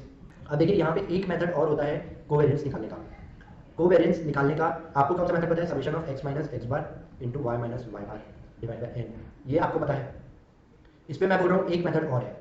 क्या होता है वो एक मेथड? आपकी बुक में भी दिया हुआ है, ये आपके लिए थोड़ा सा नया रहेगा। कोवेरिएंस का विदाउट मीन वाला फॉर्मूला कहलाया जाता है, पर इसमें भी मीन यूज हो ही रहा है, पर उसका दिखेगा आपको विदाउट मीन जैसा। तो देखिए covariance x Y is equals to जो होता है आपका summation of x y divide by n minus x bar into y bar, ये आपका फॉर्मूला होता है। ये फॉर्मूला आपके लिए नया होगा। अब अपने चार्ट में ये अपडेट कर लीजिए, ये फॉर्मूला चार्ट में अपडेट कर लीजिए, कोवेरिएंस का एक और फॉर्मूला। ठीक है, अभी इसको यूज करके इसमें जो जो चीजें थी उसको पुट करते हैं तो हमारा समेशन ऑफ एक्स वाई निकल के आ जाएगा। देखिए 4.8 is equals to summation of x y हमें नहीं मालूम है डिवाइडेड बाय एन 20 हमें मालूम है minus x bar y bar ये भी हमें मालूम है, एन 20 एक्स बार है 12 इंटू 15, ये हो गया 12 इंटू 15। तो इससे हमारा क्या निकल जाएगा? Summation of x y. देखिए इसको देखिए 12 इंटू 50 कितना है? 180। 180 इधर माइनस में था, इधर जाके क्या हो जाएगा? प्लस में, तो प्लस 4.8। अब यहाँ पे ये 20 डिवाइडेड में, तो वहाँ जाके क्या हो जाएगा? मल्टीप्लिकेशन में, तो into 20 3696। Summation of x Y कितना आ गया? 36। क्लियर है यहाँ तक? अब इसके आगे देखते हैं हम। देखिए अभी तक हमने क्या पता कर लिया है? एक्स वाई का समेशन ये होता है। अब हम लाइन से देखते जाते हैं और क्या क्या चीज हमें कोरिलेशन जब हम निकालेंगे करेक्टेड वाला, तो करेक्टेड वाला कोरिलेशन निकालने के हमें क्या क्या यहाँ से देखिए हमने शुरू किया, आ रही है हमें निकालना था तो कोवेरिएंस, तो कोवेरिएंस में जो जो चीजें चाहिए थी तो उसकी सारी चीजें हमने यहाँ पे फाइंड आउट कर ली है। अब हमें सब चीज पता है, जो भी करेक्ट करना है इन्हीं सब चीजों में करेक्ट करना रहेगा। तो अब देखिए अगर मेरे को summation of x y correct करना है, summation of x y x into y उसका समेशन, तो अब यहाँ पे ध्यान दीजिए नंबर तो सेम है, 15 इंटू 20 भी वही होता है, 20 इंटू 15 भी वही होता है। बोथ वे में करोगे तो आंसर तो आपको वही आना चाहिए था। तो इसमें अगर आप करेक्ट कर भी दोगे तो क्या होगा? करेक्ट कैसे करोगे आप? इसमें माइनस करोगे, इसमें माइनस करोगे 20 इंटू 15 और फिर प्लस कर दोगे 20 इंटू 15। तो बात तो वही होनी है, आंसर आपका 3696 ही आना है एट द एंड। ये आपका करेक्ट हो गया, मतलब समेशन ऑफ एक्स वाई आपका ऑलरेडी करेक्टेड है। ठीक है, कोवेरिएंस एक्स वाई में जो चीज करेक्ट करना था हमें पता चल गया, ये चीज करेक्टेड है, एन सही है। एक्स बार और वाई बार इसमें चेंजेस आएंगे, उसको हम कंप्यूट कर लेंगे तो ये कोवेरिएंस निकल जाएगा आपका। तो ऊपर का फिगर तो सॉल्व हो जाएगा, एक्स बार और वाई बार बस बचा है ठीक करना, इधर का फिगर तो ठीक हो गया। परफेक्ट। अब देखते हैं हम आगे standard deviation. Standard deviation of x, standard deviation of x का फॉर्मूला क्या होता है? याद कीजिए, इसको मैं अभी स्क्वायर लेके चल लेता हूँ क्योंकि ये अंडर रूट रहेगा, अंडर रूट का स्क्वायर ही हो जाएगा, यहाँ स्क्वायर करते तो अंडर रूट हट जाएगा, तो ये वेरिएंस हो गया। वेरिएंस, अब देखिए इसका फॉर्मूला क्या होता है? अंडर रूट बस हट गया, बाकी सब वही आएगा। अंडर रूट हटने के बाद यहाँ पे क्या क्या आता है? Summation of x square divided by n minus summation of x divide by n का होल स्क्वायर। तो ये कुल मिला के क्या कहलाता है? मीन कहलाता है। तो मैं इसके जगह यहाँ पे मीन लिख सकता हूँ, यहाँ पे मैं इसको चेंज करके मीन का स्क्वायर कर देता हूँ। तब देखो समेशन ऑफ स्टैंडर्ड एक्स कितना है? 3, तो यहाँ पे स्क्वायर है तो 3 3 का 9, 3 का स्क्वायर यहाँ पे लिख लेता हूँ ऐसा। समेशन ऑफ एक्स स्क्वायर हमें मालूम नहीं है, डिवाइडेड बाय 20 माइनस एक्स बार हमें मालूम है, एक्स बार कितना है? 12, 12 का स्क्वायर। सॉल्व करें इसको, एक बार सॉल्व करने के क्या करेंगे? इधर से हम चालू करते हैं इस वाले फिगर से, इसको फिर इधर लेके चले जाएंगे और फिर 20 को ऊपर ले आएंगे। ठीक है, तो आपका समेशन ऑफ एक्स स्क्वायर आ जाएगा। देखिए ऑन प्रेस करने के बाद 12 इंटू इक्वल्स टू 144 हो गया। अब ये माइनस था, इधर जाके क्या हो जाएगा? प्लस, तो प्लस 3 3 से 9 करना है तो प्लस 9 कितना है? 153। ये 20 ऊपर आके इंटू जाएगा तो into 20 3060। Summation of x square क्या आ गया? 3060। अब यहाँ पे ठीक करना है, तो ठीक करने के लिए क्या है कि इस जो टोटल है, इस टोटल में क्या हुआ होगा? एक्स सीरीज में 20 ले लिया हमने, तो 20 का स्क्वायर यहाँ पे ऐड हो चुका है, तो यहाँ पे से हटा देते हैं 20 का स्क्वायर, तो माइनस 20 स्क्वायर और प्लस क्या कर देंगे? अब हमें एक्स सीरीज में 20 की जगह क्या चाहिए? 15 चाहिए। ठीक है, 15 20 की जगह 15 चाहिए, तो 15 को डाल देंगे प्लस 15 का स्क्वायर, तो ये भी करेक्ट हो जाएगा। ठीक है, कर लेते हैं। देखिए 3060 और प्लस करो, स्टार्टिंग से इसको कैसे सॉल्व करेंगे? 3060 चाहे प्लस में तो m प्लस, फिर 20 इंटू इक्वल्स टू माइनस करना है m माइनस, फिर 15 इंटू इक्वल्स टू प्लस करना है m प्लस और फिर m आर 2885। सॉरी, क्वेश्चन में थोड़ा सा करेक्शन है। देखिए क्वेश्चन में हमने अच्छे से पढ़े नहीं, इसको और अच्छे से पढ़ते तो हमें याद रहता कि क्या लिखा है? Letter on it was found that pair of 20 50, ये जो पेयर है वो हमने गलती से 15 20 ले लिया, तो ये रॉन्ग फिगर है और ये लेना चाहिए था हमें, ये राइट फिगर है। ठीक है, तो यहाँ पे वाली चेंजेस कर लेते हैं। अब ये क्या हो जाएगा? हमने रॉन्ग क्या ले लिया एक्स में? देखिए हमने रॉन्ग ले लिया 15, जो यहाँ पे 15 ले लिया रॉन्ग एक्स में, एक्स ही वाला है तो 15 रॉन्ग ले लिया, जबकि लेना 20 था, तो रॉन्ग जो ले लिया माइनस 15 स्क्वायर प्लस 20 स्क्वायर। देखिए करेक्ट, फिर से ऑन प्रेस कर लेते हैं। 3060 क्या करेंगे? m plus 15 into equals to m minus 20 into equals to m plus और फिर m माइनस, इतना है 3235। वैसे ही सेम अब y के कर लेते हैं। Standard deviation of y square equals to summation of y square divided by n minus y bar का स्क्वायर। ठीक है, अब डाटा पुट कर लेते हैं। स्टैंडर्ड डेविएशन ऑफ y कितना है? 4 है, तो 4 का square equals to summation of y square हमें नहीं मालूम, n 20 मालूम है, माइनस y बार कितना है? 15 का स्क्वायर। कंप्यूट कर ले हम स्टैंडर्ड डेविएशन ऑफ y का, ये तो आपका हो चुका है, ये summation of y square is equals to कितना है? करें साथ में करें मेरे 15 इंटू इक्वल्स टू 225 है, इधर माइनस में हो जाएगा प्लस हो जाएगा, तो 4 स्क्वायर दिया वो प्लस हो जाएगा, 4 4 16, तो प्लस 16 डिवाइड अब ये 20 ऊपर आके मल्टीप्लाई तो इंटू 20 इक्वल्स टू 4820। अब इसको करेक्ट करना है, तो करेक्ट करने के लिए क्या करेंगे, समेशन ऑफ वाई स्क्वायर, ये क्या है करेक्टेड वाला, summation of Y square is equal to 4820। अब क्या गड़बड़ हो गया है यहाँ पे देखिए, y में 20 हमने ले लिया है जबकि लेना 15 था, तो 20 गलत है, तो 20 को हटा देंगे, माइनस 20 स्क्वायर प्लस 15 स्क्वायर, इस तरीके से करेंगे करेक्टेड वाला। आपको समझ में आए इसलिए मैं सारे करेक्टेड वाले फिगर को ग्रीन से कर देता हूँ।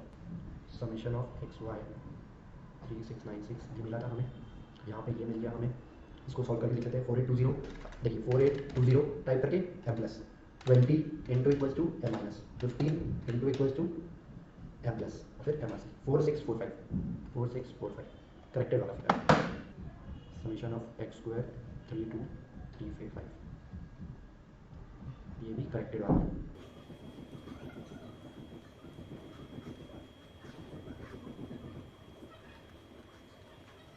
एक्स स्क्वायर करेक्टेड मिल गया, वाई स्क्वायर करेक्टेड मिल गया, एक्स वाई करेक्टेड मिल गया। अब देखिए आप इस फॉर्मूले में विदाउट मीन वाले फॉर्मूले में क्या क्या यूज होता है, एक्स इंटू वाई करेक्टेड मिल गया, एन पता है, ये बच गया बस summation of x summation of y, summation of x square y square मिल गया, क्या बचेगा summation of x summation of Y. ये अगर मिल जाए हमें करेक्टेड वाला तो हमारा पूरा कोरिलेशन निकल जाएगा करेक्टेड वाला। ठीक है, कोशिश करते हैं हम वो पता करने की। वो पता करने के लिए हमें अभी क्या बचा है, हमारे पास एक मीन का फॉर्मूला बचा है जहाँ पे वो चीज़ आती है जिससे हम करेक्ट कर सकते हैं। तो देखिए एक्स बार का फॉर्मूला क्या होता है, summation of x divide by n. तो एक्स बार कितना दिया है हमें, एक्स बार है 12, वाई बार है 15, एक्स बार है 12, वाई बार है 15।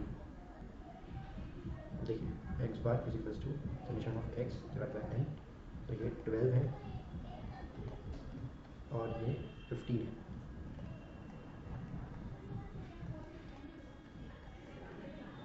तो समेशन ऑफ एक्स कितना रहा और समेशन ऑफ वाई कितना है, इसी 12 इंटू 20 कितना 240 और यहाँ पे 15 इंटू 20 कितना है 300।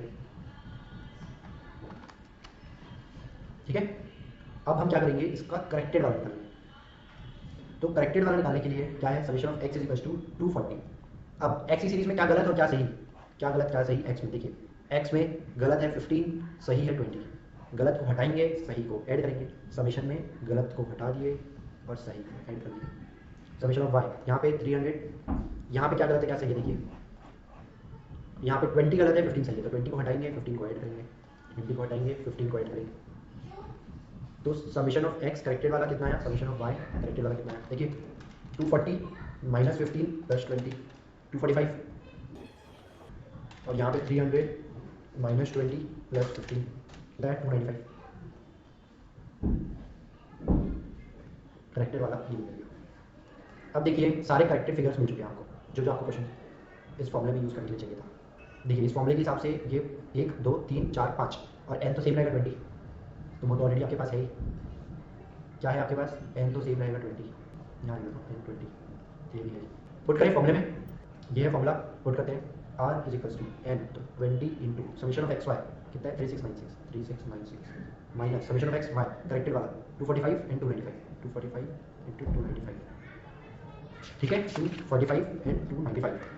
इसके बाद इसके नीचे का फिगर देखते हैं अंडर रूट में, देखिए 20 into summation of x square corrected वाला एक्स स्क्वायर 3235, ठीक है, माइनस समेशन ऑफ एक्स का whole square, summation of x कितना है 245 का होल स्क्वायर, और इससे मल्टीप्लाई करना है हमें second 20 into summation of Y का स्क्वायर, समेशन ऑफ वाई कितना है का स्क्वायर कितना है 4645 माइनस समेशन ऑफ वाई का whole square, summation of y corrected वाला 295 का होल स्क्वायर। ठीक है, सारे फिगर्स हो चुके हैं करेक्टेड वाले, हो गया यहाँ तक। इसको सॉल्व कर लीजिए, फटाफट सॉल्व करिए। Are is equals to 20 into 3696 M plus 245 into 295 M minus M R C 1645 ये आ गया ऊपर का फिगर। नीचे का फिगर देखते हैं, ये वाला सॉल्व कर लेते हैं। ऑन प्रेस करो फिर से 20 into 3235 M plus 245 into equals to M minus M R C 4675 into second figure क्या है, ऑन प्रेस करना फिर से 20 into 4645 M plus 295 into equals to M minus M R C 5875। Finally ये कैलकुलेट कर लेते हैं, कोई भी तरीके से कर सकते हैं। पहले करेंगे 4675 मल्टीप्लाई बाय 1.75 इक्वल्स टू, जो आंसर दिख रहा है उसको अंडर रूट करने के बाद इसको ऊपर लिया है, इंटू डिवाइड को दबा के फिर इंटू 1645, कितना आ गया 0.31। करेक्टेड आर क्या आ गया 0.31। ये है फाइनल आंसर। पहले क्या था क्वेश्चन में 0.4 था आर, अब क्या हो गया 0.31 हो गया। करेक्ट हो गया। सिर्फ एक 20 और 50 अदली बदली हो गए थे एक्स और वाई में, तो उसके लिए हमें इतना मात्रा बच्चे करना पड़ा, इतना सब करके फिर निकला हमारा आंसर। बस कुछ नहीं करना, हमें एक फ्लो में चलना है, कुछ फॉर्मुले को देखते हुए चलेंगे, जो जो चीज़ उस फॉर्मुले में यूज हुई है उसे सारे जो फिगर्स है जो हमें निकालने में आर निकालने के लिए चाहिए रहेंगे वो सारा ठीक करते हुए चलेंगे। ठीक है, इसमें देखो इस क्वेश्चन में आप एक तो ये तरीका सीखे कैसे करेक्ट करते हैं एक एक चीज़ को, प्लस आपने ये सीखा कि ये वाला यूज करते हुए विथ मीन यूज करते हुए विदाउट मीन भी काम में आ गया। विथ मीन भी जरूरी था यहाँ पे क्योंकि उसके बिना यहाँ पे ये सब कोवेरिएंस वगैरह ये सब नहीं निकालते तो हमारा एक एक फिगर ये मिलता नहीं, और विदाउट मीन भी जरूरी था क्योंकि सब फिगर से मिल गए हैं तो उसको इसी में यूज करके निकाल लें फटाफट। और आपने एक नई चीज और क्या सीखे इस क्वेश्चन में, कोवेरिएंस का एक और फॉर्मूला। कोवेरिएंस एक्स वाई का क्या रहता है, summation of x Y divided by minus x bar into y bar. तो ये एड ऑन था कोवेरिएंस का एक फॉर्मूला, इसे आपको याद रखना है। कॉपी में 6 क्वेश्चन होना चाहिए, इससे आपके बहुत सारे कंसेप्ट एक बार में क्लियर हो जाते हैं।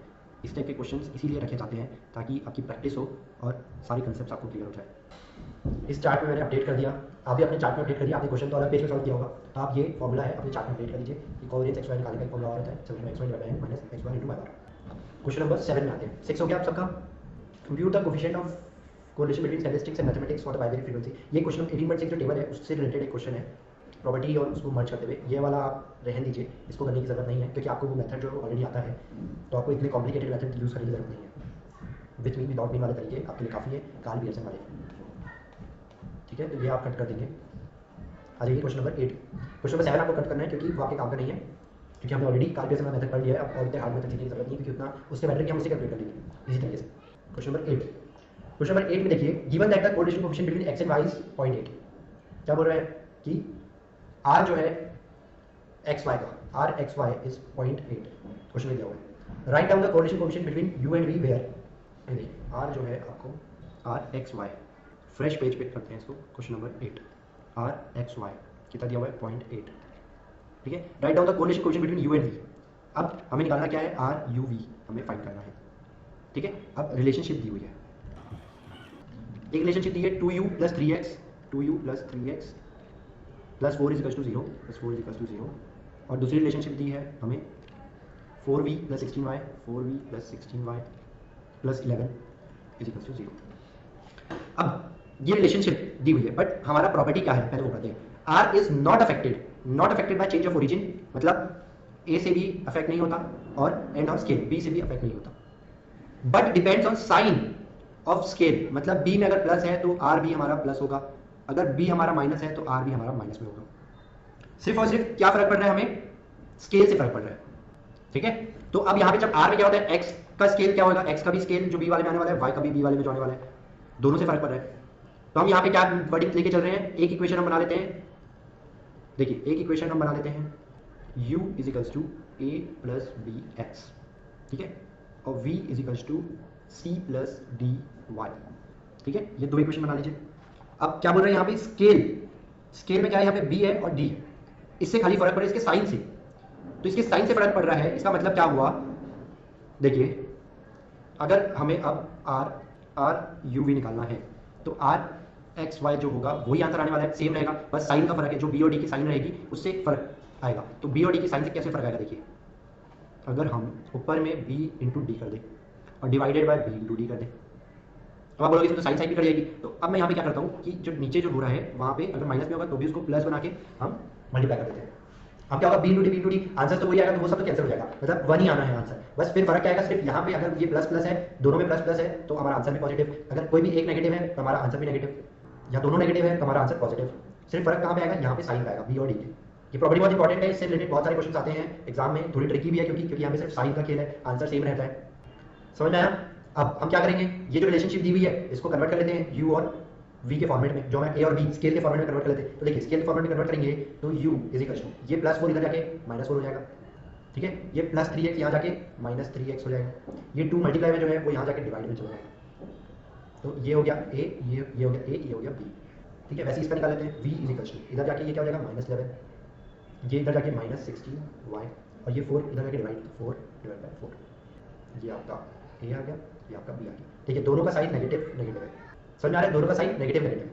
तो जब आप अपने प्रॉपर्टी के फॉर्मूले में पुट करोगे, प्रॉपर्टी का फॉर्मूला क्या है, r u v b into d divide by b into d modulus में, ठीक है, पुट करके देखते हैं। फॉर्मूला देखिए ये है are is equals to B into d divided by modulus में बी इंटू डी, ठीक है, इंटू आर यू वी निकाल रहे हैं तो यहाँ पे एक्स वाई पुट करें। बी कितना है -3/2।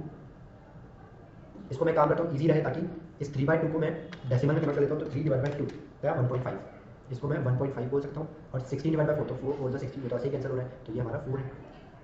तो 1.5 इंटू 4, बट दोनों क्या है माइनस में, -4 इंटू -1.5 डिवाइडेड बाई, फिर से यही करना है बट माइनस साइन हटा के, तो 1.5 इंटू 4, ठीक है, इंटू आर एक्स वाई कितना दिया हुआ था क्वेश्चन में 0.8, तो ये 0.8 ही रहेगा, ये हो गया 0.8।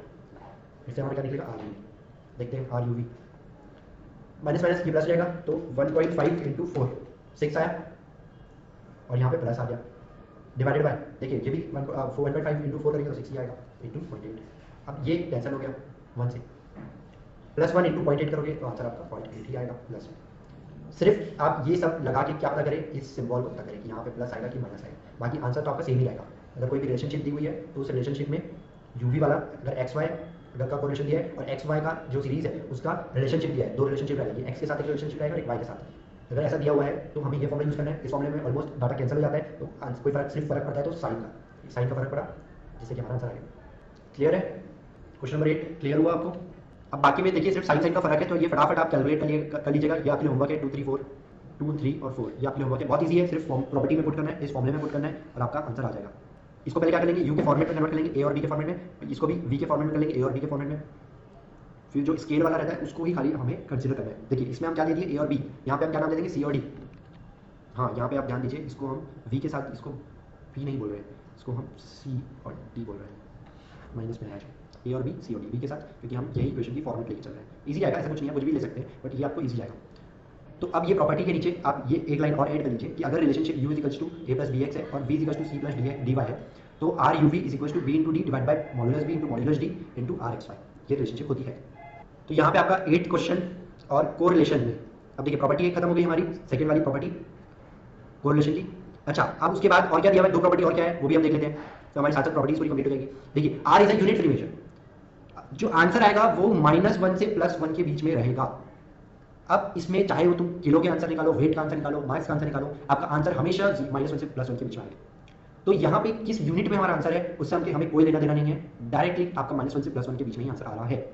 इसीलिए यहाँ पे एक बार और प्रॉपर्टी में क्या बोला कि आर हमेशा -1 से +1 के बीच में ही लाई करेगा। ऐसा कभी भी नहीं हो सकता कि आपका आंसर +2 आ रहा हो, +100 आ रहा हो, मतलब 1 के ऊपर आएगा ही नहीं और -1 के नीचे जाएगा ही नहीं, इसके बीच में ही आपका कोरिलेशन आएगा। तो दो प्रॉपर्टी का, एक तो यूनिट फ्री होता है, उसको कोई भी यूनिट से कोई मतलब नहीं है, आंसर -1 से +1 के बीच में जाता है, दूसरी प्रॉपर्टी वही है -1 से +1 के बीच में जाता है। ठीक है, तो यहाँ पे आपका प्रॉपर्टीज तीनों कंप्लीट हो गई है। प्रॉपर्टी आपको समझ में आ गया होगा, इसकी प्रॉपर्टी ट्रिकी थी, थोड़ी अफेक्टेड नहीं था ओरिजिनल स्केल से, बट खाली अफेक्टेड था तो सिर्फ साइन को लेकर, वो भी किसके, स्केल से, स्केल के साइन से अफेक्ट बस होता था, बाकी इसको कोई लेना देना नहीं जाता था ओरिजिनल स्केल के फिगर से। तो यहाँ पे ये जो कंप्लीट किए हमने आज, क्या क्या कर लिए, स्कैटर डायग्राम देखिए मेथड सारे, उसके बाद हमने कार्ल पियर्सन के विद मीन का फॉर्मूला, विदाउट मीन के फॉर्मूले से जितने क्वेश्चन थे वो सारे सॉल्व करे। उसमें हमने एक नया क्या पढ़ा, कोवेरियंस का नया एक फॉर्मूला होता है वो हमने सीखे, जिसमें हम करेक्शन कैसे करते हैं, कुछ गड़बड़ हो गई है तो वो सीखे, करेक्शन कैसे करना है। और हमने प्रॉपर्टीज, 3 प्रॉपर्टीज देखी, तीनों प्रॉपर्टी याद हो जानी चाहिए। आर क्या है, यूनिट फ्री मेजर होता है। दूसरी प्रॉपर्टी क्या है, आर अफेक्टेड नहीं होता स्केल और ओरिजिन से, बस अफेक्ट करता है तो उसके साइन से, किसके, स्केल के साइन से। ठीक है, और फिर लास्ट आर लाई करता है -1 से +1 के बीच में। अब हम नेक्स्ट क्लास में क्या देखेंगे, स्पीयर्समैन कोरिलेशन कोएफिशिएंट, रैंक वाला मेथड है, रैंक वाले मेथड से कैसे निकालना है कोरिलेशन, और साइन वाला मेथड है। ये रैंक वाला मेथड है, ये साइन वाला मेथड है, concurrent of coefficient deviation, coefficient of concurrent deviation, ये दोनों मेथड हम देखने वाले हैं नेक्स्ट क्लास में। Thank you.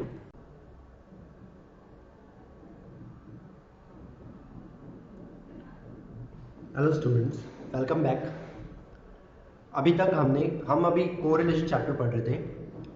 इस कोरिलेशन चैप्टर में हमने क्या क्या कंप्लीट कर लिया है, एक तो स्कैटर डायग्राम वाला टेक्निक कंप्लीट कर लिया था, और दूसरा Karl Pearson product moment correlation coefficient method complete कर लिया है। ठीक है, ये 2 मेथड हमने कंप्लीट कर लिया है, साथ में उसकी प्रॉपर्टीज भी देख लिए, और इन तीनों चीज़ों से रिलेटेड क्वेश्चंस भी हमने कर लिया है। अब हमारा इस चैप्टर में क्या क्या बचा है, स्पीयर्समैन कोरिलेशन कोएफिशिएंट और कोएफिशिएंट ऑफ कॉन्करेंट डेविएशन, ये 2 टॉपिक बची है कोरिलेशन पार्ट 1 में, ये 2 टॉपिक स्पियर्समैन कोरिलेशन कोएफिशिएंट और coefficient of congruent deviation.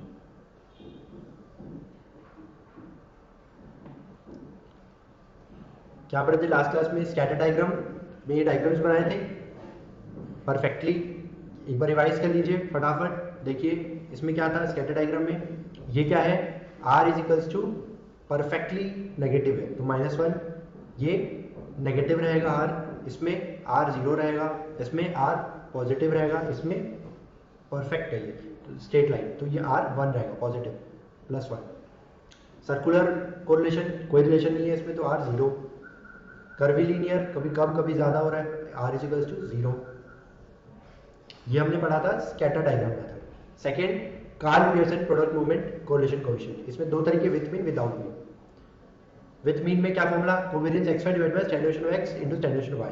Covariance निकालने का तरीका x minus x bar into y minus Y bar का समेशन डिवाइड बाय n। और सेकंड फॉर्मूला क्या है, एक और जो आज कल हमने नया सीखा था इसके पहले वाली क्लास में, summation of xy divide by n minus x bar into y bar. याद आ रहा है, ये करेक्शन वाला एक क्वेश्चन कर रहे थे जिसमें कि हमने ये सीखा था ये फॉर्मूला। और विदाउट मीन का फॉर्मूला तो आपको अब याद हो गई, फैमिली वाला, विद फैमिली विदाउट फैमिली बच्चों के साथ वाला, ठीक है, ये तो आपको याद ही है। उसके बाद हमने 3 प्रॉपर्टी पढ़े थे।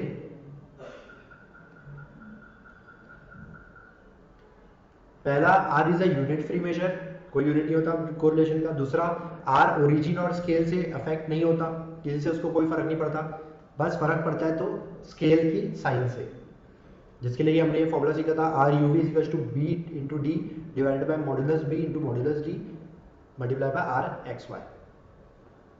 और r हमेशा -1 से +1 के बीच में रहता है। इतनी चीजें हमने पिछली क्लास में कवर की थी। ये था आपका क्विक रिकैप।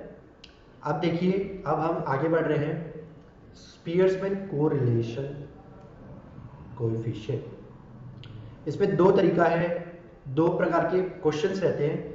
एक क्वेश्चन की वैरायटी रहती है जिसमें कि रैंक रिपीट नहीं होते, और एक क्वेश्चन की वैरायटी होती है जिसमें रैंक रिपीट होते हैं। कोई भी एक रैंक में टाई होता है, दो लोग का एक ही रैंक आ रहा है, ऐसी सिचुएशन आती है तो फॉर्मूला बड़ा हो जाता है, और अगर ऐसी सिचुएशन नहीं आ रही है तो फॉर्मूला छोटा है। फॉर्मूला क्या है, r is to 1 minus 6 summation d square divide by n into n square minus 1। ये फॉर्मूला आपका चार्ट में लिखा हुआ है, ठीक है। अब यहाँ पे d स्क्वायर क्या होता है देखेंगे, n क्या होता है देखेंगे, ठीक है। देखिए इसमें दो वेरिएबल है, d स्क्वायर और n। अब देखिए n तो नंबर ऑफ टर्म्स ही रहता है, तो नॉर्मली जितने नंबर ऑफ टर्म्स होंगे वो n हो गया, ये तो बहुत इजी था। सिर्फ इसमें ट्रिकी क्या है, d। अब ये d नई चीज है आपके लिए, क्या है यहाँ पे d हमेशा जहाँ पे भी आता है कोई ना कोई डेविएशन होता है, किसी भी चीज को माइनस कर रहे होते हैं। अब इसमें क्या माइनस कर रहे हैं, तो इसमें क्या करेंगे, जो x और y दो सीरीज होगी, x की सीरीज y की सीरीज, तो हम x का रैंक निकाल लेंगे, y की रैंकिंग निकाल लेंगे, और फिर दोनों रैंकिंग को माइनस कर देंगे, तो जो आंसर आएगा आपका वो कहलाएगा डेविएशन। और फिर हमको क्या पूछा है, डेविएशन के स्क्वायर का समेशन, तो एक कॉलम और बना लेंगे डी स्क्वायर का। समझ में आ रहा है क्या करना है, सबसे पहले x की सीरीज है उसका रैंक, y की सीरीज है उसका रैंक, फिर x का रैंक और y का रैंक को माइनस कर देंगे, तो क्या आ गया d, फिर एक और कॉलम में डी स्क्वायर। समझ में आ रहा है, इस तरीके से हमें कॉलम बनाना है। अब देखते हैं यहाँ पे क्वेश्चन 18.9 पे आइए। देखिए आपका ये चालू हुआ है स्पियर्समैन रैंक कोरिलेशन 18.18 पेज नंबर पे। उसके बाद वाले पेज में आपका पहला क्वेश्चन दिया हुआ है 18.9। इसमें क्या बोले, compute the coefficient of rank correlation. देखिए अलग से क्या वर्ड यूज किया है, रैंक वर्ड यूज किया है, इसलिए हम ये वाला मेथड यूज करेंगे। कौन सा, स्पियर्समैन रैंक कोरिलेशन वाला। अब इसमें क्या दिया हुआ है, सेल्स और एडवर्टाइजमेंट के 1000 ऑफ रुपीज के हिसाब से डाटा दिया हुआ है कि अगर 7 एडवर्टाइजमेंट करते हैं तो 90,000 की सेल होती है, 6 एडवर्टाइजमेंट करते हैं तो 85,000 की सेल होती है, 2 एडवर्टाइजमेंट करते हैं तो 68,000 की सेल होती है। यूजुअली एडवर्टाइजमेंट और सेल्स में क्या रिलेशन है, बताइए क्या रिलेशन है एडवर्टाइजमेंट और सेल्स में। तब सेल्स और एडवर्टाइजमेंट में क्या रिलेशन रहता है, अगर हमारा एडवर्टाइजमेंट बढ़ते जा रहा है तो उससे सेल्स भी बढ़ता जाएगा। मतलब क्या ये एक पॉजिटिव रिलेशन है, हमें नाम से ही समझ में आ गया कि एडवर्टाइजमेंट अगर बढ़ती जाएगी तो सेल्स भी हमारी बढ़ती जाएगी, तो एक पॉजिटिव रिलेशन होने वाला है। अब हमें पता करना है कि कितना एग्जैक्टली कितना पॉजिटिव है, कि कितने सेल्स बढ़ने से कितना कितने एडवर्टाइजमेंट बढ़ने से कितना सेल्स बढ़ सकता है, ये फाइनली हमें पता करना है। तो उसके लिए यहाँ पे जो हमें मेथड यूज करना है वो रैंक वाला मेथड यूज करना है। तो अब रैंक वाले मेथड के लिए आप टेबल ड्रॉ कर लीजिए, अपनी बुक में ये निकाल लीजिए क्वेश्चन, यहाँ से आप क्वेश्चन के फिगर्स देख लीजिए और टेबल ड्रॉ करना है। अब टेबल में देखिए, अभी मैंने बताया आपको क्या क्या कॉलम बन रहे हैं डी स्क्वायर निकालने तक के लिए।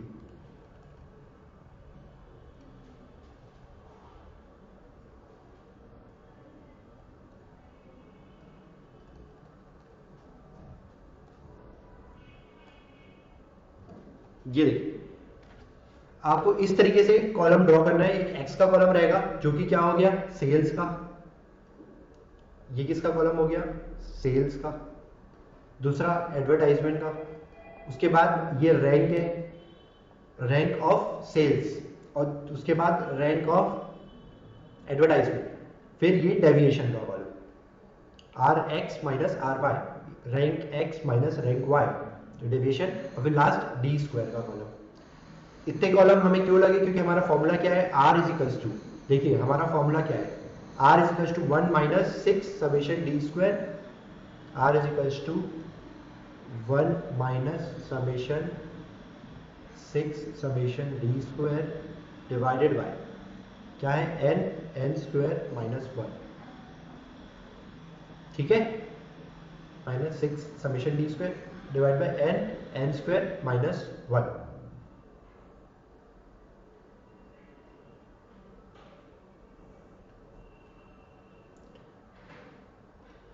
ठीक है, अब इस फॉर्मूले, अब सबसे पहले हमें रैंकिंग करनी है। तो रैंकिंग करनी है तो एक्स की सीरीज की रैंकिंग पहले कर लेते हैं। तो क्या करेंगे, जो सबसे बड़ा रहेगा उसको रैंक 1 देंगे।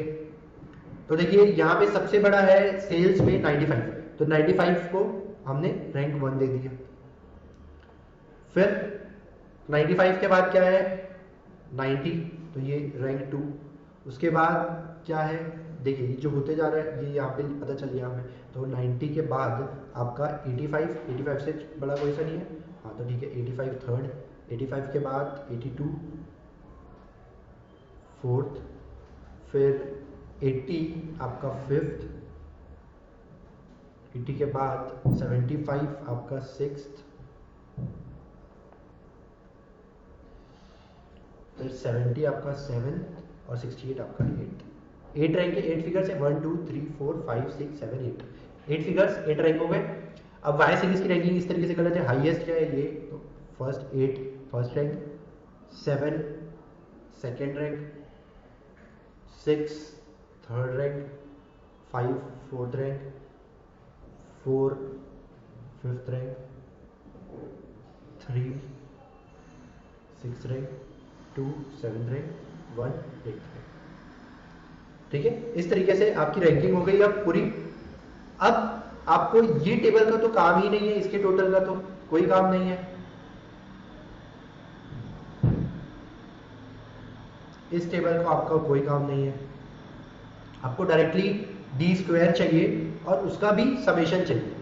तो मतलब ना आपको ये वाला कुछ चाहिए ना ये वाला कुछ चाहिए, डायरेक्टली आपको क्या चाहिए, ये फिगर। अब कैलकुलेटर में अपना दिमाग चलाइए कि कैसे लाएंगे आप डायरेक्टली ये figure. 2 minus 2 into equals to, तो ये वाला फिगर आ जाएगा।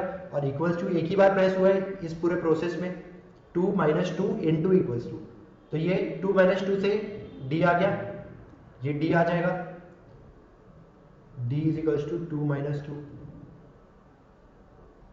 ठीक। और इंटू इक्वल्स टू करने से ये स्क्वायर हो जाता है, तो इंटू इक्वल्स टू करने से स्क्वायर हो गया, और इक्वल्स टू प्रेस करने से ये जीटी मेमोरी में चला गया। जब ये सब जीटी मेमोरी में चला जाएगा, मतलब रैम में चला जाएगा, तो उसको एक्सट्रैक्ट करने के लिए एट द लास्ट में जीटी प्रेस करूंगा तो ये टोटल आ जाएगा। समझ में आ रहा है टेक्निक, ये लिख, इतना लिखते रहेंगे तो बहुत टाइम वेस्ट हो जाएगा, हमें डायरेक्टली आंसर निकालना पड़ेगा, तब जाके टाइमली हम कर पाएंगे सॉल्व पूरा। तो देखिए कैलकुलेटर में ट्राई करते हैं, 2 ऑन प्रेस कर लीजिए पहले पूरी मेमोरी इरेज, फिर 2 माइनस 2 इंटू इक्वल्स टू 0 ही आया, ठीक है, तो फिर भी ये वाला रैम में जा चुका है 0 भी। अब next 3 minus 3 into equals to, ये भी 0 आया और 0 ही रैम में चला गया। उसके बाद 8 minus 7 into equals to 1 RAM में चला गया, फिर 6 minus 6 into equals to 0 RAM में चला गया, फिर 4 minus 5 into equals to -1 RAM में चला गया, फिर 5 minus 4 into equals to 1 RAM में चला गया, फिर उसके बाद क्या है 1 माइनस 1 इंटू इक्वल्स टू, तो ये 0 फिर चला गया, last 7 minus 8 into equals to, तो ये 1 भी चला गया आपका रैम मेमोरी में। अब सबका ग्रैंड टोटल चाहिए, तो GT क्या आंसर आया आपका 4, यही चाहिए था हमें 4 जो आया है हमारा d² का समेशन। अब देखिए इसमें हमें सब पता चल गया, 1 minus 6 into 4 divided by n कितना है यहाँ पे 8 है, 8 है थे टोटल कॉलम, तो n यहाँ पे आपका हो गया 8, तो 8 इंटू 8² माइनस 1। अब देखिए इसको एक बार में सॉल्व करना है तो कैसे करेंगे, 8 इंटू इक्वल्स टू 8² हो गया, पहले यहाँ से चालू किया मैंने, यहाँ से चालू किया, 8 इंटू इक्वल्स टू करने से 64 आ गया, 8 का स्क्वायर हो गया। अब इसमें से मैं -1 कर दिया और मल्टीप्लाई बाय 8 कर दिया, ठीक है, मैं इक्वल्स टू दबा के देख रहा हूँ कितना आया, 504 आया, ठीक है, 504 आपके स्क्रीन में है, जो कि नीचे वाला पूरा सॉल्व हो चुका है, मतलब ये देखिए 1 माइनस नीचे वाला 504 सॉल्व हो चुका है, ऊपर का भी नहीं हुआ है सॉल्व। पर अब मैं क्या करूंगा, इस फिगर को मैं ऊपर लाने के लिए क्या करूंगा, 1 से डिवाइड कर सकता हूं, समझ में आ रहा है, देखिए ऐसे लिख सकता हूं मैं इसको,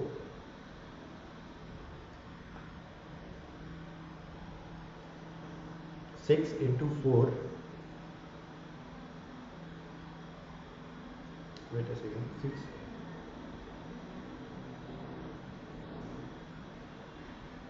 6 इंटू 4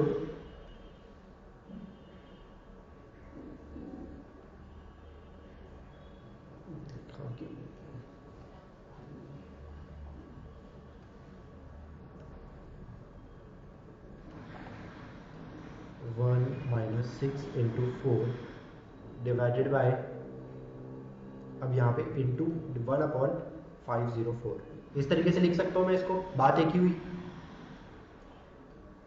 अब इस चीज को सॉल्व करने के लिए मैं 504 को ऊपर लाना है, मेरे को ऊपर लाने के लिए 1 से डिवाइड करने के लिए क्या करना पड़ता है, डिवाइड इक्वल्स टू प्रेस करने से ये ऊपर आ जाता है, तो मैं डिवाइड इक्वल्स टू, तो ये ऊपर आ गया 0.001984, ये ऊपर आ चुका है। अब मैं मल्टीप्लाई कर सकता हूँ इंटू 4 इंटू 6, तो ये आ गया 0.0317।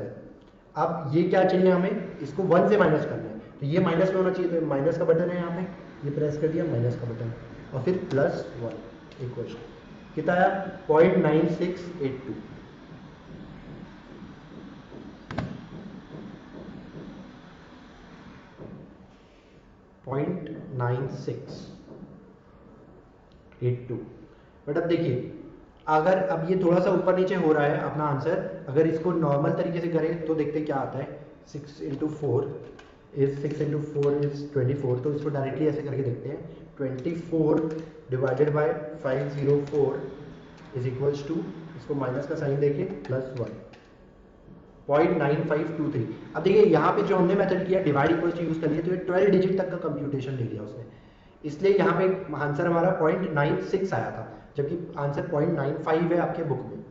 जस्ट पॉइंट जो 5 का 6 हुआ वो इसलिए हुआ था क्योंकि हमने 12 डिजिट्स को कंसिडर कर लिया। आंसर आपका सेम ही आएगा, ऑप्शंस में आपको मिल जाएगा, इतना स्लाइटली डिफरेंस का आपके ऑप्शन में इतना नहीं रहता, मतलब डिफरेंस रहेगा तो ऑप्शन में आपको 0.95, 1, 0.92 इतना दूर दूर का दिया होगा, एकदम से 1-2 का आगे पीछे का ऑप्शन नहीं देता है, ठीक है, तो ये मिल जाता है आपका आंसर ऑप्शंस में, कोई भी मेथड से करेंगे तो आप समझ में आ रहा है। तो ये आपका क्या हुआ, complete question number 10, sorry question number 9, ये क्वेश्चन नंबर 9 था। क्लियर है? क्वेश्चन नंबर 9 था पूरा।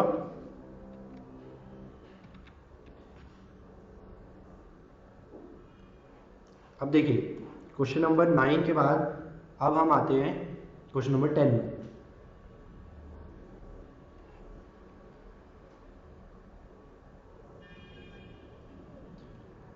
देखिए क्वेश्चन नंबर 10 पूरा सेम है। यहाँ पे ए करके एक सीरीज दी हुई है, बी दी हुई है, एक्स की सीरीज हो गई, ये वाई की सीरीज हो गई। दोनों की रैंकिंग कर लेंगे और उसके बाद डेविएशन निकाल लेंगे माइनस करके, और फिर डी स्क्वायर निकाल लेंगे, और ये टोटल जो आएगा उसे हम फॉर्मूले में यूज कर लेंगे। सेम है पूरा, ऑलमोस्ट पूरा सेम है।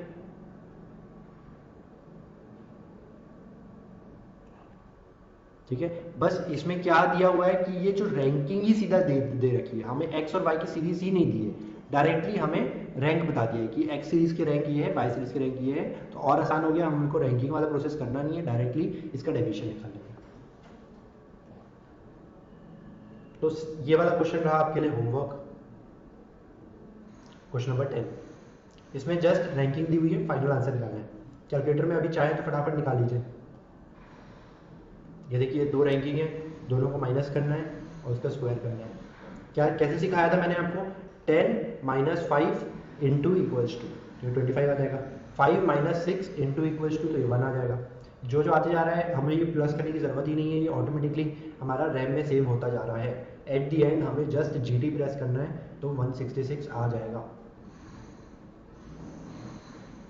ठीक है, ये कंप्लीट हुआ हमारा 10th क्वेश्चन।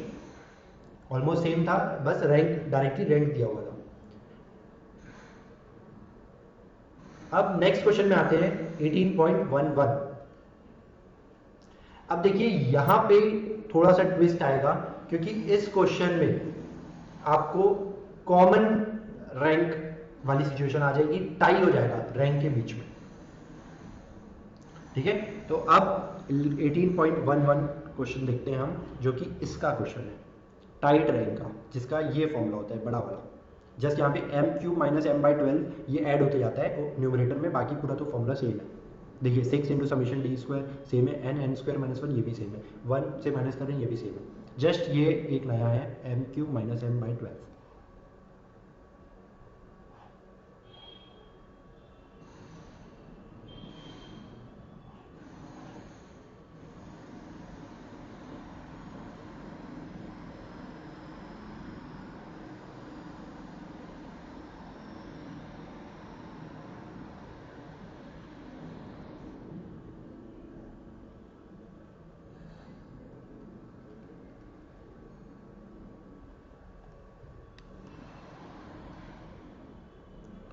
फ्रेश ड्रॉ कर लेते हैं यहाँ एक क्वेश्चन नंबर है आपका 11th।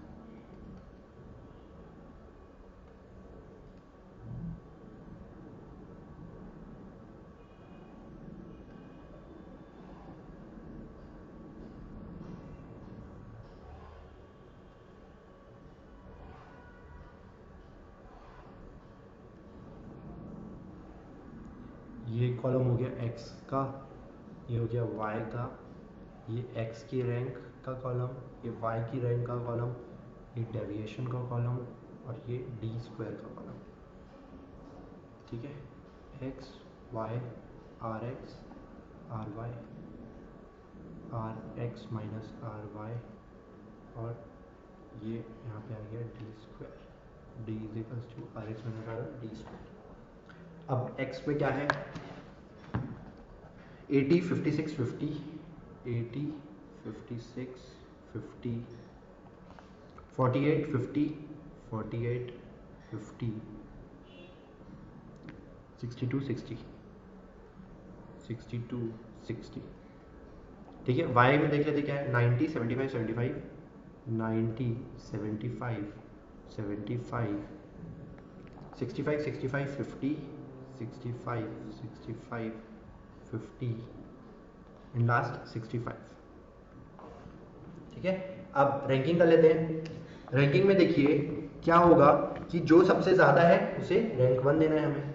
तो 80 सबसे हाईएस्ट यही है, रैंक 1। उसके बाद देखिए क्या है, 80 के बाद डायरेक्टली 62 है, तो ये रैंक 2।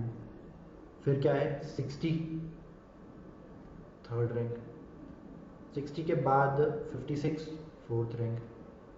अब देखिए फिफ्थ और सिक्स्थ रैंक में टाई है, ये 50-50 दो बार है, तो क्या किसके किस में बीच में टाई है, फिफ्थ और सिक्स्थ रैंक में। तो हम क्या करेंगे, दोनों को ऑन एन एवरेज दोनों के एवरेज का रैंकिंग बांट देते हैं। तो ये फिफ्थ और सिक्स्थ में है ना टाई, तो 5 + 6 डिवाइड बाई 2, 5 + 6 डिवाइड बाई 2 कितना आया, 5 + 6 डिवाइड बाई 2 5.5। तो 5.5 रैंकिंग इसको मिल गई, 5.5 रैंकिंग इसको मिल गई। अब 6 और 5 और 6 तो खत्म हो गया, तो ये 48 को 7th रैंकिंग मिली। 7 है, 1 2 3 4 5 6 7 7 फिगर्स थे। समझ में आया कैसे करना है, जब टाई होता है तो हमें ऑन एन एवरेज रैंकिंग देनी है। जैसे वाई का देते हैं, वाई में highest first rank 90, second rank में टाई है यहाँ, तो सेकंड और थर्ड रैंक में 75 दो बार है, तो सेकंड और थर्ड तो 2 + 3 डिवाइड बाई 2, 2 + 3 डिवाइड बाई 2 कितना आया, 2 + 3 डिवाइड बाई 2 इज 2.5। तो ये हो गया 2.5, ये हो गया 2.5।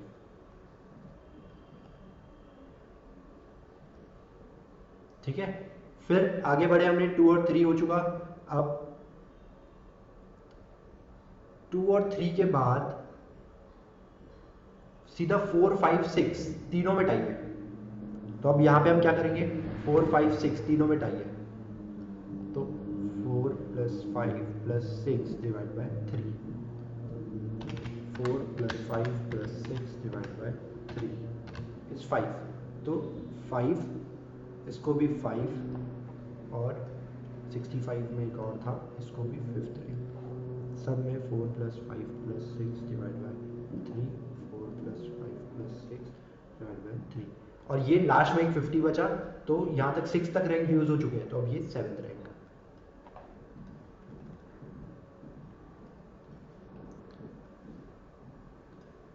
समझ में आया कैसे रैंकिंग करनी है हमें। एवरेज रैंकिंग कैसे आई, 2 और 3 की, और यहाँ पे 5 और 6 की, और यहाँ पे 4 5 6 की। इस तरीके से एवरेज रैंकिंग करनी पड़ेगी हमें। यहाँ तक कंप्लीट कर लीजिए, ये टेबल कंप्लीट कर लीजिए, रैंक फिलअप कर लीजिए। इसके बाद का प्रोसेस तो आपको मालूम है कि ये निकालने की ज़रूरत नहीं है, ये निकालने की ज़रूरत नहीं है, डायरेक्टली ये आ सकता है। कैसे, बस इसको सॉल्व करते जाइए। यहाँ पे लास्ट में इसमें इंटू इक्वल्स टू करना रहेगा, यहाँ पे 1 - 1, ये 1 - 1 करेंगे, फिर इंटू इक्वल्स टू कर देंगे, तो ये फर्स्ट लाइन सॉल्व हो गई। फर्स्ट लाइन सॉल्व होते साथ ऐसे करते जाएंगे, नेक्स्ट नेक्स्ट नेक्स्ट नेक्स्ट, और जैसे ही पूरी कंप्लीट हो जाएगी उसके बाद डायरेक्टली हम बस यहाँ पे GT प्रेस करेंगे।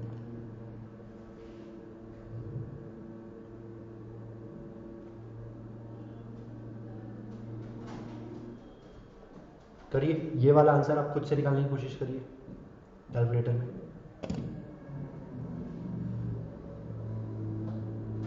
D² का समेशन चाहिए मेरे को कैलकुलेटर में, बिना ये कौन सा कॉलम फिलअप करे। आपको ये सब फिलअप नहीं करना है, D वाला कॉलम और D² वाला कॉलम, डायरेक्टली फाइनल आंसर चाहिए।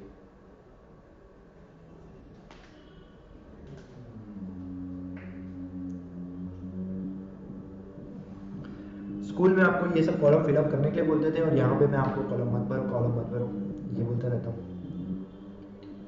अलग अलग है तरीका यहाँ पे, क्योंकि आपको कैलकुलेटर यूज़ करने मिल गया, तो आपकी पूरा स्टैटिस्टिक्स सॉल्व करने का तरीका ही बदल गया।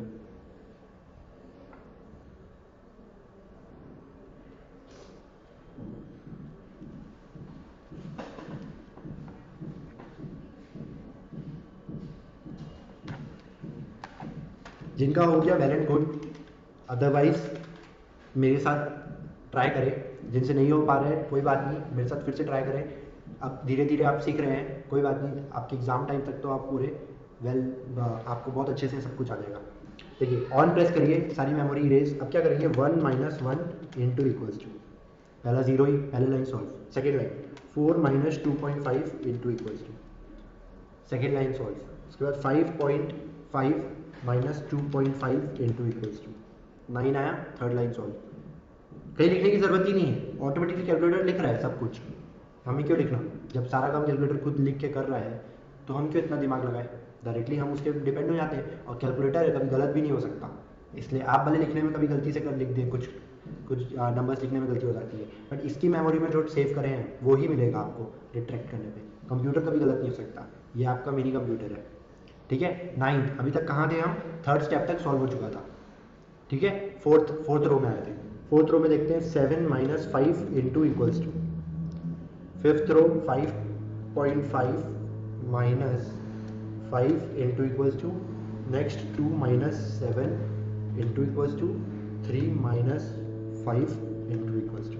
सब सॉल्व हो चुका, डी स्क्वायर, सारे डी स्क्वायर आ चुके। अब क्या करना है हमें? जितने डी स्क्वायर आए हैं सबका समेशन, तो इक्वल्स टू के बाद ही हमारा डी स्क्वायर आया था, तो वो ऑलरेडी रैम में सेव्ड है, तो रैम से रिट्राइव करने के लिए जीटी कितना है? 44.5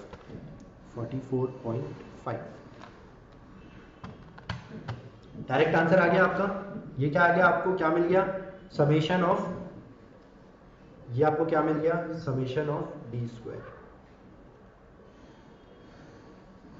जीटी प्रेस करने से।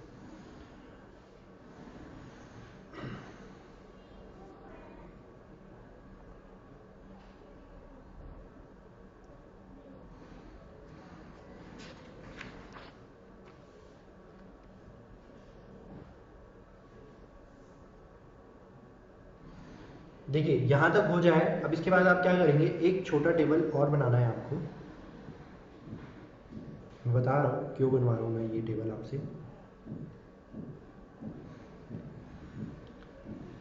देखिए यहां पे हम क्या करेंगे कि जो रैंक रिपीट हुए थे, टाई जिसमें जिसमें हुआ था, ठीक है, तो अब वो कितने में टाई हुआ वो बस हमें लिखना है, नंबर ऑफ। देखिए पहले सीरीज में टाई 2 के बीच में हुआ है, 2 रैंक के बीच में टाई हुआ है, तो पहले सीरीज में देखिए अब ये टाई का कॉलम है, तो 2 के बीच में हुआ था एक बार टाई, फिर इसमें 2 और 3 2 रैंक के बीच में टाई हुआ है, और फिर 4 5 6 3 रैंक के बीच में टाई हुआ है।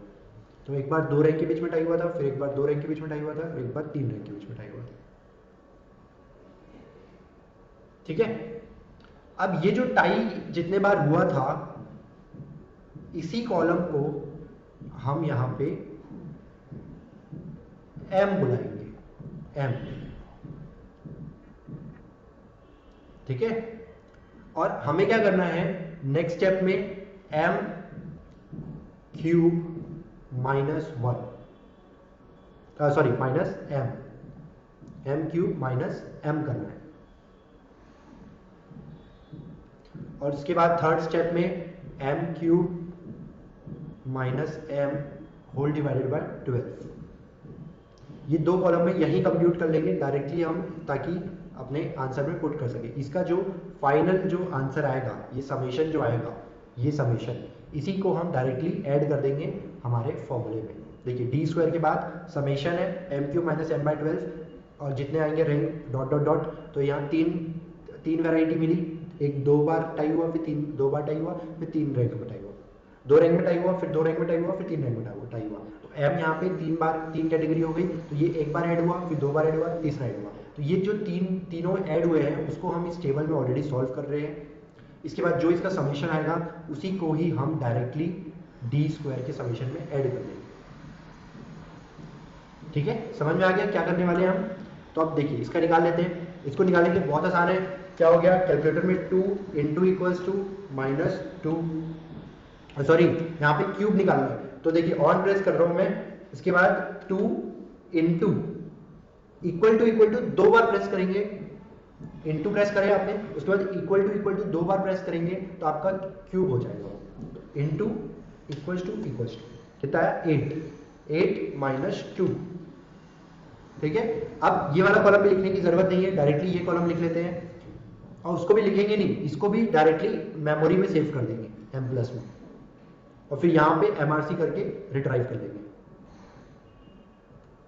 ठीक है, करें। सबसे पहले फिर से देखो, फिर से वापस चालू करता हूं, ऑन प्रेस कर लो, सारा कुछ मेमोरी इरेज, फिर से मेरे साथ चालू करें। क्या करना है मेरे को, m का क्यूब करने के लिए मैं क्या बताया तुमको कि m का क्यूब करने के लिए इनटू इक्वल्स टू दो बार इक्वल्स टू प्रेस कर दो तो ये क्यूब हो जाएगा, और फिर हम -2 इतना करेंगे। इसके बाद डिवाइडेड बाय, यहाँ पे डिवाइड बाय 12 और m प्लस ये प्रेस कर देंगे तो हमारा ये रो 1 कंप्लीट हो जाएगा। ऐसी रो 2 करना है और ऐसी रो 3 को सॉल्व करना है। ठीक है, करें कैलकुलेटर पे, देखिए ऑन फिर से प्रेस कर चुका हूं मैं। अब देखिए 2 into equals to -2 divided by 12 और फिर m प्लस 0.5 आंसर आता, वो m प्लस में सेव हो गया। फिर नेक्स्ट फिर से 2 into equals to -2 divided by 12 m plus, फिर से 0.5 आया, सेव हो गया मेमोरी कार्ड में। फिर थर्ड 3 इंटू इक्वल्स टू दो बार इक्वल्स टू से क्यूब हो गया 27 -3 डिवाइडेड बाय 12 और फिर m प्लस, मतलब 2 आंसर आया थर्ड वाले का, वो भी m प्लस हो गया। अब ये तीनों चीज मेमोरी में जा चुकी है, मतलब आपका ये मेमोरी में जा चुका है, ये मेमोरी में जा चुका है, ये मेमोरी में जा चुका है। अब आपको क्या करना है, बस रिट्राइव। तो रिट्राइव करने के लिए क्या, MRC प्रेस कर दिया, आंसर मिल गया मेरे को यहाँ पे 3। ठीक है, आंसर क्या मिल गया आपको 3। अब आप क्या करेंगे, आपका जो फॉर्मूला था r इज इक्वल्स टू 1 - 6, यहाँ पे क्या करना था 6 into summation of D square, और यहाँ पे आपको प्लस करना था ये summation of m³ minus m divide by 12। ठीक है, और डिवाइड करना था whole divided by n into n² - 1, ये फॉर्मूला था। तो अब यहाँ पे देखिए r is equal to 1 - 6 bracket में डी स्क्वायर कितना है यार 44.5 प्लस 3 डिवाइडेड बाय n कितना था यहाँ पे, n देखिए n कितने थे, 1 2 1 2 3 4 5 6 7 था n, तो 7 इंटू 7 का स्क्वायर माइनस 1। ठीक है, बन गया आपका फॉर्मूला।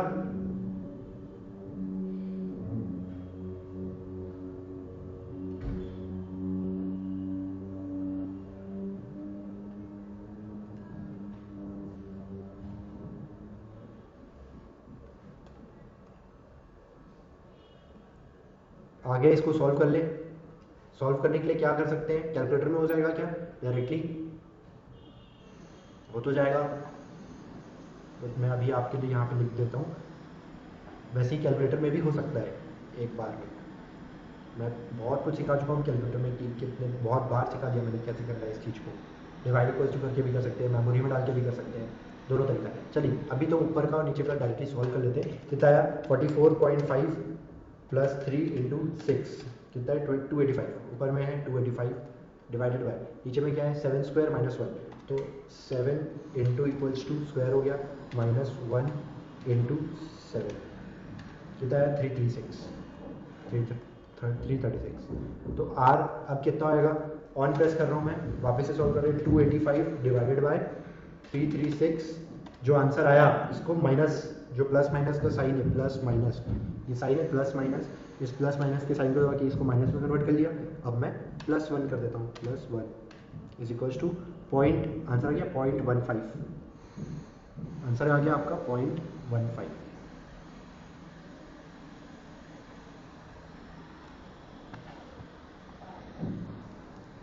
इस तरीके से आपका जब टाई रहता है रैंक में, तब आपका फॉर्मूले में ये एक टेबल एक्स्ट्रा बन जाएगा, बाकी सब कुछ सेम है, बस ये टेबल एक्स्ट्रा बनेगा, और जो इसका समेशन आएगा उसे हमें डी स्क्वायर के समेशन के साथ ऐड करना है।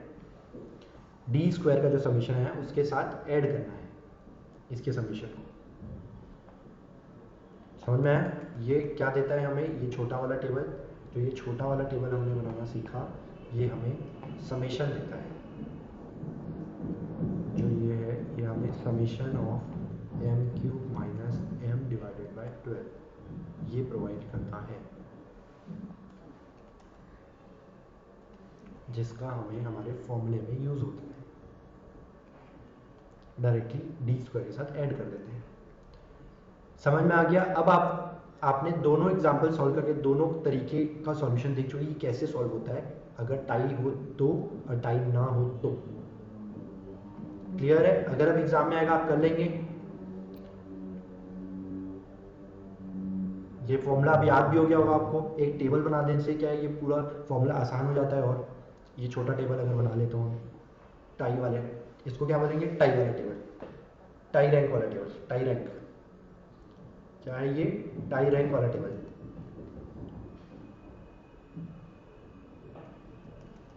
अब लास्ट मेथड बचा है कोफिशिएंट ऑफ कॉन्करेंट डेविएशन। इस मेथड के बाद आपका कोरिलेशन चैप्टर पूरा कंप्लीट हो जाएगा। बहुत इजी मेथड है ये भी, बहुत छोटा सा मेथड है, कोफिशिएंट ऑफ कॉन्करेंट डेविएशन। एक क्वेश्चन के थ्रू देखते हैं इसको।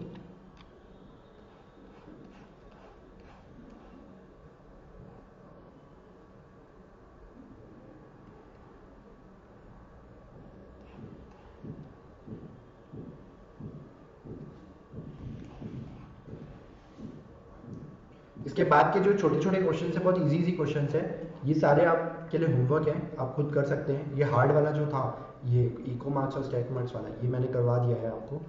इसके बाद तो 12th क्वेश्चन, इसमें सब कुछ दिया हुआ है, जस्ट आपको फॉर्मूले में पुट करना है। 12th क्वेश्चन बहुत ही ईजी है, और 13th क्वेश्चन में भी उसी टाइप का ही है, सब कुछ आपको दिया है। 12, 13, 14 ये 3 आपके लिए होमवर्क है। 12, 13, 14 ठीक है। यहाँ पे देख लीजिए क्वेश्चन नंबर 12, 13 और 14 ये आपके लिए होमवर्क है। 9, 10, 9 और 10 भी आपके लिए होमवर्क था, क्योंकि वो सिमिलर था इससे। तो 10, 12, 13, 14 ये आपके लिए होमवर्क है। 10 और 9 और 11 मैंने आपको करवा दिया है, जो कि नया चीज़ था। बाकी तो अब ये जो इतने क्वेश्चन है होमवर्क वाले, ये ऑलमोस्ट सेम है, आपको कोई दिक्कत नहीं आएगी इन 4 क्वेश्चन में।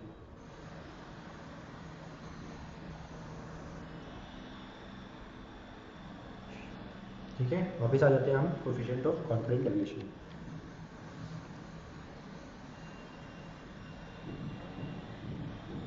क्वेश्चन नंबर 15, क्वेश्चन नंबर 15 हमें करना है।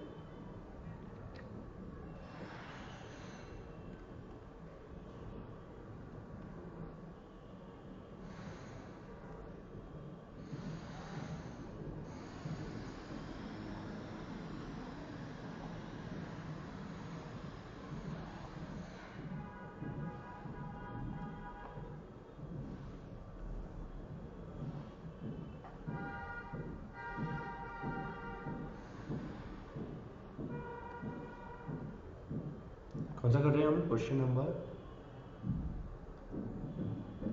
15। ठीक है, यहाँ पे आपको प्राइस की एक सीरीज दी हुई है और डिमांड की एक सीरीज दी हुई है। ठीक है, बाकी तो ये ईयर है, तो ये तो आपका नंबरिंग हो गया, समझ लो। ईयर आपके लिए ये एक्स की सीरीज है और वाई की सीरीज है, बस ये आपके दो काम की है, ये एक्स की सीरीज और वाई की सीरीज। ये तो सीक्वेंस है ईयर वाला, तो प्राइस और डिमांड। अब देखिए प्राइस की एक सीरीज बना लेते हैं, जो कि आप उसको बोल देते हैं एक्स और वाई। तो एक्स की सीरीज में क्या क्या है? 25, 28, 30, 25, 28, 30, 23, 35, 38, 23, 35, 38 और फिर 39, 42, 39, 42। डिमांड की सीरीज में 35, 34, 35, 30, 35, 30, 29, 28, 26, 29, 28, 26, लास्ट 23।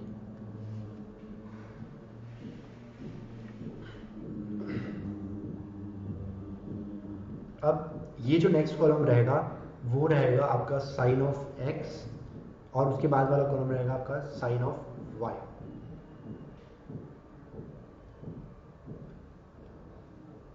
और फिर लास्ट कॉलम जो आपका रहेगा साइन ऑफ वाई के बाद,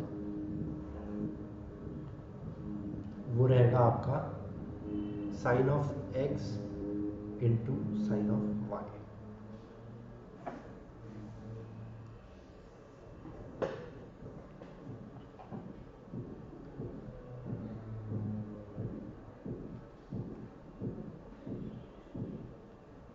ठीक है, इतने कॉलम बनेंगे। अब देखिए पहले तो साइन ऑफ एक्स, अब देखिए एक्स के कॉलम में जस्ट देखना है, बहुत ईजी है। 25 से 28 क्या हो रहा है, इंक्रीज हो रहा है। तो यहाँ 28 के बाद क्या साइन आ गया कि यहाँ पे इंक्रीज हो रहा है, तो यहाँ पे क्या आ गया, प्लस साइन। अब 28 से 30 फिर से इंक्रीज हो रहा है, ये देखिए यहाँ इसके सामने प्लस। अब 28 से 30 फिर से इंक्रीज हो रहा है, तो ये प्लस। फिर 30 से 23 कम हो रहा है तो माइनस, 23 से 35 बढ़ रहा है तो प्लस, फिर बढ़ रहा है प्लस, फिर बढ़ रहा है प्लस, फिर बढ़ रहा है प्लस।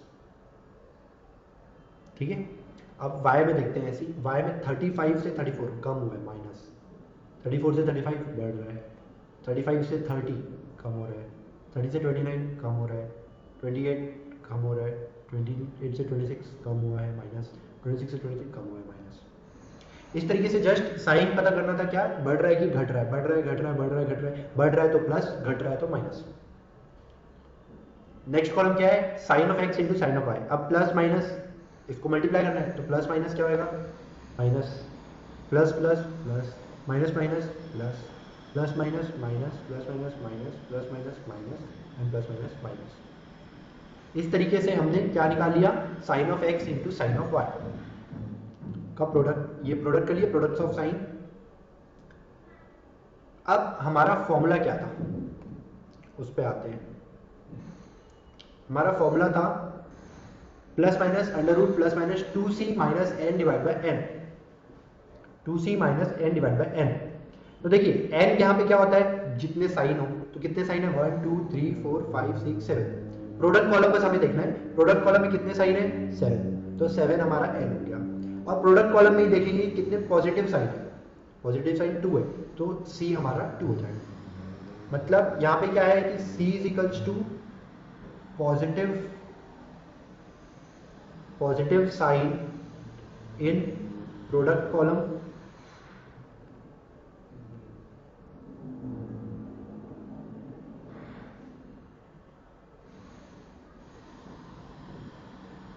ठीक है, और n क्या है, number of sign in product column.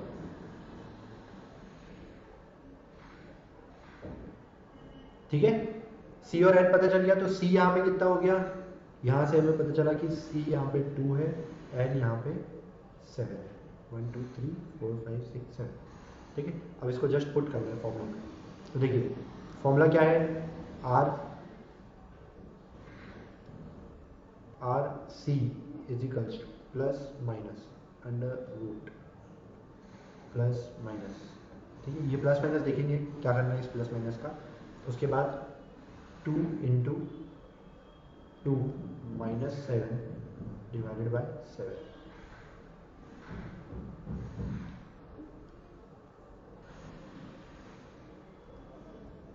ठीक है, यहाँ तक हो गया।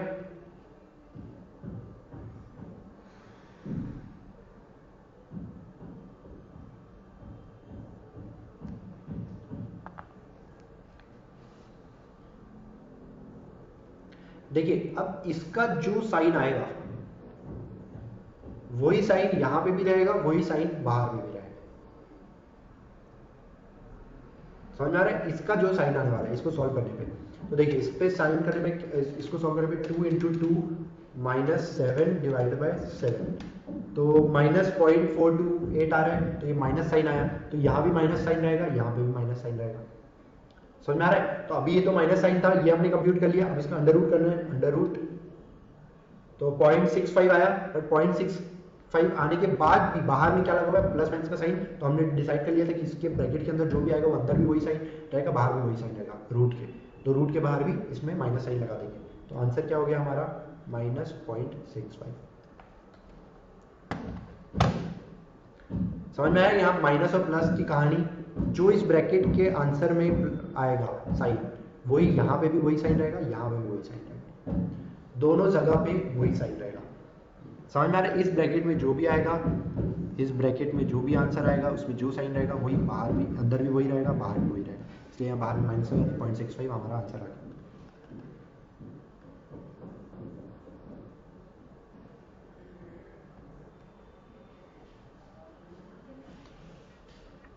ये कंप्लीट हुआ हमारा coefficient of concurrent deviation, coefficient of concurrent deviation.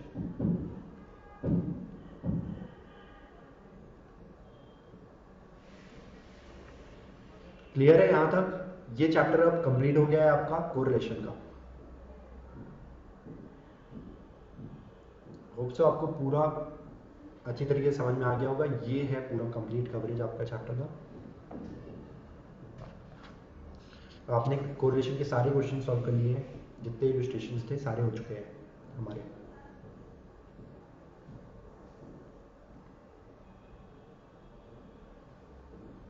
ये वाला पार्ट लिख लीजिए और ये भी लिख लीजिए, जो अंदर रहेगा हिंदी में लिख लीजिए, कोई बात नहीं। क्या लिखेंगे हिंदी में भी अगर लिख रहे हैं तो क्या लिखेंगे यहाँ पे? देखिए मैं बता देता हूँ, इंग्लिश पे बता देता हूँ।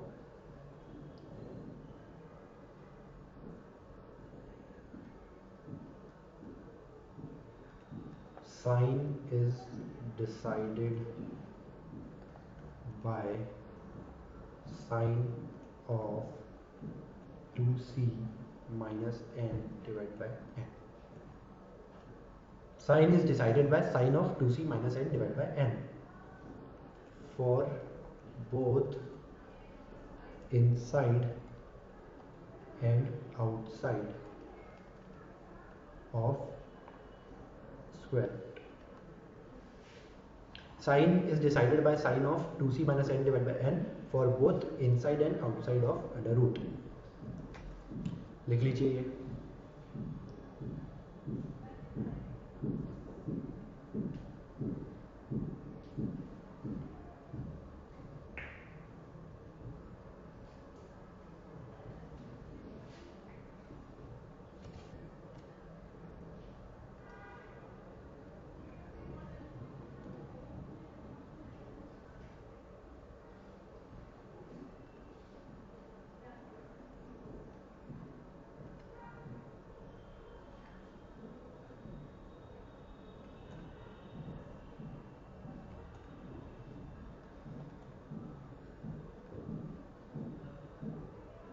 अब पार्ट 1 कोरिलेशन का ये चार्ट कंप्लीट हो गया है, तो अब आप नेक्स्ट चार्ट में आ सकते हैं जो कि है रिग्रेशन एनालिसिस का। अब हम आ गए हैं रिग्रेशन एनालिसिस के चार्ट में।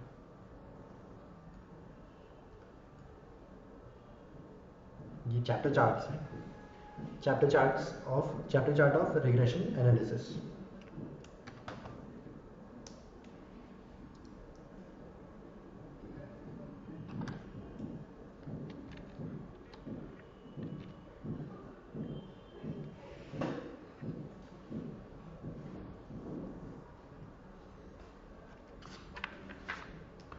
देखिए रिग्रेशन वाला ये जो चार्ट है आपको देखा देखा लग रहा होगा, जो आप सबसे स्टार्टिंग में जो चार्ट बनाए थे बेसिक्स की क्लास में, जो ये 4 चैप्टर के बेसिक्स की क्लास जो मैंने लिया था, उसमें मैं ऑलरेडी आपको ये चारों फॉर्मूले और इसके 4 एग्जांपल हमने सॉल्व किए थे, वो आप सब कुछ कर चुके हैं। रिग्रेशन का चैप्टर भी आपका ऑलमोस्ट कवर्ड हो चुका है। जस्ट इसमें क्या बचा है आपका प्रॉपर्टीज़, सिर्फ एडिशनली आपका प्रॉपर्टीज़ बचा है। बाकी विथ मीन विदाउट मीन आपको जो मैंने सिखाया था y on x, x on x equation, b y x, b x y, ये सारी चीज़ ऑलरेडी आपकी पड़ी हुई है। मैंने आपको पहले ही 4 चैप्टर को लिंक करते हुए ये सब कुछ पढ़ा चुका हूँ चार्ट्स के थ्रू। स्टार्टिंग में जो बड़ा चार्ट हमने बनाया था, उस बड़े चार्ट में ये सारी टॉपिक्स कवर हो चुकी थी। इसके हमने 4 एग्जाम्पल्स भी सॉल्व करके देखे थे, चारों के लिए, हर बॉक्स के लिए एक एग्जाम्पल हमने किए थे। एग्जाम्पल 1 2 3 4 याद आ रहा है? पेजेस पलट के आप देख सकते हैं, आप ये ऑलरेडी कर चुके हैं। जस्ट इसमें क्या आपको ऐड ऑन करना है, प्रॉपर्टीज। तो अभी आप क्या करेंगे, नया पेज लीजिए, रिग्रेशन एनालिसिस हेडिंग डालिए, 18 का पार्ट 2 रिग्रेशन एनालिसिस, और ये कॉलम, ये चार्ट बना लीजिए। ये फिर से लिखेंगे आप, भले आपके पास बना हुआ है बड़े चार्ट में, बट ये चैप्टर चार्ट्स में ये कवर्ड होना चाहिए। तो चैप्टर चार्ट्स में यहाँ पे आप लिखेंगे with mean, without mean, y on x, x on y के ये फॉर्मूलेस, उसके बाद उसकी प्रॉपर्टीज। कोशिश करें कि आप बिना देखे लिखें, ठीक है? क्या कोशिश, आप ये सारे जो फॉर्मूले हैं बिना देखे लिख पाए, ऐसा कोशिश करिए। मैं आपको यहाँ पे 5 मिनट का टाइम देता हूँ।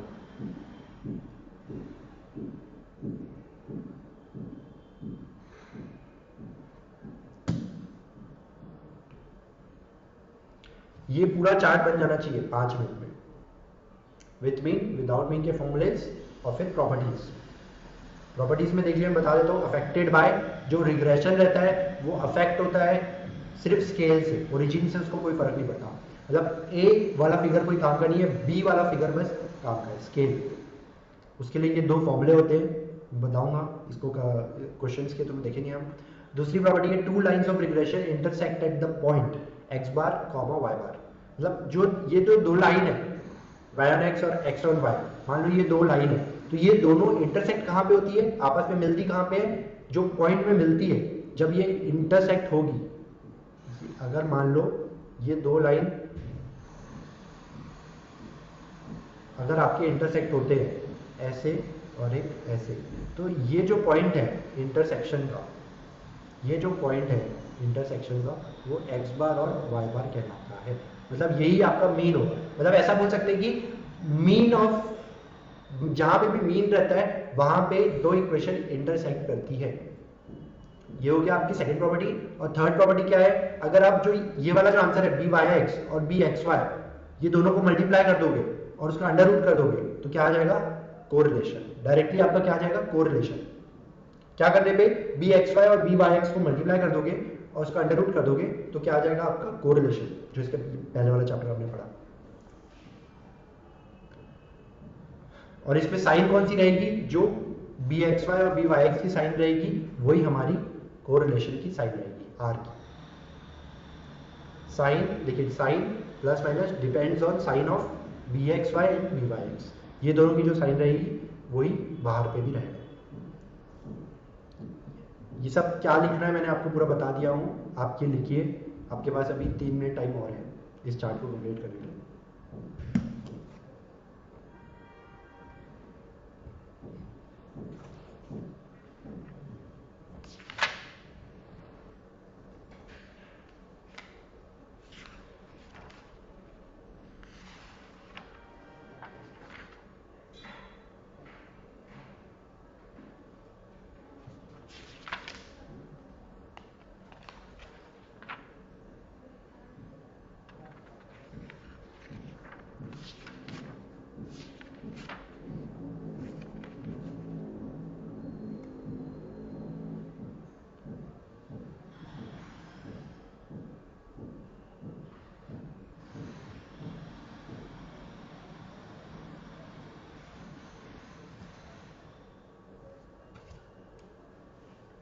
ये इंटरसेक्शन वाली प्रॉपर्टी के बाद आप ये भी छोटा सा चार्ट बना लेंगे।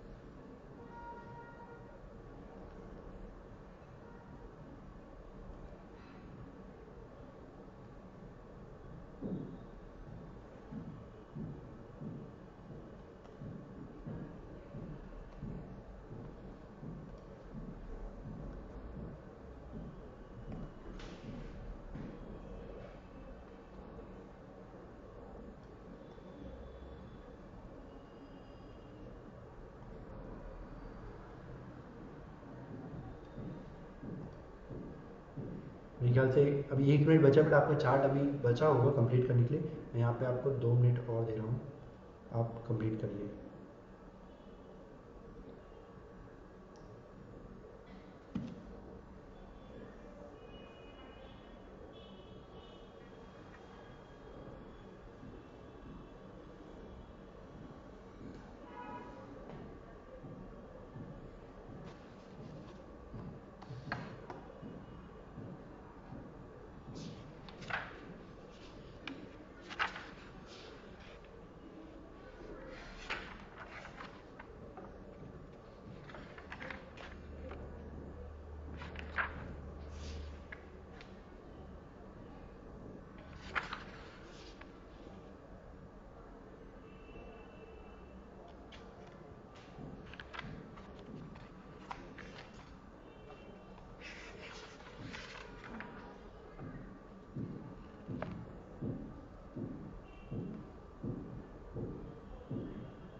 सो हो गया होगा आपका अभी तक ये चार्ट कंप्लीट। अब हम आगे बढ़ते हैं। रिग्रेशन बुक में निकाल लीजिए रिग्रेशन चैप्टर। देखिए रिग्रेशन एनालिसिस ये है आपका पेज नंबर 18.25 में चालू हो रहा है। ये इसमें मत दिमाग लगाइएगा, बहुत कंफ्यूज हो जाएंगे आप। सीधा जो मैंने आपको चार्ट बनवाया हूँ वो याद रखिए और डायरेक्टली क्वेश्चन कैसे सॉल्व करना है वो देख लीजिए। ये आप ऑलरेडी कर चुके हैं एक्चुअली, कैसे सॉल्व करना है। देखिए क्वेश्चन नंबर 16.1, ये नंबरिंग गलत हो गई है यहाँ पे। ये यहाँ पे आपका 16th क्वेश्चन होना था और 18.16 होना था, 18.15 लिख दिया है। और इसके बाद वाले क्वेश्चन में नंबरिंग 18.16 करा है। अच्छा एक नंबरिंग आगे हो गई है, तो इसको एक काम करिए, इसको एग्जाम्पल 1 कर दीजिए। इसको 16.1 हटा के आप एग्जाम्पल 1 लिख लीजिए।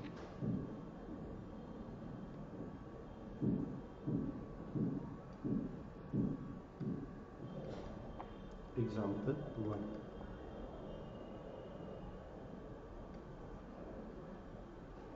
ठीक है। एग्जाम्पल 1 में क्या है, x की सीरीज दी हुई है, y की सीरीज दी हुई है। आपको बोला है hence estimate y when x is 30। y निकालना है, x दिया हुआ है। दूसरे में estimate x when y is 50।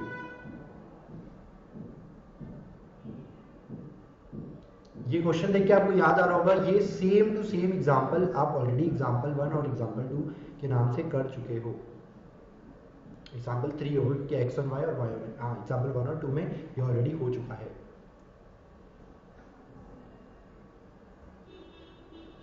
वो भी दोनों मेथड से हो चुका है, विद मीन वाले मेथड से भी हो चुका है, विदाउट मीन वाले मेथड से भी हो चुका है।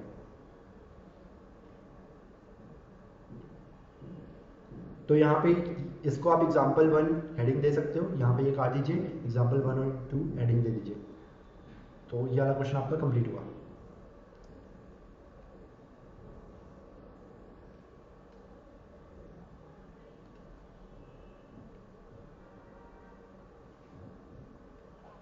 इसके बाद इसका नेक्स्ट क्वेश्चन है 18.16। यहाँ पे आ जाइए 18.16। 18.16 में क्या बोला है देखते हैं। मार्क्स ऑफ 8 स्टूडेंट्स है in mathematics and statistics. Mathematics और स्टैटिस्टिक्स के मार्क्स दिए हुए, ये हो गई एक्स सीरीज, ये हो गई Y series. Find the regression line पता करनी है। तो लाइन की इक्वेशन जो मैंने आपको बताया था, y minus Y bar is equal to x minus x bar into B Y X, वैसे करके यहाँ बना सकते हैं। When marks of a student in mathematics are 90, मतलब x दिया हुआ है हमें, क्या दिया हुआ है, x इज इक्वल्स टू 90 दिया हुआ है। What are his most likely marks in statistics, ये x है ये y है, तो y में कितना होगा ये पता करना है। ठीक है, y कितना होगा पता करना है, मतलब ये कौन सा क्वेश्चन हो गया, y डिपेंडेंट ऑन x। ठीक है, y डिपेंडेंट ऑन x, ये हमें पता चल गया। क्वेश्चन देखते साथ ही आपको सब कुछ खुद ही पता चल जाएगा कि कौन सा डब्बा वाला क्वेश्चन आपको सॉल्व करना है। आपके जो चार्ट में कौन से डब्बे का फॉर्मूला आपको लगाना है वो ऑटोमेटिकली आपको समझ आ जाएगा। y ऑन x होगी क्योंकि y डिपेंडेंट है x पे, x हमें पता है, y निकालना है तो y डिपेंडेंट है x पे, तो ये y ऑन x हो गया। अब y ऑन x हो गया तो इक्वेशन कौन सी हो गई, y minus Y bar is equals to x minus x bar, और इसमें b कौन सा निकालना है, y पहले आ रहा है तो b y x। ये कोफिशिएंट हमें निकालना है, ये वाला बी वाई एक्स हमें निकालना है, ये भी हमें पता चल गया। क्वेश्चन देखते साथ ही हमें ये इंफॉर्मेशन मिल गई है। ठीक है, इसको सॉल्व करते हैं कॉपी में 18.16।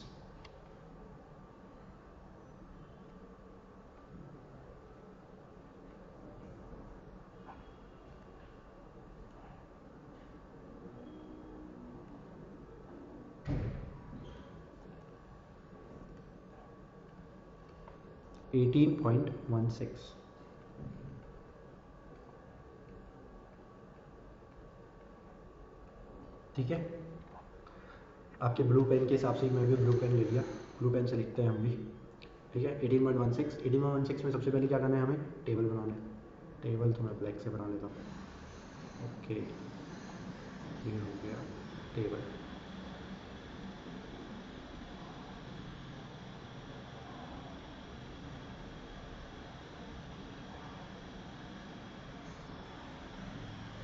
ठीक है, अब देखिए इस टेबल में क्या है, फिगर 18.16 है, मैथमेटिक्स के मार्क्स है जो कि एक्स सीरीज हो गई, एक्स सीरीज में, और ये वाई सीरीज। एक्स सीरीज में क्या क्या मार्क्स है, 80, 85, सॉरी 80, 75, 76, 69, 76, 69, 70, 85, 70, 85, 72, 68, 72, 68। ये क्या हो गए, एक्स की मार्क्स हो गए। वाई के देखते हैं, 85, 65, 72, 68, 72, 68, 67, 88, 67, 88, 80, 70, 80, 70। ये हो गए मार्क्स। और दूसरी चीज हमें क्या दिया है क्वेश्चन में, ये बात पता है कि mathematics when marks of student in mathematics are 90 और स्टैटिस्टिक्स का निकालना है, तो मैथमेटिक्स एक्स की रो थी, तो एक्स हमें पता है वो है 90। अगर एक्स 90 है तो वाई कितना होगा, ये क्वेश्चन है हमारा। तो इस क्वेश्चन के हिसाब से ही हम क्या डिसाइड कर लिए कि y पता करना है, तो y ऑन x की सीरीज है, y ऑन x की सीरीज है तो क्या हो गया, y bar y minus Y bar is equals to x minus x bar multiply by B Y X. ये हमने डिसाइड कर लिया, और ये जैसे ही डिसाइड किया हमने बी वाई एक्स निकालना है, तो अब फॉर्मूला आ गया बी वाई एक्स। अब आपके पास बी वाई एक्स निकालने के दो तरीके होते हैं। देखिए बी वाई एक्स, हमें ये वाई ऑन एक्स, मतलब ये दोनों बॉक्स देखना है, विद मीन विदाउट मीन। एक तरीका है कोवेरियंस के थ्रू, ठीक है, दूसरा तरीका है एक्स वाई के थ्रू। देखिए एक्स वाई के थ्रू यहाँ पे ज़्यादा जल्दी हो जाएगा, एक्स का कॉलम वाई का कॉलम बना हुआ है, इसके टोटल की ज़रूरत है, एक्स स्क्वायर के टोटल की ज़रूरत है, और एक्स वाई की टोटल की ज़रूरत है। बस इतना ही हमें काम है इस क्वेश्चन में। तो हम यहाँ पे फॉर्मूला जो पिकअप कर रहे हैं वो विदाउट मीन वाला पिकअप कर रहे हैं। तो यहाँ पे हमने फॉर्मूला जो चूज़ किया वो किया विदाउट मीन, विदाउट मीन वाला फॉर्मूला। ठीक है, क्या है विदाउट मीन वाला formula, N summation x Y minus summation x into summation Y. क्या है ये समेशन एक्स इंटू समेशन, ये वही है फैमिली के साथ बेटा आया था, ये दोनों अलग अलग हो गए। ये तो आपको याद है, ऊपर की लाइन, नीचे की लाइन आपको याद होनी चाहिए। इसमें क्या होगा, x नीचे है, x बाद में आ रहा है, तो x के फिगर्स नीचे आएंगे, तो x के फिगर्स नीचे आएंगे तो अंडर रूट नहीं रहेगा इसमें, वो r में रहता था। ये रिग्रेशन है, तो n summation x square minus summation x का होल स्क्वायर। ये फॉर्मूला बन गया आपका। तो आपको क्या क्या चाहिए, एक्स वाई का टोटल चाहिए, आपको चाहिए एक्स वाई का टोटल, दूसरा एक्स का टोटल, वाई का टोटल, एक्स स्क्वायर का टोटल, 1 2 3 4, ये चार के टोटल चाहिए आपको। यहाँ पे तो वही एक्स का ही है, तो चार चीज़ के टोटल चाहिए। तो ये चार चीज़ के टोटल हम हमारे टेबल में बना लेते हैं। तो एक्स का टोटल, वाई का टोटल, वाई का टोटल तो कुछ काम ही नहीं है हमें, तो वो कुछ काम नहीं आएगा। एक बना देंगे हम एक्स वाई का टोटल, ये हो गया एक्स वाई का टोटल, एक्स वाई का टोटल। उसके बाद क्या चाहिए हमें, एक्स स्क्वायर का टोटल, तो एक्स स्क्वायर का टोटल। अच्छा वाई का टोटल भी तो हमें चाहिए, यहाँ पे आएगा वाई का टोटल भी कहाँ, एक्स का टोटल वाई का टोटल, ये दोनों मिल गया, और एक्स वाई का टोटल और एक्स वाई का टोटल और एक्स स्क्वायर का टोटल। ठीक है, हो गया, चार ही कॉलम बनेंगे, डिसाइड हो गया, चार कॉलम बनेंगे फॉर्मूला देख के। बाकी का हमारे कोई काम का नहीं, बाकी के कोई काम के नहीं, इसको सबको मैं छोटा कर देता हूँ।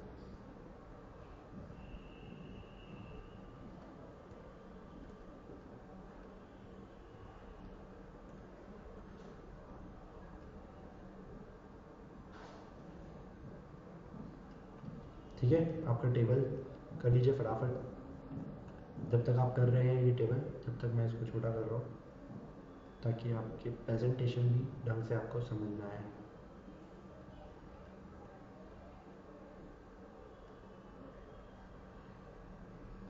कि इतने ही कॉलम बने हैं।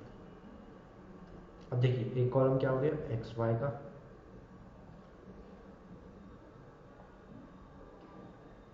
एक्स वाई का और एक एक्स स्क्वायर का। अब ये डायरेक्टली समेशन निकाल सकते हैं। जल्दी जल्दी कैलकुलेटर में ये सारे समेशन चाहिए मेरे को, आपको लिखने की ज़रूरत नहीं है। यहाँ पे आप कुछ नहीं लिखेंगे, ये कुछ नहीं लिखेंगे, खाली रहना चाहिए ये। सीधा मेरे को ये चारों समेशन चाहिए, ठीक है, ये चारों समेशन चाहिए। तो सबसे पहले एक्स का टोटल लगा लेते हैं। ऑन प्रेस करें, 80 plus 75 plus 76 plus 69 plus 70 plus 85 plus 72 plus 68 कितना आया 595। ये आ गया 595। नेक्स्ट वाई का टोटल ऑन प्रेस करो, 85 plus 65 plus 72 plus 68 plus 67 plus 80 88 plus 80 plus 70 कितना आया, फिर से 595 आ गया। अब x into Y on press कर रहा हूँ। अब क्या करेंगे हम, इक्वल्स टू वाले मेथड से चले, ग्रैंड टोटल प्रेस करने वाले, ठीक है, रैम वाले से चलते हैं। ऑन प्रेस कर दिया हूँ, 80 into 85 equals to 75 into 65 equals to 76 into 72 equals to 69 into 68 equals to 70 into 67 equals to 85 into 88 equals to 72 into 80 equals to last 68 into 70 equals to कितना है 4760। ये लास्ट वाले का है टोटल। अब हमें क्या करना है, ये पूरे का टोटल चाहिए। तो ऑलरेडी इक्वल टू करके हमने रैम सेव कर रखे हैं, सबको टोटल करवा देते हैं। तो ग्रैंड टोटल कितना आ गया 44529, 44529, ठीक है। अब एक्स स्क्वायर का टोटल चाहिए, तो कैलकुलेटर में इसमें भी रैम जो तरीका यूज करेंगे, 80 इंटू इक्वल्स टू, तो ये रैम में चला जाएगा। 75 इंटू इक्वल्स टू रैम में चला जाएगा लाइन से, ठीक है। ऑन प्रेस कर रहा हूँ, 80 इंटू इक्वल्स टू रैम में चला गया। इसका समेशन 6400 जा चुका है रैम में। Next 75 into equals to 76 into equals to 69 into equals to 70 into equals to 85 into equals to 72 into equals to 68 into equals to, ये सब हो चुका। इंटू इक्वल्स टू सब जा चुका, सारे स्क्वायर रैम में, सबका ग्रैंड टोटल कर ले तो GT 44495, 44495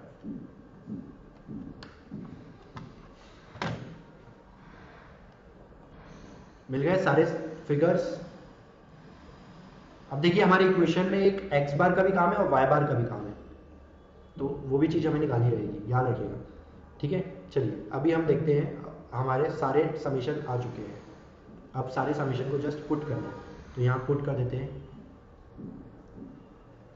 n कितना है 1 2 3 4 5 6 7 8 into summation of x Y कितना आया 44529 इंटू 44529 माइनस 595 इंटू 595,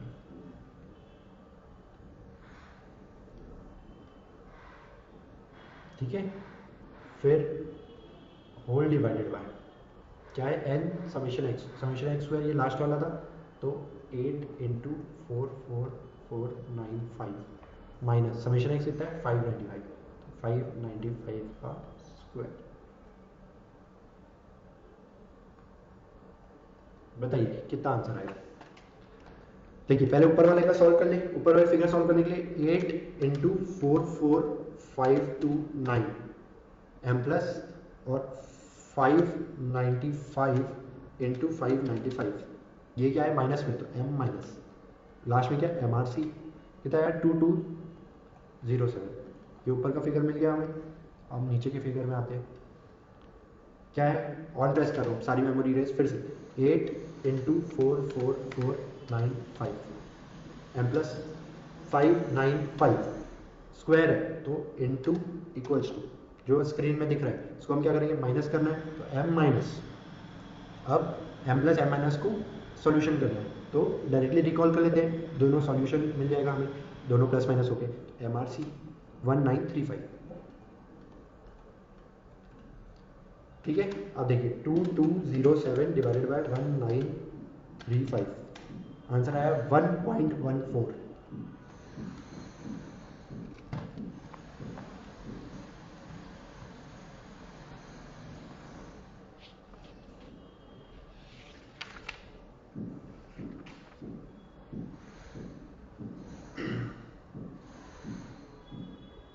आंसर आ गया आपका 1.14056847, इस तरीके से आया आपका आंसर। ये देखिए क्या आंसर आया आपका 1.14056, तो 06 4 डिजिट तक मैं लिख देता हूँ। ठीक है, ये क्या आ गया आपका BYX आ गया। क्यों निकाले, कैसे निकाले, सब समझ में आ रहा है। हम BYX ही क्यों निकाले, BXY क्यों नहीं निकाले, इक्वेशन में y पहले क्यों आया, x बाद में क्यों आया, ये सब कुछ डिपेंड करता था क्वेश्चन पे, क्वेश्चन क्या पूछ रहा है। हमें y निकालना था, x दिया हुआ था, तो सब कुछ उसके अकॉर्डिंगली सेट कर दिया हमने। बस फ्लो में चलते जाइए, आपका सब कुछ आ जाएगा आंसर। अब देखिए हमें x बार और y बार दो चीज़ और चाहिए, तो यहाँ पे एक x बार निकाल देते हैं और एक y बार निकाल देते हैं। x बार के लिए क्या चाहिए, summation of x divide by n, और यहाँ पे summation of y divide by n। तो समीशन ऑफ x कितना है यहाँ पे 595 डिवाइडेड बाय 1 2 3 4 5 6 7 8, यहाँ पे भी सेम आने वाला है 595 डिवाइड बाय 80। बताइए कितना होगा, 595 डिवाइड बाय 8, 74.375, 74.375, 74.375। अब देखिए इस इक्वेशन में आपको सब कुछ मिल चुका है, अब जस्ट आपको इस इक्वेशन में सब कुछ पुट करना है। समझ में आ रहा है।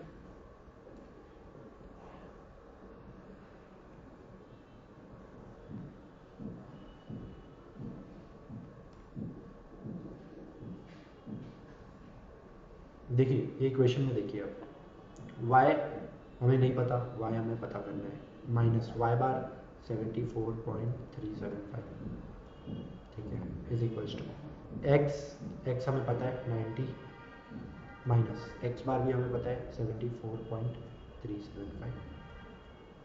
इसमें क्या मल्टीप्लाई करना है, BYX कितना है 1.1406, 1.1406।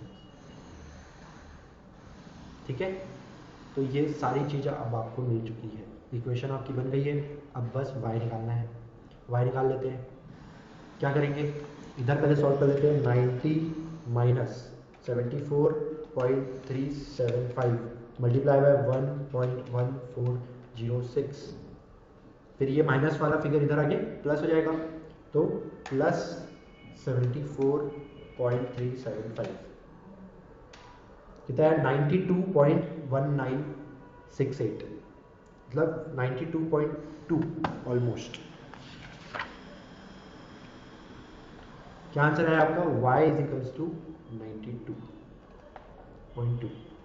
अब ये 119 है, तो आप इसको राउंड ऑफ करके या तो 2 बोल दीजिए, या तो इसको 92 ही रखिए, y इज इक्वल्स टू 92।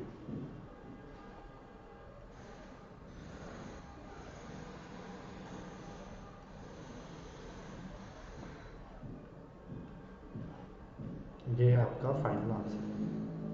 समझ में कितना सिंपल था, बुक में कितना कॉम्प्लिकेटेड कर रखा है। हमें सिर्फ हमारे फॉर्मूले में स्टिक रहना है, इक्वेशन कैसे बनानी है वो याद रखना है, उसी पे स्टिक रहेंगे तो डायरेक्टली आपका बहुत ही शॉर्ट स्पेन में ये आंसर आ जाएगा। और आपके बुक में वो यू वी उसको छोटा करके ये वो इसको फिगर्स को छोटे करने की कोशिश किया है उसने, यू और वी यूज़ करके। तो ये इस फिगर्स को छोटा करके मतलब ही क्या है, करना तो कैलकुलेटर को है, हमें क्या करना है, बड़ा कैलकुलेशन आए या छोटा कैलकुलेशन आए, हम सीधा वही मेथड यूज़ कर लीजिए। आप कैलकुलेशन बड़ा होने दो, कैलकुलेटर करेगा जो करना है। जबकि अगर आप इसको छोटे करने की कोशिश करोगे कैलकुलेशन को, तो आपका और टाइम वेस्ट होगा। यहाँ पे यू और वी दो कॉलम एक्स्ट्रा आएंगे, फिर उसमें प्लस माइनस हर जगह दिक्कत ही आएगी उसमें। फिर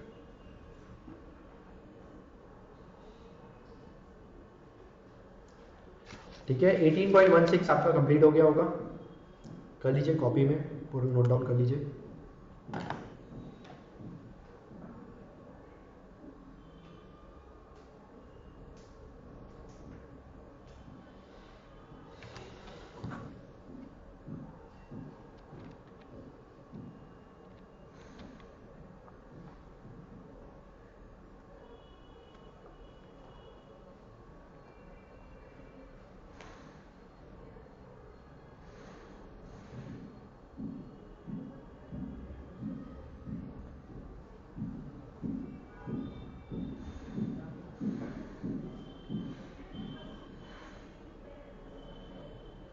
ये कंप्लीट हो गया 16 क्वेश्चन। आगे बढ़े हम।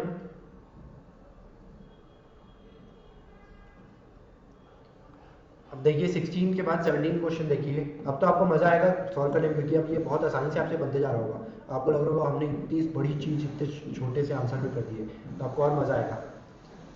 क्वेश्चन नंबर 17 देखिए। The following data relate to the mean and standard deviation of the prices of two shares in a stock. Following data relate to the mean and standard deviation. Mean दिया हुआ है आपको x का और y का, mean और standard deviation दिया हुआ है। Coefficient of correlation between share price, आपको कोफिशिएंट ऑफ कोरिलेशन भी दिया हुआ है। मतलब ये क्या दिया हुआ है आपको r, ये क्या हो गया x bar y bar, standard deviation of x, standard deviation of y, इतनी चीज दी हुई है। Find the most likely price of share A corresponding to a price of ₹60 of share B and also the most likely price of B। मतलब इसमें दो question है। पहला question तो ये है कि हमें शेयर A की प्राइस निकालनी है जब हमें शेयर B की प्राइस दी हुई है। मतलब हमें y = 60 दिया हुआ है, x फाइंड आउट करना है। ये हो गया पार्ट A क्वेश्चन का। पार्ट बी में क्या पूछा है, most likely price of share B for a price of ₹50 of share A. मतलब एक्स आपको दिया हुआ है 50, वाई आपको निकालना। ये क्वेश्चन है एक्स ऑन वाई का, एक्स ऑन वाई का। ये क्वेश्चन है वाई ऑन एक्स का।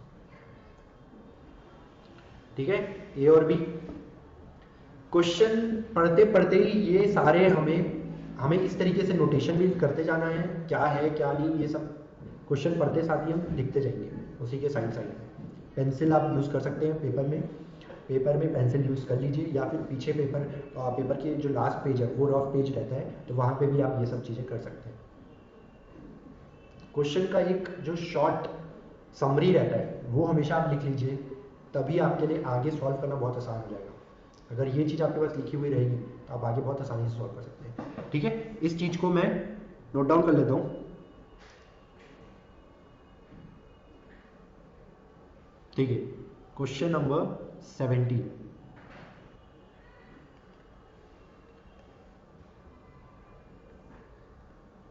क्वेश्चन नंबर 17 क्या क्या दिया हुआ है हमें, x bar, y bar, standard deviation of x, standard deviation of y और r, इतनी चीज़ दी हुई है। और हमें क्या दिया है, एक बार x दिया हुआ है, एक बार x दिया हुआ है, एक बार y दिया हुआ है। ठीक है, अब कितना कितना दिया हुआ है, x बार है हमारा 44, 58, 5.6, 6.3, 44, 58, 44, 58 और 5.6, 5.6, 6.3 और r है 0.48। इसके बाद x और y में क्या क्या हमें दिया हुआ है। एक बार देखिए यहाँ पे एक बार दिया है y 60 और एक बार x 50। एक बार y 60, देखिए y 60 है, बी शेयर ऑफ b का 60, तो y 60 x 50, y 60 और x 50।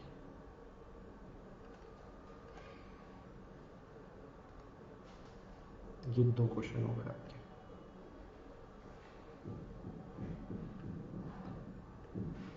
ठीक है, अब ये वाला जो क्वेश्चन है और एक ये वाला एक क्वेश्चन है। ठीक है, ये वाला क्वेश्चन कौन सा हो गया, x डिपेंडेंट है y में, तो x ऑन y।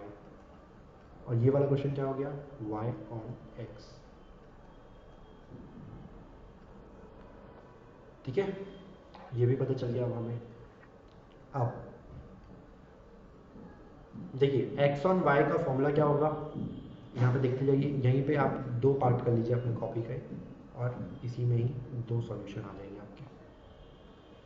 देखिए कैसे होएगा, x ऑन y का फॉर्मूला कैसे बनेगा, x minus x bar is equals to Y minus Y bar into क्या होएगा यहाँ पे बी एक्स बार। यहाँ पे क्या बनेगा, y minus Y bar is equal to x minus x bar into B Y X. ठीक है, अब देखिए एक फॉर्मूला मैंने आपको बताया था, ये आर निकालने का फॉर्मूला, हाँ सॉरी, आपका बी एक्स वाई निकालने का फॉर्मूला इस आर और स्टैंडर्ड डेविएशन को यूज़ करते हुए। देखिए चार्ट में देखिए ये छोटा छोटा आपके फॉर्मूले लिखे हुए नीचे, B Y X R into standard deviation of Y divide by standard deviation of X, ऐसे यहाँ पे B x Y R into standard deviation of x divide by standard deviation of Y. ये ऑलरेडी आप लिख चुके हो, इसका अभी तक यूज़ नहीं आया था, अब यहाँ पे आपका यूज़ आ गया क्योंकि क्वेश्चन में इस फॉर्मेट में आपको दे रखा है डाटा। देखिए अभी तक मैं इसलिए मैं आपको बोला चार्ट में जितने फॉर्मूले हैं सब आपको याद करना पड़ेगा, क्योंकि क्या पता एग्जाम में क्या डाटा दिया हो। अब आपको सारा डाटा इस फॉर्मूले के अकॉर्डिंग दे रखा है, तो अब ये फॉर्मूला आपको याद नहीं होगा तो आप सॉल्व ही नहीं कर सकते वो क्वेश्चन। ठीक है, तो ये फॉर्मूला आपको याद रखना बहुत जरूरी है। तो बहुत इजी भी था, बी वाई एक्स है तो वाई ऊपर रहेगा एक्स नीचे, वाई पहले है तो वाई ऊपर रहेगा, एक्स बाद में तो एक्स नीचे रहेगा। इस तरीके से याद करे थे हमने, और आर से मल्टीप्लाई हो रहा है। ठीक है, ईजी है। तो यहाँ पे हम फॉर्मूले लिख लेते हैं। यहाँ पे हमें चाहिए B x Y is equals to R standard deviation of x divide by standard deviation of Y, और यहाँ पे क्या चाहिए हमें B Y x is equals to R into standard deviation of Y divide by standard deviation of X. ठीक है, सब है हमारे पास डाटा, तो बी वाई एक्स निकाल लेते हैं। B x Y is equals to R 0.48 multiply by क्या है standard deviation of x 5.6 divided bye 6.3।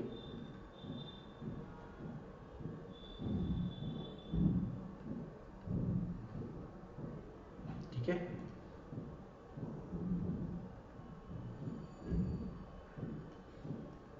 इधर देख लेते हैं, इधर क्या है,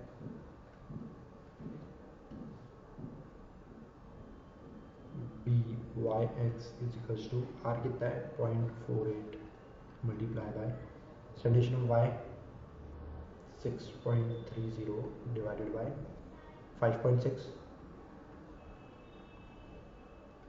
ठीक है, ये आपको दोनों का डाटा मिल गया, बी एक्स वाई और बी वाई एक्स निकालने के लिए। कंप्यूट कर लीजिए कितना होगा, B x Y is equals to कितना होगा यहाँ पे 5.6 divided by point divided by ये 6.3 है। डिवाइड देखिए फिर से 5.6 डिवाइडेड बाय 6.3 मल्टीप्लाई बाय 0.48 कितना आया 0.4267 कितना आया 0.4267, और यहाँ पे बी वाई एक्स कितना आएगा देखते हैं 6.3 divided by 5.6 into 0.48 is equal to 0.54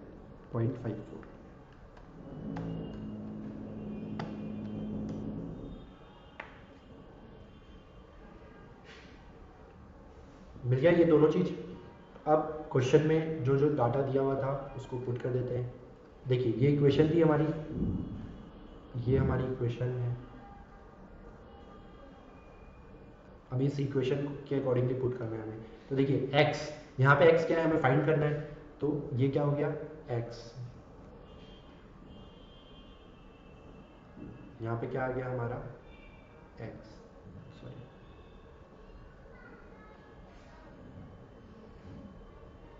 ये आ गया x माइनस क्या है x माइनस एक्स बार कितना है 44 इक्वल्स टू क्या आना है y माइनस वाई बार, y कितना है यहाँ पे 16 माइनस वाई बार कितना है 58, और मल्टीप्लाई करना है बी एक्स वाई, तो बी एक्स वाई यहाँ पे हमने निकाला 0.4267।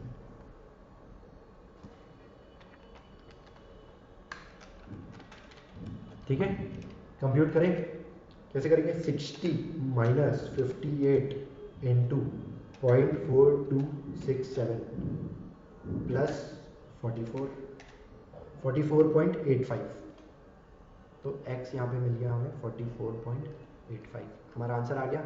यहाँ पे कितना आएगा 44.85 यहाँ पे ये आएगा। ठीक है, अब ये पता करना है हमें, तो अब देखिए यहाँ पे हम पुट कर देते हैं सब कुछ। यहाँ देखिए y माइनस वाई बार, y हमें निकालना है, y माइनस वाई बार कितना है 58 is equal to x minus X कितना है 50 माइनस एक्स बार कितना है 44 multiply B Y X multiply करना है, बी वाई एक्स हमने अभी निकाला 0.54, तो इससे वाई आ जाएगा। देखते हैं, ऑन प्रेस कर रहा हूँ, 50 माइनस 44 इंटू 0.54, इधर माइनस 58 है तो इधर आके प्लस 58, कितना है 61.24, 61.24, ये आ गया हमारा 61.24। टेबल कंप्लीट हो गया।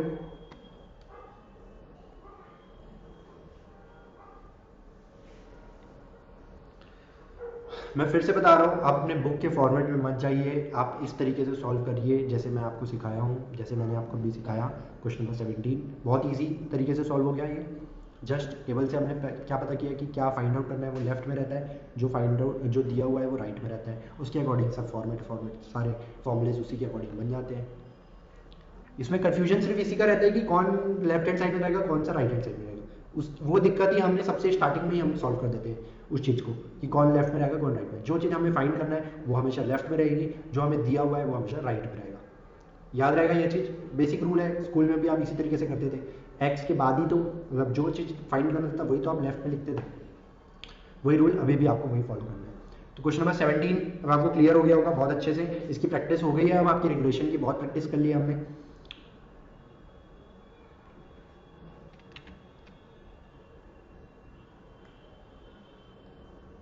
सेवनटीन हो गया, ये देखिए ये रहा एक आंसर आपका 61.24, और ये रहा दूसरा आंसर आपका 44.85।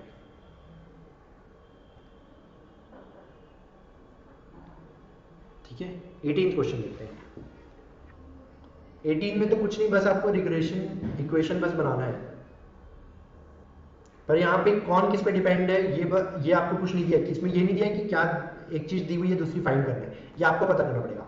तो देखिए आप कैसे पता करेंगे, कितने जितना हम ये क्वेश्चन क्या दिया था, following data relate to expenditure और advertisement in thousand of rupees and corresponding sales in lakh of rupees. मतलब एक एडवर्टाइजमेंट पे खर्चा दिया हुआ है,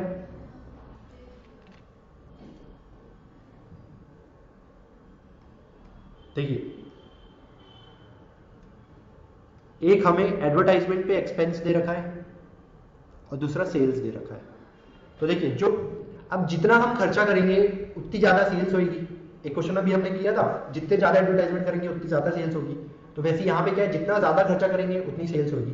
तो ये अगर एक्स सीरीज है, ये वाई सीरीज है, तो वाई सेल्स किस पे डिपेंड हो रही है, एक्सपेंडिचर पे। तो यहाँ पे हमेशा क्या होगा, वाई ऑन एक्स, हमेशा सेल्स जो है वो डिपेंड होगी एडवर्टाइजमेंट, एक्सपेंडिचर ऑन एडवर्टाइजमेंट। ठीक है, इसके अकॉर्डिंगली हमें इक्वेशन बनानी है। तो इक्वेशन क्या होगी, y minus Y bar is equals to x minus x bar into B Y X.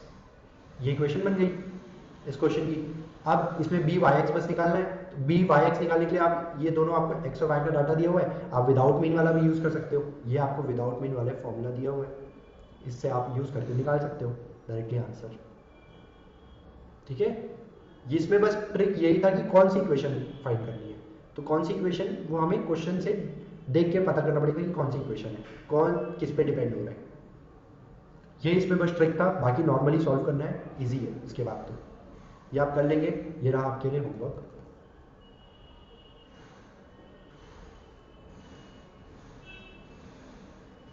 ठीक है, समझ में आ रहा है ये क्वेश्चन, इस क्वेश्चन में ट्रिक क्या था, क्या चीज़ नया है आपके लिए।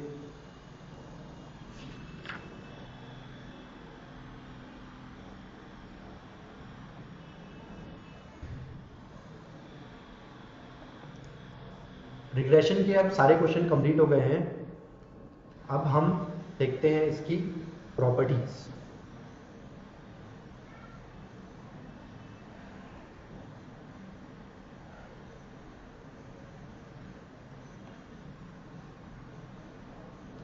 ये 3 प्रॉपर्टीज है इसमें।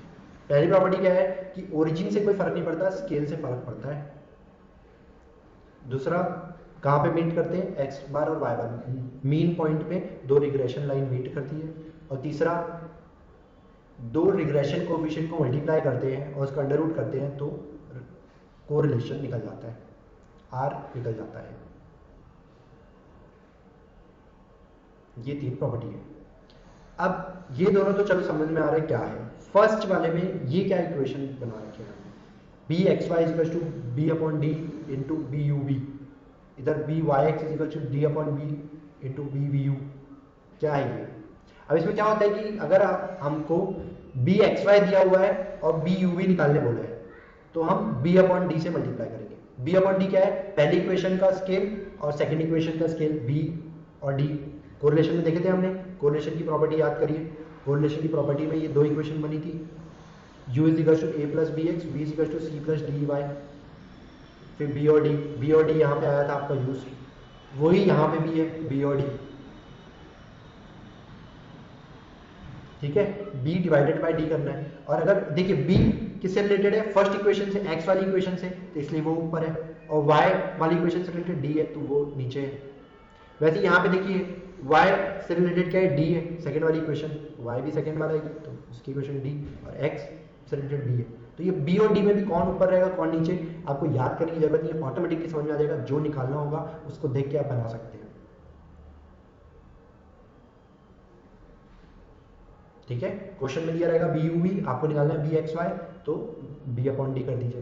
क्वेश्चन में दिया हुआ है बी वी यू, निकालना है बी वाई एक्स, एक्चुअली में ये एक्स वाई और वाई एक्स दिया रहेगा, आपको निकालना यू वी और वी यू रहेगा। तो इसमें देख के आप वैसे करिएगा, अगर यू वी निकालने बोला है तो यहाँ पे भी एक्स वाई आ जाएगा और बी अपॉन डी आ जाएगा, वी यू निकालने बोला है तो यहाँ पे भी वाई एक्स आ जाएगा और डी अपॉन बी हो जाएगा। क्लियर है ये प्रॉपर्टी।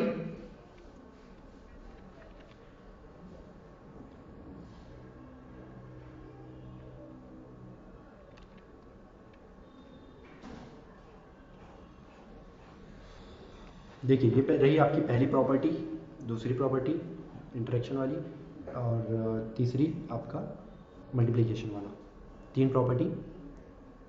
उसके बाद आपके क्वेश्चंस है प्रॉपर्टी के ऊपर।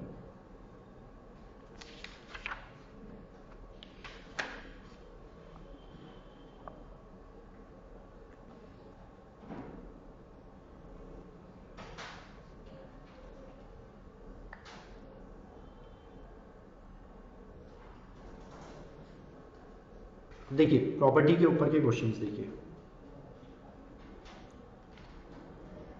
if the relationship between two variables x and u is u plus 3x is equals to 10, x और u का रिलेशनशिप क्या है, u plus 3x is equals to 10।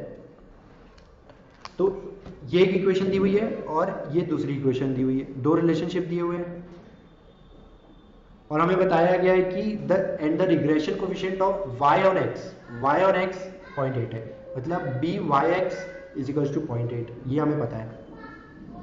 हमें क्या निकालना है, बी वी यू, हमें क्या निकालना है, बी वी यू। तो इस 2 इक्वेशन से जस्ट हम बी और डी निकाल लेते हैं और फिर बी वी यू और बी वाई एक्स वाले फॉर्मूले में पुट कर देंगे। फॉर्मूला क्या होता था, B Y x is equal to, अब वाई पहले है तो यहाँ पे डी आ जाएगा और divide by B into B we U, ये फॉर्मूला है। जस्ट हमें डी और बी पता करना है, डी पता करना है और बी पता करना है। ये वाली इक्वेशन से हमें क्या मिलेगा, बी, ये वाली इक्वेशन से हमें क्या मिलेगा, डी। अब ये कैसे मिलेगा ये देख लेते हैं।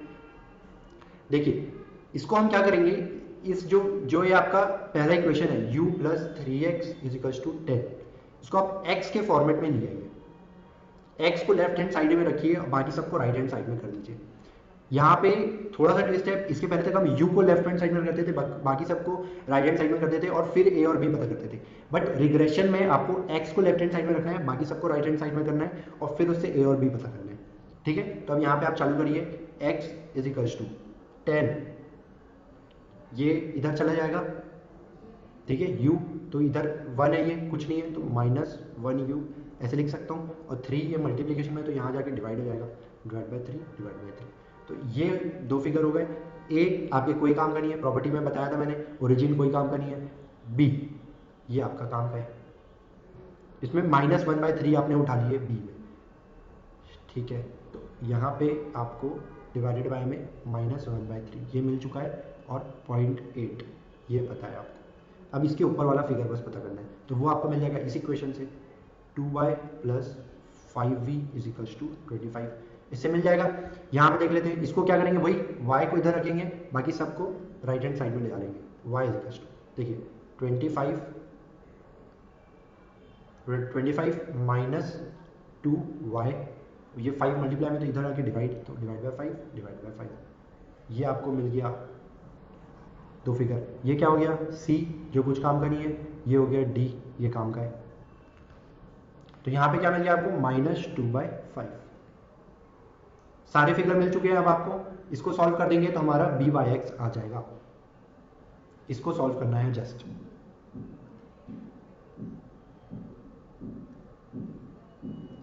ठीक है, इसको सॉल्व कर देते हैं। देखिए इसको सॉल्व करने के लिए ये क्या हो रहा है, 2/5 है और -1/3। एक काम करता हूँ, मैं इसको सॉल्व कर देता हूँ, इसको अलग सॉल्व कर देता हूँ, अलग अलग सॉल्व करके कर लेते हैं, फटाफट हो जाएगा ये। देखिए 2 डिवाइडेड बाय 5 इक्वल्स कितना है, 0.4। तो ये क्या हो गया, -0.4 डिवाइडेड बाय 1 डिवाइडेड बाय 3 कितना होता है, 0.33 -0.33। तो ये माइनस माइनस कैंसिल हो गए, ठीक है, इंटू 0.80। तो अब माइनस, अब देखिए 0.4 divided by 0.333333 into 0.80 equals to कितना है, 0.96। आपका by(x) आ गया है यहाँ पे, by(x) इजिकल्स टू 0.96।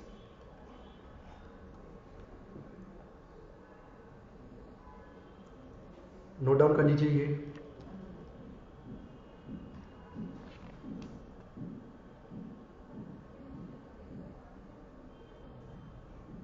सॉरी, यहाँ पे आपका थोड़ा सा मिस्टेक हो गई है। यहाँ पे आपको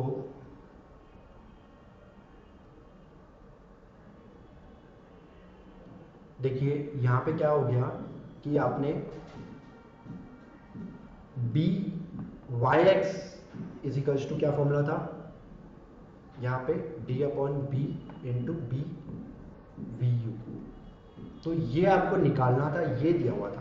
तो यहाँ पे जस्ट वर्डिंग चेंज हो जाएगी, 0.80 डिवाइडेड बाय डी कितना आया था आपका, याद कीजिए, डी आया था आपका -5/2 और यहाँ पे आया था आपका -1/3 इंटू bvu।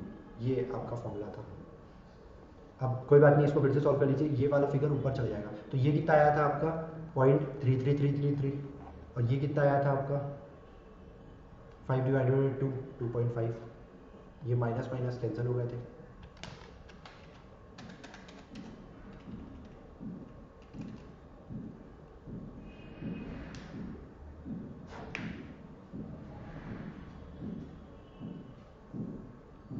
ठीक है, तो अब इसको इधर लेके जाएंगे तो 0.8 multiply by 0.333333 divided by 2.5 equals to 0.1067। कितना आया, 0.1067।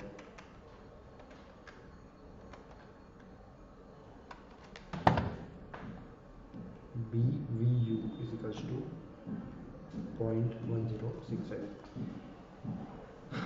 देखिए यहाँ पे इस नोटेशन को मत याद रखिए, इस नोटेशन को हटा दीजिए। जस्ट ये जो फॉर्मूला है इसमें आपको x के फॉर्मेट में लाना है। तो x के फॉर्मेट में 10 minus 1u divided by 3 divided by 3, तो ये आपका b बन गया। फिर ये वाली इक्वेशन थी, तो ये वाली इक्वेशन में देखिए, यहाँ देखिए ये वाली इक्वेशन में, तो y इजिकल्स टू 25, ये पहले से था। अब 5v इधर आएगा तो -5v, और यहाँ पे ये 2 नीचे आ गया तो डिवाइड बाय 2 डिवाइड बाय 2।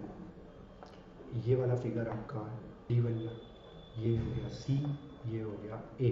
तो a फिगर हमारे काम का नहीं है, c फिगर हमारे काम का नहीं है, b और d हमने यूज़ कर लिया यहाँ पे, ये b और d। समझ में आ रहा है? ये अच्छे से अपने फॉर्मेट में नोट डाउन कर लीजिए। बुक का फॉर्मेट थोड़ा सा आपके लिए हार्ड पड़ता है, ये लिखने का बस यहाँ पे ये थोड़ा सा हार्ड तरीका दिया हुआ है, उसको मैंने इजी तरीका बता दिया, ए बी और सी डी। पी क्यू के जगह आप डी बी लिख सकते हैं। यहाँ पे ये क्यू क्या हो गया डी, पी क्या हो गया बी। थोड़े से नोटेशंस बस चेंज करवाया हूँ मैंने आपको, ताकि आपके आप जो अभी तक पढ़ते आए हैं उससे रिलेटेड रहे, अभी तक कोरिलेशन में बी डी फॉर्मेट पढ़ते आए हैं तो वही फॉर्मेट में कंटिन्यू कर रहे हैं।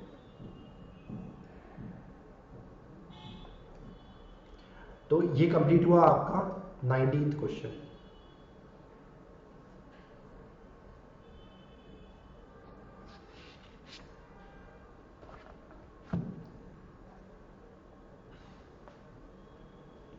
कंप्लीट नोट डाउन हो गया होगा आपका 19th क्वेश्चन।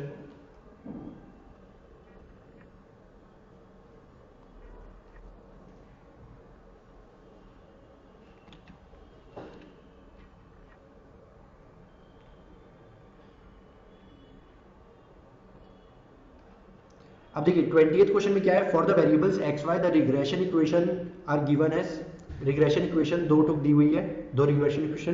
पहले पूछा है find the arithmetic mean of x and Y, बस दो इक्वेशन दे रखी है और दोनों इक्वेशन से बोल रहे हैं कि एक्स और वाई का अरिथमेटिक मीन निकाल दो।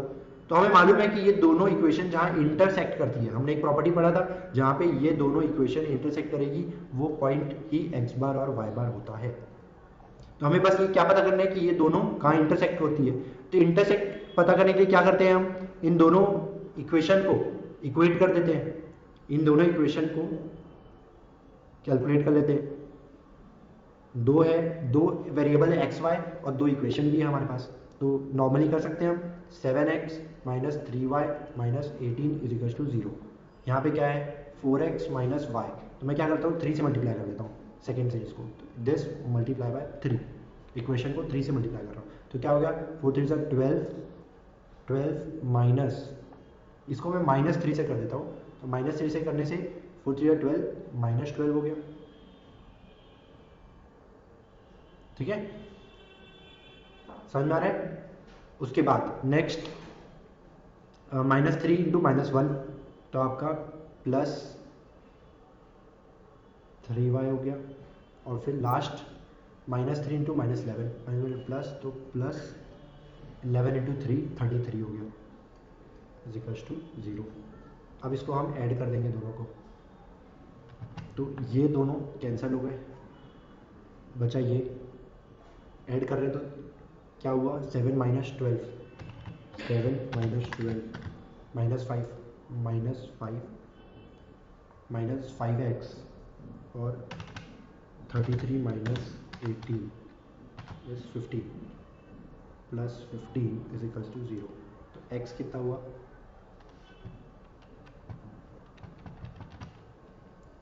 x हुआ आपका 15 डिवाइड बाई 5 इज 3, x हुआ यहाँ पे आपका 3।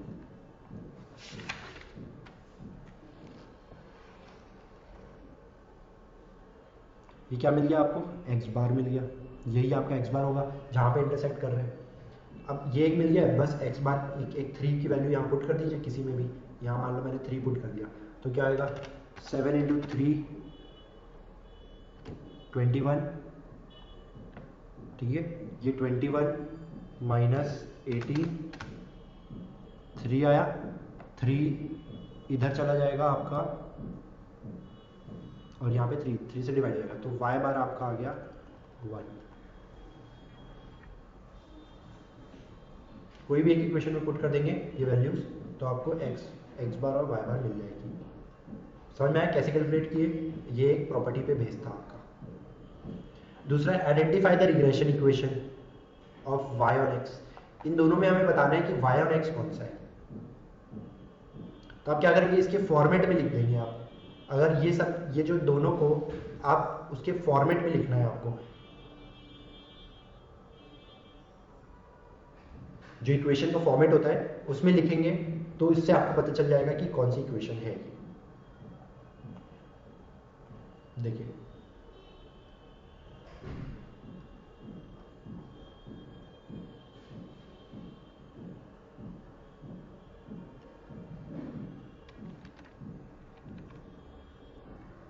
यहाँ पे आप क्या करेंगे, यहाँ पे आप जो प्रॉपर्टी पढ़े थे उस प्रॉपर्टी का यूज हो रहा है और आपकी ये वाली प्रॉपर्टी का यूज हो रहा है, r is equals to plus minus under root B Y x into B x Y.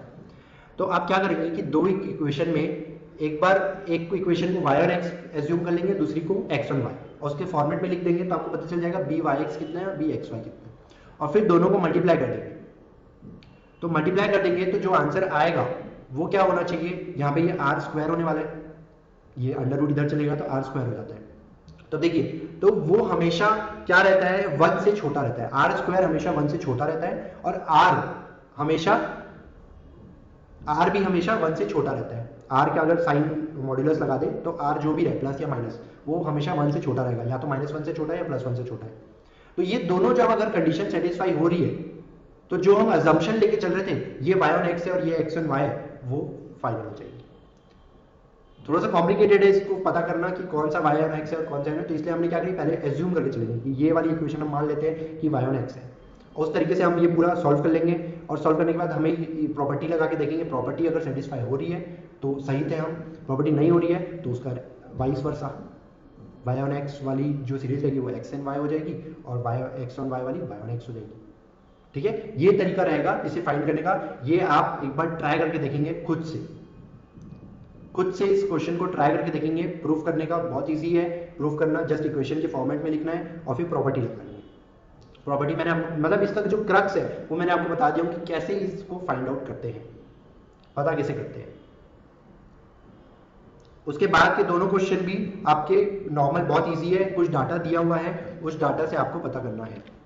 इसके बाद वाले क्वेश्चन भी आपके जो है थर्ड में क्या है, compute the correlation coefficient between x and y, मतलब r निकालने बोला है, तो r ऑटोमेटिकली निकल जाएगा प्रॉपर्टी वाले से, bxy और byx अगर पता चल गया, दोनों को मल्टीप्लाई करके अंडर रूट कर देंगे तो r निकल जाता है। ठीक है, ये भी प्रॉपर्टी, कौन सी प्रॉपर्टी का क्वेश्चन है, ये आपका थर्ड प्रॉपर्टी का क्वेश्चन है, ये भी थर्ड प्रॉपर्टी का क्वेश्चन है, और सेकेंड वाला भी थर्ड प्रॉपर्टी का क्वेश्चन है। और last fourth, given the variance of x is 9, find the standard deviation of y। मतलब अगर आपको कोई एक स्टैंडर्ड डेविएशन दिया है, r पता है और bxy byx पता है, तो आप ये स्टैंडर्ड डेविएशन ऑफ y निकाल सकते हैं। यहां पे देखिए कौन सा फॉर्मूला काम आएगा आपको, यहां पे ये वाले फॉर्मूले काम आएंगे, ये या फिर ये, कोई भी आप यूज करके आप निकाल सकते हैं फोर्थ क्वेश्चन। ठीक है, कहां पे क्या यूज आएगा मैंने आपको बता दिया हूं, जस्ट अब आपका काम है कि आप उसको यूज करके निकालेंगे। ये आपके लिए होमवर्क है कि आप ये ट्राई करेंगे। थोड़े से ट्रिकी थे ये इसमें, पर ट्रिकी में क्या ट्रिक है वो मैंने आपको बता दिया कि ये प्रॉपर्टीज के क्वेश्चन है, ये वाला आपका रिग्रेशन इक्वेशन आपका थर्ड प्रॉपर्टी का क्वेश्चन है, ये वाला आपका सेकंड प्रॉपर्टी का क्वेश्चन था फर्स्ट वाला, ये थर्ड प्रॉपर्टी का है, उसके बाद ये भी थर्ड प्रॉपर्टी का है, और ये आपका फॉर्मूले का क्वेश्चन है फोर्थ वाला, विथ मीन वाला जो फॉर्मूला है उस पर डिपेंड नहीं है। ठीक है, इस तरीके से आपका ये वाला जो चैप्टर है वो पूरा कंप्लीट होता है रिग्रेशन का। तो रिग्रेशन चैप्टर देखिए हमने क्या क्या किया। रिग्रेशन चैप्टर में 3 प्रॉपर्टीज पढ़े, उससे रिलेटेड क्वेश्चंस देखे, विथ मीन विदाउट मीन, पक्का आपको क्वेश्चन पढ़ना, क्वेश्चन समझना, क्या निकालना है, क्या पूछ रहा है, कौन किस पे डिपेंडेंट है, सारी चीज समझ में आ गई होगी मेरे हिसाब से। आप जितनी ज़्यादा इसकी प्रैक्टिस करेंगे उतना ज़्यादा आपके लिए और क्लियर होता जाएगा सारी चीज़ें।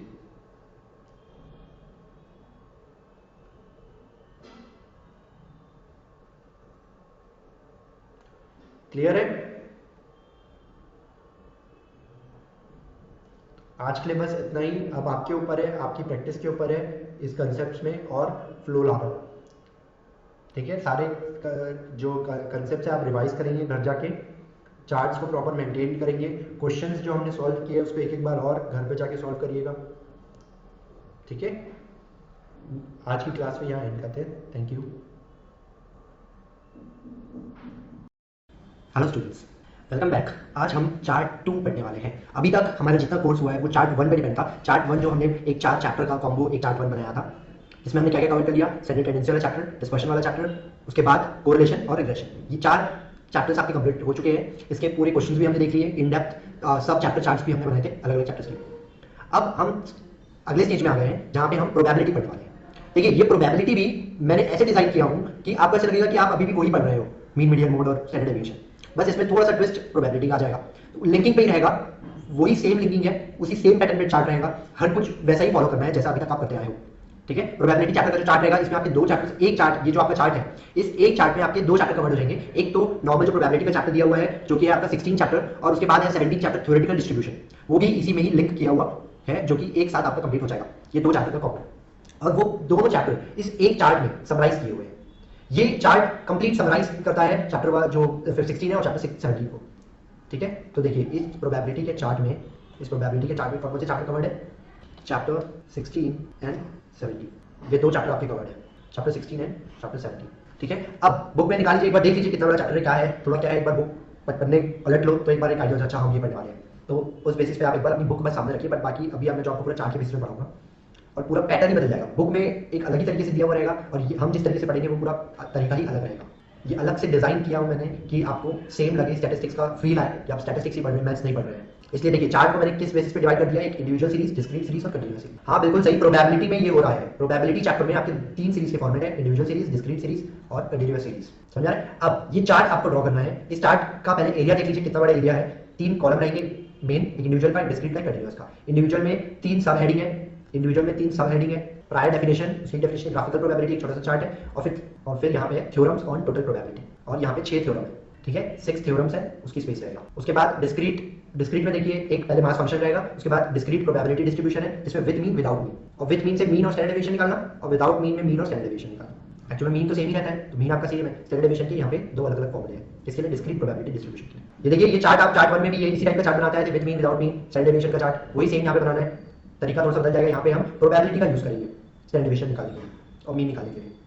फिर उसके बाद सेकंड कॉलम है बाइनोमियल डिस्ट्रीब्यूशन का, ये फॉर्मूला है, पॉइसन डिस्ट्रीब्यूशन का ये फॉर्मूला है, और इधर पे प्रोबेबिलिटी डेंसिटी फंक्शन का एक छोटा सा फॉर्मूला है, और उसके बाद नॉर्मल डिस्ट्रीब्यूशन उसका फॉर्मूला और चार्ट है। एक ओवरव्यू ले लिए कितना क्या क्या चीज आपके चार्ट में आएगा।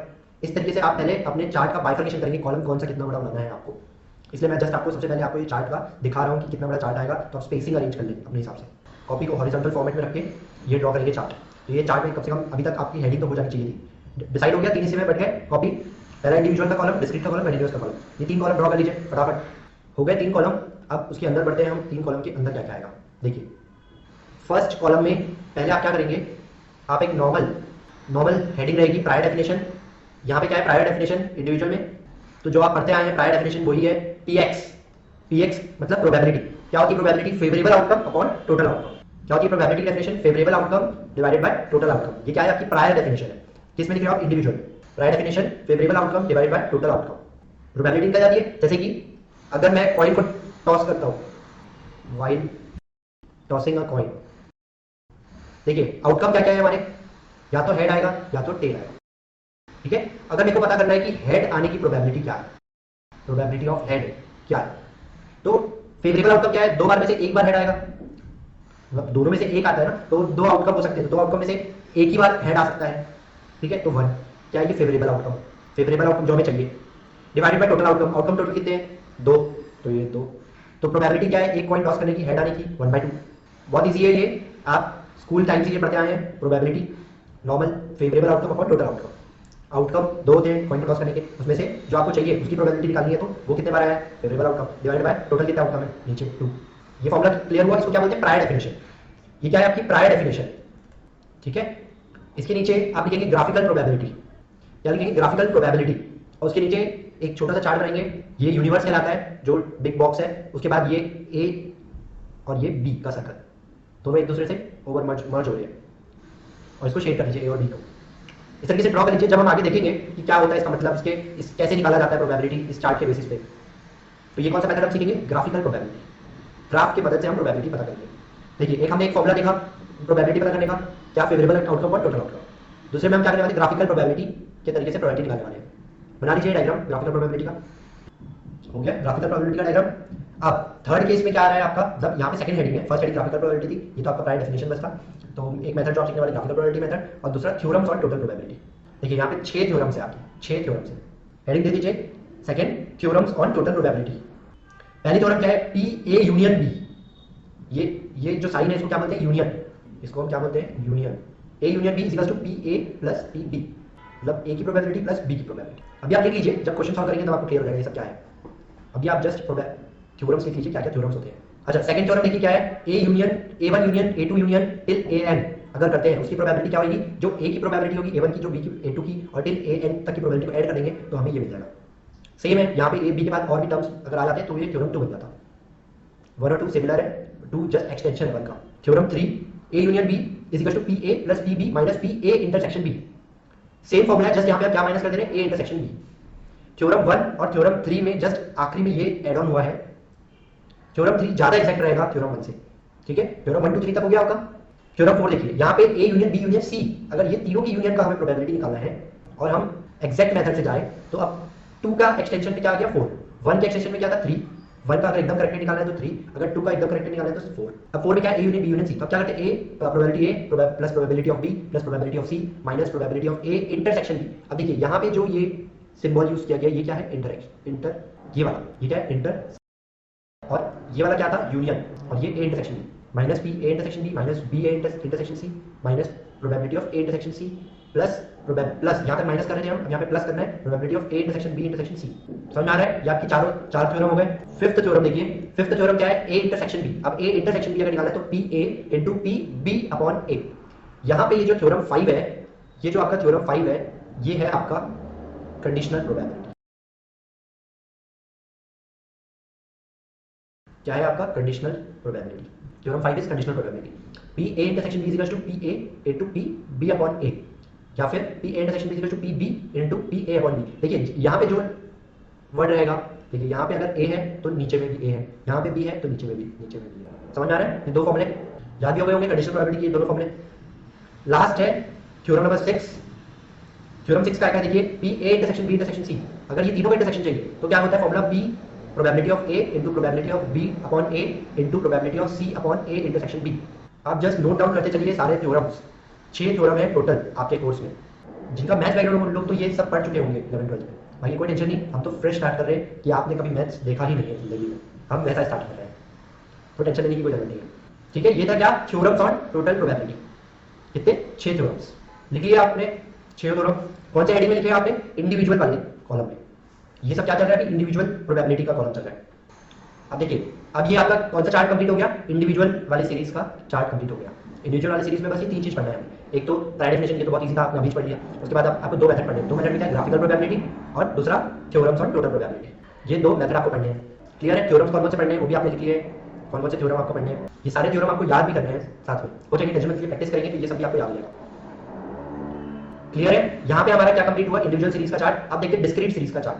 डिस्क्रीट सीरीज में देखिए प्रायर डेफिनेशन के बगल में क्या लिखा हुआ है, प्रोबेबिलिटी मास फंक्शन, और यहाँ पे भी प्रोबेबिलिटी निकालने का तरीका सेम है, px equal to favourable outcome upon total outcome. Discrete series में भी फॉर्मूला यही होता है, favourable outcome upon total outcome probability निकालने का, ठीक है। बट डिस्क्रीट सीरीज में मेथड्स अलग अलग है। अब देखिए, फर्स्ट मेथड है discrete probability distribution. First method क्या है, डिस्क्रीट प्रोबेबिलिटी डिस्ट्रीब्यूशन। इसमें आपको 2 कॉलम बनाने हैं, विद मीन विदाउट मीन। पहले तो मीन निकाल रहे हैं, विद मीन विदाउट मीन किसके लिए, स्टैंडर्ड डेविएशन के फॉर्मूले के लिए। स्टैंडर्ड डेविएशन में एक बार मीन को यूज करे हैं हमने, एक बार नहीं करे, मीन तो दोनों में सेम तरीके से मिलेगा। अब देखिए मीन के फॉर्मूले को देखिए, क्या है मीन निकालने का formula, x bar equal to summation of px into x, summation of px into x, ये क्या है आपका मीन निकालने का फॉर्मूला। अब आप देखिए आपका फॉर्मूला आखिर होता क्या था, आपका फॉर्मूला क्या होता था, याद करिए x bar is equal to summation of f into x divided by summation of f। यहाँ पे जस्ट चेंज क्या हो गया कि ये जो फिगर है आपका, ठीक है, f upon summation of f, इसी को ही हम क्या बोलते हैं, प्रोबेबिलिटी।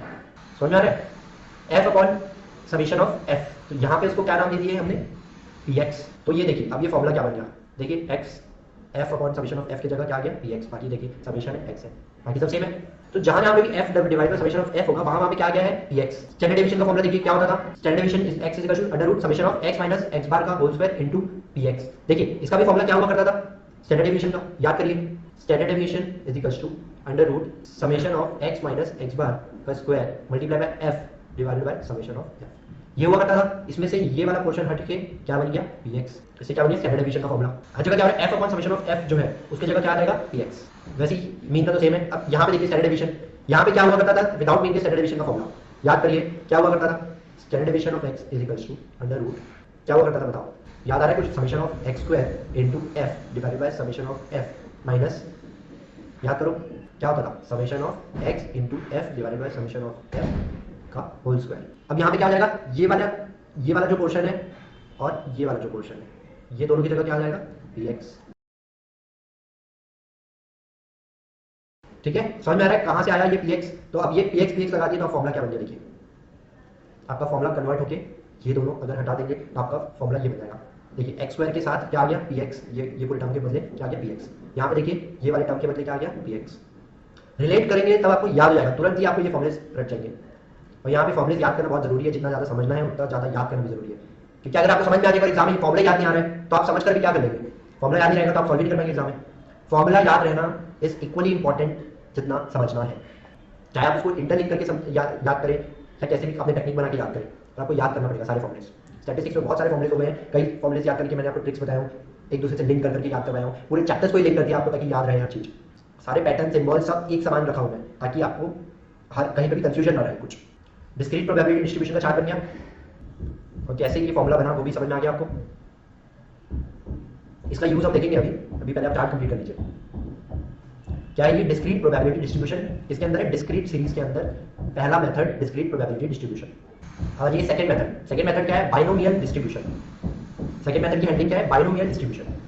इसमें क्या होता है प्रोबेबिलिटी कैसे निकालते हैं एनसीआर, ये सी वाला एनसीआर क्या होता है, ये कॉम्बिनेशन चैप्टर आप मैथ्स में पढ़ेंगे जिसमें आप सीखेंगे ये क्या होता है। अभी उसको समझने के लिए लिख लीजिए n factorial divide by r factorial into n minus r factorial. अब बोलोगे आप ये फैक्टोरियल क्या चीज है, तो देखिए अगर मान लो मैं बोलता हूँ 5 फैक्टोरियल, तो इसका मतलब होता है 5 इंटू 4 इंटू 3 इंटू 2 इंटू 1। अगर कहीं पर भी आपको कोई फैक्टोरियल में दिया हुआ है तो आप उसका मल्टीप्लिकेशन उसके छोटे सारे डिजिट के साथ मल्टीप्लिकेशन कर देंगे, समझ आ रहा है। तो यहाँ पे क्या रहेगा n factorial divide by r factorial into n minus r factorial, इससे क्या निकलेगा NCR, और वो हमें यूज होगा हमारे प्रोबेबिलिटी के फंक्शन में बाइनोमियल डिस्ट्रीब्यूशन में NCR into p to the power r। p यहाँ पे क्या रहेगा सक्सेस की प्रोबेबिलिटी, और q यहाँ पे रहेगा फेलियर की प्रोबेबिलिटी, ठीक है, q to the power n minus r, p to the power r, q to the power n minus r। ये क्या होगा, ये पूरा फॉर्मूला आपका बाइनोमियल डिस्ट्रीब्यूशन का, नोट डाउन कर लीजिए ये चीज बाइनोमियल डिस्ट्रीब्यूशन। देखिए डिस्क्रीट सीरीज में पढ़ रहे थे हम प्रोबेबिलिटी मास फंक्शन, इसमें पहला मेथड डिस्क्रीट प्रोबेबिलिटी डिस्ट्रीब्यूशन हमने देखा, दूसरा बाइनोमियल डिस्ट्रीब्यूशन देखा, तीसरा है पॉइसन डिस्ट्रीब्यूशन। तीसरा इसी में ही क्या है पॉइसन डिस्ट्रीब्यूशन। क्या फॉर्मूला है पॉइसन डिस्ट्रीब्यूशन का, px equals to e to the power minus m into m to the power x divided by x factorial. अभी आपको लग रहा है ये सब फॉर्मूला आखिर है क्या, ये अजीब अजीब से टर्म्स आ जा रहे हैं, तो अभी जब क्वेश्चन करेंगे तब आप इसका यूज समझेंगे कि आखिर ये इतना जरूरी क्यों है ये सब चीजें पढ़ना, और कितनी आसान ये आपकी बल्कि दुनिया को आसान कर रहे हैं ऐसे फॉर्मूलेस, ये आपको पता चलेगा। क्योंकि अगर ये फॉर्मूलेस नहीं होते तो कई कैलकुलेशंस करना बहुत ही मुश्किल हो जाता। यहाँ पे m क्या है x बार, यहाँ पे जो m है ये m जो है वो क्या है x बार, और जो e है ये जो e है वो क्या है 2.71828, क्या है e की वैल्यू 2.71828। ये फॉर्मूला क्या है किसका, आपका पॉइसन डिस्ट्रीब्यूशन का ये रहा आपका फॉर्मूला। अब देखिए e की वैल्यू ये आई कहाँ से, तो अगर आप समझने के लिए लिखना चाहते हैं तो लिख सकते हैं कि अगर हम सारे देखिए 0 plus 1/1 factorial plus 1/2 factorial plus 1/3 factorial plus 1/4 factorial, अगर इस तरीके से सारे निकालते जाएंगे टिल 1/n फैक्टोरियल, तब जाके आपको ये वैल्यू मिलेगी e इक्वल्स टू 2.71828। हो गया यहाँ तक का चार्ट। तो अब आपका क्या चार्ट में क्या कंप्लीट हो गया, डिस्क्रीट सीरीज का क्या चार्ट बनने वाला है वो आपको पता चल गया। अब आपको चार्ट क्या बनाना है, कंटीन्यूअस सीरीज। इसमें आप क्या पढ़ने वाले हैं, देखिए कंटीन्यूअस सीरीज में एक ही मेथड है, पहले तो प्रोबेबिलिटी डेंसिटी फंक्शन बोला जाता है यहाँ पे, और प्रोबेबिलिटी डेंसिटी फंक्शन को लिखने का तरीका इस तरीके से रहता है pxab equals to a integrate b fx dx। ये इंटीग्रेशन का चैप्टर जहाँ रहता है मैथ्स में, उसमें ये सब सॉल्व करना आप सीखते हैं, इंटीग्रेटेड फॉर्मुलेस को कैसे सॉल्व करते हैं। डरिए मत, इस चैप्टर में आपको जो ये इंटीग्रेशन का जो आंसर आएगा वो आपको सॉल्व करा हुआ मिलेगा, एक फॉर्मुला रहेगा, उस फॉर्मुले में भी आपको पुट करने की जरूरत नहीं है, वो भी आपको सब कुछ सॉल्व करके एक टेबल आपकी बुक में भी टेबल है उसमें भी दिया हुआ है, अदरवाइज एग्जाम में भी आपको वैल्यू दी हुई रहेगी। तो यहाँ पे आपको घबराने की जरूरत नहीं कि आपका इंटीग्रेशन का यूज आएगा यहाँ पे, जस्ट आप ये फॉर्मुला लिख लीजिए कि इस तरीके से डिनोट किया जाता है प्रोबेबिलिटी डेंसिटी फंक्शन को। उसमें पहला मेथड है नॉर्मल डिस्ट्रीब्यूशन। क्या है पहला मेथड, नॉर्मल डिस्ट्रीब्यूशन, हेडिंग दे दीजिए उसमें नॉर्मल डिस्ट्रीब्यूशन, किसमें देंगे, कंटीन्यूअस सीरीज वाले कॉलम में। नॉर्मल डिस्ट्रीब्यूशन क्या होता है, px equals to 1 standard deviation multiply by under root 2 pi multiply by e to the power minus x minus x bar का square divide by 2 standard deviation का square. अब फिर आपको लग रहा है इतना बड़ा फॉर्मूला ये तो पॉसिबल ही नहीं कि हम याद कर लेंगे, तो फिर से डरने की जरूरत नहीं है। ये जो फॉर्मूला है इसका आपको ज्यादा यूज ही नहीं करना है, क्योंकि ये तो आपको डायरेक्टली सॉल्व करा हुआ मिलेगा क्वेश्चन में। इसके लिए जस्ट आपको ये छोटा फॉर्मूला याद रखना पड़ेगा, ये आपको जरूर याद रखना पड़ेगा क्योंकि ये आपको नहीं दिया रहेगा, ये आप निकालेंगे तभी आपको इस ऊपर वाले फॉर्मूले को यूज कर पाएंगे। देखिए ये फॉर्मूला क्या है, z equals to x minus x bar divided by standard deviation. देखिए ये जो फॉर्मूला है इस फॉर्मूले में भी ये वाला टर्म दिया हुआ है z का, अगर आप ध्यान से देखेंगे तो ये वाला जो पोर्शन है, देखिए ये पोर्शन क्या है, z का ही है, z equals to x minus x bar divided by standard deviation. तो ये फॉर्मूले को आप और कैसे लिख सकते हैं, px equals to 1 standard deviation of under root 2 pi multiply by e to the power minus z square divided by 2।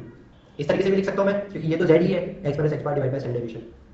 छोटा हो गया थोड़ा फॉर्मूला, सेम फॉर्मूला है जस्ट मैंने कुछ टर्म्स को हटा के z का नाम दे दिया और उस z को यहाँ पे पुट कर दिया। डन हो गए ये फॉर्मूले। और ये z कहाँ से आया पता चल गया आपको। अब उसके नीचे आप नॉर्मल डिस्ट्रीब्यूशन का जो चार्ट रहता है वो बना लीजिए। इस तरीके से बेल शेप्ड कर्व बनता है, ये बेल शेप्ड कर्व इधर x बार बीच में मीन रहता है, इधर ये इन्फिनिटी तक ये कर्व जाता है। इस तरीके का एक छोटा सा डायग्राम बना लीजिए। हमने चार्ट बनाइए, कंप्लीट करिए प्रॉपर अच्छे से। कर्व बिगड़ गया तो फिर से मिटा के कर लो, ढंग से बना लो, कोई दिक्कत नहीं। स्कूल में सिखाई जाती है ये सब बातें, यहाँ पे भी एप्लीकेबल होती है। भले आप प्रोफेशनल कोर्स में आ गए हो, बट सारा कुछ आपको स्कूल में जो कुछ सिखाया गया वही सब यूज़ करना है यहाँ पे भी। इस तरीके से आपका चैप्टर 16 और चैप्टर 17 का चार्ट बन गया होगा, कंप्लीट प्रोबेबिलिटी का चार्ट। इस चार्ट के थ्रू आपको अभी एक बेसिक आइडिया मिल गया होगा कि आप क्या क्या पढ़ने वाले हैं इन दो चैप्टर में, चैप्टर 16 और चैप्टर 17 में। जी हाँ, बस इतना ही रहेगा, इसके अलावा आपको और कुछ नहीं पढ़ना है, इतनी ही चीज़ पढ़नी है। इसमें से भी आधे से ज़्यादा फॉर्मूले आपके चार्ट बनाते बनाते आपको याद हो गए होंगे। जब ये सॉल्व होंगे, जब समझ में आएगा कि ये सबका मतलब क्या होता है, कि क्यों यूज़ करा जाता है, तो आपको और अच्छे से सब कुछ रट जाएगा। कुछ भी चीज़ आपको अलग से पढ़ने की जरूरत नहीं पड़ेगी, क्लास में ही आपका सब कुछ खत्म हो जाएगा। बस आप ध्यान लगा के पढ़िए, क्लास में पूरा कॉन्सेंट्रेशन रखिए। प्रोबेबिलिटी थोड़ी सी हार्ड पड़ती है टॉपिक, स्टार्टिंग से बच्चे इसमें घबराते हैं प्रोबेबिलिटी में, बट ये चार्ट के थ्रू ये बहुत ईजी हो जाएगा। ये प्रोबेबिलिटी का चैप्टर एक चार्ट बस रिवाइज करना है, आपका प्रोबेबिलिटी कंप्लीट। और ये इसका कवरेज भी बहुत ज़्यादा है, प्रोबेबिलिटी का कवरेज 20 to 30% है स्टैटिस्टिक्स के पोर्शन में। वेटेज स्टार्टिंग डे में मैं आपको बताया किसका कितना वेटेज है। देखिए अब तक आपका कितना वेटेज का कवर हो चुका है, आपने जान लिया। देखिए सबसे पहले हमने कौन सा सेंट्रल टेंडेंसी और डिस्पर्शन चैप्टर पढ़ा, इसका वेटेज कितना है 40 to 50%, वो एक थ्योरी को मिला के, तो ऑलमोस्ट इसमें 45% आप मान के चलो इस चैप्टर से आते हैं। तो मान लेते हैं 40 मार्क्स में 45%, 40 into 45%, 18 मार्क्स का आपका सेंट्रल टेंडेंसी वाला चैप्टर था, मीन मीडियन मोड और स्टैंडर्ड डेविएशन, ये दो चैप्टर थे।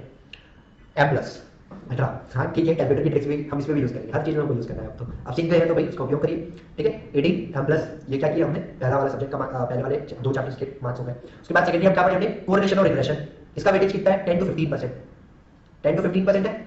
तो अब मैं इसको क्या मान के चल रहा हूँ, ऑलमोस्ट 15%, क्योंकि इसका वेटेज ज़्यादा ही रहता है हमेशा। तो 40 into 15% कितना है 6 मार्क्स, तो ये भी M+ आपका हो चुका है 6 मार्क्स, रिग्रेशन और कोरिलेशन वाला चैप्टर। उसके बाद अब आप क्या पढ़ने वाले हैं, प्रोबेबिलिटी, ठीक है। प्रोबेबिलिटी का कवरेज कितना है 30%, तो 40 into 30% कितना है 12 मार्क्स, इसको भी M+ MRC। टोटल आप कितने मार्क्स का कवर कर लेंगे, ये एक चार्ट कंप्लीट और कर लेने से 36 मार्क्स का। और अभी तक आप कितना कंप्लीट कर चुके हैं, 18 + 6 24 मार्क्स आउट ऑफ 40 आपका कवर ऑलरेडी हो चुका है। जो अभी तक आपने चार्ट 1 जो कंप्लीट किए, वो चार्ट 1 24 मार्क्स का वेटेज रखता है आपके सीए फाउंडेशन के एग्जाम में, बहुत ही ज़्यादा मायने रखते हैं ये 24 मार्क्स। अगर आप ये चैप्टर और कर लेंगे, ऑलमोस्ट आप पासिंग स्कोर के पास पहुंच जाएंगे। इसलिए प्रोबेबिलिटी चैप्टर करना आपके बहुत जरूरी है, क्योंकि 12 मार्क्स कैरी कर रहे हैं। 12 मार्क्स बहुत ज़्यादा होते हैं आपके फाउंडेशन में। अभी आपको एक एक मार्क्स की कीमत समझ में आएगी। 12th एग्जाम अलग थी, जहाँ पे क्या होता था कि अब 99% आ रहे हैं, 99 मार्क्स आ रहे हैं, 100 मार्क्स आ रहे हैं। यहाँ पे पास होना भी कभी कभी मुश्किल हो जाता है, 40 मार्क्स आना। जी हम सही बोल रहा हूँ, जिनका रैंक 1 रैंक 2 भी आता था, मतलब टॉप स्कोर्स करते थे 11 12 में, वो भी सीए में आके फेल होते हैं। तो आप ये मत समझिएगा कि बहुत आसान हम कैसे भी कर लेंगे, आपको फुल यहाँ पे डिवोशन दिखाना पड़ेगा सीए के कोर्स में, पढ़ाई पूरी प्रॉपर्ली तरीके से करनी पड़ेगी, तब जाके आप क्लियर कर पाएंगे। समझ में आ रहा है, इसलिए आप पूरा कंसंट्रेशन रखिए। अभी आपका ये चार्ट कंप्लीट हो गया है प्रोबेबिलिटी का, individual series, discrete series, continuous series. चालू करें। अब इसके बाद हम इसके अंदर इस चार्ट के अंदर के डाटा को समझना। देखिए हम इस सीक्वेंस में चलेंगे। मैं आपको क्या करूंगा, आपको चार्ट में जो अभी आपका पढ़ा हुआ पढ़ते हुए आ रहे हो standard deviation, mean, standard deviation, उसी की कंटिन्यूटी में मैं आपको पढ़ाता हूँ, ताकि आपका अभी बीच में कोई डाइवर्जन ना हो, उसी के फ्लो में आप रहें। अभी तक आप वही पढ़ते आए हैं, तो उसी के फ्लो में हम चलते हैं। हम इसलिए चालू कैसे करेंगे, डिस्क्रीट सीरीज से, फिर जाएंगे कंटीन्यूअस सीरीज पे, और जब ये दोनों पार्ट कंप्लीट हो जाएगा हमारा, उसके बाद आएंगे हम इंडिविजुअल सीरीज में। इंडिविजुअल सीरीज में जो दो मेथड है, ग्राफिकल और थ्योरम्स, थोड़ा अपने लीग से बाहर है। ये दोनों टॉपिक्स ऐसे हैं कि कॉमन टॉपिक्स में आ जाते हैं, जिसमें स्टैटिस्टिक्स का रोल थोड़ा कम हो जाता है, तो ये थोड़े साइड के टॉपिक्स हैं। इसको हम क्या करेंगे, लास्ट में देखेंगे। हमारा फ्लो नहीं टूटना चाहिए। हमारे फ्लो में क्या क्या आ रहा है, डिस्क्रीट वाला, हाँ भाई हमारे पूरे फ्लो में ही चल रहा है ये पूरा टॉपिक, डिस्क्रीट का और कंटीन्यूअस का, ये दोनों हमारे फ्लो पे चलेंगे, ठीक है। तो आज हम क्या चालू करने वाले हैं, डिस्क्रीट सीरीज में कैसे प्रोबेबिलिटी निकालते हैं। इसमें 3 मेथड हम पढ़ेंगे, discrete probability distribution, binary distribution और पॉइसन डिस्ट्रीब्यूशन। देखिए मैं अब आपको 16 to 17 चैप्टर का बाइफर्केशन बता देता हूँ। यहाँ पे देखिए, जो आपका इंडिविजुअल सीरीज का कॉलम है प्लस डिस्क्रीट सीरीज में पहला मेथड डिस्क्रीट प्रोबेबिलिटी डिस्ट्रीब्यूशन तक का कॉलम है, यहां तक चैप्टर 1 है, ठीक है। और यहां से लेकर यहां तक ये आपका चैप्टर 2 है, मतलब 17 है। ये चैप्टर 16 है, ये चैप्टर 17 है, ठीक है। मतलब 1/3 कॉलम आपका चैप्टर 16 है, 1/3 कॉलम आपका चैप्टर 17 है। तो आपको समझ में आएगा क्या चीज कहां पे है, कौन से चैप्टर में क्या क्वेश्चन दिया हुआ है। क्लियर है, बाइफर्केशन आपको समझ आ गया। अब स्टार्टिंग देखते हैं हम। अच्छा थोड़ा बहुत इसका भी देख लेते हैं, नॉर्मल वाले का, इंडिविजुअल का जो डेफिनेशन क्या होता था, हम कैसे क्या करते आते थे, और अब डिस्क्रीट में क्या क्या चेंजेस आ गए हैं। डिस्क्रीट में डिस्क्रीट ही क्यों बोल रहे हैं यहाँ पे हम, प्रोबेबिलिटी में डिस्क्रीट क्या आ गया भाई, हम नॉर्मली प्रोबेबिलिटी निकालते थे, अब इसमें क्या डिस्क्रीट और कंटीन्यूअस फॉर्मेट, ये सब क्या है। तो अभी हम समझते हैं कि आखिर ये है क्या। वही कॉमन एग्जाम्पल हम लेके चलते हैं कि मैंने कॉइन को 3 टाइम्स टॉस किया, ठीक है। कॉइन को क्या कर रहे हैं हम, 3 बार टॉस कर रहे हैं। तो हमें बताना है हेड आने की प्रोबेबिलिटी क्या है, हेड की प्रोबेबिलिटी। अब यहाँ पे हेड की प्रोबेबिलिटी क्या है बोला मैंने। अब हेड तो यहाँ पे भाई 3 बार टॉस करेंगे तो एक बार कभी टॉस करे तो हेड आ गया, दूसरी बार में भी आ सकता है, तीसरी बार में भी आ सकता है, किसी के कोई भी टाइप्स में अगर हेड आ गया तो यहाँ पे क्या पूछना क्या चाह रही है यही क्लियर नहीं हो पा रहा है ना। इस वेग क्वेश्चन से आपको यही क्लियर नहीं हो रहा होगा कि अरे भाई पूछना क्या चाहते हो, मतलब खाली हेड की प्रोबेबिलिटी निकालो, इसका मतलब क्या होता है हेड की प्रोबेबिलिटी निकालो। देखिए इसका मतलब क्या होता है मैं समझाता हूँ आपको। अब 3 बार अगर कॉइन को टॉस करेंगे तो क्या होगा, पहले तो हम वो देखते हैं। अगर मैंने स्टार्ट किया कॉइन को टॉस करना, ठीक है, तो फर्स्ट टॉस जब करूंगा तब क्या आएगा, या तो हेड आएगा या तो टेल आएगा, ठीक है, ये हो गया फर्स्ट टॉस, फर्स्ट टॉस। अब देखते हैं अगर हेड आया हो, अगर फर्स्ट टाइम हेड आया और दूसरी बार जब मैंने टॉस किया तो फिर मेरे पास 2 ऑप्शन है, या तो हेड आएगा टेल आएगा। ऐसा हो सकता है जब टेल आया होगा तब फिर अगर हम दूसरी बार उछालते तो या तो हेड आया या तो टेल आया। ये क्या हो गया सेकेंड टॉस। थर्ड टॉस में क्या हो सकता है, ये हेड के फिर 2 बाइफिकेशन हो सकते हैं, या तो हेड आया या तो टेल आया, या तो हेड आया या तो टेल आया, तो हेड आया या फिर टेल आया, हेड आया फिर टेल आया। तो टोटल कितने कॉम्बिनेशन बन रहे हैं हमारे, ध्यान दीजिए कॉम्बिनेशन कैसे हो गए, हेड हेड हेड, फर्स्ट में भी हेड आया, सेकंड में भी हेड आया, थर्ड टॉस में भी, ये थर्ड टॉस में भी हेड आया, फिर सेकंड कॉम्बिनेशन क्या होना, हेड आया, सेकंड में हेड आया, फिर थर्ड में टेल आया। इस तरीके से आप नोट डाउन करते जाएंगे तो आपको क्या पता चलेगा, एक तो हो गया हेड हेड हेड, दूसरा हो गया हेड हेड टेल, फिर देखिए यहाँ पे देखिए head tail head, head tail head, फिर यहाँ पे देखिए क्या आ गया हेड टेल टेल, फिर उसके नीचे यहाँ पे T H H, T H H, फिर T H T, T H T, फिर इधर T T H, T T H, फिर last T T T, T T T. इस तरीके से कितने टोटल आउटकम होंगे 3 बार अगर हम टॉस करते हैं तो, ये पहला, दूसरा, तीसरा, चौथा, पांचवा, छठवां, सातवां, आठवां, 8 आउटकम हो रहे हैं। अब देखिए इसमें पूछ क्या रहा हूं मैं कि हेड आने की प्रोबेबिलिटी क्या है, तो मैं क्या पूछ रहा हूं, ऑन अ जनरल पूछ रहा हूं हेड आने की प्रोबेबिलिटी क्या है। मैं इसमें क्या पूछ रहा हूं इन जनरल, ठीक है, मैं क्या पूछ रहा हूं हेड आने की इन जनरल प्रोबेबिलिटी क्या है। इन जनरल मतलब क्या हो गया कि या तो हेड एक भी नहीं आएगा, या तो हेड 0 आया, या तो हेड एक बार आया, या तो हेड 2 बार आया, या हेड 1 बार आया। हेड की इन जनरल पूछ रहा हूं, तो इन जनरल में अगर आखिर हेड आ कितने बार सकते हैं, हेड एक बार आ सकता है इसमें, या तो 0 बार, एक भी बार ना है, या तो एक बार आ सकता है, या 2 बार आ सकता है, या 3 बार आ सकता है, ठीक है। अब एक भी हेड ना हो वैसा केस कौन सा है, टी टी टी, यहाँ पे देखिए एक भी हेड नहीं है, बाकी सब में हेड हेड हेड, तो भाई ठीक है हमें एक मिल गए जो कि एक भी हेड ना हो, उसमें कितने ऑप्शन है, एक, जिसमें एक भी हेड ना था। अच्छा एक बार हेड आए ऐसे कितने केस मिल सकते हैं, देखिए यहाँ पे एक बार हेड है, ये वाले में भी एक बार हेड है, ठीक है, और फोर्थ वाले में भी एक बार हेड, बाकी सब में तो 2 3 ऐसे हेड है। 3 सिचुएशन मिल गई हमें जिसमें कि एक बार हेड आया हो। अच्छा 2 बार हेड आया है वो देखते हैं, 3 बार है इसमें, इसमें देखिए इसमें 3 बार है, 2 बार, इसमें 2 बार है, इसमें 2 बार हेड है, फिर ये तो हो चुका, ये इसमें 2 बार हेड। तो हमें इससे क्या पता चला कि हमारे पास 0 हेड वाले कितनी सिचुएशन है, 1 आउट ऑफ 8, आउट ऑफ 8 एक सिचुएशन है। 1 हेड आने की कितनी सिचुएशन है, 3,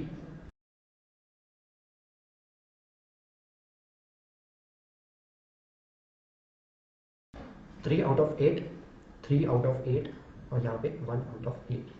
पूरा कंसंट्रेशन इधर रखिए कैसे हम डिस्क्रीट सीरीज में कन्वर्ट करने वाले हैं। ये क्वेश्चन था हमारे पास, कॉइन 3 बार अगर टॉस करते हैं तो हेड आने की इन जनरल प्रोबेबिलिटी कितनी है। तो हमने ये पता किया कि आखिर देखो 3 बार टॉस करते हैं तो होता क्या क्या है, कॉम्बिनेशन क्या क्या बनते हैं। उन कॉम्बिनेशन में हमने क्या पता किया कि अच्छा 0 एक भी हेड ना है, ये कितनी सिचुएशन है, एक बार हेड आया ऐसी कितनी सिचुएशन है, 3, 2 बार हेड आया उसकी सिचुएशन कितनी है, 3 बार हेड आया उसकी कितनी सिचुएशन है, 1, ये हमने पता किया। तो अब देखिए ये हेड यहां पे क्या हो गया आपके लिए, रैंडम वेरिएबल, रैंडम वेरिएबल जो कि क्या है आपके, ये आप इसको x नाम दे सकते हैं, तो ये x का कॉलम हो गया 0 1 2 f, 0 1 2 3, समझ में आ रहा है। और f के कॉलम में क्या हो गया, ये फ्रीक्वेंसी, 3 कितने बार, एक बार, 2 कितने बार, 3 बार, 1 कितने बार, 3 बार, 0 कितने बार, एक बार, तो ये क्या बन गया आपका फ्रीक्वेंसी। तो देखिए अगर अब हमें अब इसको हम अपने जो फॉर्मेट जो हम यूज करते थे उस पर कन्वर्ट कर दिया तो ये कैसे दिखेगा, देखते हैं। ये हो गया x, ये हो गया f, x में क्या है 0 1 2 3, फ्रीक्वेंसी कितनी है 1 3 3 1, टोटल कितना है 8 कर दिया हमने। अब ये क्या हो गया, डिस्क्रीट सीरीज के फॉर्मेट में आ गया। अब हमें क्या पूछा है, इन जनरल हेड की प्रोबेबिलिटी। इन जनरल हेड की प्रोबेबिलिटी पूछने का मतलब होता है हमसे पूछ रहा है वो x बार कितना है, समझ में आया। इन जनरल हेड की प्रोबेबिलिटी का मतलब क्या होता है, x बार कितना है। तो x बार के लिए सबसे पहले तो अब हमें क्या करना पड़ेगा, f की सीरीज पता है हमें, x की सीरीज पता है। अब क्या निकालते हैं हम, प्रोबेबिलिटी की एक सीरीज निकाल लेते हैं, px की सीरीज, ठीक है। px का फॉर्मूला क्या होता था, favourable outcome divided by total outcome, ठीक है। चार्ट में आपने यही पढ़ा था, favourable outcome divide by total outcome. तो ठीक है, फेवरेबल आउटकम क्या है हमारे केस में 1, और टोटल आउटकम कितना है 8, तो 1 डिवाइडेड बाय 8, ठीक है। ये क्या है 3 divided by 8, 3 divided by 8, 1 divided by 8। यहाँ तक हो गया। अब देखिए हमें मीन निकालने का फॉर्मूला क्या होता था, हमारे चार्ट में हमने क्या पढ़े थे, देखिए ये हमारा चार्ट था डिस्क्रीट का, डिस्क्रीट में ये फॉर्मूला हमने यूज कर लिया, variable outcome upon total outcome, इसे क्या निकल जाएगा पीएक्स। अब इस पीएक्स को हमें यूज करना है मीन निकालने के लिए, ये रहा मीन, एक्स बार क्या है मीन, तो ये निकालने के लिए हम यूज करना है, तो summation of px into x, मतलब पीएक्स समेशन के बाद है पीएक्स इंटू एक्स, मतलब पीएक्स इंटू एक्स का जो कॉलम आएगा उसका हमें टोटल चाहिए, ना कि अलग से पीएक्स और अलग से एक्स का टोटल का हमें मल्टीप्लिकेशन करना है। यहाँ पे दो अलग अलग बार समेशन यूज नहीं हुआ है, एक बार समेशन यूज हुआ है उसके बाद ये सब ब्रैकेट में, मतलब ये सब सॉल्व कर लो उसका समेशन हमें चाहिए मीन। तो अब हमें क्या करना पड़ेगा, ये पूरा सॉल्व करना पड़ेगा। तो सॉल्व करने के लिए एक कॉलम और बन जाएगा यहाँ पे आपका, ठीक है। ये कॉलम क्या करेगा आपका P X into x, P X into x, करिए मल्टीप्लिकेशन और उसका टोटल। देखिए अगर आप इसको पॉइंट में करना चाहते हैं तो सब कुछ पॉइंट में भी हो सकता है, यहाँ पे पॉइंट वाइज निकाल लीजिए और फिर उसका मल्टीप्लिकेशन कर लीजिए। दूसरा तरीका क्या है कि आप डायरेक्टली इसको फ्रैक्शन में रख लीजिए ताकि सब कुछ फ्रैक्शन में रहे, लास्ट में आप डिवाइड कर देना। दोनों तरीका है आपके पास, ट्राई करिए। देखिए इस कॉलम का तो आपको कुछ काम नहीं है, आपको काम है सिर्फ इस कॉलम का, इसका टोटल चाहिए, ये भी फिगर्स की जरूरत नहीं है आपको, तो डायरेक्टली कैलकुलेटर में कर लेगा, सीधा ही निकाल लेते हैं डायरेक्टली कैलकुलेटर में कितना प्रोबेबिलिटी है। चलिए कोशिश करते हैं। और प्रेस करिए सभी मेमोरी रेस, क्या करूँगा 1 divided by 8 into 0 M plus 3 divided by 8 into 1 M plus 3 divided by 8 into 2 M plus 1 divided by 8 into 3 M plus, ठीक है। सब मेमोरी में डाल दिया। अब मैं रिकॉल करें तो एम सी कितना आंसर है 1.5। ये क्या मिल गया हमें summation of P X into x, और इसी को ही हम क्या बोलते हैं एक्स बार। तो अब इस क्वेश्चन में 3 बार अगर हम टॉस करते हैं कॉइन को तो हेड आने की प्रोबेबिलिटी क्या है 1.5। ये पूरा नोट डाउन कर लीजिए, पूरा चार्ट पहले बनाइएगा। ये इसको हम ट्री चार्ट बोलते हैं कोई भी क्वेश्चन का। ये अगर हमें सैंपल स्पेस दो, इसको हम और क्या बोलते हैं सैंपल स्पेस। देखिए ये हो गया आपका सैंपल, ठीक है। ये इसको क्या बोलते हैं हम ट्री चार्ट। और ये x की जो सीरीज बनाया 0 1 2 3, ये क्या है हमारा रैंडम वेरिएबल। रैंडम वेरिएबल अभी एक बार हमने कभी हेड लिया, अगर यही अगर मैं टेल लेता तो सब कुछ टेल के अकॉर्डिंगली चलता फिर इस क्वेश्चन में। अच्छा अब इसमें एक और एक ट्विस्ट आते हैं। अब इसी क्वेश्चन में अगर मैं बोलूँ कि 1.5 टाइम्स तो चलो ठीक है हेड आने की प्रोबेबिलिटी है, एक्सपेक्टेड है कि on an average 1.5 times head आ जाएगा, पर क्या गारंटी इतना ही है, थोड़ा डेविएट भी तो हो सकता है। तो कितना डेविएट हो सकता है वो पता करने के लिए हम क्या निकाल देते हैं स्टैंडर्ड डेविएशन। आइए अब यहाँ पे हम क्या निकालेंगे स्टैंडर्ड डेविएशन। क्वेश्चन यही है आपका, ये आपका क्वेश्चन है, इसमें आपको क्या निकालना है स्टैंडर्ड डेविएशन, ठीक है। अब देखिए स्टैंडर्ड डेविएशन निकालने के लिए हमारे पास क्या फॉर्मूला होता है, दो फॉर्मूले हैं, दो तरीके हैं, एक विद मीन एक विदाउट मीन। ये एक तरीका है आपके पास विद मीन का, standard deviation with mean use mean को यूज करते हुए कुछ नहीं करना है, एक्स माइनस एक्स बार का स्क्वायर इनटू पीएक्स। अभी हमने देखा कि कैसे, और इसको मैंने बताया भी पीएक्स वही सेम फॉर्मूला है, just F upon summation of F का ही नाम क्या हो गया यहाँ पे पीएक्स हो गया है, तो फॉर्मूला यहाँ पे छोटा हो गया है। और सेम फॉर्मूला स्टैंडर्ड डेविएशन का यहाँ पे भी है without mean, summation of px x square minus summation of px into x का होल स्क्वायर। ये कुल मिला के मीन ही होता है। ये जो फिगर है ये क्या है, यही तो मीन है आपका। याद है आपको ये दोनों फॉर्मूले याद हो गए, दोनों को नोट डाउन कर लीजिए अब अपने एग्जांपल में। अब देखिए एक बार हम कोशिश करते हैं इसे सॉल्व करने की विद मीन से, और इसी क्वेश्चन को हम कोशिश करेंगे विदाउट मीन से, ठीक है। पहले विद मीन रख लेता हूँ फिर बाद में विदाउट मीन। देखिए यहाँ पे कॉलम क्या क्या है एक्स माइनस एक्स बार, एक्स बार आपका आ चुका है 1.5, तो 1.5 से माइनस करना है, फिर उसका स्क्वायर करना है और फिर मल्टीप्लाई करना है पीएक्स से, ठीक है। समझ में आ गया। तो अब यहाँ पे कॉलम बढ़ जाएंगे हमारे, ये देखिए एक कॉलम क्या हो जाएगा एक्स माइनस एक्स बार का, तो एक कॉलम हो गया एक्स माइनस एक्स बार का, उसके बाद उसी के स्क्वायर का एक्स माइनस एक्स बार के स्क्वायर, फिर तीसरा multiplication of this all into x minus x bar के स्क्वायर इनटू पीएक्स का, तो ये हो गया आपका, ठीक है। 3 कॉलम लगेंगे आपको। आप फ्रेश टेबल भी बना सकते हैं अगर ये आपका अगर स्पेस फिल हो चुका होगा, तो मैं इसी पे कंटिन्यू कर रहा हूँ। आप फ्रेश टेबल बनाएंगे तो क्या कॉलम आपको बनाना रहेगा, एक एक्स का, एक एफ का और एक पीएक्स का। नॉर्मल ये पीएक्स का, ये पीएक्स इंटू एक्स की जरूरत नहीं पड़ेगी वैसे तो। जब ये पूरे टेबल आपको बनाना पड़ेगा अगर क्वेश्चन आपका स्टैंडर्ड डेविएशन का है तो, क्योंकि एक्स बार की भी तो जरूरत पड़ रही है। क्यों जरूरत पड़ रही है, क्योंकि नेक्स्ट कॉलम हमारा उसी का ही रहेगा। नेक्स्ट कॉलम है ही क्या हमारा, क्या है हमारा एक्स माइनस एक्स बार का, उसके बाद क्या है हमारा next column x minus x bar के स्क्वायर का, और फिर लास्ट में क्या है एक्स माइनस एक्स बार के स्क्वायर इंटू पीएक्स। इस तरीके से 3 कॉलम एड ऑन हो गए हमारे। ये भी हमें क्या एक स्टेप में पूरा आंसर मिल सकता है क्या, हमें चाहिए क्या हमारे फॉर्मूले में, हमें ये चाहिए यहाँ, इसका मतलब है summation of X minus x bar square into px.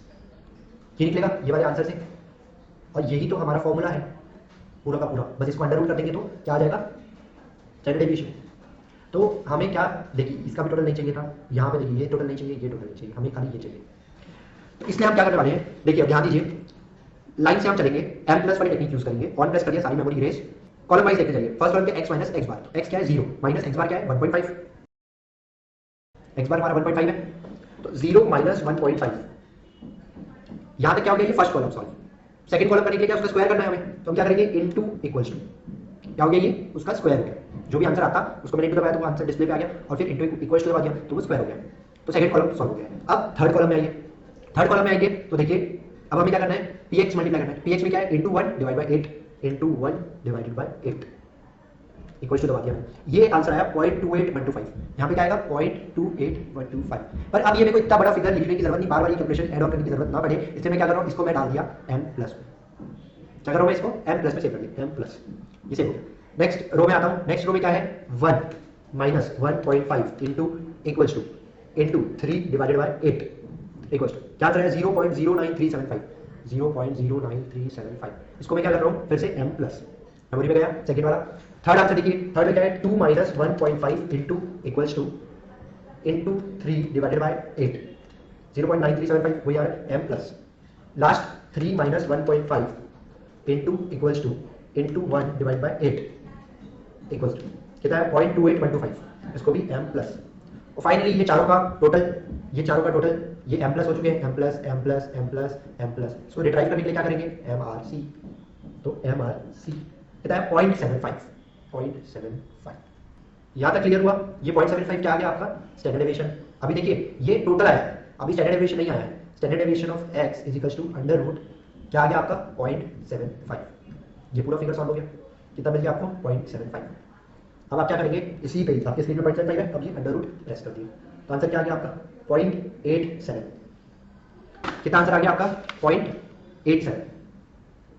Standard deviation of x is equals to 0.87। Clear है। अब आगे बढ़े हम, यहाँ तक आपको समझ में आ गया होगा स्टैंडर्ड डेविएशन कैसे निकाले हमने। वही सेम मेथड चलते आ रहा है, यहाँ पे बस जो हम डिवाइड कर देते थे बाद में डिवाइड करते थे उसको यहीं पे डिवाइड कर देते, divide by divide bye divide bye, कुल मिला के यहीं पे डिवाइड हो जा रहा है। और यही चीज हम बाद में डिवाइड बाय f करते थे, समेशन ऑफ f। ये भी तो समेशन ऑफ f है 8, वो पहले ही हम हर एक फिगर पे डिवाइड कर दे रहे हैं फिर उसका टोटल कर दे रहे हैं, तो बात है कि हुई। ठीक है, अगर आप नॉर्मली कैलकुलेट करोगे px vx का फॉर्मूला अगर नहीं भी यूज करोगे तो भी आंसर आपका इतना आएगा। पर हम प्रोबेबिलिटी के चैप्टर में तो प्रोबेबिलिटी के तरीके से पढ़ रहे हैं।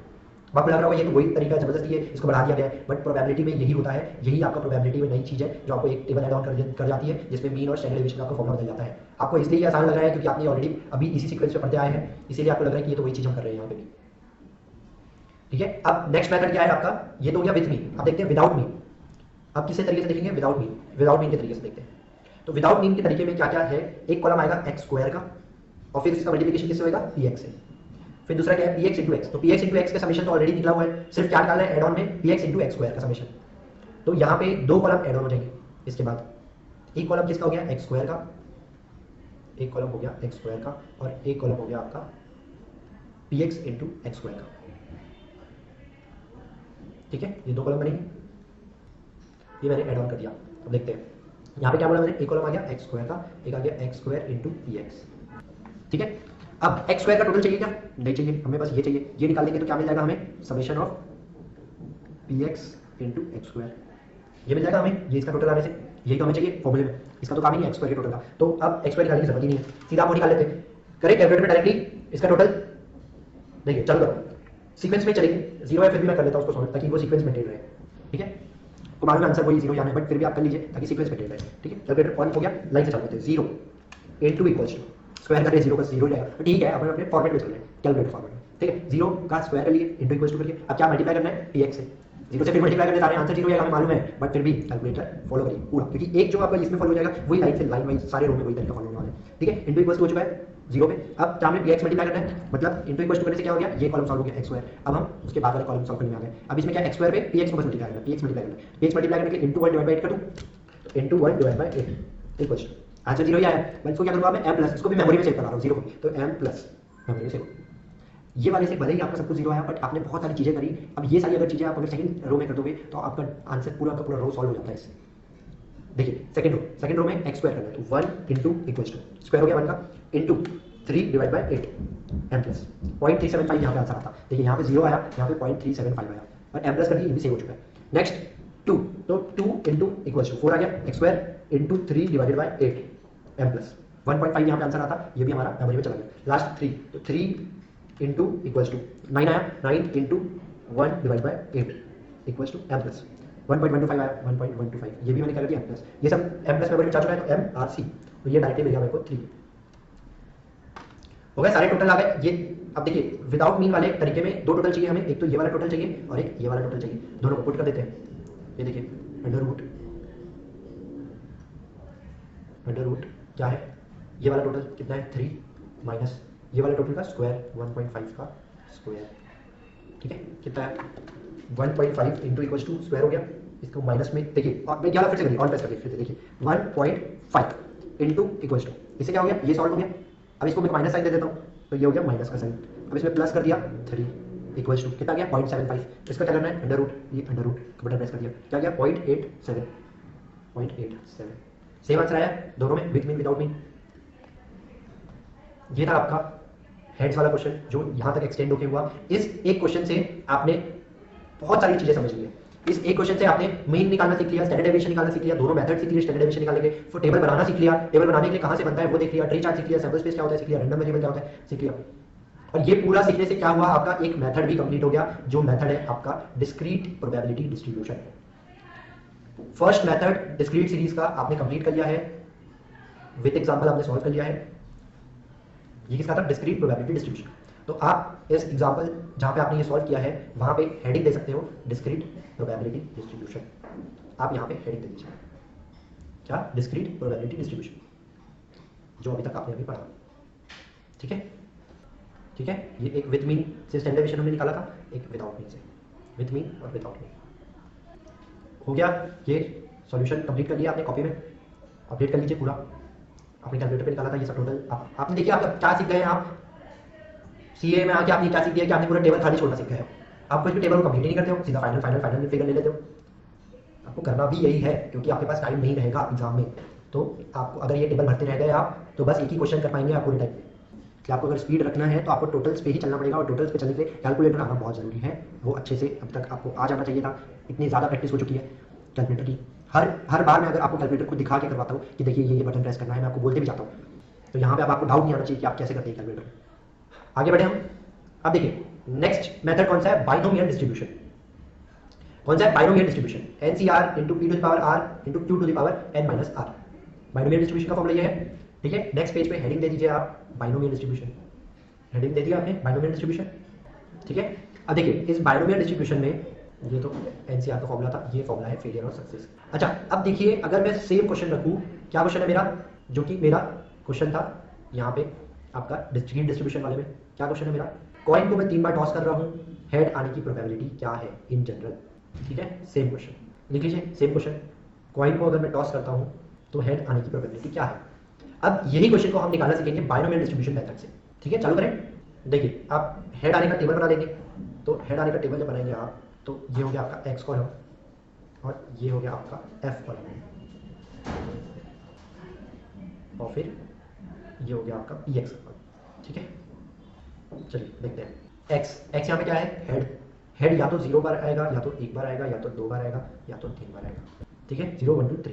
अब यहाँ पे हम अगर टेबल नहीं बना रहे हैं, फ्लो चार्ट नहीं बना रहे हैं, तो हमें पता नहीं चल पा रहा है कि कितने बार आने वाला है, फ्रीक्वेंसी कितने बार है, ये हमें अननोन है, पता ही नहीं है कि कितने बार आएगा, ठीक है। मतलब हमने क्या स्किप कर दिया यहाँ पे, इस मेथड में हमें बाइनोमियल डिस्ट्रीब्यूशन वाले मेथड में हमें ये पूरा जो चार्ट था, ये वाला जो चार्ट था, ये बनाने की जरूरत ही नहीं है, ये पूरा चार्ट स्किप कर दिया हमने। टोटल निकालिए कितने बार बनाया, कितने बार 2 आया, कितने बार 3 आया, ये सैंपल स्पेस में से देख देख के जो हमने टिक किए थे, पता किए थे कितने कितने बार और आ रहा है, ये हमने किया ही नहीं इस मेथड में। इस मेथड में हम सीधा एफ जो कॉलम है उसको ब्लैंक छोड़ दे रहे हैं, ठीक है भाई, हमने ब्लैंक छोड़ दिया एफ कॉलम को। अब क्या करें, अब देखिए अब क्या निकालना है आपको, पी एक्स, अगला कॉलम क्या रहता है पी एक्स, अगला कॉलम है आपका पी एक्स का, और जब पी एक्स आ जाएगा तो नेक्स्ट कॉलम क्या रहेगा आपका पी एक्स इंटू एक्स का, और फिर इसका जो समेशन आएगा वही आपका आंसर होगा, एक्स बार हो जाएगा, x bar is equal to summation of P X into X, यही आपका आंसर होगा, ठीक है। तो अब पी एक्स निकालना है, अब भाई पी एक्स कैसे निकाले, पी एक्स निकालने के लिए तो हमें फेवरेबल आउटकम और टोटल आउटकम की जरूरत है। फेवरेबल आउटकम टोटल आउटकम कुछ भी नहीं पता हमें तो ये भी नहीं पता, ये भी नहीं पता, कुछ भी नहीं पता, फेवरेबल कितने होने वाले हैं और टोटल कितने होने वाले हैं। इसी के लिए यहाँ पे बना है बाइनोमियल डिस्ट्रीब्यूशन मेथड, बाइनोमियल, इसमें पी एक्स का निकालने का तरीका ही अलग है। यहाँ पे फेवरेबल आउटकम और टोटल आउटकम तो दिया ही नहीं है फॉर्मूले में, ये फॉर्मूला तो लग ही नहीं रहा है, यहाँ पे फॉर्मूला ही अलग है। यहाँ पे क्या फॉर्मूला यूज हो रहा है NCR, यहाँ पे क्या निकालना है हमें पी एक्स निकालने के लिए NCR into P to the power R Q to the power n minus R, इस क्वेश्चन में तो हमें ये चाहिए। अब ये डाटा हमें हमारे पास है क्या, ये डाटा है क्या देखते हैं। पहले मैं थोड़ा सा इसको सिस्टमेटिक कर देता हूँ ताकि आप बाद में आपको कंफ्यूजन ना हो। ठीक है, अब देखिए, अब यहाँ पे NCR Q to the n minus R, question किसका है, टॉसिंग अ कॉइन का, कॉइन को टॉस कर रहे हैं। तो हमारे पास अगर हेड का निकाल रहे हैं, हमारे पास वेरिएबल क्या चल रहा है, हेड। तो हेड आना और टेल आना। हेड आना हमारे लिए क्या है, सक्सेस, जिसको हम P से डिनोट करेंगे, और टेल आना हमारे लिए क्या है, फेलियर, जिसको हम Q से डिनोट करेंगे। तो P सक्सेस की प्रोबेबिलिटी क्या है, एक कॉइन को टॉस करने पे 1/2, दो ही आउटकम है, हेड आएगा या टेल आएगा, और फेल होने की प्रोबेबिलिटी क्या है, 1/2। तो सक्सेस की प्रोबेबिलिटी क्या है, 1/2, और फेलियर की प्रोबेबिलिटी क्या है, 1/2। तो ये P और Q क्या हो गए, 1/2। चलिए, अब हमें क्या मिल गया, P और Q तो मिल गया। अब R क्या है और N क्या है। तो N यहाँ पे होता है जितने बार कॉइन को टॉस कर रहे हो। तो ये एक बार टॉस करें, फिर 2 बार टॉस करें, फिर 3 बार टॉस करें, तो नंबर ऑफ इवेंट क्या हो गए आपके, 3। तो N क्या हो गया यहाँ पे, 3 टाइम्स कर रहे हैं टॉसिंग, तो इवेंट 3 हो गए आपके। ठीक है, R क्या है, जितना आपको चाहिए। R मतलब होता है कि 3 में से अगर 0 हेड आए तो 3C0, 1 हेड आए तो 3C1, मतलब कि कॉम्बिनेशन हो। तो 3 में से 0 वाले कॉम्बिनेशन कितने हुए, 1 वाले कॉम्बिनेशन कितने हैं, 2 वाले कॉम्बिनेशन कितने हैं, 3 वाले कॉम्बिनेशन। इससे हमें ये पता चल जाएगा। तो अब देखिए, सारी टर्मिनोलॉजीज हो चुकी है। अब देखिए, अगर हम अभी से लिखना चाहें तो हम लिख सकते हैं, क्या आएगा यहाँ पे फॉर्मूला, 3C क्या है 0 इंटू P क्या है 1/2 टू द पावर R क्या है यहाँ पे 0 into 1/2 to the power n minus R, n क्या है 3, तो 3 माइनस 0 बन गया। अच्छा, नेक्स्ट बनाने की कोशिश करते हैं। यहाँ पे क्या है, 1 वाले में बनाने की कोशिश करते हैं कि क्या है, 3C1 into 1/2 to the power 1 into 1/2 to the power 3 minus 1। Easy है, ठीक है। नेक्स्ट, इसके बाद हम देखते हैं 3C2 into 1/2 to the power 2 into 1/2 to the power 3 minus 2, और लास्ट आपका 3C3 into 1/2 to the power 3 into 1/2 to the power 3 minus 3। ये टेबल में लिख लीजिए। टेबल थोड़ी बड़ी बनाना था आपको, ताकि आप इसको लिख सकते हैं। अगर ये यहाँ पे नहीं आ रहा है, अगर आपने छोटी टेबल बनानी है, तो यहाँ पे आप कैलकुलेशन लिखिए, px, यहाँ पे आप नंबर नाम दे दीजिए, px1, px2, px3, px4, और उसका कैलकुलेशन यहाँ नीचे कर लीजिए, लास्ट में फाइनल आंसर लिख देना। ठीक है, यहाँ पे लिखते जाइए px1 और यहाँ उसका कैलकुलेशन कर लीजिए, px2 उसका कैलकुलेशन कर लीजिए, और लास्ट में यहाँ टेबल में फिल कर देना। ठीक है, कैसे करेंगे समझ में आ गया। अगर आप टेबल ऑलरेडी छोटी बना चुके हैं तो नीचे कर लीजिए, कोई बात नहीं। अच्छा, अब इसे सॉल्व कैसे करेंगे, इसे सॉल्व कैसे करेंगे, इसका मतलब क्या हुआ, 3C0 मतलब क्या होता है, 3 फैक्टोरियल डिवाइडेड बाय, इसको भी मैं पूरा लिखते जाता हूँ। 3 फैक्टोरियल मतलब क्या होता है, 3 इंटू 2 इंटू 1 डिवाइडेड बाय, फिर क्या है 0 फैक्टोरियल, r होता है n factorial divided by r, तो r क्या है 0, तो r फैक्टोरियल 0 फैक्टोरियल इंटू, उसके बाद क्या है 3 माइनस 0, 3 माइनस 0 0 हो रहा है, 3 माइनस 0 3, तो यहाँ पे 3 इंटू 2 इंटू 1, मतलब क्या हो रहा है, ये तो 0 आएगा, और 0 से इसको डिवाइड करेंगे तो 0 ही हो गया, ये पूरा फिगर तो पूरा का पूरा कैंसिल हो गया। ठीक है, इंटू 1/2 टू द पावर 0, तो ये भी 0 कैंसिल हो गया, इंटू 1/2, मतलब यहाँ 1 आ गया, ये दोनों 1। ठीक है, अब last 1/2 to the power 3 minus 0 तो 3 है, ये 3 है, तो अब मेरे पास क्या मिल गया आंसर, मेरे को 1/8। समझ में आया। फर्स्ट हमने सॉल्व किया, हमें क्या मिल गया 1/8। 2 का क्यूब 1 का क्यूब 1 ही होता है, 2 का क्यूब 8 होता है। करिए नेक्स्ट वाला, कोशिश करिए, बाकी के तीनों आप निकालने की कोशिश करिए। आंसर आप वैसे तो आपको मालूम है कि क्या आने वाला है, इसमें 1/8 आया, नीचे में 2 में 3/8 आएगा, और लास्ट में 1/8 आएगा। ये तो आपको ऑलरेडी मालूम है, क्योंकि आपने फ्लो चार्ट बना के पूरे एक एक पता कर लिए थे। अगर मान लो यही चीज 3 बार टॉस करने की जगह 10 टाइम टॉस होता, तो हम इतना बड़ा चार्ट ट्री बनाते तो हमारा 3-4 पन्ना तो ट्री में ही निकल जाता, एक एक को पता करते रहते, पॉसिबल ही नहीं था। अब समझ में आया बाइनोमियल डिस्ट्रीब्यूशन क्यों इतना इंपॉर्टेंट है। अगर हम वो ट्री बनाते बैठे रहते, पूरा एक एक पता करते रहते, काउंटिंग करते रहते, पूरे सैंपल स्पेस लिख लिख के, तो हमारे लिए चीजें बहुत ही कॉम्प्लिकेट हो जाती, करना बहुत कठिन होता था। और ये देखिए, ये मेथड से कितना आसान हो जा रहा है, वही पूरा प्रोसेस हमारा हो रहा है आपसे ये सॉल्व। देखिए, इनसे नहीं बनना, मेरे साथ देखिए, 3C1 मतलब क्या होता है, 3 factorial 3 into 2 into 1 divided bye r factorial 1 into 3 minus 1 factorial, तो 3 माइनस 1 इज 2, तो 2 इंटू 1, तो 2 इंटू 1 और 2 इंटू 1 कैंसिल हो गया, बचा क्या खाली 3 इंटू 1/2 टू द पावर 1 है, तो ये वैसे के वैसे हो गया। फिर इधर क्या है 1/2 टू द पावर 3 माइनस 1, तो 2 है, मतलब क्या हो गया कि 3 ऊपर बचा। अब देखिए, इसको सॉल्व करेंगे तो क्या निकला, 1 की पावर 1, 1 की पावर 2, सब कुछ 1 ही होगा, और इंटू 3 करना है, तो ऊपर में क्या हो गया 3। नीचे में देखिए 2 की पावर 1, 2 की पावर 2, तो 4 इंटू 2 8 हो गया सॉल्व। नेक्स्ट देखते हैं 3C2, देखिए 3 into 2 into 1 divide by r factorial, तो 2 into 1 multiply by 3 minus 2 factorial, 3 minus 2 is 1, तो इंटू 1। इसमें भी देखिए 2 इंटू 1 2 इंटू 1 कैंसिल हो गया। आगे देखते हैं 1 divide by 2 to the power 2 into 1 divide by 2 to the power 1 solve करें, क्या आएगा सॉल्व करने में, ऊपर में देखिए सिर्फ 3 है, 3 डिवाइड करना, नीचे में 2 इंटू 2 4, 4 इंटू 2 8। क्लियर है, ये दोनों सॉल्व हो गए, ये 3 हो गए आपके, ये चौथा लास्ट वाला देखते हैं। देखिए लास्ट वाले में 3c3, तो 3 फैक्टोरियल ऊपर, 3 इंटू 2 इंटू 1 डिवाइड बाय, फिर से n factorial divide by r factorial, तो ये r है, तो 3 into 2 into 1 into 3 minus 3 factorial, n minus r factorial होता है इसके बाद, तो 3 माइनस 3 फैक्टोरियल इज आपका अगेन कुछ नहीं रहा, 3 माइनस 3 फैक्टोरियल, तो इससे क्या हो जाएगा, ये पूरा कैंसिल हो जाएगा, ये पूरा कैंसिल हो गया, ये भी आपका कुछ रहा नहीं, 1 रहा, तो यहाँ पे कुछ नहीं मिला आपको।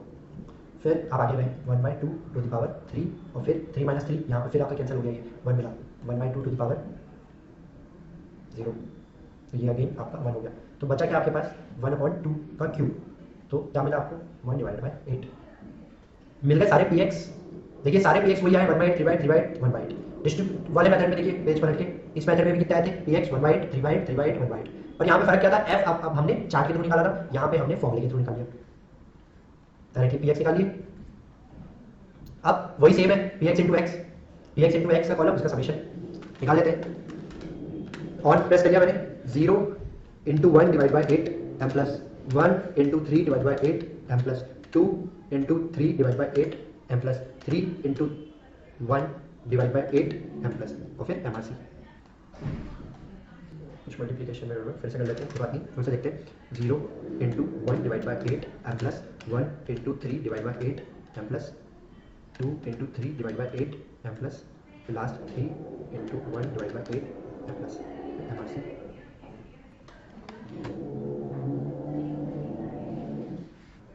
देखिए मल्टीप्लाई हो रहा है, तो यहाँ पे तो क्या है आपका 0, यहाँ पे क्या है आपका 3/8, यहाँ पे क्या है 3 2 6/8, और यहाँ पे कितना आया 3/8। ठीक है, अब ये सबको सम करना है, तो नीचे कॉमन है तो ऊपर का सम कर देते हैं, तो कितना आ रहा है यहाँ पे 6 + 3 + 3 टोटल 6 + 6 12, 12/8, यहाँ कितना आ गया आपका 12/8, 12 डिवाइड बाई 8 कितना आया 12 डिवाइडेड बाई 8 इस आपका 1.5। कैलकुलेटर में कभी कभी मिस्टेक इसलिए हो जाती है कि हम बटन कुछ गलत प्रेस कर देते हैं, बाकी कैलकुलेटर का आंसर हमेशा सही रहता है, बटन ध्यान से प्रेस करना है हमें, अभी गलती हो गई थी हमसे बटन प्रेस करने में, जिसके कारण हमारा आंसर गलत आ रहा था, बट हमने फिर ठीक कर लिए, आंसर कितना आ रहा है 1.5। ठीक है, सेम आंसर आएगा जो यहाँ पे आया था आपका, क्योंकि सब कुछ सेम ही था ऑलमोस्ट, सिर्फ हमारा px निकालने का तरीका बदल गया। तो ये आपका कंप्लीट हुआ binomial distribution method. Discrete series में हमने अभी तक 2 मेथड देख चुके हैं। पहला मेथड हमने देखा डिस्क्रीट प्रोबेबिलिटी डिस्ट्रीब्यूशन, जिसमें हमने पूरे डिस्क्रीट सीरीज कैसे कन्वर्ट करा जाता है, चार्ट देख के वो सारा सीखा, उसके बाद उसका मीन कैसे निकालते हैं, उसका स्टैंडर्ड डेविएशन कैसे निकालते हैं, दोनों मेथड से सब सीख लिया हमने। उसके बाद बाइनोमियल डिस्ट्रीब्यूशन में आए, बाइनोमियल डिस्ट्रीब्यूशन में देखे कि हम px कैसे निकालते हैं। ये कंप्लीट आपके कॉपी में कंप्लीट कर लीजिए पूरा प्रॉपर्ली, हो चुका है यहाँ तक, आगे बढ़े। अब हम आज के डिस्क्रीट जो सीरीज हम पढ़ रहे थे प्रोबेबिलिटी की, उसके लास्ट मेथड में आ रहे हैं, जो कि है पॉइजन डिस्ट्रीब्यूशन। हेडिंग दे दीजिए नेक्स्ट पेज पे, पॉइजन डिस्ट्रीब्यूशन। फॉर्मूला लिख लीजिए पॉइजन डिस्ट्रीब्यूशन के नीचे, e to the power minus m into m to the power x upon x factorial, where m is equal to x bar, e is equal to 2.7188। ये कहाँ से निकला, मैंने आपको बताया था 1/1 factorial plus 1/2 factorial plus 1/3 till n factorial तक जाएंगे, तो ये आंसर आता है e का। यहाँ पे x m क्या है, x बार है, और x क्वेश्चन पे दिया रहेगा जो निकालना रहेगा। जैसे जो r होता था इसके पहले वाले क्वेश्चन पे, वो यहाँ पे x का काम करेगा। x तो रैंडम वेरिएबल है, तो रैंडम वेरिएबल 0 हो सकता है, 1 हो सकता है, 2 3, जो भी क्वेश्चन पे डिपेंड करता है। अच्छा, अब देखिए ये मेथड काम कहाँ आता है। ये मेथड वहाँ काम आता है जहाँ पे जैसे फ्रीक्वेंसी बहुत ज़्यादा है, नंबर ऑफ मतलब जो फ्रीक्वेंसी बहुत ज़्यादा आ रही है और प्रोबेबिलिटी बहुत छोटी आ रही है। फ्रीक्वेंसी बहुत ज़्यादा है और प्रोबेबिलिटी बहुत कम है, तब ये मेथड काम आता है। वहाँ पे क्या होता है कि बाइनोमियल भी हार्ड हो जाता है सॉल्व करना। समझ आ रहा है, मान लीजिए आपका एक्सपेरिमेंट ही बहुत ज़्यादा बार हुए, तो वहाँ पे तो फिर वो मेथड भी कम्बरसम हो जाएगा कॉम्बिनेशन वाला। तो इसलिए अब क्या है, यहाँ पे आपका पॉइजन डिस्ट्रीब्यूशन मेथड आया है। तो यहाँ पे आप क्या करते हैं, एक क्वेश्चन देखते हैं, उसके थ्रू समझने की कोशिश करते हैं। देखिए अभी तक क्या होता था कि आपको पता था कि कॉइन टॉस करने वाले हैं, तो कॉइन टॉस करने वाले हैं तो उस पर 2 ही आउटकम होने वाले हैं, ये चीज़ आपको मालूम थी हेड या टेल, तो इसलिए आपको मालूम था कि 1/2 और 1/2 प्रोबेबिलिटी होती है सक्सेस रेट की। बट ऐसा हर बार थोड़ी होता है कि हमें ये चीज़ पता होगी। कई बार सिचुएशन ऐसी होती है जहाँ पे हमें पता ही नहीं होता कि इसके आउटकम कितने होने वाले हैं, किसकी प्रोबेबिलिटी क्या होने वाली है। तो ऐसे सिचुएशन में क्या होता है, हमें वो भी पता करना पड़ता है कि आखिर ये सब है कितना कितना। तो इसलिए इन रियल लाइफ सिचुएशन क्या हमें डाटा मिलता है कुछ, उस डाटा को हमें एनालाइज करके ये सारी चीजें पता करते हुए हमारे फाइनल डिसीजन में पहुंचना पड़ता है। तो अब आप यहाँ पे टेबल ड्रॉ कर लीजिए, टेबल थोड़ा बड़ा ही रखेंगे, आगे बढ़ता जाएगा। तो आप लेफ्ट हैंड साइड से चालू करिए। लेफ्ट हैंड साइड में पहला एक कॉलम हो गया एक्स का, उसके बाद एक कॉलम हो गया एफ का। मान चलिए आपको प्रोबेबिलिटी निकालिए है यहाँ पे, और आपको क्वेश्चन में एक्स और एफ दिया हुआ है, एक्स और एफ की सीरीज दी हुई है। एक्स की सीरीज में लिखिए आप 0 1 2 3 एंड 4, और f की सीरीज में लिखिए 122, 46, 23, 8 एंड 1। चलिए अब नेक्स्ट कॉलम क्या होता है हमारे पास, px का। याद है आपको नेक्स्ट कॉलम किसका बनता है, px का। और यहाँ पे px निकालने का फॉर्मूला क्या है हमारे पास, e to the power minus m multiply by m to the power x divided by x factorial. ठीक है, ये फॉर्मूला है, फॉर्मूला भी हमें पता चल गया। अब आखिर हम सब चीज निकालें कैसे, हमें क्या चाहिए, यहाँ पे m चाहिए, x तो हमारे पास है ये 0.234, अब हमें क्या निकालना है, m चाहिए बस, बाकी e भी हमें पता है 2.7 1828। ये भी याद कर लीजिए, ये बार बार यूज होने वाला है। e का की वैल्यू कितनी होती है 2.7 1 टाइम्स 8 2 टाइम्स 8, मतलब याद करने का तरीका है, ठीक है, अपने हिसाब से बना के याद कर लीजिए। मैं क्या याद करवा रहा हूँ, 2.7 1828, एक बार 8 दो बार 8, याद कर लीजिए 1828, याद हो गया 1828 याद हो गया, सामने का 2.7 याद कर लीजिए। ठीक है, तो e की वैल्यू होगी 2.7 1828। अब देखते हैं इसे सॉल्व करने का तरीका। अब क्या निकालना है, हमें m निकालना है। तो m क्या होता है, x बार होता है, और x बार कहाँ से मिलेगा हमें, x बार यहाँ से मिलेगा, ये डाटा है हमारे पास, यहाँ से हम x बार निकालना है। तो x बार निकालने के लिए हमें क्या करना पड़ेगा, जो नॉर्मल तरीका होता है वो क्या था, x into F divide by summation of f। ये तो आप पढ़ते आए हैं अभी तक, प्रोबेबिलिटी में क्या नया हो गया है, इसी की जगह यहाँ पे क्या हो जाता है, summation of x into px हो जाता है, पर आंसर दोनों से सेम आता है। क्या होता है इसमें, आंसर दोनों में सेम आता है। तो अब इसी से निकाल लेते हैं summation of xf into summation of f, क्योंकि हमें तो यहाँ पे प्रोबेबिलिटी के हिसाब से नहीं निकालना है, अभी तो यहाँ पे हमें इसको यूज करना है, जो m आएगा उसको भी हम यूज करके वो जो प्रोबेबिलिटी निकालेंगे वो हमारी फाइनल प्रोबेबिलिटी रहेगी। ये वाली प्रोबेबिलिटी हमारे कोई काम की नहीं है, इसलिए हम फालतू इसको बना के कंफ्यूज क्यों हुए। तो हम ये वाला चूज ही नहीं कर रहे मेथड, हम क्या कर रहे हैं, इसी पे जा रहे हैं। ठीक है, तो अब यहाँ पे एक कॉलम इंसर्ट कर देता हूँ मैं,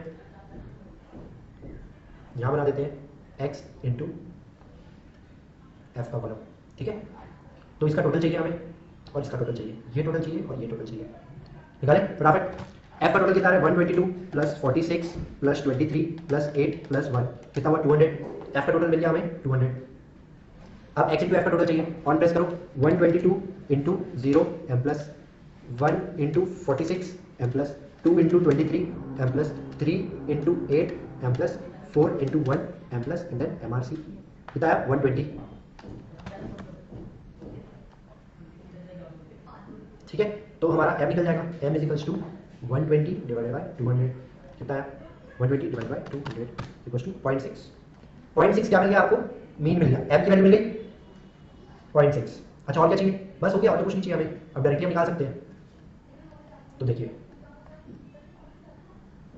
यहाँ पे क्या हो जाएगा e, तो e की वैल्यू कितनी है, e की वैल्यू है यहाँ पे 2.71828 to the power minus m की वैल्यू क्या है 0.6 मल्टीप्लाई बाय m कितना है 0.6 की पावर कितनी है यहाँ पे x कितना है 0 डिवाइडेड बाय x बार मतलब 0 बार, तो 0 ही आएगा। ठीक है, ये समझ में आ रहा है। अब इसमें क्या होता है, जब भी इस टाइप के क्वेश्चन आते हैं तब आपको ये जो वैल्यू है ये सॉल्व करी हुई क्वेश्चन में दी होती है। तो आपको यहाँ पे दिया होगा एग्जाम में e to the power minus 0.6 की वैल्यू दी होगी, जो कि वैल्यू है यहाँ पे आप लिख लीजिए 0.5488 ये आपको सॉल्व करी हुई है ये वैल्यू। तो डायरेक्टली अगर ये सॉल्व किया हुआ है तो यहाँ पे आप डायरेक्टली ये वाला वैल्यू रख सकते थे 0.5488। ठीक है, तो इससे हमें डायरेक्टली मिल जाता। तो अब अभी रख देते कोई बात नहीं, 0.5488 इंटू यहाँ पे जो टू द पावर 0 1 हो जाएगा, यहाँ पे 0 से मतलब कोई मतलब नहीं हो रहा है, ये कैंसिल। तो अब क्या हो गया, हमारा आंसर क्या हो गया 0.5488। पहला आंसर मिल गया हमें 0.5488। नेक्स्ट 1 वाले में जाते हैं, तो यहाँ पे तो क्या रखेंगे, डायरेक्टली रखते हुए चले 0.5488 multiply by 0.6 to the power 1 divided by 1। ठीक है, अब यहाँ पे क्या करना रहेगा 0.6 से मल्टीप्लाई करना है, तो 0.5488 इंटू 0.6 कितना है 0.32928 0.32928। नेक्स्ट आगे बढ़े, आगे क्या है 2, तो यहाँ पे x2 है, बाकी सब हमें मालूम है क्या है, हमें 0.5488 खुद करिए कॉपी में, को समझ में आ गया क्या करना है, फॉर्मूले में जस्ट पुट करना है into 0.6 to the power 2 divided by 2 factorial, तो 2 इंटू 1 ऐसे कर। अब देखिए इसको सॉल्व करके क्या करेंगे, पहले कर लीजिए 0.6 इंटू इक्वल टू स्क्वायर हो गया into 0.5488 divided by 2 is equal to कितना है 0.098784 0.098784। समझ में आ रहा है, इस तरीके से आपकी टेबल कंप्लीट कर लीजिए, ये पूरा कंप्लीट करिए। 3 और 4 वाला खुद से ट्राई करें, 3 और 4 खुद से ट्राई करो। चलो यहाँ तक तो मैंने आपको बता दिया, क्वेश्चन में क्या दिया हुआ था e टू द पावर, ये आपको क्वेश्चन में दी हुई थी, ये मान लेता हूँ। हो गया कंप्लीट, निकालिए आपने 0.5488 मल्टीप्लाई बाय 0.6 क्या है यहाँ पे 3 to the power 3 divided by 3 into 2 into 1, यहाँ पे 0.5488 multiply by 0.6 to the power 4 divided by 4 into 3 into 2 into 1। Calculator में जल्दी से कैलकुलेट करते हैं। आइए on 0.6 into equal to cube हो गया, 2 बार इक्वल टू करने से मैंने सिखाया था ये वाला चीज़ कैलकुलेटर में क्यूब करना है तो डायरेक्टली कैसे करें। क्यूब आ गया into 0.5488 divided by 3 divided by 2 कितना है 0.0। देखिए 3 इंटू 2 को यहाँ पे अलग से सॉल्व करने की जरूरत नहीं पड़ी, उसी आंसर को मैं एक बार 3 से डिवाइड कर दिया फिर डिवाइड बाय 2 कर दिया। तो बात एक ही है इंटू में इसलिए एक बार 3 से कर दो एक बार 2 से कर दो डिवाइड, तो आंसर वही आएगा। तो क्या मिलेगा मेरे को 0.0197 568 इतना बड़ा आंसर मिल गया। अब लास्ट वाला 0.6 इंटू 4 है तो 3 बार इक्वल टू होगा 1 2 3, जितना का पावर करना है उससे एक कम इक्वल टू रहेगा इंटू के बाद तो उतना पावर हो जाएगा आपका। ठीक है वो क्यों हो रहा है क्योंकि इंटू इक्वल टू से क्या होता है कि दो फिगर सॉल्व हो गए आपके स्क्वायर के, अब उसके बाद एक और इक्वल टू दोगे तो तीसरा फिगर भी ऐड ऑन होकर सॉल्व हो जाएगा, फिर चौथा फिर एक बार इक्वल टू दबाया तीसरी बार जब आपने तो चौथा वाला भी मल्टीप्लाई होकर इक्वल टू हो गया, तो 3 बार इक्वल टू सॉल्व हो गया क्योंकि पहले इक्वल टू में 2 ऑलरेडी कवर्ड हो चुके थे इसलिए 2 और इक्वल टू लगे हमें। ठीक है तो क्या आंसर मिला हमें ये आपको टू द पावर 4 के मिल गया। इसका इंटू करेंगे 0.5488 से डिवाइड करेंगे 4 से फिर डिवाइड करेंगे 3 से फिर डिवाइड करेंगे 2 से, तो क्या मिल जाएगा आपको 0.00296 0.00296 ठीक है ये मिल गया आपको प्रोबेबिलिटी, हर एक की प्रोबेबिलिटी पता चल गई। अब आप सोच रहे होंगे हमने ये सब किया क्यों आखिर, तो देखिए यहां पे क्या हुआ, ये जो डाटा दिया हुआ था 0 1 2 3 4 ये मान लीजिए ये आपको दिया हुआ है डाटा डेथ रेट का। ठीक है ये डेज है और ये नंबर ऑफ डेथ्स है। तो एक सैंपल लिए 200 दिन का सैंपल लिया हमने, उसमें पता चला कि एक भी डेथ कितने दिन नहीं हुई, 122 डेज ऐसे थे जिसमें किसी की डेथ ही नहीं हुई, 46 डेज ऐसे थे जिसमें एक जन की डेथ हुई, 23 डेज ऐसे थे जहां पे 2 लोगों की डेथ हुई, 8 डेज ऐसे थे जिसमें 3 लोगों की डेथ हुई और एक दिन ऐसा था जिसमें 4 लोगों की डेथ हो गई, एक साथ 4 लोगों की डेथ हो गई। तो ये डाटा हमें कहां से मिला, 200 लोग का सैंपल लिया गया, मान लो ये सैंपल लिया 200 दिन का सैंपल लिया गया, ये मान लो सैंपल लिया गया आपके एक छोटा सा गांव का एक सैंपल है, 200 दिन का सैंपल लिए गांव के सैंपल में से, गांव के जो जितने नंबर ऑफ पीपल थे उसमें से ये सैंपल को उठाया हमने, तो उसमें हमें ये सब पता चल गया। अब ये तो हमें 200 लोग के सैंपल से पता चला, पर ऐसा एग्जैक्ट है क्या कि 0 डेथ होने वाले मतलब 122 दिन ही होंगे, कम ज्यादा कुछ भी हो सकता है। इसके पहले तक तो क्या था, जो पॉइंट को टॉस करते थे तो उसमें तो हमें एग्जैक्ट पता होता था कि इतनी ही सिचुएशन हो सकती है, इतने ही आउटकम हो सकते हैं, वो हमें गारंटी के साथ पता रहता था। अब यहाँ पे हमें गारंटी के साथ पता है क्या, नहीं पता है, इसलिए हमने क्या किया, एक रैंडम डाटा ले लिया।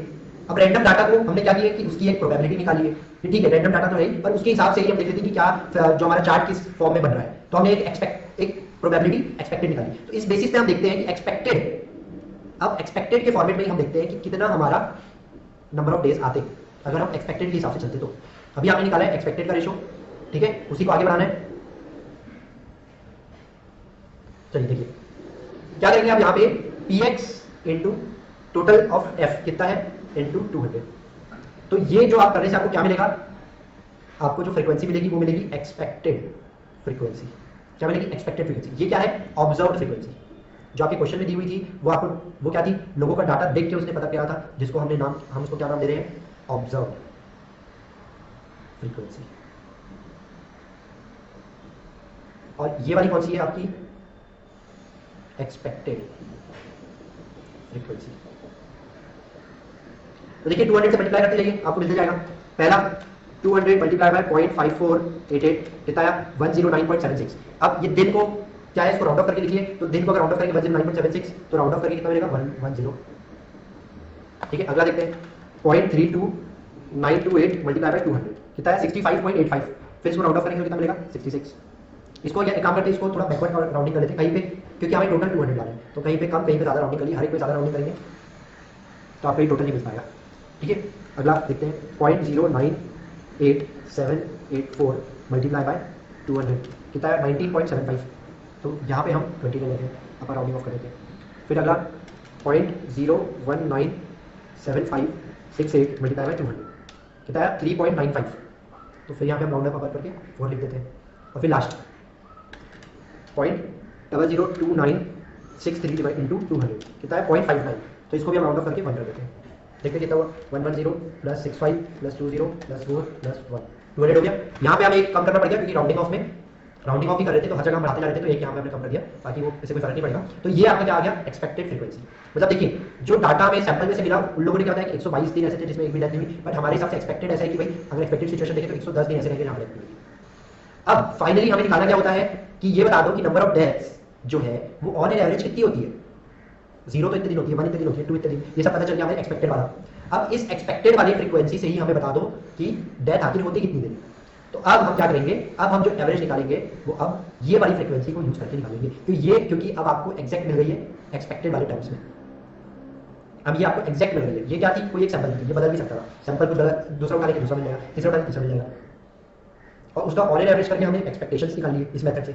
और अब इस एक्सपेक्टेशन से हम ऑन एन एवरेज डेथ्स निकाल लेंगे कि कितने डेथ होते हैं ऑन एन एवरेज। ठीक है, आगे बढ़े। देखिए इसमें आप क्या करेंगे, आप एक टेबल एड ऑन, एक कॉलम एड ऑन कर दीजिए। क्या एड ऑन हो जाएगा यहाँ पे, expected frequency multiply by x, उसका समेशन चाहिए, एफ का समेशन, एक्सपेक्टेड फ्रीक्वेंसी का समेशन तो है हमारे पास, तो ये फॉर्मूला डायरेक्टली एक्स बार निकल जाएगा।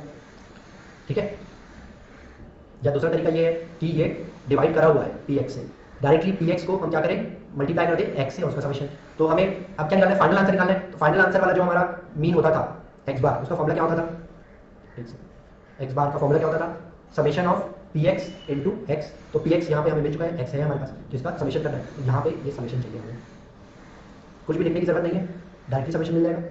ठीक है, ये डायरेक्टली समेशन मिल जाएगा, ये वाला समेशन। अब देखिए यहाँ पे क्या करने वाले हैं हम, पी एक्स इंटू एक्स, ये पी एक्स है, ये एक्स है। अगर ये आपको हार्ड लग रहा है ये इतने सारे लिखना, तो इसका एक और शॉर्टकट हम ये वाला निकाल सकते हैं, क्योंकि हमने फ्रीक्वेंसी निकाल दी है। तो अब इसकी जगह हम क्या ले सकते हैं, समेशन ऑफ यहाँ पे मतलब F x, f into x भी कर सकते हैं, expected frequency into x, expected frequency into x, ये भी कर सकते हैं। और फिर लास्ट में हम इसके लिए अगर ये वाला करेंगे तो क्या फॉर्मूला हो जाएगा, x bar is equal to expected frequency into x divided by expected frequency का total, summation of expected frequency. यहाँ पे भी ये summation, summation of expected frequency into x divided by summation of expected frequency. जो method use करना चाहे कर सकते हैं। ठीक है, चलिए ये वाला इजी लग रहा है, इससे करके देखते हैं। यहाँ पे हम इसको चेंज करके क्या कर देते हैं, इसको चेंज करके हम यहाँ पे expected frequency into F into x कर देते हैं। ठीक है, उसका टोटल चलिए फटाफट करिए, 110 into 0 M plus 65 into 1 M plus 20 into 2 M plus 4 into 3 M plus 1 into 4 M plus then M C कितना है 121, ये आ गया हमारा 121। अब क्या करेंगे, 121 डिवाइडेड बाय 200, 121 डिवाइडेड बाय 200 कितना है, 121 डिवाइडेड बाय 200 0.605, थोड़ा सा स्लाइटली डिफरेंस आया एक्स बार में आपके एक्सपेक्टेड वाले मेथड से 0.605। समझ में आया। पॉइजन वाले में क्या करें, आपको सैंपल डाटा दिया हुआ था, उसको ऑब्जर्व फ्रीक्वेंसीज दी हुई थी, तो उसको आपने एग्जैक्ट फ्रीक्वेंसीज निकाले, एग्जैक्ट फ्रीक्वेंसी मतलब एक्सपेक्टेड फ्रीक्वेंसी निकाले, और फिर उस एक्सपेक्टेड फ्रीक्वेंसी से आपने यूज किया आंसर में। यहाँ पे आपको इतना सब कैलकुलेट, ये सीरीज से कैलकुलेट इसलिए करना पड़ा ये 0.6 निकालने के लिए, क्योंकि यहाँ पे आपको एक्स बार पता नहीं था, एम पता नहीं था। कई बार क्या होता है, क्वेश्चन में दिया होता है एम क्या होगा, जैसे हेड अगर कॉइन्स का क्वेश्चन है तो कॉइन्स के क्वेश्चन में तो पता ही होता है कि जो एक्स मीन होना है वो हाफ होना है, क्योंकि उतनी ही प्रोबेबिलिटी रहती है, 1 डे प्रोबेबिलिटी 1 कॉइन की टॉस की। ठीक है, तो यहाँ पे आज के टॉपिक हम खत्म करते हैं। आज हमने क्या कंप्लीट किया, डिस्क्रीट सीरीज पूरा कंप्लीट कर लिए। डिस्क्रीट सीरीज में सबसे पहले हमने देखा, देखिए यहाँ पे हमने देखा डिस्क्रीट प्रोबेबिलिटी डिस्ट्रीब्यूशन, उसको विद एग्जांपल, उसके बाइनोमियल डिस्ट्रीब्यूशन विद एग्जांपल, और फिर लास्ट में पॉइजन डिस्ट्रीब्यूशन विद एग्जांपल। तो ये बीच वाली कॉलम कंप्लीट हो चुकी है। अब जस्ट कंटिन्यूअस में नॉर्मल डिस्ट्रीब्यूशन बचा है और इंडिविजुअल सीरीज बची है। ठीक है, इसको आज रिवाइज करेंगे प्रॉपर्ली, चार्ट को और इस तीनों मेथड्स को बहुत अच्छे से रिवाइज करेंगे कि इसमें क्या हो रहा है, सब अच्छे से देखेंगे आप। और ये चार्ट बेसिस पे ही चलना है आपको, टेबल बनाना अच्छे से सीख लें, क्योंकि ये टेबल ही इंपॉर्टेंट है। इस टेबल के थ्रू आपको सब याद रहेगा किसमें क्या करना था। ठीक है, thank you, welcome back students, my name is C Rajat Agarwal. I am back with my another video on probability. Probability में अभी तक हमने क्या देखी है, डिस्क्रीट सीरीज हमारी पूरी कंप्लीट हो गई थी। डिस्क्रीट सीरीज में लास्ट क्लास में हमने क्या क्या पढ़ा था, 3 मेथड पढ़े थे। पहले पढ़े थे डिस्क्रीट प्रोबेबिलिटी डिस्ट्रीब्यूशन, फिर बाइनोमियल डिस्ट्रीब्यूशन, फिर पॉइजन डिस्ट्रीब्यूशन। ये तीनों मेथड हमने पढ़े थे। अब आज हम क्या चालू करेंगे, कंटिन्यूअस सीरीज। कंटिन्यूअस सीरीज में हम क्या पढ़ेंगे, नॉर्मल डिस्ट्रीब्यूशन। आज के हमारी क्या टॉपिक है, नॉर्मल डिस्ट्रीब्यूशन। देखिए कल के लेक्चर में हमने क्या पढ़ा था, डिस्क्रीट प्रोबेबिलिटी डिस्ट्रीब्यूशन, एच वाला फ्लोचार्ट बना के हमने पूरे टेबल बनाए थे, याद कीजिए। उसके बाद हमने बाइनोमियल डिस्ट्रीब्यूशन, एनसीआर के फॉर्मूले से सेम क्वेश्चन को बस फॉर्मूला बदल के बिना फ्रीक्वेंसी की सीरीज लिखे हमने इसे सॉल्व कर लिया था। उसके बाद थर्ड पॉइजन में हमने एक डिफरेंट डाटा लिया था, उस डाटा से हमने पहले मीन निकाला, उस मीन को फॉर्मूले में रखा, फिर फॉर्मूले से एक्सपेक्टेड फ्रीक्वेंसी निकाली, फिर एक्सपेक्टेड फ्रीक्वेंसी से हमने एक्सपेक्टेड नंबर ऑफ डेथ्स निकाले। ठीक है, ये सारा कुछ हो चुका था। अब आज हम नॉर्मल चालू करते हैं, नॉर्मल डिस्ट्रीब्यूशन। अब अगर हमें कोई डाटा ये पूछे, मान लो अगर ये 0 की जगह ये 0 होता और ये 1 की जगह 100 होता, ये 200 होता और ये 300 होता, अगर हमें कोई पूछे कि 150 अगर x हो उसकी क्या प्रोबेबिलिटी है, अगर इस टाइप का क्वेश्चन आता, मतलब क्या 100 और 200 के बीच में अगर कोई फिगर अगर कोई पूछे कि 101 में कितनी प्रोबेबिलिटी होगी, अगर कोई पूछे 199 में कितनी प्रोबेबिलिटी होगी, तो इस तरीके से क्या हो रहा है कि ये कंटिन्यूअस फॉर्मेट में हमें निकालना पड़ेगा। ये क्या हो रहा है, एक फिगर में चल रहे थे, अब हमें क्या करना है, कंटिन्यूअस फॉर्मेट में चाहिए, जिसके बीच के फिगर की भी अगर प्रोबेबिलिटी चाहिए तो वो भी हमें पता होनी चाहिए। तो उसके लिए हमारे पास बनाया गया है नॉर्मल डिस्ट्रीब्यूशन का तरीका। ठीक है, वैसे तो ये कैसे निकलता है, देखिए जो फॉर्मूला होता है इसमें रख के इंटीग्रेट किया जाता है, जैसे यहाँ से यहाँ तक की वैल्यू 100 से 200 तक की वैल्यू उसका इंटीग्रेट करके हमें निकाला जाता है। बट हम यहाँ पे कौन सा मेथड सीखते हैं, नॉर्मल डिस्ट्रीब्यूशन।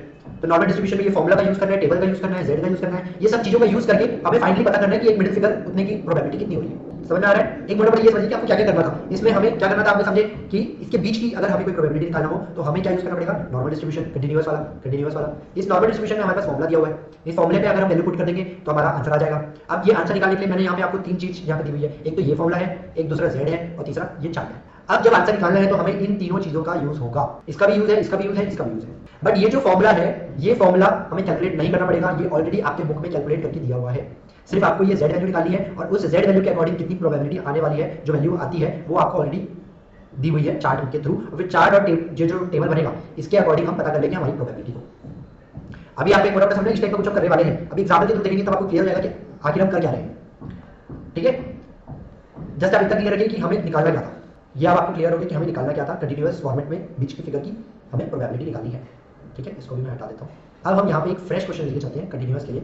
आप एक काम करिए, अपनी बुक निकाल लीजिए, देखिए थ्योरेटिकल प्रोबेबिलिटी डिस्ट्रीब्यूशन, ये आपका कौन सा चैप्टर है, 17। आप पेज नंबर निकाल लीजिए, 17 चैप्टर का पेज नंबर है 17.1, डायरेक्टली वहाँ से आप निकाल लीजिए। उसके बाद इसमें देखिए तीन चीजें थ्योरेटिकल प्रोबेबिलिटी डिस्ट्रीब्यूशन में, डिस्क्रीट वाले में दो है, बाइनोमियल और पॉइसन, ये आप ऑलरेडी पढ़ चुके हो, डिस्क्रीट आपका कंप्लीट हो चुका है। अभी हम क्या पढ़ेंगे, कंटीन्यूअस में क्या है आपके पास, नॉर्मल डिस्ट्रीब्यूशन, ये आप अभी पढ़ने वाले हो। ठीक है, अब देखो नॉर्मल डिस्ट्रीब्यूशन में आप डायरेक्टली आ जाइए क्वेश्चन नंबर 17.27, पेज नंबर 17.27 में, क्वेश्चन नंबर 17.27, ये वाला question. In a sample of 500 workers है of a factory, the mean wage, mean दिया हुआ है और स्टैंडर्ड डेविएशन वेजेस का दिया हुआ है 548। Find the number of workers having wages more than 600, 600 से ज्यादा कितने लोगों की वेजेस है, ये हमें पता करना है। ठीक है, उसके बाद लेस देन 450 कितने लोगों की है, 548 से 600 कितने लोगों की है, ये चीजें हमें पता करनी है। ठीक है, तो अब हमें क्या क्या दिया हुआ है क्वेश्चन में वो हम लिख लेते हैं, in a sample of 500 workers, in a sample of 500 workers. तो यहाँ पे हमें क्या पता है, हम कर रहे हैं क्वेश्चन नंबर 17.27, यहाँ पे देखिए n दिया हुआ है 500, x बार कितना दिया हुआ है, देखिए mean wage standard deviation wage 548, तो मीन वेज कितनी है, मीन वेज भी 500 और स्टैंडर्ड डेविएशन कितना है 48 का। अब फर्स्ट हमें निकालना क्या है, मोर देन 600 की probability, x is equals to more than 600। देखिए इसे लिखने का तरीका कैसे होगा, हमें निकालना क्या है, p x is more than 600, ये हमें फाइंड आउट करना है। सेकंड केस में क्या करना है हमें, p less than 450, x is less than 450, और थर्ड केस में p इज बिटवीन 548, तो 548 से बड़ा है x और 600 से छोटा। ठीक है, इस तरीके से हमने क्वेश्चन की नोटेशन को लिख लिया सारे, ये हमारा क्वेश्चन अब पूरा समराइज हो गया है। n पता है, x पता है, स्टैंडर्ड डेविएशन पता है, हमें ये निकालना है कि 600 से ज़्यादा की प्रोबेबिलिटी कितनी है, उस प्रोबेबिलिटी से कितने लोग कितने क्या वेजेस है वो आ जाएगी, कितने लोगों की कितनी वजह से वो आ जाएगा। ठीक है, अब देखिए अब आगे बढ़ते हैं इसमें। सबसे पहले देखिए हमें दिया क्या है, x बार दिया हुआ है और स्टैंडर्ड डेविएशन दिया हुआ है। तो जैसे हमें ये क्वेश्चन में ये डाटा दे देगा x बार और स्टैंडर्ड डेविएशन, हम सबसे पहले क्या करेंगे, हमारा चार्ट बनाएंगे। तो चार्ट बनाने के लिए आपको क्या करना रहेगा, सबसे पहले तो इस तरीके से आप चार्ट बना लीजिए। ठीक है, इस तरीके से सबसे पहले चार्ट बना लीजिए। इस चार्ट में यहाँ पे x बार होता है, तो x बार कितना है यहाँ पे हमारा 500, और स्टैंडर्ड डेविएशन जो रहता है वो इसी में ही प्लस माइनस होकर यहाँ पे लिखाता है, बट अभी हम इतना ही लिख रहे हैं। ठीक है, x बार कितना है 500। अब देखिए ये जो पूरा है ये कंप्लीट प्रोबेबिलिटी का चार्ट है, इसके अंदर ये पूरी प्रोबेबिलिटी है। ठीक है, आप ये इमेजिन करिए ये पूरी प्रोबेबिलिटी है। अब बताइए प्रोबेबिलिटी का टोटल कितना होता है, अगर हम सारी प्रोबेबिलिटी, अब देखिए ये 500 की प्रोबेबिलिटी, ये यहाँ पे आया आपका 400, यहाँ पे आया आपका 400, 300, 200, 100, फिर ऐसे यहाँ पे सबकी प्रोबेबिलिटी का ये आपको चार्ट दिया हुआ है। सबसे ज्यादा हाईएस्ट प्रोबेबिलिटी किसकी, 500 की, इसलिए टॉप तक गया है ये, उसके बाद कम हो जाएगी प्रोबेबिलिटी, इधर भी कम हो जाएगी। ठीक है, इस तरीके से ये चार्ट है आपका। तो अब देखिए अब यहाँ पे इसका मतलब क्या हुआ, ये पूरी प्रोबेबिलिटी जो है उसका जो टोटल होता है वो 1 होता है। यहाँ पे देखिए जो पूरी प्रोबेबिलिटी है ये एक हमेशा क्या होता है 1 होता है टोटल, अगर हम सारे प्रोबेबिलिटी को ऐड कर देंगे तो। अच्छा, अगर मैं इसके हाफ को देखूं तो ये इक्वल पार्ट में बांट रहा है, मीन क्या करता है, इसको एकदम इक्वली पार्ट में डिवाइड कर दिया है। तो मतलब इधर वाला जो पोर्शन है, ये वाला जो पोर्शन है, क्या इसको मैं 0.5 बोल सकता हूँ, तो इधर वाला पोर्शन क्या कितना हो गया 0.5, और इधर वाला पोर्शन कितना हो गया 0.5, और दोनों मिलकर कितने बन रहे हैं 1। ठीक है, ये बात भी समझ आ गई आपको। कि कैसा होता है। ये चार्ट है आपका, इसको बेल शेप्ड कर्व बोलते हैं। क्या बोलते हैं? Bell shaped curve. ये आपका स्टैंडर्ड नॉर्मल डिस्ट्रीब्यूशन है, मतलब एक स्टैंडर्ड है कि भाई मीन में सबसे हाईएस्ट रहेगा, फिर उससे इधर कम, एकदम इधर कम, इक्वली पार्ट में डिवाइड रहेगा। तो ये क्या है? स्टैंडर्ड नॉर्मल डिस्ट्रीब्यूशन है, एकदम फिक्स्ड रेशियो में चल रहा है। ठीक है, क्या है ये? Standard normal distribution. ठीक है, इधर का 0.5 है, इधर का 0.5 है, टोटल 1 है। ये भी पता चल गया। बेल शेप्ड कर्व होता है ये, इसको स्टैंडर्ड नॉर्मल डिस्ट्रीब्यूशन बोलते हैं। बीच में मीन रहता है, मीन हमारे क्वेश्चन में था 500। मान लो अगर हमें यहाँ पे स्टैंडर्ड डेविएशन को भी कोड करना है, तो यहाँ पे कहीं पे आएगा स्टैंडर्ड डेविएशन। स्टैंडर्ड डेविएशन कितना है? 48 का, तो 500 प्लस 48, तो यहाँ पे 548। और यहाँ पे आएगा स्टैंडर्ड डेविएशन, तो यहाँ पे 500 माइनस 48 प्लस 452। ठीक है, ये सीरीज आ गई आपकी टाइमलाइन पे। ये आपकी टाइमलाइन हो गई, ये वेजेस की टाइमलाइन हो गई। यहाँ पे वेजेस प्लॉट हो रहे हैं और ये ऊपर हाइट जो है वो प्रोबेबिलिटी बता रहे हैं इंडिविजुअल हर एक जगह की। अब हमें क्वेश्चन में पूछा क्या है, सबसे पहले तो हम ये पता करें। फर्स्ट क्वेश्चन क्या है? x इज ग्रेटर देन 600, 600 से ज्यादा की प्रोबेबिलिटी। तो अगर हम 600 को प्लॉट करेंगे तो वो लगभग यहाँ पे प्लॉट होएगा 600, यहाँ पे आया 600। और हमें पूछा क्या है? 600 से ज्यादा की प्रोबेबिलिटी। तो अब हमें ये पूछा है 600 से ज्यादा की प्रोबेबिलिटी, ये वाला पार्ट हमें निकालना है। ठीक है, ये क्या है हमारा? क्वेश्चन नंबर 1, या मैं ऐसे बोल सकता हूँ पार्ट 1, क्वेश्चन 1। ठीक है, सेकंड क्वेश्चन क्या है आपका? x is less than 450। दूसरा क्या बताना है? x इज लेस देन 450, 50 लगभग यहाँ पे कहीं पे आएगा आपका।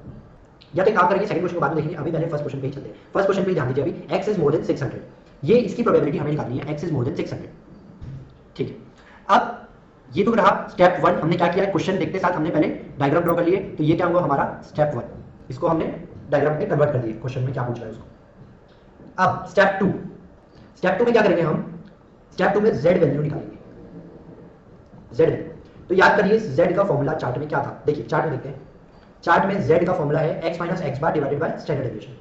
ठीक है, चार्ट में से हमने फॉर्मूला उठा लिया x minus x bar divided by standard deviation. अब x क्या है हमारे केस में? यहाँ पे 600, हमें 600 से ऊपर का निकालना है प्रोबेबिलिटी। तो x हमें क्या निकालना है? अभी 600 दी हुई है क्वेश्चन में, तो x हमें 600 है पता है। उसके बाद x बार 500 है, और स्टैंडर्ड डेविएशन कितना है? स्टैंडर्ड डेविएशन 48 है। तो हमें z वैल्यू पता चल गई, 600 माइनस 500 डिवाइडेड बाय 48, 2.0833। क्या पता चल रहा है हमें? 2.08। ये क्या आ गई? z value. अब हम क्या करेंगे? ये जो आपकी z वैल्यू आई है, अब इस z वैल्यू से हम प्रोबेबिलिटी पता करेंगे। ये बहुत इंपॉर्टेंट है, सेकंड स्टेप की z वैल्यू। अभी तक देखो दो ये क्वेश्चन था हमारा। इस क्वेश्चन में हम 2 स्टेप आगे बढ़े हैं। फर्स्ट स्टेप, सबसे पहले क्वेश्चन हमने प्लॉटिंग किया था, फिर क्वेश्चन के बाद लिखने के बाद हमने फर्स्ट स्टेप में क्या किया? डायग्राम ड्रॉ किया स्टैंडर्ड नॉर्मल डिस्ट्रीब्यूशन फॉर्मेट में। उसमें सब चीज जो हमें दिया था प्लॉटिंग कर दी, क्या पूछा था वो भी हमने प्लॉट कर दिया। उसके बाद स्टेप 2 हमने z वैल्यू कैलकुलेट करी, z वैल्यू 2.08 आ गई। अब थर्ड स्टेप में हम क्या करेंगे? Step 3, find probability with respect to z value through table. अब देखिए ये टेबल जहां से हमें z वैल्यू मिलने वाली है, जहां पे हमें प्रोबेबिलिटी मिलने वाली है, वो टेबल आपको दिया हुआ है बुक के पीछे। देखिए ये आपकी बुक है, उस बुक के सबसे पीछे लास्ट में नोट्स के पहले आपको ये इस तरीके से टेबल बना हुआ है। आपको ये लॉगरिथम के बाद टेबल दिख जाएगा, standard normal probability distribution between mean and positive values of z। Table number 6, ये है आपका टेबल नंबर 6। इस टेबल नंबर 6 से हम पता करेंगे। दिख रहा है आपको टेबल नंबर 6? अपने बुक में निकाल लीजिए। ये आपके पेज नंबर A13 पे दिया हुआ है। ठीक है, मिल गया आपको A13। अब देखिए इसे पढ़ते कैसे मैं आपको सिखाता हूँ। देखिए इंडेक्स इसमें दिया नहीं है, मैं आपको यहाँ से देख के बताता हूँ। यहीं कैमरे में आप ध्यान दीजिए, तो मेरी तरफ ध्यान दीजिए आप। यहाँ पे हमें क्या पता करना है? 2.08। अब देखिए यहाँ पे जो आपको 2 मिलेगा, वो 2 आपको इस कॉलम में देखना है। इस कॉलम में आपको 2 मिलेगा। मतलब देखिए मैं आपको यहाँ पे बताता हूँ कैसे देखना है आपको। आपका टेबल इस तरीके से दिया हुआ है, x यहाँ पे 0.0, 0.1 डैश डैश, यहाँ पे आपको 2.0 मिलेगा ये, और फिर 2.08 है। तो अब यहाँ पे देखिए आपको 0.00, फिर 0.01 इस तरीके से दिया हुआ है। यहाँ पे आपको जाना है 0.08, और फिर यहाँ से यहाँ आना है इसके और इसके डॉट पे। यहाँ पे जो आपका फिगर रहेगा, देखिए यहाँ पे जो आपका फिगर रहेगा वही आपका प्रोबेबिलिटी रहेगा। समझ आ रहा है कहाँ से प्लॉट करना है आपको? तो अब देखिए 0 में मैं देख रहा हूँ और 0.8 पे क्या वैल्यू दी हुई है मेरे को 0.4812 यहाँ पे देखिए, यहाँ पे मेरे को क्या दिया हुआ है 0.4812 मिल गया आपको 0.4812। अच्छा इस टेबल के टॉप में देखो ये जो वैल्यूज दी हुई है इसका मतलब क्या है, इस टेबल के टॉप में देखिए ये वैल्यूज का मतलब क्या है, ये चार्ट है, उस चार्ट में देखिए इधर डार्क पोर्शन किया हुआ है, मतलब ये जो आपको चार्ट में जो वैल्यूज दी हुई है वो आपको वैल्यूज दे रहा है इधर वाले पोर्शन की, यहाँ की वैल्यूज आपको दी हुई है पूरी, मतलब यहाँ से अगर चालू हुआ 0 1 2 3 4 5 6 7 8 ये यहाँ से चालू हुआ है, यहाँ पे 0 1 2 3 4 5 ऐसे चल रहा है, ठीक है। तो आपको वैल्यूज जो आएगी, यहाँ पे जो वैल्यूज आ रही है वो इतने क्वेश्चन की ही वैल्यू आ रही है, और वो कहाँ से चालू होगी, यहाँ से चालू होगी और जहाँ तक हम निकाल रहे हैं इस डायरेक्शन पे जाएगी प्रोबेबिलिटी हमारी, इस डायरेक्शन पे। जैसे अभी 2.08 तो 2.08 यहाँ पे आया 2.08, इस 2.08 तक की अगर यहाँ पे जो वैल्यू आई 0.48 तो 0.48 यहाँ की वैल्यू है, इतने पोर्शन की वैल्यू है 0.48, समझ में आ रहा है। यहाँ पे आपको मिल गया 0.4812, ये आपको क्वेश्चन में अगर दी रहेगी ये वैल्यू, अगर आपको चार्ट नहीं दिया है कोई एग्जाम में तो ये वैल्यू दी रहेगी क्वेश्चन में, और अगर क्वेश्चन में नहीं दिया तो आपको चार्ट मिलेगा, उस चार्ट में से देखना रहेगा, ठीक है। हमने चार्ट में से देखिए पता कर लिया 0.4812। स्टेप 3 में हमने क्या पता कर लिया कि z वैल्यू का p जो z है वो है 0.4812। अब स्टेप 4 में हमें क्या करना है, स्टेप 4 में वापस हमें हमारे जो डायग्राम में की तरफ देखना है। अब डायग्राम में देखने से हमें क्या पता चल रहा है, देखिए डायग्राम में हमें ये पता चल रहा है 600 की वैल्यू यहाँ पे z वैल्यू कितनी थी 2.08 और ये 0 से 2.08 तक की वैल्यू कितनी आ गई 0.4812, मतलब ये टोटल जो है वो हमारा आ गया है 4812, ये है 4812, जबकि हमें निकालना ये नहीं था, हमें निकालना तो ये था। तो हमें मालूम है कि ये इस पार्ट से आगे जितना भी रहता है इसका टोटल जो होता है वो 0.5 होता है। तो अगर मैं 0.5 में से इसको माइनस कर दूं 4812 को 0.4812 को, तो क्या मेरी ये वाली वैल्यू आ जाएगी 600 के अबव वाली, समझ में आ रहा है क्या बोलना चाह रहा हूं मैं। देखिए ये पूरा टोटल आपका 0.5 होता है, इधर का पूरा आपका 0.5 मैंने आपको बताया था, ये पूरा 1 होता है प्रोबेबिलिटी, इसमें से ये हाफ x बार से हाफ हो चुका है, तो हाफ से इधर पूरा 0.5 हुआ, इधर 0.5 हुआ, टोटल 1 हो गया। ये जो 0.5 है इसमें भी अब जो हमें वैल्यू पता चली वो यहाँ से चालू होती है वैल्यू कभी भी 0 से, और जहाँ तक हमारा z वैल्यू है तो वहाँ तक की वैल्यू हमें पता चलती है। अगर हमें 2.08 की वैल्यू बता रहा है तो वो यहाँ से यहाँ तक की वैल्यू बताया उसने 48.12। तो ये तो हमें कुछ जानकारी था, तो हमने क्या किया 0.5 में से इसको माइनस कर दिया, तो हमारा जो हमें आंसर चाहिए था वो आ जाएगा, ठीक है। तो हमने चार्ट को देख के फाइनल किया स्टेप 4। तो स्टेप 4 में हम क्या लिखेंगे, ऑन द बेसिस ऑफ क्या, on the basis of standard normal distribution, standard normal distribution मतलब ये हमारा जो ऊपर में चार्ट था, लोकेट z वैल्यू को हमने लोकेट किया, और फिर लोकेट करने के बाद स्टेप 5 में हम कैलकुलेट करेंगे, कैलकुलेट डिजायर्ड प्रोबेबिलिटी, ठीक है। डिजायर्ड प्रोबेबिलिटी अब क्या है हमारी, p x is greater then 600, ये निकालना था। तो इसके लिए हमें क्या पता चल गया कि 0.5 माइनस 0.4812, ये करने से हमें 600 से ऊपर की प्रोबेबिलिटी मिल जाएगी। कितनी आई 0.5 माइनस 0.4812 0.0188, मतलब 600 से ऊपर 0.0188 लोगों की सैलरी होगी। टोटल n लोग कितने थे 500 में से 600 से ऊपर की प्रोबेबिलिटी इतनी है, तो हम इसे नंबर वाइज भी डिनोट कर सकते हैं, पीपल विथ मोर देन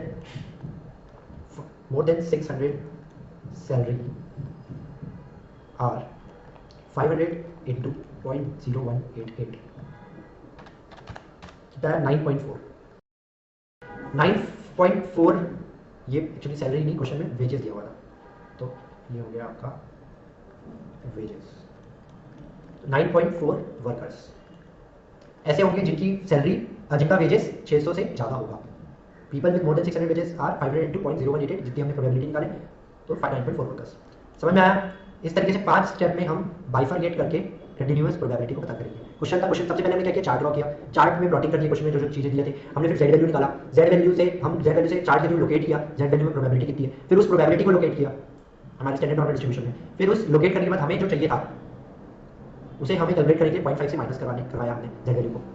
इस तरीके से हमें फाइनल जो हमारी प्रोबेबिलिटी है वो मिल गई।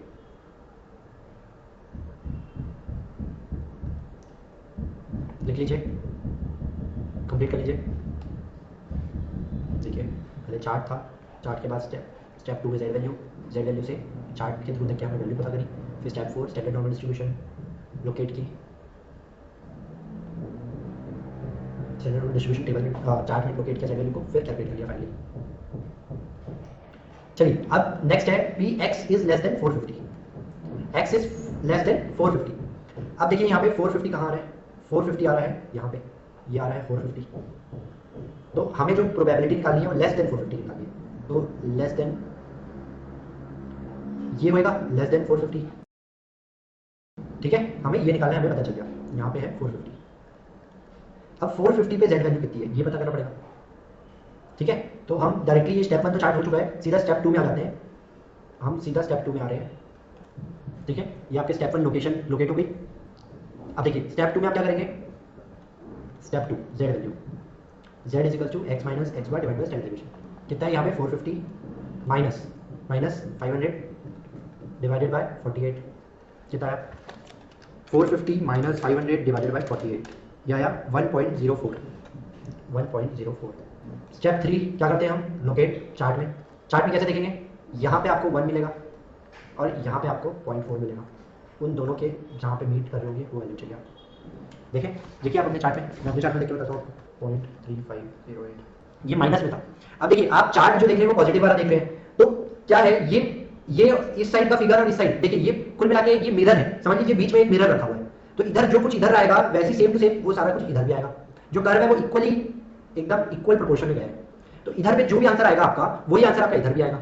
इसलिए हम क्या कर रहे हैं, माइनस की जगह हम प्लस का चार्ट देख रहे हैं, और फिर हमें कन्वर्ट करने के लिए माइनस का साइन दिया हुआ है, तो हम उसकी प्लॉटिंग इधर करेंगे, बस चार्ट इधर का देख रहे हैं पर प्लॉटिंग इधर करेंगे हम, ठीक है। जेड वैल्यूज यहाँ पे लिखी हुई होती है, देखिए जेड वैल्यूज ऐसे चलती है, जेड वैल्यू का टेबल ऐसा बन रहा है अगर यहाँ पे, तो यहाँ से 0 1 2 3 4 ऐसे चालू होता है, यहाँ पे -1 -2 -3 -4 इस तरीके से चालू होता है, तो ये जेड वैल्यू ऐसे दी हुई होती है, समझ में आ रहा है। इसलिए हम क्या कर रहे हैं कि राइट साइड से लेफ्ट साइड का फिगर कन्वर्ट कर देंगे। अब देखिए, अब हम यहाँ पे क्या करने वाले हैं, जो 0.3508 जो हमारा आंसर आया, 35 आपका 08 नहीं आया है, 35 या 350। अब देखिए, अब ये जब हम यहाँ पे प्लॉट करेंगे तो ये कितने का फिगर है, 1.04, तो यहाँ पे हम z क्या लिखेंगे, -1.04, और ये जो हमें आंसर मिला है वो कहाँ का मिला है, इस पोर्शन का मिला है, इस पोर्शन का आंसर मिला है, कितना मिला है हमें 0.3508, और हमें निकालना ये है, तो हम क्या करेंगे, ये पूरा कितना है 0.5 है, ये पूरा का पूरा आपका 0.5 है, तो उस 0.5 में से इसको माइनस कर देंगे तो ये आ जाएगा, ठीक है। तो अब मैं क्या कर रहा हूँ कि 0.5 में से इसको माइनस कर देता हूँ, probability of x is less than 450 is equals to 0.5 minus 0.3508, कितना है 0.5 माइनस 0.3508 इज 0.1492, और people with wages less than 450 are 0.1492 into 450 into 500, total n, ये n है आपका टोटल, into 500, 74.6 पीपल ऐसे हैं जिनके वेजेस 450 से कम है, और इसके पहले वाले में क्या था कि 600 से ज़्यादा है, तो यहाँ पे कितने आए थे, people with more than 600 rupees wages are 9.4 workers, 9 लोगों 9.5 लोगों का ज़्यादा था, 9.4 लोगों का, और यहाँ पे 74.6 लोगों की सैलरी 450 से कम है। ये क्या हुआ, सेकंड पार्ट हमारा क्वेश्चन का, ये क्या था हमारा फर्स्ट पार्ट। थर्ड पार्ट में चले हम, 548 से 600 के बीच में की प्रोबेबिलिटी निकाली, ठीक है। क्या करते हैं हम यहाँ पे थर्ड पे आ जाते हैं।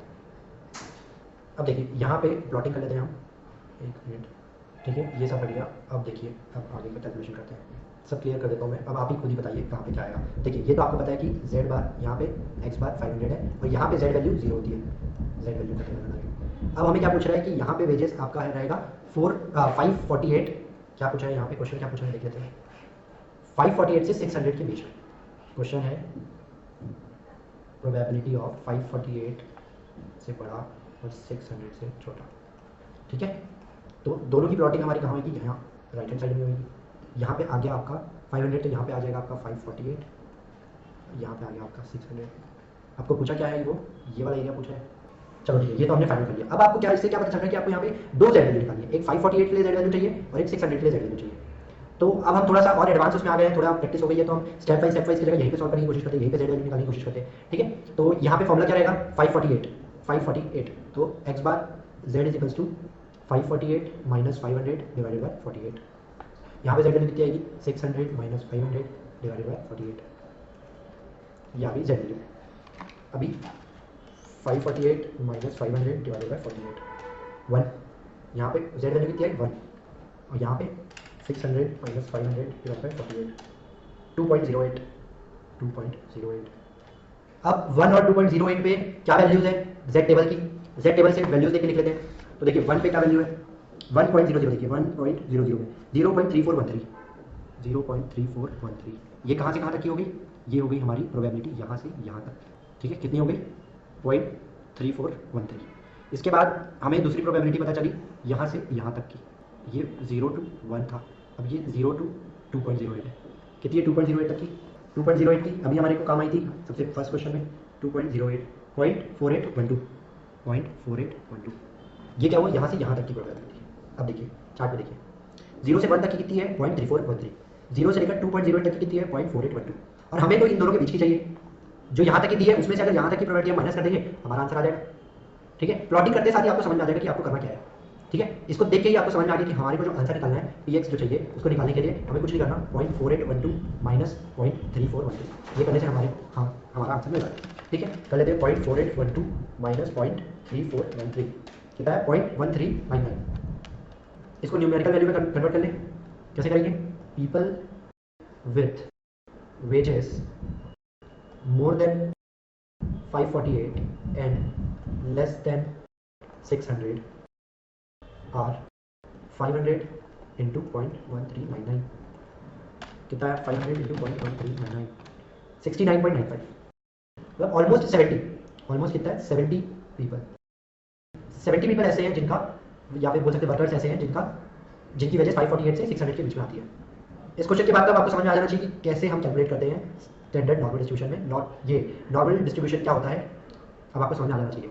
ये तीनों क्वेश्चन आपके कॉपी में अच्छे से ड्रॉ कर लीजिए डायग्राम के साथ। अब आप देखिए आपका स्टेप कितना छोटा होता है, पहले आप कितने लंबे तरीके से सॉल्व करते हैं, फिर छोटा फिर छोटा, फाइनली आप सीख गए कि विद इन अ डायग्राम आपको कैसे सॉल्व करना है पूरा सोल्यूशन। आपको इतना स्टेप बाय स्टेप लिखने की जरूरत नहीं पड़ेगी, एग्जाम में इतना लंबा नहीं लिखना है, आपको टाइम वेस्ट नहीं करना है, short and sweet final answer चाहिए। तो ये short and sweet, but diagram आपको बनाना पड़ेगा, बिना डायग्राम के आप कंफ्यूज हो जाओगे, बिना डायग्राम के आप नहीं कर पाओगे, इतना इमेजिनेशन पॉसिबल नहीं है। तो डायग्राम आप बना लेना, और डायग्राम बना के ही सारी प्लॉटिंग करके आप आंसर निकालेंगे। ये क्वेश्चन हो गया, आपको मेथड समझ में आ गया कंटीन्यूअस प्रोबेबिलिटी में होता क्या है, कैसे निकालते हैं। इसमें आप प्रैक्टिस करना चाहते हैं सेम क्वेश्चन में, चलिए इसी में सेम क्वेश्चन में प्रैक्टिस करके देखिए। इसी में ही अगर मैं आपको पूछूं, फोर्थ क्वेश्चन लिखिए, इसी में आपको प्रोबेबिलिटी निकालनी है। इसमें प्रोबेबिलिटी 400 से बड़ा हो और 550 से छोटा। समझ में आ रहा है, 400 से लेकर 550 तक वेजेस कितने लोगों की होगी, आपको ये पता करके बताना है। चलिए निकालिए। सबसे पहले क्या करेंगे, आप डायग्राम बनाएंगे। सबसे पहला स्टेप रहेगा आपका डायग्राम का। डायग्राम में आप क्या करेंगे, प्लॉटिंग करना चालू करेंगे। यहाँ पे क्या रहता है एक्स बार कितना है आपका 500। उसके बाद आपको निकालना क्या है 550, ये चीज़ें हटा देता हूँ मैं। मान लेते हैं यहाँ पे है आपका 550 और यहाँ पे है आपका 400, ये है आपका 550, ये है आपका 400। आपको प्रोबेबिलिटी जो चाहिए वो अब ये वाली चाहिए, इन दोनों के बीच, ठीक है। हमें प्लॉटिंग से ये तो समझ में आ गया, हमें निकालना है। अब देखिए 400 यहाँ पे देखिए, जेड वैल्यू का टेबल हमें बनाना है। जेड वैल्यू हमें पता है यहाँ पे 0 रहती है, अब यहाँ पे कितने आएगी, यहाँ पे कितने आएगी, ये पता करना है। तो ये पता करने के लिए यहीं पे हम पता कर लेते हैं, z is equals to 500 minus 5 sorry x क्या है 550 माइनस मीन क्या है 500 डिवाइड बाय स्टैंडर्ड डिवीजन कितना है 48। यहाँ पे आपकी z वैल्यू आ गई, कितनी है z value 550 minus 500 divide by 48, ये आई आपकी 1.04, कितनी आ गई 1.04, z वैल्यू 1.04 आ गई। यहाँ पे 400 पे देख लेते हैं, z is equals to 400 minus 500 divided by 48, 400 minus 500 divided by 48, कितनी आ गई 2.08। अब देखिए चार्ट में देखने की जरूरत नहीं है क्योंकि इसके पहले क्वेश्चन में ही आपको ये दोनों फिगर मिल जाएगी। 2.08 की प्रोबेबिलिटी कितनी आती है 0.4812। तो देखिए अब आपको यहाँ से एक ये वाला फिगर मिल चुका 0.208, मतलब यहाँ से यहाँ तक की प्रोबेबिलिटी, 0 से यहाँ तक की प्रोबेबिलिटी आपको मिल चुकी है। कितनी मिली आपको 0.4812। अच्छा अब यहाँ से यहाँ तक की प्रोबेबिलिटी देख लेते हैं, यहाँ से यहाँ तक की प्रोबेबिलिटी 1.04 तक की। 1.04 देखिए चार्ट में 1.04 इज 0.3508, 0.3508। चलिए आपको ये क्या है 0 से लेकर 1.04 तक का और ये 2.08 तक का, ये दो प्रोबेबिलिटी आपको मिल गई है, यहाँ से यहाँ तक, यहाँ से यहाँ तक। तो देखिए हमें जो प्रोबेबिलिटी चाहिए उसका डाटा तो हमें मिल चुका है, यहाँ से यहाँ तक मिल गया ये, यहाँ से यहाँ तक मिल गया ये। तो हमारा जो आंसर आएगा वो हम डायरेक्टली कर सकते हैं, जो हमें पूछा था इज इक्वल्स टू 0.4 कितना था 0.4812 प्लस प्लस 0.3508 प्लस 0.3508 कितना 0.4812 प्लस 0.3508 इज 0.832 कितने पर लोगों की सैलरी रही है कितने, तो इसी को क्या करेंगे हम 0.832 मल्टीप्लाई बाय 500, 416 लोगों की सैलरी इसके बीच में आएगी। 400 इसको मैंने क्या किया इंटू 500, तो क्या आया 416 वर्कर्स। ये क्लियर हुआ पूरा कंप्लीट आंसर आपका। ठीक है, ये चार्ट बनेगा, ये प्लॉटिंग होगी, इस तरीके से आप डायग्राम ड्रॉ कर लेंगे कहाँ से कहाँ तक की प्रोबेबिलिटी दी हुई है, तो उससे क्या होगा कि आपको जो निकालना है वो भी आप प्लॉट कर रखे हो तो आपको बहुत आसान रहेगा। ये स्टेप 2 में आपको क्या निकालना है आपने प्लॉट कर लिया था, स्टेप 4 में आपने जेड वैल्यूज की प्रोबेबिलिटी क्या है वो प्लॉट कर दी, थर्ड स्टेप में आपने निकाल लिया था जेड वैल्यू। इस तरीके से आपने स्टेप बाय स्टेप सीखे थे कि कैसे कैलकुलेट करना है स्टेप के क्वेश्चन को। ठीक है, आप जगह छोड़ के एक क्वेश्चन इसमें आपको होमवर्क दे रहा हूँ, इसी में सेम क्वेश्चन पे आपको निकालना है, ये 4 तक हो गया, 5th क्वेश्चन रहेगा आपके लिए। आपको प्रोबेबिलिटी पता करनी है, देखिए आपको प्रोबेबिलिटी पता करनी है wages with less than 350 and and है मतलब ऐड करेंगे आप सेकेंड, इसके बाद wages with less than 350 and more than 580, मतलब ये वाले वर्कर्स का भी चाहिए और ये वाले वर्कर्स का भी, दोनों को समीशन चाहिए। 350 से कम वाले कितने लोग थे प्लस 580 से ज़्यादा वेजेस पाने वाले कौन कितने लोग हैं, उनका टोटल मेरे को ये 5th वाले में चाहिए। ठीक है, ये आपके लिए क्या है होमवर्क। ठीक है, वेजेस वाला पॉइंट समझ में आ गया आपको, ये वाला क्वेश्चन नॉर्मल डिस्ट्रीब्यूशन का क्लियर हुआ, तो ये वाला 5th क्वेश्चन आपके लिए होमवर्क रहा।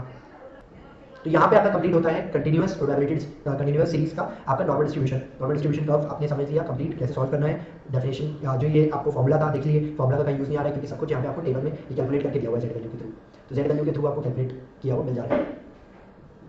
ठीक है, इसके हमने 4 एग्जाम्पल सॉल्व करके देखे, 5th वाला आपके लिए होमवर्क है, ट्राई जरूर करिएगा 5th वाला स्टार्ट के देखते हुए। तो अभी तक हमारा क्या हुआ है, चैप्टर 17 कंप्लीट हो चुका है, चैप्टर 17 पूरा कंप्लीट हो चुका है, चैप्टर 16 का भी डिस्क्रीट वाला पार्ट कंप्लीट हो चुका है, जस्ट अब क्या बचा है इंडिविजुअल वाला पार्ट।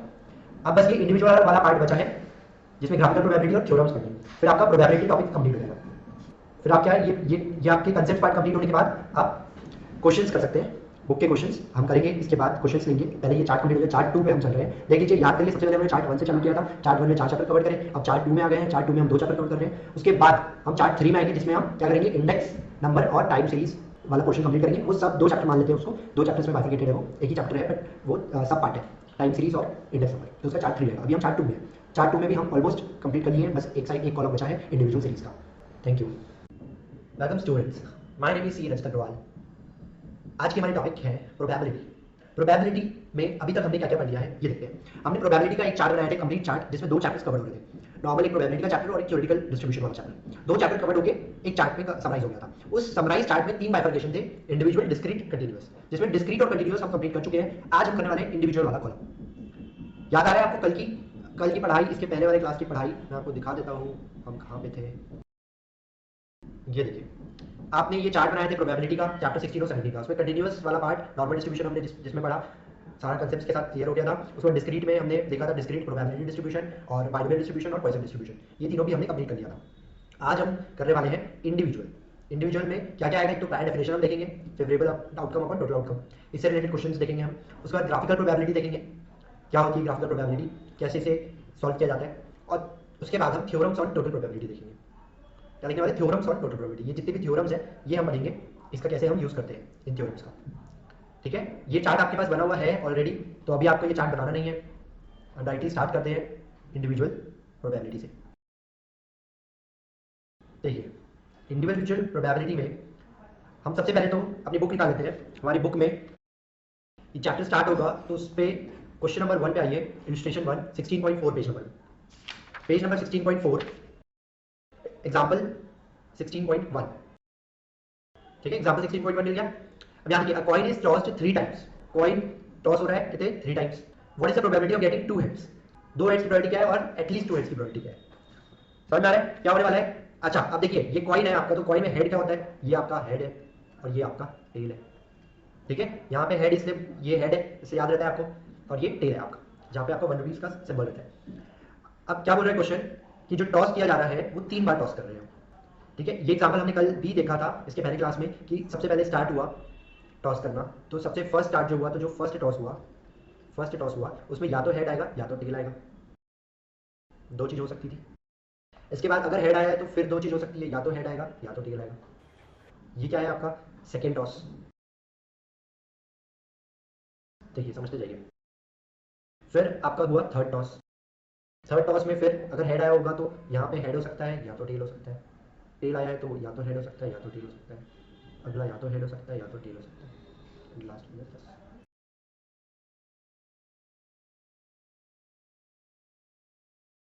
ठीक है, ये अब फाइनली आपको मिल गया वाला चार्ट। इसमें क्या हुआ था, ये यहाँ पे क्या था आपका फर्स्ट टॉस है, ये सेकंड टॉस है, ये थर्ड टॉस है, यहाँ पे ये फर्स्ट टॉस, ये सेकंड और ये आपका थर्ड। अब हमें क्वेश्चन में क्या बोला है, क्वेश्चन में बोला है कि 3 टाइम कॉइन को टॉस कर दिए, उसमें 2 हेड आए, उसकी प्रोबेबिलिटी। तो देखिए यहाँ पे 2 हेड आए, तो हेड है, फिर हेड आए, फिर हेड आए, ये तो 3 हेड हो गए। देखिए 2 हेड कहाँ पे आ रहे हैं, यहाँ पे देखिए ये सिचुएशन है, पहले वाले में तो क्या हो गया, हेड हेड हेड हो गए, यहाँ पे क्या हो गया, हेड हेड हेड, तो ये नहीं चाहिए हमें। फिर क्या है, head head tail, head head tell, ये एक सिचुएशन हो गई हमारे काम की। उसके बाद head tail head, head tail head, फिर से 2 आए हेड, हमारे काम की सिचुएशन है, हेड टेल टेल है ये। ठीक है, नेक्स्ट देखते हैं ये क्या है, tail head head, tail head head, हमारे काम का हो गया। फिर क्या है, tail head tail, tail head tail, फिर tail tail head, tail tail head, और लास्ट में क्या है देखिए, लास्ट में आपका टेल टेल टेल, ठीक है। तो कितनी सिचुएशन मिल गई आपको, तीन ऐसी सिचुएशन है जहाँ पे 2 हेड आए हैं। ठीक है, तो अब आपकी प्रोबेबिलिटी का फॉर्मूला क्या है, बेसिक प्रोबेबिलिटी का फॉर्मूला क्या होता है, अपने को पूछा क्या है, 2 हेड, और 2 हेड प्रोबेबिलिटी, हेड 2 चाहिए तो उसकी क्या होना चाहिए, favourable outcome divided by total outcome. ठीक है, तो अब फेवरेबल आउटकम कितने हैं यहाँ पे हमारे पास, 3। अच्छा, टोटल आउटकम कितने हैं देखिए, टोटल आउटकम कितने हो गए, ये देखिए 1 2 3 4 5 6 7 8, टोटल आउटकम कितने हैं, 8। बननी हमारी प्रोबेबिलिटी 3/8। ये क्या हो गया, इसका फर्स्ट पार्ट हो गया। अच्छा, सेकंड पार्ट देखते हैं, सेकंड पार्ट में क्या बोला है, सेकंड पार्ट में बोला है एटलीस्ट 2 हेड। एटलीस्ट 2 हेड का मतलब क्या होता है, कम से कम 2, और ज्यादा से ज्यादा कितने हो सकते हैं हमारे केस में, 3। तो यहाँ पे क्या बोल रहा है कि हमें प्रोबेबिलिटी किस चीज की चाहिए, कि हेड हमारे पास 2 हो, इसकी भी चाहिए, प्लस हमें प्रोबेबिलिटी और किसकी चाहिए, हेड 3। तो देखिए 3 हेड वाले कितने सिचुएशन है, 3 हेड वाला एक ही सिचुएशन है, ये एक ही सिचुएशन है 3 हेड वाला, बाकी सब में तो 2 हेड वाले, 3 हेड की एक सिचुएशन है। तो क्या हो गया हमारे पास, 2 केस आ गए यहाँ पे आपके, ये हो गया आपके पास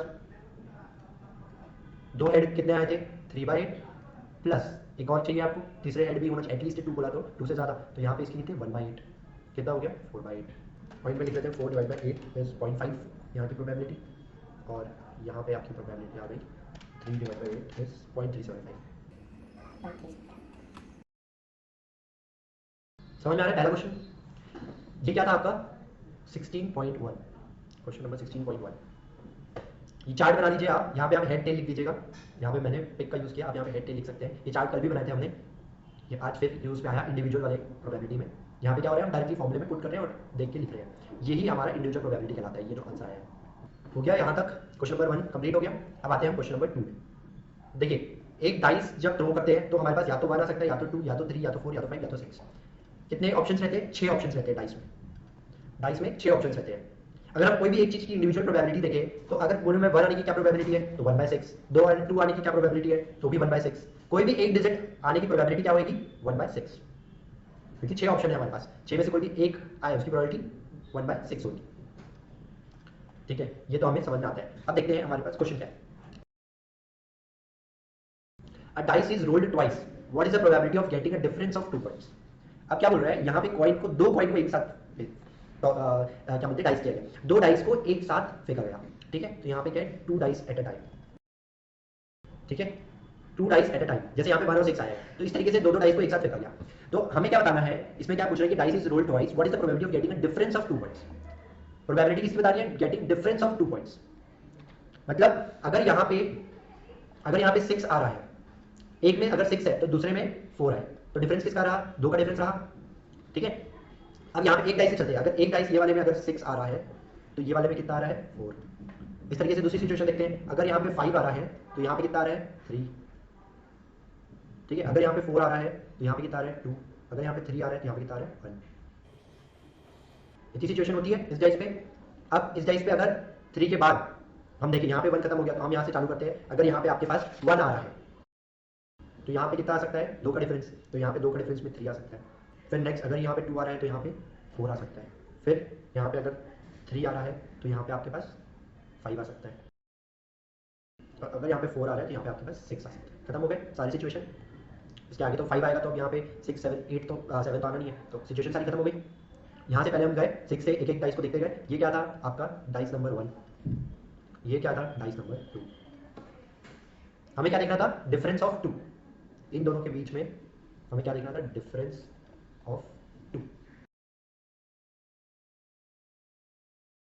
ठीक है, कितनी सिचुएशन मिल गई हमें, 1 2 3 4 5 6 7 8, टोटल सिचुएशंस कितनी हो गई हमारे पास, 8 ऐसी सिचुएशन हो गई, फर्स्ट उसमें और सेकंड इसमें। ठीक है, ये टोटल ऐसे डिफरेंस ऑफ 2 वाली मतलब फेवरेबल आउटकम, ये फेवरेबल आउटकम है हमारा डिफरेंस ऑफ 2, तो यहाँ पे प्रोबेबिलिटी हो गई favourable outcome divided by total outcome. ठीक है, तो फेवरेबल आउटकम हमें कितना मिल गया यहाँ पे 8।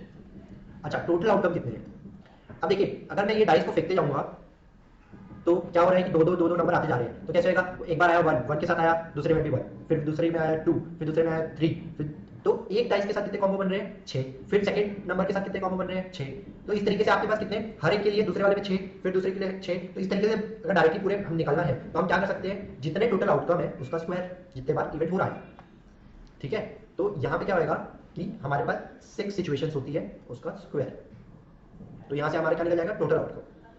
कैसे इनको समझ में आया, देखिए क्यों यहाँ पे स्क्वायर हुआ, क्योंकि देखिए एक बार अगर 1 आया डाइस में, ये डाइस 1 है और ये डाइस 2 है, तो डाइस 2 में अब हमारे पास एक सिचुएशन बनेगी जहाँ पे 1 आया हो, इसमें 2 3 4 5 6, फिर हम फिर से डाइस 1 में अगर 2 आया है तो फिर हमारे पास ऐसी सिचुएशन बनेगी 1 2 5 6, तो इस तरीके से क्या हो रहा है कि ये देखिए ये आपके पास ऐसे कितने सिचुएशन बनती जा रही है, 6 6, हर एक नंबर के लिए 6 सिचुएशन। ठीक है, तो 6 इंटू 6 कर लेंगे तो हमारे पास टोटल सिचुएशन आ जाएगी, इसलिए हमने क्या किया 6 का स्क्वायर। तो अब क्या रहा हमारे पास आंसर 8/36, कितना है देखते हैं, 8 divide by 36 is 0.22 is our answer. इसको कैंसिल करेंगे, अगर नॉर्मल अगर आपको ऑप्शन में पॉइंट में नहीं दिया होगा तो 4 2 सा एंड दिस वन इज 4 9 सा 2/9। समझ में आया डाइस वाला example. Question number 2, question number 2 क्या था, is related was related to completely dice. Dice में दो का डिफरेंस आना चाहिए, दो डाइस को हम एक साथ थ्रो कर रहे थे, 3 डाइस को करते हैं तो टोटल सिचुएशन कितनी होगी बताओ, सिर्फ आप टोटल आउटकम बताओ, अगर हम 3 डाइस को थ्रो करेंगे तो टोटल आउटकम कितना होगा, टोटल आउटकम बताइए कितना होगा, 6 टू द पावर 3। सही हुआ, कितने लोगों का सही हुआ 6 टू द पावर 3, क्योंकि 3 बार टॉस कर रहे हैं, 2 बार टॉस कर रहे थे तो स्क्वायर हुआ था, 3 बार टॉस कर रहे हैं 2 बार 2 डाइस को फेंके थे इसलिए स्क्वायर हुआ था, अब यहाँ पे 3 डाइस को थ्रो कर रहे हैं इसलिए क्यूब हो रहा है, तो क्या हो गया ये 6 into 6 into 6 is 216 outcome. Total कितने आने वाले हैं 216, इतनी सिचुएशन बनने वाली है हमारे पास। अब देखिए हम इसके बाद सेकंड क्वेश्चन के बाद हम थर्ड क्वेश्चन पे चलते हैं, क्वेश्चन नंबर 3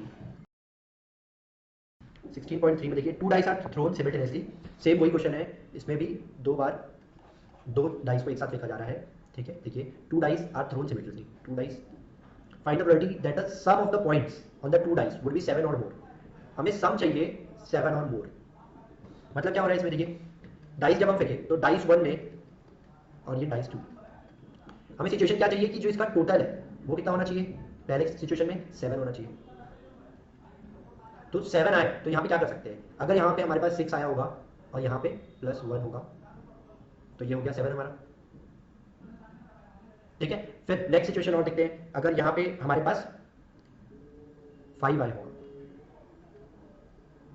यहाँ पे 2 चाहिए था हमें, अगर यहाँ पे 4 आया हो तो 3 चाहिए, अगर यहाँ पे 3 आया हो तो यहाँ पे आपको 4 चाहिए, अगर यहाँ पे आपके पास 2 आया हो तो यहाँ पे आपको कितना चाहिए 5, अगर यहाँ पे आपके पास 1 आया है तो यहाँ पे कितना चाहिए 6। तो इन सब केस में आपका टोटल कितना हो रहा है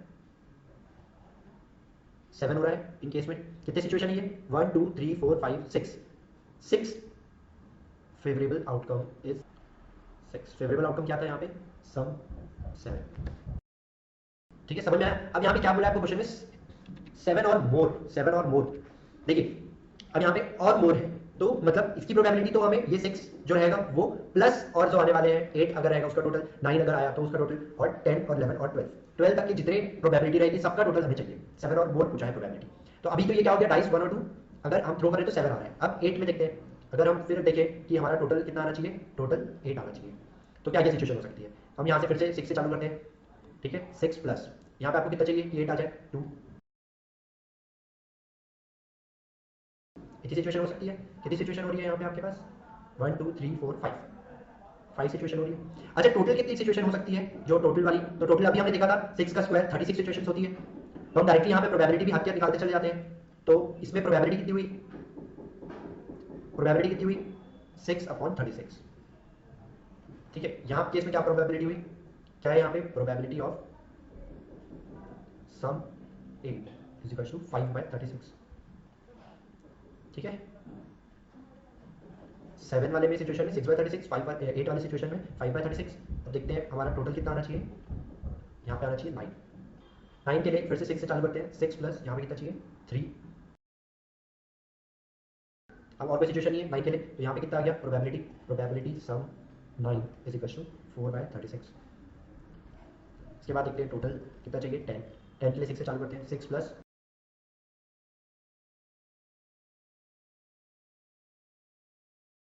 फिर वैसे ही टोटल कितना चाहिए 11। तो 11 में क्या है यहाँ पे 6, यहाँ पे कितना आएगा तो 11 आ सकता है +5 और ये फिर 5 + 6। दो ही सिचुएशन है और कोई सिचुएशन नहीं हो सकती। तो ये हो गया हमारे पास probability sum 11 is equal to 2/36। फिर टोटल 12 चाहिए, तो 12 के लिए एक ही सिचुएशन है 6 + 6, तो P sum 12 is equal to 1/36। ठीक है, ये सारी सिचुएशन आ गई, मिल गई सारी सिचुएशन 7 से लेकर 12 तक। अब हम क्या करना है, हमें सबको प्लस कर देना है। तो सारी प्रोबेबिलिटी को हम ऐड कर देंगे। कितना आ रहा है देखिए, कॉमन डिनोमिनेटर जो है वो सब सेम है, खाली न्यूमरेटर को ऐड कर देते हैं। 6 + 5 + 4 + 3 + 2 and 1 + 2 + 1 कितना है 21/36। टोटल कितना आया 21/36। ये जो आंसर आया ये है क्या आखिर, ये प्रोबेबिलिटी है कि सम 7 या मोर से ज़्यादा होगा। ठीक है, 21/36 0.58। समझ में आया ये क्वेश्चन, डाइस वाला क्वेश्चन नंबर 16.13 था ये, 16.3 था।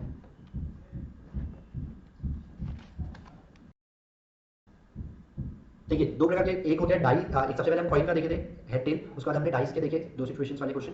अब हम आते हैं कार्ड्स में।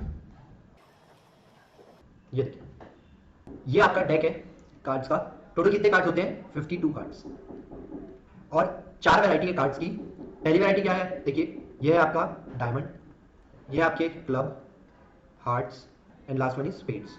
टोटल कितने होते हैं देखिए, ये होते हैं देखिए 2 3 4 5 6 7 8 9 10, फिर जे क्यू के और फिर एस लास्ट में ए। तो टोटल मिला के ये कितने हुए 13 कार्ड्स।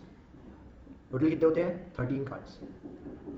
ये जोकर को हटा देते हैं और ये कवर को हटा देते हैं, यहाँ तक ही खाली देखिए, ये यहाँ तक का डेक।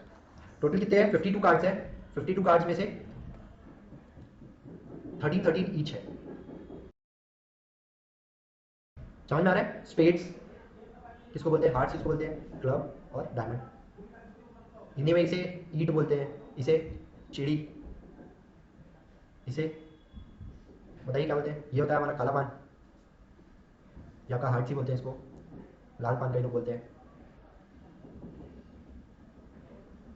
क्लियर है, हमारी टर्मिनोलॉजी क्या रहेगी, diamonds, clubs, hearts, spades. Deck clear हुआ आपको, डेक में कितने कार्ड्स होते हैं, क्या क्या होता है। क्वेश्चन नंबर 4 क्या है, question number 4, what is the chance of picking a spade or an ace not of spade, और यहाँ पे क्या लगा है और, फिर ace not of spade from a pack of 52 cards. क्या क्या पूछ रहा है बताइए, स्पेड या तो स्पेड होगा या फिर ऐसा इक्का होगा, एस ए इक्का होगा जो स्पेड का ना हो। तो ऐसे कितने सिचुएशन है, ये जो टोटल मिला के हमने जो पूछा है, ऐसे कितने फेवरेबल आउटकम कितने हो सकते हैं। टोटल आउटकम तो 52 है, 52 में फेवरेबल आउटकम कितने हो सकते हैं। देखिए स्पेड तो ये हो सकता है, ये 1 2 3 4 5 6 7 8 9 10 11 12 13, ये पूरे के पूरे 13 हो सकते हैं।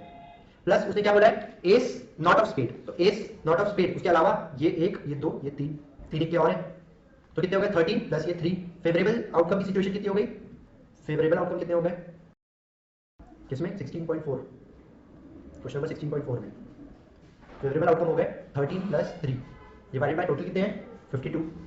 कितनी सिचुएशन हो गई ये हमारे पास, प्रोबेबिलिटी क्या आएगा इसका 16/52। 16 डिवाइडेड बाय 52, 0.307, 0.31 लिख सकते हैं इसको।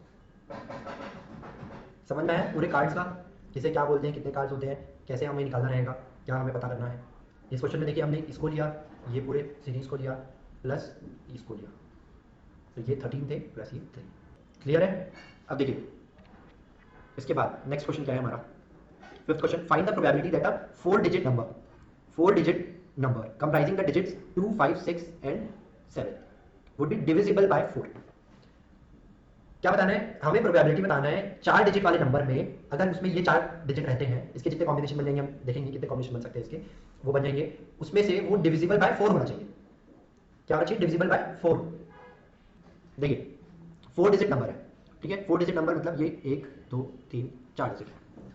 अब 4 डिजिट के नंबर कितने हो सकते हैं, तो वो कैसे पता करते हैं? मान लो यहाँ पे अगर आपके पास यहाँ पे रखने के लिए कितने ऑप्शन है, 4, 2, 5, 6, 7, या तो 2 होगा, या तो 6 होगा, या तो 7 होगा, या तो 4 होगा। अब यहाँ पे जो आपको डिजिट रखना है, यहाँ पे आपके पास ऑप्शन कम हो गए, क्योंकि यहाँ पे एक डिजिट ऑलरेडी आ चुका है, 2 जैसे आ चुका है, तो यहाँ पे आपके पास ऑप्शन कितने बच जाएंगे? 3, या तो 6 आएगा, देखिए यहाँ पे इसके साथ कितने 3 सिचुएशन हो गए, या तो 6 आएगा, या तो 7 आएगा, या तो 4 आएगा। समझ आ रहा है? अब नेक्स्ट में जाएंगे तो फिर आपके पास 2 ऑप्शन बच जाएंगे, फिर नेक्स्ट में जाएंगे तो आपके पास लास्ट एक ऑप्शन बचेगा, बाकी क्योंकि यूज हो गए होंगे। तो इस तरीके से यहाँ पे आपका टोटल आउटकम निकालने के लिए आपको क्या करना पड़ेगा, ये 4 सिचुएशन में आपके पास देखिए ये 4 प्लेसेस है, तो यहाँ पे कितने कॉम्बिनेशन आ सकते हैं? 4, यहाँ पे 3, यहाँ पे 2, यहाँ पे 1, तो हम सबको मल्टीप्लाई कर देंगे। कितनी सिचुएशन हो सकती है? 4 सिचुएशन, 3 सिचुएशन, 2 सिचुएशन, 1 सिचुएशन, तो टोटल कितनी सिचुएशन हो सकती है?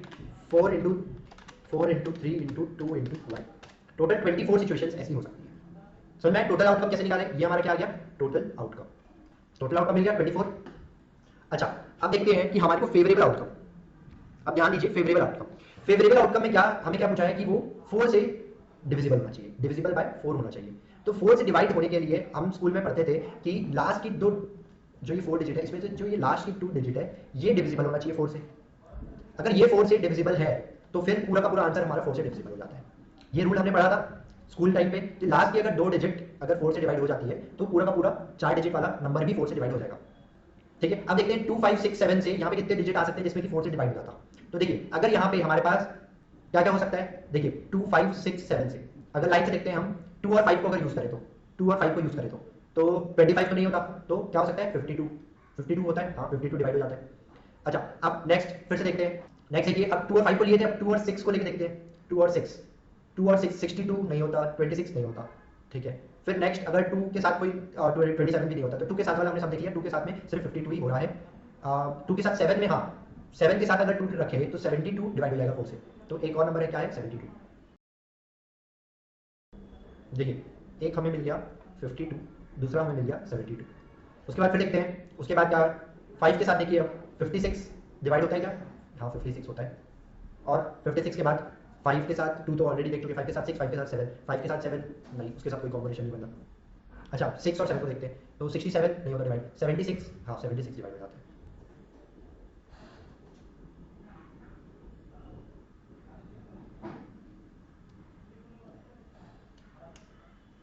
समझ आ रहे हैं? ये हमारे पास 4 सिचुएशन मिल गई हमें जहां पे लास्ट की 2 डिजिट 4 से डिवाइड हो जाती है। अब देखिए जब ये 2 डिजिट तो ऑक्यूपाई हो गई, इसमें 4 आ गया, अब बचा ये 2 डिजिट फिल करना, तो यहाँ पे कितने कॉम्बिनेशन बन सकते हैं? देखिए अगर यहाँ पे 5 और 2 लिखा गया तो यहाँ पे हमारे पास क्या क्या बच रहे हैं फिर 6 और 7, तो एक बार 6 और 7 आएगा, एक बार 7 और 6 आएगा, यही 2 कॉम्बिनेशन बन सकते हैं। मतलब क्या होता है कि अब जो हमने टोटल निकालते वक्त देखे थे उसी में आ जाते हैं। यहाँ पे फिल करने के लिए हमारे पास यहाँ पे 2 ऑप्शन है, यहाँ पे 1 ऑप्शन है, दोनों को मल्टीप्लाई कर देंगे, इतने ऑप्शन है हमारे पास, मतलब इंटू 2 कॉम्बिनेशन बन सकता है एक के साथ। ऐसी इसके साथ एक बना, इसके साथ एक बना, इसके साथ एक बना, इसके साथ एक बना, मतलब ये 4 थे। ठीक है, ये 4 ऑप्शंस थे, तो 4 ऑप्शंस के साथ 2-2 सिचुएशन और हो गई, तो टोटल फेवरेबल आउटकम कितना हुआ? फेवरेबल आउटकम टोटल कितना हुआ? 2 into 4 is equal to 8। Favourable outcome कितना आया? 8। इसलिए हमारी प्रोबेबिलिटी px कितनी आएगी? 8 डिवाइडेड बाय, पहले हमने पता किया था 4 इंटू 3 इंटू 2 इंटू 1 कितना आया था? 24। हमारी प्रोबेबिलिटी कितनी आएगी? 8 डिवाइड बाय 24, 0.33। ये था आपका क्वेश्चन नंबर 5। समझ में आया? थोड़ा सा ट्रिकी था, यहाँ पे कॉम्बिनेशन आपको समझना था कि कितने कितने बन सकते थे। क्वेश्चन नंबर 5 नोट डाउन कर लो अपनी कॉपी में, कैसे हमने ये सब पता किया कि कितने फेवरेबल आउटकम आने वाले हैं, और कैसे हमने टोटल आउटकम भी कैसे पता किया वो भी नोट डाउन कर लीजिए।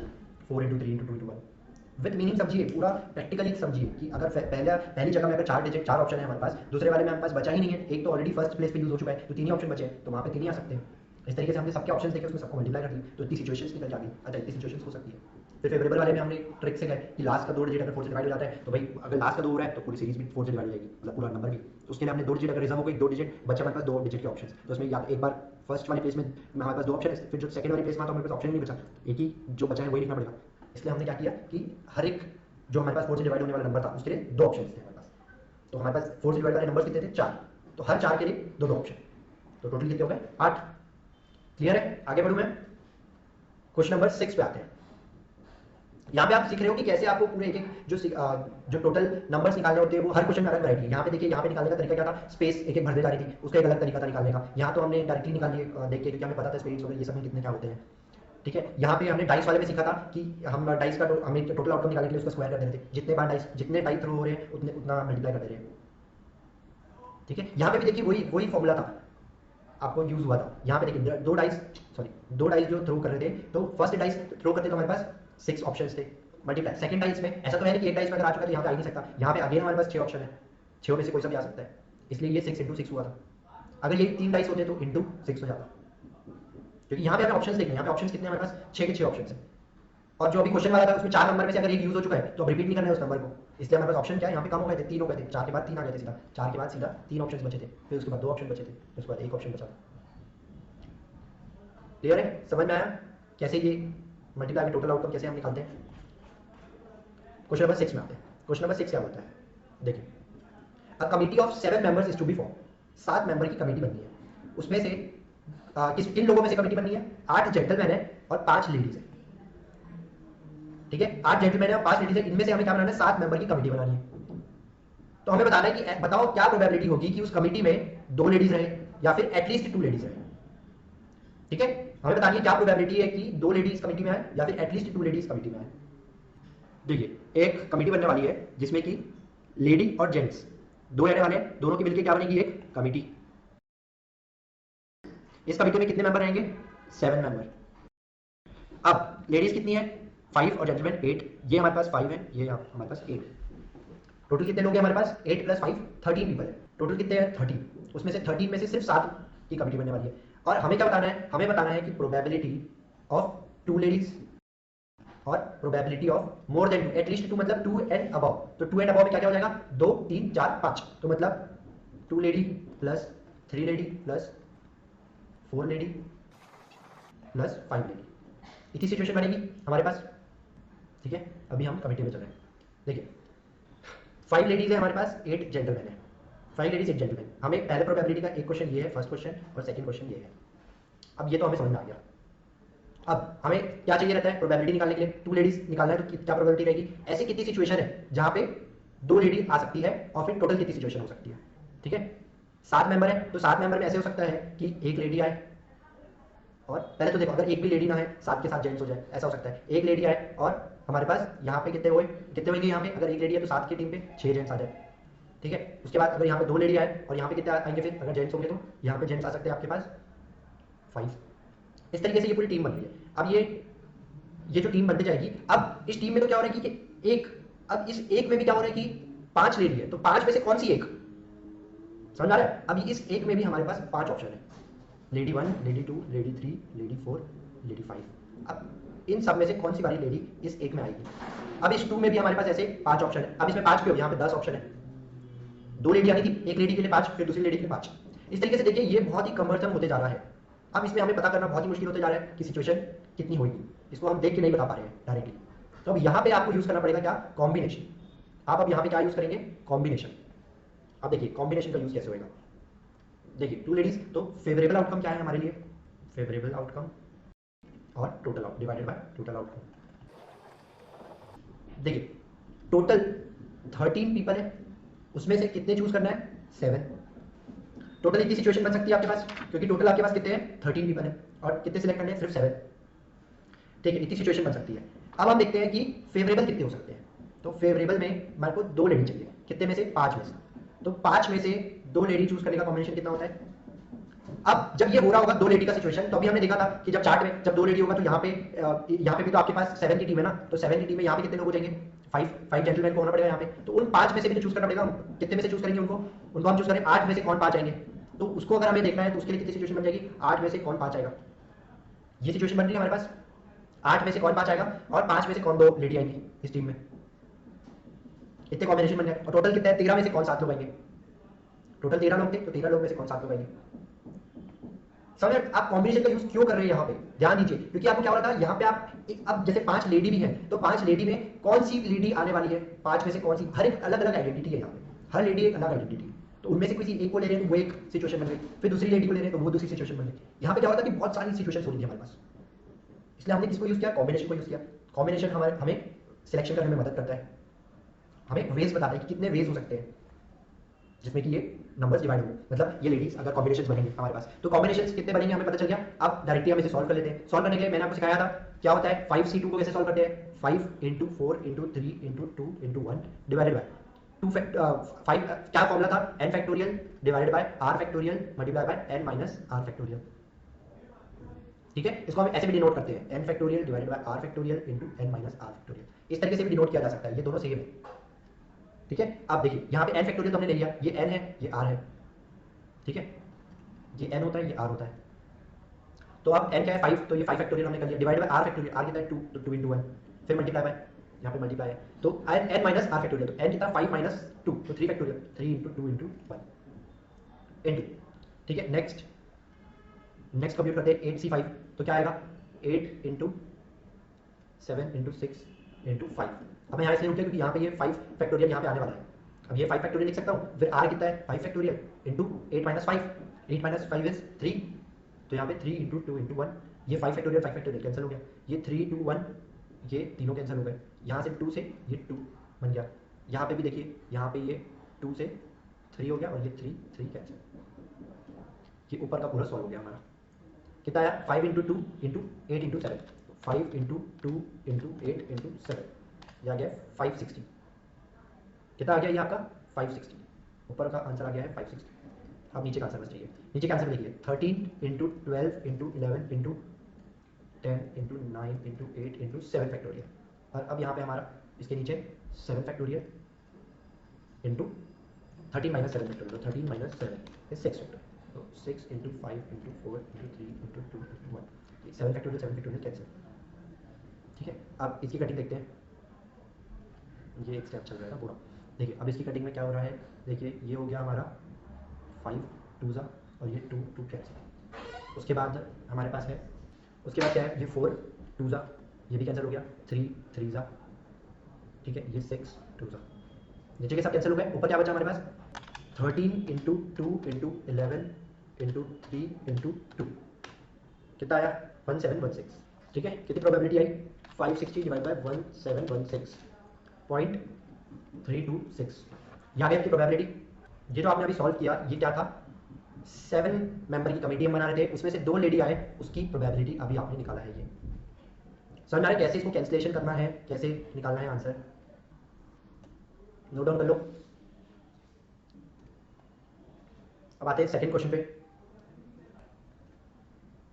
देखो अब सेकंड सिचुएशन में क्या हो रहा है कि क्या बोल रहे हैं 2 लेडी रहेगी, तो अगर लेडी 2 रहती है तो जेंट्स कितने रह सकते हैं, टोटल कितने हैं, टोटल है 7 मेंबर की कमेटी है, तो यहाँ पे कितने हो सकते हैं 5, ठीक है 5 जेंटलमैन हो सकते हैं। अगर यहाँ पे ये 3 रहेंगे तो ये कितने रहेंगे हमारे पास 4, अगर ये हमारे पास 4 रहेंगी तो ये कितने रहेंगे 3, और ये अगर हमारे पास 5 लेडी रहेगी तो जेंट्स कितने रहेंगे हमारे पास, अगर ये 5 है लेडी तो जेंट्स कितने हैं यहाँ पे 2, ये 4 सिचुएशन बन सकती है। ठीक है, ये 4 सिचुएशन है 7 मेंबर में। अब देखिए इसका आंसर आप ऑलरेडी निकाल चुके हो, ठीक है, अब आपको ये 3 निकालने हैं। देखिए फेवरेबल आउटकम के लिए क्या करेंगे आप, ये अलग अलग सबके फेवरेबल आउटकम निकाल लीजिए और सबको ऐड कर देंगे, फेवरेबल आउटकम आ जाएगा। टोटल आउटकम हमें मालूम है 1716, टोटल आउटकम हमने निकाला अभी कितना आया था, टोटल आउटकम देखिए, टोटल आउटकम आ चुका है आपका 1716। तो अब इस क्वेश्चन में क्या पता है आपको, टोटल आउटकम ऑलरेडी पता है, तो total outcome is equal to 1716। अब हमने क्या निकालना है favourable outcome, favourable outcome. Favourable outcome के लिए हम क्या करेंगे, हर एक का आंसर निकालेंगे, उसको लास्ट में टोटल कर देंगे, ठीक है, ऐड कर देंगे, समेशन कर देंगे। तो यहाँ पे हमें क्या निकालना पड़ेगा, ये तो हमने ऑलरेडी निकाल चुके हैं। यहाँ पे क्या था 2 लेडी, कितने में से 5 में से, टोटल कितने हैं इन लोग 5 है, और यहाँ पे इन लोग कितने हैं 8 है, ठीक है, तो ये क्या आया 5c2 इंटू 8c5।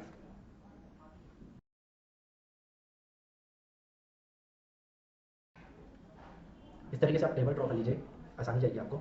अब देखिए दूसरे से इसका आंसर जो आएगा, इसका आंसर अभी हमारे पास आ चुका था, इसमें क्या आया था 560।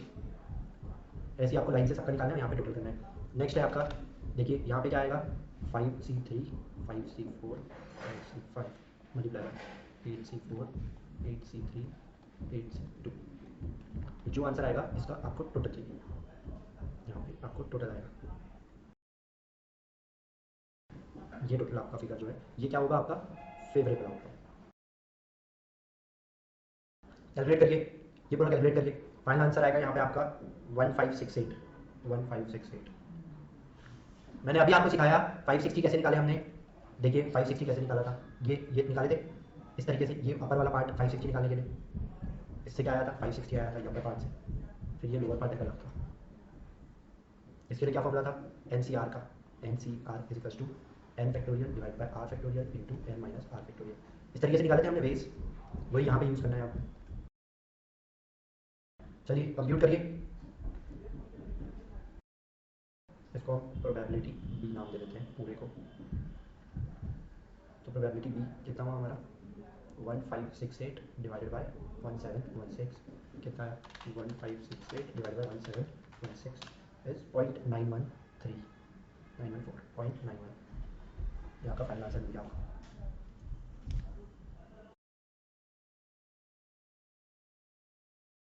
ठीक है, ये हो गया आप लोग का सॉल्व।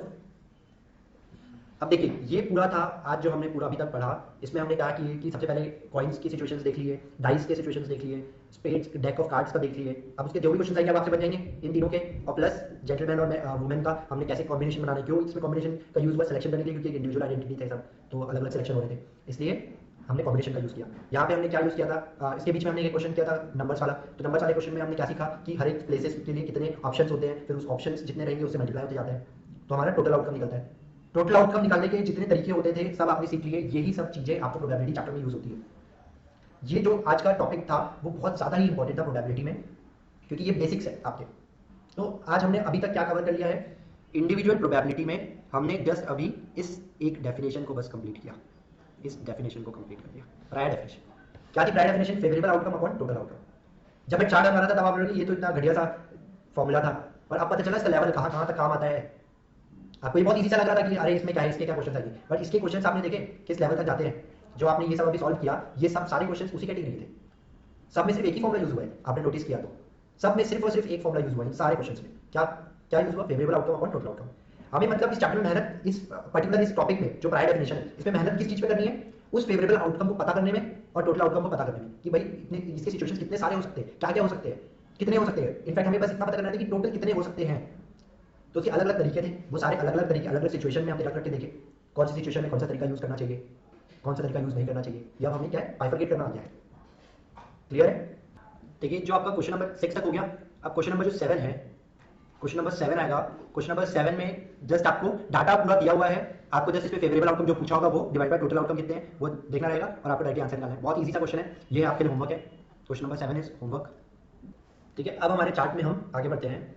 नेक्स्ट टॉपिक क्या है हमारे चार्ट में देखते हैं। हमने प्रायर डेफिनेशन तो खत्म कर लिया, अब नेक्स्ट उस पर आ गए हैं ग्राफिकल प्रोबेबिलिटी। क्या टॉपिक है, ग्राफिकल प्रोबेबिलिटी। कॉपी में हेडिंग दे दीजिए ग्राफिकल प्रोबेबिलिटी। ठीक है, अभी ये वाला जो टॉपिक है ग्राफिकल प्रोबेबिलिटी का। अब यहाँ पे हम देखते हैं, देखिए ये जो आपका ये क्या है, ये पूरा आपका सैंपल स्पेस है। ये टोटल क्या है आपका पूरा सैंपल स्पेस। इस सैंपल स्पेस में ये क्या है, ये है आपका फेवरेबल आउटकम, और ये क्या है आपका टोटल आउटकम। समझ में आ रहा है, ये क्या है आपके लिए फेवरेबल आउटकम, और ऊपर वाला टोटल आउटकम, जो बड़ा बॉक्स है वो क्या है टोटल आउटकम। तो हम यहाँ पे क्या करते हैं कि ये जो रहता है इसको हम एस से डिनोट करते हैं, और ये अभी मान लो हो गया हमारा ए। प्रोबेबिलिटी क्या आएगी, जितना यहाँ ए का स्पेस है डिवाइड बाय टोटल स्पेस। ठीक है, रीड करना सीखिए अब आप ग्राफ को। अब इस ग्राफ में क्या हुआ कि एक सिचुएशन और आ गई, इसका नाम था बी। अब देखिए सबसे पहले क्या हुआ कि ये एक ए अलग था और बी अलग था, ये दोनों को एक दूसरे से कोई मतलब नहीं था, ए की प्रोबेबिलिटी अलग आ जाती, बी की प्रोबेबिलिटी अलग आ जाती। तो ये जो सिचुएशन होता है जो दोनों अलग अलग होते हैं, इसमें कोई भी मिक्स नहीं है, इसको बोलते हैं म्यूचुअली एक्सक्लूसिव। क्या बोलते हैं, म्यूचुअली एक्सक्लूसिव। ए के होने से बी को कोई फर्क नहीं पड़ रहा है, या बी के होने से ए को कोई फर्क नहीं पड़ रहा है, दोनों म्यूचुअली एक्सक्लूसिव है। अगर कोई हमें पूछे कि ए और बी दोनों के होने की प्रोबेबिलिटी क्या है, तो डायरेक्टली बता देंगे ए की प्रोबेबिलिटी प्लस बी की प्रोबेबिलिटी। अगर कोई हमें पूछे ए और बी, अब देखिए और यूज हो रहा है, ए और बी की प्रोबेबिलिटी क्या है, तो और की जगह हम क्या इसको डिनोट कैसे करते हैं, यूनियन से, ए यूनियन बी। क्या है इसकी probability, P A plus P B, ठीक है। तो यहाँ पे फॉर्मूला क्या बन गया, P A plus P B. क्या property satisfy, mutually exclusive. Mutually exclusive होने के कारण क्या हुआ कि ये दोनों अलग अलग थे, ए और बी को दोनों से कोई रिलेशन नहीं था, दोनों को कोई फर्क नहीं पड़ रहा था, ए इसके होने से इसको कोई इफेक्ट नहीं पड़ा, इसके होने से इसको कोई इफेक्ट नहीं पड़ा। इसलिए अगर टोटल प्रोबेबिलिटी चाहिए हमें ए और बी दोनों की चाहिए थी, तो ए की प्रोबेबिलिटी अलग निकाल ली, उसको प्लस कर दिया बी की प्रोबेबिलिटी से, कोई दिक्कत नहीं आई, ठीक है। अब यहाँ पे अगर हमारे पास सी और आ जाता, यहाँ पे अगर हमारे पास एक और सी आ जाता, सी हमारा यहाँ पे कहीं लाई कर रहा है, तो यहाँ पे अब क्या हो जाएगा, A probability of A union B union C, अगर हमें चाहिए तो क्या हो जाएगा, probability of A plus probability of B plus probability of C, इस तरीके से हो जाएगा। अब देखिए ये जो है आपका, ये है आपका थ्योरम 1 और ये है आपका थ्योरम 3। ये देखिए ये थ्योरम्स आपने लिखा था, theorems of total probability. Theorem 1 क्या था, probability of A union B is equals to probability of A plus probability of B, ठीक है। और सॉरी यहाँ पे आपका, और थ्योरम 2 क्या था, probability of A union B union C, जितना अगर बढ़ते जाएगा तो सबकी प्रोबेबिलिटी फाइंड कर देंगे, तो क्या हो गया, थ्योरम 2 बन गया, ठीक है, समझ में आया। तो यहाँ पे ये क्या है, हमारा थ्योरम 2 है, थ्योरम 2। दो थ्योरम समझ में आ गए आपको, और दोनों थ्योरम बने कैसे, क्या प्रॉपर्टी के कारण हुए, म्यूचुअली एक्सक्लूसिव के कारण, ठीक है भाई। अब हम आते हैं आगे, इसके आगे देखते हैं आप और क्या होता है। ये डायग्राम आप बना लीजिए, ये म्यूचुअली एक्सक्लूसिव लिख के ये समझने के लिए, इस ये वाले के साथ कौन सा डायग्राम रहेगा, इसके पहले जो डायग्राम था आपका जिसमें क्या हो रहा था, ए और बी खाली थे और एक सी आ गया, तो ये इसके लिए थ्योरम 2 के लिए ये डायग्राम रहेगा। यहाँ लिख लीजिए, हेडिंग दे दीजिए थ्योरम 1 और 2, जिसमें सिर्फ सेटिस्फाई होते हैं अगर जो दो अगर इवेंट है जो है वो म्यूचुअली एक्सक्लूसिव होने वाले हैं, जो आउटकम जो है सॉरी जो दो आउटकम आने वाले हैं वो दोनों म्यूचुअली एक्सक्लूसिव आने वाले हैं, तभी ये दो प्रॉपर्टी सेटिस्फाई होती है, थ्योरम 1 और थ्योरम 2। अच्छा अब अगर मैं बोलूँ कि म्यूचुअली एक्सक्लूसिव नहीं है तो फिर क्या हो जाएगा, देखिए ए हो रहा है और बी भी हो रहा है, ए हो रहा है और बी भी हो रहा है। अब क्या हो रहा है कि यहाँ पे बीच में क्या आ गया, ये कॉमन आ गया हमारे पास, ये एरिया कॉमन है। तो अगर मैं यहाँ पे करूँ probability of A union B, तो अब यहाँ पे दिक्कत क्या आ रही है, प्रोबेबिलिटी ऑफ ए ले लिया मैंने प्लस प्रोबेबिलिटी ऑफ बी ले लिया, तो प्रोबेबिलिटी जब ए लिया तो ये लिया, साथ में ये भी ले लिया, और प्रोबेबिलिटी ऑफ बी लिया तो ये पूरा तो लिया, साथ में ये भी ले लिया मैंने, तो ये वाला जो एरिया था वो दो बार आ गया, ये वाला एरिया दो बार आ गया, यहाँ पे भी इसने भी कंसीडर कर लिया, इसने भी कंसीडर कर लिया। तो हम क्या करेंगे, ये दोनों ने जब एक बार कंसीडर कर लिया है तो उसमें से एक बार तो रहना चाहिए, क्योंकि ए और बी दोनों का पूछ रहे हैं हमको, तो एक बार जो एक्स्ट्रा ले लिया है हमने उसको हटा देते हैं। तो यहाँ पे क्या कर देंगे हम, minus P A intersection B, मतलब ए इंटरसेक्शन बी जो कॉमन है, ये जो कॉमन है उस कॉमन को हमने एक बार हटा दिया। एक बार क्यों हटाया, क्योंकि यहाँ पे दो बार ले लिए थे हमने, तो दो बार आ गया था इसलिए तो गलत हो जाता, इसलिए हमने एक बार यहाँ पे हटा दिया। तो अब ये क्या बन गया आपका, ये आपका थ्योरम 3, ये क्या बन गया आपका थ्योरम नंबर, समझ में क्यों बना, विद रीजन आपको मालूम होना चाहिए। अब इसी में ही देखते हैं एक और सिचुएशन, ये यहां तक हो गया आपका। अब देखिए नेक्स्ट सिचुएशन, यहां पे अब ये ए है, बी है, सी है। अब अगर कोई हमें बोले प्रोबेबिलिटी बताओ A union B union C की, ए की बी की सी की, तो अब देखिए ए की प्रोबेबिलिटी में लिखना चालू करता हूं, तो मैंने क्या किया, प्रोबेबिलिटी ऑफ ए ले लिया प्लस प्रोबेबिलिटी ऑफ बी ले लिया प्लस प्रोबेबिलिटी ऑफ सी ले लिया। इससे क्या हुआ कि ए लिया तो यहाँ पे ये एरिया ये एरिया ये एरिया, तीन बार तीन लोगों में और लोगों ने भी इसको लिया। अब देखिए ये वाला जो एरिया है, ये वाला जो एरिया है इसको डबल कौन कौन ले रहा है, प्रोबेबिलिटी ऑफ बी में ये आ गया, प्रोबेबिलिटी ऑफ ए में भी आ चुका है, दोनों में आ चुका है ये वाला एरिया। तो मैं क्या करूंगा, ये वाले एरिया को हटाने के लिए minus probability of A intersection B. अब क्या है कि ये वाला एरिया देखो, ये वाला एरिया कौन से किसके कॉमन है, बी और सी के कॉमन में है, तो मैंने इसके लिए मैंने क्या कर दिया, प्रोबेबिलिटी ऑफ हटा दिया, ठीक है। अब ये हटाया तो साथ में ये भी हट चुका है, अब हटाने से क्या हुआ कि ये भी हट गया पूरा यहाँ तक का, ठीक है। अब नेक्स्ट मैं इस पे गया, तो जब ये हटाने के लिए जब मैं जाऊंगा तो मेरे साथ में ये भी हट जाएगा, ठीक है। तो ये मैंने हटा दिया प्रोबेबिलिटी बी इंटरसेक्शन सी। फिर मैं हटाने गया ये वाली प्रोबेबिलिटी, तो यहाँ से मैं ए इंटरसेक्शन सी हटाऊंगा तो ये यहाँ से यहाँ तक पूरा हट जाएगा, ठीक है। तो ये मैंने पूरा हटा दिया ए इंटरसेक्शन सी। अब देखो यहाँ पे हम देख रहे हैं कि हमने ये भी पूरा हटा दिया, ये भी पूरा हटा दिया, ये भी पूरा हटा दिया एक एक बार, ये क्योंकि डबल डबल हो गए थे। तो बट इससे हमें ये पता चला जो बीच वाला सेंटर फिगर था, देखिए ये जो अपना सेंटर फिगर था, ये जो सेंटर फिगर था ये तो अननेसेसरी तीनों बार में माइनस हो चुका, जबकि माइनस करे थे तो इसलिए ये वाला एक बार माइनस करे, फिर ये दो बार माइनस करे, ये तीन बार माइनस करे, तो तीन बार तो ये हट चुका है, ये वाली चीज सेंटर की, समझ में आ रहा है। वो आपकी सेंटर वाली जो लोकेशन है वो आपकी तीन बार हट चुकी है।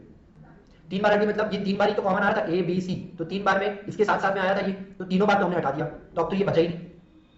तो इसलिए अब हमें क्या करना पड़ेगा, इन तीनों के कारण ये बीच वाला फिगर हट गया है, तो हम इसे वापस ला के देंगे, और ये जो फिगर वापस लाएंगे, वापस लाने के लिए हम क्या करेंगे, यहाँ पे ऐड कर देंगे P A intersection B intersection C.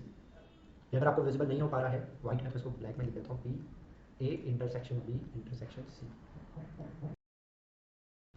ये देखिए ये फॉर्मूला कैसे बना, ये आपका वो कैसे डिराइव हुआ, इस डायग्राम के थ्रू आपको बहुत अच्छे से समझ में आ गया हो कि क्यों हम इसको माइनस कर रहे हैं, फिर वापस ऐड बैक क्यों कर रहे हैं, सब रीजन आपको समझ में आना चाहिए यहाँ पे। ये आपका कौन सा है, A union B union C वाला, ये है आपका थ्योरम नंबर 4। ये क्या है आपका थ्योरम नंबर 4, ये आपका थ्योरम नंबर 4 था। ड्रॉ कर लीजिए ये कंप्लीटली कॉपी में। ये कलरिंग आप नहीं कर पा रहे तो आप यहाँ पे एरो दे देके ये नाम लिख लीजिएगा कि ये कौन सा वाला एरिया था। देखिए ये कौन सा एरिया है, पी ए इंटरसेक्शन सी का, ठीक है। फिर ये कौन सा एरिया है, पी बी इंटरसेक्शन सी का। ये कौन सा एरिया है, पी ए इंटरसेक्शन बी का। और लास्टली ये बीच वाला कौन सा एरिया है आपका, P A intersection B intersection C का।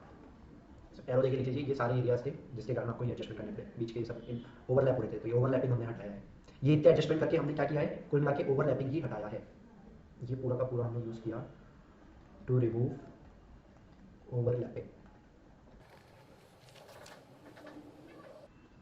हो गया नोट। ग्राफिकल में ये आपके थ्योरम 1 2 3 4 तक के क्लियर हो जाने चाहिए थे, ये थ्योरम 1 थ्योरम 2 थ्योरम 3 थ्योरम 4। अच्छा अभी हमने क्या देखा, म्यूचुअली एक्सक्लूसिव वाला एक टर्म देखा था जिसका मतलब क्या था, सब अलग अलग होता है। एक होता है एग्जॉस्टिव, एग्जॉस्टिव का मतलब होता है कि बस इतनी ही सिचुएशन होंगे, जैसे ए और बी अगर है तो हाँ बस ए और बी ही होगा, उसके अलावा और कुछ नहीं होगा। मतलब ए की प्रोबेबिलिटी प्लस बी की प्रोबेबिलिटी कर देंगे तो वो टोटल कितना आ जाएगा, 1 आ जाएगा।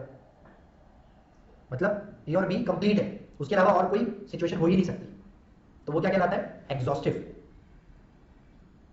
ठीक है। और तीसरा होता है इक्वली लाइकली। इक्वली लाइकली का मतलब है जितने चांसेस ए के होने के हैं उतने ही चांसेस बी के होने के। ये तीन टर्मिनोलॉजी को समझते हैं आप। देखिए एक क्या है, म्यूचुअली एक्सक्लूसिव, पहला क्या है म्यूचुअली एक्सक्लूसिव, ठीक है। दूसरा है एग्जॉस्टिव, और तीसरा है आपका इक्वली लाइकली।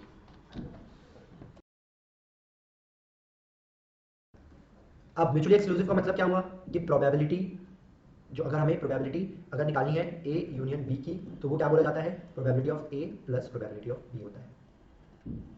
या किससे पता चला, mutually exclusive property. Mutually exclusive property ये सेटिस्फाई करती है। एग्जॉस्टिव से क्या पता चला, प्रोबेबिलिटी ऑफ ए जो होती है प्लस प्रोबेबिलिटी ऑफ बी जो होती है इज इक्वल्स टू 1। अगर ये सेटिस्फाई कर रहा है तो क्या है, ये एग्जॉस्टिव है। और तीसरा इक्वली लाइकली, इक्वली लाइकली का मतलब क्या हुआ, प्रोबेबिलिटी ऑफ ए इक्वल रहेगी प्रोबेबिलिटी ऑफ बी के, इक्वल रहेगी प्रोबेबिलिटी ऑफ सी के। ये चार्ट बना लीजिए कॉपी में कि अगर ये सेटिस्फाई होता है तो उसको क्या बोला जाता है, म्यूचुअली एक्सक्लूसिव। अगर ये सेटिस्फाई होता है तो उसको क्या बोला जाता है, एग्जॉस्टिव। अगर ये सेटिस्फाई होता है तो उसको क्या बोला जाता है, इक्वली लाइकली। ये तीनों टर्मिनोलॉजी समझ में आ गई, मतलब क्या होता है। अब इसी से रिलेटेड हमें क्वेश्चन देखते हैं, आपके बुक में देखिए क्वेश्चन नंबर 8। क्वेश्चन नंबर 8 में क्या बोल रहा है कि 3 events A B C are mutually exclusive. A B C जो है वो क्या बोल रहा है कि वो म्यूचुअली एक्सक्लूसिव है, एग्जॉस्टिव भी है और इक्वली लाइकली भी है, ठीक है। ये तीनों चीज है ऐसा बता रहा है वो। तो हमें क्या बता रहा है, what is the probability of the complementary event of ए।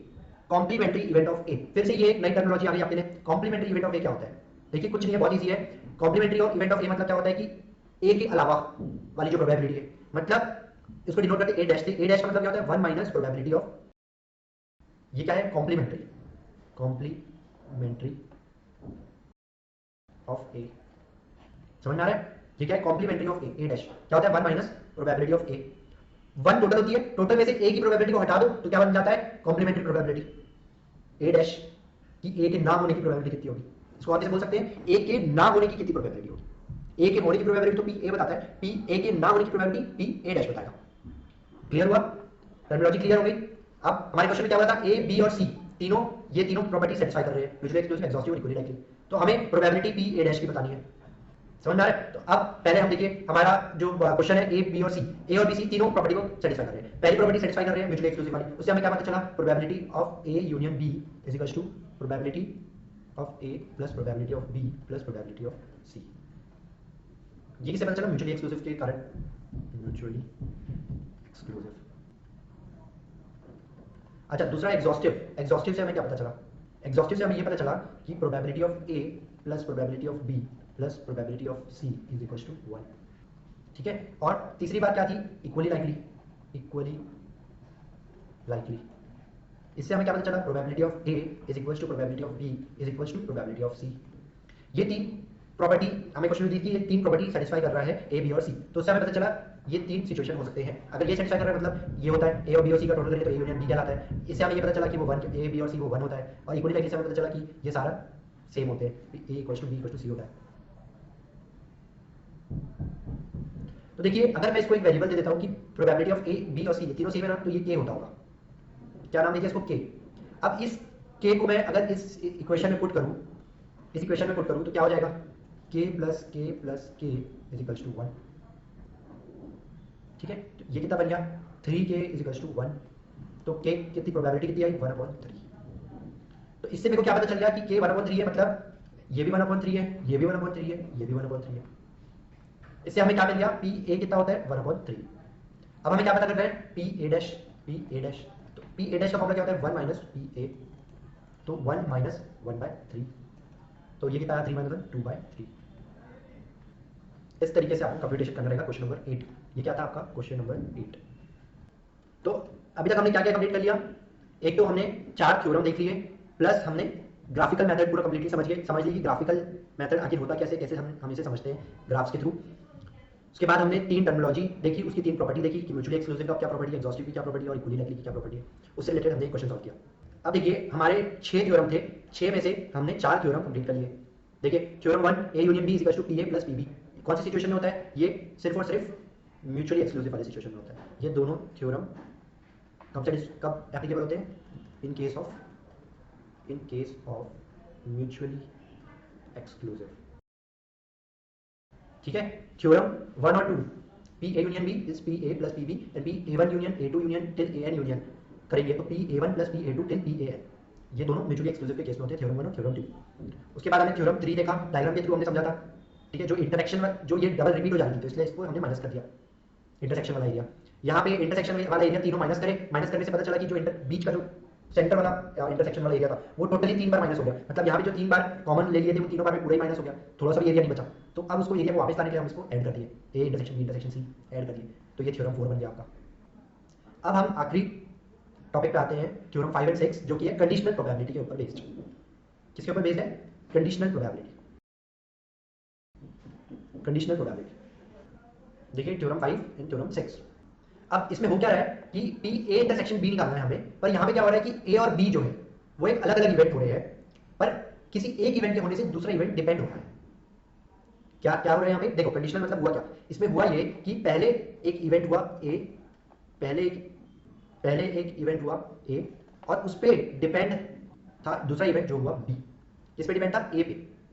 जैसे कि फॉर एग्जाम्पल मैं ऐसे ले लेता हूं कि हम एक बैग में से बॉल निकाल रहे हैं। ठीक है, तो ये हमारे पास बैग में 5 बॉल्स थे। इस 5 बॉल्स में से पहले ए इवेंट हुआ, फिर बी इवेंट हुआ। तो जब ए इवेंट हो रहा था तब इसमें से एक बॉल निकालना था, तो एक बॉल निकालने की क्या प्रोबेबिलिटी थी? 1/5। पर इस 5 में से एक बॉल तो ऑलरेडी निकल चुका है। अब जब बी होगा तब इसके पास कितने सिचुएशन बचेंगे? सिर्फ 4 ही बॉल रहेंगी। तो यहाँ पे कितनी प्रोबेबिलिटी रहेगी बी के होने की? 1/4। तो क्या हुआ? ये बी ए पे डिपेंड था, ए अगर हो जाएगा तो एक बॉल कम हो जाएगी, उसके बाद बी होएगा तो प्रोबेबिलिटी भी चेंज हो जाएगी। ये होता है कंडीशन, इसके होने पे ये होगा। तो ये क्या हो गया? Conditional probability. Conditional probability. और ये क्या कहलाए? ए और बी यहाँ पे डिपेंडेंट इवेंट है।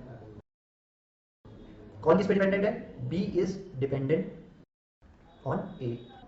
समझ में आ रहा है कौन किस पे डिपेंडेंट था? बी इज डिपेंडेंट ऑन ए। देखिए, इसको समझने के लिए हम एक क्वेश्चन करते हैं। आप क्वेश्चन से आपको समझ में आ जाएगा कि कंडीशनल प्रोबेबिलिटी आखिर होती क्या है। आप निकाल लीजिए page number 16.20, 16.20, question number 16.17, 16.17, example number 16.17 निकाल लीजिए। इसमें क्या लिखा है? In a group of 20 males and 15 females, 20 males and 15 females, 12 males and 8 females are service holder.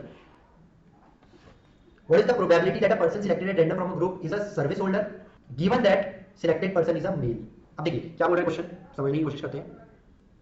ये हमारे पास है क्वेश्चन में क्या दिया हुआ है कि 20 मेल्स हैं, 20 मेल्स हैं और 15 फीमेल्स हैं। उसमें से 12 मेल्स इसमें से 12 मेल्स और 15 में से 8 फीमेल्स। ये जो है ये सर्विस होल्डर है। क्या है ये? Service holder. ठीक है, 15 फीमेल्स और 20 मेल्स है, उसमें से 8 फीमेल्स और 12 मेल्स सर्विस होल्डर है। अब हमें क्या निकालना है कि हमें ये बताना है कि प्रोबेबिलिटी बताओ सर्विस होल्डर कितने होंगे, ठीक है, सब्जेक्ट टू कि वो मेल हो। मतलब इसको देखिए, यहाँ पे इंटरसेक्शन की जगह में साइन लगाना है तो मैं एंड भी लिख सकता हूँ। क्या बोल रहा है क्वेश्चन में कि सर्विस होल्डर भी हो एंड मेल भी हो, दोनों होना चाहिए। और मैंने बताया था, देखिए आप यहाँ पे कॉपी के टॉपिक में लिख लीजिए, अगर और है तो आप क्या करते हैं यूनियन, अगर एंड है तो आप क्या करते हैं इंटरसेक्शन। ये आप नोट कर लीजिए, और एंड वाली सिचुएशन। और के साथ क्या होता है यूनियन, एंड के साथ क्या होता है इंटरसेक्शन। तो यहाँ पे क्या हो रहा है कि सर्विस होल्डर भी होना चाहिए और मेल भी होना चाहिए। तो इसलिए क्या यूज हुआ यहाँ पे इंटरसेक्शन। इसको मैं ऐसे भी लिख सकता हूँ एस इंटरसेक्शन एम। ये हमें निकालना है। अब आपको क्वेश्चन कंप्लीटली समझ में आ गया होगा। अब देखिए ये तो ऐसे होंगे कि सर्विस होल्डर हो और मेल भी हो, ये वो सिचुएशन है। बट ये सिचुएशन हमें क्वेश्चन पे हम फिर भी हम पता कर लेंगे। बट जो हमें अल्टीमेटली जो हमें क्वेश्चन में पूछा है वो क्या पूछा है, देखिए what is the probability that a person selected at random from a group is a service holder. Service holder एक इवेंट है, given that the selected person is a male. तो ये क्या है कि मेल होने के बाद सर्विस होल्डर। तो क्या हो रहा है, एस जो है ये डिपेंडेंट हो रहा है इस पे। मेल होना एक पहला इवेंट हो गया, उसके बाद सर्विस होल्डर पता करना है। तो जब तक मेल निकलेगा तो फिर मेल में से ही हम सर्विस होल्डर पता करेंगे, तो उसकी प्रोबेबिलिटी चेंज हो जाएगी। तो डिपेंड हो रहे हैं यहाँ पे एक दूसरे पे। तो हमें निकालना क्या है यहाँ पे पी, अल्टीमेटली हमें क्या निकालना है पी सर्विस होल्डर कितने हैं सब्जेक्ट टू मेल हो। ये जो चीजें सर्विस होल्डर भी है और मेल भी है, ये तो हमें ऑलरेडी क्वेश्चन पे ही दिया हुआ है। अगर हम देखें तो ये चीज टर्मिनोलॉजी हमने नहीं लिखी है, बट ये जो चीज है ये हमें ऑलरेडी क्वेश्चन पे ही दिया हुआ है। 12 ऐसे लोग हैं जो सर्विस होल्डर भी है और मेल भी है। इनमें से हमें प्रोबेबिलिटी जो निकालनी है कि सर्विस होल्डर भी हो और सब्जेक्ट टू की वो मेल हो। आप सर्विस होल्डर की अगर अलग प्रोबेबिलिटी निकालते हैं तो हमें क्या मिल जाती, टोटल 20/35। देखिए अगर आप खाली सर्विस होल्डर की प्रोबेबिलिटी देखें तो कितनी हो जाएगी 8 + 12 20/35। और अगर आप बोले कि मेल, अगर आप बोले कि probability of male service holder कितने हैं, probability of male in total कितना है, तो वो है 20/35। ये क्या प्रोबेबिलिटी ऑफ मेल है, ये प्रोबेबिलिटी ऑफ सर्विस होल्डर है। अब देखिए अब थ्योरम क्या होता है, थ्योरम देखिए थ्योरम क्या होता था, थ्योरम से हम फॉर्मूला देखते हैं। देखिए थ्योरम में क्या है, A intersection B equals to PA into PB upon A। तो इस थ्योरम को देख के हमें क्या पता चला कि जो नीचे रहता है उसके साथ मल्टीप्लाई करते हैं तो ये P A इंटरसेक्शन B बन जाता है। देखिए A इंटरसेक्शन B के दो फॉर्मूले थे, दोनों सेम है। दोनों में क्या हो रहा है, जो नीचे आ रहा है वही उसी से मल्टीप्लाई कर दे रहे हैं हम। जो नीचे आ रहा है उससे हम मल्टीप्लाई कर दे रहे हैं, मतलब जिस पे डिपेंड हो रहे हैं वो मल्टीप्लाई हो रहे हैं, जिस पे डिपेंड हो रहे हैं वो मल्टीप्लाई हो रहे हैं। इस पे हम डिपेंड है इसलिए वो मल्टीप्लाई हो रहा है। तो ठीक है, हम हमारे क्वेश्चन में भी यूज कर लेते हैं इस चीज को।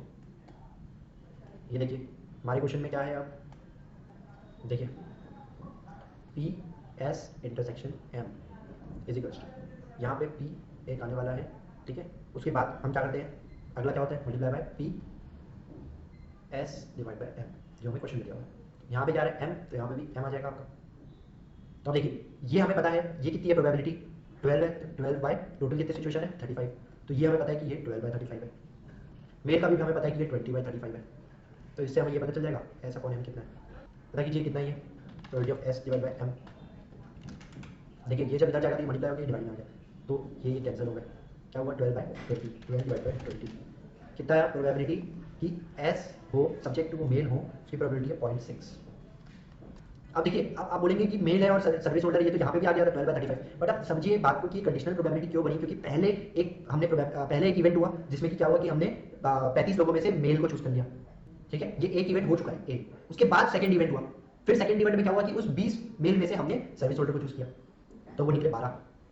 तो ये दो अलग अलग इवेंट में बढ़ गए। इस इवेंट में बढ़ गए तो उसकी प्रोबेबिलिटी कंडीशनल वाइज हो गई, इसलिए यहाँ पे आपका 0.6 आंसर आया। ये तो आप 12/35 इंटरसेक्शन वाला जो एरिया देखेंगे तो ये तो क्या होगा कि कॉमन जो एरिया हो गया है, कॉमन आंसर आ जाता है। बट इसमें क्या होता है कि इवेंट एक ही कहलाता है कि हम सीधा ये 35 लोग थे उसमें से सीधा हमने मेल और सर्विस होल्डर जो थे उसको उठा लिए, तो उसकी प्रोबेबिलिटी बताओ। पर यहाँ पे ऐसा नहीं हो रहा है, उन लोगों को सीधा नहीं उठाया। यहाँ पे हमने दो इवेंट में बांट दिए, पहले एक इवेंट करें जहाँ पे हमने सारे मेल को उठाया, फिर दूसरा इवेंट करें जिसमें कि उस मेल में से कौन कौन सर्विस होल्डर उनको उठाया। इसके कारण ये कंडीशनली प्रोबेबिलिटी में बढ़ गया, इसलिए हमारा प्रोबेबिलिटी भी चेंज हो गया। होप सो अब आपको पूरा कंडीशनल प्रोबेबिलिटी अच्छे से समझ में आ गया होगा। सेम बेसिस में यहाँ पे क्या होगा, अगर 3 इवेंट हो जाएंगे, क्या होगा यहाँ पे अगर 3 इवेंट हो रहे हैं, अब ए पे डिपेंडेंट है बी पे डिपेंडेंट है सी। मतलब इसको ऐसे अगर बोलने का तरीका ऐसा है कि सी किस पे डिपेंड हो रहा है ए और बी पे, और बी किस पे डिपेंड हो रहा है ए पे। तो उसको निकालने का तरीका ये होता है, ये फॉर्मूला रहता है आपका P A intersection B intersection C is equal to P A into P B upon A into P C upon A intersection B. तो यहाँ पे अब खत्म होता है आपका प्रोबेबिलिटी का चैप्टर। तो इस पूरे प्रोबेबिलिटी में हमने क्या क्या पढ़ा, एक क्विक रिकैप ले लीजिए इस चार्ट के थ्रू। अब इस चार्ट को देख के आपको ऐसा लग रहा हो कि हाँ अब आपको सब कुछ आता है प्रोबेबिलिटी में। देखिए प्रोबेबिलिटी में इंडिविजुअल प्रोबेबिलिटी, डिस्क्रीट प्रोबेबिलिटी और कंटीन्यूअस। इंडिविजुअल में हमने प्रायर डेफिनेशन देखी, डेफिनेशन क्या होती है, favourable outcome divide by total outcome. उसके बाद ग्राफिकल प्रोबेबिलिटी हमने देखा, ग्राफिकल प्रोबेबिलिटी में हमने 4 थ्योरम कंप्लीट किए। क्या म्यूचुअली एक्सक्लूसिव है तो क्या पहला थ्योरम क्या होता है, P A union B is equal to P A plus P B. Second theorem क्या होता है, P A 1 union A 2 union A 3 union till A N है तो इसकी प्रोबेबिलिटी निकालनी है तो क्या होता है, P A 1 plus P A 2 plus P A 3 till P A N. इस तरीके से ये क्या निकल जाता है, थ्योरम 2। थ्योरम 2 का आपने चार्ट देखा था। उसके बाद थर्ड केस में जब हमने आए तो क्या हो रहा था, यहाँ पे इंटरसेक्शन हो जा रहे थे, ए और बी में इंटरसेक्शन हो रहा था, लॉकिंग हो रही थी। तो जो लॉकिंग थी वहां पे 2 बार प्रोबेबिलिटी हम ले रहे थे तो इसलिए उसको एक बार हटा दिया हमने, ए इंटरसेक्शन बी को हटा दिए। फोर्थ थ्योरम था, उसमें क्या हो रहा था, 3 सर्कल ओवरलैप कर रहे थे तो हमने देखे थे ओवरलैपिंग को हमने हटाते चले गए तो वो जो सेंटर एरिया था वो पूरा का पूरा ही हट गया। तो उसके कारण हमें उसे अलग से ऐड करना पड़ा। तो हमने क्या लास्ट में क्या ऐड किया था, P A intersection B intersection C को बाद में ऐड ऑन करे उस पे। ये चारों थ्योरम आपको डायग्राम के थ्रू याद होने चाहिए, माइंड में ऐसे मैपिंग बन जानी चाहिए पूरी, ठीक है। उसके बाद फिफ्थ थ्योरम और सिक्स्थ थ्योरम किस पे डिपेंड था, कंडीशनल प्रोबेबिलिटी। हमने क्या पढ़ा, कंडीशनल प्रोबेबिलिटी पढ़ा। उसमें क्या देखे हमने कि एक चीज दूसरे पे डिपेंड हो रही है, एक इवेंट हो रहा है उसके बाद दूसरा इवेंट हो रहा है तो उसके कारण दोनों प्रोबेबिलिटी में फर्क आ जा रहा है। तो उसका फॉर्मूला हमने देखा, A intersection B is equal to जिस पे डिपेंड हो रहा है वो multiply by B B by A. जैसे ए पे डिपेंड था तो A into probability of B upon A और बी पे डिपेंड है तो B into B upon A. इधर तो पी ए इंटरसेक्शन बी कहते हैं। फॉर्मूला याद हो गया आपको। और फिर थ्योरम 6 था जिसमें कि 3 इवेंट एक दूसरे से डिपेंडेंट थे। उसका फॉर्मूला था P A into P B upon A into P C A intersection B, क्योंकि सी किस पे डिपेंड था, ए इंटरसेक्शन बी पे, और फिर उसके बाद बी किस पे डिपेंड था, ए पे। समझ में आ रहा है। ये पहले हम फर्स्ट हमने क्या कंप्लीट कर लिया, इंडिविजुअल में definition, graphical and then theorems. Discrete में हमने क्या क्या पढ़ा था, मास फंक्शन देखिए वही होता है फेवरेबल आउटकम और टोटल आउटकम। उसमें हमने क्या देखा, डिस्क्रीट प्रोबेबिलिटी डिस्ट्रीब्यूशन, इसमें 2 थे, विद मीन विदाउट मीन हमने स्टैंडर्ड डिवीजन निकालना सीखा। प्रोबेबिलिटी के तरीके से याद करिए, स्टैंडर्ड डिवीजन हमने हेड और टेल वाले क्वेश्चन में निकाले थे, 3 बार टॉस कर रहे थे, याद आया। उसके बाद बाइनोमियल डिस्ट्रीब्यूशन, वही सेम क्वेश्चन में हमने देखे थे बाइनोमियल डिस्ट्रीब्यूशन को भी, जिसमें कि हमने फॉर्मूले को यूज किया था सिचुएशंस निकालने के लिए, ना कि पूरा सैंपल स्पेस लिखे थे। सैंपल स्पेस लिखने के जगह हमने डायरेक्टली इस फॉर्मूले को यूज किया। क्या फॉर्मूला था, px = ncr * pr * q n - r।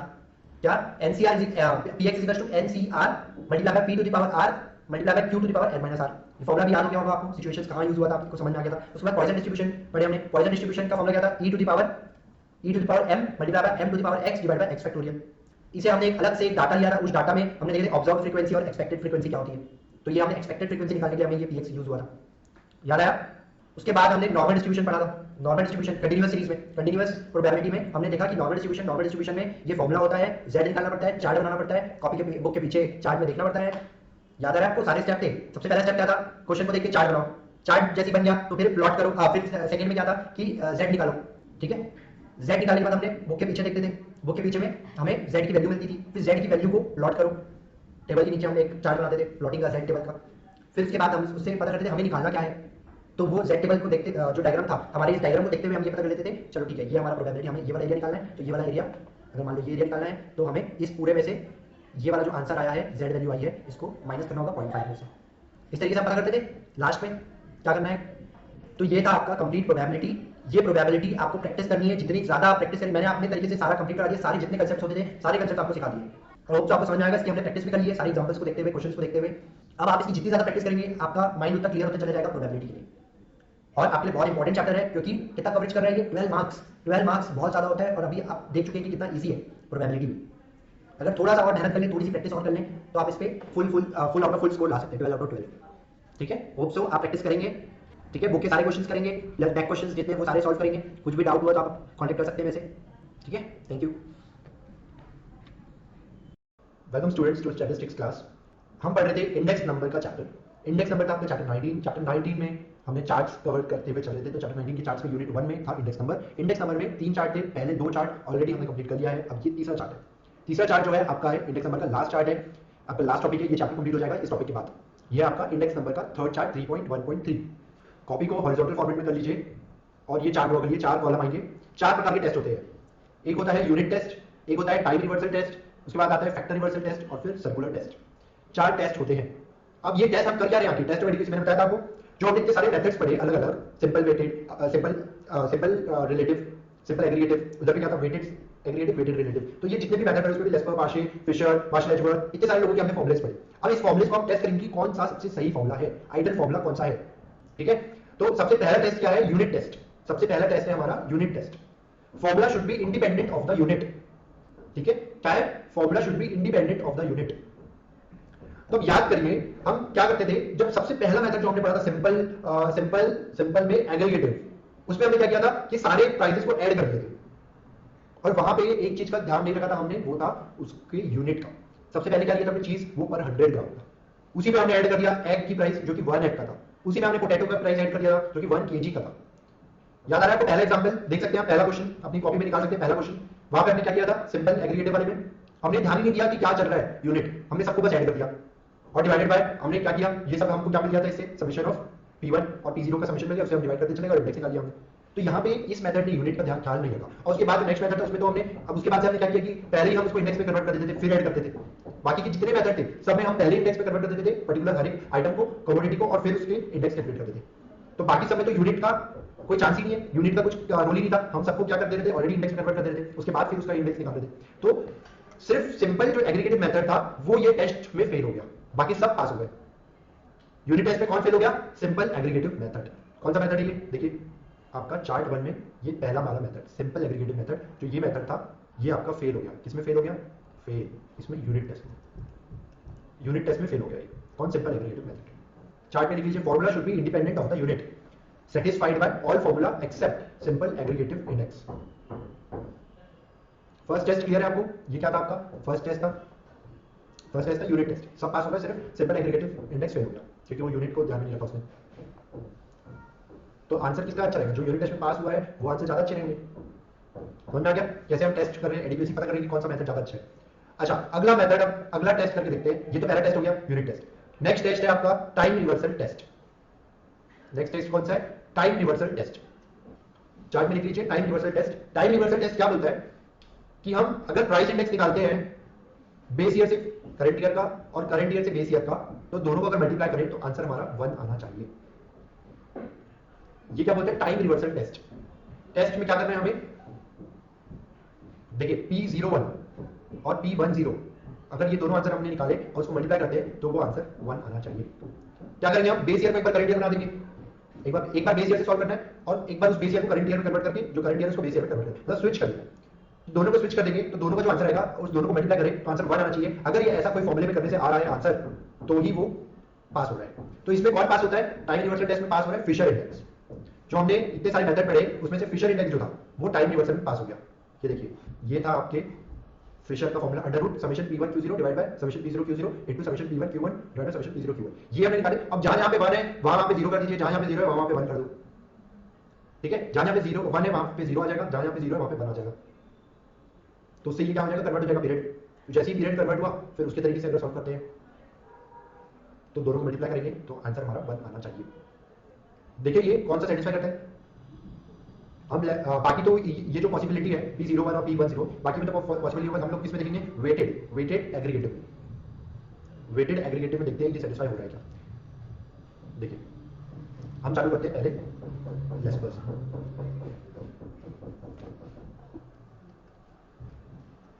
Laspeyres का क्या फॉर्मूला था, समेशन ऑफ 1000 वाला था ये। ठीक है, ये था लेस्पर का। और इसी में अगर अब हम क्या करेंगे, ये क्या निकला हमारा, ये जो आपका निकला है वो P01 था, बेस ईयर से करंट ईयर आया था। ये देखिए हम इस डायरेक्शन में लिखते हैं, ये है हमारा बेस ईयर और ये है हमारा करंट ईयर। ठीक है, अब इसी को स्विच कर देंगे P10 में, तो अब बेस ईयर चेंज हो गया हमारा। तो अब यहाँ पे क्या आएगा, जहाँ जहाँ पे 1 है वहाँ पे 0 आ जाएगा और जहाँ जहाँ 0 यहाँ पे 0 आ गया और बाकी जगह 1 1 1 आ गया। अभी एक 100 को इग्नोर करके चलते हैं, 100 ये होल टुगेदर वैसे भी बाद में एड ऑन हो सकता है। देखिए ये हो गया, हमें मिल गया। अब ये सेटिस्फाई कर रहा है कि नहीं ये देखने के लिए आप क्या करेंगे, दोनों को मल्टीप्लाई करते हैं तो मल्टीप्लाई करने पे 1 आना चाहिए। तो देखते हैं मल्टीप्लाई करके, summation P1 Q0 divide by summation P0 Q0 multiply by summation P0 Q1 divide by summation P1 Q1। देखिए कुछ कैंसिल हो पा रहा है क्या, P0 Q0 आ गया, Q1 है तो यहाँ पे ये कोई कैंसिल नहीं हो पा रहा, मतलब 1 तो आ ही नहीं सकता। अगर ये सब कैंसिल हो जाते तब जाके हमारा आंसर आता। तो इज नॉट इक्वल्स टू 1, ये हमें पता चल गया। मतलब क्या हो रहा है कि ये टाइम रिवर्सल टेस्ट में फेल हो गया। लेस्पर का फॉर्मूला फेल हो गया टाइम रिवर्सल टेस्ट में। ऐसे ही पाशे का फॉर्मूले को देखते हैं, पाशे के फॉर्मूले को देखते हैं। पाशे का फॉर्मूला क्या होता था, P01 is equals to summation PQ कैसे सिखाया था मैंने पाशे का 1101, तो 1101 इसी को P10 करना है तो जहाँ जहाँ पे देखिए PQ जहाँ जहाँ पे 1 है वहाँ पे 0 0 0 हो जाएगा, जहाँ 0 है वहाँ 1 हो जाएगा। देखिए टाइम रिवर्सल टेस्ट क्या बोलता है, P01 into P10 is equal to 1 होना चाहिए। देखें P01 is summation P1Q1 divided by summation P0Q1 multiply by summation P0Q0 divided by summation P1Q0। कुछ कैंसिल हो रहा है क्या, 1 1 है यहाँ पे, नहीं ये भी कैंसिल नहीं हो रहा, नहीं ये भी, ये सब में कुछ चेंजेस आ गए तो ये कैंसिल नहीं हो रहा है। तो मतलब हमें ये पता चला कि ये भी इक्वल नहीं है 1 के, तो ये भी टाइम रिवर्सल टेस्ट में फेल हो गया। पाशे भी फेल हो गया टाइम रिवर्सल टेस्ट में। अब हम ट्राई करते हैं फिशर का फॉर्मूला, फिशर पास होता है क्या देखते हैं। फिशर का फॉर्मूला क्या होता है, याद करिए फिशर का फॉर्मूला अंडर रूट में समेशन PQ,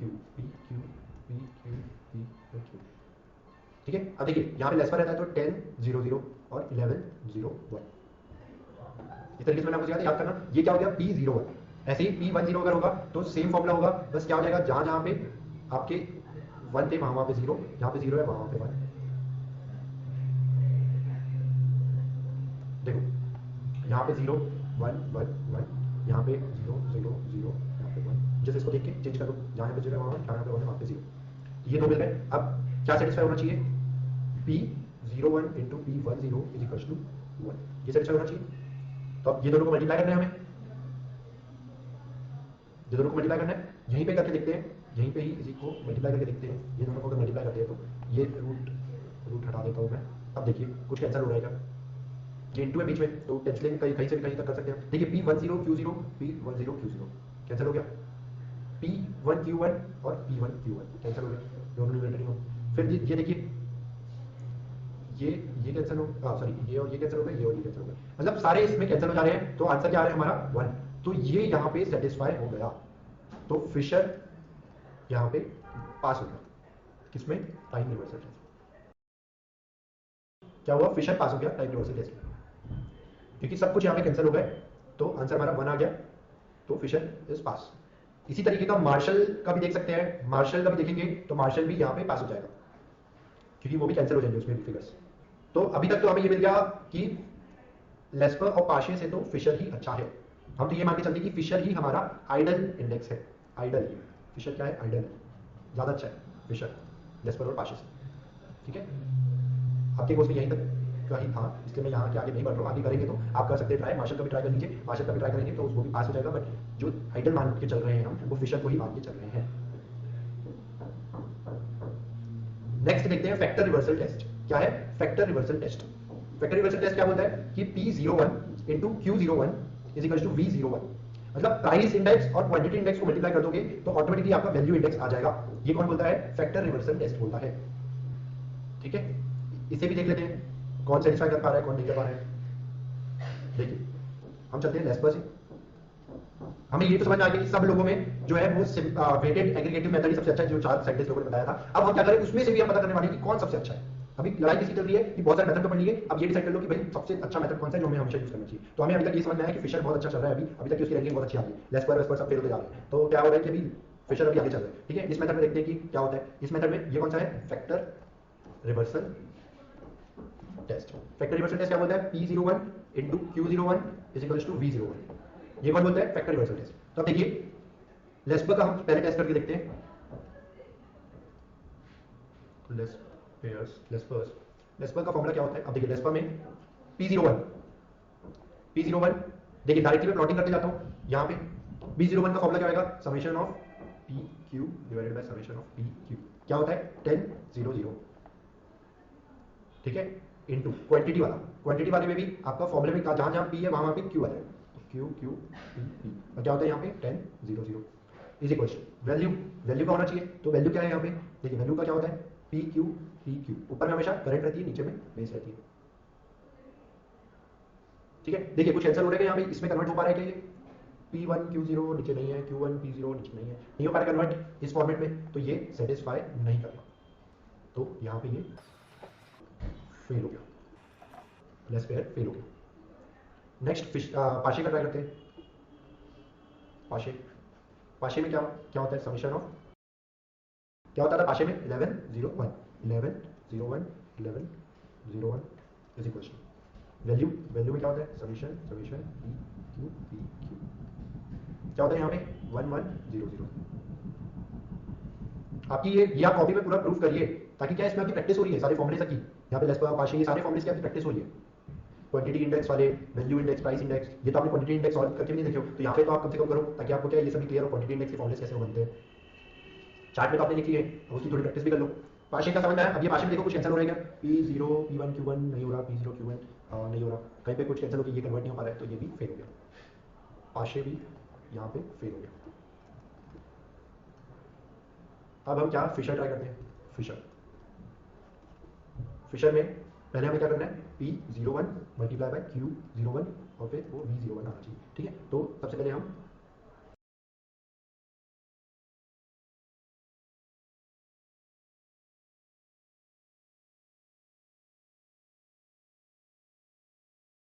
ठीक है, अब देखिए यहाँ पे क्या रहता है, लेस पर रहता है, तो क्या होता है 10 0 0 11 0 1 10 0 0 11 0 1 इज इक्वल टू क्या बनना चाहिए हमारा, summation of P Q divided by summation of P Q, यहाँ पे 1 1 यहाँ पे 0 0। ये प्रूफ होना चाहिए। देखिए फिशर का अगर सेटिस्फाई करवाना है तो ये प्रूफ होना चाहिए। ठीक है, देखते हैं प्रूफ हो रहा है क्या। ये कैंसिल, रूट रूट इनटू हो गया तो स्क्वायर हो गया, तो रूट रूट हट गया। अब देखिए क्या हो रहा है, P1 और Q1 ये ऊपर में है और नीचे में है P0 Q0, तो P0 Q0 ये नीचे पे है। बाकी देखिए ये सब ये दोनों होना चाहिए, वैल्यूएशन वाले प्रूफ करेंगे, बाकी सब हमारे कैंसिल हो जाने चाहिए। तो हो रहे हैं क्या कैंसिल, ये हम देख लेते हैं। P1 Q0 है क्या, ये रहा P1 Q0 कैंसिल। उसके बाद देखिए P0 Q1 ऊपर में है क्या, ये रहा P0 Q1 कैंसिल। ठीक है, अब देखिए ये P1 Q1 और ये दो बार रहे, अब ये रूट रूट के अंदर का यहाँ पे दो बार मल्टीप्लाई होगा, तब तो ये स्क्वायर हुआ, और फिर स्क्वायर में से फिर हमने रूट को कैंसिल किया। ठीक है, समझ में आया। इसलिए यहाँ पे आपका ये दोनों मिलके देखिए ये ऐसा आया, P1 Q1 का square summation of P0 Q0 का स्क्वायर और फिर अंडर रूट आया। तो ये जो आपका स्क्वायर था, तो इसको आप ऑल टुगेदर भी स्क्वायर बोल सकते हो, फिर ये स्क्वायर और अंडर रूट कैंसिल हुआ, तब ये इक्वल आया summation of P1 Q1 divided by summation of P0 Q0। तो हमारा फिशर, जैसे कि हमने बोला था कि भाई ये तो बहुत ही आइडियल है फिशर वाला, तो फिशर फिर से पास हो गया है। फिशर पास हो गया किसमें, फैक्टर रिवर्सल था, ये फैक्टर रिवर्सल टेस्ट, फिशर पास हो गया। इसलिए अब तो और आइडल ही बोलेंगे फिशर को, सब में पास होते जा रहे हैं। Fisher is ideal index number. ठीक है, लास्ट हम देखते हैं, लास्ट है हमारा सर्कुलर टेस्ट।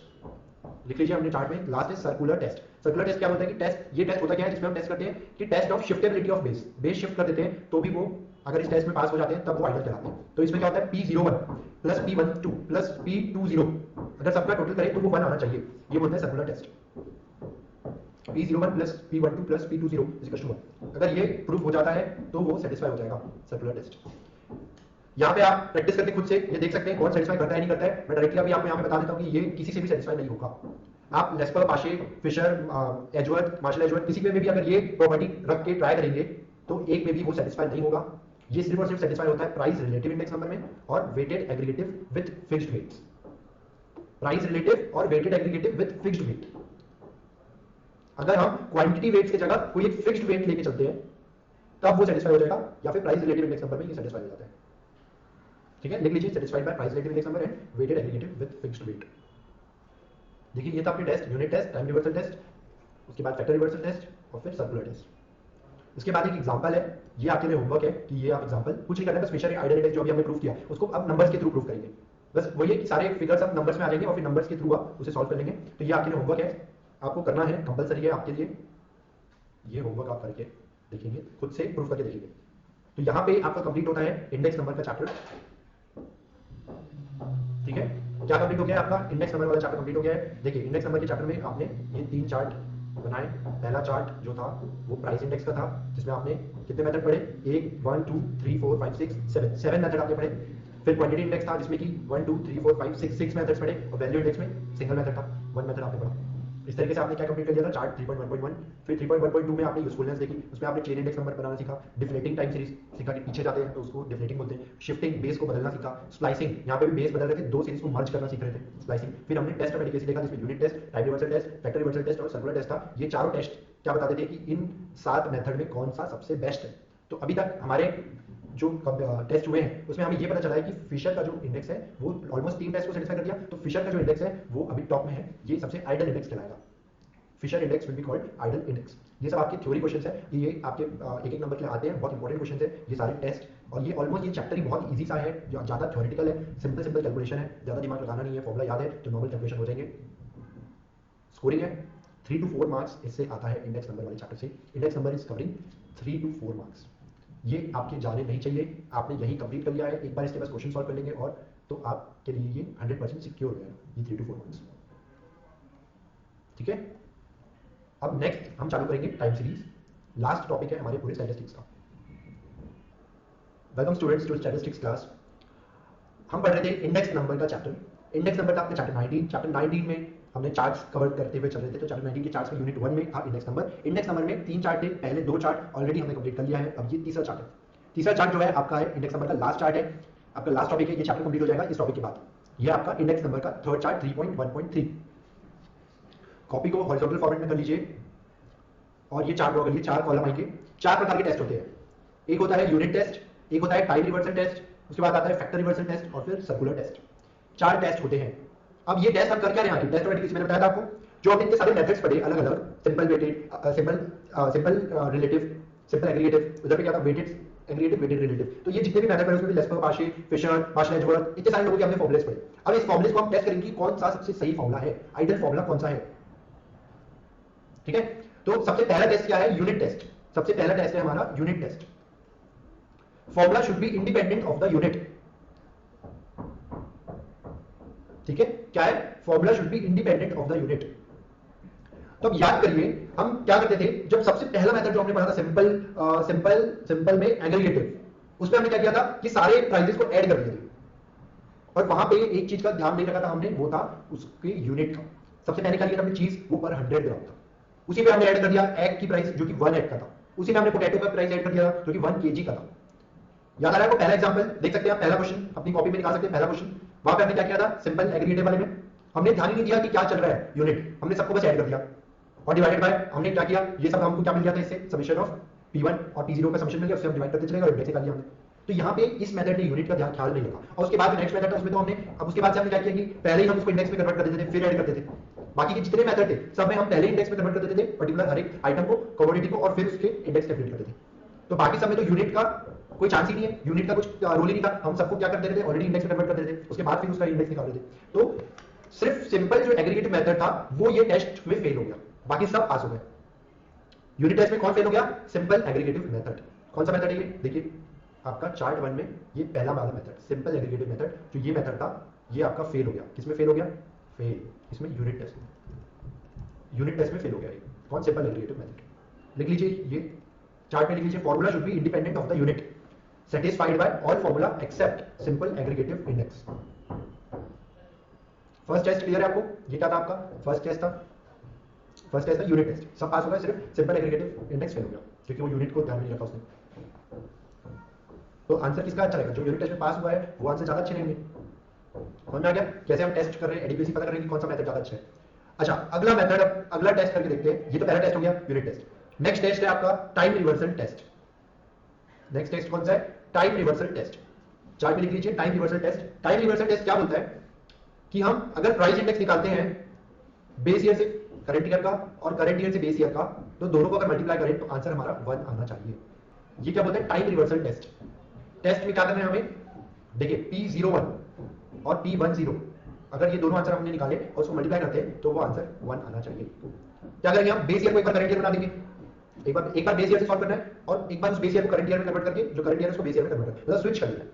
तो दोनों को स्विच कर देंगे तो दोनों का जो आंसर आएगा उस दोनों को मल्टीप्लाई करें तो आंसर 1 आना चाहिए। अगर ये ऐसा कोई फॉर्मूले में करने से आ रहा है आंसर तो ही वो पास हो रहा है। तो इसमें कौन पास होता है, टाइम रिवर्सल टेस्ट में पास हो रहा है फिशर इंडेक्स। जो हमने इतने सारे मेथड पढ़े उसमें से फिशर इंडेक्स जो था वो टाइम रिवर्सल में पास हो गया। ये देखिए ये था आपके फिशर का formula under root summation P1 Q0 divide by summation P0 Q0 into summation P1 Q1 divide by summation P0 Q1। ये हमने निकाले। अब जहां पे 1 है वहां पे 0 कर दीजिए, जहां पे 0 है वहां पे 1 कर दो। ठीक है, जहां पे 0 1 है वहां पे 0 आ जाएगा, जहां पे 0 है वहां पे 1 आ जाएगा। तो उससे ये क्या हो जाएगा, कन्वर्ट हो जाएगा पीरियड। तो जैसे ही पीरियड कन्वर्ट हुआ फिर उसके तरीके से अगर सॉल्व करते हैं तो दोनों को मल्टीप्लाई करेंगे तो आंसर हमारा 1 आना चाहिए। देखिए ये कौन सा सेटिस्फाई करता है। बाकी तो ये जो पॉसिबिलिटी है P01 और P10, बाकी में तो पॉसिबिलिटी होगा। हम लोग किसमें देखेंगे, वेटेड एग्रीगेटिव में देखते हैं ये सेटिस्फाई हो रहा है क्या। देखिए हम चालू करते हैं पहले। लेस्पर्स का क्या फॉर्मूला था, समेशन ऑफ 10 0 0 वाला था ये 10 0 0।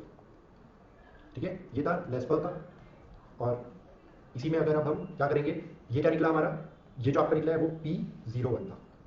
बेस ईयर से करंट ईयर आया था। ये देखिए हम इस डायरेक्शन पे लिखते हैं, ये है हमारा बेस ईयर और ये है हमारा करंट ईयर।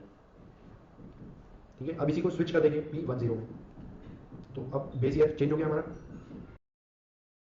तो अब यहाँ पे क्या आएगा, जहाँ पे 1 है वहाँ पे 0 आ जाएगा, और जहाँ 0 यहाँ पे 0 आ गया और बाकी जगह 1 1 1।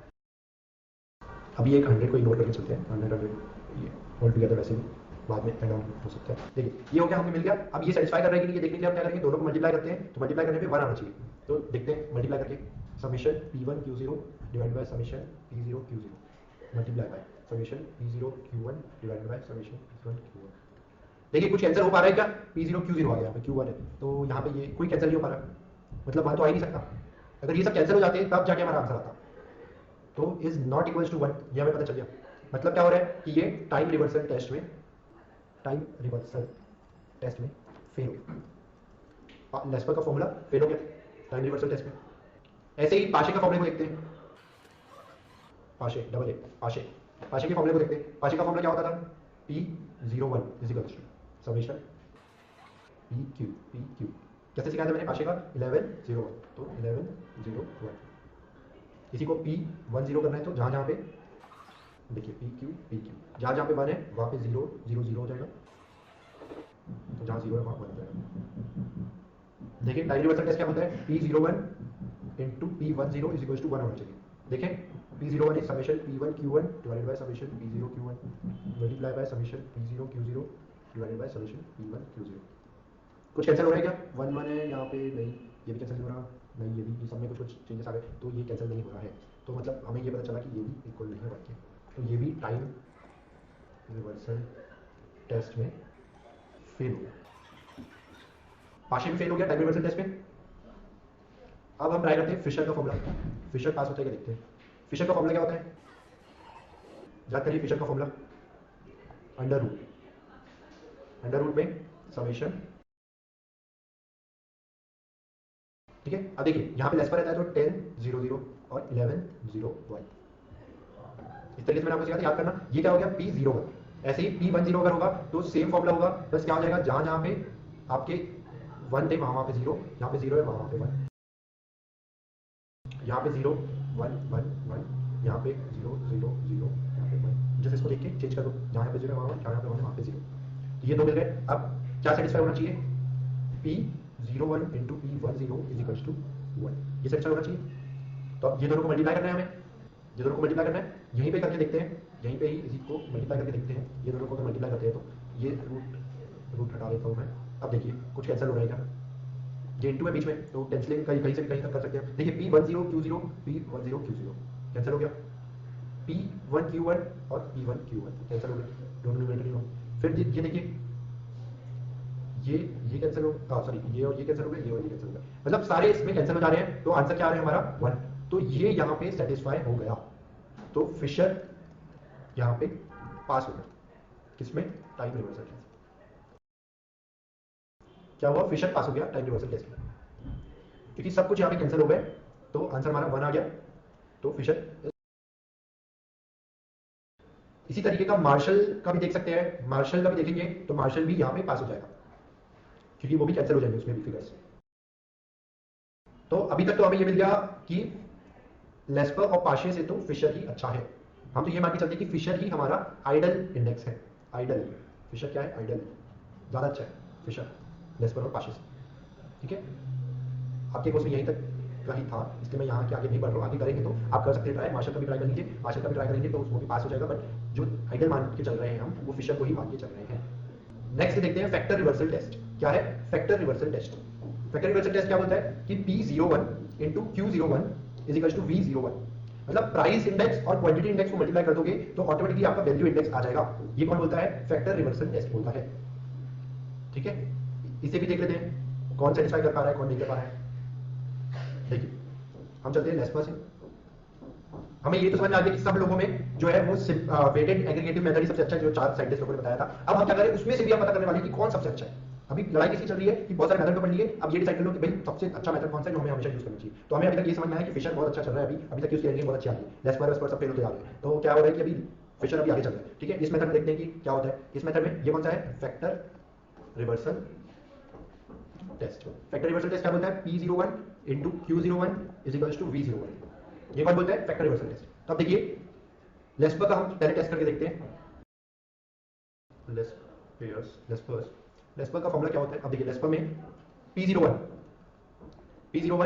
देखिए डायरेक्टली मैं प्लॉटिंग करते जाता हूँ। यहाँ पे P01 का फॉर्मूला क्या आएगा? Summation of PQ divided by summation of PQ। क्या होता है? 10 0 0। ठीक है, इनटू क्वांटिटी वाले में भी आपका फॉर्मूले में जहां जहां P है वहां वहां पे Q आ जाए, Q Q P P। और क्या होता है यहाँ पे? 10 0 0 इज इक्वल टू वैल्यू का होना चाहिए। तो वैल्यू क्या है यहाँ पे? देखिए वैल्यू का क्या होता है? PQ PQ। ऊपर में हमेशा करंट रहती है, नीचे में बेस रहती है।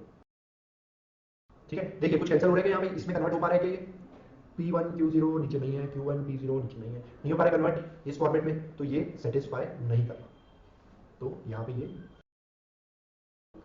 फेल हो गया, लेस पेयर फेल हो गया। नेक्स्ट पाशे का ट्राई करते हैं। पाशे में क्या होता है? Summation of P Q divided by summation of P Q multiply by summation of Q P summation of Q P. क्या होता था पाशे में? 11 0 1 11 0 1 11 0 1 इज इक्वल टू वैल्यू में क्या होता है? समीशन समीशन पी क्यू क्या होता है यहाँ पे? 1 1 0 0। आपकी ये आप कॉपी में पूरा प्रूफ करिए, ताकि क्या इसमें आपकी प्रैक्टिस हो रही है सारे फॉर्मुले की। यहाँ पे लेस्पर पाशे ये सारे फॉर्मुले की आपकी प्रैक्टिस हो रही है। क्वांटिटी इंडेक्स वाले, वैल्यू इंडेक्स, प्राइस इंडेक्स, ये तो आपने क्वांटिटी इंडेक्स सॉल्व करके भी नहीं देखे हो, तो यहाँ पे तो आप कम से कम करो, ताकि आपको क्या ये सब भी क्लियर हो क्वांटिटी इंडेक्स के फॉर्मुले कैसे बनते हैं। चार्ट में तो आपने लिख लिए, अब उसकी थोड़ी प्रैक्टिस भी कर लो। पाशे का समझ में आया? अब ये पाशे में देखो कुछ कैंसिल हो रहा है क्या? P0 P1 Q1 नहीं हो रहा, P0 Q1 नहीं हो रहा, कहीं पे कुछ कैंसिल होकर ये कन्वर्ट नहीं हो पा रहा है, तो ये भी फेल हो गया, पाशे भी यहाँ पे फेल हो गया। अब हम क्या फिशर ट्राई करते हैं। फिशर में पहले हमें क्या करना है? P01 मल्टीप्लाई बाय Q01 और फिर वो V01 आना चाहिए। ठीक है, तो सबसे पहले हम ये दो फॉर्मूले बना लेते हैं।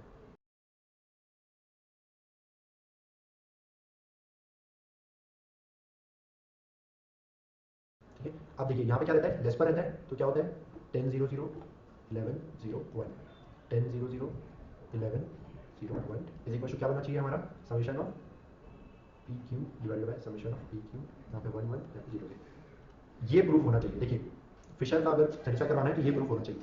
ठीक है, देखते प्रूफ हो रहा है क्या? ये कैंसिल, रूट इंटू हो गया तो स्क्वायर हो गया, तो रूट हट गया। अब देखिए क्या हो रहा है? P1 और Q1 ये ऊपर में है और नीचे में है P0 Q0, तो P0 Q0 ये नीचे पे है। बाकी देखिए ये सब ये दोनों होना चाहिए, वैल्यूएशन वाले प्रूफ करेंगे, बाकी सब हमारे कैंसिल हो जाने चाहिए। तो हो रहा है क्या कैंसिल? ये हम देख लेते हैं। P1 Q0 है क्या? ये रहा P1 Q0 कैंसिल। उसके बाद देखिए P0 Q1 ऊपर में है क्या? ये रहा P0 Q1 कैंसिल। ठीक है, अब देखिए ये P1 Q1 और ये दो बार रहे, अब ये रूट के अंदर का यहाँ पे दो बार मल्टीप्लाई होगा, तब तो ये स्क्वायर हुआ, और फिर स्क्वायर में से फिर हमने रूट को कैंसिल किया। ठीक है, समझ में आया? इसलिए यहाँ पे आपका ये दोनों मिलके देखिए ये ऐसा आया स्क्वायर और फिर अंडर रूट आया, तो ये जो आपका स्क्वायर था, तो इसको आप ऑल टुगेदर भी स्क्वायर बोल सकते हो, फिर ये स्क्वायर और अंडर रूट कैंसिल हुआ, तब ये इक्वल आया summation of P1 Q1 divided by summation of P0 Q0। तो हमारा फिशर, जैसे कि हमने बोला था कि भाई ये तो बहुत ही आइडियल है फिशर वाला, तो फिशर फिर से पास हो गया है। फिशर पास हो गया किसमें? फैक्टर रिवर्सल था, ये फैक्टर रिवर्सल फिशर पास हो गया। इसलिए आप तो और आइडल ही बोलेंगे फिशर को, सब में पास होते जा रहे हैं। Fisher is ideal index number. ठीक है, लास्ट हम देखते हैं, लास्ट है हमारा सर्कुलर टेस्ट। लिख लीजिए अपने चार्ट में, लास्ट है सर्कुलर टेस्ट। सर्कुलर टेस्ट क्या होता है कि टेस्ट, ये टेस्ट होता क्या है जिसमें हम टेस्ट करते हैं कि test of shiftability of base, base shift कर देते हैं तो भी वो अगर इस टेस्ट में पास हो जाते हैं तब वो आइडल कहलाते हैं। तो इसमें क्या होता है P01 plus P12 plus P20, अगर सबका टोटल करें तो वो 1 आना चाहिए, ये होता है circular test. P01 plus P12 plus P20 is equal to 1, अगर ये प्रूफ हो जाता है तो वो सेटिस्फाई हो जाएगा सर्कुलर टेस्ट। यहाँ पे आप प्रैक्टिस करके खुद से ये देख सकते हैं कौन सेटिस्फाई करता है नहीं करता है। मैं डायरेक्टली अभी आपको यहाँ पे बता देता हूँ कि ये किसी से भी सेटिस्फाई नहीं होगा। आप लेस्पर, पाशे, फिशर, एजवर्थ, मार्शल एजवर्थ, किसी पे भी अगर ये प्रॉपर्टी रख के ट्राई करेंगे तो एक में भी वो सेटिस्फाई नहीं होगा। ये सिर्फ और सिर्फ सेटिस्फाई होता है प्राइस रिलेटिव इंडेक्स नंबर में और weighted aggregative with fixed weights. Price relative और weighted aggregative with fixed wait.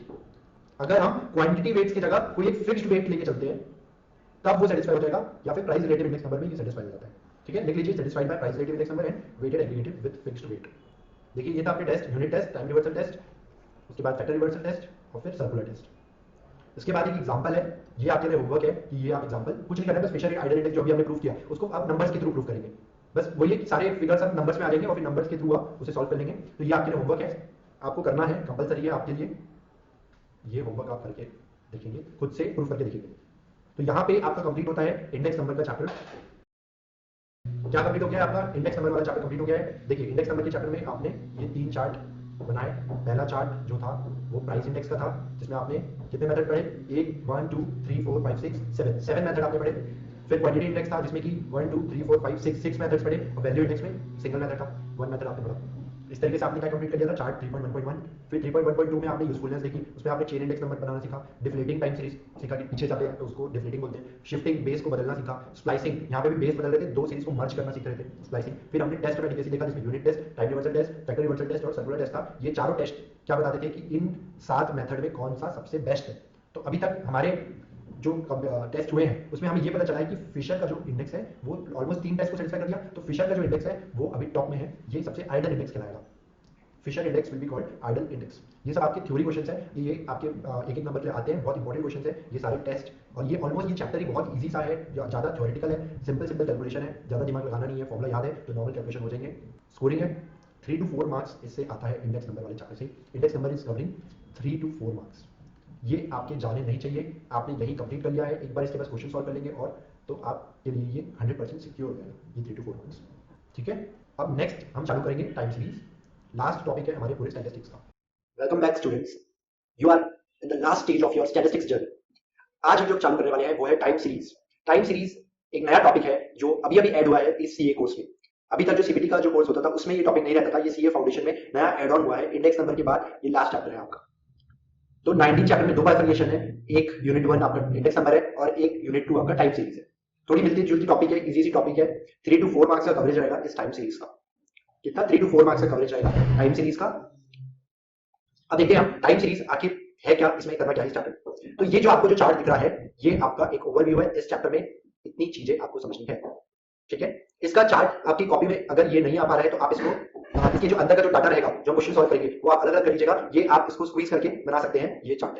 Time series का मतलब होता है कि अगर कोई, ये मैंने सबसे एक बार आया था जब मैं इंडेक्स नंबर के स्टार्टिंग में इंट्रो दे रहा था कि इंडेक्स नंबर क्या होता है, उस समय मैंने बताया कि टाइम सीरीज में ये चीज आने वाली है। तो टाइम सीरीज क्या होता है? अगर हमें 2001 की प्राइस दी हुई है कमोडिटी ए की 100 और 2012 में इस ए की प्राइस दी हुई है 150, ऐसा आपको हर एक ईयर का दिया हुआ है बीच में। 2007 में ए की प्राइस थी 125, ऐसे करके दिया हुआ है। तो अब हमें अगर पूछा कि 2018 में बताओ ए की क्या प्राइस होगी, तो ये क्या हो रहा है कि टाइम के साथ साथ इसमें कोई चेंजेस आ रहे हैं। तो यहाँ पे चेंजेस देखिए क्या पता चल रहा है कि ये इंक्रीजिंग ट्रेंड है, बोल सकते हैं कि ये बढ़ते जा रही है प्राइसेस। ट्रेंड बोल सकता हूँ मैं इसको कि ट्रेंड है कि ये बढ़ते जा रहा है। तो अगर ये मैं ट्रेंड पता कर लूं कि क्या ट्रेंड है, किस रेशो में बढ़ रहा है, तो मैं ये भी निकाल सकता हूँ। ये चीज आप सीखोगे इस चैप्टर में, टाइम सीरीज के चैप्टर में। टाइम सीरीज में आप ट्रेंड पता करना सीखोगे कि किस प्रकार का ट्रेंड चल रहा है। तो मैं इस चैप्टर का मैं आपको करना क्या है, ये ट्रेंड पता करना है। अब इस चैप्टर में देखिए 4 प्रकार के कंपोनेंट्स है टाइम सीरीज के, जो आपको ये पता करना है कि आगे क्या होगा। तो वो 4 फैक्टर्स पे डिपेंड है ये चीजें। देखिए ये एक तो ये बढ़ रहा है, ये तो ट्रेंड हमें पता करना ही है, साथ में और 3 चीज और है। तो वो क्या क्या है, इस तरीके से इसके 4 कंपोनेंट होते हैं। पहला कंपोनेंट क्या हो गया? पहला कंपोनेंट ये ट्रेंड, तो इसको यहाँ पे नाम दिया जाता है सेक्युलर ट्रेंड। ये क्या हो गया? पहला कंपोनेंट, फर्स्ट कंपोनेंट। अच्छा, सेकंड कंपोनेंट क्या है? सीजन वाइज सीजन अलग अलग चीजों की सेल होती है, तो सीजन से भी डिपेंड होता है हमारा ट्रेंड। तो ये चीज जो आगे का डिपेंडेंट है वो दूसरा किस पे डिपेंड होता है? सीजन पे, ठीक है। तो सेकंड क्या हो गया आपका सीजनल वेरिएशन। थर्ड देखते हैं, थर्ड फैक्टर है साइक्लिक। साइक्लिकल वेरिएशन मतलब क्या होता है कि कभी कभी कोई पीरियड जैसे ये तो हो गया सीजनल, तो सीजन तो समझ में आ रहा है कि भाई विंटर में कुछ कपड़े अलग चल रहे तो उसका सीजन है तो वो ज्यादा अच्छे से बिकेगा, समर सीजन में कुछ चीजों का सीजन रहता है तो वो चीजें ज्यादा अच्छे से बिकेगी। साइक्लिकल मतलब क्या होता है, कभी कभी बिजनेस में उतार चढ़ाव होता है जिसको बोलते हैं हम बूम रिसेशन। तो ये जो चीजें है बूम रिसेशन, ये सब क्या होता है, क्या बताता है, साइक्लिक वेरिएशन होता है कि ये कभी कभी कभी ये कुछ महीनों में रहती है, कहीं कभी कभी ये कुछ सालों में रहती है, साइक्लिकल वेरिएशन जो आता है। और लास्ट है आपका इरेगुलर।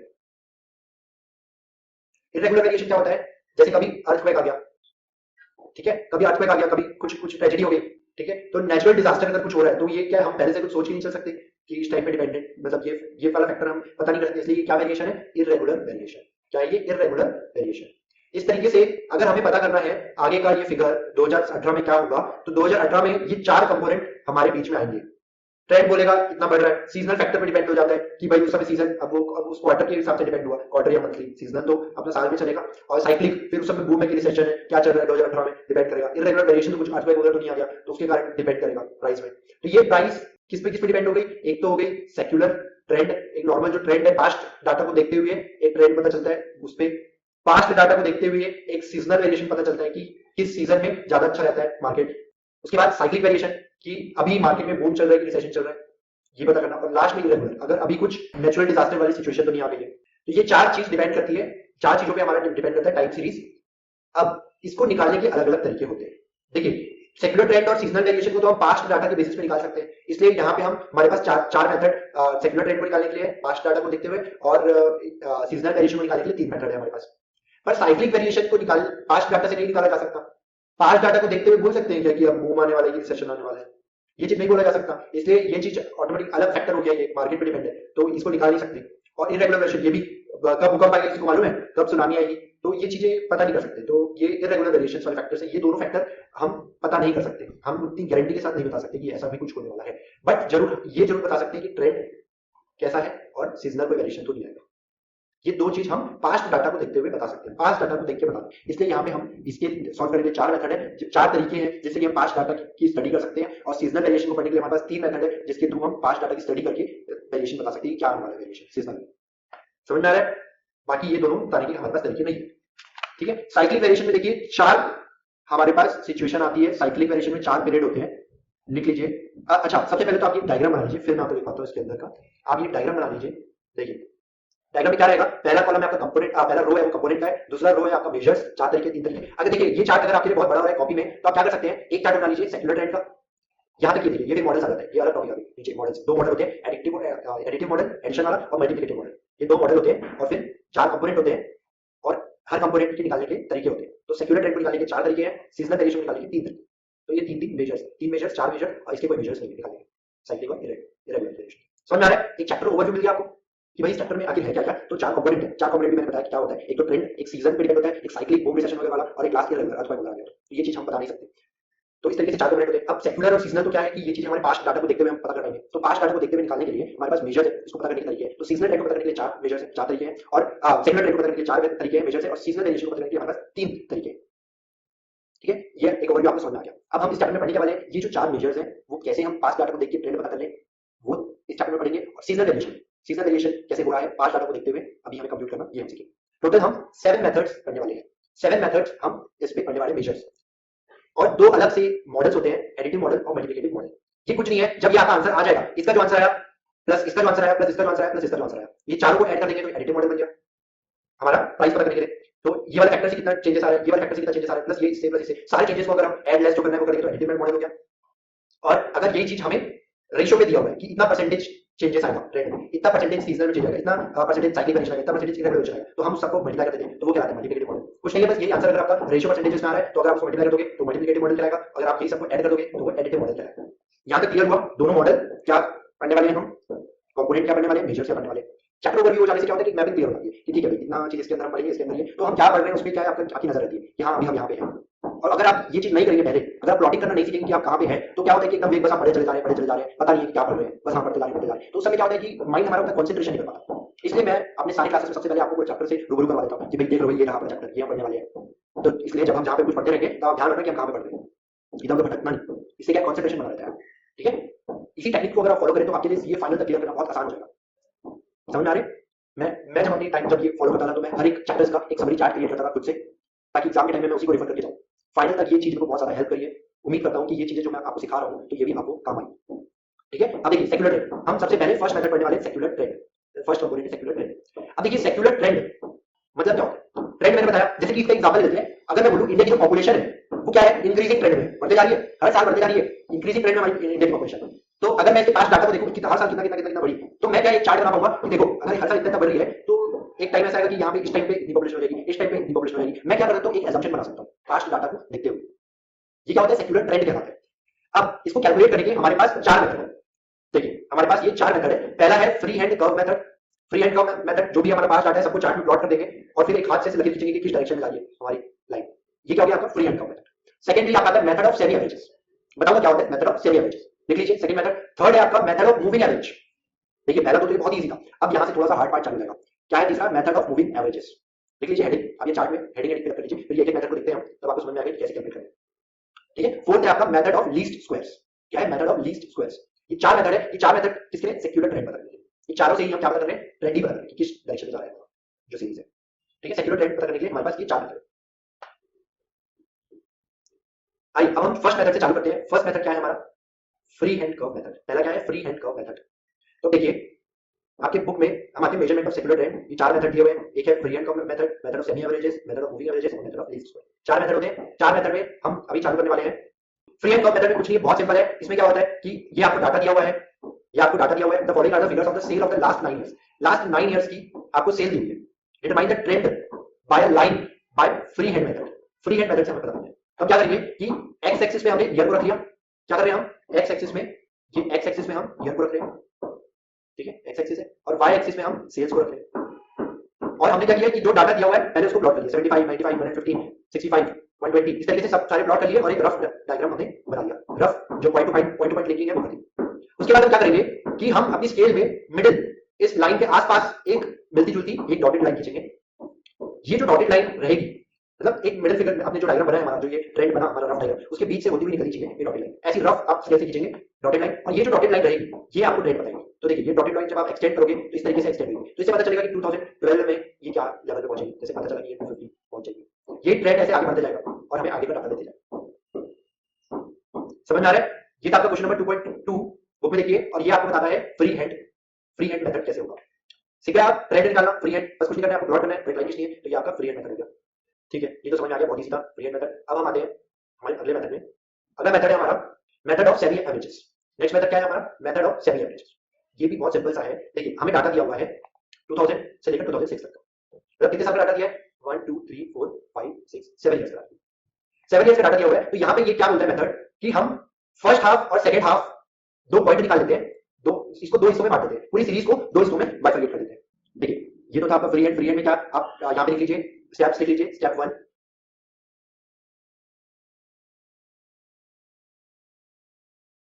एंड देन स्टेप 2 क्या रहेगा आपका, डाटा प्लॉट करिए, लिंक करिए सारे डॉट्स को, और नेक्स्ट में ड्रॉ।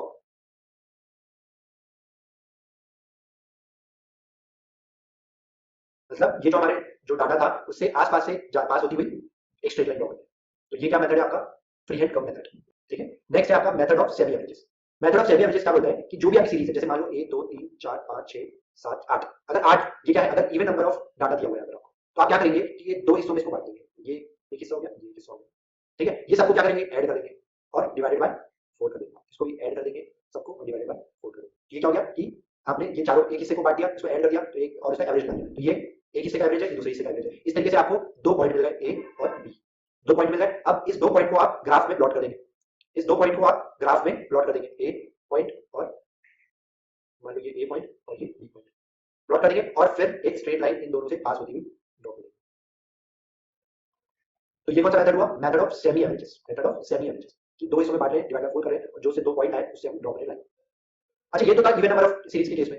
अगर हमारे पास ऑड नंबर ऑफ सीरीज है तो ऑड नंबर ऑफ ईयर्स का डाटा है, तो जैसे 1 2 3 4 5 6 7 ईयर्स का डाटा है, तो हम क्या करेंगे कि बीच वाले एक फिगर को छोड़ देंगे और इधर से 3 लेंगे, इधर के 3 लेंगे और सबको ऐड करेंगे और डिवाइडेड बाय 3। इससे हमें ए पॉइंट और बी पॉइंट मिल जाए, और फिर हम इस ए पॉइंट और बी पॉइंट को प्लॉट कर देंगे, ए और बी प्लॉट कर देंगे और एक स्ट्रेट लाइन खींच देंगे इससे पास। इस तरीके से आपके पास मेथड ऑफ सेमी एवरेजेस में दो तरीके होते हैं, एक इवन वाली सीरीज को सॉल्व करने के लिए, एक ऑड वाली सीरीज को सॉल्व करने के लिए। रफली ये लिख लीजिए तरीका चार्ट में मेथड ऑफ सेमी एवरेजेस।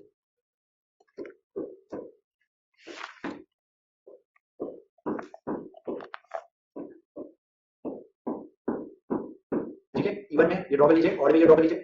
देखिए यहाँ पे हम देखते हैं ये वाले क्वेश्चन में 7 इयर्स का, मतलब ये क्या है, ऑड है, तो ऑड नंबर ऑफ इयर्स का डाटा दिया हुआ है, तो मैं क्या करूंगा, एक मिडिल ईयर को छोड़ दूंगा, मतलब इसको छोड़ देते हैं।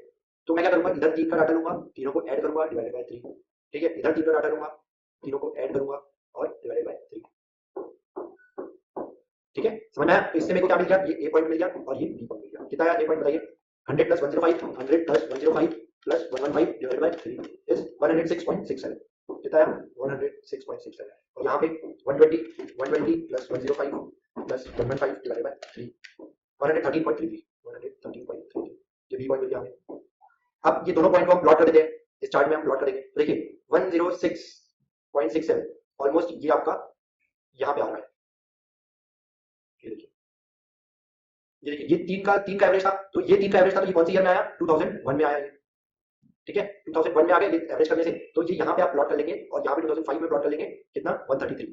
ये जो आपको डायग्राम दिया हुआ है, ये तो आपको यहाँ के डायग्राम बना के दे दिया है नॉर्मली, ये जो डाटा दिया हुआ था। आप इसमें अपने चार्ट में बनाएंगे, तो आप क्या करेंगे कि 2001 में आप मान के चलेंगे, इसको आप इग्नोर करिए, और जब आप इसका चार्ट बनाएंगे तो वो कैसे बनेगा, देखिए जब आप इसका चार्ट बनाएंगे तो 3 साल का एवरेज किया आपने, तो वो कौन से 3 साल थे, 2000, 2001, 2002। तो इसका एवरेज करके इसके अंदर लिया है हमने 2001 के नीचे लिया है, तो 2001 के नीचे कितना आ गया, 106.67। तो यहाँ पे 2001 में आप 106.67 पे प्लॉट करेंगे, और यहाँ पे देखिए आपने इन तीनों का एवरेज किया था, तो 2005 में लिया है, 2005 के नीचे आ गया एवरेज करने से, ये तीनों का डिवाइड बाय 3 करें तो इसके बीच में आ गया, तो कितना है 133.33।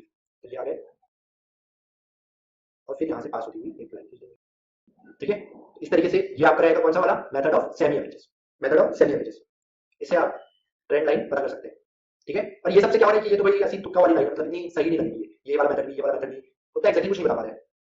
एक बस एक ये भी, क्योंकि बड़े पूरी पूरी सीरीज को दो हिस्सों में बांटे, 2 पॉइंट से बोल रहे हैं कि आगे ये हो रहा है, तो कैसे ये इतने कॉन्फिडेंस के साथ बोल नहीं सकते हम कि हाँ भाई ठीक है इस डायरेक्शन में जाएगा, कुछ भी हो सकता है, थोड़ा और प्रिसाइजली चाहिए हमें। तो हम यहाँ से क्या करते हैं कि लाइन से प्रिसाइजली जाते जा रहे हैं, फ्री हैंड ऐसी था उसमें तो कुछ भी खींच देते थे लाइन, तो वो तो एक्जैक्टली बता नहीं है। मैथड ऑफ सेमी एवरेज में भी 2 पॉइंट खींच रहे हैं, उसी से लाइन बना दे रहे हैं, दो हिस्सों में बांट के, तो ये भी कुछ उतना खास बता नहीं पा रहे हैं एक्जैक्टली। फिर इसके बाद हम मेथड ऑफ मूविंग एवरेज बनाएंगे, थोड़ा सा इंप्रूव करेगा अपने तरीके को, और last method of least square बनाएंगे जो हम हमारे तरीके को पूरा बदल के रख देगा। और जो लास्ट वाला मेथड है लीस्ट स्क्वायर, ये एक्चुअल में आप ऑलरेडी पढ़ चुके हैं, मैं आपको बताऊंगा, आपको भी लगेगा अरे ये तो हमारा पढ़ा हुआ था टॉपिक था, और वही सबसे हार्ड है इस चैप्टर में, सबसे हार्ड वही लीस्ट स्क्वायर वाला मेथड है, और वो आपको ऑलरेडी पढ़ चुके हो, आपने ऑलरेडी कर चुके हो वो वाला पार्ट, वो आपने कंप्लीट किया है रिग्रेशन चैप्टर में। ये वाला जो पार्ट है लीस्ट स्क्वायर वाला, ये आप ऑलरेडी रिग्रेशन चैप्टर में पढ़ चुके हो, बहुत ईजी जाएगा यहाँ पे आपको, और सबसे हार्ड इस पूरे चैप्टर में यही चीज मानी जाती है, जो कि आपके लिए नहीं रहेगी हार्ड। ठीक है, आप टेंशन मतलब बहुत ईजी से चैप्टर देख लो, अभी तक कैसे चल रहा है, एकदम ईजी से चल रहा है, बस लाइन नहीं है, 2 पॉइंट बनाना है, फिर लाइन नहीं है। मूवी एवरेज में वैसे है, अभी मैं आपको बताता हूँ मूवी एवरेज में क्या होता है। देखिए अब हम पढ़ रहे हैं मेथड ऑफ मूवी एवरेज। ठीक है, आ जाते हैं। देखिए इसमें भी 2 बाइफर्केशन होते हैं, ऑड और इवन के, जैसे मैंने अभी आपको सेमी एवरेज में बताया ऑड और इवन, वैसे यहाँ पे भी होता है। देखिए देखिए पहले क्वेश्चन से चलते हैं, आपको समझ आ जाएगा। पहले ही आपको जो क्वेश्चन दिया हुआ है वो है वेजेस इफेक्टिव गिवन है using 3 yearly movie average, 3 yearly movie average. तो 3 ईयरली क्या ये ऑड सीरीज है, ऑड नंबर है, मतलब यहाँ पे इस चीज को देखना है, ऑड है कि इवन है। 3 ईयरली मूवी एवरेज बोलेगा तो ये ऑड वाले से फॉलो करना है, 4 ईयरली बोलेगा तो इवन वाले से फॉलो करना है। ठीक है, तो अब यहाँ पे आपको ऑड वाले तरीके से फॉलो करना है। अब देखते हैं ऑड वाला तरीका होता क्या है, ऑड इवन ये चलो ठीक है, सब तो ठीक है, बाकी ये करना क्या है ये बताओ फाइनली सॉल्व। देखिए हमारे पास ईयर है 2004 से लेकर 2012 तक का वेजेस दिया हुआ है, 1200 से लेकर 1750, 1200 से 1750 तक का वेजेस है, जो कि कहां से 2004 से 2012 तक का दिया हुआ है। ठीक है, तो अब देखिए एक क्वेश्चन मैं आपको सॉल्व करके दिखा दूंगा, आपको समझ आएगा कि इसमें करना क्या है। देखिए आप इसमें टेबल बनाएंगे, आ जाते हैं हम हमारे बैक टू पवेलियन क्वेश्चन वाले पार्ट पे। आप इसको नेक्स्ट पेज पे कर सकते हैं, फ्रेश पेज पे कर लीजिएगा, मैं यहाँ पे कर रहा हूँ आपके method of moving average chart में। देखिए ये है आपका क्वेश्चन नंबर, ठीक है, बुक का क्वेश्चन नंबर 4 है। इसमें क्या करना है हमें, ये ऑड वाला क्वेश्चन है, क्यों है, क्योंकि इसमें 3 ईयरली, ये नाम थोड़ा सा अजीब सा लग रहा है, मूविंग एवरेज आखिर है क्या भाई, पर अभी आप देखोगे तो आपको लगेगा अरे ये तो बहुत ही आसान चीज था। ठीक है, चलो चालू करते हैं। सबसे पहले आप क्या करें कि यहाँ पे आपके पास कॉलम ड्रॉ कर लेते हैं, एक रहेगा आपका ईयर का कॉलम, उसके बाद रहेगा वेजेस का कॉलम। ठीक है, ये पहले तो अपन क्वेश्चन में जो है वो तो कम से कम ड्रॉ करें, फिर उसके बाद आगे का देखेंगे। ठीक है, ये हो गया आपका ईयर का कॉलम, फिर आ गया आपके वेजेस का कॉलम। ईयर 2004 से 2012, 2004 से लिख लीजिए, और इसमें आप प्रॉपर ये वाली लाइन पे खींचेंगे हर एक रो में, क्योंकि अभी इसका मतलब आपको समझ में आएगा कि क्यों इतना हमें करना पड़ रहा है, क्योंकि मेथड ही ऐसा है, इसमें आपको प्रॉपर प्रेजेंटेशन चाहिए। अगर प्रॉपर प्रेजेंटेशन नहीं हुआ तो आपसे ये क्वेश्चन सॉल्व ही नहीं होगा। ठीक है, इस तरीके से ये आपका चार्ट बनेगा। वेजेस 1200,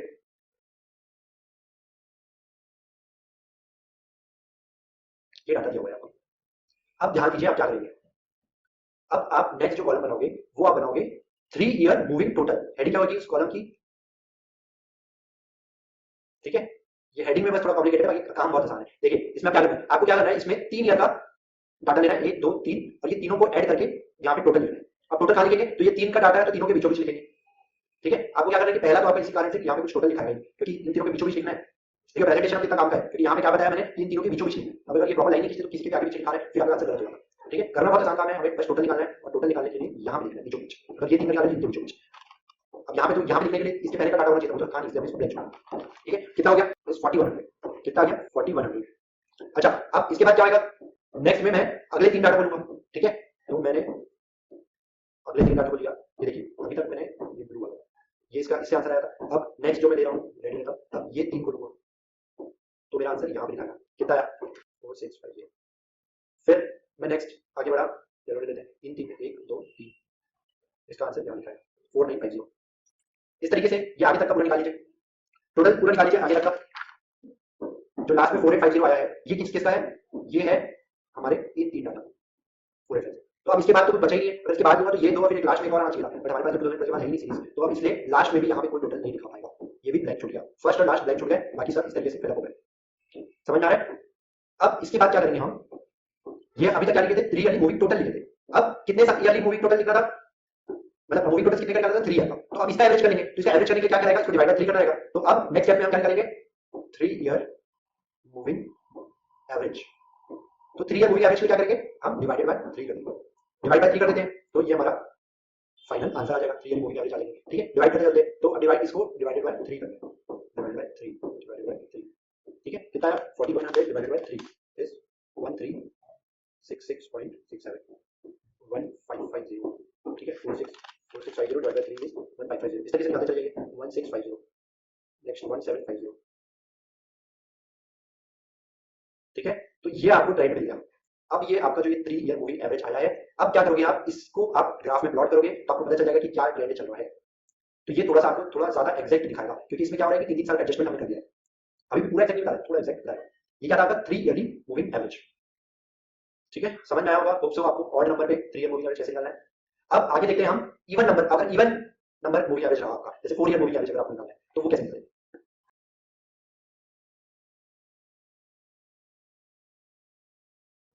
अब देखिए यहाँ पे आप क्या करेंगे कि आप जब लिखेंगे तो एक एक लाइन छोड़ के लिखेंगे, समझ आ रहा है। आपको क्या करना है, एक एक लाइन छोड़ के लिखना है, भले आपका ये डाटा और बड़ा क्यों ना हो जाए, ठीक है। आपको एक एक लाइन छोड़ के लिखना है। इसका रीजन मैं आपको बताता हूँ क्यों ऐसा बोल रहा हूँ कि क्यों आपको एक लाइन छोड़ के लिखना है। देखते हैं, देखिए जैसे यहाँ पे लिखिए ईयर, ये आया आपका वेजेस, ठीक है। ये ईयर आपका चालू हो रहा है 2005 से, फिर 2006 2007 2008 2009, ठीक है। इस तरीके से बढ़ता जाएगा 2010, ठीक है। ये अभी नीचे और एक्सटेंड होता चला जाएगा, ठीक। अब देखिए ये वेजेस दी हुई है आपको 1150 नेक्स्ट है 1250, उसके बाद है 1320,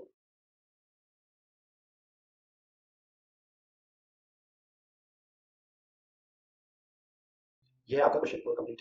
एक एक लाइन छोड़ के मैंने इसको लिखा है 2005 से लेकर 2012 तक। अब देखो यहाँ पे अब हम क्या करते थे, अब क्वेश्चन में क्या बोल रहा है, यहाँ पे हमें 4 ईयर, ये क्या है इवन नंबर वाला है, इसलिए मैंने एक एक लाइन छोड़ लिखा। इवन नंबर वाला है तो एक एक लाइन छोड़ के मैं काट लिया। इवन नंबर वाले में क्या है, हमें क्या पूछा है 4 ईयरली मूविंग एवरेज निकालो बोल रहा है,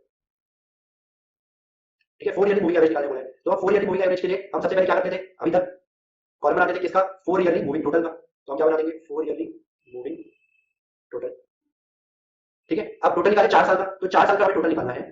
देखिए पहला साल ये हो गया, दूसरा साल ये हो गया, तीसरा ये हो गया, चौथा ये हो गया। बट अब इसमें हम लिखे कहाँ, कोई पर्टिकुलर ईयर के सामने तो लिखते नहीं बन रहा हमें, इसके साथ लिखेंगे तो इसके साथ पार्शियलिटी हो जाएगी 2007 के साथ, अगर 2007 के सामने लिख दिए 2006 के साथ पार्शियलिटी हो जाएगी। इसलिए हम इसका टोटल लिखेंगे भाई दोनों के बीचों बीच, हम इसका टोटल लिखेंगे यहाँ, समझ आ रहा है। इसलिए मैंने एक लाइन आपसे छुड़वाया, क्योंकि हम किसी के साथ भी नाइंसाफी नहीं होने देंगे, ठीक है। इंसाफ सबको मिलेगा, तो यहाँ पे हम बीचों बीच रख रहे हैं इसको, भाई ठीक है, तू भी खुश है तू भी खुश है, ये बीचों बीच रख देते हैं मूवी टोटल। तो मूवी टोटल कितना आया हमारा 1150 प्लस 1250 प्लस 1320 प्लस 1400, कितना है 5120 मूवी टोटल दिया हमें कितना 4 इयर्स का। इसी तरीके से अब नेक्स्ट देखते हैं, फिर 4 इयर्स देंगे, यहाँ तक का तो निकल गया। अब अगले यहाँ से चालू करते हैं, तो 1 2 3 4, ये 4 का हम बीचों बीच निकालेंगे यहाँ पे, ठीक है। निकालिए 1250 प्लस 1320 प्लस 1400 प्लस 1300, कितना है 5270, ठीक है। इस तरीके से आगे बढ़ते जाएंगे। फिर अगला देखते हैं, यहाँ से हम ये बात करोगे, अब यहाँ पे पढ़े हो ये 1 2 3 4, ये 4 को लेना है, इसका हम कहाँ लिखेंगे यहाँ पे, कितना है 1320 प्लस 1400 प्लस 1300 प्लस 13220 कितना है 5340 5340। तो ये क्या हो गया हमारा कॉलम 4 यानी मूविंग टोटल। इस तरीके से आगे बढ़ते जाएंगे तो हमारा यहाँ पे टोटल आ जाएगा। इसके आगे बढ़िए और 4 सर्कल निकालिए।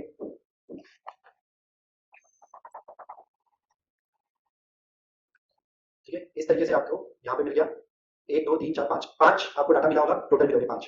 नेक्स्ट हम क्या करते थे, अब एवरेज निकालते थे। तो यहाँ पे निकालते थे 4 year moving average. 4 year moving average निकाल के क्या करते हैं हम, डिवाइडेड बाय 4। इसको डिवाइड बाय 4 करते हैं तो हर एक को डिवाइड बाय 4 करते हैं 5120 कितना आया, divided by 4 is equal to 1280। यहाँ पे लिखते जाइए 1280। ठीक है, 5270 को डिवाइड बाय 4 कर दो तो कितना आया 1317.5। फिर इसको करेंगे तो 1335, फिर इसको 1380 और लास्ट में 1455। इस तरीके से हमने सारे मूविंग एवरेज निकाल लिए। बट हमने निकाल तो लिए, बट जब हम ग्राफ में प्लॉट करने जाएंगे तो हमारे पास क्या दिक्कत आई है देखो। अब आप बोलोगे 1280 को ठीक है चलो एवरेज तो आ गया 4 इयर्स का, मैं इसको प्लॉट कहां करूं, यहां पे तो मेरे पास यही नहीं है। मैं किस एक्स एक्सिस के किस मतलब प्लॉटिंग जो करूं उसमें 2 पॉइंट्स की जरूरत होती है, तो वाई एक्सिस के पॉइंट्स तो मिल गए पर एक्स एक्सिस का तो पॉइंट्स ही नहीं है, ब्लैक कॉलम चल रहे हैं यहाँ। तो क्या करें बताइए, ये तो भाई ब्लैक कॉलम है, अब क्या करें, इसको एक्स एक्सिस किसके बीच में रखें। तो हम अब क्या करते हैं कि अब ये जो हमारा आंसर आया है ना, इसका हम 2 ईयर एवरेज कर देते हैं। तो जब इसको मैं एवरेज करूंगा तो देखिए इन दोनों का एवरेज करूंगा तो ये इसके सामने आ जाएगा आंसर, फिर इन दोनों का एवरेज करूंगा तो इसके सामने आ जाएगा आंसर। तो इससे क्या होगा कि मेरे को ईयर मिल जाएगा, किस ईयर के सामने रखना है, तो एक्स एक्सिस का प्लॉट मिल जाएगा। इसलिए मैं क्या करूंगा, इस 4 ईयर मूविंग एवरेज के बाद मैं इसका 2 ईयर मूविंग एवरेज निकालूंगा। ठीक है, तो अब क्या करोगे आप, 2 ईयर मूविंग टोटल। सबसे पहले क्या बनता है आपका 2 ईयर मूविंग टोटल का कॉलम। मूविंग का टोटल के कॉलम में देखिए अपन क्या करेंगे, चालू करते हैं इन दोनों से, ये और ये इन दोनों का बीचों बीच लिखेंगे, एवरेज करें तो कहां लिखा है यहाँ पे, बताइए कितना है 1280 प्लस 1317.5 कितना आया 2597.5 2597.5। इसी तरीके से आप आगे बढ़िए। नेक्स्ट नेक्स्ट में आप क्या करोगे, इन दोनों को करोगे ये और ये, और इसका आंसर यहाँ लिखोगे। ठीक है, उसके बाद फिर आप आगे बढ़ते जाओगे, फिर ये और ये इसका आंसर यहाँ लिखोगे।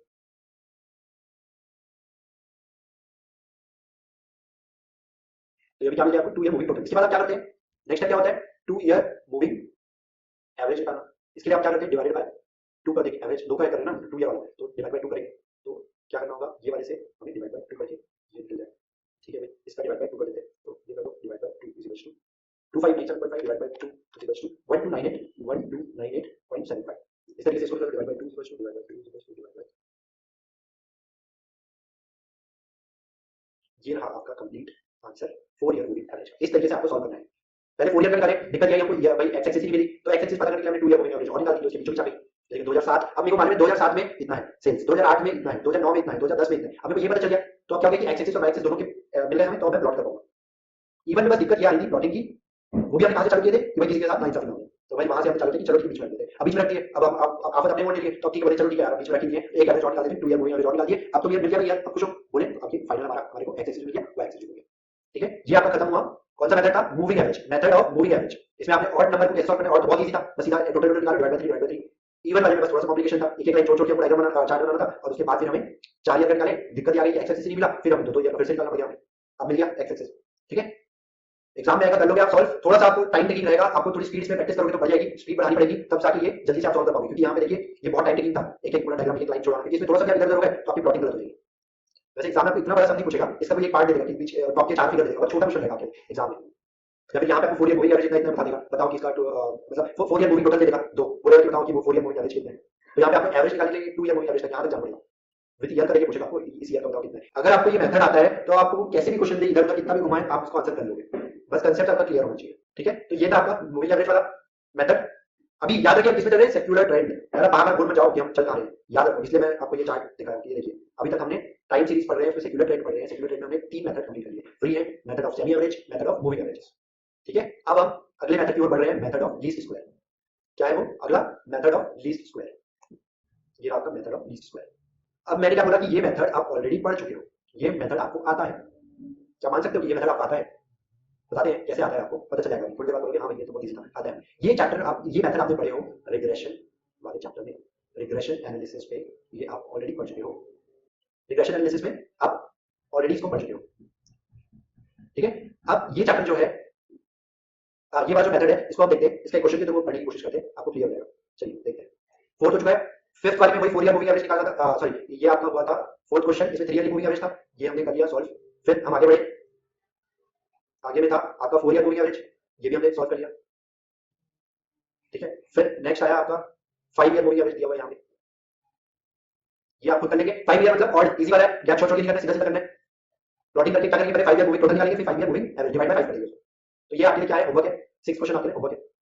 मार्क कर लीजिए 6 question homework. 5 year moving average निकालना है, और वाली सीरीज है। मेथड कौन सा है, moving average, method of moving average. Series कौन सी, वो क्या चल रहा है आपका component, secular trend, secular trend वाला कंपोनेंट चल रहा है। ठीक है 6। इसके बाद आपका चालू होता है यहाँ पे 7th क्वेश्चन से लीस्ट स्क्वायर मेथड। देखिए fit the straight line trend to the following data by least square method and estimate the sale for the year 2012। और इसमें साथ में एस्टिमेट भी करना है। 2010 तक का डाटा दिया है, पर 2012 में क्या होने वाला है सेल को बताओ, ये पूछा है। ठीक है स्ट्रेट लाइन ट्रेंड। समझ आ रहा है question. 7th question, least square method से एस्टिमेट भी करके बताना है 2012 में कितना होगा। ठीक है हमें डाटा दिया हुआ है 5 6 7 8 9 10 का सेल इस तरीके से दी हुई है। चलिए पहले तो हम इसे अपने फॉर्मेट में जो लिखता है उसमें कन्वर्ट कर लेते हैं, डाटा क्या क्या दिया हुआ है। ठीक है क्वेश्चन नंबर 7 है। क्वेश्चन नंबर 7 में सबसे पहले जो है ईयर एंड सेल। ईयर कहां से चालू है हमारा, 2005 से 2010, 2005। ठीक है 2010 तक का डाटा। सेल कितना है, 70 80 इन थाउजेंड है, ये फिगर्स इन थाउजेंड, ये sale sorry sale in thousand है। ठीक है अब अगर मैं बोलूं कि ये जो, एक सेकंड, ये जो सेल वाली जो सीरीज है ये आपकी वाई है, और जो एक्स वाली सीरीज जो ईयर है वो आपका एक्स है। ठीक है ईयर क्या है, एक्स है, सेल क्या है आपका वाई है। मतलब क्या हो रहा है कि जो ईयर है वो थोड़ा वेग तरीके से दिया हुआ है, यहाँ पे 2005 6 7 8 9 थोड़े डाटा बड़ा है, तो इसको हम क्या करेंगे, कन्वर्ट करेंगे। ठीक है एक्स की सीरीज प्रॉपर्ली हम इसे एजम्पशन लेके चलेंगे, और हम एजम्पशन ऐसा ले रहे हैं कि अब देखिए मैं क्या कर रहा हूँ, मेरे को बस एक्स एक्सिस ये पता चलना चाहिए कि ये 3 साल मतलब ये जैसे 1 साल का नहीं, उसके बाद वाले साल का, उसके बाद वाले साल का, उसके बाद उसके बाद उसके बाद एक एक साल का गैप आ रहा है, ये चीज हमें पता चलनी चाहिए। तो भाई जरूरी है 2005 6 ये डाटा ले, कुछ और तरीके से हम कन्वर्ट कर देते हैं, जैसे कि हमें ये तो पता चल जाए कि अलग अलग साल का डाटा है और किस साल का कौन सा डाटा है, डायरेक्टली हमें पता कर सके। तो इसके लिए हम एक कन्वर्जन फॉर्मूला क्या रहेगा आपका, देखिए कन्वर्जन फॉर्मूला लिखिए आप। कन्वर्जन फॉर्मूला आपका year minus origin divided by interval. ठीक है कन्वर्जन फॉर्मूला क्या है, जो ईयर चल रहा है वो, जिसमें हमें कन्वर्ट करना है वो, और इंटरवल। तो हम क्या करेंगे, जैसे इसमें कितने पीरियड है, 1 2 3 4 5 6 ईयर का डाटा दिया हुआ है हमें, तो हम क्या चाहेंगे कि इसके बीचों बीच में हम जीरो रख लें, इसके बीचों बीच में हम रखना चाहिए, पर बीचों बीच में तो हमें डाटा दिया नहीं है, तो हम क्या करेंगे, इनका एवरेज ले लेंगे, हम इनका एवरेज ले लेंगे। ओरिजिन हमको क्या मिल गया, एवरेज, तो 2007 प्लस 2008 डिवाइडेड बाय 2 कितना है, 2007 प्लस 2008 डिवाइडेड बाय 2 2007.5। ठीक है इस तरीके से ये आपको डाटा मिल गया 2007.5। अब ईयर कौन सा है आपका 2005, तो 2005 माइनस, अब देखिए एक्स में यहाँ कन्वर्जन चालू करते हैं, कन्वर्जन चालू करेंगे तो यहाँ पे कन्वर्जन के लिए क्या आएगा, फॉर्मूला कन्वर्जन फॉर्मूला डाल देते हैं, 2005 माइनस 2007.5 ओरिजिन से माइनस कर दिए डिवाइड बाय इंटरवल। इंटरवल कितने का, 1 का, तो कितना है 2007 2.5 माइनस 2.5 माइनस 2.5 कितना है, माइनस 2.5। इसी तरीके से सब में ये फॉर्मूला लगा लीजिए, conversion formula. Conversion formula year को हम जस्ट एक ओरिजिन से बांटते हुए लिख रहे हैं, तो ये हमें कन्वर्जन फॉर्मूला में डाल दिया इसको, और ये पूरा कन्वर्ट कर लिया। तो देखिए ये जब माइनस कर दिया तो 2006 माइनस 2007.5 तो आया 1.5, तो ये माइनस 1.5। फिर उसके बाद नेक्स्ट करते जाओगे तो आपका 2007 माइनस तो 0.5 माइनस 0.5, इधर प्लस 0.5, इधर प्लस 1.5 प्लस 2.5। इस तरीके से आपने एक्स एक्सिस बना लिया। अब यहाँ पे क्या होगा, ये फॉर्मूला हमेशा सेम रहेगा, अगर ऑड है, ये ऑड नंबर ऑफ ईयर्स है, तो आपका क्या होगा कि डायरेक्टली ओरिजिन ले लोगे। यहाँ पे इवन नंबर ऑफ ईयर्स थे, इसलिए आपको बीच का एवरेज करना पड़ेगा 7 और 8 का, बस फर्क आएगा। ओरिजिन पता करने के लिए बस फर्क आएगा, ऑड और इवन का, बाकी सब सेम रहेगा तरीका। ठीक है यहाँ पे एवरेज करें क्योंकि ये 1 2 3 4 5 6 है, ये इवन था इसलिए हम इसका एवरेज ले लिए। ठीक है ओरिजिन यहाँ पे बीच में 0 है, बीचों बीच। ठीक है अब देखिए हमारे पास ये एक्स सीरीज आ गई, ये वाई सीरीज आ गई। अब मैं क्या बोल रहा हूँ कि जो सेल है वो टाइम पे डिपेंडेंट होता है।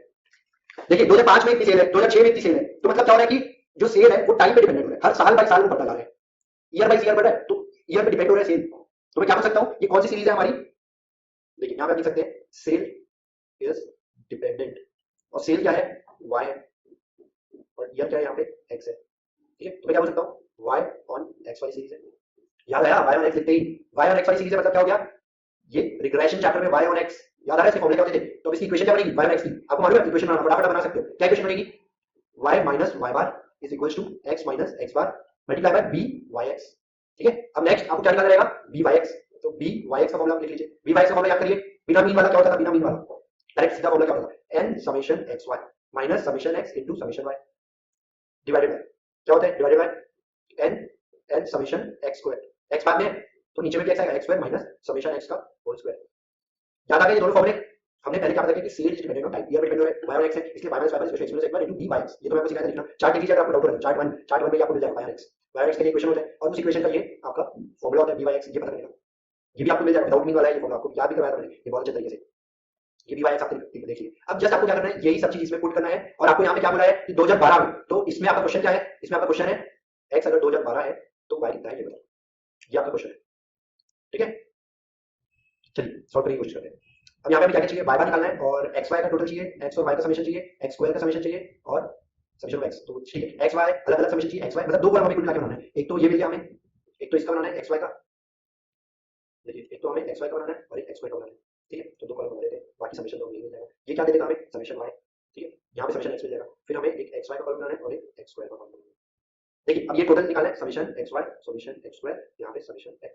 चलिए बराबर करिए, y से चालू करके y का समेशन लिखता हूँ, 70 plus 80 plus 96 plus 100 plus 95 plus 114 कितना है 555। ठीक है, x का टोटल निकालते हैं, माइनस 2.5। देखिए ये सब माइनस, देखिए ये इसके साथ कैंसिल हो गया, ये दोनों कैंसिल हो गए, ये दोनों कैंसिल हो गए, ये दोनों। तो आंसर कितना है आपका यहाँ पे 0। समेशन ऑफ x कितना है 0। x y करते हैं, x y के लिए हम m प्लस m माइनस वाला तरीका यूज करेंगे। ठीक है, ताकि आपको जो जो यहाँ पे देखिए ये तीनों हम m माइनस में डालेंगे, ऊपर के तीन और नीचे के तीन m प्लस में डालेंगे। ठीक है, और प्लस कर दिया 70 into 2.5 m minus, 80 into 1.5 m minus और 96 into 0.5 m minus, ये तीनों m minus में चलेगा। अब m plus में डालें बाकी तीन को, 100 into 0.5 m plus, 95 into 1.5 m plus और 114 into 2.5 m plus। सब m minus वाले m minus में चलेगा, m plus वाले m plus में चलेगा, माइनस वाले माइनस में प्लस वाले प्लस में। अब क्या हम एमआरसी दबाएंगे तो माइनस और प्लस दोनों प्लस माइनस होकर फाइनल आंसर मिल जाएगा। ठीक है, कैलकुलेटर का ये दे रहे हैं हमारे कि वो प्लस माइनस खुद कर लेता है। ठीक है, तो वो खुद कर लेते हैं, उसको लेते हैं, तो हम यहाँ पे एमआरसी प्रेस करते हैं, एमआरसी आंसर मिल गया हमें 134.5। अब x स्क्वायर का समेशन फिर से देखिए, स्क्वायर करेंगे तो क्या होगा कि माइनस वाला भी प्लस हो जाएगा, तो हमें तब साइन से भी मतलब नहीं है, अब बस इनटू इक्वल टू करते हैं और रैम वाला तरीका यूज करते हैं, जीडी प्लस करते हैं, फाइनल स्क्वायर मिल जाएगा। अब ये सब टॉपिक में बार बार ये बार बार बताने की जरूरत नहीं है, तो लास्ट लेक्चर में आ गए हैं। ठीक है, अब देखिए 2.5 into equals to 1.5 into equals to 0.5 into equals to. ठीक है, अब फिर से चालू करते हैं 0.5 into equals to 1.5 into equals to 2.5 into equals to, सब इक्वल्स टू जा चुका, किसमें रैम में, ग्रैंड टोटल कितना आ गया 17.5। ठीक है, मिल गया हमें जो हमें चाहिए था x y x स्क्वायर। अब देखिए और हाँ एक चीज और क्या रह गई, y बार, तो y बार को अलग से निकाल लेते हैं। ठीक है भाई, y बार कितना हुआ, y bar is equal to कितना आएगा, देखिए y बार में समेशन ऑफ y कितना है 555 divided by 1 2 3 4 5 6 divided by 6 n होता है, summation of y divided by n, तो 555 डिवाइडेड बाय 6 इज 92.5। ठीक है, अब हमें सब चीज मिल चुका, y बार भी मिल गया, अब हम सब निकाल सकते हैं। ठीक है, चलो सबसे पहले हम byx निकाल लेते हैं, byx is equal to n कितना है 6 इनटू समेशन ऑफ xy कितना है 134.5 माइनस समेशन x कितना है 0 इनटू समेशन y कितना है 555 divided by 6 into summation of x square कितना है हमारा 17.5 माइनस 0 का स्क्वायर। तो देखिए ये हमारा कैंसिल, ये कुछ काम करिए, 0 से मल्टीप्लाई हो गया तो ये भी 0 कुछ काम करिए। ठीक है, तो हमारे पास अब byx में ये बचा, इसमें से भी देखिए 6 ये आपके कैंसिल हो गए, 6 और 6 कैंसिल हो गया, n और n। अब बचा खाली 134.5 और 17.5 डिवाइड कर लेते हैं, 134.5 divided by 17.5 is equal to byx is equal to आपका ये आ गया 7.68, क्या आ गया आपका 7.6857। यहाँ तक कर देता हूँ, चार्ट चेक कर देता हूँ, 7.6857 ये byx मिल गया। अब आप सब कुछ मिल चुका है, अब अपने क्वेश्चन में पुट कर सकते हैं। ठीक है, y ये तो हमें निकालना है सेल्स, माइनस y बार कितना है, y बार है हमारे पास 92.5। ठीक है, इज इक्वल टू x यहाँ पे कितना है 2012। अब देखिए 2012 को हमको कन्वर्ट करना पड़ेगा हमारे कन्वर्जन फॉर्मूला में डाल के। ठीक है, तो 2012 को कन्वर्ट कर देते हैं कन्वर्जन फॉर्मूला में, कन्वर्जन फॉर्मूला डाल देते हैं, क्या है 2012 माइनस कितना था 2007.5, ये ओरिजिन था, डिवाइडेड बाय 1 का ही इंटरवल चल रहा है 1 यहाँ का, तो 2012 माइनस 2007.5, तो ये आया 4.5 हमें x मिलता है। ठीक है, यहाँ पे हमें x भी निकालना पड़ता है कन्वर्जन फॉर्मूला में डाल के। ठीक है, 4.5, अब मैं क्या करता हूँ, यहाँ पे मैं 4.5 ले लेता हूँ, 4.5 माइनस x बार कितना है, x बार निकालने के लिए 0 डिवाइडेड बाय 6, तो भाई ये तो कुछ आ ही है, तो ये भी 0 आया, तो यहाँ पे x बार भी हमारा 0 है, कोई काम नहीं। ठीक है, उसके बाद हमें मल्टीप्लाई किससे करना है, byx कितना है 7.6857।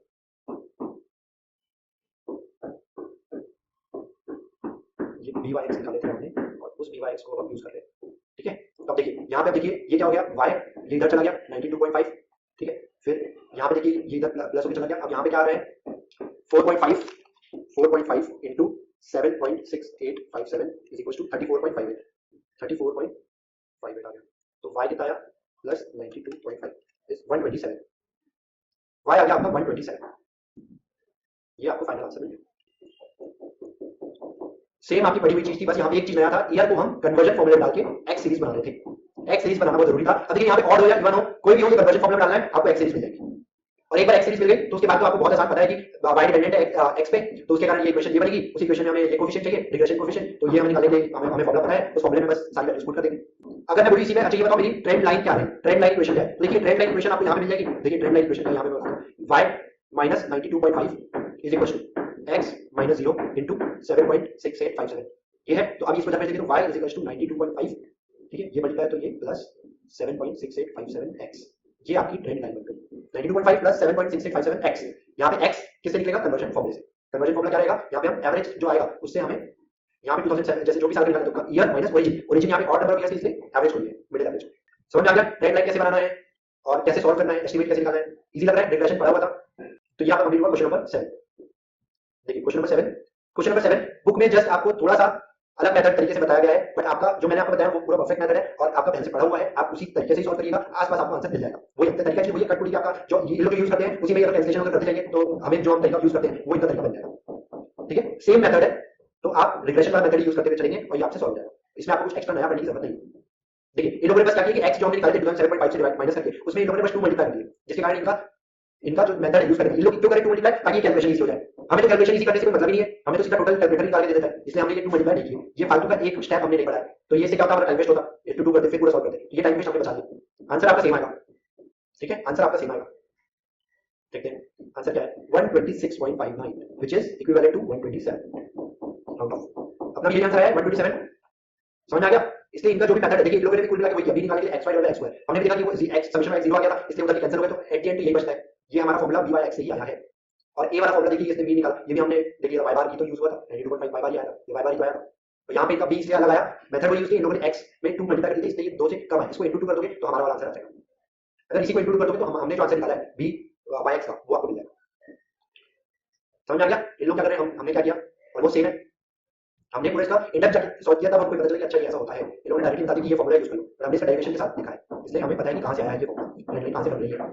ठीक है, नेक्स्ट क्वेश्चन जो है उसमें भी आपको यही पता करना है, ये आपके लिए रहेगा होमवर्क। क्वेश्चन नंबर 8 भी और होमवर्क सेम है, 2012 के पता करना है, इससे आप ट्रेंड लाइन बनाएंगे, वही x स्क्वायर xy ये सब निकालना रहेगा।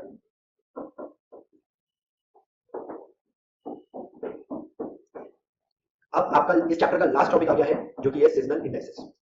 उस सीजनल इंडाइसेस मतलब इसमें एक ही मेथड आपको सीखना है, वैसे तो 3 मेथड होते हैं बट आपके कोर्स में ये एक ही मेथड है। देखिए अभी हमारा कहां तक हो गया, अभी हमने सेक्युलर ट्रेंड कंप्लीट किया है, सेक्युलर ट्रेंड। अब हम आएंगे सीजनल वेरिएशन। अभी तक हमारा ये एक पार्ट कंप्लीट हो चुका है सेक्युलर ट्रेंड का, इसके बाद हमें क्या करना है सीजनल वेरिएशन का। साइक्लिकल वेरिएशन और डिनोमिनेशन का तो कोई तरीका होता ही नहीं है, ये तो हमें कोई मेथड करना ही नहीं है, बचा ये 3। और उसके बाद जो आंसर आ जाएगा उसको यहाँ पे तो कुछ नहीं करते, यहाँ पे तो बस उसको सबको ऐड कर देते हैं। तो एडिटिव मॉडल आप यहीं से देखिए, एडिटिव मॉडल क्या हो जाता है आपका, एडिटिव मॉडल के यहाँ पे मैं डाल देता हूँ y1 इज इक्वल्स टू, यहाँ पे क्या करते हैं ट्रेंड वाले से जो आंसर आया प्लस साइक्लिक वाले सीजनल वाले से जो आंसर आया प्लस साइक्लिक वाला जो आंसर आया और इरेगुलर वाला आंसर आया, ये इक्वेशन बन जाती है एडिटिव की। और वही मल्टीप्लिकेटिव में क्या होता है y1 is equals to trend वाला मल्टीप्लाई बाय सीजनल वाला साइक्लिक वाला और इरेगुलर वाला, ये मल्टीप्लाई होता है। इस तरीके से ये पूरा चैप्टर है। अभी बस हमारा चैप्टर में ये वाला पार्ट बचा है सीजनल वेरिएशन, बाकी सब हमने देख लिया, इसमें तो मेथड है नहीं बाकी दो में, और ये प्रॉपर्टी बस है जिसमें ऐड करते हैं इसमें मल्टीप्लाई करते हैं। ठीक है, सीजनल वेरिएशन लाते हैं। सीजनल वेरिएशन में पहला मेथड है simple average method, simple average method, फिर रेशियो टू ट्रेंड मेथड और लास्ट में लिंक रिलेटिव मेथड। 3 मेथड होते हैं, simple average method, ratio two trend method और लिंक रिलेटिव मेथड। इसमें एक और बना सकते हैं रेशियो टू मूविंग एवरेजेस, इसमें एक मेथड आप और बना सकते हैं, आपको कैलकुलेशन तो ये सब है ही नहीं बट फिर भी रेशियो टू मूविंग एवरेज। ठीक है, तो इस प्रकार से ये आपके ये 3-4 मेथड होंगे सीजनल वेरिएशन के, उसमें से आपके कोर्स में जो अभी आपको कैलकुलेशन करना है वो है seasonal average method, seasonal average method.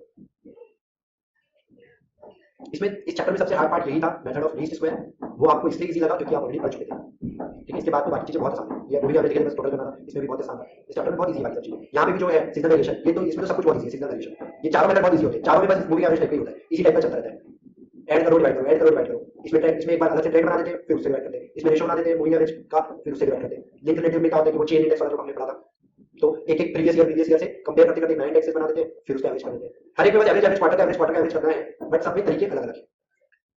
ठीक है, हम देखेंगे सिंपल एवरेज मेथड। आ जाइए सिंपल एवरेज मेथड, किसमें सीजनल वेरिएशन में सिंपल एवरेज मेथड।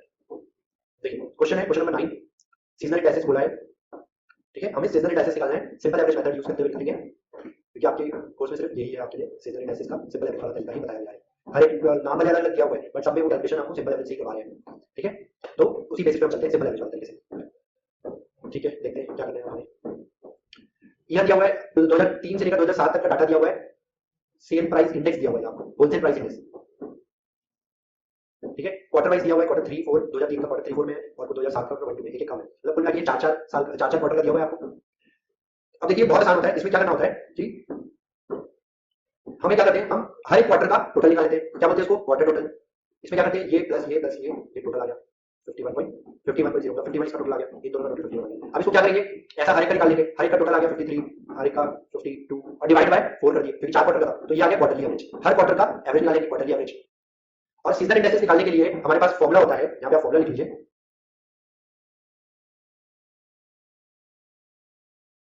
अब ये जनरल एवरेज होता है, जनरल एवरेज होता है quarter 1 average plus quarter 2 average plus quarter 3 average plus quarter 4 average divided by 4, divided by 4, ये होता है आपका जनरल एवरेज।